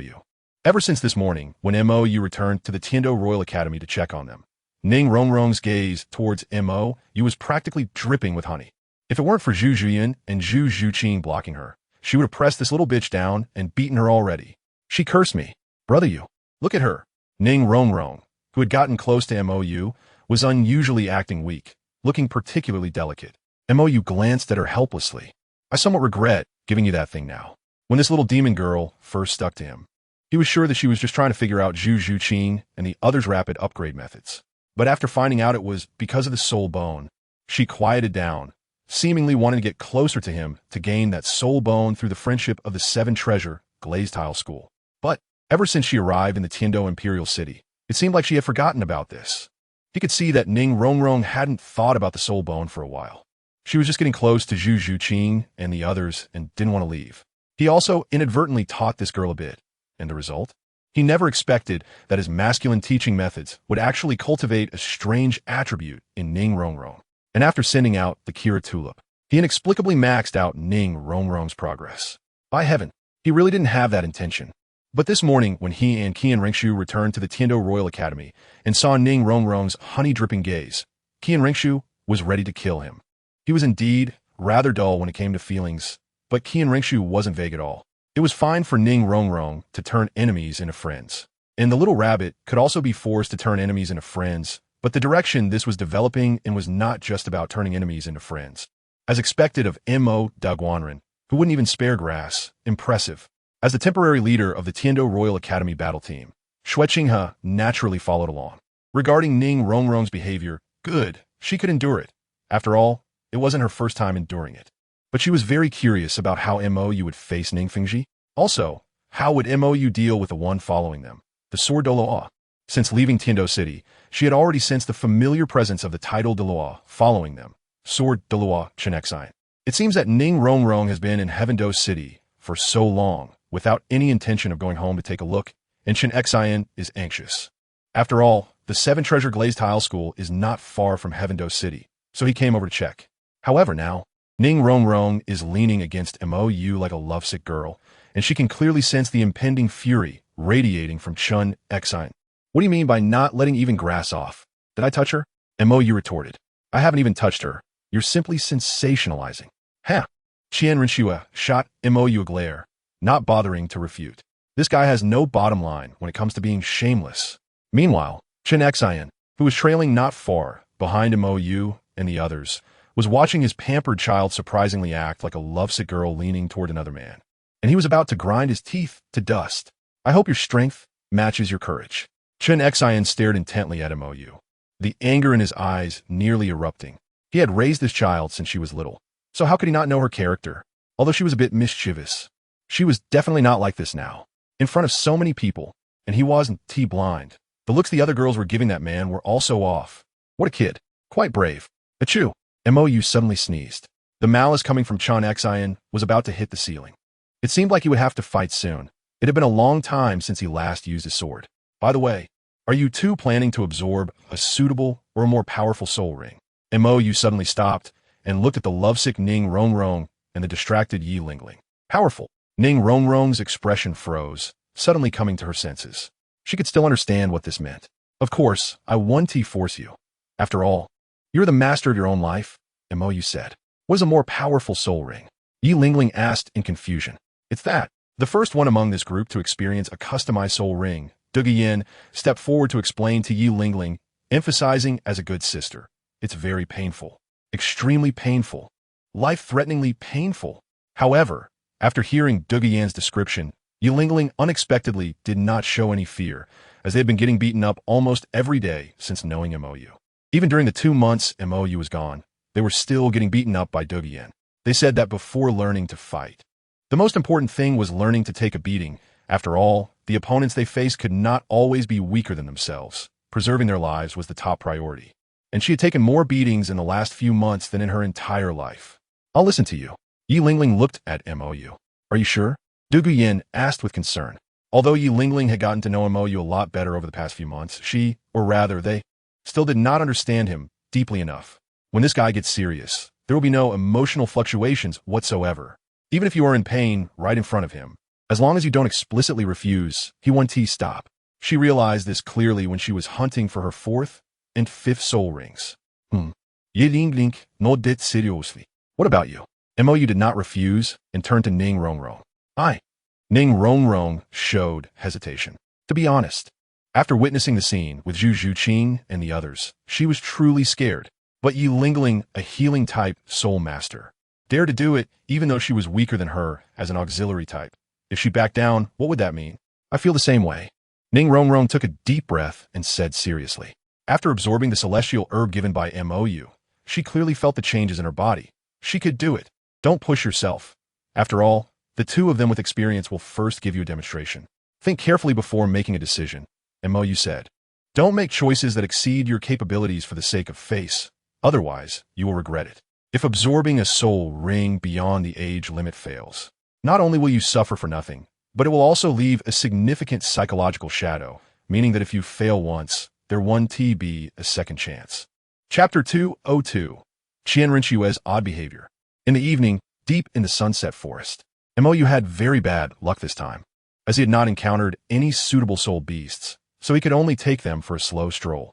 But Zhu Zhuyun and the others seemed to be used to it. Seeing Mou's confusion, Qian Rinxue explained. For soul masters to find soul beasts, 4 to 5 days is considered fast. 10 days to half a month is also a normal speed. Your previous experience of going and returning on the same day was purely luck. Isn't it because I always head towards the inner circle? Mou asked in confusion. In any soul beast forest, the closer you are to the inner area, the stronger the soul beasts are. Each time he searched for soul beasts, he charged straight in. And he didn't have many preferences for soul beasts. As long as the attributes matched and the age was about right, it was enough. Unlike them, who were picky and even aimed for a specific type of soul beast. It would be strange if they found one early. Qian Rinxue was taken aback. She found she couldn't refute this point, but not everyone was like Mou, who didn't care about the soul beasts as long as the age was sufficient and the attributes matched. This guy's soul skills only relate to attributes and have nothing to do with the selected soul beasts. His elemental soul skills are fixed, even if this time it's a dual martial soul. The soul skills of Mou's sword martial soul correspond to the elemental soul rings he obtained in his previous life. It's just that it's unclear what soul skills Mou's angel martial soul will exhibit this time. Soon it got dark. After finding a relatively flat area, Mou took out the 2 automatic tents he had obtained from BB Dong. These were soul guide devices specially supplied for the Pope. Quite impressive. However, before Mou could show off this high-end item, Zhu Zhuyan asked with a soul inquiry, how do we sleep in these 2 tents? Last time, in the Star Do Great Forest, they ended up fighting over it, and it was still because she had just absorbed the soul ring and needed to rest. While Zhu Zhuqing hadn't recovered yet, so Mou let them act as free air conditioning for a night. But this time, of course, I'll take one, and you'll take. Before he could finish his sentence, the girls looked at Mou with confused expressions. Shuqinghe is a guy. Is it appropriate for him to sleep with them? Or I can share the smaller one with brother Mou, and you can take the larger one, Shuqinghe said seriously. Huh? Dugu Yin was taken aback. If Qian Rinxue sleeps with Mou, wouldn't his innocence be at risk? Actually, I have 2 more tents. Ning Rongrong weakly raised her hand. Last time in the Star Do Great Forest, she and Xiao Wu were forced to sleep with Mo Dong for a night without sleep. So when she heard they were going to hunt for soul rings this time, she had prepared camping gear in advance. For 7 people, she brought 7 tents. Seeing Ning Rongrong being so clueless, the other girls shot her dangerous glances. Don't you know that if you stir things up a bit more, Shuqinghe could end up sleeping alone? Then wouldn't Mou sleep on their side? Due to Ning Rongrong's betrayal, Mou and Shuqinghe ended up sleeping in one tent while the others slept in the largest one, which could still accommodate 2 more people. The moon was bright and star-sparse, with silver moonlight pouring down from the sky. Approaching winter, plus the fact that the sunset forest is in the northern region. It was getting quite cold, so Mou, who brought his own heating, was once again relied upon. Looking at the bonfire in front of him and the 3 girls tightly pressed against him, to be honest, Mou really wanted to give them some cold air. Yi Lingling and Zhu Zhuqing were too shy to get close to him due to their personalities, while Qian Rinxue found it inconvenient because she resembled Shuqinghe. However, Zhu Zhuyan, Dugu Yin, and Ning Rongrong were directly sticking to him. There's air conditioning on hot days and heating on cold days. What a perfect male god. Ning Rongrong sighed. Perfect my ass. As Qian Rinxue's gaze became increasingly dangerous. Mo directly gave each of them a light knock on the head and then made them sit by the campfire. His problem wasn't too big. After all, Qian Renxue wouldn't dare to act against him while she was jealous. But Zhu Zhuyun and the others were in danger. Qian Renxue's axe was omnipresent. Moreover, he felt that Qian Renxue seemed to have developed some Yandra tendencies. Under normal circumstances, she wouldn't cause trouble over something like a fairy herb, nor would she cry and make a scene. But that night, Qian Renxue was clearly not herself, so he ran all night, mainly hoping she could calm down. However, now, the Yandra vibe from Qian Renxue was coming back. How come the Snow Empress just cured her split personality, and now another Yandra has emerged? Yandras are very dangerous. Although Qian Renxue's strong desire for control had already indicated her potential for Yandra traits, he never expected this girl would develop in that direction. "What are you doing here?" A puzzled yet slightly excited female voice suddenly sounded. Lu Erlong pushed aside the grass and walked towards Mou and the others. Brought them along to hunt for soul rings. Mou pointed at Zhu Zhuyun and the others. He had sensed Lu Erlong's presence long ago, as well as that of the Shrek group. Although he was somewhat surprised that he would run into Shrek in such a vast sunset forest, he thought it was probably a deliberate move by Xiao Wu. After absorbing the miraculous mushroom, she had directly become a diamond rabbit. Not only did her soul power rise by 5 levels to reach level 36, but her physical strength and soul master cultivation were comparable to that of a soul king. Coupled with her violent soft skills and the teleportation effect of her third soul skill, Xiao Wu could now easily pin down all the Shrek students, including Tang San. However, he still reminded Xiao Wu not to stand out too much, as standing out would lead to being targeted during future competitions. Them? Lu Erlong was taken aback. If she remembered correctly, these kids' soul power levels were still far behind when they had a gathering at the Tindo Royal Hotel 2 months ago. Even a week ago, when she ran into Ning Rongrong on the street, the girl was only level 27. How did they suddenly? After sensing the abundant soul power fluctuations from the group, Lu Erlong was stunned. This kind of soul power fluctuation indicated that they had abundant soul power and needed to absorb soul rings to continue breaking through. What was going on? Could it be that they also absorbed soul bones? But why did you come over here without staying with them? Mou asked in confusion. Lu Erlong didn't accidentally discover them. She had deliberately come over here. After all, she was a soul sage, and detecting spiritual fluctuations within 100 meters wasn't a problem. Moreover, stop hiding. Mou raised his hand, and a terrifying gravitational vortex appeared in his palm, pulling Xiao Wu, who was hiding in the grass, into his hand. "Oh, what a coincidence," Xiao Wu said awkwardly. "Coincidence my ass." Mou set the little rabbit down. "Actually, we had a little accident during the day," Lu Erlong said with a wry smile. Seeing Lu Erlong's heavy expression, Mou glanced at Xiao Wu, signaling her to speak. Xiao Wu sat beside Ning Rongrong and said, We encountered a group of pink ladies in the forest during the day and then had a little accident." She briefly recounted their experience that afternoon. And suddenly, everyone's expressions became strange. The fact that Yu Xiaojiang was a eunuch had actually been exposed? How thrilling. Looking at Lu Erlong's bitter expression, and recalling some of the things Mou had previously mentioned, the girls didn't mock her. Among them, Duge Yin, who could be considered half the culprit, felt a wave of inexplicable embarrassment. After all, it was her who had urged her grandfather to cripple Yu Xiaojiang. Haven't you already ended things with him? Why does it matter to him what you do? Mou asked in confusion. Everyone was taken aback, and Lu Erlong's expression froze. It seemed there was a bit of truth to that, but it also felt somewhat off. Speaking of which, before I met him, you said he might be different from the Yu Xiaojiang I know, which means he had already lost that part back then. Lu Erlong probed. Yeah, didn't you know? Mou asked. When they were expelled for the Tindo Royal Academy, Yu Xiaojiang had already lost everything. Didn't you notice? After a man loses his testosterone levels drop rapidly, leading to significant hair loss and a smaller Adam's apple. That should be quite obvious, right? He thought Lu Erlong would have discovered this long ago. I discovered what exactly? Lu Erlong said gloomily. If she had known that Yu Xiaojiang had gone through such a blow, how could she have forced him to admit whether he loved her or not? No man could withstand such a blow, right? So you're not thinking of rekindling things out of sympathy, are you? Mou asked strangely. Lu Erlong showed hesitation. Yu Xiaojiang was already crippled, and he had no future. If she left again, did you forget about the Xiangxi Duanchanghong incident? Mou interrupted. Xiangxi Duanchanghong can turn flesh into bones and reshape the body. Even Yu Xiaojiang's martial soul defect can be resolved, let alone that little physical flaw. If he had truly loved you, he wouldn't have remained indifferent. I thought after experiencing that incident, you would see reality clearly. Mou smiled. He realized he had overthought it. Lu Erlong, just like Bibi Dong back then, would never easily let go of Yu Xiaojing. The little stimulation he had given her earlier was simply not enough. However, he wasn't planning to waste more breath on this matter. He had already helped Lu Erlong see the reality. At least Yu Xiaojing couldn't openly admit his love. Realizing this, if Lu Erlong still couldn't let go, then it was her own choice. You better take care of yourself. Mo Yu stood up and walked towards the tent. Yu Xiaojing would die, and he would die spectacularly. To avoid hurting innocent people as much as possible, he tried to pull Lu Erlong away, but he was overthinking it. Some people and some things weren't something she could change. Even Bibi Dong and Qianren Xue had died once. Lu Erlong. Hopefully, she wouldn't regret it in the future. After all, he had helped her once. If she remained stubborn, that was her own choice. Xiangxi Duan Changhong.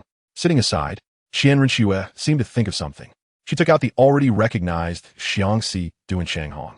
Upon seeing the flower that Mo Yu had been playing with daily at the Tiando Royal Academy, claiming it was a test of true love, the attention of Dugu Yin and the others was instantly drawn to it. This thing, has it recognized its master?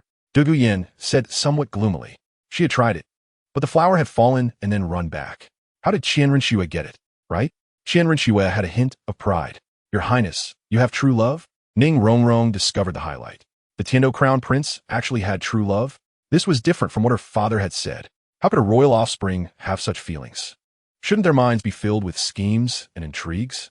How could there be such a mismatched thing as true love? Also, Shui Qinghe has never been rumored to be involved with anyone. The most contact he has had is with these people here. Could it be? Ning Rongrong defensively pulled away, and seeing her stance, the other girls instantly reacted. Shui Qinghe has true love? Could it be one of them? That would be disastrous. Chapter 203. The current situation of Shrek. The next morning, Mo Yu stepped out of the tent. Lu Erlong and Xiao Wu had already left last night. But the atmosphere among the group suddenly became a bit off. Previously, it was just Zhu Zhiyin, Dugu Yin, and the lovesick Ning Rongrong leaning towards him. But now, even Zhu Zhuqing and Yi Lingling were inching closer to him. What did you do? Mo Yu looked at Qianren Xue, puzzled. These few girls were clearly avoiding her. Did Qianren Xue go crazy last night? You should ask them, Qianren Xue said with a smile. Ever since they saw her holding the heartbreak red, these girls looked at her as if they had seen a ghost, and even Ning Rongrong, who had previously been somewhat close to her, was now on guard. What else could it mean? They were worried that her true love was one of them. The true love of the crown prince of the Heavendo Empire, actually being avoided like a venomous snake? On the other side, Lu Erlong and Xiao Wu, who had not returned all night, arrived back at Shrek's camp. The atmosphere here was still very awkward. Ever since the appearance of the Pink Princess yesterday, which exposed Yu Xiaojing's lack of, well, the whole team's mood had fallen into a strange state. In fact, aside from Flander and Tang San, who performed the surgery, the others in Shrek were unaware that Yu Xiaojing had lost his. They just thought he was injured. So when they entered the Blue Tyrant Academy, Yu Xiaojing hadn't appeared for several days, which they assumed was for recovery. However, yesterday, due to the Pink Princess going crazy, Yu Xiaojing's pants were torn, and down there it was cleanly cut off. No wonder they felt that the master had changed a lot since arriving at the Blue Tyrant Academy. The most obvious change was that he had become cleaner, no longer looking disheveled with a beard. Also, Yu Xiaojing had spoken less. They thought it was because of the awkward relationship with Lu Erlong. But now they realized it was because his voice had become higher-pitched, and after his Adam's apple shrank, he developed a tendency for a more effeminate tone. And to save face, he had to speak less, mostly letting Flander and Tang San convey messages for him. To be honest, they felt sympathy for Yu Xiaojing's situation. But more than that, they wanted to laugh. Due to Mo Yu's interference, the Shrek group did not engage in the so-called team cooperation training and ran from Soto City to Heavendo City. In the following months, first due to Yu Xiaojing's depression from losing, he refused to go out, then Tang San was captured and incapacitated. And Tang Hao was also incapacitated, which nearly drove Yu Xiaojing to collapse. Then there was a heartbreak red, which caused Lu Erlong to be extremely disappointed in him. And finally, Tang San left due to depression. Until now, the so-called Shrek team was entirely relying on the soul bones that Tang San brought back and distributed to everyone to maintain their team relationship. For Tang San, Dai Mubai and the others definitely regarded him as a buddy. After all, the soul bones he gave them were all high quality, ones over 50,000 years old. After absorbing the soul bones, the confidence of the Shrek group increased significantly. Soon, Dai Mubai and Yu Tianheng would reach the soul sect. while Ma Hongjun could break through to level 30 and become a soul master, and Tang San, at level 39, was not far from the soul sect. With this configuration, they would surely shine in the Advanced Soul Master Academy competition held nearly 2 years later. However, this team currently also faced a huge problem: Xiao Wu. If previously, it was just Xiao Wu who didn't get along with these people from Shrek, then after Xiao Wu absorbed the miraculous herb yesterday, the Shrek members also began to dislike her immensely. Tang San went out and brought back soul bones, while Xiao Wu went out alone to absorb the divine herb. Coupled with the issue of the super-limited soul ring absorption method in the Stardew Forest, the timid Oscar was fine, but Dai Mubai and Ma Hongjun, if it weren't for Tang San, would have probably fought with Xiao Wu long ago, and Yu Qianheng was about the same. The entire relationship of the Shrek team now completely relied on Tang San to maintain it.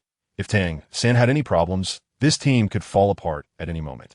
Originally, Flander took everyone out to hunt for soul rings to cultivate teamwork, but who would have thought that just before they set out, Xiao Wu suddenly absorbed a miraculous herb, causing jealousy and hatred among the team members? After arriving in the Sunset Forest, the appearance of the Pink Princess exposed Yu Xiaojiang's condition, making this team really hard to manage.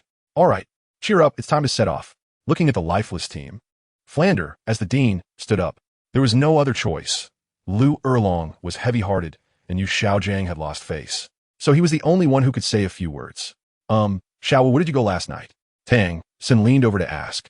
Tang San's current mindset was that even if Xiao Wu tortured him 1,000 times, he would still treat her like his first love, especially since she hadn't tortured him yet. As for Xiao Wu absorbing the miraculous herb, that was her fate, and besides, it was given by MOU, so there was nothing they could do. Although he felt a sense of regret, he didn't dare to think about the divine herb anymore. Last time it cost him a leg, next time it might cost him his head. I want to find Rong and the others. Xiao Wu didn't hide anything.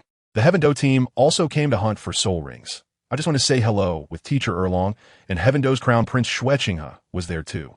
The most amazing thing is that he was holding the Heartbreak Red, and that thing actually recognized him as its master. Xiao Wu currently didn't know Xueqinghe's true identity, so she was very curious about this Heaven Do prince who could make the Heartbreak Red recognize him as master. What? Upon hearing this, everyone cast complex glances. The Heartbreak Red has already recognized a master, and it's Heaven Do's Crown Prince, Xueqinghe. Envy, jealousy, anger, confusion, all kinds of emotions intertwined, and for a moment, everyone didn't know what to say. That kind of divine object was actually given to a useless prince of Heaven Do? What a waste. Heartbreak Red, given to the Heaven Do prince? Tang San's heart was also shaken.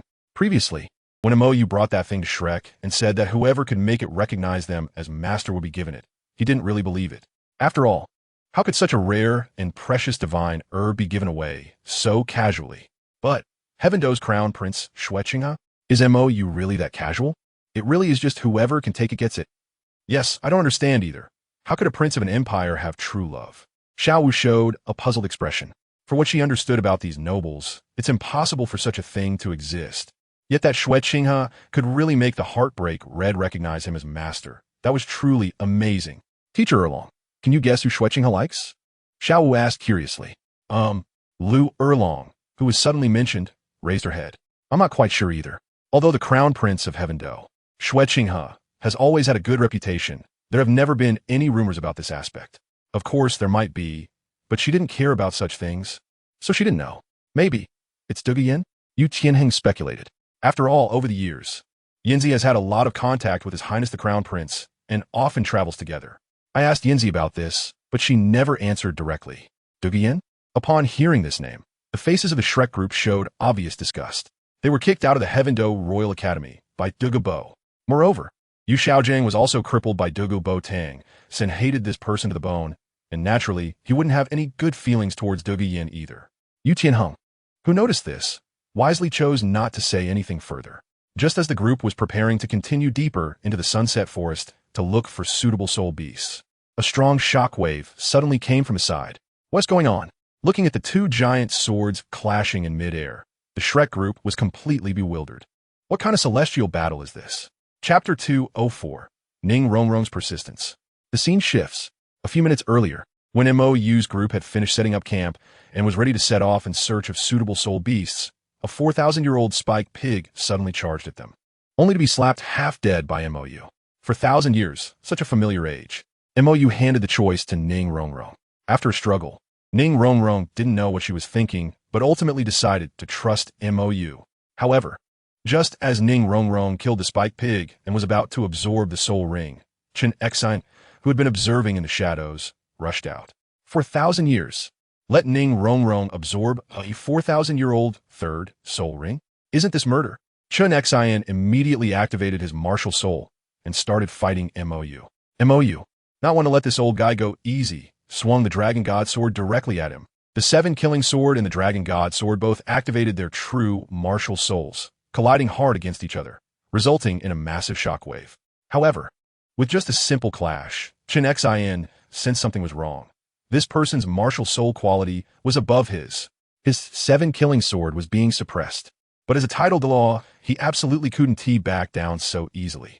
After reaching level 96 a few years ago, his 7 Killing Sword had undergone a martial soul evolution, becoming a top-tier martial soul comparable to the Haotian Hammer. Even though the martial soul quality of the person before him was above his soul power cultivation absolutely couldn't match up. Just as he was preparing to engage in a one-on-one battle with Mou, Ning Rongrong's dissatisfied voice rang in his ears. Grandpa Sword, if you don't stop, Rongrong won't talk to you anymore. Upon hearing this, Mou could clearly feel Chen Xian's momentum weakening. It seemed that Miss Ning had quite the impact on Chen Xian. Just one sentence had such a significant effect. Should we continue fighting? Mou asked. Although Chen Xian was a level 96 super Dalu, he really wasn't a match for Mou at this moment. The absolute advantage of mental power was enough to bridge the gap in their soul power and Chen Xian's swordsmanship. Even in his previous life, when this old guy reached level 97, couldn't keep up with him, let alone now. His swordsmanship had already been able to overpower Dalu. Chen Xian, the so-called number 1 in swordsmanship, was simply not worth mentioning. Chen Xian fell silent, but still withdrew his outwardly released soul power. And the 7 Killing Sword, which had activated its true martial soul, gradually shrank. The two slowly descended to the ground. Ning Rongrong and the others anxiously surrounded Mou, expressing their concern, while Chen Xian felt a pang of heartache. Damn it, the child he raised since childhood is gone. Kidnapped. Are you okay? Ning Rongrong asked anxiously. Mou had told him a few days ago that he was now a soul Dalu, but her grandpa sword was a level 96 title Dalu. That clash, just now, was very dangerous. I'm fine, but he should have some issues. Mou pointed at Chen Xian, who had blood oozing from the corner of his mouth. Huh? Ning Rongrong turned to look at Chen Xian and hurriedly ran over. Grandpa Sword, are you okay? I'm fine. Chen Xian pretended to be calm as he wiped the blood from the corner of his mouth. I was careless. When I activated my true martial soul earlier, I sensed that this kid's soul power fluctuations were obviously below title Dalu, but had already surpassed soul Dalu, so I didn't use my full strength. However, young man, you lack martial ethics, sneaking up on an old man like me. At the moment of collision between our true martial souls, the force transmitted from the opposite side even exceeded that of most attack-type title Daluos. If I hadn't reacted quickly and increased my soul power output in time, I might have been thrown into the gutter just now. But even so, my internal organs are still a bit problematic. The force was too great, more exaggerated than the Haotian Hammer, which is known for its power. And I could be sure this kid didn't even go all out. Otherwise, I wouldn't have had a chance to react. I would been sent flying. May I ask who you are? Tian Xin Guit. This person was definitely not a title Dalu. Although this person's soul power quality was absurdly high, the fluctuations of soul power cannot be deceived. This person had definitely not reached level 90. Mou, level 85 attack type, soul Dalu. As he spoke, Mou revealed his disguised soul rings. Purple, purple, black, black, red, red. This was his soul ring configuration from his previous life. Upon seeing this exaggerated soul ring configuration, not only Chen Xian, but also Ning Rongrong and the others, who were seeing it for the first time, were stunned. Purple at the start, 10,000-year third, 200,000-year. What the hell? Except for Dugu Yin and the others, who had seen Mou's true soul ring configuration. Even the Shrek group that had sneaked over was confused, especially a certain master who had written about the limits of soul rings. This is impossible, Yu Xiaojing muttered. Impossible. How could the first soul ring reach 1,000 years? 10,000-year third soul ring? 100,000-year seventh soul ring? This is simply impossible. 100,000-year soul ring. Even most title Daluos find it difficult to absorb. There are 3 recorded cases in the Spirit Hall of Failures in absorbing a 100,000-year 9th ring. How could this person absorb a 100,000-year soul ring at the 7th? So this person is Mo Chun. Flender looked at Lu Erlong. Mo Sheng is a titled Dalu, able to pin Tang Hao to the ground. Mo Yu appears as a child and is a healing-type soul master. So this sword martial soul must be Mo Chun. But are these 3 really brothers? How come one has a dragon martial soul, one has a sword martial soul, and one is a healing-type soul master? Lu Erlong nodded. But a few years ago when I first met him, he was still just a soul emperor. Back then, Mo Yu had 5 soul rings shining and pressed me to the ground, and I still can't forget it. I had no chance to fight back. Even after activating my true martial soul, I couldn't withstand it. I almost got chopped down. After some explanation, Chun Xian understood why Ning Rongrong intended to absorb this 4,000-year 3rd soul ring, but Rongrong, this is too dangerous. Chun Xian was still unwilling to let Ning Rongrong take such a risk. A 4,000-year 3rd soul ring could explode the body. I could do it, Ning Rongrong insisted. Even Zhu Zhuqing, who is a few months younger than me, can do it. After enduring such inhumane beatings these past few months, I can definitely do it. No way. Chun Xian's attitude was firm. Absorbing soul rings is not a child's play. It can't be taken lightly, at most 2,000 years. Seeing Ning Rongrong's evolved 9-treasure glazed tile pagoda, he was indeed very interested in this so-called super age limit soul ring absorption, but it was too risky. He couldn't let Ning Rongrong gamble on this. 4,000 years is simply too high. If it fails, it's not just a matter of dropping 2 levels. It could very well be life-threatening. But I wanna, Ning Rongrong insisted. They can do it, so I can too. They? Chun Xian's face showed confusion. Have others tried this? Zhuqing also had a 4,000-year 3rd soul ring. She is a few months younger than me. If she can do it, why can't I? Ning Rongrong argued firmly. When Zhu Zhuqing absorbed the 4,000-year 3rd soul ring, she hadn't absorbed the celestial herb yet, but she succeeded nonetheless. Now, she has absorbed the celestial herb, and her martial soul has evolved. She can definitely do it. The group, secretly observing, led by Dai Mubai, was also looking forward to the true method of absorbing a soul ring beyond its years being revealed so simply. Come out, Chun Xian, feeling annoyed, yelled at Flanders and his group hiding in the woods. They had been hiding for quite a while. Did they really think he was a fake title Douluo? Flanders awkwardly led the students out, but before he could exchange a few pleasantries, Mo Yu couldn't wait any longer. Hurry, the soul ring is about to dissipate. If you don't absorb it now, it will be gone. Upon hearing Mo Yu's words, Ning Rongrong no longer hesitated and sat cross-legged, drawing in the soul ring. Rongrong, you. Seeing this scene, Chun Xian wanted to intervene, but before he could move, Mo Yu spread his strange wings, enveloping himself and the absorbing Ning Rongrong, looking like a giant cocoon. Don't cause trouble, or she will die. Mo Yu's voice came from within the cocoon.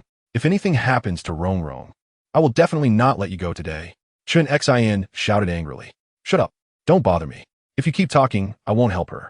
Looking at Ning Rongrong wrapped in wings, the Shrek group felt extremely disappointed. Why is she still hiding? Let them see what's going on. Time passed second by second, and the cocoon made by Mo Yu's wings isolated all sound from inside. Even Chun Xian, a title Douluo, couldn't investigate what was happening inside. Don't worry, Rongrong is not the first, Xueqing advised. Have you tried it? Chun Xian replied, unhappily. Due to Ning Rongrong's unknown condition, Chun Xian's temper was also a bit unstable. What's the big deal? Duguyan indifferently released her soul ring. Yellow, yellow, purple, black, black. Level 59, Soul King. A 10,000-year 4th ring? Chun Xian was taken aback. The age of this 10,000-year soul ring was definitely not just newly acquired. It was close to 20,000 years. And the purple 3rd soul ring was already showing signs of darkening, indicating it was not far from 10,000 years. Isn't Dugu Yin the granddaughter of Dugubo? Doesn't that old man care? Dugubo, do you think I don't want to care? Is it really okay? Chun Xian asked worriedly. Of course. Dugu Yin retracted her soul ring. As long as she can withstand it, there will be no problem. Withstand it? Chun Xian showed a puzzled expression. Is there such a thing as being able to absorb a soul ring or not? Either you can absorb it or you can't. I've never seen anyone forcibly absorb it. Or rather, those who forcibly absorbed it all exploded. Well, you can ask her about the specific situation later. I can't describe it well. And if she can hold on, I believe it will be a good experience for her, Dugu Yin said. Ning Rongrong was actually not weak. It was just that she had never faced any setbacks growing up. The people of the Seven Treasure Glazed Tile School had always pampered her, never letting her suffer the slightest grievance. Ning Rongrong had even joked before that in the past. During her training, everyone had to coax her. Once they coaxed her well, she would practice for a while. If they didn't coax her, she wouldn't train. This time out, she was first targeted by unscrupulous teachers at Shrek, then followed Mou, a deadpan guy living in fear. When they arrived at the Heavendo Royal Academy and officially began training with Mou, Ning Rongrong was the one who got beaten the most, because she was the weakest, and Mou didn't care about that. If she wanted to train, she could, and if she didn't, he wouldn't force her. Anyway, after being beaten, Mou could heal her with a holy light anytime, and she would bounce back to life immediately.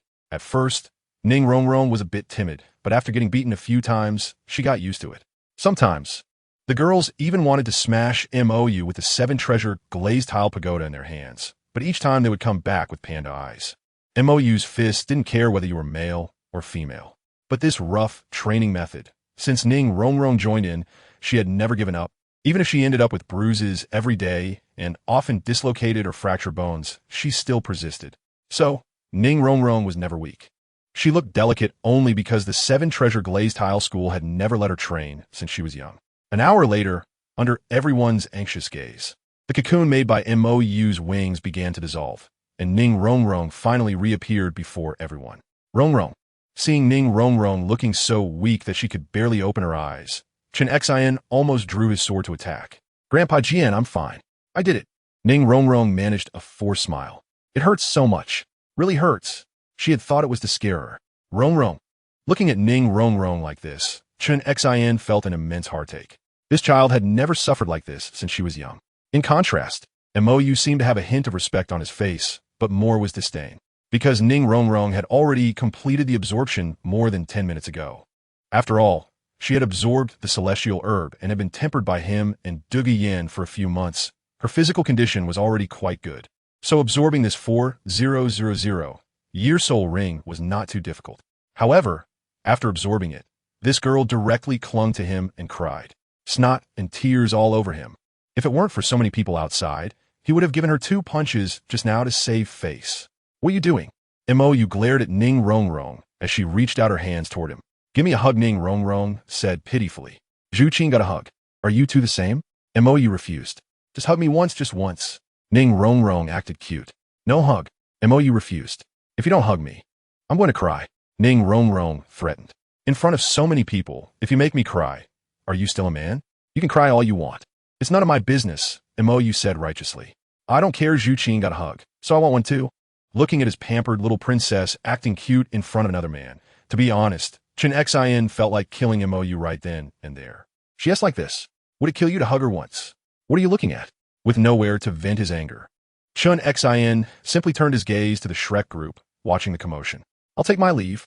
The perceptive Flanders quickly took his students away. If they kept watching, it would ignite trouble. In the end, Mou still didn't T-hug her, but Ning Rongrong would not give up so easily. She directly jumped onto Mou's back. Although Mou wanted to pull her down, facing the looks of disdain from everyone, he endured it. Level 37. Originally about to explode with anger, Chen Xian fell into a dazed state he hadn't experienced in decades after observing Ning Rongrong's condition. What the hell? Just after absorbing the soul ring, she shot up to level 37. She was almost at level 28, and after absorbing the celestial herb, that violent method of absorbing the soul ring allowed her to fully digest the remaining medicinal effects. Level 37 is quite normal, Mou explained.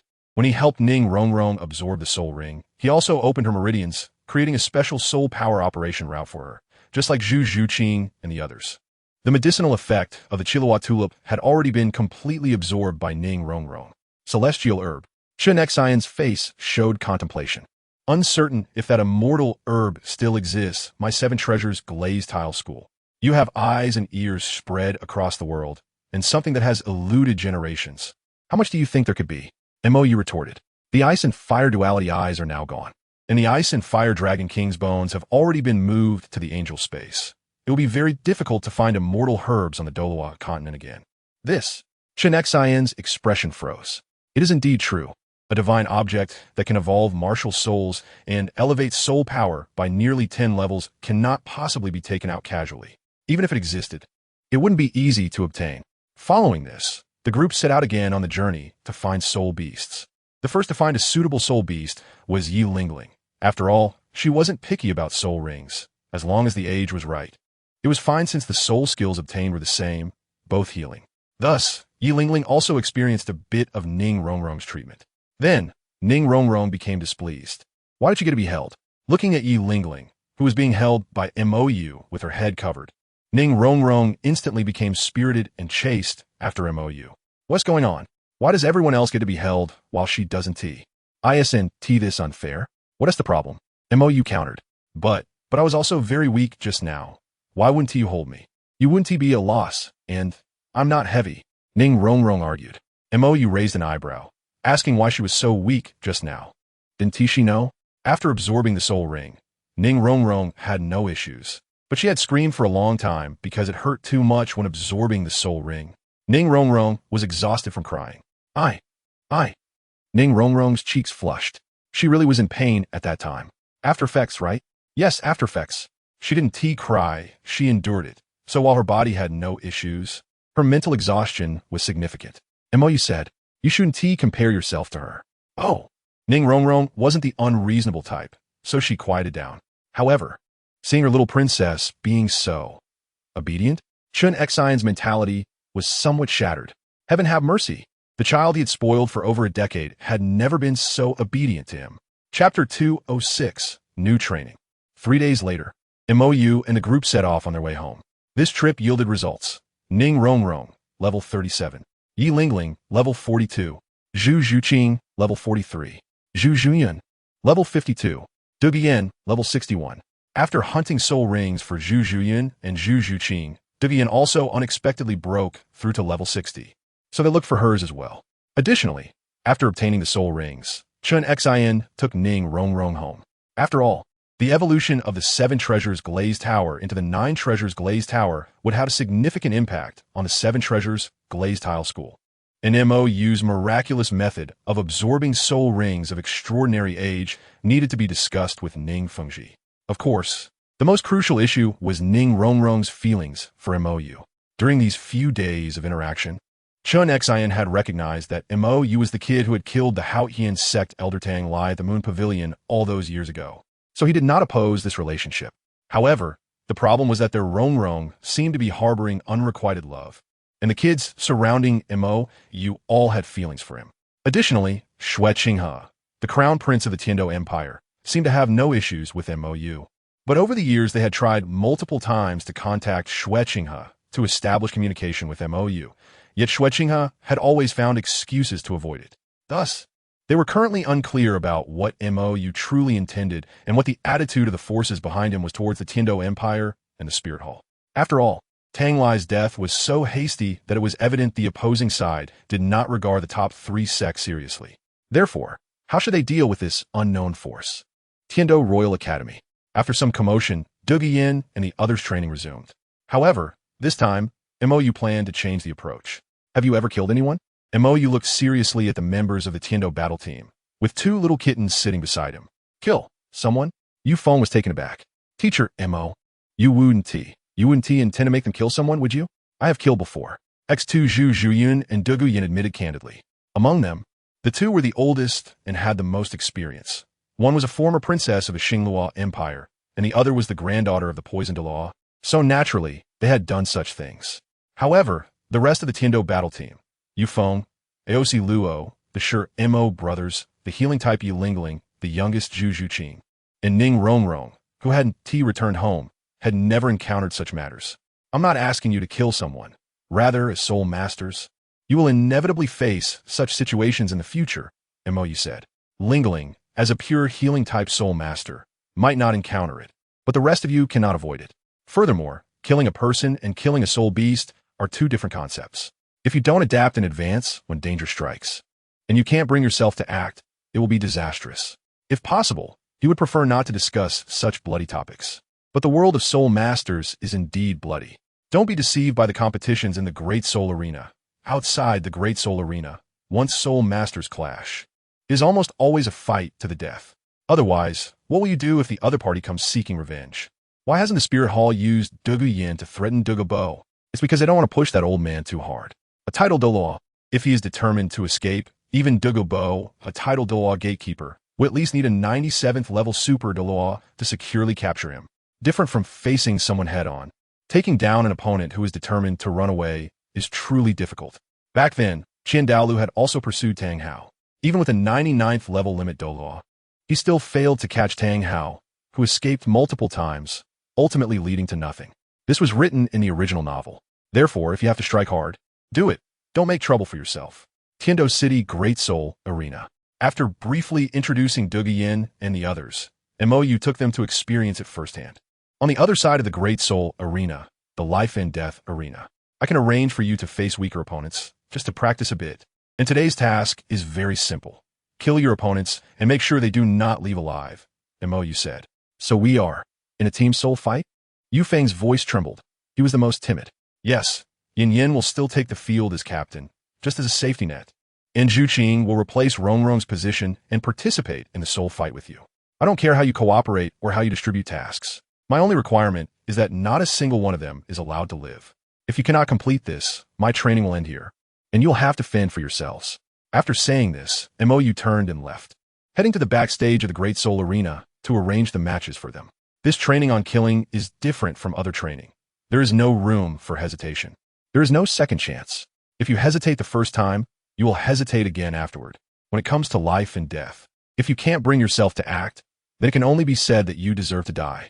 Kindness is acceptable, but it must be applied in the right place. In this brutal arena, they have not yet earned the qualification to show kindness. After MOU left, the Tiando battle team fell into silence. As the temporary leader, Qianren Xue also didn't know how to comfort them.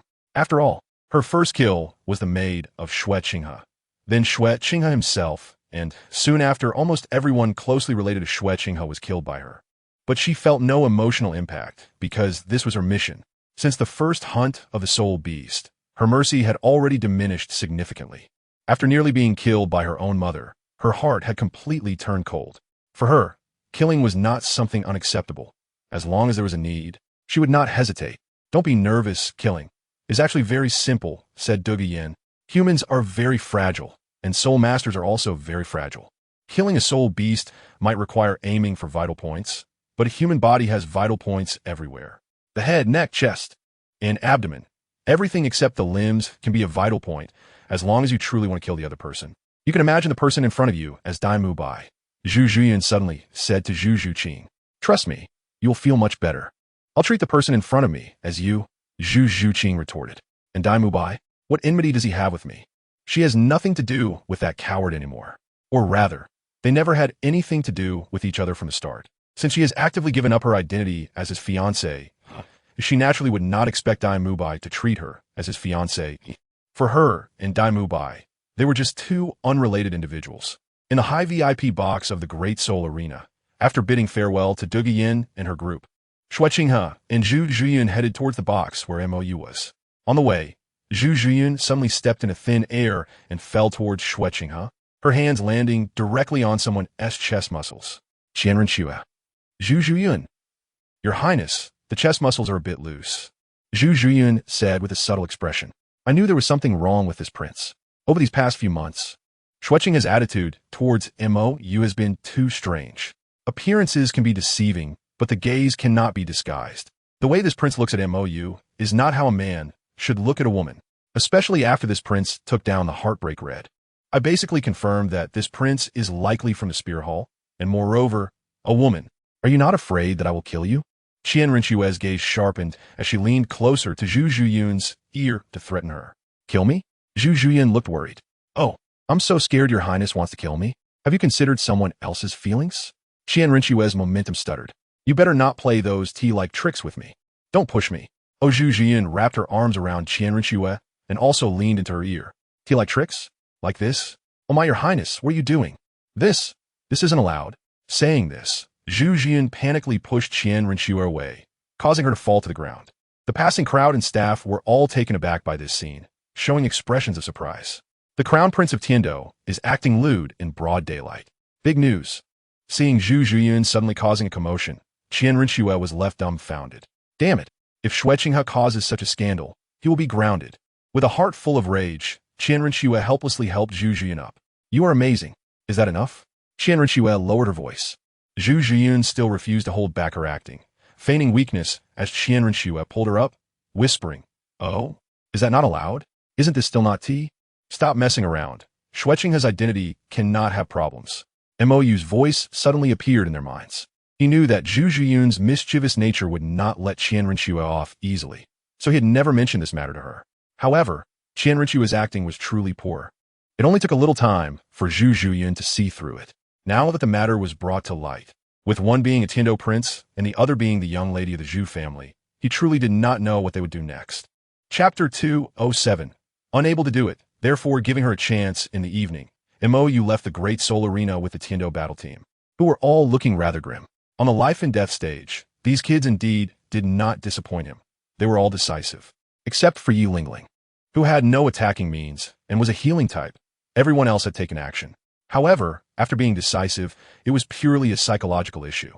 Of course, Mou did not know how to solve this psychological problem, as no one had ever helped him with it.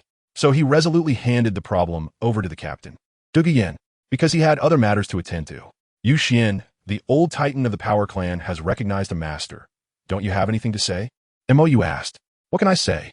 After the four major families were abandoned by the Haotian sect and ended up like that, don't you really have anything to say? Mou asked curiously. Back then, as the subordinate of the Haotian sect, the four major families didn't even regard the Spirit Hall, but ever since the Haotian sect suddenly announced their retreat from the world, the unprepared four major families suddenly became like rootless duckweed, and anyone could bully them. Over these years, the four major families have really suffered. As by Tang San's maternal grandfather and the patriarch of the Min clan, he is so poor that he can't even afford to change his clothes. These situations, as the ears and eyes of the Haotian sect, Yu Xian, Tang Yuehua, surely they cannot be unaware, right? But she has never paid any attention to it. The Haotian sect, having learned about this situation through Yu Xian, has no interest in helping these four major families. This is not something I can interfere with. Tang Yuehua turned her head away. You can't interfere with the Spirit Hall's oppression, but surely you can give some money, right? Mou asked. But did you give it? Other families could still barely manage, but as a pure speed clan, the Min clan was really in a dire situation. Their clan members were so poor that they didn't even have money to eat a meal outside. To be honest, if Bai, as the patriarch, had made even a slight compromise with the Spirit Hall, they wouldn't have fallen to this point. But precisely because he insisted on standing with the Haotian sect, the Min clan has virtually no source of income, reduced to poverty where they are even worse off than a small Soul Emperor family. How can you Haotian sect bear to see this? Back then, the four major families were staunch lackeys of the Haotian sect, helping without reservation during the war between the two. However, no one expected the Haotian sect to suddenly announce their retreat from the world without any warning, as if they had completely disappeared from the continent overnight. The unprepared four major families had no chance of contending with the Spirit Hall, and naturally became targets of suppression. Originally, the four major families were only second to the three major sects, but now, how many people still remember them? Tang Yuehua fell into silence. She could not answer this question. Did the four major family situation reach her eyes? Did the Haotian sect see it? Of course they did see it, but they did not intervene. Under the protection of the Haotian sect, the four major families gained glory that did not belong to them. And now, they naturally had to bear the corresponding price. This was the Haotian sect's attitude, and she could not go against it. It seems you see this quite clearly. Mou smiled. I thought you were one of those brainless fools, but it turns out you have a clear understanding of reality. What do you want to say? Tang Yuehua asked. Saying so much, it can't just be to mock her, right? Ask the Haotian sect if they still want the four major families. If they don't, I'm going to take action, Mou said. Take action? Tang Yuehua was taken aback. They have nothing to do with the Haotian sect anymore, and you still won't let them go? Nothing to do with them? Mou showed a look of confusion. The old titan recognized his master, and the Leaf family has become Tang San's henchman. With this, you tell me there's no connection? Do you take me for a fool? But Tang Yuehua wanted to say that Tang San does not represent the Haotian sect, and even Tang Hao has been expelled from the sect, which does not indicate that the Leaf family has any connection with the Haotian sect. But thinking about it, it seems that Mou has never intended to deal with the Haotian sect, but rather those related to Tang San and Tang Hao. Have you realized it? Mou tapped Tang Yuehua on the head. Then what do you want? Tang Yuehua asked in confusion. As long as you can convince the 4 major families not to associate with Tang San, I won't take action against them, Mou said. As long as they don't mix with Tang San, whether these guys submit to the spirit hall, do their own thing, or wait for the Haotian sect to reappear. It has nothing to do with him. This is what the spirit hall should be concerned about, or rather, what BB Dong should be concerned about. Hurry up. After the Senior Soul Master Academy competition, I will take action. You have a little over a year, of course. You can also choose to ignore it. After all, this is not your responsibility, and don't bargain with me. You should know that I could have acted directly. Spirit Hall in Tiando City. Why are you telling Tang Yuehua this? She can't interfere. BB Dong asked in confusion. It's precisely because I know she can't interfere that I let her try hard. Mou said. Has Tang Yuehua really never supported the 4 major families? Of course not. She has secretly helped many times. But the old fellows of the 4 major families do not accept it. They are unwilling to accept charity from a woman who isn't even a soul master, especially one who is more or less abandoned by the Haotian sect. The patriarchs of the 4 major families are not blind. They see Tang Yuehua's situation very clearly. She can't do anything. Tang Yuehua cannot interfere with the decisions of the Haotian sect, and those elders do not take her seriously. If it weren't for Tang Zhao's relationship, those guys might even treat Tang Yuehua like a dog to order around, and they would think this is only natural, because they believe that everything Tang Yuehua has is given by the Haotian sect, born in the Haotian sect, raised in the Haotian sect. Even this so-called Yuexian, which was founded by Tang Yuehua, exists only because of the Haotian sect's glory today. So those guys think it's not excessive for Tang Yuehua to do anything for the Haotian sect. She does not deserve to have her own thoughts. And knowing that Yuexian is the link between the Haotian sect and the Tiando royal family, why doesn't the spirit hall make things difficult for Tang Yuehua? That is thanks to BB Dong. In BB Dong's eyes, Tang Yuehua's experience is very similar to hers, though they belong to 2 extremes. However, in the eyes of some fools, they should have a commonality. Everything BB Dong has is given by the spirit hall, so BB Dong should give everything for the spirit hall. Even if she was raped by Qin Xuanji, that was to be expected. If BB Dong resisted, she would be seen as an ungrateful wolf, a wolf-hearted dog lunged, and ultimately, she should not have her own thoughts. The fools of the Haotian sect see Tang Yuehua the same way. But in Mou's eyes, these people are really foolish.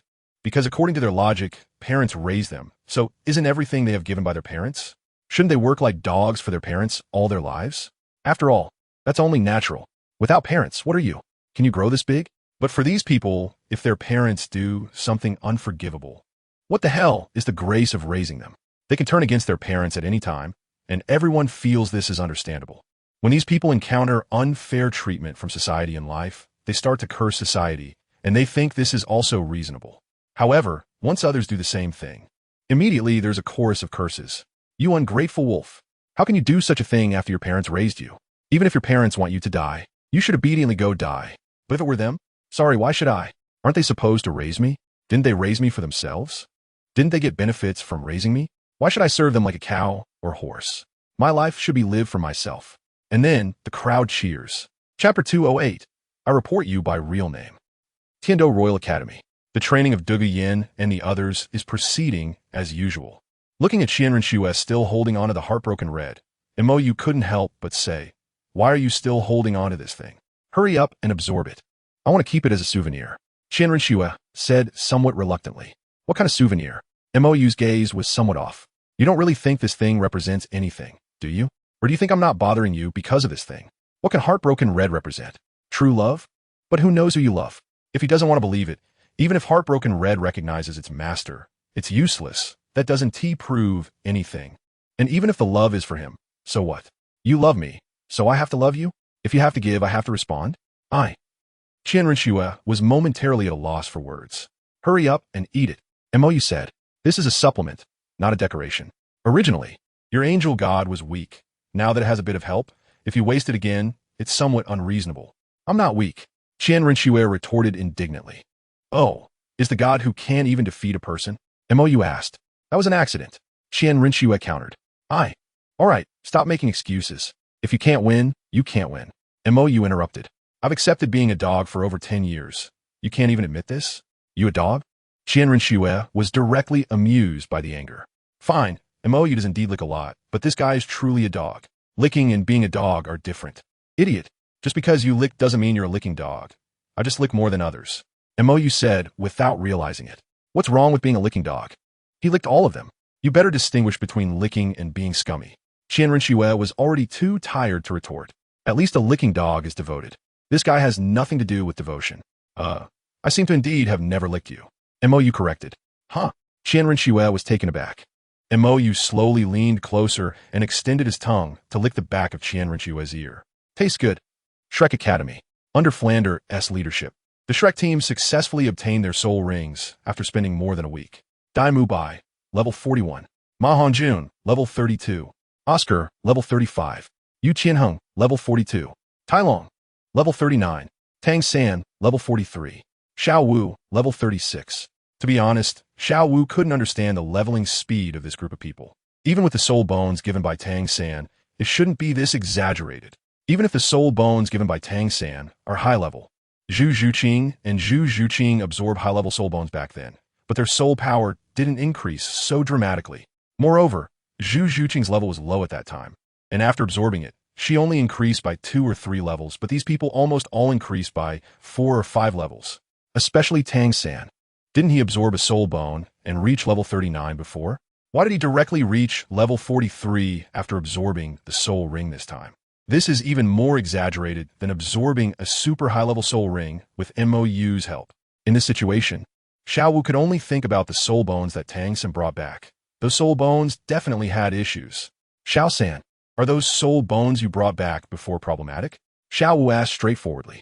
This time, when Tang San and Dai Mubai absorbed their soul rings in the Sunset Forest, the soul beast from which the rings were absorbed turned to ash instantly. Not even a corpse was left behind. At that moment, seeing such a bizarre scene, she had an extremely ominous premonition. Moreover, since Tang San returned, he no longer cared about the so-called superior limit soul ring absorption method. This time, Dai Mubai and the others did not absorb the soul rings according to the limits stated by the master. They all exceeded the limits, especially Tang San. He actually absorbed a soul ring from a 15,000-year-old cave spider. This was really strange. What is the problem? Tang San's expression remained unchanged. It looks obviously wrong. Xiao Wu said seriously. You think too much, Tang San replied, not wanting to say more, and directly turned to leave. Seeing Tang San's reaction, Xiao Wu had an extremely ominous premonition in her heart. On the other side, Tang San, who had left, had a face full of unwillingness. Why was Xiao Wu unwilling to absorb the soul bone he gave her? He could sense that if Xiao Wu absorbed the soul bone, he would be able to sense it, but she didn't. Xiao Wu didn't absorb it.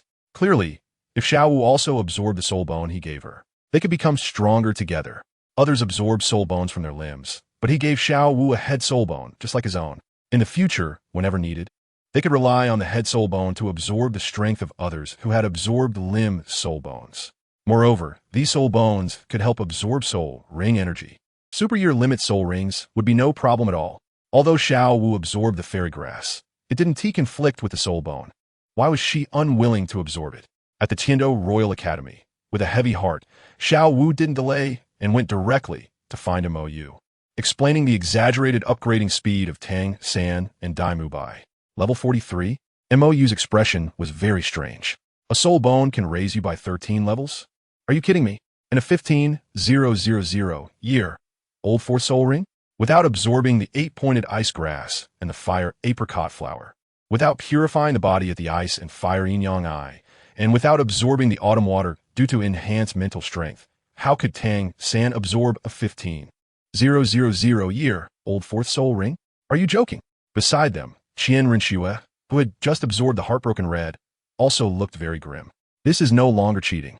This is openly hacking. So this is a deadlock. Mou laughed self-deprecatingly. In his previous life, he didn't target Tang San too much. He initially thought it was his self-righteousness that allowed Tang San to develop. But this time he didn't take action, right? The blue-silver emperor's soul bone was gone.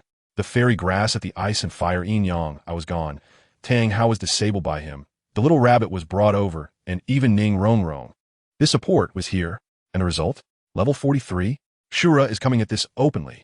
He just opened it for Tang San. What can you do? Damn it. This is like playing an open card game, and then he has to watch Shura change card for Tang San. What is the difference? I'm done with this. Mou couldn't take it anymore and directly took out the statue of the goddess of life. Hello, are you there?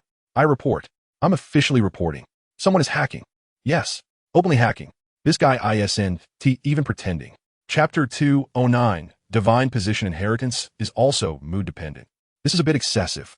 After listening to MOU's complaints, the goddess of life felt somewhat helpless.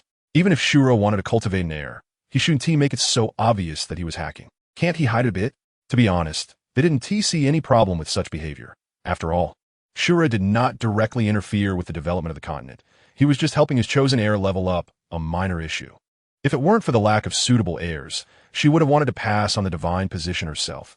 Goodness and evil are the same. Staying in this position is exhausting and boring. Mortals hope that gods can redeem them. But should gods interfere in the mortal world? Humanity has its own dynastic changes and evolution of eras, and gods can easily stop, disrupt, or even destroy all of this. Helping humanity? Helping whom? Humanity's adversaries are still humanity. Helping one side against the other? Helping justice? Humanity's justice? What is justice? She has witnessed countless births and destructions, and she knows very well that there is no true justice or evil in this world. Everything is relative. Although the gods in the divine realm are high above and powerful, each god has their own subjective judgment of what is right and what is wrong. Goodness and evil have argued for tens of thousands of years without getting an answer. Therefore, the gods of the divine realm must not interfere in the development of mortals. And the Divine Realm Council was established for this reason, to prevent some bored gods from casually interfering and changing the development process of mortals. But now what Shura is doing does not interfere with Douluo Continent's development. He is merely finding an heir for himself. If we talk about influence, the girl who has been reluctant to accept the position of the Rakshasa god and ascend to the divine realm is a bigger problem. But she hasn't violated any rules, so she hasn't said anything. However, what Shura is doing is indeed problematic, but not significantly.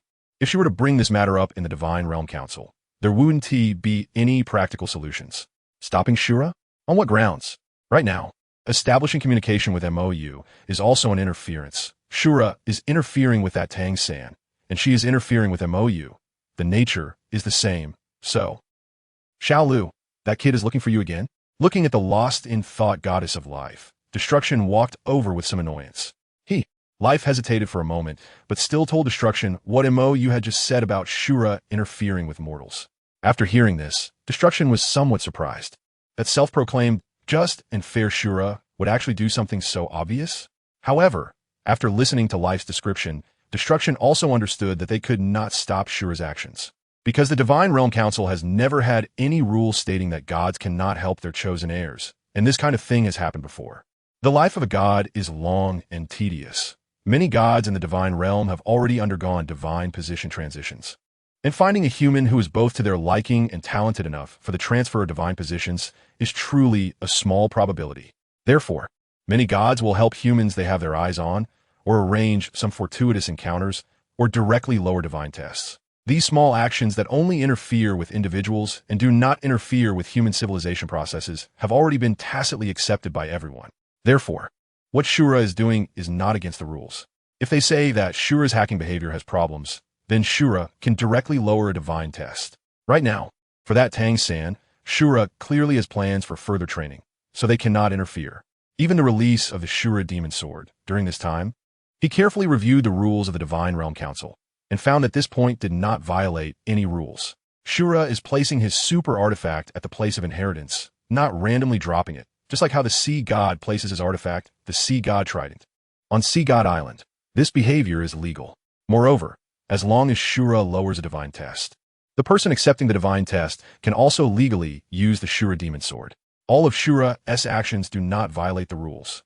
The statue of the goddess of life fell into silence. The life and destruction on the opposite side seemed momentarily unsure how to answer MOU's question. After all, the so-called unfairness and cheating that MOU perceived were merely personal to him. They had no impact on others or on the Douluo Continent. MOU's talent was indeed astonishing. At least in their long lives, it was the first time they encountered a genius of MOU's caliber. Even the Tang-san chosen by the Shura was inferior in many ways. However, the Shura god position belonged to the Shura itself, and who to pass the divine position to was a choice of the god itself. They could not forcibly demand that the Shura pass the divine position to someone with higher talent, could they? The inheritance of divine positions often depended on mood. After all, it was their own possession, They could choose to whom to give it and to whom not to give it. Would they need to be governed by others? I want to help and create some chaos for Shura, but I can't take action, Destruction said. Although Mou's talent was high, he had no intention of inheriting a divine position at the moment, and the aura of temporal chaos he carried was something he still hadn't figured out. To be honest, the risk and threat posed by Mou were significant. He wouldn't act rashly until he confirmed this person's safety. Oh, really? Mou picked up the life statue on the ground again, gazing at it with deep emotion under the bewildered stares of Qian Rinxu and the others. Shut up. Destruction was about to explode. Kid, let's talk nicely. But if you dare to do such a thing, I will definitely kill you. Talk nicely? Mou cradled the life statue in his arms. You all have no shame. What else can I say? As long as you don't interfere with the development of the continent, you can't take action, right? Then is it okay for me to kiss this statue? That doesn't interfere with the development of the continent, right? If I make thousands or tens of thousands of figurines based on this statue to sell, that shouldn't be a problem either, right? This world seems to have quite a few infatuated fans, and they seem to have many strange preferences. When the time comes, TSK and pillows, posters, I wonder if this world is dolls. Kid, blaspheming the gods is a great sin. Don't force me. Destruction threatened. Oh, I'm so scared. Mou tightly hugged the life statue. Blaspheming the gods? What have I done? Is making a statue blasphemy? Is making posters for promotion blasphemy? I'm clearly helping the goddess of life spread her faith. Blaspheming the gods? That's simply alarmist. You're slandering me. I have good intentions. As for whether they might have strange thoughts upon seeing the goddess of life's unparalleled beauty, what does that have to do with me? Did I guide them to do that? Also, don't think about killing people to silence them. Mou pointed at the people beside him. This is Qian Rinxue, the future angel god. This is Bibi Dong, the future Rakshasa god. This is Xiao Wu, the 100,000-year rogue rabbit, the one-sided beloved of Tang San, who was chosen by Shura. Are you planning to kill everyone here? Wow, no wonder you are the great god. Impressive. Come on, kill me. Let me appreciate the great power of the gods.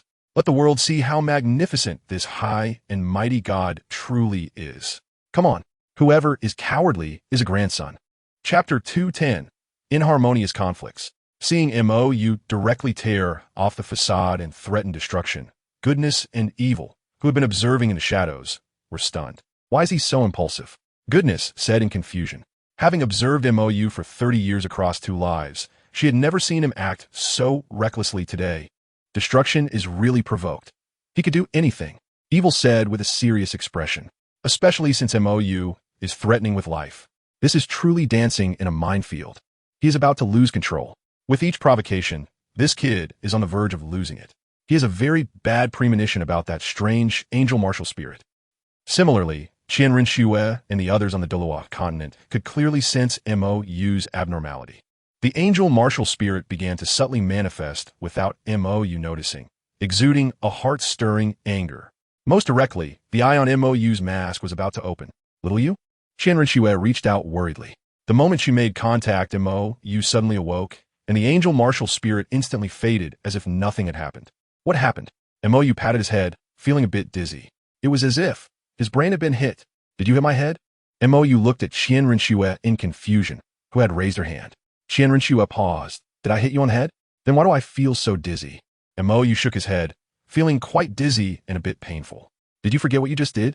Qian Rinxue asked in confusion. What did I do? Mou asked, puzzled. Why was I hugging this thing?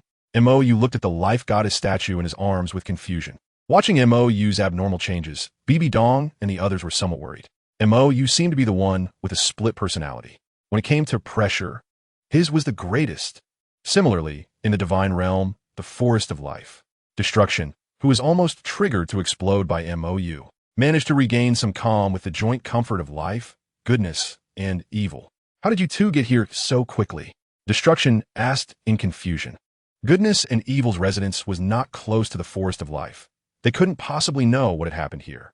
However, just as he was about to forcibly open a passage to rush to the Douluo Continent with the Staff of Destruction, these two had appeared and restrained him, as if they had been watching him from the side all along. This. Evil's face showed embarrassment, unsure how to explain. Goodness felt that this matter could no longer be concealed. Mou's state just now was very unusual. It had already made her feel threatened. In fact, we were the ones who let him in, Goodness said. What do you mean? Life asked in confusion.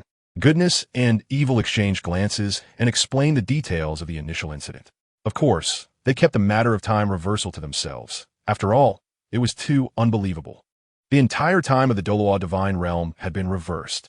Moreover, apart from the two of them who were enveloped by Mou's life essence, Shura life, and destruction knew nothing about this. It was a power far beyond the divine king realm.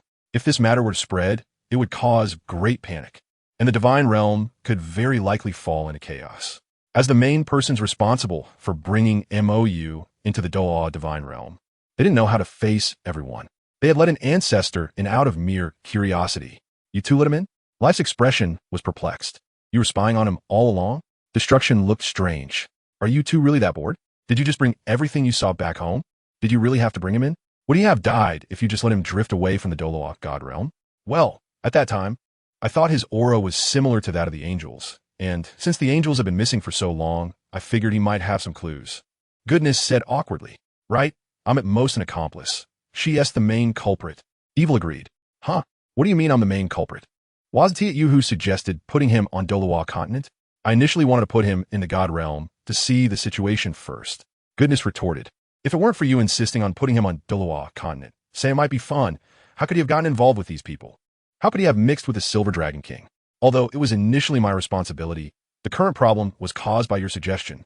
If you had listened to me from the beginning and kept him in the god realm, there wouldn't be this much trouble now.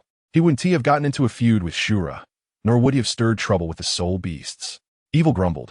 How was I supposed to know Shura was also causing trouble on Douluo Continent? Plus, how was I supposed to know there would be such an idiot, risking his life at every turn, and agreeing to deal with the god realm alongside the soul beast just because of a few words? I didn't know he would be this troublesome at the start. Either, Goodness retorted, life and destruction. You two are equally matched. So what now? Destruction's anger had dissipated. After all, it had to, and he could see that these two were hiding something from them. Moreover, this Mou was extremely dangerous. Otherwise, Goodness and evil wouldn't still be unable to resolve things. We don't know either. X2 Goodness and evil said helplessly. If they could think of a suitable solution, they wouldn't have dragged it out to this point. First of all, the conflict between the soul beasts and the god realm is a troublesome issue.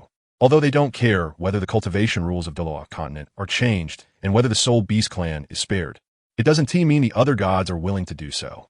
The turmoil in the god realm back then caused too many injuries, many gods fell, and those gods who lost their families because of the dragon god stood on Shura's side, believing that this opportunity should be used to wipe out the Soul Beast clan. Currently, most of the gods in the god realm are new gods who have not experienced the dragon god turmoil, so if a voting method is used to decide, it may really pass. However, those remaining opposing gods will definitely cause trouble. It might even trigger a new turmoil in the god realm. The conflict between Mou and Shura is not the biggest problem. After all, private matters are resolved privately. However, the problem between the soul beasts and the god realm is truly unresolvable. They can only take it one step at a time. Moreover, they both know that even the current threat of life and destruction to Mou is not taken seriously, as they have never witnessed the scene of time reversing. The other gods in the god realm also wouldn't understand what it means to possess power far beyond the god king level. The dragon god was able to handle it back then. Is it really that troublesome for a mortal of unknown origin now? Gods are also arrogant. After all, who among those who can ascend to godhood is not the top genius in their own world? Now, suddenly telling them that a rather dangerous figure has appeared in the Douluo god realm, and even their 5 god kings combined cannot resolve it. Would they believe it? Back then, faced with the overwhelming power of the dragon god, the gods of the god realm never chose to give up. How could they be willing to compromise with a mortal now? Conflict is inevitable. They just want to minimize it at present. Right now, Shura and the sea god. These two who have enmity with Mou and likely participated in the disappearance of the angels and Rakshasas feel that there is no way out. However, the other gods can still be saved. After all, the power capable of reversing time to destroy a world is not difficult. Although Mou currently doesn't know how to use this power, they do not dare to gamble. What if he suddenly knows how to use it? Chapter 2:11. Who is the one violating the rules? After some discussion, Destruction and the others reached a consensus. First, stabilize Mou, at least. Their expressed attitude must be as fair as possible. They can't be biased or indifferent. After all, if Shura continues to provoke this kid, something bad may happen. Most importantly, Both life and destruction sensed that goodness and evil were afraid. So, these two must have something they haven't told them, and that matter is very important. This MOU definitely has more problems than they just mentioned. If it were just mixing with the Silver Dragon King, it wouldn't be enough to draw their attention. Moreover, the idea of the soul beasts and humans joining forces to counterattack the God realm, that sounds completely off, right? Soul beasts are set as cultivation tools for humans on Douluo Continent, and humans can cultivate to become gods. From a certain perspective, the God realm stands on the side of humans. So why would this MOU help the soul beasts against the God realm? Is it really just because of his little sympathy? Is he willing to risk his life? Don't even mention destruction. Life doesn't believe it either. There must be another reason. However, these two are unwilling to speak, and there should be other reasons. They also can't pursue the question further. The most critical thing right now is to calm down this MOU, who shows signs of going crazy. That strange angel martial soul earlier has already made them feel threatened. That thing is definitely problematic. Damn it, these two are really sick. It's one thing to bring such a thing in, it's another to bring it to Douluo Continent. You could have chosen another world. There are so many worlds. Why Douluo Continent? Facing the resentful gaze of life and destruction, goodness and evil felt extremely guilty. Time reversal. If they had known MOU had this bug ability, they would probably go even crazier. The reason they dare not even attempt to take action against MOU is that they fear that guy might reverse time again. But if that happens, the conflict between the God realm and that guy would absolutely be unavoidable. Moreover, if that time reversal can be activated infinitely, the God realm would have no chance of winning. If MOU loses, he could just come back, but the God realm. We will warn Shura and also take measures to prevent him from continuing to interfere in the mortal realm. However, if that Tang San is already the chosen heir of Shura, then we will have no way out, Life said to MOU, who was in Douluo Continent through the divine statue. As you can see, gods cannot interfere with the trajectory of Douluo Continent's development. However, in situations that only interfere with individuals and involve divine position inheritance, it is not a violation. Otherwise, that Rakshasa god, BB Dong, next to you, has not accepted the divine position inheritance and remains in the mortal realm. That is also a violation. Moreover, this Qian Rinshua, who can already use angel divine power, also cannot continue to interfere in the mortal realm. After all, they have already touched the level of gods and can use divine power. If we're talking about violations, they're the real violators. Those who can wield divine power are generally divine offerings or inheritors who are about to complete the divine examination. These people have already transcended the level of mortals and should not continue to interfere in the mortal world. However, now, the two beside MOU are in a very special situation. One is a Rakshasa god who can inherit the divine position and ascend at any time. And the other is a future angel god who can use divine power even before the divine examination has started. Such a situation has never occurred before. Before truly becoming a god, without a divine artifact as a medium, one cannot use divine power. Yet this BB Dong actually created a divine artifact using Rakshasa divine power. And that Qian Rinshua is even more inexplicable. She can use angel divine power without having come into contact with the divine examination. And the angel gods have clearly been missing for so long. How could such a situation arise? Under Life's explanation, MOU gradually calmed down. Because he is not an unreasonable person, according to what Life has said, if Shura's method of secretly giving advantages to successors is considered a violation, then the rules of the Divine Realm Committee would probably have to be completely revised. First of all, given BB Dawn's current situation, she must immediately inherit the divine position and ascend, and cannot continue to interfere in the mortal world. Similarly, successors like Qian Rinshua, who can utilize angelic divine power, also cannot continue to interfere in the mortal realm and need to undergo the angel divine examination as soon as possible. If successful, she will be treated the same as BB Dong.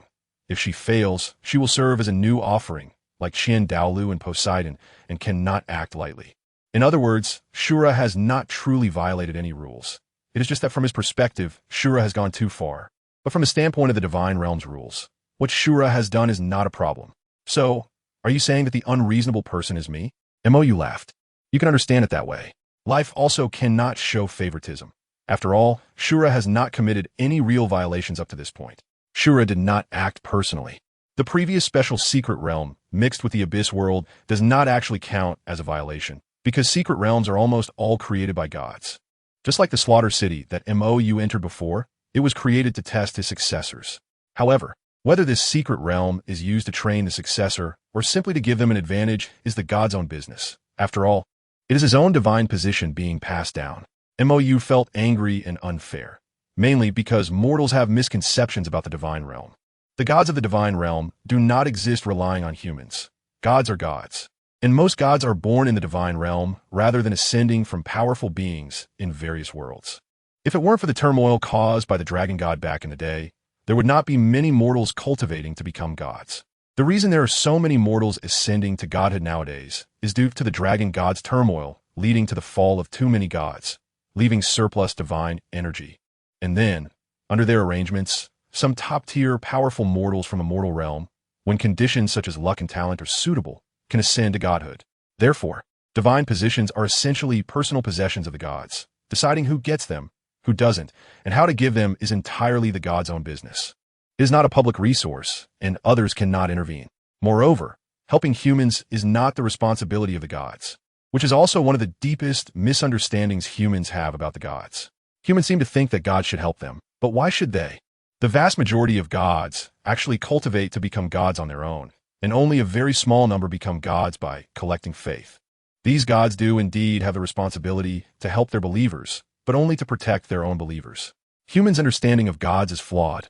Gods maintain balance, prevent impacts from outside the world, and stop powers that reach the level of gods from recklessly interfering in the human world. Aside from that, gods should not interfere in the human world. After all, humanity's enemies are also humans. If gods intervene, who do they help? Justice? Is there absolute justice in the human world? The ruthlessness of gods is the greatest mercy towards humanity. After all, if gods intervene in the human world, it is like humans intervening in an ant nest. If not careful, the human world could collapse. Furthermore, gods and humans are beings of two different levels. Humans cannot even treat their own kind with mercy, so why demand that gods, beings of higher level, show them mercy? Therefore, human thoughts are truly laughable. They always think from their own perspective, believing that if it benefits them, it is right, and if it does not, it is wrong. And they feel that this kind of right and wrong is a matter of course. But when others use this way to judge right and wrong, they will criticize it vehemently. I can, but you cannot. I am stronger than you. Harming you is the survival of the fittest, which is only natural. You are stronger than me. You should protect me. Otherwise, you are evil and should be defeated. How should I put it? They are really ugly creatures.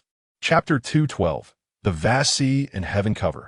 Under life's explanation, Mou calmed down again. All right, Shura has not violated any rules yet, right? So when that guy actually violates them, will these people take action? If they don't, good, then don't ever talk about any ridiculous rules again. Remember what you said today. After saying this, Mou actively cut off the connection.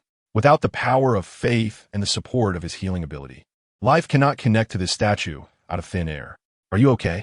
Qian Renxue asked with concern. Mou's state just now was really abnormal. The anger contained in that angel martial soul could only be felt with care, but just now, it was directly chilling. It's nothing. Mou took a deep breath and stood up. Let us go get the Vast Sea and Heaven Cover. I originally planned to wait a couple of years before becoming a titled Dalu, but now it seems unnecessary. You're not really planning to try for the Sea Goddess Divine position, are you? Bibi Dong asked. Sea Goddess Divine position? Mou sneered. I'm going to crash the party. In Wuhuan City, while asking Qian Renxue to find a reason to go to the Tiando Treasure Vault to get the Vast Sea and Heaven Cover, Mou want to find Qian Dalu. You want to go to Sea God Island? Qian Dalu showed hesitation. You're not really planning to try for the Sea Goddess Divine position, are you? He knows very well Mou's abilities. If he really goes to inherit the Sea Goddess Divine position, Poseidon won't survive for a few years. Although Poseidon grew up on Sea God Island, and the Sea God is her faith, he also knows that Poseidon is willing to give her life for it. But it's not the Sea Goddess Divine position. I'm going to get the Sea God Trident, Mou said. However, I am not Poseidon's opponent right now. If the Sea God examination does not respond to me, she will definitely stop me from touching that thing. Do you want me to stop her? Qian Daolu's expression was somewhat strange. Have you forgotten what I told you before? Even if he and Tang Chen together, they would not be Poseidon's opponent on the sea. Let alone being in the situation of Sea God Island, Poseidon can freely manipulate the Sea Goddess Divine power. If a fight breaks out, he really cannot stop Poseidon. Of course, it's not just you alone. Mou pointed to Bibi Dong, who was standing outside the door. A quasi-god crushing a demigod who can only use divine power is not a difficult task, right? Dalu frowned. Are you sure she will help? I told her everything. Do you think she will help? Mou shrugged. But Dalu still hesitated. Don't worry, I won't kill her. Mou said. At least not now. All right. Dalu still agreed. After all, Mou had previously analyzed for him how beneficial the fall of the angel god was for the sea god. Thousands of years ago, both the sea god and the angel god became gods through faith. However, the sea god became a god by collecting the faith of sea residents and soul beasts, while the angel god only collected the faith of humans on the Douluo Continent. However, with the fall of the angel god, the sea god's faith can occupy the territory originally belonging to the angel god, and for gods who become gods through faith, the stronger the faith, the greater the enhancement for the god. Therefore, Mou is quite suspicious that in the future, Tang San's destruction of the Wuhuan Hall is actually a scheme planned by Shura and the sea god together. Shura needs angels and rakshasas to train his successors, while the sea god wants to make his divine energy stronger. As for why Poseidon suddenly chose to pass on the divine position to Tang San, there should be other reasons, but that is not important. Dalu just needs to know that the sea god is the enemy of the angel god, and that is enough. There is only so much faith power. If you want to get more, you can only take from others. The reason why Qianrenqiu, the angel god, is so weak in the future is closely related to the war situation at that time. Due to Bibi Dong's manipulations, the war was actively initiated by the Spirit Empire. How can the Spirit Hall, which worships the angel god and advocates love and peace, do such a thing? What kind of followers does the angel god have now? In contrast, Tang San first dealt with the evil spirit Tiger King and then eliminated the greatest disaster at sea, the deep sea demon Whale King, gathering the faith of Sea God Island and most of the sea spirit beasts. How can they compete? Moreover, Qianrenqiu has hardly undergone any real training. The only years she can count as cultivation were during the angel god assessment. Before starting the assessment, Qianrenqiu was just wasting time. How can a Tang San, who has been tempered since childhood, fight against a Qianrenqiu, who has been lying flat since childhood? Their mindsets are on completely different levels. When it comes to the cultivation of mentality, Hulina, who has been to the city of slaughter, is stronger than Qianrenqiu. Qianrenqiu is truly a flower in a greenhouse. Days later, after arranging the affairs of the Spirit Hall and the Offering Hall, Bibi Dong and Dalu prepare to set off with Mou. Only Qianrenqiu, who was responsible for taking the Hanhai Qiankuan shield, had not yet arrived. Could it be that something unexpected happened? Dalu couldn't help but wonder. After all, Qianrenqiu can now use the power of the angel god, and the Hanhai Qiankuan shield, which contains the power of the sea god, might encounter some problems. Let's go take a look. Mou placed his hand on Dalu and Bibi Dong's shoulders. The dark devil evil god tiger is a 100,000-year spirit beast, so it has two soul skills. One is the rarely used devouring power, named Evil God Devour, which is very shameless. It can devour anything. At least everything below the divine level can be devoured, including energy attacks from the opponent. The second soul skill is the space jump, which is the most commonly used by Mou. The soul skill is called Evil God Jump, which has two activation methods. One allows for unlimited jumps within the range of mental perception, which cannot be blocked by anything below the divine level. The other is the spatial mark jump, where Mou can jump to any place he is marked with his soul skill at any time. This spatial marking has no distance limit and no object limit. It can leave marks out of thin air or on people, and likewise, cannot be blocked or erased by anything below the divine level. The only drawback is that this space jump soul skill consumes a lot when carrying others. Each additional person doubles the soul power consumption. In the Heaven Do City, in the Heaven Do Royal Treasury, Qianrenqiu was indeed in trouble. She couldn't touch the Hanhai Qiankuan shield. However, she had sneaked in relying on the hidden disguise of the angel god power and couldn't bring anyone else in, so she couldn't take this thing away. What are you doing? Mou's voice suddenly came from behind, startling Qianrenqiu. Why are you here? I was just about to ask why you haven't made any noise. Mou pointed to a blue glowing triangular glass cover placed on a high platform. The Hanhai Qiankuan shield, or rather, the heart of the sea god. I can't touch this thing, Qianrenqiu said. I have tried both using and not using the angel god power, but I can't touch it either. Oh, Mou nodded, manifesting the dragon god sword, pointing the tip at the triangular cover on the table. Second soul skill, burning heaven and boiling sea. Boom! A terrifying high-heat shockwave erupted from the sword tip, impacting the Hanhai Qiankuan shield, and simultaneously, the entire Heaven Do treasury was blown apart. Qianrenqiu, if I remember correctly, you were the one who said not to make a big noise, right? What the hell are you doing now? Chapter 213, He Can One-Shot Me. The loud noise from the Heaven Do treasury quickly attracted the guarding soldiers. But looking at the smoky ruins and the intense heat, the guard captain did not dare to approach easily. Time passed second by second, and as the number of guards increased, their confidence seemed to grow. However, just as they were about to check the situation, there was another movement in the ruins. Boom! A burst of firelight shot up into the sky from the center of the ruins, sending all the observing Heaven Do guards flying. What does this mean? Bibi Dong and the others stared blankly at MOU's antics. This is the Hanhai Qian Kuan shield. Why are you blowing it up? Damn it. It's not even allowed to take it. And he is so impressive, really showing off. MOU looked displeased at the still, unresponsive cover. Third soul skill, Thunderbolt Strike. Boom. A terrifying thunderstorm brewed from the sky, and then, under the guidance of the Dragon God Sword, it struck down violently on the Hanhai Qian Kuan shield. Qian Renshua. Is he angry? Bibi Dong. Isn't that obvious? The sky grew increasingly dark, and one thunderstorm after another descended from the sky, enveloping the entire Heaven Do Palace in an extremely oppressive atmosphere. The guards who had come to serve were all fleeing, because anyone with functioning eyes could see that a tidal Dalu was going berserk. It might even be a fight. Recklessly barging in would lead to death. Meanwhile, in the deep palace, the old emperor saw the dark clouds covering his treasury and the intermittent flashes of fire and lightning, and his heart shattered. What the hell? If you're going to fight. Why come to my treasury to fight? After a half-hour bombardment, Prince Xuexing also arrived, and of course, Douluo came as well. Seeing the terrifying energy storm, Douluo quickly associated it with MOU. Damn, who provoked that ancestor? This will turn you to ashes. Poison Douluo, you finally arrived. Douluo's arrival seemed like a savior to Shui. However, the next words from Poison Douluo plunged Shui into despair. Your Majesty, this is at least the commotion caused by a super Douluo of level 95 or above. If I rashly go over, I will die.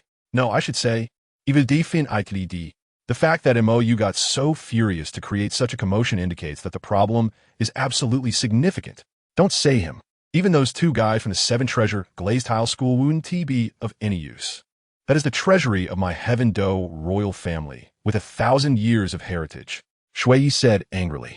He didn't understand what a super Dalu of level 95 or above was, nor did he know the vast difference between tidal Daluos. He only knew that Douluo was also a tidal Dalu. However, Douluo said he would definitely die if he went over, and whether it was true or not. It represented that his treasury was doomed. The bombardment continued, with firelight impacts, thunderstorm shocks, storms descending, and earthquakes, creating an apocalyptic scene before everyone's eyes. Shui gradually shifted from anger to fear, and now it was pure relief. Thankfully, it wasn't happening in his palace. Otherwise, he would have lost his life directly. The commotion in the Heaven Do Palace was so great that the entire Heaven Do city could see it. Just after bringing Ning Rongrong home to thank MOU, Ning Fengji and the others naturally saw this chaotic scene. Sword Uncle, can you sense the opponent's strength? Ning Fengji asked wearily. No need to guess.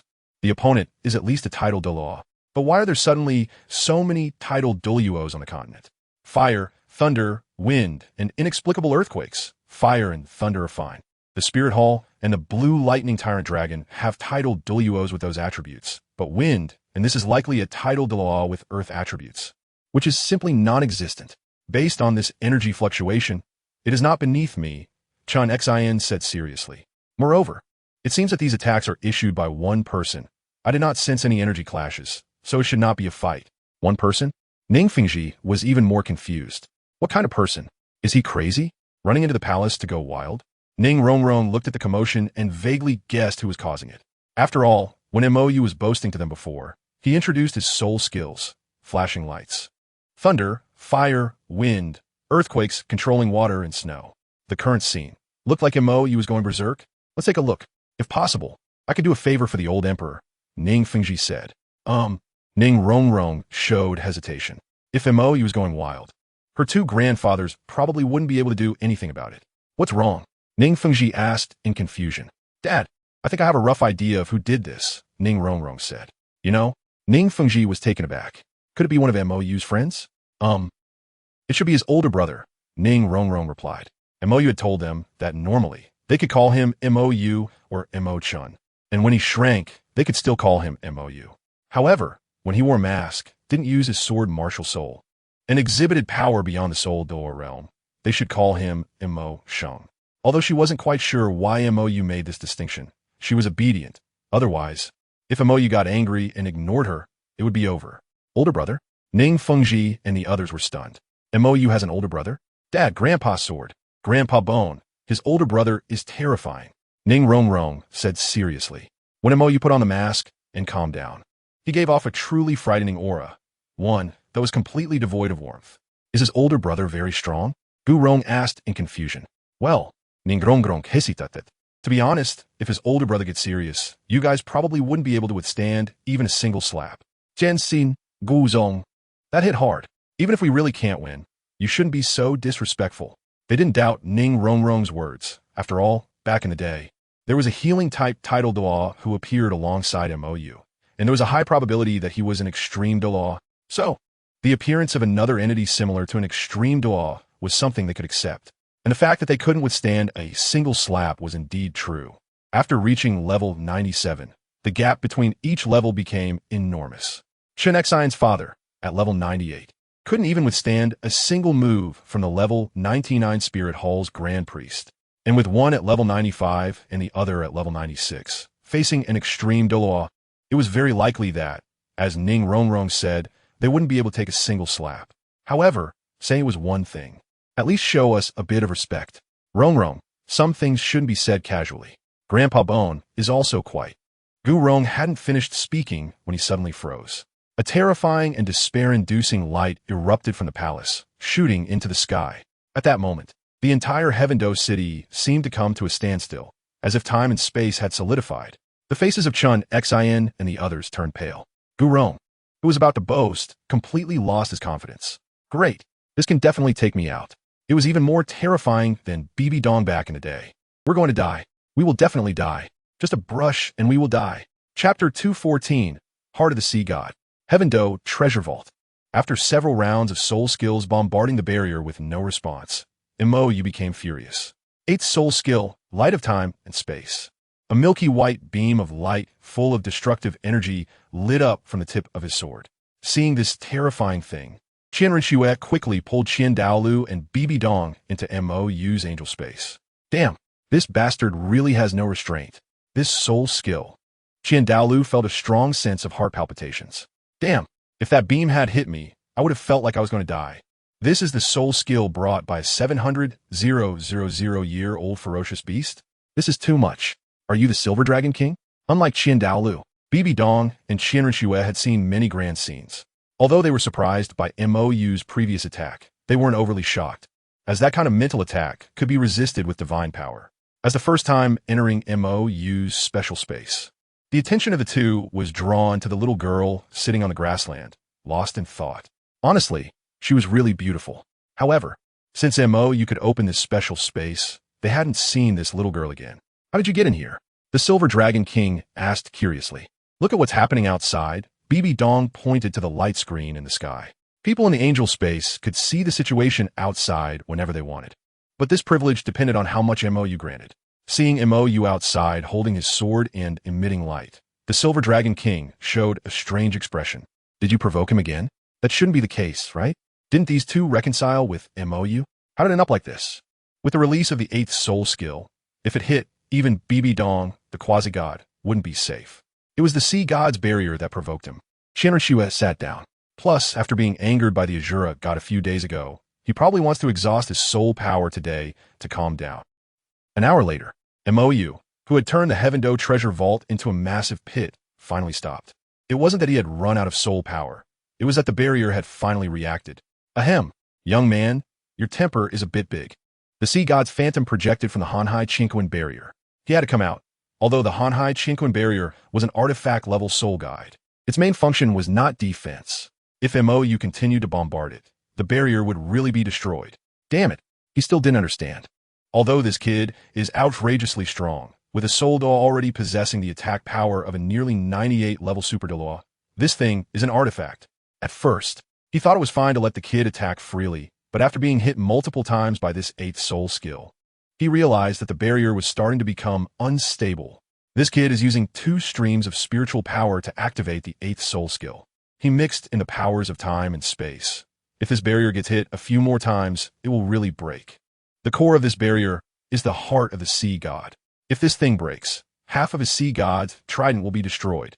It's truly strange. How can a mortal possess such a level of attack power?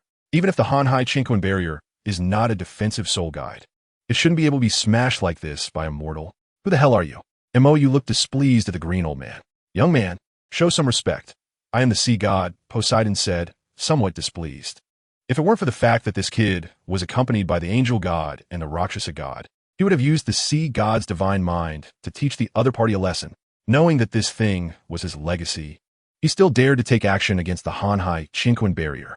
What was that supposed to mean? Looking down on him? Sea god? I'm also the sea king.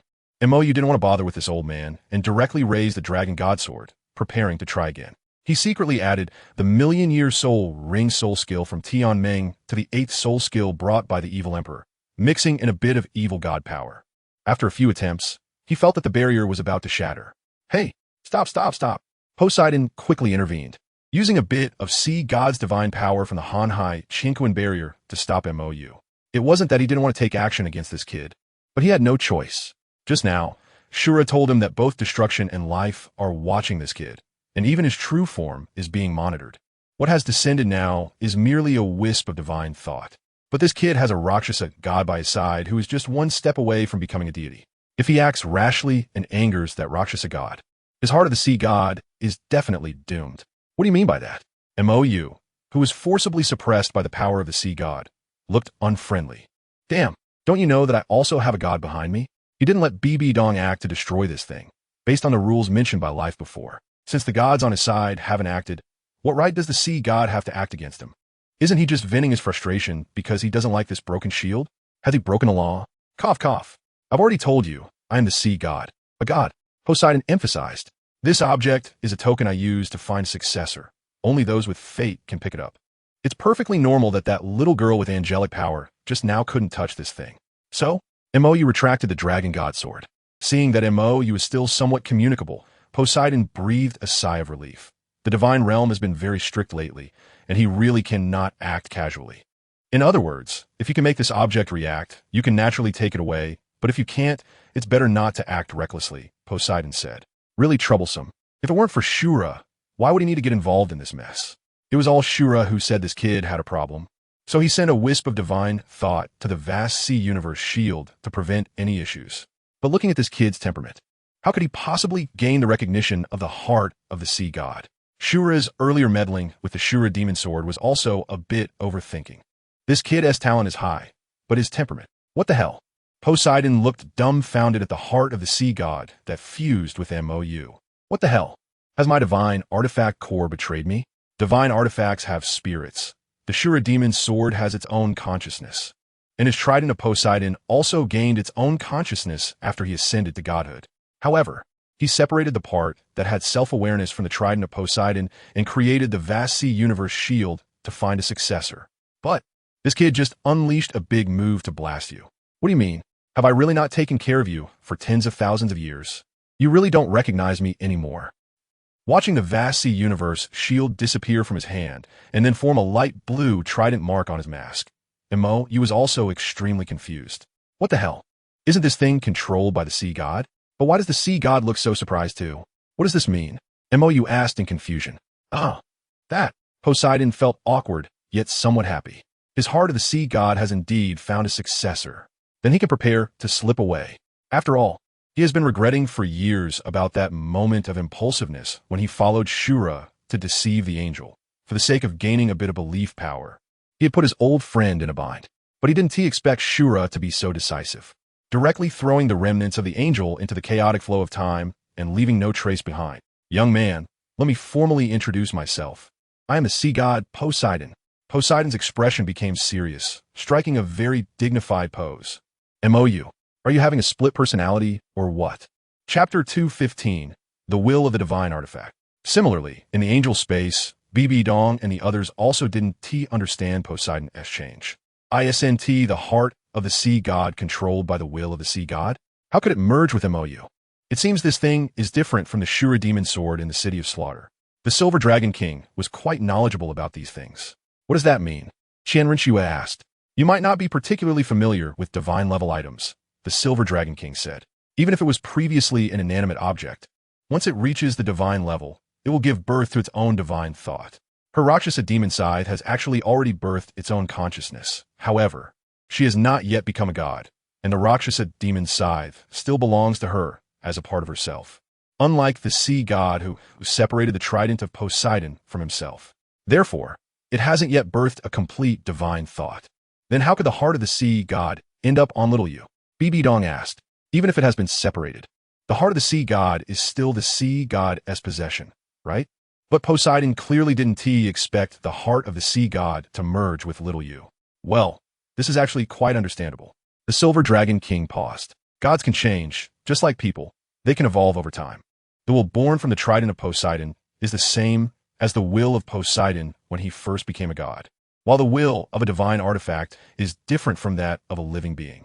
Human will can change, divine will can change, but the will of a divine artifact is pure and eternal. Unless altered through special means, the will that the divine artifact upholds will never change. Now, the heart of the sea god fused with MOU the moment they came into contact, which only indicates one thing. MOU is closer to the will of the heart of the sea god than the current sea god. Does that mean little you can really inherit the position of the sea god? Qian Rinqiu asked. No, the Silver Dragon King shook his head. The owner of the divine position is the god, not the divine artifact. The divine artifact is merely a product born from divine power. In the absence of interference from a god, the artifact can choose its own master and initiate a legacy. But if the corresponding god does not allow it, the artifact may even lose its power and revert to being a mundane object. However, it seems that the sea god has already reached the level of a super divine artifact. To change its own will, it can only undergo divine position inheritance. Just like the Shura demon sword in the City of Slaughter.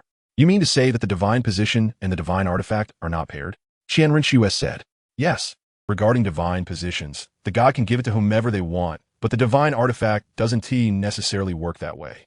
The divine artifact has its own will. And if the compatibility is off, it may even self-destruct, the Silver Dragon King said. MOU situation is a bit special under normal circumstances. Only by participating in the divine trial and obtaining a part of the corresponding divine power will the divine artifact show such proactive fusion and recognition. But his directly recognized as the master. Could it be that the Shura demon sword was the same? Shura had placed restrictions on the Shura demon sword, preventing MOU from even touching it. However, the heart of the sea god just now had no restrictions, so after MOU touched it, it directly fused. If that's the case, doesn't that mean there's a way to take the Shura demon sword as well? You mean to say, I could try for the position of the sea god? MOU looked at Poseidon with a strange expression. I went to Sea God Island in my last life. I even threw away the trident of Poseidon. Why didn't you react back then? And the divine artifact recognizing its master? Why didn't that broken trident recognize its master back then? Who are you trying to fool? No, wait. It seems the heart of the sea god got damaged by Qian Rinqiu, right? Did you break the heart of the sea god in your last life? MOU asked Qian Rinqiu in the angel space. Yeah, I almost killed Tang San back then, but suddenly the sea god jumped out. At that time, I could only break the heart of the sea god at most, Qian Rinqiu said. The heart of the sea god is the true will of the trident of Poseidon. Once the heart of the sea god shatters, the trident of Poseidon loses its own will, the Silver Dragon King said. Oh, I see. MOU understood. Although he still didn't quite understand the criteria for selecting a master for this divine artifact, judging by Poseidon's expression. He also didn't expect the heart of the sea god to actively merge with him. So what do you want to say? MOU looked at Poseidon. Ahem. The heart of the sea god is willing to actively recognize its master, which means you're qualified to undergo the sea god trial and may become my successor. Poseidon said seriously, although he did not understand why Shura was so wary of this kid, even if there was the aura of temporal turbulence at times. Being recognized by the heart of the sea god indicated that this kid's heart was not a problem. The faith of the sea god is to save those in danger at sea, including soul beasts. So the will of the sea god, trident born in that state, is also to save those in peril, to quell storms, and bring peace.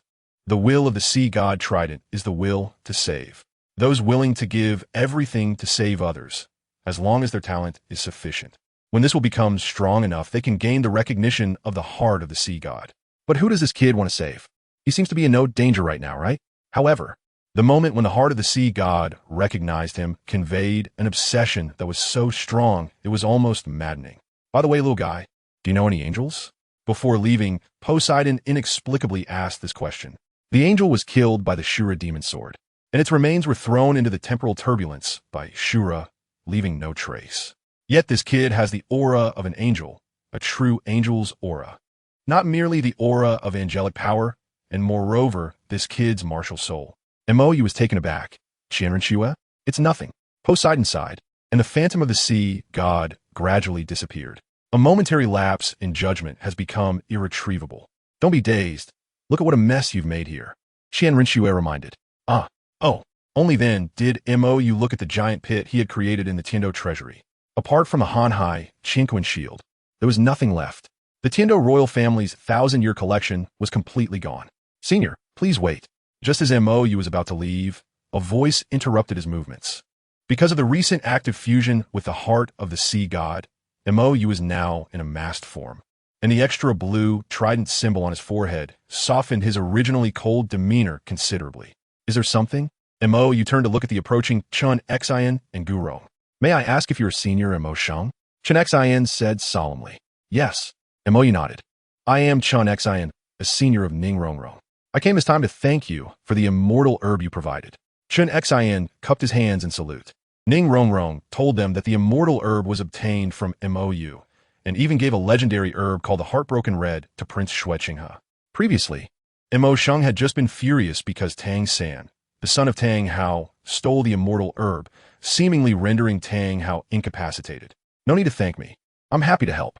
After saying this, a black vortex appeared in front of Mo, and he leaped into it, disappearing before Chun Xian and the others.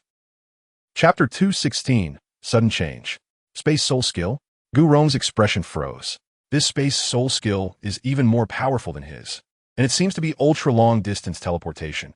At least just now, the other party directly vanished from their perception range. Swordsman, what do you feel? Gurong asked. Very strange. Chun Xian shook his head.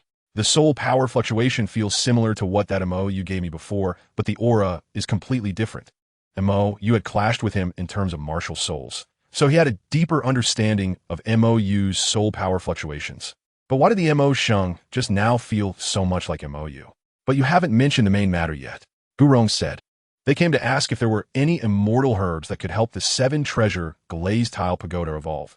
If there were, they would do their best to meet the others' needs within the capabilities of their 7-treasure glazed tile sect. Of course, the main purpose was not for the immortal herbs, but to find a reason to connect the 7-treasure glazed tile sect with this unknown force. After all, at this point in time, the conflict between the Spirit Hall and the 2 major empires is imminent. Although Ning Rongrong has broken through the limitations of her martial soul and has the qualifications to achieve the title of Douluo in the future, she is still too young. No more than 10 years at most. The Spirit Hall will definitely take action, and the 7-treasure glazed tile sect must make a decision before then. The Spirit Hall's methods towards their sects are too harsh. Therefore, unless it is truly unavoidable, Ning Fengji will not choose to side with the Spirit Hall. While the unknown force represented by Mo Shang has at least 2 individuals who are likely to be limit Douluos. Establishing a relationship with such a force would ensure that even if the 7-treasure glazed tile sect encounters trouble in the future, they can at least retain a spark. At the very least, Ning Rongrong must be preserved. The other party clearly has no willingness to communicate. What can I say? Chun Xian said helplessly. They left right after saying this, giving him no chance whatsoever. What could he do? Then should we still go look for Mo? Gurong suggested. Didn't you say before that Rongrong has an interest in him? If those 2 end up together, our goal would be almost achieved. But that kid is not just with Rongrong. Chun Xian frowned. Moreover, I didn't see any signs of him having feelings for Rongrong. Not just Rongrong. Gurong showed hesitation. This is indeed a troublesome matter. It's not that they were against having multiple relationships, as long as Ning Rongrong was willing. They wouldn't say much.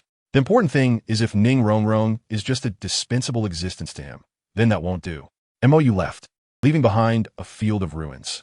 The entire Tiando treasury had directly vanished. When Shui arrived at the scene, supported by others, and saw this 100-meter-deep giant pit, he immediately fainted. It's gone. Everything is gone. The Tiando royal family's 1,000-year accumulation. There is nothing left.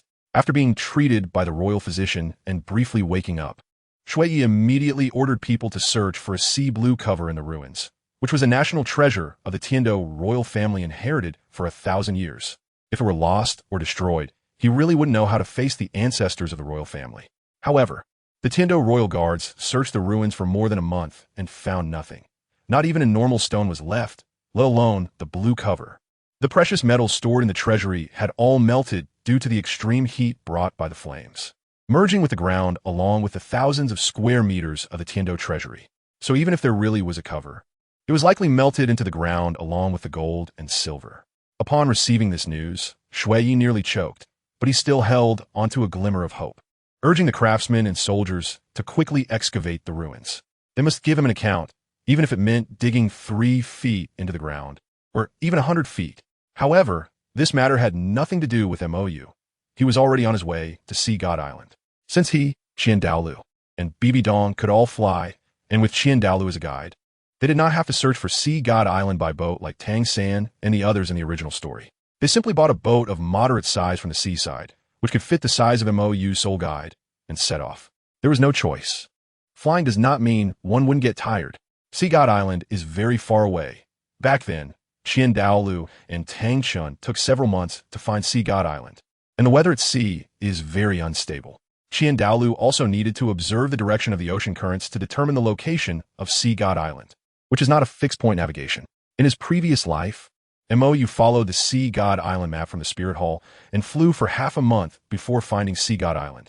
Moreover, if it weren't for good luck, encountering many ships along the way, MOU might have starved to death on the road, because he thought that since he could fly, Sea God Island should be very close, but after setting off, he realized that the map was made according to the ocean current directions and was not fixed-point navigation at all. So, do you really know the way or not? After flying for half a month, MOU and the others were still faced with a vast ocean. In the sky, Bai Dong and MOU looked at Dalu with suspicion. Could it be that this old man, due to his age, has lost his way? Dalu awkwardly took out the navigation chart of Sea God Island. This isn't right. I remember this route. Could it be that after such a long time, the ocean currents around Sea God Island have changed? Bibi Dong. You two are really unreliable. Wait, don't you have the Sea Goddess heart? That thing should be able to navigate, right? Bai Dong suddenly asked. After the Rakshasa scythe was created, it could serve as a passage into the Rakshasa secret realm. So the Sea Goddess heart, being the core of the Sea Goddess trident, should be able to guide us, right? Hiss. MOU smacked his forehead, suddenly realizing, right? Bai Dong, you two are like Zhuge Liang and Pang Tong. But how do we use this thing? MOU asked. Didn't it merge with you? Can't you feel its presence? Bai Dong questioned. MOU shrugged, saying no, he couldn't feel anything at all. If he could sense it, he would have thought of it long ago, but after the Han-Hai Qianquan shield merged with his angel martial soul mask, he couldn't feel anything. Put on the mask, and I'll try, Bai Dong said. After MOU absorbed the 8th spirit ring, a large eye with silver stripes appeared on the mask, but he himself didn't seem to sense any issues with it.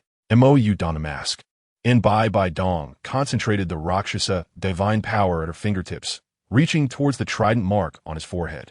Buzz. Just as she was about to touch the mask, it seemed as if the eye on the mask blinked, and a powerful wave of mental energy surged out. Unprepared, Bai Dong was directly knocked out and fell vertically from the sky. The bewildered MOU and Dalu exchanged glances. What the hell? Are you just going to stand there? Go save her, Dalu said speechlessly. MOU suddenly reacted and dove down after the free-falling Bai Dong. Fortunately, they were flying fairly high, so MOU caught up with Bai Dong before she hit the water. Big sister, Dongjia, Donggu, Dong Dong. MOU called out several times while slapping Bai Dong's face, but she showed no response. She was really knocked out. Just then, exhausted from flying, MOU took out a small boat from the soul guide and placed it on the sea. What is going on? Dalu also landed. Why did your martial soul suddenly attack her? That kind of close-range mental shock caught Bai Dong completely off guard, so it was normal for her to be knocked out. However, looking at MOU, it seemed like he didn't even know he had attacked. I don't know. MOU shrugged. The angel martial soul had become increasingly strange after he absorbed the 8th spirit ring, and he could no longer communicate with it. So what now? Looking at the gradually darkening sky, Dalu began to worry. A storm is coming. We need to hurry and fly above the clouds, or it'll be dangerous. I'm. Just as MOU was about to put by Dong into the angel space, he suddenly froze. I can't open it. The Silver Dragon King, Blue Silver Emperor, and Ice Fire Dragon King, who had been inside, also lost contact. Lao Qian, we might have to go back for a bit. MOU said. What happened? Qiandao Lu asked, puzzled. I can't sense my martial soul. MOU said seriously. As soon as he finished speaking, the mask on MOU's face and the wings on his back disappeared. Chapter 217. The Origin of the Angel Combined. Half a month later, in the Spirit Hall, due to the issues with MOU and by Dong inexplicably falling into a coma, Qiandao Lu had no choice but to rely on his sensing of the angel statue to bring the two back. After returning to the Spirit Hall, the Silver Dragon King and others who had been in the angel space were all ejected, and MOU was even unable to use his angel martial soul. Now, all he could use was the Dragon God Sword. How is Xiaoyu doing? Outside the angel temple, Snow Empress and others waited anxiously. Ever since Qiandao Lu brought MOU back 10 days ago, he and T stepped out, and now he had been in the angel temple for 10 days. I don't know. Qiandao Lu, who was also guarding outside the angel temple, shook his head. His current state isn't very good. You all better not disturb him. MOU said his angel martial soul seems to have disappeared completely. He can't feel it all, and now he can only use that sword. Everything seems to have returned to the starting point. Or rather, it's worse than the starting point. Because immunity to mental attacks, elemental immunity, and that healing ability, all these powers came from the angel martial soul, not from that sword. Now, having lost the angel martial soul, MOU can't even freely release the soul skills of the Dragon God Sword, because those soul skills indiscriminately affect both friend and foe, without the corresponding elemental immunity. Once MOU uses those soul skills, he will be the first one to get hurt. Currently, the only soul skills MOU can use without injury are mental attacks and the space and devouring abilities of the dark demon Evil God Tiger. The rest of the soul skills are unusable. Of course, if it were just these soul skills, it wouldn't have much impact on MOU, as his strength doesn't rely on soul skills. The biggest and most fatal impact on MOU is that healing ability.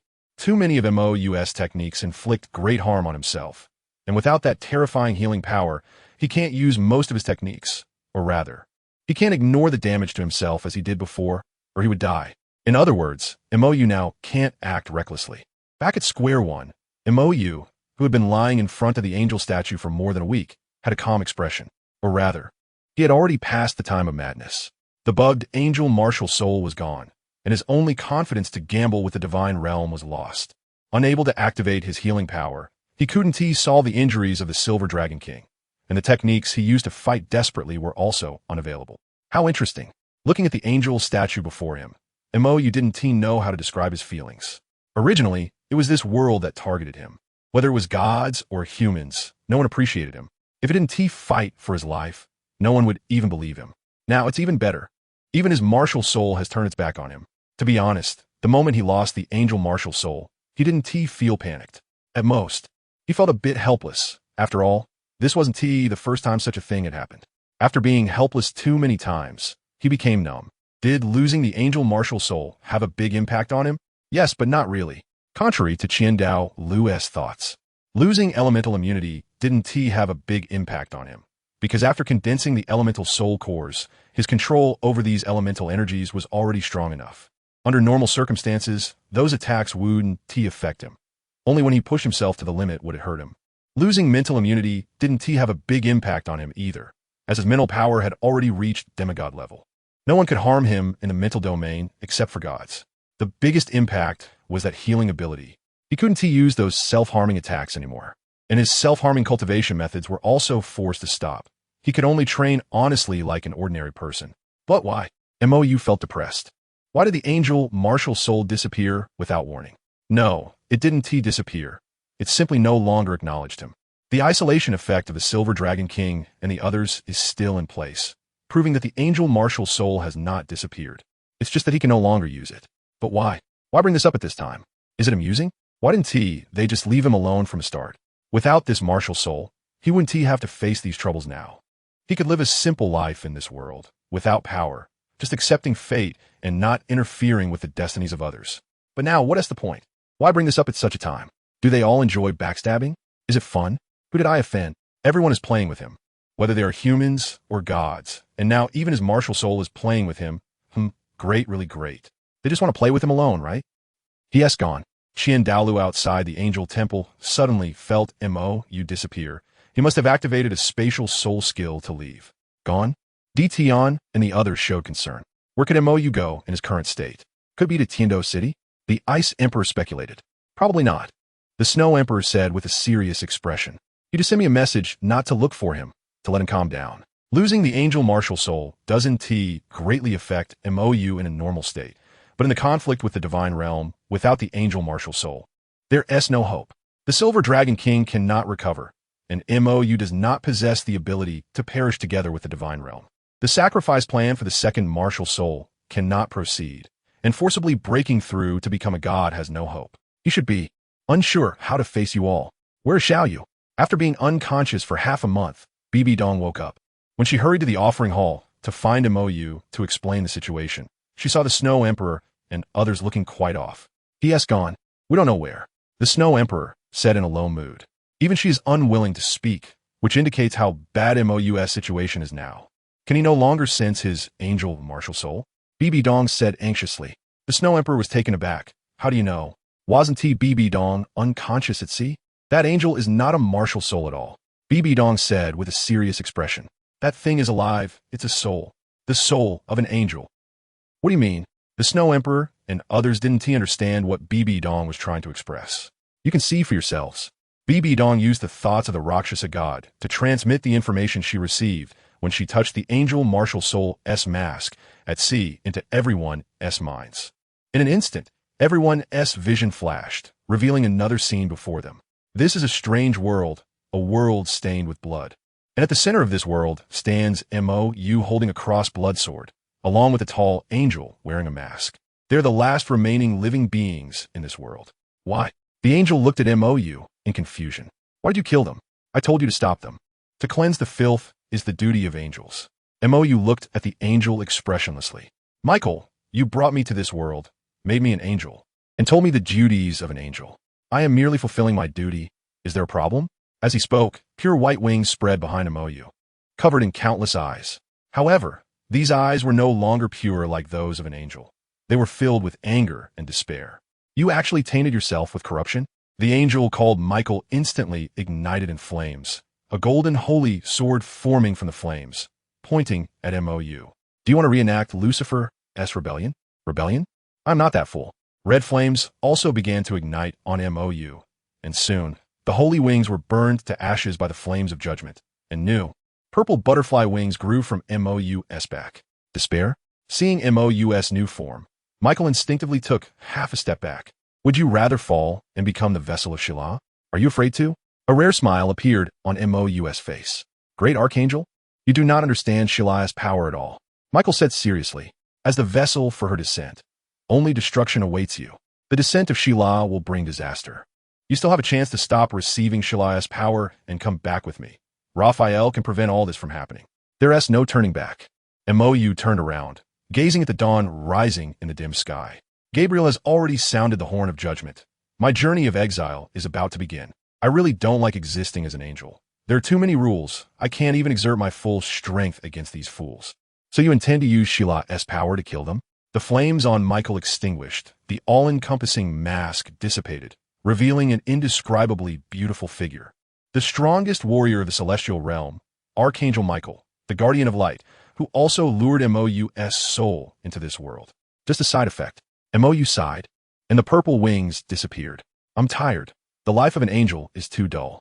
Ever since you took it upon yourself to bring me to the celestial realm and reincarnate me as an angel, I have been continually fulfilling my duties, judging evil and guiding the light. It's been tens of thousands of years. My enthusiasm has faded, and I am no longer as you once saw me. Time and time again, failures repeat, and I cannot stop it. Ultimately, reincarnating me as an angel was a mistake. I am still fundamentally human. Even after experiencing the cleansing of the celestial realm, I cannot escape my nature as a human. I'm not a pure angel. I will grow weary. But you can take a break. Michael advised. I cannot rest. Mo.U shook his head. The duties of an angel prevent me from stopping. But I have grown tired of this life. As the only angel reincarnated from a human, I am lonely, besides you, Gabriel, and Raphael. No angel is willing to communicate with me. Until I discovered Shilah, this special existence. She is even lonelier than I am. Even Lucifer fears to mention her. So I tried to reach out to her. When? Michael asked. Sheila is the God's judgment against evil, the most dangerous, most violent, and most insane angel. Her appearance will only bring despair. So God sealed Sheila's memories and abilities, only lifting the seal when needed. Under such circumstances, how did you touch Sheila? You voluntarily approached Sheila, even willingly becoming the vessel for Sheila's descent, which has already violated the laws of the celestial realm. A few hundred years ago, I believe. I've lost track of time and can't remember clearly. As for why, I don't know either. You said. She didn't devour you? Michael asked in confusion. Upon contact with the vessel, Sheila would awaken, and without clear instructions, she would destroy everything she can see and touch, including the vessel carrying her descent. No, she seems unable to discern my identity as an angel who is fundamentally human, and since I carry no evil, she seems unwilling to act against me. You said, and then I began to use her power to fulfill my duties. To be honest, her power is much stronger than the blessings you all have given me. Michael, you are being very rude. All right, it's about time. You stood up, ready to face the punishment.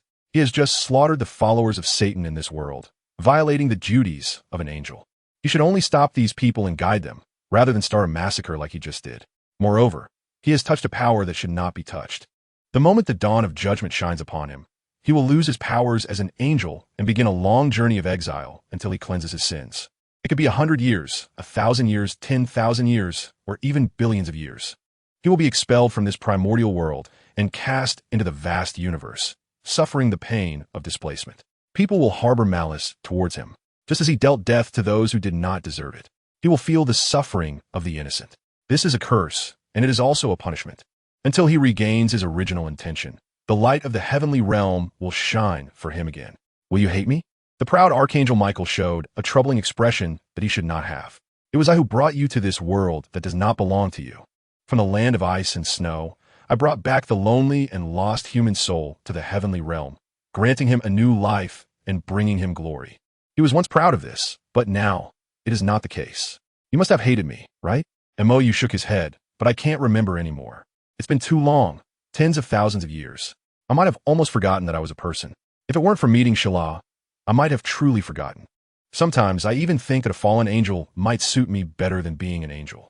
But when I think of becoming a fallen angel and being laughed at by some senior, I dismiss that thought.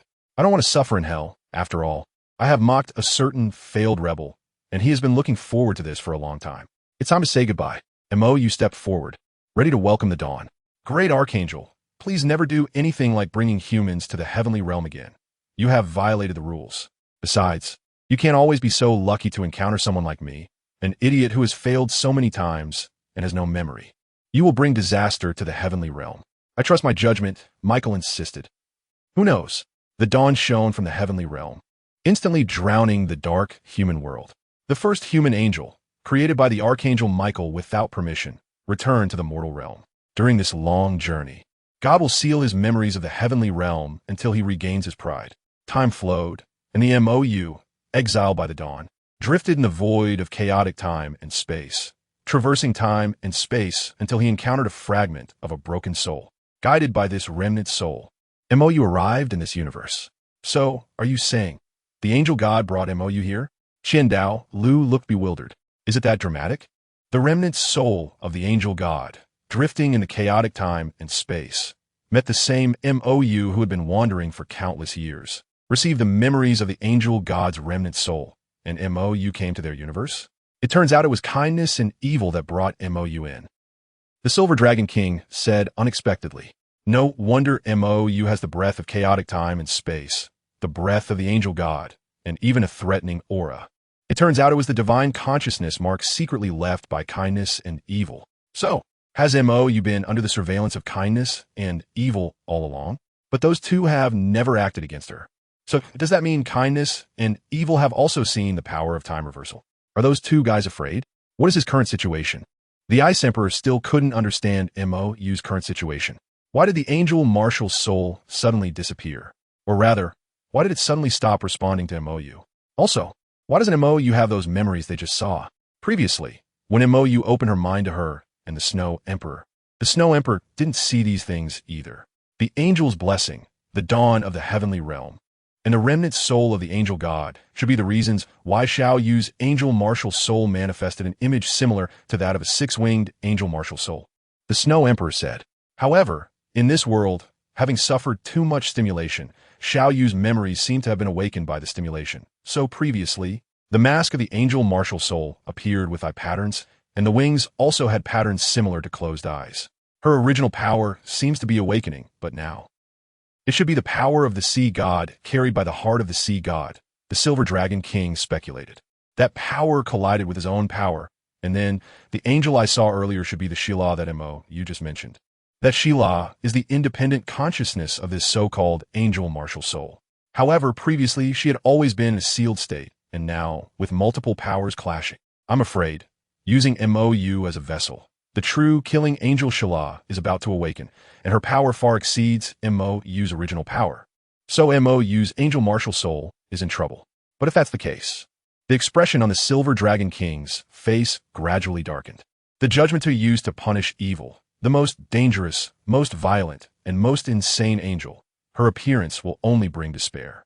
Is this the power she feels that far exceeds that of the dragon god, the killing angel that brings despair? If that so-called killing angel awakens, Bibidon's expression grew increasingly serious. The angel that brings despair and destruction is exactly what the Archangel Michael said in MOU's memories. Even just watching that memory, she can clearly feel that MOU's original power as an angel far surpasses her as a Rakshasa god. How strong is the Archangel Michael, who bestows blessings and grants power stronger than MOU? And what level of existence is the killing angel, who even that Archangel fears? An angel that brings despair is not a good descriptor at all. Moreover, as the vessel for Shila's descent, what will happen to MOU? Could it be that she will really be destroyed, as that Michael said? So now, the greatest threat is no longer the divine realm. The soul left behind as a spirit body, Tianming, cautiously spoke up. MOU, or rather, the killing angel attached to MOU, is the greatest threat in this world. If that thing wakes up, will our world be destroyed? Chapter 218, Solution. Meanwhile, the MOU who left the martial soul city has actually arrived in Heavendo City. What a joke.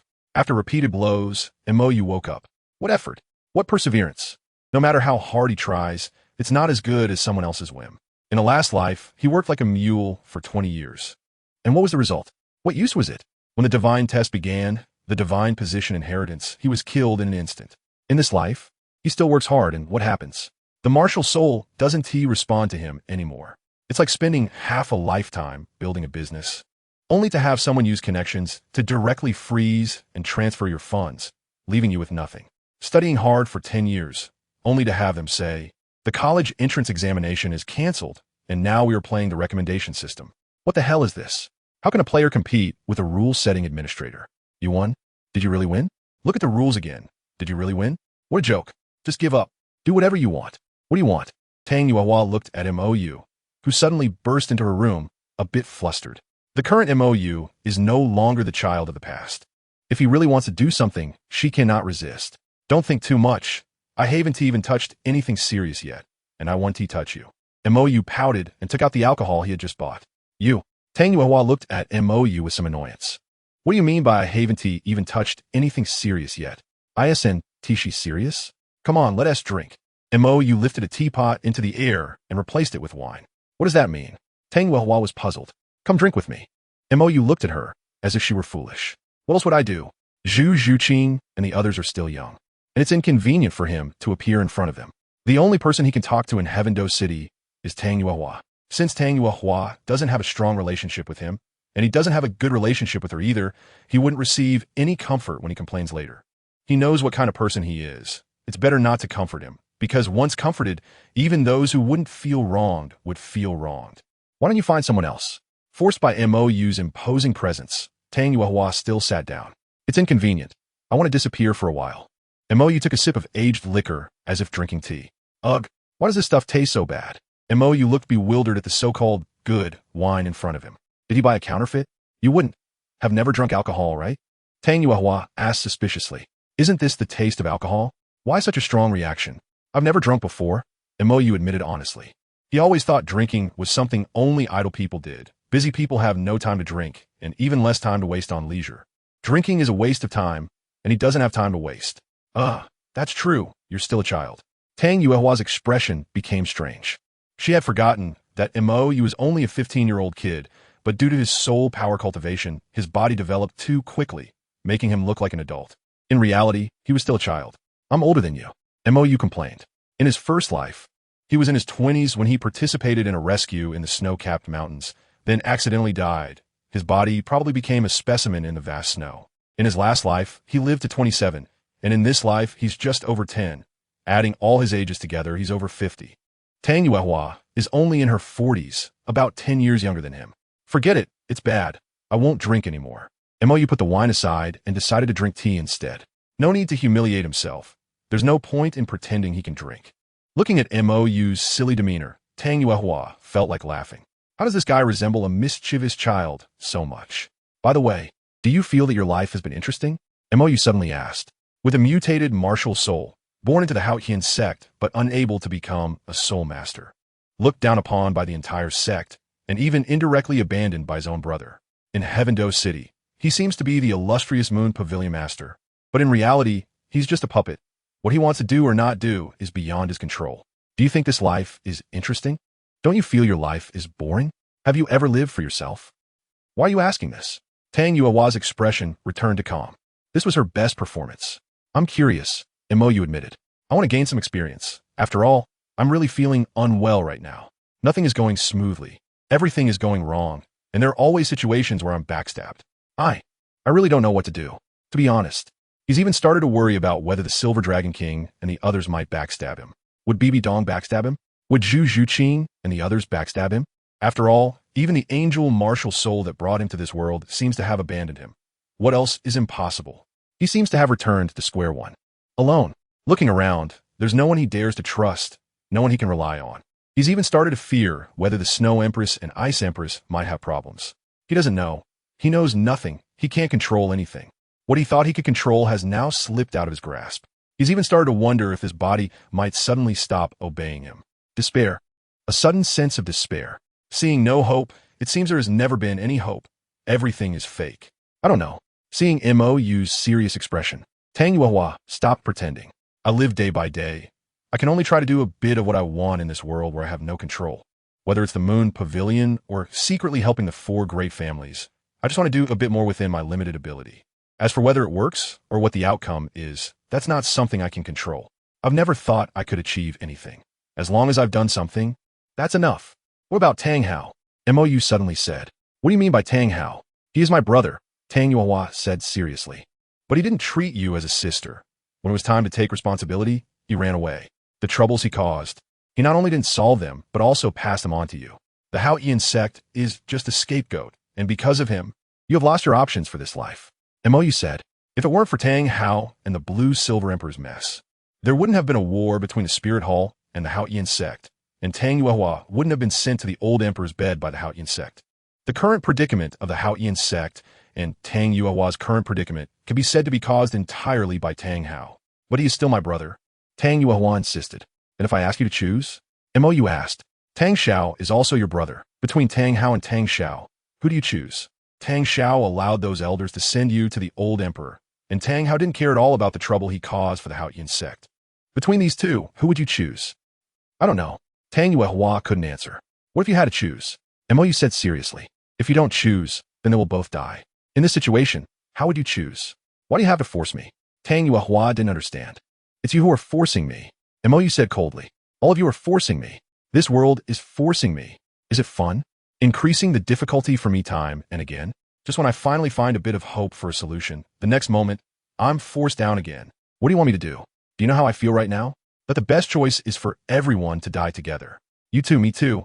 The Haotian sect too, the Spirit Hall too, Soul Masters too, ordinary people too, Soul Beasts too, humans too. There's only one way to solve the problem. Die together. Chapter 219, A Future Without Hope. Divine Realm.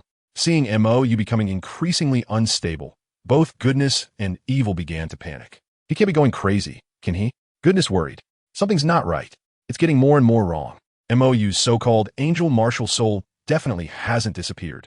Because the sense of threat he gives us is becoming stronger. It seems we need to give him some support. Otherwise, this kid might really run into trouble. Evil said with a serious expression. In his previous life, MOU's greatest pressure came from the Shura god. In this life, with the Silver Dragon King joining, the Shura god isn't a big problem, but correspondingly, he has to face the pressure from the entire divine realm. But now, for some reason, that angel martial soul has suddenly stopped paying attention to MOU, making the recovery of the Silver Dragon King a major issue. The dragon souls of the Ice Dragon King and Fire Dragon King also cannot be fully restored, relying solely on 3 first-level gods.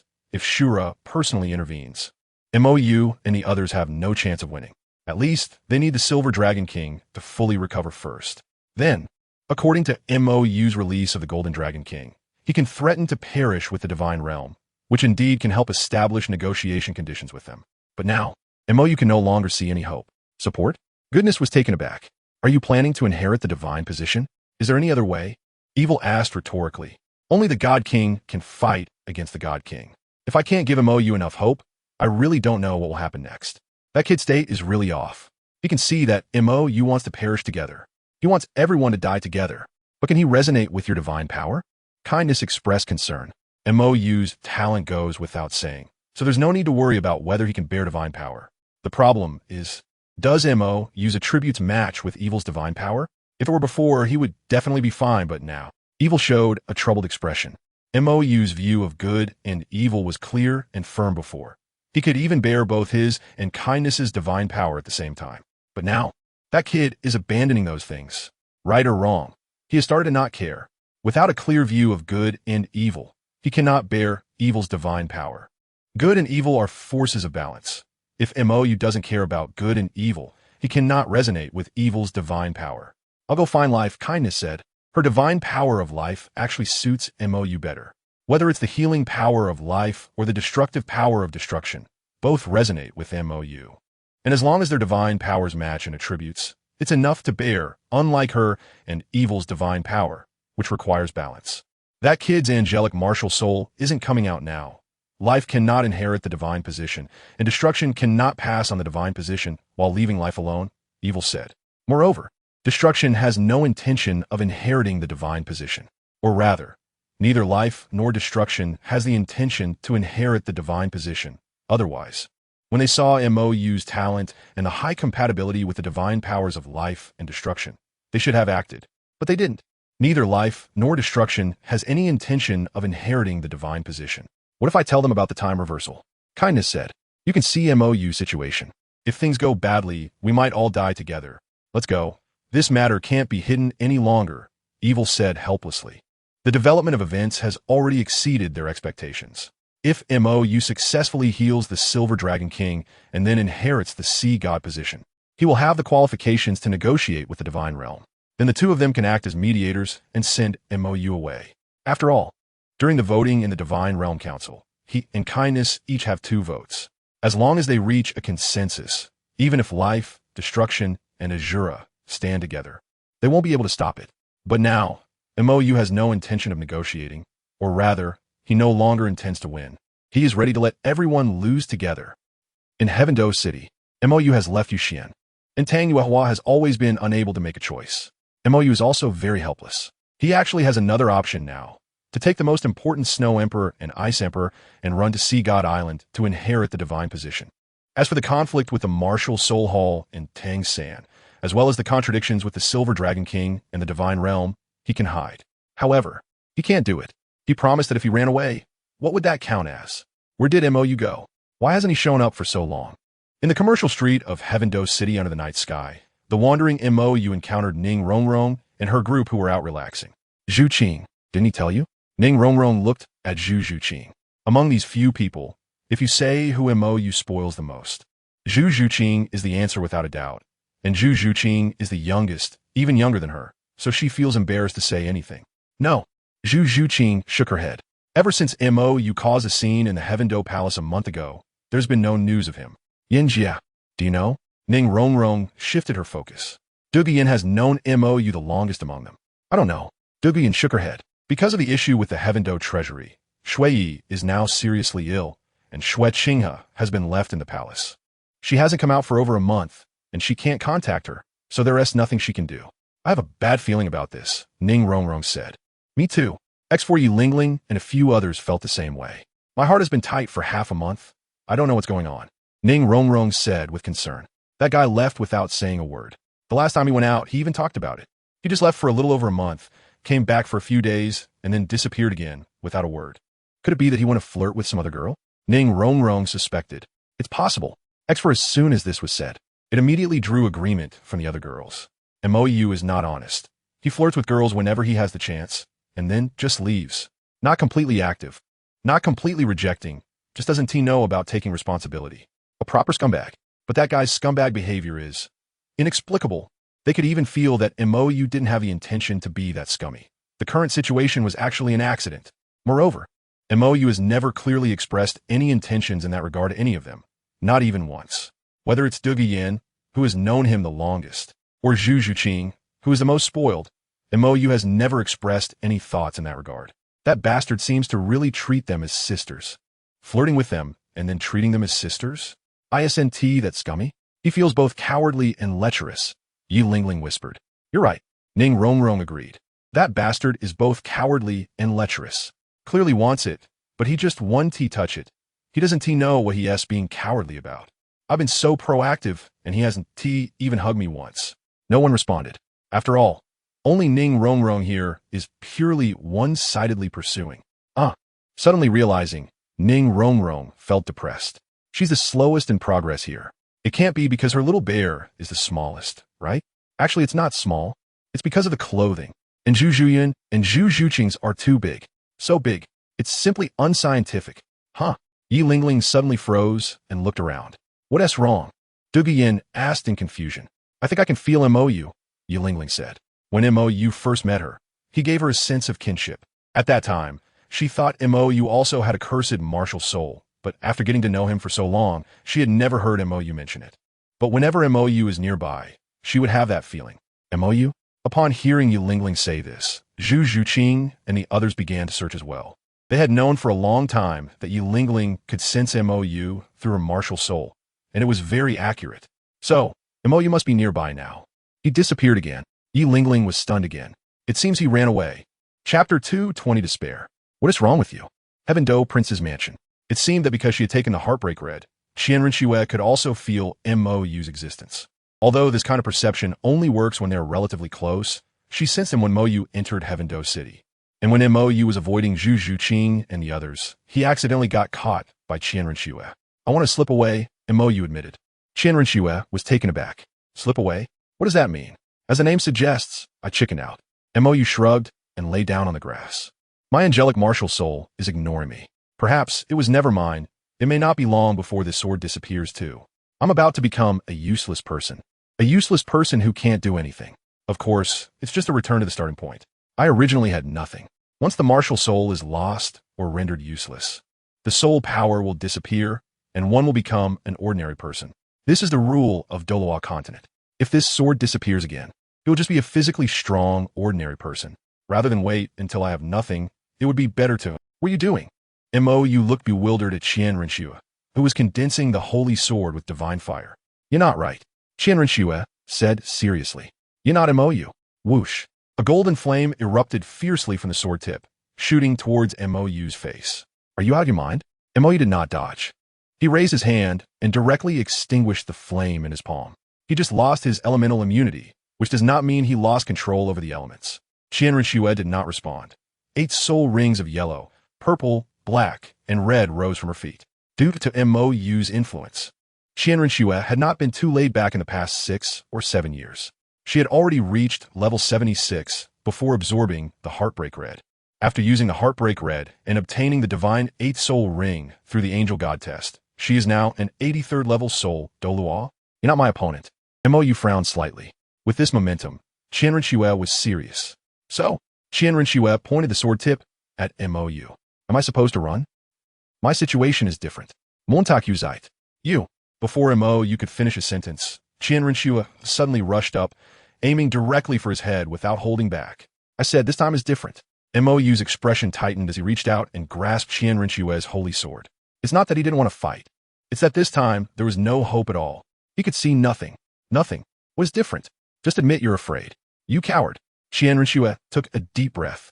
Her soul power surged, and her 7th soul ring slowly lit up, bursting forth with a divine aura unique to the six-winged angel. Mou's eyes twitched, and he activated Spatial Leap, instantly transporting himself and Qian Rinxue to the sky above the martial soul city. Qian Dalu and others, who were discussing how to bring Mou back, suddenly felt the unique aura of the six-winged angel appearing above martial soul city. What's going on? Qian Dalu couldn't understand the situation between the two. Were they arguing again? Seventh soul skill, angel true body. I've had enough. Boom. The two energies collided, and in just a moment of pause, Qian Rinxue, who had activated her martial soul true body, was completely suppressed. Eighth soul skill, angel shadow. The red eighth soul ring lit up, and the already suppressed angel true body erupted again. At the same time, behind Mou appeared an identical angel true body to Qian Rinxue, raising the holy sword condensed from divine fire, slashing down at Mou. The angel domain is fully open. Watching the two enormous angel shadows above the Papal Mountain, the residents of Martial Soul City began to kneel and pray. The angel god has manifested. In an instant, the divine power from the faith of the residents of Martial Soul City was once again bestowed upon Qian Rinxue, completely suppressing Mou. What the hell? Why can't you ever let me say a few words? Mou, suppressed by the two angel true bodies, still did not summon the dragon god, sword martial soul. However, a suffocating dark purple flame suddenly ignited behind Mou, and butterfly-like purple wings gradually unfolded with the burning of the flames, a sense of despair instantly enveloping the entire martial soul city. At this moment, everyone, including Bibi Dong and the Silver Dragon King, had only this one thought in their minds. We will die. The angel true body and angel shadow shattered in an instant, and Qian Rinxue, closest to Mou, saw her soul power and divine power vanish at the speed of light. In just a few breaths, they dissipated completely. The originally shining holy wings became dull and lifeless. The sky was covered by dark clouds, and without any flashy thunder or lightning. There was only oppression and a deathly silence. Little you? Qian Rinxue looked at Mou, who had a hollow look in his eyes, in disbelief. A hint of confusion appeared on Mou's calm face. Who are you? Who am I? Where is this place? Where are my friends? No one answered. But it wasn't that Qian Rinxue didn't want to respond. It was that she couldn't make a sound. Mou, not knowing when, had come in front of Qian Rinxue and grabbed her neck. Angel? Faith? Faith? Filthy angel. Guilty. Stop it. With almost no time to think, Bibi Dong gathered all her strength and charged at the strange Mou. This is not Mou. This is another angel. Hearing Bibi Dong's voice, Mou's attention was drawn, but was attracted by that malicious Rakshasa divine power. Filthy thing. Qian Rinxue, who had suffered heavy damage in an instant, was casually tossed aside. Mou raised his hand to look at Bibi Dong, red flames igniting in his palm as a blood-red cross sword slowly emerged. Bibi Dong, who was moving at high speed, was suddenly pinned down by an immense pressure, as if frozen in the air. Her soul power and the Rakshasa divine power filled with malice dissipating at the speed of light. Similarly, in just a few breaths, they vanished completely. What the hell is this? Bibi Dong looked at Mou, or rather, the angel of slaughter, with a blank expression. What is this? He doesn't even have the qualification to fight. Is this how I'm going to die? Friends? Montague, holding the giant sword and about to launch an attack, suddenly froze, his face filled with confusion. Friends of friends? Friends in sin? Mou fell into struggle, and the pressure that had accumulated above Martial Soul City gradually weakened. On the ground, Emperor Tian and the others, finally catching their breath, exchanged glances and worked together to throw the Snow Empress toward Mou's position. You idiot! What do you want to do? In an instant, the Snow Empress, rushing within 100 meters, shouted at the dazed Mou. In that moment, the despairing aura that enveloped the entire Martial Soul City suddenly dissipated, and the purple wings behind Mou and the blood-red cross sword in his hand vanished with the extinguishing of the red flames. Bang! The high-speed moving Snow Empress collided with a motionless Mou without any pause. They fell down. Emperor Tian and the others looked bewildered at the vertically descending Snow Empress and Mou. What the hell? Did they knock each other out? Chapter 2:21 for the Divine Realm. So, we actually have a nuclear bomb now, right? Looking at the still unconscious Mou, Ice Emperor muttered. The power possessed by Mou, who had turned into another person, was overwhelming. It far exceeded the pressure that the former Shura god and Sea god Tang San could exert, and Bibi Dong this Rakshasa god, had no qualification to resist at all. Just a glance, and her divine power ran away completely. When Bibi Dong barely charged up, they were pressed to the ground by that despairing pressure. Unable to move at all, whether it was her, the Snow Empress, or even the strongest Emperor Tian, they really had no ability to move. At that time, only Bibi Dong, who was closest to the gods, could still move. But even Bibi Dong was taken down in an instant, or rather, you hadn't even made a move. He merely looked at her, and the Rakshasa divine power dissipated on its own. However, this nuclear bomb might really cause everyone to die together. Bibi Dong, who had barely regained her senses, said gravely. At that moment, she was truly stunned. You didn't make a move. He really didn't make a move. He just looked at her, and she was done for. I don't think so. The lowly-like Silver Dragon King said, if both good and evil have been secretly monitoring MOU, then they must have seen that desperate power from yesterday as well. To be honest, even the dragon god in my memories wasn't that exaggerated. That kind of pressure was enough to make them not even think about resisting. So, having witnessed that kind of power, can good and evil still remain calm? But if the scene we saw before was real, what will happen, Xiaoyu? As the vessel for the arrival of the former Shira, the Snow Empress expressed her concerns. No one spoke. After all, they had only viewed that memory from a third-person perspective before, but yesterday they truly faced that so-called angel of death, and that was not even the entirety of it. It was merely a fraction of the power. Vessel is not a good term. There are some evil cults in the Douluo Continent that attempt to summon certain evil gods by using living people as sacrifices. According to what that Michael said, if Shira really comes, you will probably be that living sacrifice. This is truly a case of mutually assured destruction in the divine realm, the forest of life. So what do we do now? As the Silver Dragon King thought, both good and evil witnessed the scene of despair descending. And not only that, life and destruction also saw it. So, are you two really just idly wasting time? Destruction felt incredibly frustrated. From the moment of his birth until now, he had never wanted to curse as much as he did at this moment. These two brought a disaster to the Douluo divine realm. What on earth is that kid with the purple wings? At this point, even if you beat us to death, there's nothing we can do. Evil said awkwardly. It's over. They previously underestimated that power, which is completely beyond the world. A pure dimensional strike. That Rakshasa god, who was just a step away from becoming a god, was rendered useless by just a glance. That is the Rakshasa god, a top-tier deity among first-level gods. Just by looking, the Rakshasa goddess power dispersed on its own. That is not something just anyone can do. The forest of life fell into silence. After witnessing that power, the four divine kings suddenly felt that the dragon god from back then seemed to be just that, and they felt that even the dragon god would be eliminated in the face of that power. It's not a question of strength. It's the despair that doesn't even allow for the thought of resistance. This is really enough. How can there be something so exaggerated? The gap is simply more exaggerated than a divine king descending and fighting a newborn mortal cub. How about we beat the Shura into a pulp and negotiate with him? Evil suggested. Although that power seems to be beyond MOU's control, that thing can indeed eliminate us. Agreed. X3 without any delay. The four divine kings, unprecedentedly united, took their divine artifacts and rushed towards the Shura temple. Since Shura brought that Tang San into this world for the greater good of the divine realm, and also offended MOU for the sake of the divine realm, now, for the sake of the divine realm, he would surely be very willing to sacrifice. In the Shura temple, the towering Shura god was contemplating how to ensure that Tang San would undergo enough refining in the upcoming trials. If things continued like this, Tang San might not be able to bear his Shura divine power, let alone the plan of merging the dual divine positions that he had just discussed with Poseidon. To be honest, he was very tempted by MOU's talent, but he had already chosen Tang San and invested too much thought into him. It felt like a loss to give up halfway. Moreover, it seemed that MOU had already realized his intentions and had developed resistance to the Shura divine position. Under such circumstances, even if he wanted to pass the Shura divine position to MOU, it would probably not work. How to put it? It's still a matter of face. If the heir he chose encounters problems, it would reflect poorly on his judgment. So even if there are issues with Tang San, as long as he says there are none, then there are none. As for MOU, what a pity for that talent, the Shura lamented.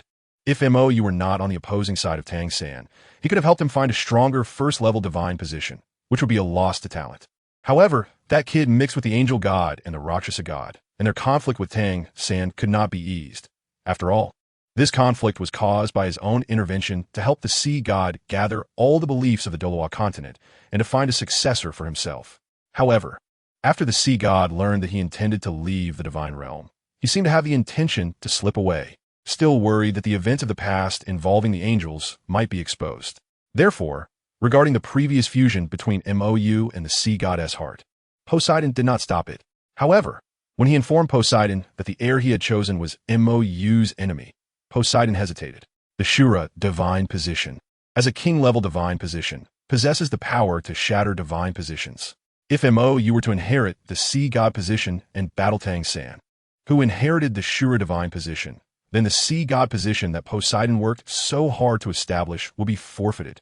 Therefore, after some hesitation, the guy ultimately gave up on Mou as a successor. However, on the contrary, he had to help Poseidon find a safe successor. Safe? Isn't his own successor the safest? According to his calculations, as long as he could fuse the Shura divine position with that little rabbit and completely bind her soul to Tang San, they could achieve the coexistence of dual gods. A king with dual divine positions would be enough to surpass their destruction. Boom! Just as Shura was lost in thought, a terrifying combined attack energy targeted him from outside the Shura temple and exploded violently. The moment he sensed the attack, Shura immediately activated his true Shura form. But this combined attack energy was too powerful. It only held for a moment before sending Shura flying out. The Shura true form was damaged, and Shura lay in the ruins, unaware of whether he was alive or dead. You too, how much have you hidden? Destruction looked suspiciously at the combined attack launched by good and evil.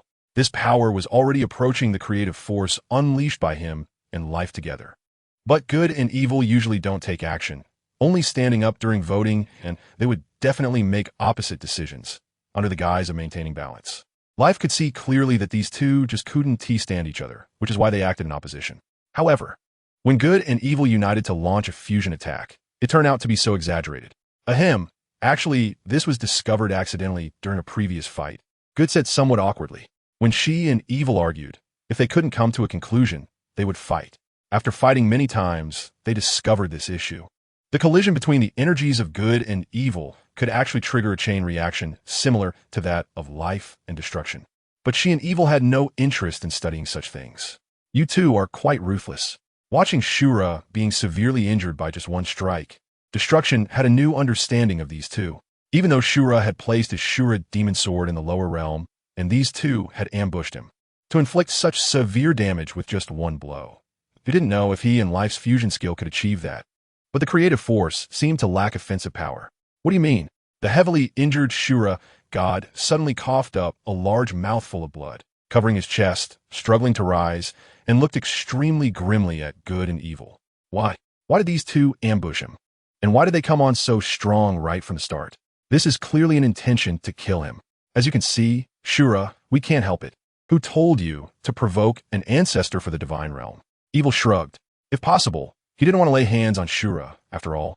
They had been on the same side for tens of thousands of years. However, Shura had become increasingly audacious over the years. First, he had taken down the Rakshasa god and the angel god, two first-level deities, killing them indiscriminately without any reason, which had already violated the rules of the Divine Realm Council. If it weren't for the incident with Mou, he in kindness would have planned to turn a blind eye, as these matters did not significantly impact the Divine Realm. But now there was no choice. Shura's repeated interventions had led to an unexpected situation with Mou. If that kid went crazy, not only would the Douluo Divine Realm be in trouble, but the entire universe they inhabited could be at risk. The power within Mou definitely came from outside the universe. So, they couldn't gamble. Ancestors? What does that mean? Shura looked confused. However, seeing that these four seemed serious about confronting him, Shura secretly gathered his strength and planned to run away first. You can't run. Kindness's calm voice sounded from behind Shura, and at the same time, the terrifying power from the heart of kindness struck Shura at close range, directly shattering a third of his body. The evil one stared in disbelief at kindness, who had ruthlessly crippled the severely injured Shura. What the hell? This big sister is too ruthless, right? You must be the evil god king, right? Chapter 222. The problem was suddenly resolved, combined. Looking at the barely breathing Shura, Life actively infused a bit of healing power into him.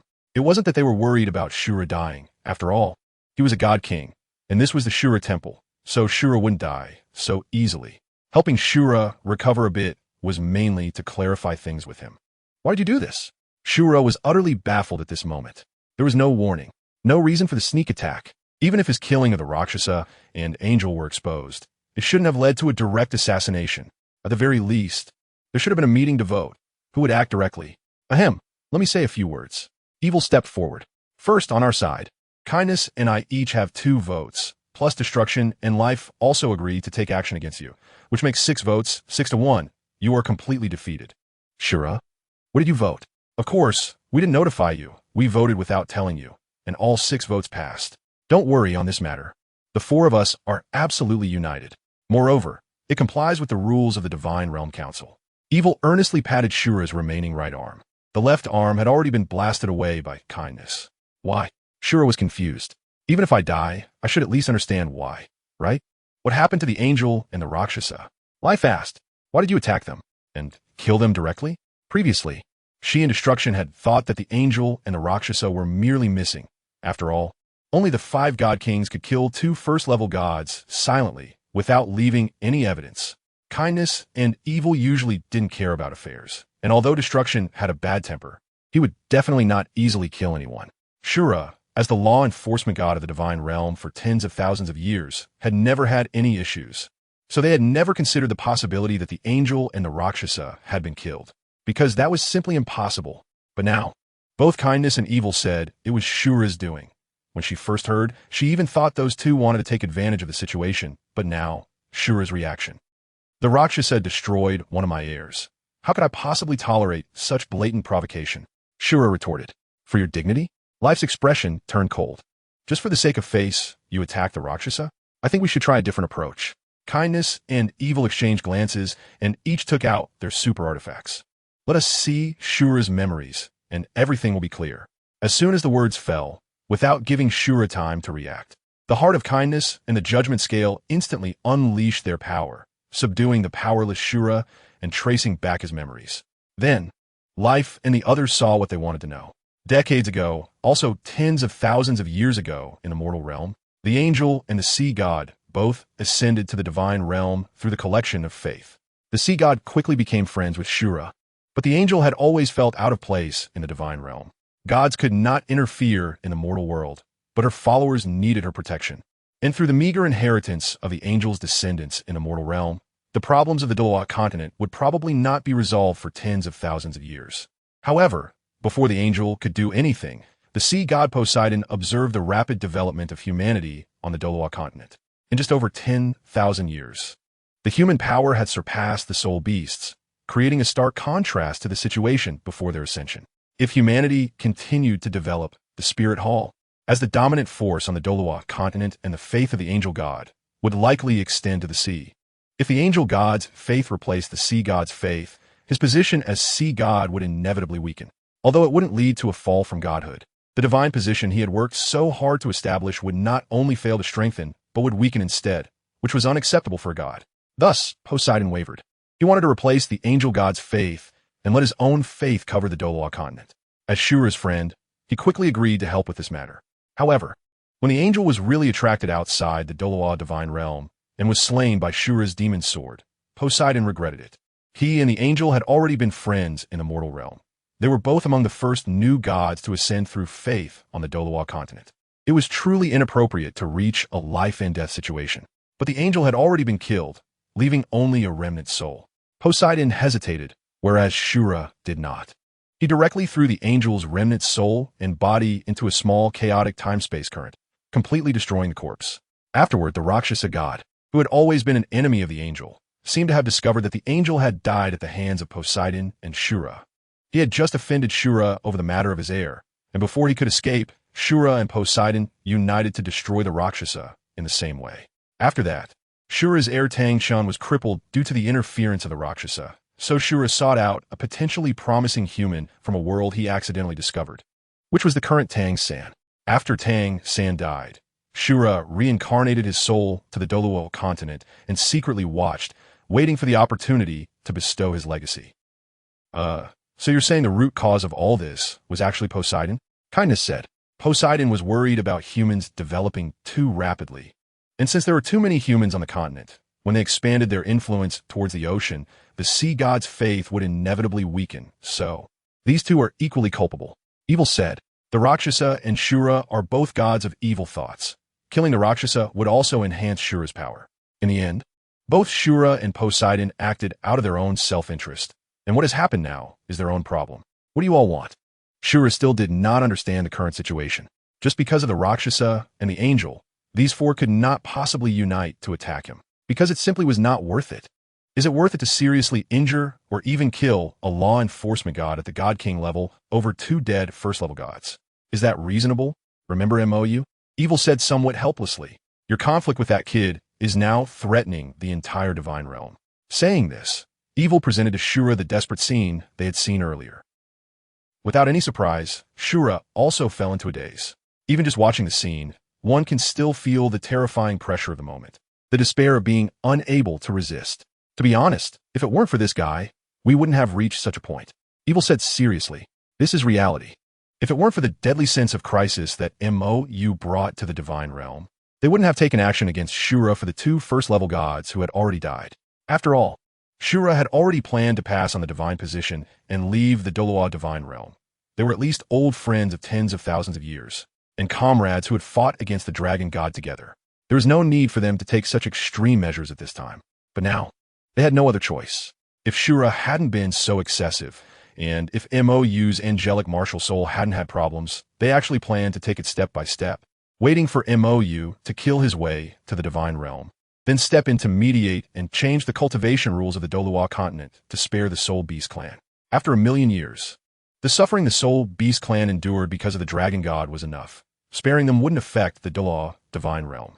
After all, the Soul Beasts valued bloodlines and their cultivation the most, and after 1,000,000 years of decline, the Soul Beast clan could no longer rise. Even with the existence of a Silver Dragon King, it wouldn't help. There was only the Silver Dragon King, while they had 5 Divine Kings on their side, sufficient to maintain the balance. However, it was clear that they could no longer wait. Unexpected events kept occurring. If that MOU suddenly went mad, and that power erupted out, even losing control, it would not only be a disaster for Douluo Star or the Douluo Divine Realm. They couldn't imagine the destruction it would cause. That was a power from beyond the universe. MOU's coma continued, while the injured Qianrenshua had already awakened. Still no way? Qianrenshua looked at BG. BG had been trying to help MOU recover these past few days, but there was simply no way. The healing power from BG couldn't even enter MOU's body. There is a force blocking my interference, and besides, his body is already not right, BG said helplessly. MOU's body was fundamentally different from that of human, or rather, MOU's body was merely a shell like a human's, but the inside was something else. The organs that could support MOU in fighting against ferocious beasts were not something a human could possess. Excuse me. A strange female voice sounded, and the others, including BB Dong, who were waiting nearby, instantly became alert. MOU currently had no ability to resist. It would be disastrous if Shura or those guys from the divine realm suddenly attacked. You don't need to be nervous. We are not enemies. The representative life was connected to the mortal realm through the statue that MOU had previously created. However, without MOU's healing power as support, it took a lot of effort for life to connect to the mortal realm. Your life? The Silver Dragon King, sitting nearby, asked in confusion. At this point, there was no need for disguise. MOU was an absolutely overwhelming force that even the divine realm could not resist. Moreover, good and evil had been monitoring MOU all along. She didn't think that such a huge scene a few days ago could remain hidden from them. Now, destruction, life. And even Shura probably already knew about MOU's problem. Hello, Silver Dragon King. Life's voice was somewhat helpless. As a former enemy, she felt a bit awkward facing the Silver Dragon King now. You saw that scene, right? The Silver Dragon King said directly. Yes, Life also had no intention of pretending. Really, there was no need. When the gap in power reaches a certain level, there's no need to weigh the pros and cons because it would be a waste of effort. So what do you want to do now? The Silver Dragon King asked. Let's consider it a reconciliation, Life said. Shura and Poseidon have already been taken care of and will no longer interfere with the human realm. And we can also discuss the modification of the cultivation rules of the Douluo Continent that you wanted before. In return, we hope you can calm him down and prevent any accidents. After all, you saw his condition. He can't distinguish between friend and foe. Qianrenshua almost died, and BB Dong was almost taken out in an instant. If it weren't for that power coming down incompletely and the Snow Empress happening to wake MOU up, it would have probably ended a few days ago. To be honest, it's too dangerous. We can't provoke MOU any further. So simple. The Silver Dragon King was taken aback. Just like that, it's resolved? Of course, there is one thing we cannot concede, Life added. The Golden Dragon King cannot be released. He carries the evil thoughts of the Dragon God, and I believe you know this too. So, either continue to seal the Golden Dragon King, or we will take action to transfer the Golden Dragon King's power to you. The former is the hoped-for outcome, while the latter is a helpless compromise. After all, once the powers of the Golden Dragon King and the Silver Dragon King mix, the Dragon God may very well descend again. They can only find a way to eliminate that evil thought of the Dragon God and then transfer the Golden Dragon King's power to the Silver Dragon King. At least the Silver Dragon King is reasonable. Now I will help you recover a bit. You can take your time to consider. Coincidentally, the Divine Realm has been having a bit too much trouble lately, and we also need to clarify Shura's matter with the gods of the Divine Realm, as well as the issue of the soul beasts. These all require time, Life said. However, I must remind you of one point. The Divine Realm is compromising because of MOU, not because of you, Silver Dragon King. You can fight for benefits for the soul beasts, but you can't go too far. Otherwise, we would rather perish together. Moreover, you need to understand what MOU wants to fight for. Don't think that just because we're taking the initiative to concede, you can have some inappropriate thoughts. You understand us, and you should also understand MOU. I can see that power does not belong to him. In fact, that power will destroy him. If you use this to threaten us, I believe that your friends beside you will not agree.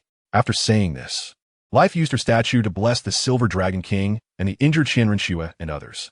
This blessing would grant them powerful, self-healing abilities, allowing them to quickly recover from their current injuries. The green blessing divine power gradually dissipated, and Shinrin's injuries were almost healed, while the Silver Dragon King also felt his heavily injured body rapidly recovering. If you have any questions, you can communicate with me through this statue. However, my suggestion is to temporarily not tell MOU about this matter. Otherwise, he might have a problem. Life's somewhat weak voice reminded. One moment, MOU was on the verge of collapse due to the immense pressure from the Divine Realm, and the next moment he faced this kind of happy situation. To be honest, based on what she learned from Good, it was very likely that MOU would have an issue. He had worked so hard for so long, exerting himself for so long, only to have the attitude of the Divine Realm flip suddenly due to a power that did not belong to him. This was a huge blow to MOU. MOU was a proud person, and he didn't trust others. He only trusted himself. If all the troubles were resolved because of a power he didn't even know the origin of, it really needed to be eased a bit. The Snow Empress said, suddenly facing such a situation, Xiao Yu's mind could go awry. Originally under immense pressure, now being suddenly told that all problems were resolved and there was nothing to worry about, even that everything he had done before was in vain. This was a huge blow to a person. Given MOU's character, it wouldn't be impossible for him to fall into despair. She understood MOU. If she directly told him the current situation, he would feel like a waste, and then, but I feel like we can't hide it for long. The Ice Emperor said, Xiao Yu is only emotionally dull. When it comes to other things, he is not dull at all. If he slowly realizes that we are all deceiving him and treating him like a child, it could be even more dangerous. She knows that MOU has a bad temper and is very unstable. His good temper and calmness in crisis are all just a facade. MOU is actually a very fragile person. However, after so many breaks, he has been patching himself up, so he appears strong. But as soon as someone sees through this, with just a little comfort, MOU can easily cry. He is like a child who never grows up, or rather, the child he once was forced to grow up, but his true self remains forever in a childlike state. Because of this, MOU is very pure at many times. Whatever he does or says is very direct, just like a child. Whether he suffers losses or is hurt, he simply doesn't care. He is very afraid of returning to being alone as he once was. This is also the reason for his much greater patience compared to Bai Dong and Qianren. However, after having her and the Snow Empress, MOU's patience has diminished quite a bit, or rather, it has shifted, so he continues to coax him until he forgets about it. Chapter 223, A Friend Who Knows Nothing. You came back to life? After being in a coma for several months, MOU finally wakes up. However, looking at the humanoid blue-silver emperor by the bedside, MOU's mind momentarily cannot process it. Has he crossed over again? He can't possibly have become Tang Hao, right?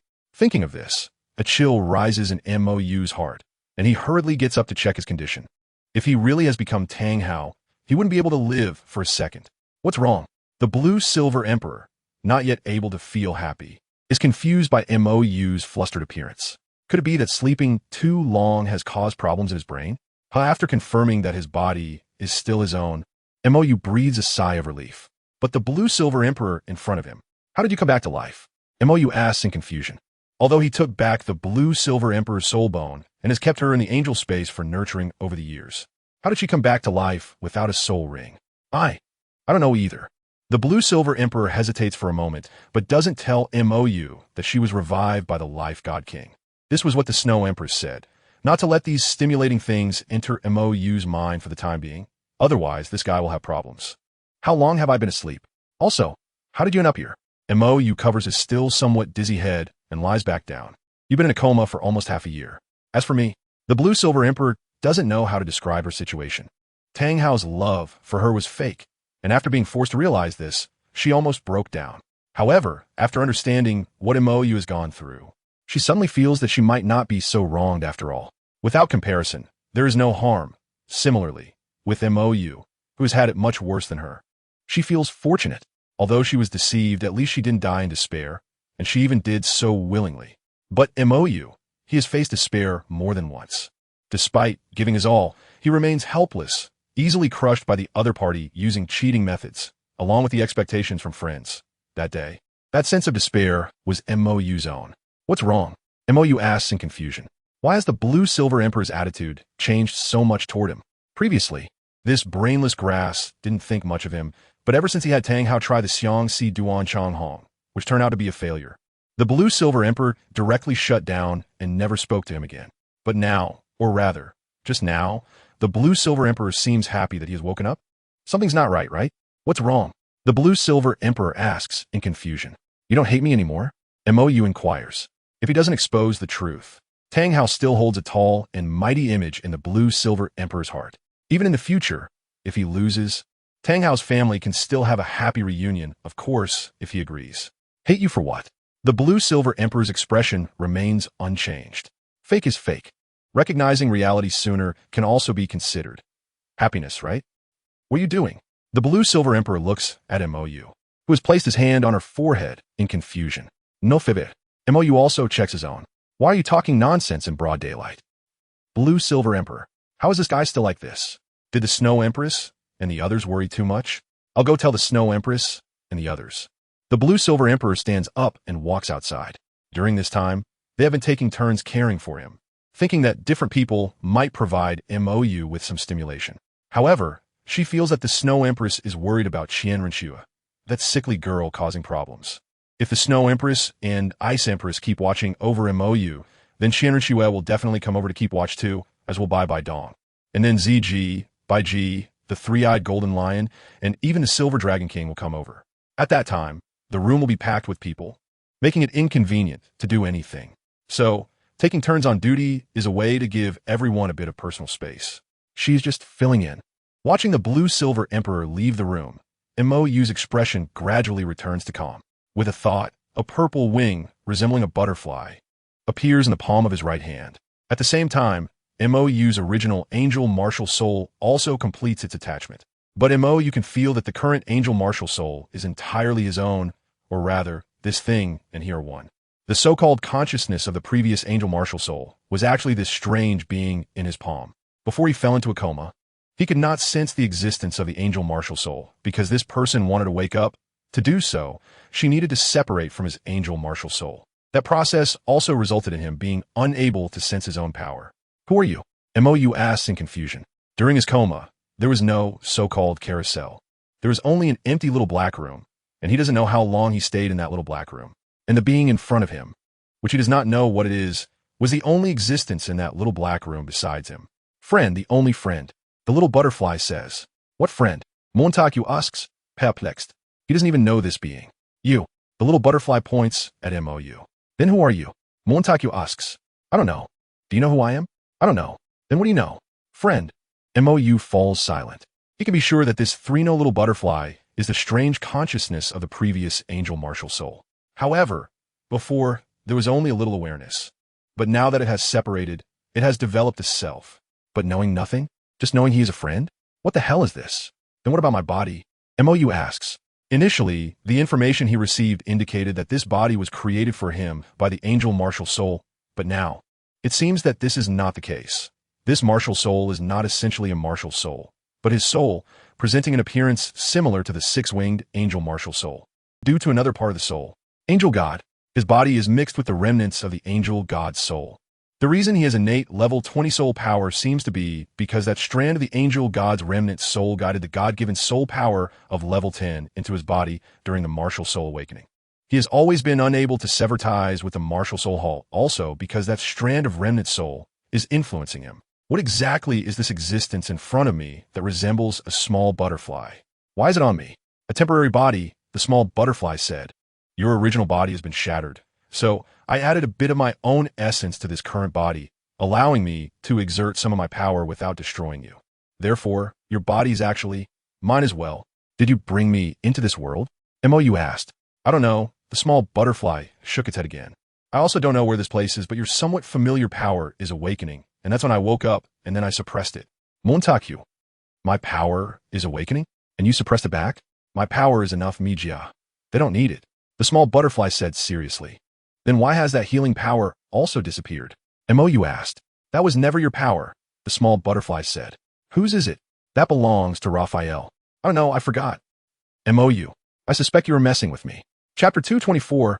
You aren't losing out. Shall you? You. The Snow Empress and others, notified by the Blue-Silver Emperor, rushed towards MOU's room. But when the door opened and they saw the familiar yet unfamiliar purple butterfly wings, their expressions suddenly froze. Goodness, how did this thing wake up too? What's wrong? MOU asked in confusion. Why do I feel like the Snow Empress and the others are afraid of this small butterfly? The Snow Empress didn't answer, and the Ice Emperor and others quietly observed MOU's state. Spirit possession state? The original power has returned? That little butterfly-like creature, it can't be wrong. It's the angel that almost wiped them all out. Didn't it say that Shila's descent required a vessel? How could it appear in a soul form? How do you feel? The Snow Empress asked softly. Well, not bad, I guess. MOU became even more confused. Why is the Snow Empress acting this way? What happened while he was asleep? Also, where is Qian Rengshu? He remembered that girl insisted on fighting him, but he didn't want to retaliate, and ended up being suppressed by her martial spirit's true form and 8th soul skill. And then, he fainted and was locked in a small dark room. MOU turned his gaze to the Silver Dragon King, who had grown into a girl. You have recovered? Previously, the Silver Dragon King absorbed too much of his healing power, so he could sense her state, but now, another pure healing power has healed the Silver Dragon King. The Silver Dragon King's mood was somewhat complicated. She had been contemplating the words of life. As the Spirit Beast leader, she naturally needed to fight for the interests of the Spirit Beast clan, but the foundation of this negotiation was unstable. If she originally attempted to collaborate with MOU for the Spirit Beast clan, now, the Divine Realm has completely compromised because of MOU. Because MOU truly has the power to perish together with the Divine Realm. She hasn't paid anything yet, but she got what she wanted from MOU. While MOU is always at risk of losing everything. What's going on with her? The Snow Empress pointed at the small butterfly in MOU's hand. I don't know, MOU shrugged. She seems to be the consciousness of my martial spirit, but now she is separated out and she doesn't know anything. Then do you remember us? The Snow Empress asked cautiously. The small butterfly turned around, glanced at the Snow Empress and the others, and said, I remember. Then, filth, the small butterfly said coldly. The Snow Empress and others were stunned. This is real memory. You know each other? MOU suddenly felt a bit lost.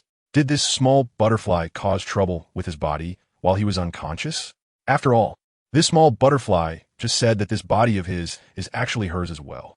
She's fierce, the Ice Emperor said seriously. Yes, really fierce. The three-eyed golden lion agreed. The others nodded wildly. This small butterfly is truly fierce. What did you do to her? MOU's attitude unconsciously became serious. Nothing, I did nothing. The small butterfly firmly denied. I haven't made a move. Otherwise, they wouldn't still exist. Really? MOU doubted. You can scare these people like this without making a move? She, indeed, hasn't made a move. Bibi Dong, who faced Shila, had a strange expression. At that time, this small butterfly merely looked at her, and the ruler's divine power vanished, while Qian Rengshu was severely injured due to the close-range impact of that despairing pressure, and the backlash from the rapid loss of angelic divine power. If this ancestor really made a move, They would all be done for? After a somewhat reasonable explanation, Mo barely understood the current situation. However, he felt that the Snow Empress and the others were hiding something from him. And these people, especially the Silver Dragon King, looked very relaxed, completely lacking the previous sense of overwhelming pressure.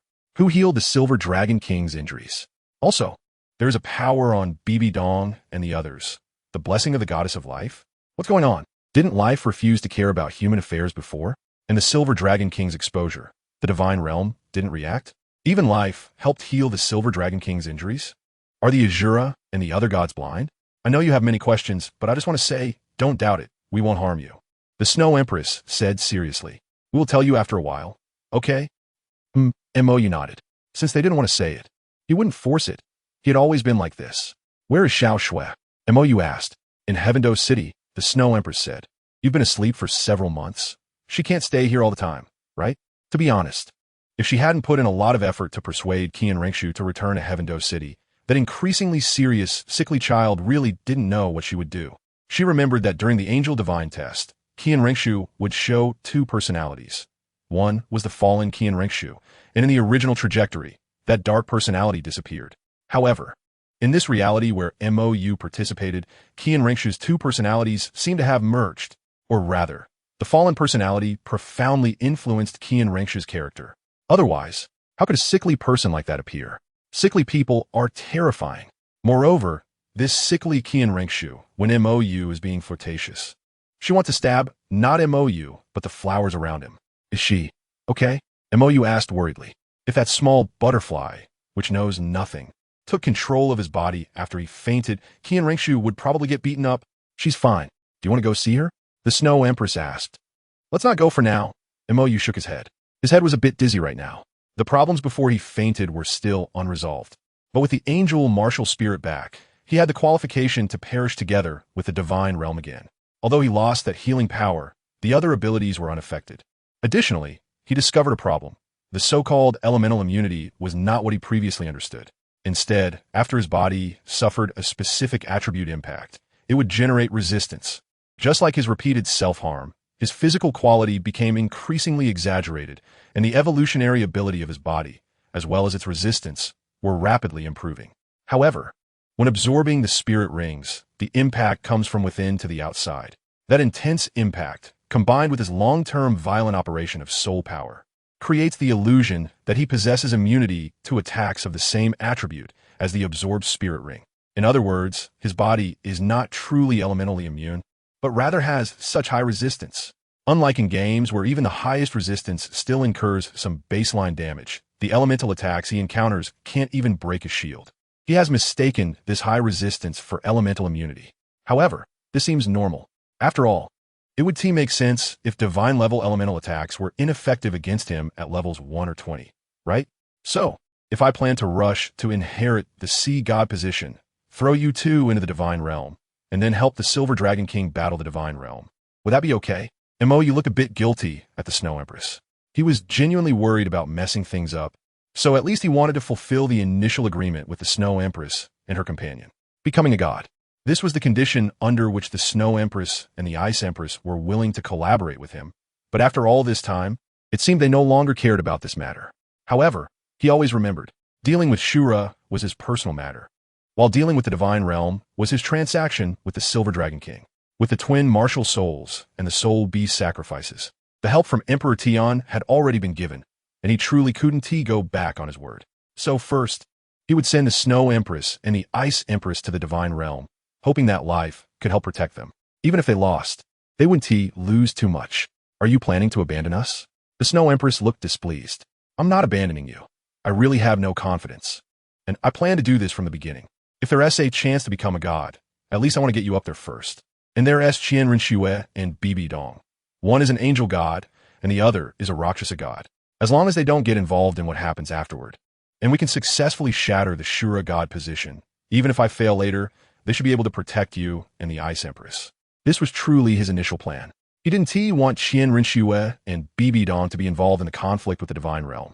That way, even if he failed later, these two wouldn't be implicated. If possible, afterward he could ask the Snow Empress and Ice Empress to let them take care of things. In the divine realm without the Shura god, the angel god, the Rakshasa god, and Zhu Zhuqing, Ning Rongrong should also be able to become gods. Thus, with the previous connection to life, the Snow Empress and Ice Empress should be able to live peacefully. This was the least he could think of, the method with the least loss. With soul beasts sacrificing for him, when he becomes a god in the future, he would separate the souls of the Snow Empress and her companions. The war with the divine realm would only be something he and the Silver Dragon King needed to face. Even if they lost or died, it would only be the two masterminds dying together. He had previously used Shura as an excuse to proactively establish contact with life for these reasons. He never expected the gods of the divine realm to help him deal with other gods. No matter how much Shura violated the rules, he was still the law enforcement god of the divine realm, one of their own. Humans wouldn't attack their own kind just because of the complaints of ants on the ground. It's not worth it. The same goes for the divine realm. MOU. Don't give me that nonsense. Just listen to me now. The Snow Empress pressed MOU down onto the bed. Don't say you're scared. You want to lose anything in situations like this, and don't say I'm the one losing. I'm not losing either. What do you want to do? Seeing the Snow Empress's somewhat unusual expression, MOU had a bad premonition. This unfamiliar yet anticipated plot. A secret room duel? Guess what I want to do? The Snow Empress's cheeks were a bit flushed. How could she be the one to take the initiative in this? This guy really is disappointing. By the way, MOU had slept for several months. And now it was already spring, about to enter the peak of summer. Chapter 225, What Can You Do? These two have good stamina. Standing guard outside the door like a doorman, the Ice Empress said seriously. It's been so long, and they're still going? Didn't they say the first time is quick? Where did you hear that from? ZG asked, puzzled. It's written that way in the comic book. Saying this, the Ice Empress took out the comic book she bought in the Spirit City. Look, the human-s intimate process is quite different from Soul Beast. Have they always been like this? Watching the Ice Empress and ZG discuss intimacy like perverts, BB Dong suddenly felt a bit worried. MOU wouldn't be drained. Would he? They should be just curious, right? Bai Ji showed an awkward expression. The Ice Empress and ZG had very similar temperaments. Both liked to fight. The difference was that the Ice Empress hung around in the extreme northern ice plains, while ZG was the boss in her own tribe. Although they had lived for hundreds of thousands or even millions of years, they had never really paid attention to such matters before. Even she was the same. For the past 100,000 years, she had been busy cultivating with no time to care about other things. Only powerful soul beasts in a stable environment would pay attention to reproduction issues. Most other soul beasts were worried about their survival. So it was normal for them to have never encountered these matters in tens of thousands or even millions of years. Moreover, reproducing offspring consumes a lot of energy for soul beasts. Unless they find a trustworthy partner and the environment is stable, soul beasts will not choose to reproduce because it's too dangerous. Especially after entering the production period, even the strongest soul beasts become extremely weak. If any unexpected situations occur, the painstaking cultivation of tens of thousands, hundreds of thousands of years can turn into nothing in an instant. Who would dare to gamble on such a thing? Just thinking about the possibility of being killed during pregnancy makes one suppress any so-called physiological reactions. After nearly 4 hours of silence in the room, MOU and the Snow Empress finally emerged. Then, MOU discovered a group of people eavesdropping outside the door. When the Snow Empress kissed him forcefully, his brain seemed to crash, and he forgot to guard himself. You all have been here the whole time, haven't you? MOU's face turned somewhat unnatural. To be honest, starting from zero, he was a decades-old virgin, and today was his graduation day. The Snow Empress was also a several 100,000-year-old virgin. With their mental powers, if they wanted to watch, they could. Ahem, no, we just arrived. BB Dong's expression was somewhat strange. Not possible, right? The Snow Empress, she could understand. After all, she was a powerful soul beast of hundreds of thousands of years. But MOU, just over 10 hours. Is this guy even human? Isn't that too much? Didn't they say it was the first time? The Snow Empress is done. Now it's my turn, right? The Ice Empress asked. MOU looked confused. What do you mean? What does it mean to take turns? It's my turn. ZG pulled the Ice Empress back. It's my turn. The Ice Empress insisted. I go first. Don't think I don't know. We're about the same. ZG said. The Snow Empress and the Ice Empress starting to develop in this direction happened after they reached the core area of the Stardew Forest. And she was about the same then. One day I go first. The Ice Empress retorted. What about her? ZG pointed at BB Dong. She was the earliest one. How is that counted? BB Dong looked embarrassed. Why is this dragging me into it? MOU felt even more peculiar. Why did he feel like he was being treated as that, and one after another? In Tiando City, under the Snow Empress's intimidation, the Ice Empress and ZG were unable to take turns, and MOU's face was saved. How do you feel? BB Dong, who was temporarily acting as MOU's bodyguard, asked with a subtle expression. A bit dizzy, MOU replied honestly. When it comes to stimulating experiences, nothing can compare to my own loss of limbs, and right now my head is still a bit dizzy. You must have indulged too much, BB Dong said helplessly. Indeed, for someone like MOU, who has experience being shattered to pieces, even if it's the first time, such things can hardly bring much excitement, at most just on a psychological level. As for the physiological level, it shouldn't be significant. This guy used to push himself to the brink of death every day, enduring torturous training day after day, so it's normal to be numb to that. Just like those perverts who have experienced the thrill of killing, ordinary stimulation can no longer elicit a strong reaction from MOU. What Snow Empress is doing is more of a psychological comfort, trying to help MOU relax a bit. It's just that it took a bit too long. During the time I passed out, what exactly happened? MOU asked seriously. I can tell you all are hiding something from me. Snow Empress even used this matter to divert my attention. If she hadn't gone to such lengths, I could have waited for you all to slowly tell me. But what exactly happened? MOU grabbed BB Dong and teleported her to the inner hall of the Wuhuan Hall in Tiando City. What is going on with the life force from the Goddess of Life and the injuries from the Silver Dragon King on you all? Didn't Snow Empress say she would tell you after some time? BB Dong said with some helplessness. Sure enough, it has been too long. I can't wait. MOU said seriously. If they are unwilling to say it, you can tell me. Why? BB Dong asked. Because you don't care about me that much. MOU replied seriously. You at most just want to compensate me because of past debts and your guilt. You and Qianren Xue are actually quite similar. If you say you love me a lot, I really don't believe it. Even if she obtained the heartbreaking red, I still don't quite believe it. That's a fact. To be honest, if a situation arises where one must choose the lesser of two evils, I think you all are very likely to abandon me. At least, the probability of you abandoning me is greater than that of Snow Empress and the others. So if something unexpected happens, you should tell me. BB Dong showed a wry smile. You really don't trust me? I think I have trusted you enough, MOU said sternly. I believe that those past misunderstandings were all accidents, and the harm you caused me wasn't intentional. However, the facts are there. The so-called misunderstandings and accidents can have another explanation. I'm only willing to believe the version you told me, but that doesn't mean I know only that explanation. After all, showing mercy can also be a moment of carelessness. Everyone has a different perspective, and what they see is also different. But at least from my perspective, I'm not as important to you as you say. Losing me is not an unacceptable thing for you. In fact, compared to you, I hold a much heavier place in the heart of the Silver Dragon King, because I am indeed crucial to her. This is an objective fact.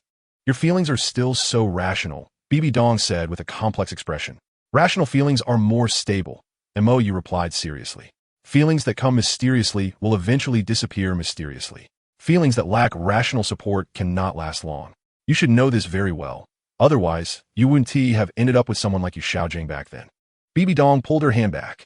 To be honest, what you said makes a lot of sense, and I really should tell you, but your words make me very unhappy.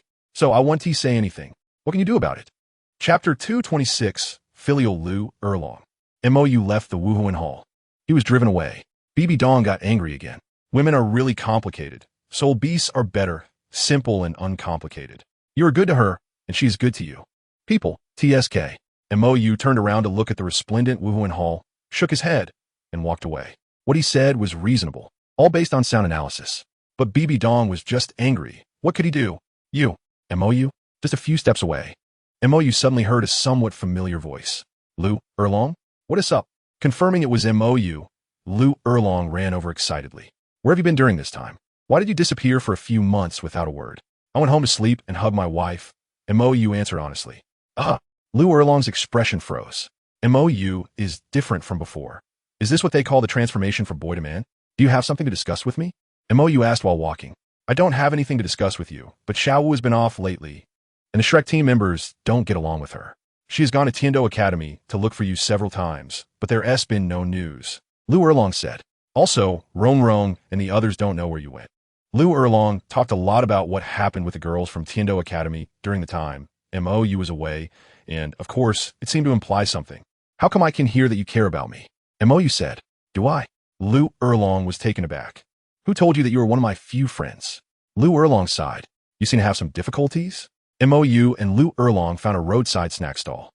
My father came to find me, Lu Erlong said with a complex expression, leaning on the table. He has started to care about my lifelong affairs again. He comes by every few years. In the past, I could use Yu Xiaojiang to retort him, but now he somehow found out that Yu Xiaojiang has been incapacitated. And my relationship with Yu Xiaojiang has also encountered problems. It's troublesome. You don't seem to be particularly averse to your father anymore. Mou said. Lu Erlong took a sip of cold tea. He has been following up on me over the years, and I'm not a stone or a piece of wood. It's impossible to be indifferent. Moreover, the biggest conflict between us was Yu Xiaojiang, and now that conflict isn't so big anymore. So, are you planning to return to the Blue Lightning Tyrant Dragon sect? Mou asked. Impossible, I absolutely cannot go back. Lu Erlong suddenly sat up straight. I have no connection with that sect at all. All the suffering that her mother endured came from Yu Luomian and the Blue Lightning Tyrant Dragon. Yu Luomian is a bastard who feared that her mother's background would tarnish his reputation, so he never acknowledged that there was someone outside. The reason he still cares about this daughter is probably because of her mutated fire dragon martial soul and her innate level 7 soul power. For the sake of face, he made her take her mother's surname, which also led to the nightmare between her and Yu Xiaojiang later. Her life has been ruined by this bastard father. Then why do you still care about this so-called father? Mou asked. You know, he has always been watching you from the shadows. Otherwise, why was Yu Lumian able to arrive in time when you and Yu Xiaojiang were wandering the continent and even suddenly held a wedding in the wilderness? At that time, only Flander knew that you and Yu Xiaojiang planned to be together. But do you think Flander would think to tell your father to break you two apart? The only possibility is that Yu Luomian has always sent people to follow you. He does care about you, though that old guy values his face a lot. He has always been concerned about his daughter. You used to harbor resentment towards Yu Xiaojiang because of his issues, so you couldn't see this point. Now that that guy's left your mind, or rather, he has become less important to you, your mind has returned, and you're starting to notice these problems, which is why you feel at a loss regarding your father. You hate him because of your mother's situation, but you cannot deny that he never abandoned you or your family. He just kept you from being exposed for the sake of face. Over the years, he has never publicly claimed that you are a member of the Blue Electric Tyrannosaurus family. Apart from a few direct relatives, no one knows. And he did this to protect you. Otherwise, a high-level soul sage with a beneficial mutated martial soul would be a good combat force for the Blue Electric Tyrannosaurus. The total number of soul masters on the Douluo Continent is less than 100,000, and the vast majority are actually below the Soul King level. After all, having innate soul power of 1 or 2 levels is already quite difficult to cultivate to the Soul Zone level. For most soul masters, the Soul Zone level is the end of their cultivation. There are only a little over 1,000 soul, sage-level soul masters at any given time, and there are less than 200 full-level soul masters in the entire continent, most of whom are in the Spirit Hall. Therefore, Lu Erlong, as a soul sage, is already considered high-end combat power, even within the Blue Electric Tyrannosaurus. Your Blue Tyrant Academy is also supported by him, right? Mou said. Otherwise, with your limited knowledge focused only on fighting and killing, it would be impossible to establish such a unique academy in the noble surrounded Heaven Do Imperial City that only accepts commoners. Establishing a Soul Master Academy in a place like Heaven Do City not only requires strength, but also intelligence and background, which are very important. Without a solid backing, with Lu Erlong's unusual admission standards, the academy would have been suppressed and shut down long ago. Even such a face-slapping admission standard would only require a little threatening news to see who would still dare to send their children to Lu Erlong's academy. It is all based on the reputation of the Blue Electric Tyrannosaurus or on the face of Yu Lumian, that Soul de Law. Otherwise, relying solely on Lu Erlong, who was even just a Soul Emperor when the academy was established, it would have been impossible to create such a large academy. Didn't you see how the crafty Flender has turned out? I know this. Lu Erlong frowned slightly. Mou always liked to mock her intelligence, saying that her actions were not due to impulse, but because she had none. If you have nothing, how can you use it? Although she used to be young and impulsive, she is no longer the naive girl she once was. I just don't want to think about lifelong matters. Lu Erlong said dejectedly. She waited for Yu Xiaojiang for half her life, and what did she get? Just this? She really has a psychological shadow. She doesn't want to settle, so she thought, maybe this life will just pass, and it won't get any worse in the future. Then why are you looking for me? Mou asked. You can't expect me to help you, right? You want an old cow to eat tender grass? Lu Erlong's expression froze. I want you to help me talk to my father. It It would be best if you could beat him up a bit and tell him to stop bothering me about this. I really don't want to think about it. And even if I have to consider it, it can wait until later. These years, I really haven't had that kind of mindset. Damn old cow eating tender grass. In her eyes, Mo was just a child. How could she have any improper thoughts about a kid? Isn't that perverted? You want me to beat up your dad? Mo looked strange. You are really filial. Chapter 227, The Crown Princess. What should I do? In the end, Mo did not agree to help. After all, beating up someone's father over such matters sounds amusing, but in reality, it is not fun at all. You care about your daughter's lifelong affairs, and as a result, if you ask a few more times, she directly finds someone to beat you up. What is this? Lu Erlong can delay this for a while, but she cannot delay it forever. She will eventually have to face it herself. There are two options. Either tell him directly that you have been hurt by Yu Xiaojiang and have developed a shadow over men, planning to live a life of solitude. Mo said, or find someone. What kind of broken method is that? Lu Erlong was speechless. If she could find someone casually, would it be so troublesome? Actually, I have a way, but I don't know if you're willing to try it. Mo said, what way? Although Lu Erlong had little confidence in Mo, she still held a glimmer of hope. I'll find someone for you. Mo said earnestly. You? Find someone for me? Lu Erlong shook her head. Do you even know any men? She saw that Mo was surrounded by girls. How could he know any men? What do you think of the Crown Prince of Heaven Do? Mo asked. You're awake. Qian Rinxue, who was daydreaming at the Crown Prince's residence, suddenly saw Mo appear in front of her and couldn't care less about still being in the image of Xue Qinghe. She rushed forward. I know I've been gone for a long time, but you don't have to be like this, right? Mo was a bit unaccustomed to Qian Rinxue's enthusiasm for a moment. Even in the past, she wasn't like this. Even Bibi Dong didn't have such a big reaction. I thought you were going to sleep forever. Qian Rinxue's eyes were red as she tightly hugged Mo. She really thought Mo didn't want to wake up. You don't have to curse me like that, right? Mo said helplessly. What do you mean by sleeping forever? He actually wanted to sleep forever so he wouldn't have to face these troublesome things. But he couldn't sleep. Now, he couldn't sleep even more. He couldn't just die alone. Either everyone wins together or everyone dies together. That's what he promised the Snow Emperor. Sacrificing oneself to save the world is a script that cannot be played. After all, for those who survive, are you feeling better? Although Mo was a man who couldn't understand romantic feelings, he still knew what to do when faced with such a situation that was clear as day. How does one judge love? What love? There are many kinds of love. He could feel that Bibi Dong's and Qian Rinxue's love for him was very strange, different from that of the Snow Emperor and her group.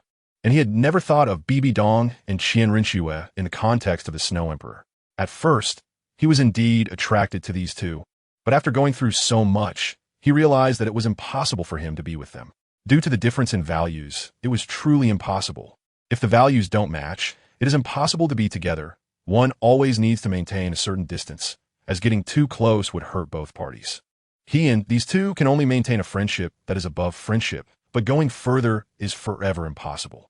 Just like two repelling magnets, they can be forced together, but they will always separate, and their magnetic properties will cancel each other out, truly torturing each other. The current distance is just enough. It doesn't feel distant, but it also doesn't require too much emotional investment. Distance creates beauty. This saying really makes sense. How do you feel? Qian Rinxue asked. By the way, you've been asleep for almost half a year. Aren't you hungry? I'll go make you something. As she spoke, Qian Rinxue stood up and walked toward the kitchen. Wait a minute. Mo grabbed Qian Rinxue. I'm fine. I just walked through the food street in Heavendo City and ate well before coming over. You don't need to worry about that.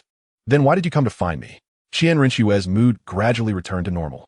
I came to discuss something with you. And by the way, Montak you pausit. What exactly happened while I was asleep? What is this blessing of the goddess of life on you? And what about the Silver Dragon King? What is her situation? Can I not say? Qian Rinxue's expression was complicated. She didn't want to deceive Mo, but this matter was really dangerous. Mo was almost going crazy because of issues in the divine realm, and now suddenly telling him that there was nothing to worry about, that all problems were solved, and even the sea god and the Azura god had been subdued by the divine realm was not something she could easily do. The divine realm chose to negotiate with them because of the power from the angel of death that was within him. Had everything Mo done so far been in vain? A waste of effort? She didn't know how Mo would react to this news, but she felt it wouldn't be good. If she didn't want to say it, then she wouldn't. Mo sighed, not pressing the matter. The Snow Emperor was like this. The Ice Emperor was like this, and ZG and the others were the same. Di Tian and the others had all returned to the Stardow Forest, and she didn't know what they were doing. It always felt like something very important had happened, but everyone was hiding it from him. Do you want a princess? Mou asked. Or perhaps several princesses? Huh? Qian Rinxue looked confused. You don't mean you want me to make Ning Rongrong a princess, do you? And Zhu Zhuqing, Zhu Zhuyin, Dugu Yin, and the others? Mou added. Oh, and add Lu Erlong, give the blue lightning tyrant dragon a chance. And also add Tang Yuehua for one last chance for Haotian's sect. Why? Qian Rinxue asked, puzzled. Mou paused, saying in that case, I won't feel any pressure when I take action. During my time in a coma, I thought a lot. I always felt there was a voice urging me to show more mercy. I used to think it was my excessive compassion acting up, but now I know it's not my compassion. It's the lingering will of the angel. That guy's invaded my mind and is influencing me all the time. I'm not a good person, yet I've been doing these contradictory things. That shouldn't be the case. Since I'm ready to give everything at any moment, why shouldn't they? As for involving the innocent, Mou couldn't help but smile. I've been thinking about how to avoid involving the innocent as much as possible, but my enemies have never thought that way. They must be thinking of exterminating everything. So why should I think so much for them? Fairness, naturally, means I bet everything. And they should bet everything too. Are you okay? Qian Rinxue asked with concern. Mou's state seemed a bit strange. I'm fine, Mou nodded. I'm very calm and clear-headed. I won't hesitate anymore. I've always believed everyone deserves a second chance. After all, it's better to reform than to have another corpse. But at the same time, only a second chance is allowed. There won't be a next time. Chapter 228, not so important. I just took a nap, not died, and come back to life. You can't be this dramatic, right? Mou looked helplessly at the group of children who had stuck to him from all sides. Half an hour ago, after discussing with Qian Rinxue, the two of them headed towards the Tiando Royal Academy, planning to discuss this matter with Zhu Zhuqing and the others. It was also time to clarify Qian Rinxue's situation with them. There was no need to hide it any longer.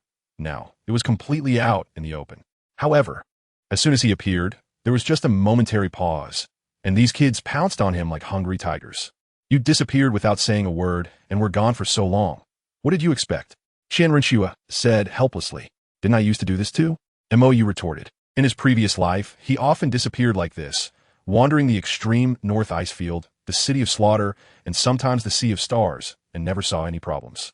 Coming back was just coming back. At most, Qin Dalu would ask him where he'd been. Others, he had already gotten used to being alone. I used to. That's in the past, don't mention it. Montaku interrupted. The past is irretrievable and will only bring unnecessary troubles to the present. Being entangled in it has no meaning, making it difficult for others and for myself. Qian Rinxue, though wearing Xueqing face, used her own voice, waking Ning Rongrong and the others with this unfamiliar female voice. Did they really guess right? Was Mou out there flirting with girls? But why was this person disguised as Xueqing? Let's change the place to talk. Mou used his remaining right hand to hold onto Qian Rinxue, then activated Spatial Leap, bringing everyone to the Hall of Spirits. Bibi Dong, who was dealing with official documents, looked bewildered at the suddenly appearing Mou and the group of girls. What does this mean? Are you going to expose yourself again? Teacher, Pope. Seeing this face that was almost carved into her heart, Ning Rongrong's face instantly turned pale, and she tightened her grip on Mou. When she awakened her martial soul, this Pope had brought her a huge shadow. Her sword Grandpa and Bone Grandpa were both killed instantly. The rest of the girls, facing Bibi Dong for the first time, were equally tense. What does this mean? Why did Mou bring them here? This is a very complex and troublesome question, and you know my language skills aren't great. So, Mou looked at Bibi Dong. You explain. Bibi Dong showed not expression, but nodded. Qian Rinxue also directly dropped her disguise, revealing her true appearance. Then, everyone was stunned. So beautiful, even though they had already been amazed by the Snow Emperor once. Seeing the completely different style of Qian Rinxue still made it hard to maintain their composure. The Tiando Prince Xueqing is an undercover agent of the Spirit Hall and also my daughter. Mou is also from the Spirit Hall, Bibi Dong succinctly stated. To be precise, he is from the Worship Hall. Now that you know the truth, you have two choices. Either join the Spirit Hall, or I will eliminate all of you. Dugu Yin, who had already known the truth, along with the two little cats, was fine. Yi Lingling, who had guessed something after spending a long time with Dugu Yin, was also okay, but Ning Rongrong was dumbfounded. What the heck? Mou is also from the Spirit Hall? Her father was counting on her to connect with Mo Sheng. hoping Mo you could lead a coalition of the 3 sects and 2 empires against the Spear Hall. Now, that even MOU is from the Spear Hall was there to rebel against. Just surrender. If we surrender now, will the treatment be a bit better? Coming back to her senses, Ning Rongrong instantly took on the identity of the little sect master of the 7 treasure glazed tile school. Opportunities are fleeting. We must seize them. Can you represent the 7 treasure glazed tile school? Bibi Dong was not surprised by Ning Rongrong's reaction. This little girl was naturally quick-witted. And now that MOU was also from the Spirit Hall, she could easily discern which path was the path to survival. This little girl can definitely see MOU's true self. I'm the future of the 7 treasure glazed tile school, so of course, I can represent the 7 treasure glazed tile school, Ning Rongrong said seriously. You all talk first. I need to have a word with her. Saying this, MOU directly pulled Yi Lingling away from the main hall. The Spirit Hall also had accommodation areas, and he had previously occupied a small palace as a worshipper. Everyone looked at Yi Lingling being pulled away by MOU with strange expressions. What the heck? So you're the one who is the best at stealing homes? Don't look at him, look at me. Bibi Dong lightly tapped the table with her finger, the Pope's authority instantly pulling Dougie Yin and the others' attention back. Do you all have feelings for him? Bibi Dong asked. Is it not allowed? Ning Rongrong asked timidly. She felt like she had seen this Pope before. Moreover, this beauty pretending to be Xue Qinghe, the Pope's daughter? Why was there no news at all? It wasn't impossible, but Bibi Dong paused. Have you all thought this through? Naturally, she couldn't do anything to break them apart, but the problem was, she felt that these girls didn't understand MOU's attitude towards them. MOU's feelings of love between men and women were only truly directed towards Xue Di. Bing Di counted as half, and it leaned more towards a sibling relationship. However, it seemed this group of girls had misunderstood. Although this sounded a bit ridiculous. Even I find it hard to believe, but it is indeed the truth, Bibi Dong said seriously. MOU never thought of you in a romantic sense. He only sees you as little sisters. So, if you insist on being with him, it's best to think it through and at least be mentally prepared. In her past life, she couldn't understand why MOU always maintained a distance from Zhu Zhuqing and the others. He clearly liked them, but it wasn't the kind of love between men and women, just like, at first, he really liked Qian Renshua, but gradually he lost that desire for development. In this life, she understood and had confirmed it with Xue Di. MOU couldn't fully trust humans. Only with pure-hearted soul beasts could he truly let down his guard. Because human hearts are fickle, but the thoughts of soul beasts, at least those she encountered, Xue Di, Bing Di, by Ji, Zi, Ji, and even the Silver Dragon King, had one thing in common. If you treat them well sincerely, they will reciprocate sincerely. However, human thoughts are complex, always mixed with many things unrelated to love, positions, interests, right and wrong, etc. Therefore, it is impossible for humans to truly love someone wholeheartedly. But MOU is not a normal human. He even spent some time as an angel. His mind and thoughts were inherently incomplete, so he could achieve this. And only those like Xue Di, who could also do this, could make MOU truly let down his guard. Simply put, fools can only truly play together with fools. She could restore a normal relationship with MOU the fastest because she realized this point, not trying hard to get close to MOU, but maintaining an appropriate distance. Not too far, not too close, and without needing to understand too deeply, thus avoiding deep-seated conflicts. Just like MOU said to each other, we aren't as important as we imagine. If I leave you, you leave me, I'm still me, and you are still you. Don't get too close to him. This is my advice as someone who has been there. Chapter 229, Breaking the Curse. Do you want to solve your curse problem? MOU pulled Yi Lingling into a small palace.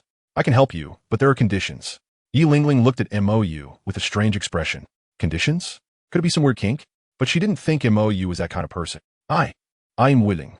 Yi Lingling, whose thoughts were going astray, still didn't refuse. After all, she didn't reject MOU. Don't you want to hear the conditions first? MOU said. Yi Lingling's face turned redder. Can we start with something simple? I don't understand. Looking at Yi Lingling's embarrassed appearance, MOU quickly reacted. Did you misunderstand? Huh? Yi Lingling looked up in confusion. Isn't that so? The corners of MOU's eyes twitched. What kind of person do you think I am? What are the conditions? Yi Lingling asked. When I want to run away, you have to run away with me, MOU said. Not just leaving Tiando, or leaving the continent, but leaving this world. Yi Lingling fell silent for a moment, then suddenly threw herself onto MOU. I'm willing. Leave this world? What else could it mean? If she followed him, it would mean dying together. Although it was a bit regretful, she said, I will accompany you. The entire room was suddenly enveloped in an inexplicable sadness, leaving Mo stunned. This isn't right, is it? He had learned that Yi Lingling's relationship with her family wasn't good, as her father had been aligning with the blue lightning tyrant dragon over the years, sending Yi Lingling to the Tiando Royal Academy because he heard that the blue lightning tyrant dragon had sent Yu Tianheng there. However, Yi Lingling had not made any clear progress with Yu Tianheng over the years. In the original story, it was because Dugu Yin was already with Yu Tianheng, but Yi Lingling still maintained a close relationship with him. Now, Dugu Yin and Yu Tianheng hadn't made any progress, leading her family to subtly suggest that she find an opportunity. The curse of the nine-heart begonia destined this martial soul to never flourish. With only 2 soul masters at a time, only after death would new nine-heart begonia soul masters appear. Yi Lingling's father had finally cultivated to the rank of soul Daw, even breaking the record of the nine-heart begonia family for the past few hundred years. He wanted the nine-heart begonia martial soul to shine on the continent. And auxiliary soul masters could only shine if supported by sufficiently powerful battle soul masters. Hao Ian sect had already retreated and had a tense relationship with the Spirit Hall, making it difficult to find someone. The 7-treasure glazed tile school was also an auxiliary type, and only the blue lightning tyrant dragon family, reputed to be the strongest beast martial soul in the world, had hope. Therefore, Yi Lingling's father hoped that this daughter could cling to that powerful thigh. But Yi Lingling's performance over the years showed that she didn't want to cling to that thigh. She had no interest in Yu Tianheng and could only maintain a closer relationship with him out of family pressure. So now, if he wanted to take Yi Lingling away, she shouldn't be this sad, right?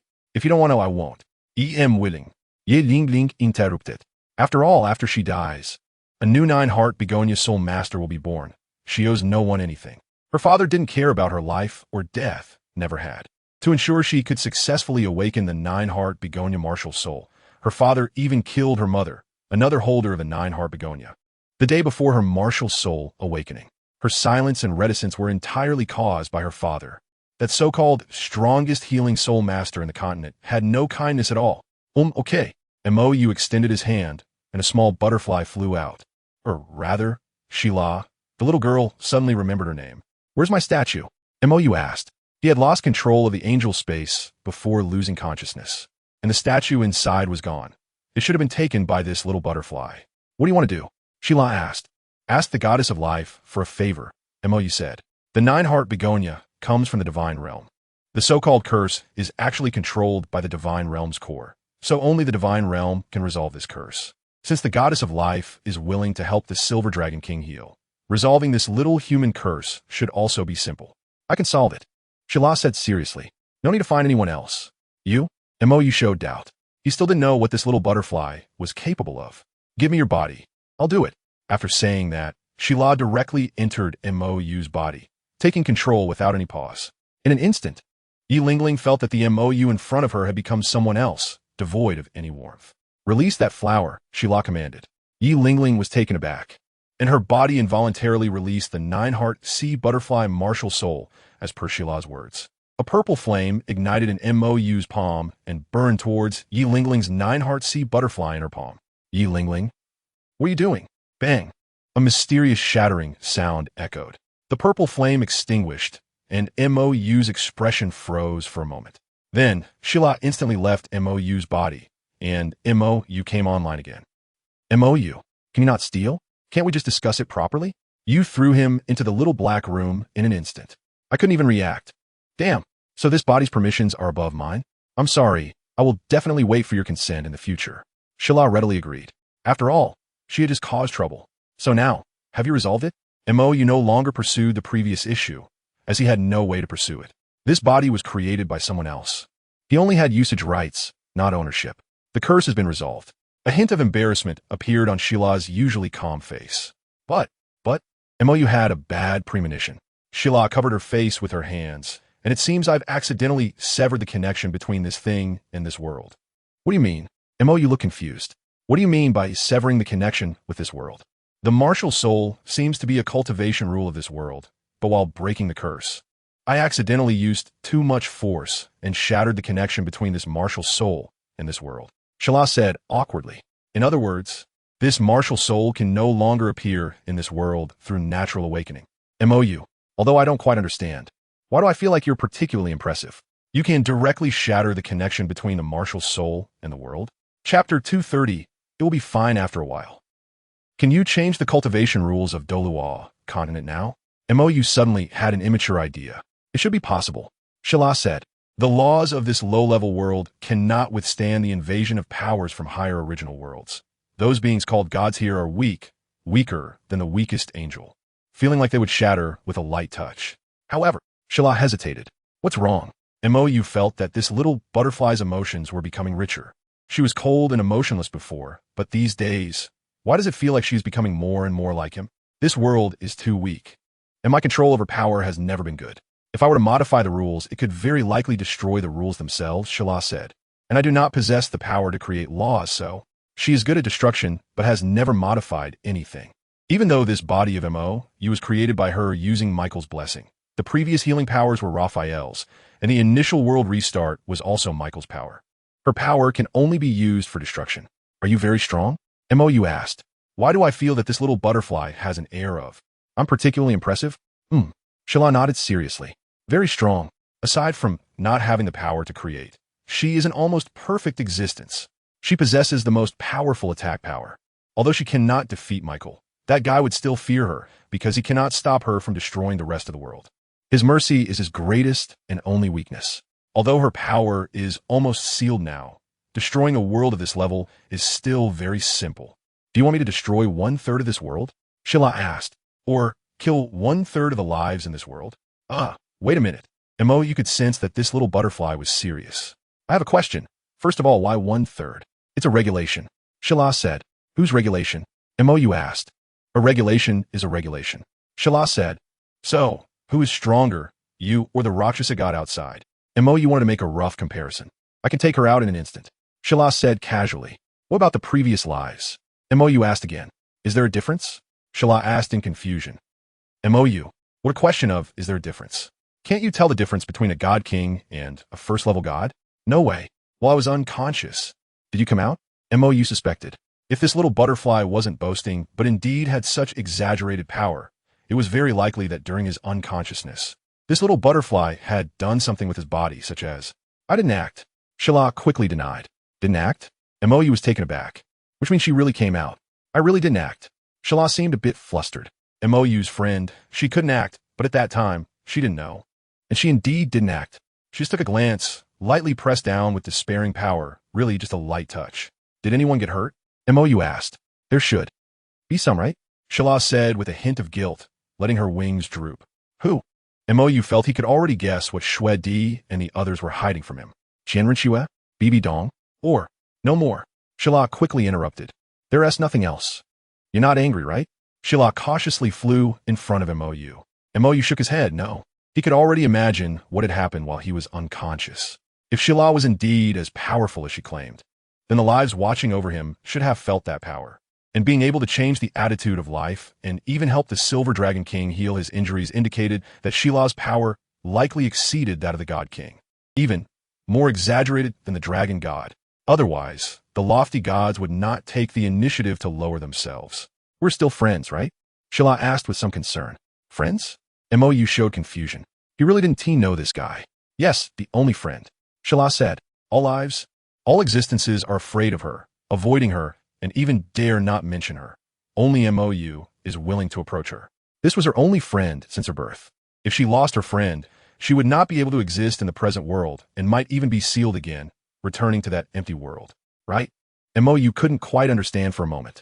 This little butterfly in front of him indeed regarded him as very important. Even his body was created by her. But it still felt like something was off with this guy. For example, when facing him, she showed that kind of state, but when facing other things, she instantly turned into a garbage attitude, and this attitude shift was quite obvious. This kid, could she be a Yandere? Qianren Xue already had Yandere potential, and now he had another Yandere leg to lean on? Does he have some strange attraction to Yanderes? The little butterfly returned, but not exactly. She merely became inconspicuous, saying she was always there. And Mou had roughly guessed the current situation. Since Shala was indeed very strong, then Shura posed no threat at all, and life actively showed weakness, even helping the Silver Dragon King recover. which indicated that life and destruction did not care about their plans to modify the cultivation rules of Douluo Continent and change the status of the Soul Beast clan. Did this problem suddenly get solved? MOU's mood suddenly became complex. It felt empty, like he had worked hard to make money only to suddenly win the lottery. With a lifetime of wealth that could never be spent, instantly losing his goals and motivation for striving. It was not easy at all. MOU didn't know how to describe his current feelings. There was no relief, only an unexpected emptiness, as if everything he had done up to now was meaningless. It felt like no matter how hard he tried, the result would be the same. In any case, it had nothing to do with him. Are you okay? Yi Lingling asked with concern. MOU suddenly seemed very dejected. It's nothing, I should be happy. Saying this, MOU hugged Yi Lingling. After all, what I wanted from the beginning was this sense of safety. Now that everyone is safe, I should be happy. No more worries. Really? Yi Lingling couldn't quite understand MOU's current state. If you have any problems, don't hold it in, at least say it out loud. It should feel a little better. Holding it in for too long can cause problems. She had held it in for so many years and had already lost the desire to communicate. She didn't want MOU to be like her. I know. MOU pressed his face close. I know. It will be fine after a while. Chapter 231. Things I want to do. Why do I feel like you become lazy? In the training ground of the Heavenly Do Royal Academy, MOU lay flat. After realizing that there was a being within him that could change the world at any moment, MOU suddenly felt that life had lost its hope. Clearly, he had once wanted this stable life the most, but now that he really had it, he found he couldn't be happy at all, because it wasn't something he had earned himself. He felt like a rich second generation wanting to prove his abilities, but after all that effort, nothing was achieved. And when a strong ally appeared, all problems were solved. Whether he was there or not, it was essentially the same. It's not that I've become lazy, it's just that I've always been this way. MOU lay on the lawn, looking blankly at the sky. I suddenly don't know what I should do. Life has suddenly turned into simple mode. Continue cultivating? It seems meaningless. After all, Shila is too strong enough to end this world at any moment. It's like you work hard for a long time to become the richest person in the village, but suddenly a world-class tycoon comes along and wants to support you. What is the point of working hard? Even the little shop at the village entrance that he once wanted to establish suddenly felt meaningless. From rags to riches. MOU really didn't know how to describe his current mindset. He didn't know whether to be happy or unhappy. He seemed to have really become numb. After knowing Shila's power, he had lost interest in Tang San. Even in Shura, he had lost the desire for revenge. So boring. MOU reached out and hugged Duga Yin. I'm so bored. Bored? Duga Yin was taken aback. She could tell that MOU's state was not one of boredom. Don't you have anything you want to do? Duga Yin asked. Things I want to do. MOU thought carefully. No, I'm an empty and boring person. Without my own goals, living only by relying on others. He could strive and even fight hard for others, but he couldn't fight for himself. Because he had no goals, he was empty. He had no dreams. Once he wanted to help Qian Rinxue solve her troubles. Later he wanted to help the Snow Empress and others become gods, then to help Qian Dalu, help the Silver Dragon King, and now. Everyone no longer needed his help. He was already useless. Why can't you live for yourself? Qian Rinxue said. Even just living simply is a goal. Living another day is already impressive. MOU. Didn't I say this when I was ridiculing you before? You didn't study well. You played games poorly. You don't look good. You didn't become a good person, and you're not completely bad either. You haven't even made a firm choice. It's okay. Living another day is already impressive. Are you putting too much pressure on yourself? When the pressure disappears, you can't even live normally? Qian Rinxue said. She had already noticed that MOU knew what had happened.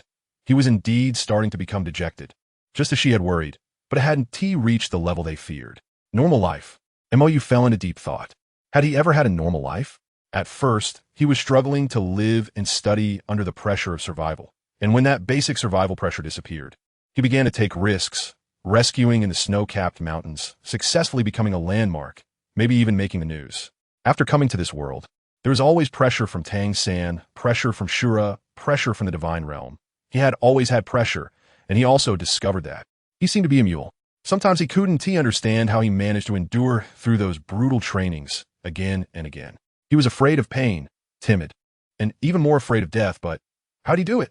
It seemed like he was always doing the opposite. Afraid of pain, yet using the most brutal training methods. Clearly very timid, yet always rushing forward with his eyes closed. Afraid of death, yet always courting it. All the troubles and sufferings he faced were self-inflicted. He could have stayed silent, just being a spectator, doing nothing, and wouldn't he have any trouble? But that would be too boring. So, was he actually seeking that sense of tension? That urgency that he couldn't live without fighting hard? You should learn how to live like a normal person. Qianren said seriously. Mo seemed to have lived an abnormal life for too long that he had forgotten how a normal person should live. Normal person? Mo thought seriously and realized he really didn't know how normal people lived. You can do some things you like, starting from the simplest. Qianren said. Anyway, you have a lot of time ahead. Don't worry about anything. Just be happy. Mo showed a strange expression. That sounds like my line. But it is indeed a fact. With a strong ally, he didn't need to worry about the divine realm, and currently, the situation with the spirit hall. If the opponent didn't have a god, could actually be pushed through easily. As for what happens next, it had nothing to do with him. He was only helping individuals, not the future of any world. Helping the spirit hall was because of Dalu in them. Helping the soul beast was because of the snow empress in them. He was merely doing what he wanted to do. It seems I really do have things I want to do. Mo stood up. The problem with Sea God Island hasn't been solved yet. Without delay, Mo directly used the heart of the sea god to sense Sea God Island and flew over at full speed, arriving in less than a day. How is it so fast? Looking at the faintly visible Sea God Island, Mo was somewhat surprised by his speed. He hadn't been this fast before. At the same time, Poseidon on Sea God Island also sensed the rapidly approaching unfamiliar aura. An angel's aura. Dalu. Poseidon left the sea god temple and went out to check the situation. Dalu hadn't been heard from for decades. Why would he suddenly come to Sea God Island? Could it be that Tang Chen had news? No, it's not Dalu. Poseidon carefully sensed the aura of the newcomer and found that the other party hadn't even reached the tidal Douluo level. Is he the son of Dalu? The 7 holy pillars of Sea God Island, sensing that someone has broken through the barrier of Sea God Island, also arrived at the Sea God Temple. High Priest, this person is unruly. Do we need to stop him? Sea Dragon Douluo asked. To enter Sea God Island, even Dalu and Tang Shanbak then had to go through the proper procedures. But this person directly broke the protective barrier of Sea God Island and charged in from the air. No need. Poseidon shook her head. You are not his match. Chapter 232, Sea God's Light. Hearing Poseidon's explanation, the 7 holy pillars showed puzzled expressions. Not a match? They could clearly feel that the visitor's soul power fluctuations had not reached the level of a tidal Dalu. He was merely a soul Dalu. Why would they be unable to defeat him? Even if he could fight beyond his rank as a tidal Dalu, they had 7 people, and they even had a fusion skill of 7 martial souls. Unless the opponent was a peerless Dalu on the same level as Poseidon, it was impossible for them to lose. He is the heir of the sea god. Poseidon appeared serious. This aura is the missing sea god's heart. The other party is the heir recognized by the sea god's heart. Sea god heir? The 7 holy pillars showed shock. Then, High Priest Sea Dragon Douluo was the first to react. If the other party is truly the chosen heir of the sea god, then Poseidon would need to make a sacrifice. No need to worry.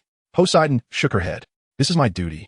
Relying on the grace of the sea god to reach her current achievements, she also needed to pay the corresponding price. Moreover, he might not necessarily pass the sea god's test, Poseidon said. Even if chosen by the sea god, it didn't mean she wouldn't take action. As long as it is within the rules, she would spare no effort to kill this heir. Boom! A loud explosion sound came, as Mo directly broke through the barrier of Sea God Island and crashed onto the Sea God Square. How audacious! The 7 holy pillars looked displeased. Even if he is the chosen heir of the sea god, he shouldn't be so arrogant, right? High Priest, should we guide him to take the test? Sea Dragon Douluo asked. No need, let us just watch. Poseidon couldn't quite understand this person's situation. That angelic aura is undoubtedly that of a 6-winged angel, but there is something different about it. However, since he has the qualifications to become a god, how could the descendant of the 6-winged angel become the heir of the sea god? What about the Qian family's angel god? Mo, who accidentally used too much force and crashed in, felt a bit awkward. He remembered that there was a dome above Sea God Island, which was the barrier set by the sea god. In his last life, he struggled to break in, and as soon as he entered, he was attacked by the 7 holy pillars. Why is no one paying attention to him this time? Is no one home? Poseidon? Mo tentatively called out. No one responded.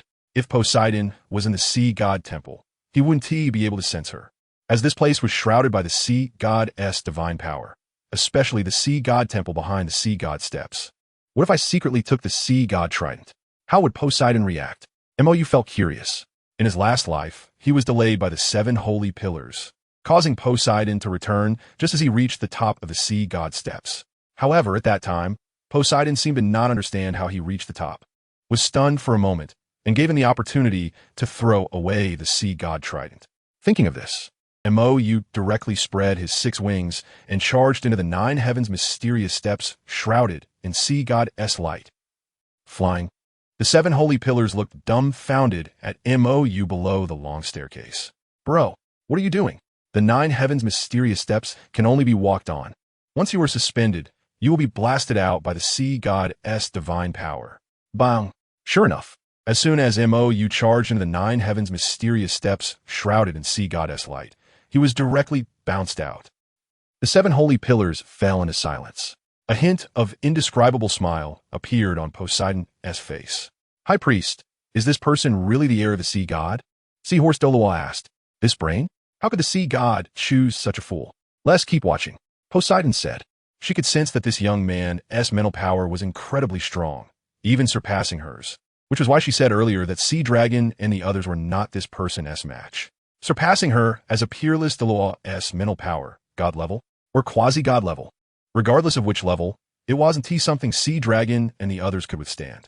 Mental attacks can only be resisted by mental power, and once the defense is broken, the damage is far greater than that caused by soul power attacks, and it's also very difficult to recover from. Therefore, only she could withstand this young man.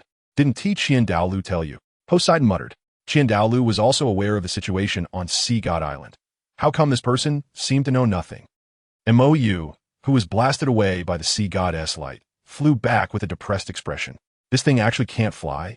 Mou indeed didn't know the rules of the 9 heavens' mysterious steps. In his last life, he thought this was the sea god's territory, and if he was too reckless, he might be educated, so he obediently walked up. However, this thing really can't be flown? With no way to speedrun, Mou had to walk obediently. Meanwhile, Poseidon and the others in the sea god temple were also watching Mou, curious to see how far this audacious young man could climb. How many realms can he reach? Seahorse Douluo wondered. Without the strength of a tidal Douluo, at most the 6th realm. Sea Dragon Douluo said confidently. Are you that confident in him? Sea Spear Douluo asked in surprise. The 6th realm, over 600 steps. That even exceeds the limit of most people present. This young man is not a tidal Douluo, and it's his first time. Can he really reach the 6th realm in one go? The person chosen by the sea god must have something special about him. Even if he is not polite, his strength will definitely not be a problem. Sea Dragon Douluo said seriously. As a 95th level tidal Douluo, the maximum he could reach was the 6th realm. Since the High Priest said this person is stronger than them, then the 6th realm should be achievable. However, after the 6th realm, it would not be something a soul Douluo could touch. High Priest, should we remind him? Seahorse Douluo looked at Mou, who was directly running up the 9 heavens' mysterious steps in bewilderment. 100, 200, 300, what the hell? He is still running?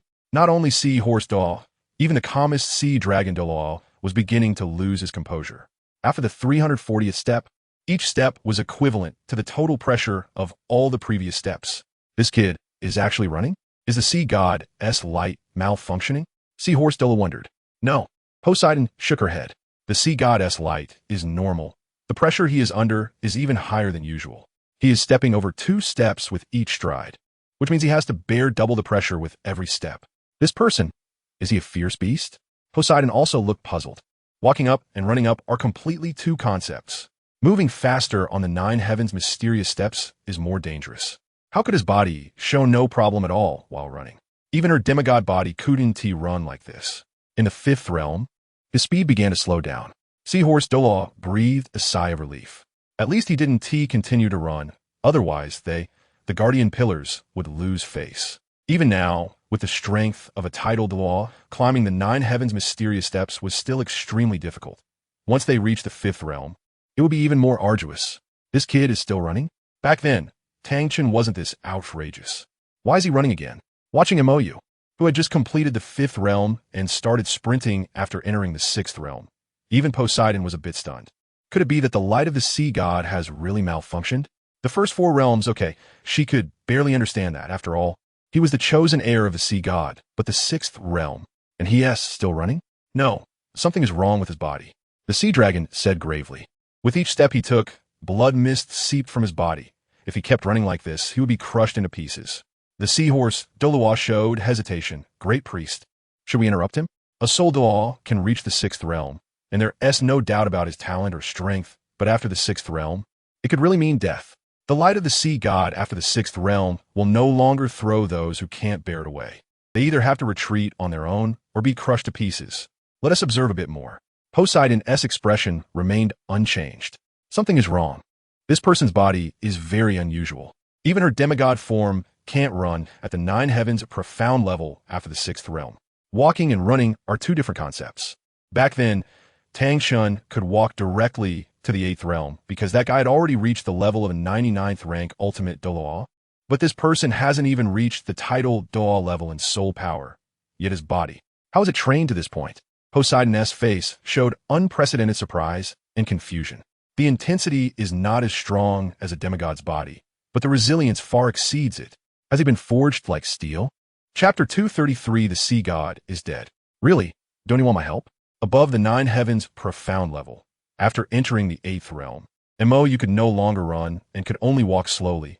Otherwise, the pressure would change too quickly, and his body was already showing signs of breaking apart. Not for now, you said. He knew his own body. After all, he had trained it himself. Even without that healing power, his self-healing ability had already surpassed human limits. Although the pressure brought by the light of the sea god was immense, it was not unbearable. He just needed to take a breather. Level 85 soul power was still a bit strenuous. You could clearly feel that he was losing control of his limbs. I can help you, Shila said. Can you help me forever? You did not stop his pace. He only wanted to see how far he could go. Not to prove anything, just out of curiosity. What is the significance of effort, after all? This body was forged by him from scratch. So what is the limit of this body? How far can this body go? Of course, I can help you forever, Shila affirmed. How far is forever? You asked. Tomorrow, or the day after tomorrow. What if you don't help me? What else can I do? He didn't know what else he could do. From the beginning, he had never expected anyone. When the angel martial soul ignored him, he suddenly realized something. He actually had nothing. Everything he owned was temporary. Wisdom, knowledge, strength, everything that requires material support is limited. When he loses his body, loses the ability to think, loses the ability to learn, loses everything, and returns to the starting point. What does he have left? Nothing. What does a genius have left after losing their talent? What does a soul master have left without a martial soul? What does a runner have left after losing their legs? When a genius can no longer think, when a strong person becomes disabled, when a scholar loses their memory, what remains? Everything is external. Everything is illusory. Everyone, every existence is the same. When they lose strength, lose wisdom, lose talent, and have nothing left, they're all the same. You're angry, Shila asserted. Angry? You stopped. He could no longer move. I'm angry? Why would I be angry? He didn't understand why there were so many idiots in this world. Eyes like decorations, only able to see what they want to see. Ears like fans, only able to hear what they want to hear. Brains like intestines, only able to absorb what others have digested, unable to think for themselves. So why give such idiots these things? It's a waste. After all, they want to use them. Too much. You used his last bit of strength to activate the devouring vortex, forcibly swallowing the light of the sea god above the 9 heavens profound level. No need for that much. What was he doing? The seahorse Douluo could no longer see covered by the swallowed energy. In the 8th realm, he had already surpassed that person from back then. The sea dragon Douluo said solemnly. A soul Douluo entering the 8th realm, not stopping at all. Even that person from back then was not comparable. But he too was at his limit, the sea spear Douluo said. Given his current condition, if he steps into the 9th realm, he will definitely die. Is he angry? Poseidon sensed the message conveyed by the light of the sea god.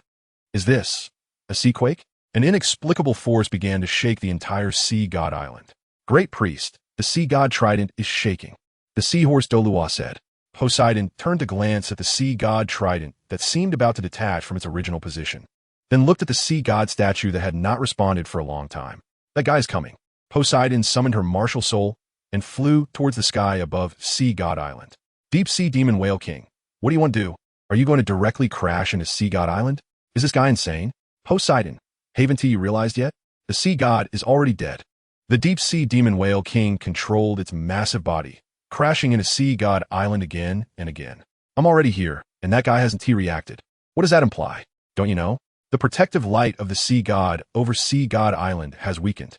That guy Poseidon is definitely in trouble.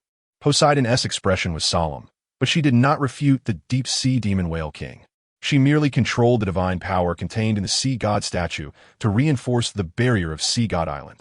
The tremors gradually weakened, and the deep-sea demon whale king, forcibly blocked by the light of the sea god and unable to touch Sea God Island, slowly submerged into the sea. The sea god is in trouble. With only the remaining divine power of Sea God Island, Poseidon could not hold out for long. Soon, she would completely sink this island that had caused her grievances for tens of thousands of years to the bottom of the sea. Great priest. Watching the retreating deep-sea demon whale king, before Poseidon could think more, the seahorse Douluo's shout came from below. Poseidon turned her gaze and saw that Mo had somehow escaped the pressure of the light of the sea god and rushed into the sea god temple. What is that thing? Poseidon looked at the white wings behind Mo, covered in eyes, with some fear. Is this an angel? So, what is this thing? Mo looked at the densely packed eyes on his wings, equally bewildered. This is your true form, Shala said, somewhat depressed. Why use the power of the seraphim? The power of the seraphim is indeed powerful, but it has too many restrictions, and using this power will gradually cause Mo to lose himself. Mo had touched a taboo with this power full of limitations. At that time, he had clearly made up his mind to give up this power, so why was he still using it? True form? Mo couldn't quite understand his own appearance. Not just the eyes on the wings, he felt that his entire body was covered in eyes. Moreover, the sun. He felt he could pull the sun down. Wait a minute. Just as Mo was about to leave with the sea goddess trident, Poseidon rushed back from the sky. What are you doing? Mo looked at Poseidon. You are the chosen heir of the sea god. Do you know what has happened to the sea god now? Poseidon seemed a bit anxious. She had been able to contact the sea god for a long time. Poseidon? He is dead, Mo said. Both Poseidon and Azura are dead. He had lost interest in avenging these two, so after learning about the power of Zyra, he turned to life and understood the attitude of the divine realm. Therefore, he let the divine realm handle those two themselves. Then, Azura and Poseidon both died. It was very simple, very quick, without any setbacks or twists. The four divine kings joined forces, tearing apart Azura and Poseidon's souls in the same way they treated angels and Rakshasas back then. And then threw the remnants into the chaotic flow of time and space, erasing all traces. The divine realm is currently discussing with the Silver Dragon King how to modify the cultivation rule for the Soul Beast clan. Because of this, almost all problems have been resolved, leaving him with nothing to do, and he fell into confusion. Dead? Poseidon was taken aback. The sea god's 7 sacred pillars nearby did not feel worried upon hearing this news, but instead felt anger. You dare to curse the sea god? No, I'm just stating the facts. Whether you believe it or not is your own problem. Also, Mo looked at Poseidon. Tang Chun is also dead. Before coming to Sea God Island, he had completely erased Tang Chen's consciousness. In this world, only the king of slaughter, the servant of the Rakshasa god remains. Tang Chun is no more. Poseidon's expression froze. Tang Chun is dead? If you show any emotion that displeases me, I will destroy Sea God Island. As he spoke, Mo raised his hand to conjure an arrow made of pure solar energy. He had a premonition that if he threw this thing to the ground, Sea God Island would be instantly burned to the ground. The power of the sun, a strange feeling. However, the arrow in his hand seemed never to fall, only used for threats. Chapter 234. Consider it. Are you sad? Mo directly activated teleportation, bringing Poseidon back to the Wuhuan Temple in Heavendo City. Because of Tang Chun, Poseidon did not speak. Because of someone you've known for only a few days, you are really interesting. Mo found it somewhat amusing. Did Tang Chun and Poseidon have feelings for each other? No. At most, it was just mutual appreciation among strong individuals. However, Poseidon grew up on Sea God Island, almost entirely focused on cultivation, and had never been exposed to these matters, so she mistakenly thought her amazement at Tang Chen's talent back then was love. Moreover, as time passed, this false emotion deepened. It was as if she and Tang Chun had been in love for many years. But in fact, the time Tang Chun and Poseidon knew each other was very short, from when she and Dalu brought Tang Chun to Sea God Island to their departure. It was actually less than half a month, and during that half month, they spent more than half the time fighting. To claim such an intense love after knowing each other for only a few days, it was somewhat foolish, and he had already exposed this once in his previous life. He didn't mind exposing it again. What do you want to say? Poseidon asked with a complex expression. She didn't know how she felt now. The news of Tang Chun's death seemed to have less impact on her than she imagined. In fact, it was even less impactful than the news of the sea goddess' death. What she was worried about now was how Sea God Island would face the anger of the deep-sea demon whale king. Without the sea god's divine power, she could not contend with the deep-sea demon whale king. Mou retracted his martial soul, walked up to Poseidon, and placed his hand on her forehead. What are you doing? Poseidon's face turned red. She had never had such direct contact with anyone. I want you to recall our bet. Mou didn't want to repeat what he had said before, so he directly transferred a portion of his memories from his previous life to Poseidon. Who is stronger, me or Tang Chun? On Sea God Island, Mou and Poseidon sat at the edge of a cliff, watching the surging sea. Tang San and the others had temporarily left Sea God Island. Poseidon had a sense of helplessness in conceding to someone she couldn't defeat. Then why do you like that guy and not me? Mou asked in confusion. I'm clearly more handsome than him. If you had appeared a bit earlier, I might really have liked you, Poseidon said. Then why not now? Mou asked. I have already killed Tang Chun, and Dalu has also been sacrificed. The only one who could barely compete with me is dead. Are you really not considering me? Poseidon looked at Mou speechlessly. Don't you think I should seek revenge for Tang Chun? Revenge? What are you to him? Mou asked in confusion. Poseidon was momentarily speechless. She realized she really couldn't find a reason. Tang Chun left Sea God Island less than a month after they met. She had lived for over 100 years. In that brief contact, perhaps it really was as Mou said, just because of her amazement at Tang Chun's talent. After all, she could see that Dalu, like her, had reached this point through the grace of the gods. But Tang Chun, he truly relied on himself. Yet now this kid is even more exaggerated. A peerless Douluo at 26. How did this guy cultivate? Moreover, she didn't even have time to use the sea god's divine power. This guy's speed far exceeded Dalu's. Completely incomprehensible. Are you really planning to sacrifice? Mou asked. It is my duty, Poseidon said calmly. Then do I still have a chance? Mou asked again. Poseidon looked at him speechlessly. I'm over 100 years old. I could easily be your grandmother. Shui Bing come out for a moment. Mou chose to speak from experience. Let me introduce you, Snow Emperor, 700,000-year-old fierce beast, at least live for 500,000 years. Ice Emperor, a 400,000-year-old fierce beast, at least live for 300,000 years. They are both with me. Poseidon was completely bewildered. Mou continued, so don't bring up age. Just say whether you are willing or not. I don't have much time left. Is there any meaning in saying this? Poseidon shifted the topic. You should think about how to become a god. The Douluo Continent is very unstable. If you go to the opposite continent to find believers, you should be able to become a god. Are you willing? Mou pressed for an answer. Do you really have to focus on me? An old woman? Poseidon found it somewhat funny. This person is still a child. Just answer me, yes or no. Mou said.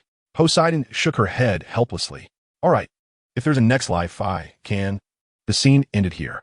Mou took his hand off Poseidon's forehead, and their eyes met. Poseidon's eyes were filled with confusion. No, child, can't you see that as an excuse? Don't talk to me about insincerity. I only know you said you promised. Mou said, I will try my best to fulfill what I promised others, and I have never avoided it. I also really dislike people who break promises.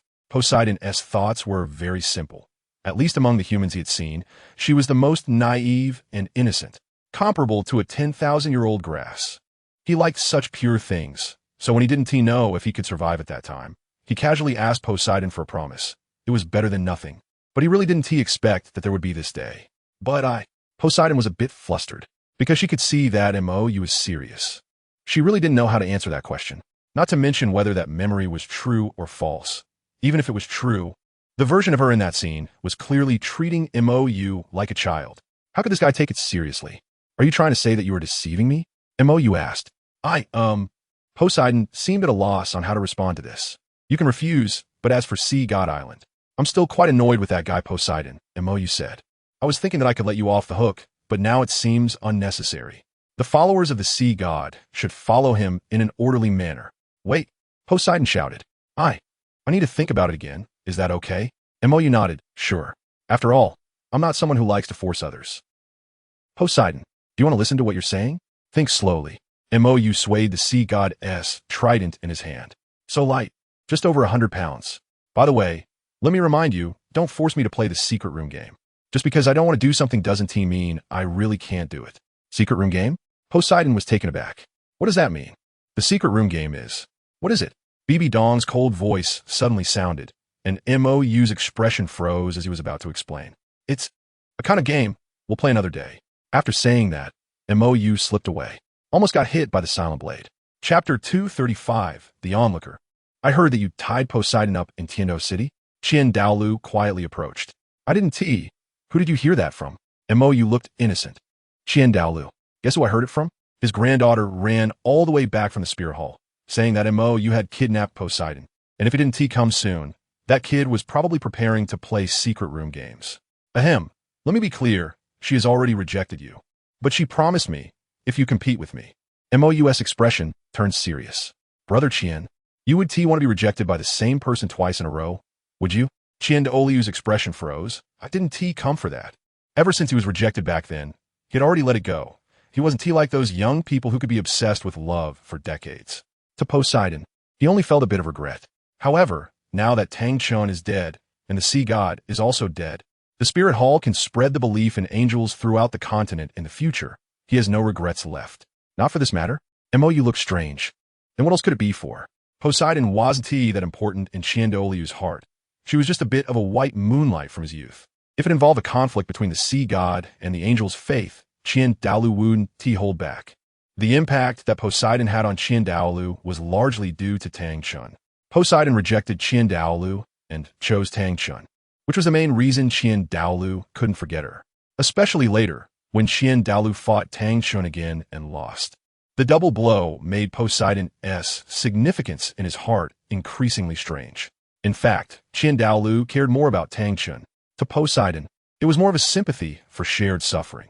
After all, the clergy are closest to the gods, yet so far away. She was too naive and, in terms of emotions, a bit frighteningly pure. The disappearance of the sea god and the subsequent shattering of the sea god's faith had a huge impact on her. You, take it easy. Dalu didn't know what to say either. After all, he wasn't very knowledgeable about emotional matters. Otherwise, he wouldn't have been unable to resolve even the small issue with Rinshue. You can rest assured, I've already resolved it. MOU said. Resolved? Dalu was taken aback. MOU has this kind of ability? Yeah. I said if she doesn't behave, I'll sink Sea God Island, destroy everything she was supposed to protect, and then she'll be obedient. MOU said. Dalu. Obedient? Yeah. I had her help with Zhu Qing and the others, and now, your granddaughter is also training under her. MOU said. Giving her something to do means less trouble. And even if she doesn't listen, she can't do anything. After all, her sea god martial soul has been downgraded, and she has lost her divine power. This is land. She can't beat me. Even if she remains loyal to the sea goddess faith, I am now the holder of the sea goddess position. So by extension, she should be loyal to me. Dalu looked strange. You didn't do anything weird, did you? Although he didn't think this kid would do anything, those words just now felt odd. I merged the sea goddess trident and made it into a ring to give to her. That shouldn't be considered weird, right? MOU said seriously. Besides, now that the sea god is gone, I can make her the sea god.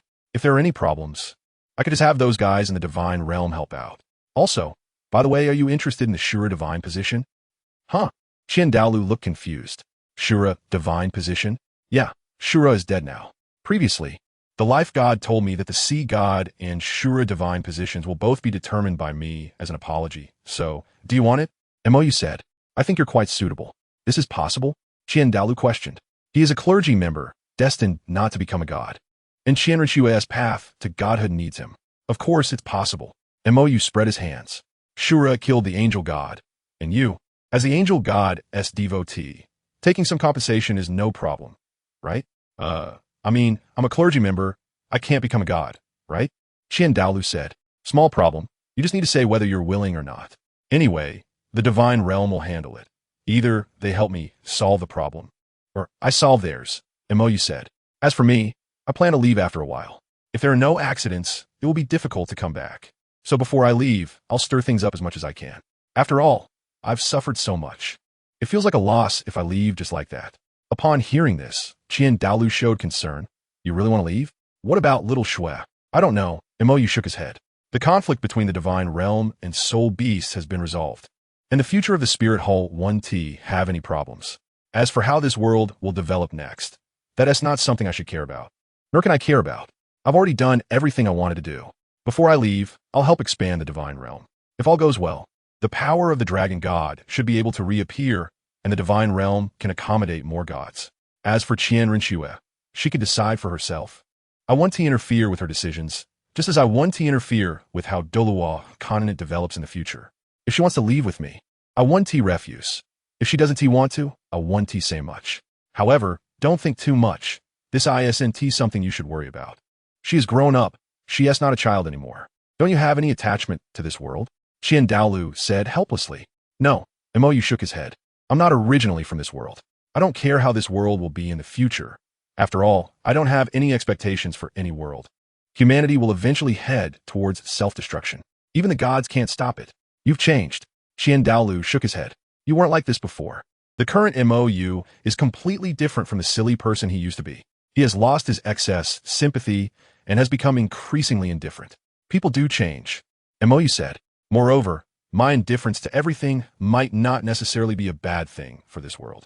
After all, a person like me, who understands nothing, changing the world according to so-called goodness and naively transforming human society might not be a disaster. I hate those dirty things, and I have only one way to deal with them: destroy them. Most humans are like that, and even if they weren't originally, they will gradually become so. If I were to really undertake a great enterprise, I would likely destroy this world, eliminating all the people I find unpleasant, leaving behind only the innocent and naive. Creating a world full of innocent and naive people, a sincere world.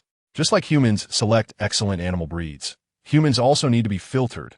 Otherwise, relying solely on natural selection for evolution will never lead to a world of true goodness, beauty, and truth. And that so-called prosperous civilization doesn't interest me at all. So, I prefer to do nothing and just be a spectator. Chapter 236, Be Your Own Believer. Are you still unable to let go?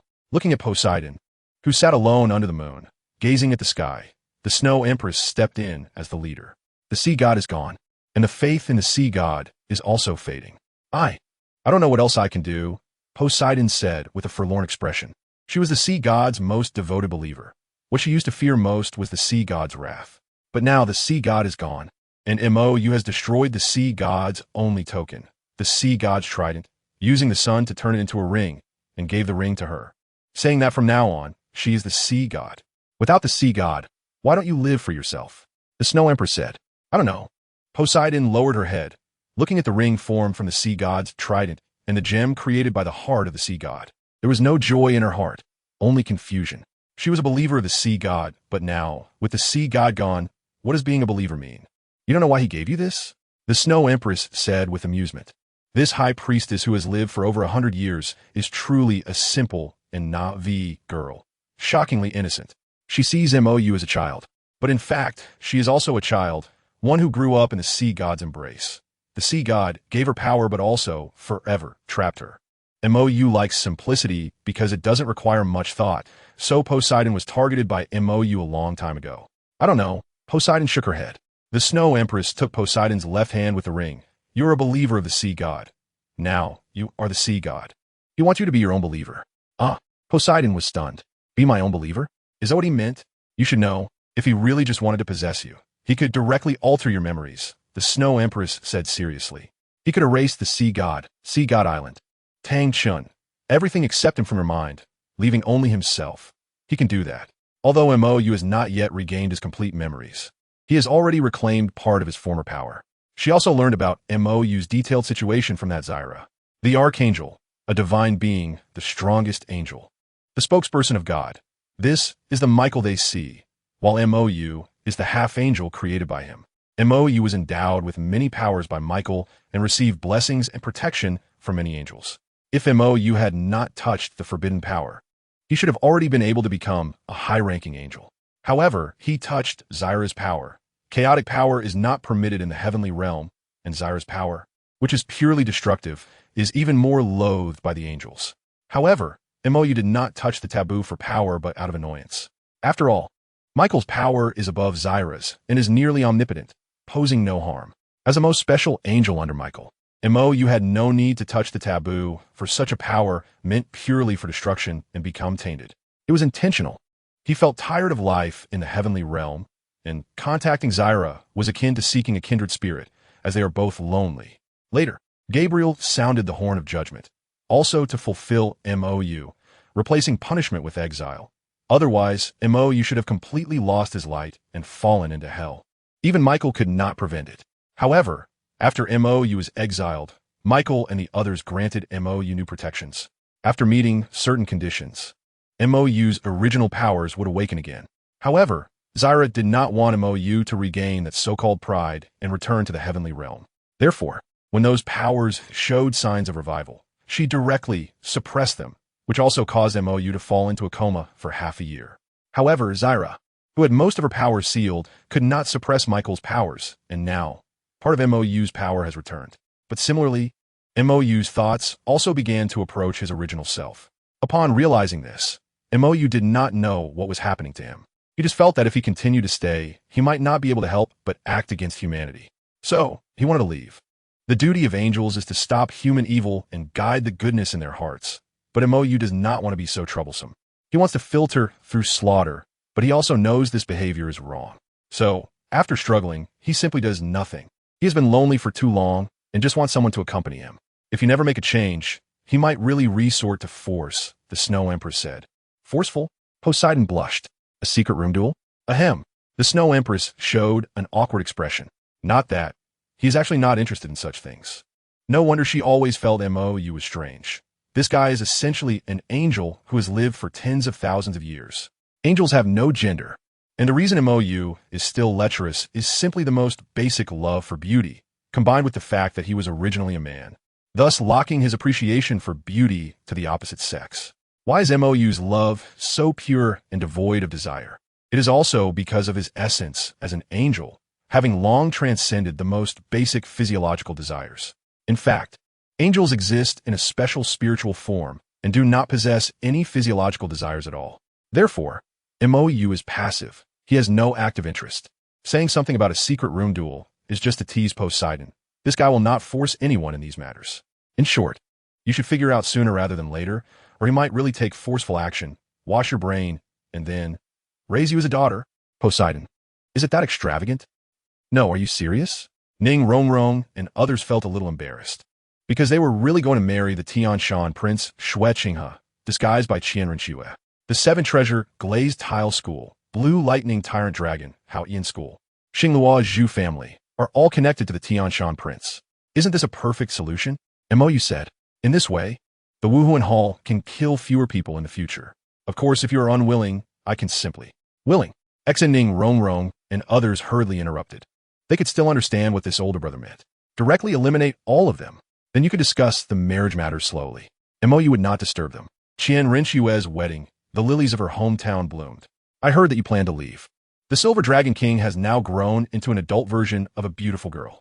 And MOU, being a fan of white hair, indeed has a bit of an idea. Once the power of the Golden Dragon King is transferred to you, you will become the strongest single combat force in this world. How to revive the Soul Beast clan is up to you. As for me, I won't disturb you anymore. MOU also didn't intend to hide it. After all, he wasn't sneaking away. I have fulfilled all the promises I made to you.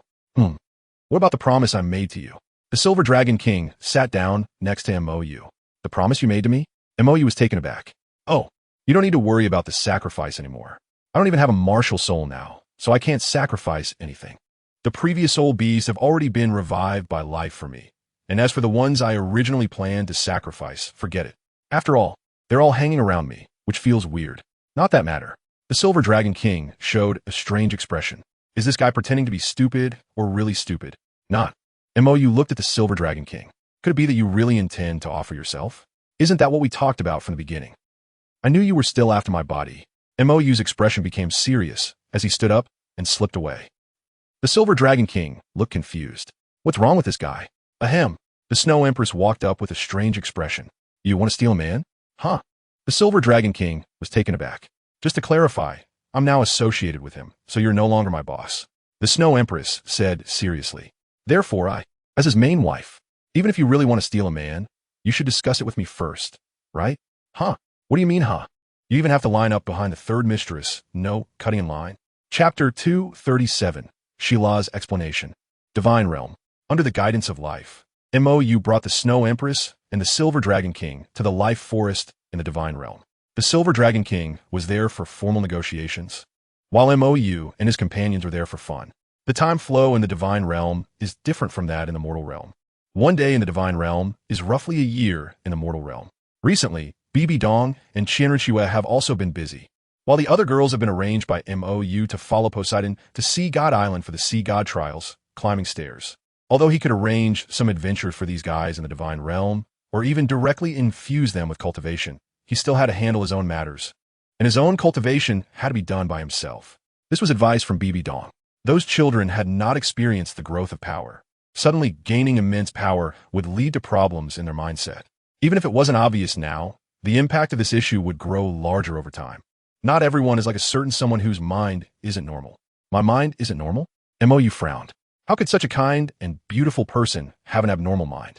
It must be normal to enjoy scheming and prioritize interests, right? Your mind is indeed not normal. The kind and evil being responsible for receiving Mou and his party and acting as a tour guide said seriously, this guy's mind is really not normal. To put nicely, pure, but to put it harshly, extreme, obsessive, crazy, even more exaggerated than the previous Bibi Dong. The difference between these two guys is significant. If Bibi Dong wanted to destroy something, she clearly understood what that meant and how big an impact it would have. Moreover, she did it for the thrill of revenge. But for Mou, wanting to destroy a world is beyond his comprehension, or rather, to him, killing is killing. Killing one person, a group of people, or a world makes no difference. Where? His situation is a bit special, so please understand. The Snow Empress interrupted Mou, who was about to refute. Your mind is really not normal, and you're not even aware of it. Because of her relationship with Mou, that little butterfly, Shila, was barely willing to talk to her. She had also asked about Mou's mental state. Shila's answer was very clear. The price of power. The so-called original world was created by the original God, and the angels were also created by that God. However, Shila was somewhat special. She appeared alongside the original world when it was created by the God. She is not considered a creation of the God, but she cannot exist apart from the original world.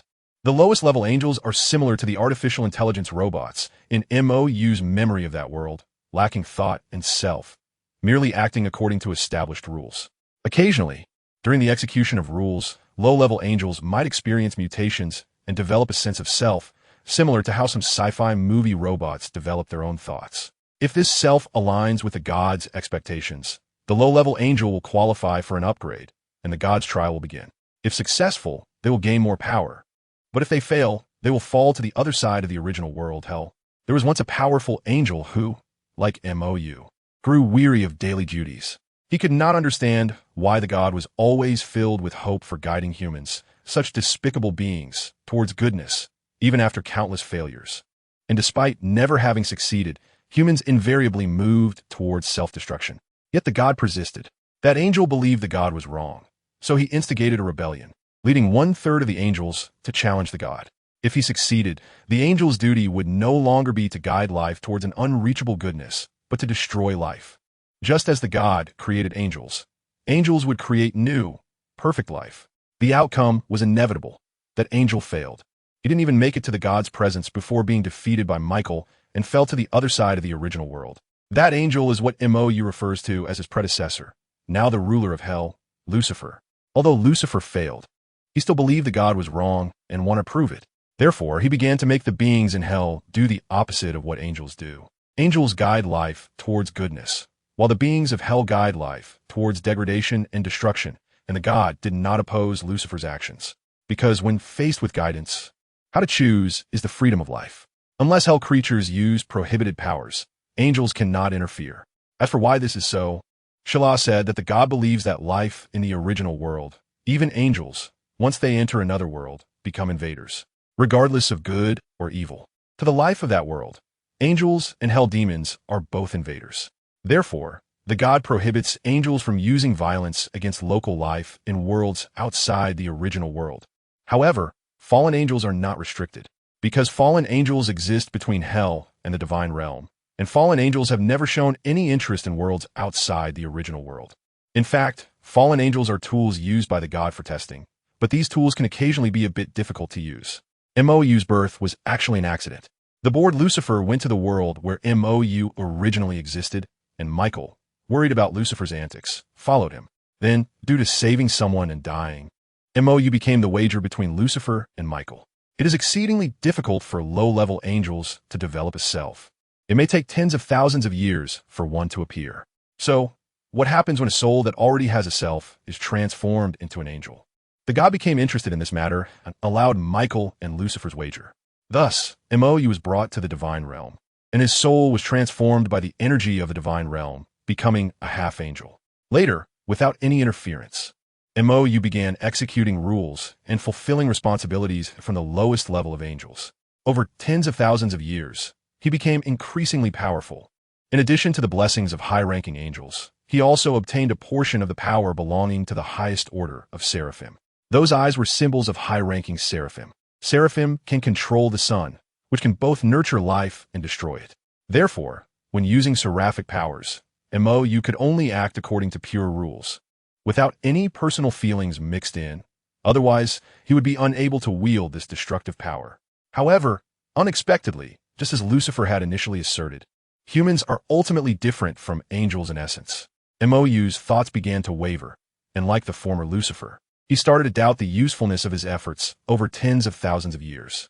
Is guidance really meaningful? Lucifer, who had been closely watching Mou, noticed his wavering.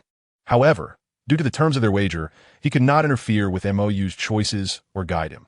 How to choose was solely up to Mou. Nevertheless, the wager only restricted Lucifer from interfering himself. It did not say that other fallen angels could not interfere. In order to win the wager, Lucifer spread the news of the most dangerous and uncontrollable fallen angel, Shelah. The power of the seraphim is indeed formidable, but it also has limitations. That power can only be used to cleanse extreme evil, meaning it can only be truly utilized when confronting hell's demons and cannot be used against other forms of life. When Mou, who had begun to waver, wanted to use the power from the heavenly realm to do something that violated angelic authority, the power of the seraphim would restrict him, leaving him unable to do anything. The only way to break through this limitation was to come into contact with the power of fallen angels. Thus, Mou sought out Shelah and obtained the power of despair. Originally, the wager was supposed to end here, with Lucifer winning. Even this human soul, possessing the noblest qualities, could not change the inherent violence and selfishness even after being transformed by heavenly energy. However, Mou did not choose to exterminate all life as Lucifer once did, opting instead to create a beautiful and perfect life as an angel. What he wanted to do was to filter. Life is complex. It is indeed filled with evil, but it also contains many beautiful existences. If evil is destroyed along with that beauty, it would be too cruel. Therefore, Mou thought, if the evil parts are destroyed, what remains is beauty, right? After Mou made this choice, the wager between Lucifer and Michael became awkward. Who won? Mou remained steadfast in protecting beauty, but he also became extreme. He did not become a demon, but developed towards being a fallen angel. Fallen angels are not angels that have fallen. Rather, they are extreme, obsessive, and insane angels. Their essence is still that of angels, just no longer pure and beautiful. Just like Shelah's desire for slaughter, Lucifer's rejection of all that is beautiful, and Samwell's constant anger, each fallen angel has their own obsession, and they are exceedingly extreme to the point of madness. However, fallen angels still have their own persistence, which is unwavering. They're not the same as the vile and bottomless demons of hell. Their essence remains noble, albeit with a tendency towards madness. Thus, the wager continues, and Mou's future is still uncertain. However, when Mou truly began to act against regulations and secretly cleanse humanity, he fell back into confusion. What is evil? What degree of evil needs to be destroyed? A thief, a liar, a murderer, are they all evil? Should they all be killed? But what about a person on the brink of starvation who steals a bun to survive? Should they die for that? What about someone in a slum who deceives to keep themselves and their family alive? Should they die for that? Faced with a threat, is it wrong to pick up a weapon and kill someone who does not deserve death? It's too complicated. Just as Mou began to act, he encountered fundamental problems. On what basis can he judge the evil of others? What degree of evil should be eliminated? If minor evils are ignored, then that beauty is no longer pure, But can such minor evils truly determine the end of life? Angels are extremely pure beings, and they almost never think about right and wrong. They act according to rules. When angels who merely execute judgment and guidance begin to think, their pure thoughts start to go awry because they cannot reach an absolutely just conclusion. And then, angels go mad. Thus, fallen angels are born. Shala is the same. She just forgot why she went mad, why she craved slaughter and destruction. But Mou's extremity, madness, obsession, and loneliness are very similar to Sheila's, which is why she regarded him as her only friend, because he could understand her pain, as they both suffer greatly. In the end, feeling on the verge of madness, Mou gave up the power of the seraphim and used Sheila's power in front of Michael. He did not obtain the results he desired, and he was unwilling to continue doing futile work, so he chose to stop thinking. Gabriel, who had the most contact with Mou, saw his pain but was powerless to help.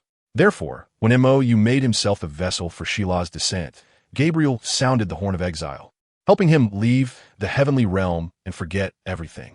Sheila followed Mou as he left.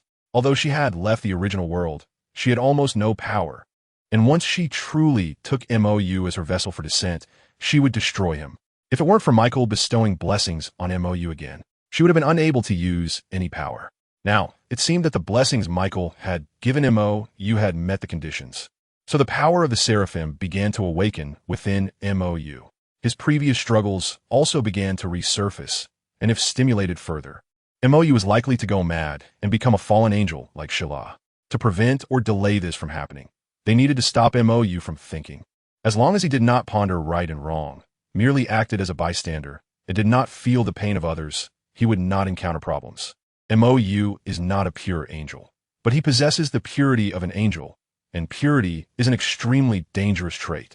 Once he starts thinking about right and wrong, this pure being, the angel, risks going mad and falling.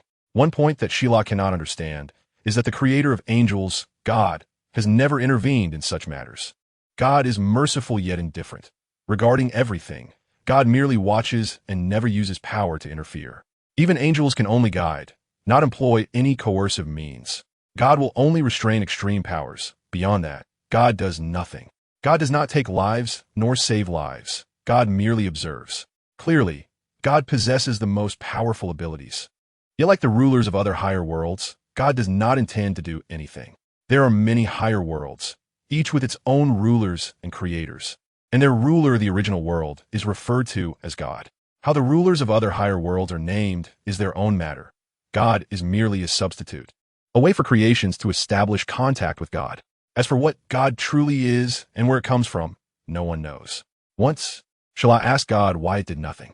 The answer obtained is that a beautiful existence maintained solely by coercive force will inevitably shatter one day. When that force ceases to exist, beauty will also vanish. Therefore, God chooses to let life develop on its own and make its own choices. Perhaps God will provide guidance, but will absolutely not interfere. If life can reach beauty on its own, then there is no need for interference by force.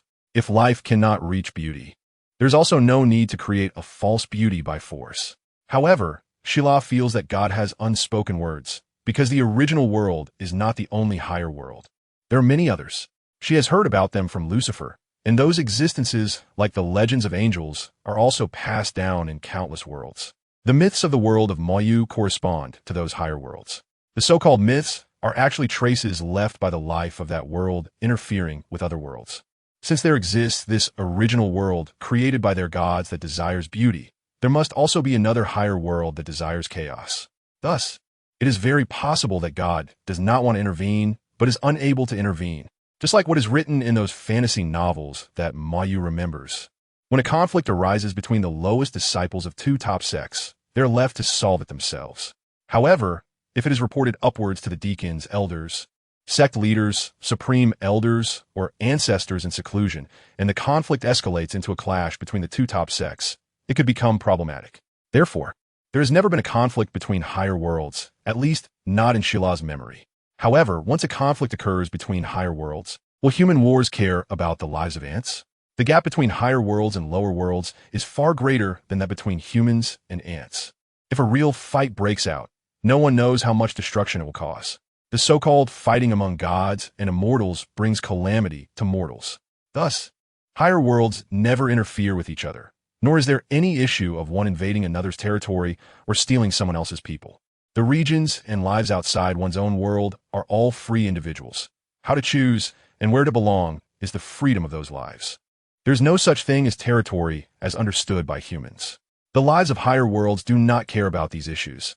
They are merely human imaginations. Humans think they are fighting for their gods, but in fact, the gods they believe in never require it. Gods do not rejoice in their followers' victories in war, nor do they feel disheartened by their failures. Gods do not even need so-called faith. It is imposed by humans to create a relationship of benefit between themselves and the gods they believe in. Life is free, and gods do not impose any restrictions on life. All restrictions are self-imposed by those lives. However, these lives represented by humans always like to invoke gods to justify their actions, claiming that God wants this or that. Strangely, gods have never said anything, never made any demands, and have never interfered, yet they always appear in various human legends. This is what God requires. That is what God has done. You have gone against God's will. In reality, God has done nothing and has no intention of doing anything. Can humans not be so absurd? They always do some nonsensical things under the banner of gods. Fortunately, gods are almost merciful. All the gods of higher worlds do not care about these matters and merely treat these people as childish. Otherwise, it seems to be getting more and more off track. Chapter 238, Equal in Strength. Well, I plan to leave in a while. Regarding what you said in the divine realm, it's actually just a matter of a few days in the future. Moyu does not intend to hide anything. How Douluo Continent develops, how humans and soul beasts will coexist next, I won't manage that, so don't have any worries. Ahem.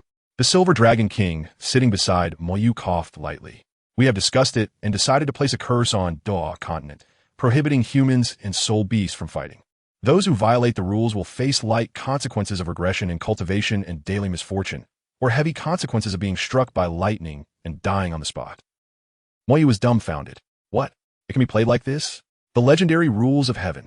Also, the rules for soul beast cultivation have changed. They will no longer be restricted by heavenly tribulations after 100,000 years and can continue normal cultivation without being forced to transform. Of course, whether they can ascend to the divine realm depends on personal ability. Kindness said, we cannot let soul beasts that have cultivated for 100,000 years ascend directly. There isn't enough divine energy in the divine realm, and without the constraints of heavenly tribulations for long-lived soul beasts, whether they come to the divine realm or not makes little difference. Of course, if they truly have the ability to cultivate to ascend, we will not stop them. This is not targeted. The gods who ascend to the divine realm come from thousands of worlds under the jurisdiction of the Douluo divine realm.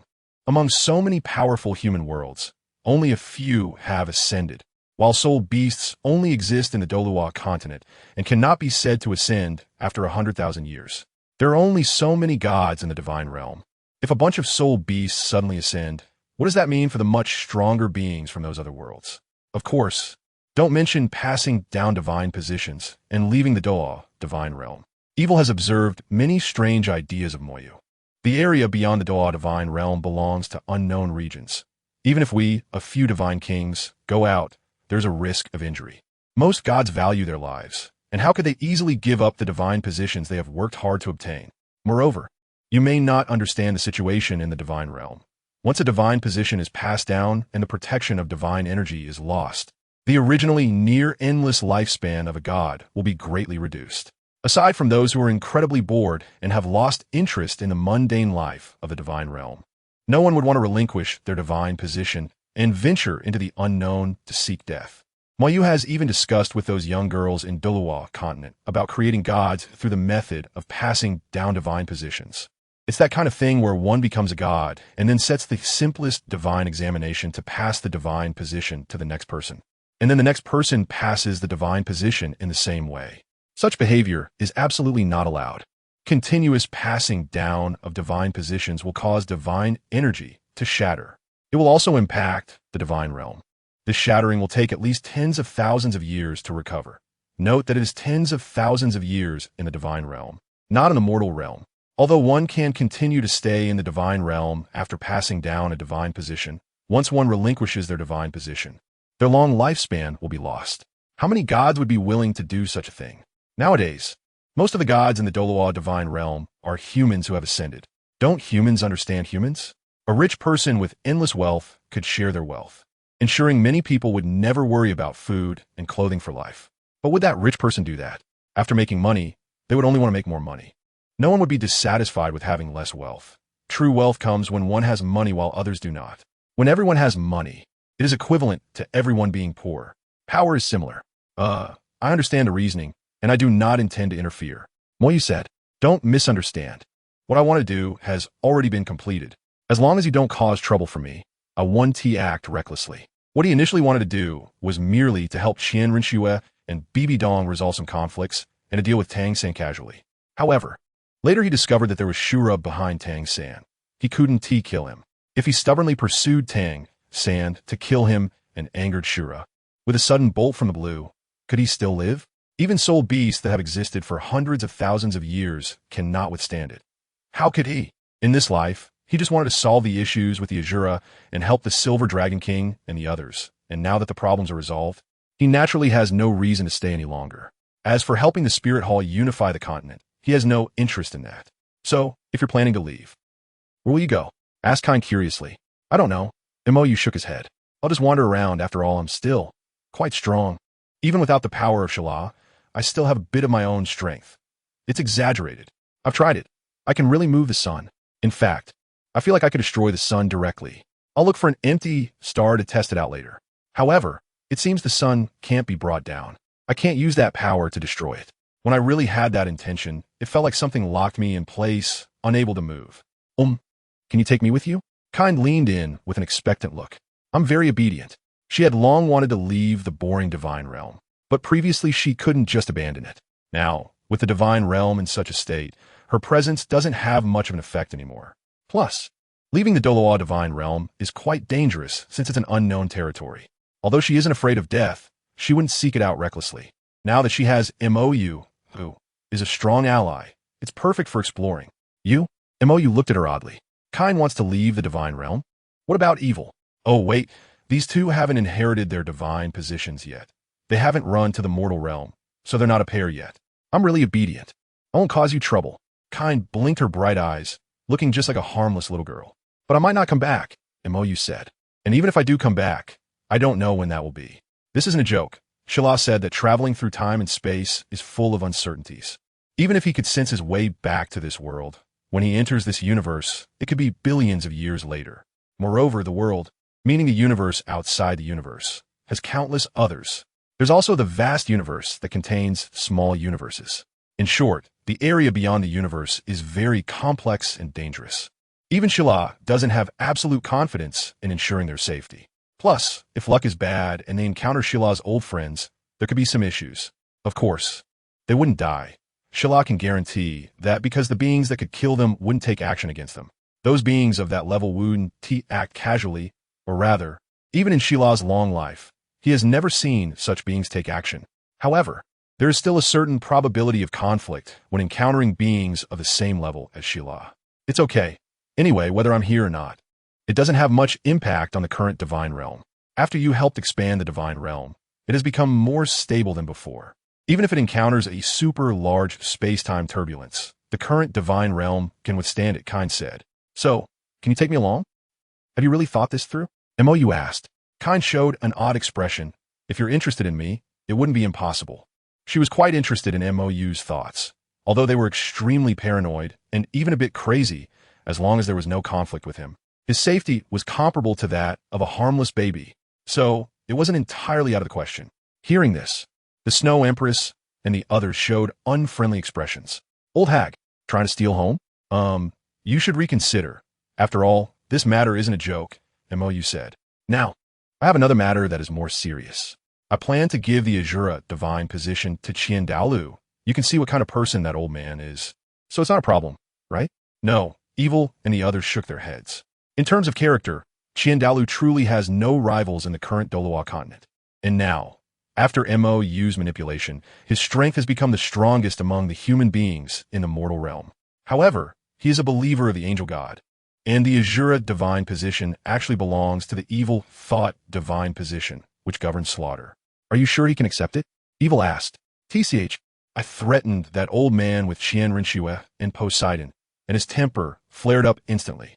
That killing intent was more ferocious than Bibi Dong when she unleashes her killing god domain, Mou complained. Everyone fell silent. Not to mention Dalu. If they encountered you, even the best temper would break. By the way, the lifespan suppression for human soul masters in Douluo Continent should also be changed, Mou reminded. It's hard to cultivate to title Douluo, yet their lifespan is no different from ordinary people. It doesn't make sense, right? Even a top-tier title Douluo can only live a few hundred years. Who was the idiot that set this world suppression? Evil and the others looked at each other oddly and uniformly turned their gaze to the Silver Dragon King. Be sensible, okay? Under the collective gaze. The Silver Dragon King felt a bit awkward. The lifespan suppression for human powerhouses was actually done by the Dragon God. Humans have unique cultivation conditions. Soul beasts need at least hundreds of thousands of years of hard training to become gods. Even the original Dragon God was like that.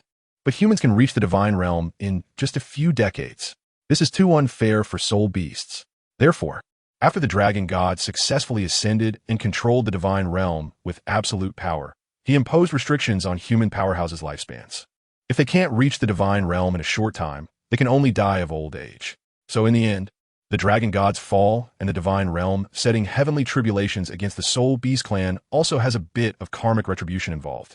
Moreover, the Dragon God was too powerful. Even the 5 great divine kings couldn't change the rules he set. So, you're hitting me, and I'm kicking you back, Mou said. Somewhat speechless. The Dragon God suppressed humans, and the divine realm retaliated against soul beasts. After all this, these people are equally matched. If I can get the power of the Golden Dragon King, maybe I can take back the Dragon God's power and change this rule, the Silver Dragon King said awkwardly. Oh, Mou nodded and looked at Shila, who was sitting on his shoulder. Help me out. That power cannot be used recklessly. It's somewhat of a decorative nature. Only usable for self-defense and deterrence, not for offensive purposes. Relax. After saying that, Shila jumped into Mou's mind and took control of his body. In an instant, an extremely cold aura swept across the entire divine realm. Evil and the others twitched at the corners of their eyes. This is ridiculously outrageous. They had only seen it from afar before, but now facing it up close, they felt this guy could crush them like ants.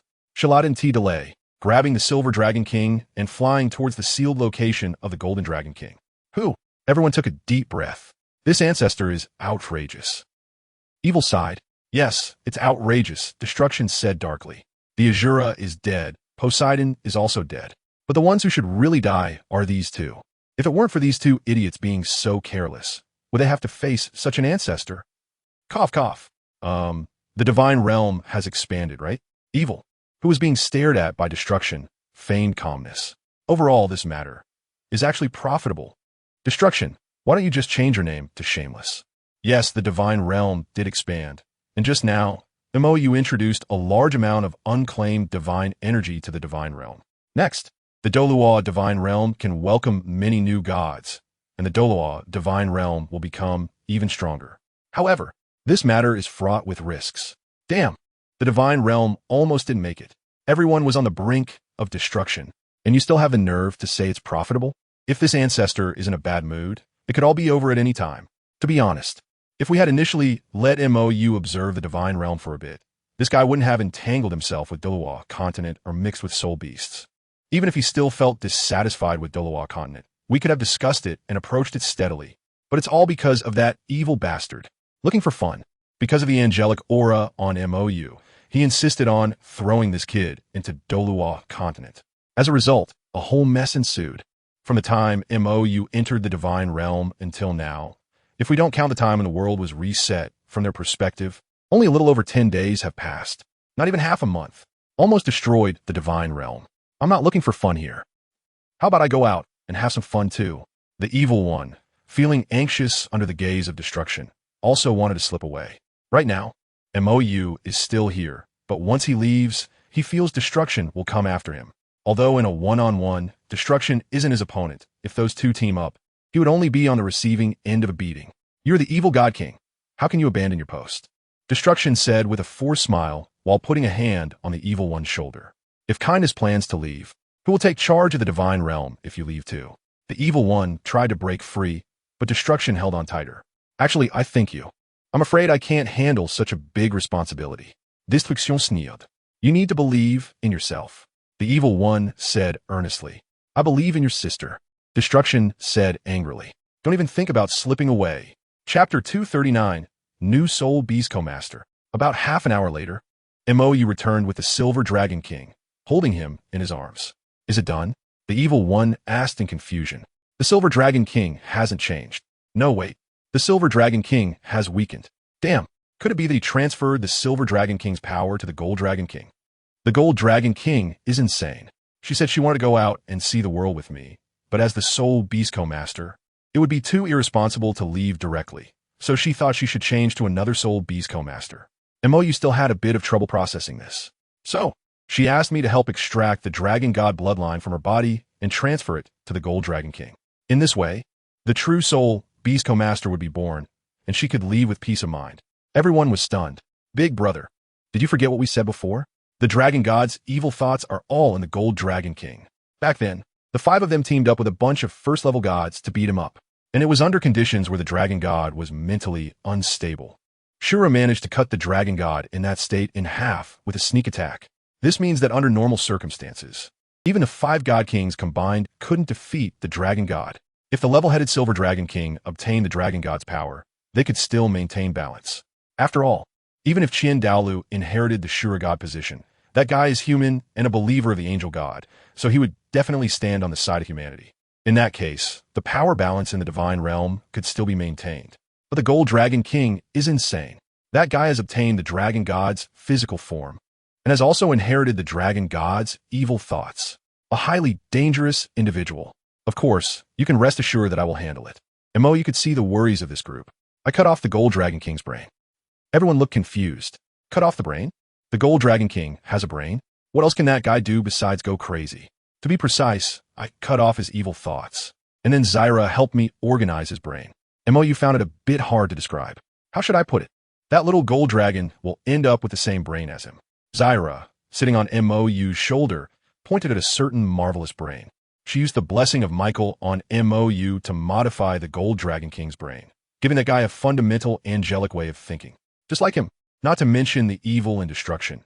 Even life and kindness were starting to feel uneasy. Sharing a brain with an ancestor?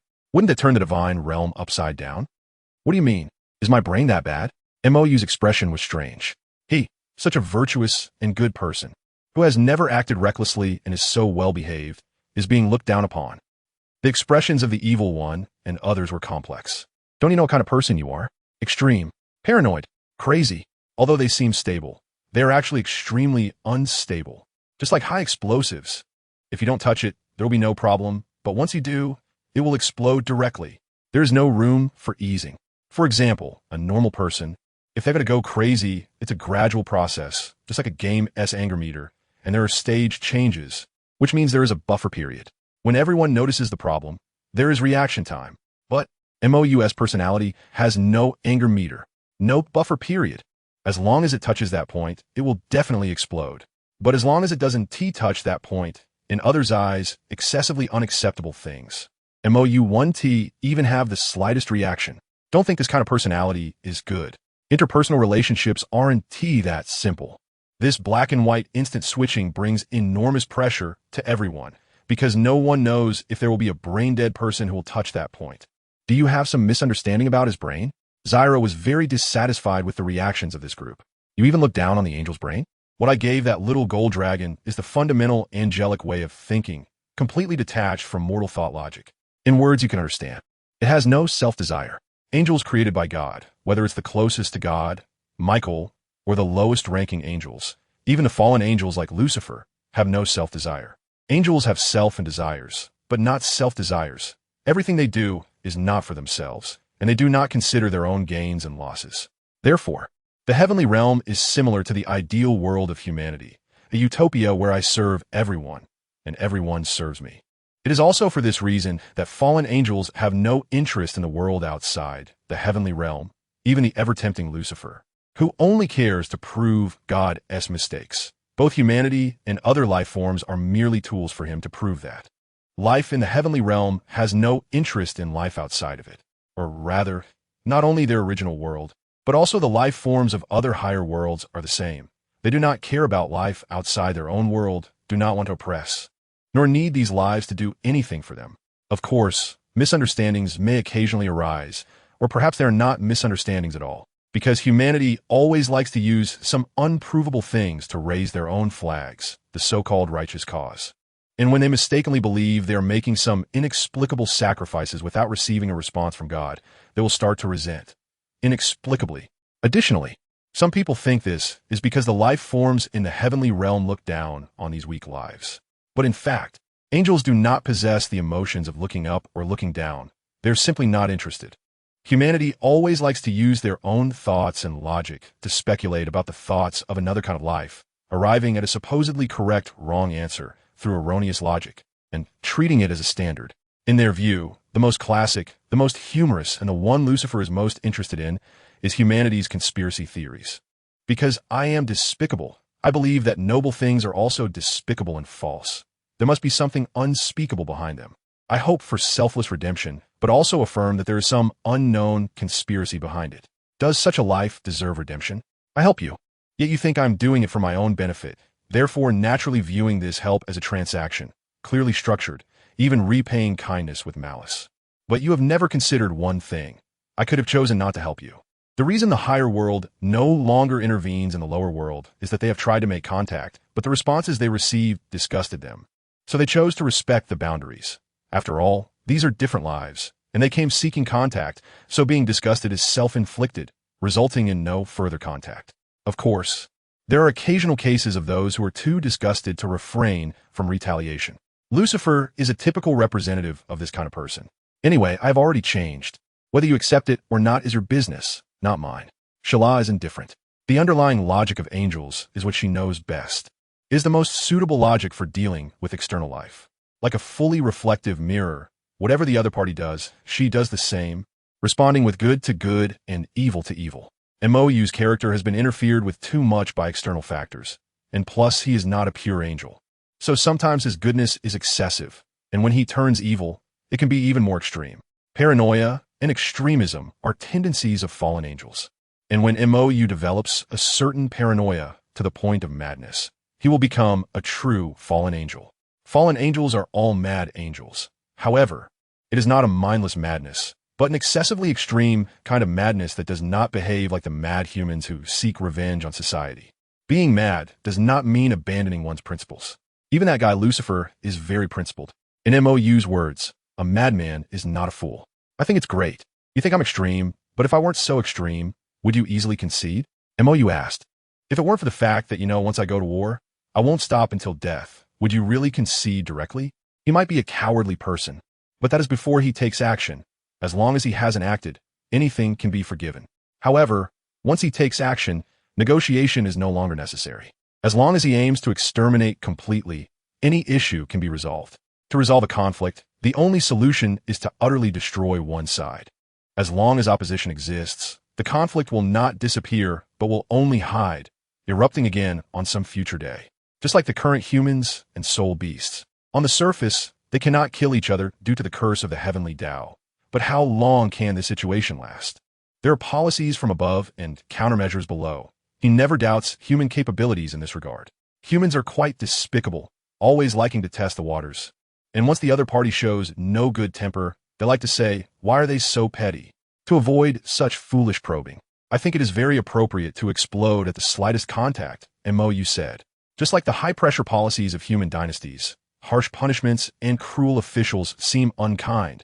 But if you don't provoke trouble, will there be an issue? Clearly, if you don't break the law, there won't be a problem, yet you have to poke at it. This despicable temperament should be changed. Douluo Continent. The time flow difference between the divine realm and the mortal realm is about 1 day in the divine realm equals 1 year in the mortal realm. So after spending a day in the divine realm, Mou and his group returned to Douluo Continent, and a year had already passed. The high-level Soul Master Academy competition for the entire continent had begun. Heavendoe City. Heavendoe Royal Academy. Under the special training of the Sea God, Duguyen and her group all made significant progress, and due to Poseidon's ability to control the divine energy of the Sea God and bestow divine soul rings. These children didn't have to worry about hunting for soul rings. Thus, Duguyen, a rank 73 Assault-type Soul Sage. Zhu Zhuyun, a rank 61 Agility-type Soul Emperor. Yi Lingling, a rank 59, support type Soul King. Zhu Zhuqing, a rank 58 agility type Soul King. Ning Rongrong, a rank 55 support type Soul King. Although it is possible to simplify the test after opening the Sea God test and directly brush for rewards, there remains the previous issue that power coming too easily always brings about troublesome problems. Moreover, this rate of upgrade is already quite exaggerated. However, there is something even more exaggerated. Hulaina, a rank 88 control type Soul Douluo. Qianrenxue, a rank 97 title Douluo. What? After a year of training on Sea God Island, Duguyin and the others, who thought they were certain to win, directly collapsed upon hearing that the Spirit Hall actually had an 88 level Hulaina. Damn, you can't play like this. Well, to be honest, I didn't expect the little fox to be that fierce, Mo said. Bibi Dong brought her out to stimulate Hulaina, giving her a bit more motivation, saying that if Hulaina couldn't break through to a title Douluo before the finals of the Soul Master competition, she wouldn't take her with her when she left. And then, Hulaina exploded. That desperate look even made Bibi Dong regret it. Originally, Hulaina had been in the Rakshasa secret realm for years, training hard. But after being tricked by Bibi Dong, she hadn't rested for over a year. In the Rakshasa secret realm, she hadn't slept for over a year, and Bibi Dong isn't someone who goes easy on training. So the difficulty of training has not decreased at all. Even now, Hulaina has not left the Rakshasa secret realm because she has not reached the title Douluo level, but the finals are not far away. Originally, Bibi Dong intended to use this excuse to motivate Hulaina, but unexpectedly, that girl took it seriously, and now she's indeed not far from level 90. So Bibi Dong just went along with it. So how are we going to fight? Duguyin was depressed. She originally thought that as long as she could reach Soul Sage, and Zhu Zhuyin and Zhu Zhuqing would join the Heaven Do team, battling as the princess consort of the Heaven Do Prince Xueqinghe.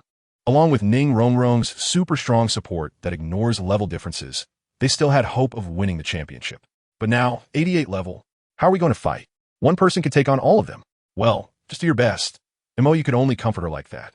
Now, at level 88, before the finals, Bibi Dong will definitely bring out Soul Bones to help Hulaina reach level 90.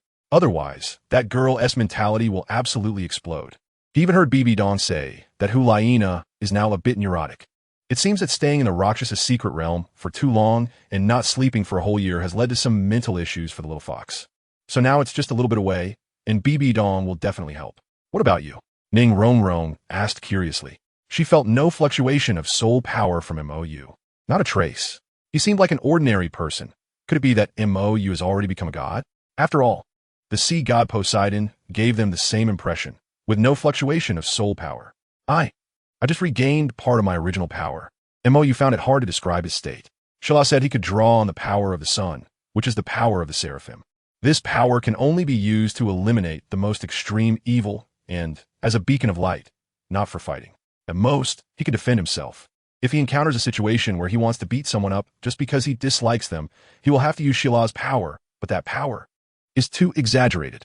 Even Shila herself cannot perfectly control her power. It's like wanting to gently stroke a kitten, but as soon as you touch it, you might accidentally kill it. In other words, that power can only be used for destruction. There's no such thing as moderation. Once it's unleashed, there's no stopping it.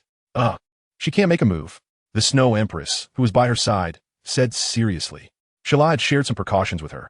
After all, she was MOU's closest person. The most critical point was that when MOU used her power of despair, they had to be very careful, because one misstep could mean disaster. The reason Shala had no friends before meeting MOU was primarily due to the immense power gap.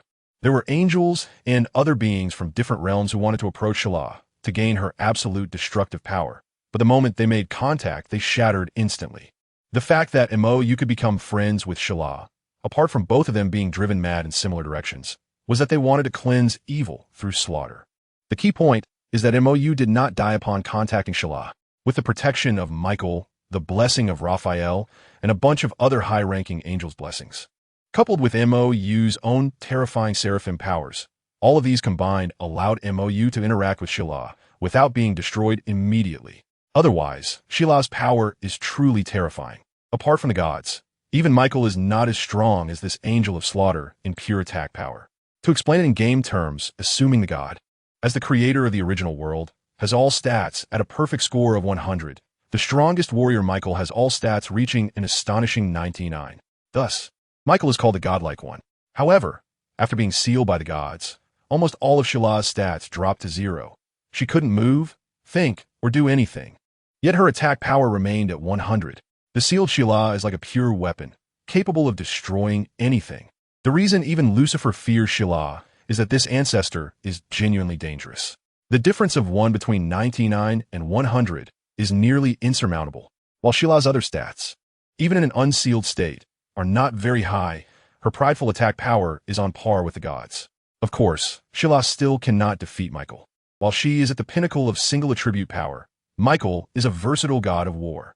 Moreover, Michael has the protection of the gods, and when necessary, he can unleash the full power of 100. In MOU's words, he can't be defeated. This person has a cheat. As for why Michael also fears Shila's power, it's not that he fears her, but rather, while Shila cannot defeat Michael, she can still take down others. When Michael and Shila engage in battle, everything around will become a burden for Michael. And the benevolent Michael would never allow everything he loves to be destroyed by Shila. Therefore, MOU once commented on Michael as a god of war who doesn't need teammates. The so-called teammates are, in fact, just burdens for Michael. Introduction. Traveling to the Douluo Continent, awakening a god-level angel martial soul, starting with innate level 20, a heavenly start. There are 2 paths before me, the Pope's Hall or the Offering Hall. MOU stated, I know which one to choose even with my eyes closed. The Offering Hall. Don't know if the Pope's Hall is unfriendly to angels? Choose the Pope? You still want to be filial? Be careful of being killed by her eternal creation. How'd I know this? Do I have to tell you that I have been created once? So in my new life, I went straight for the old con artists to hug their leg.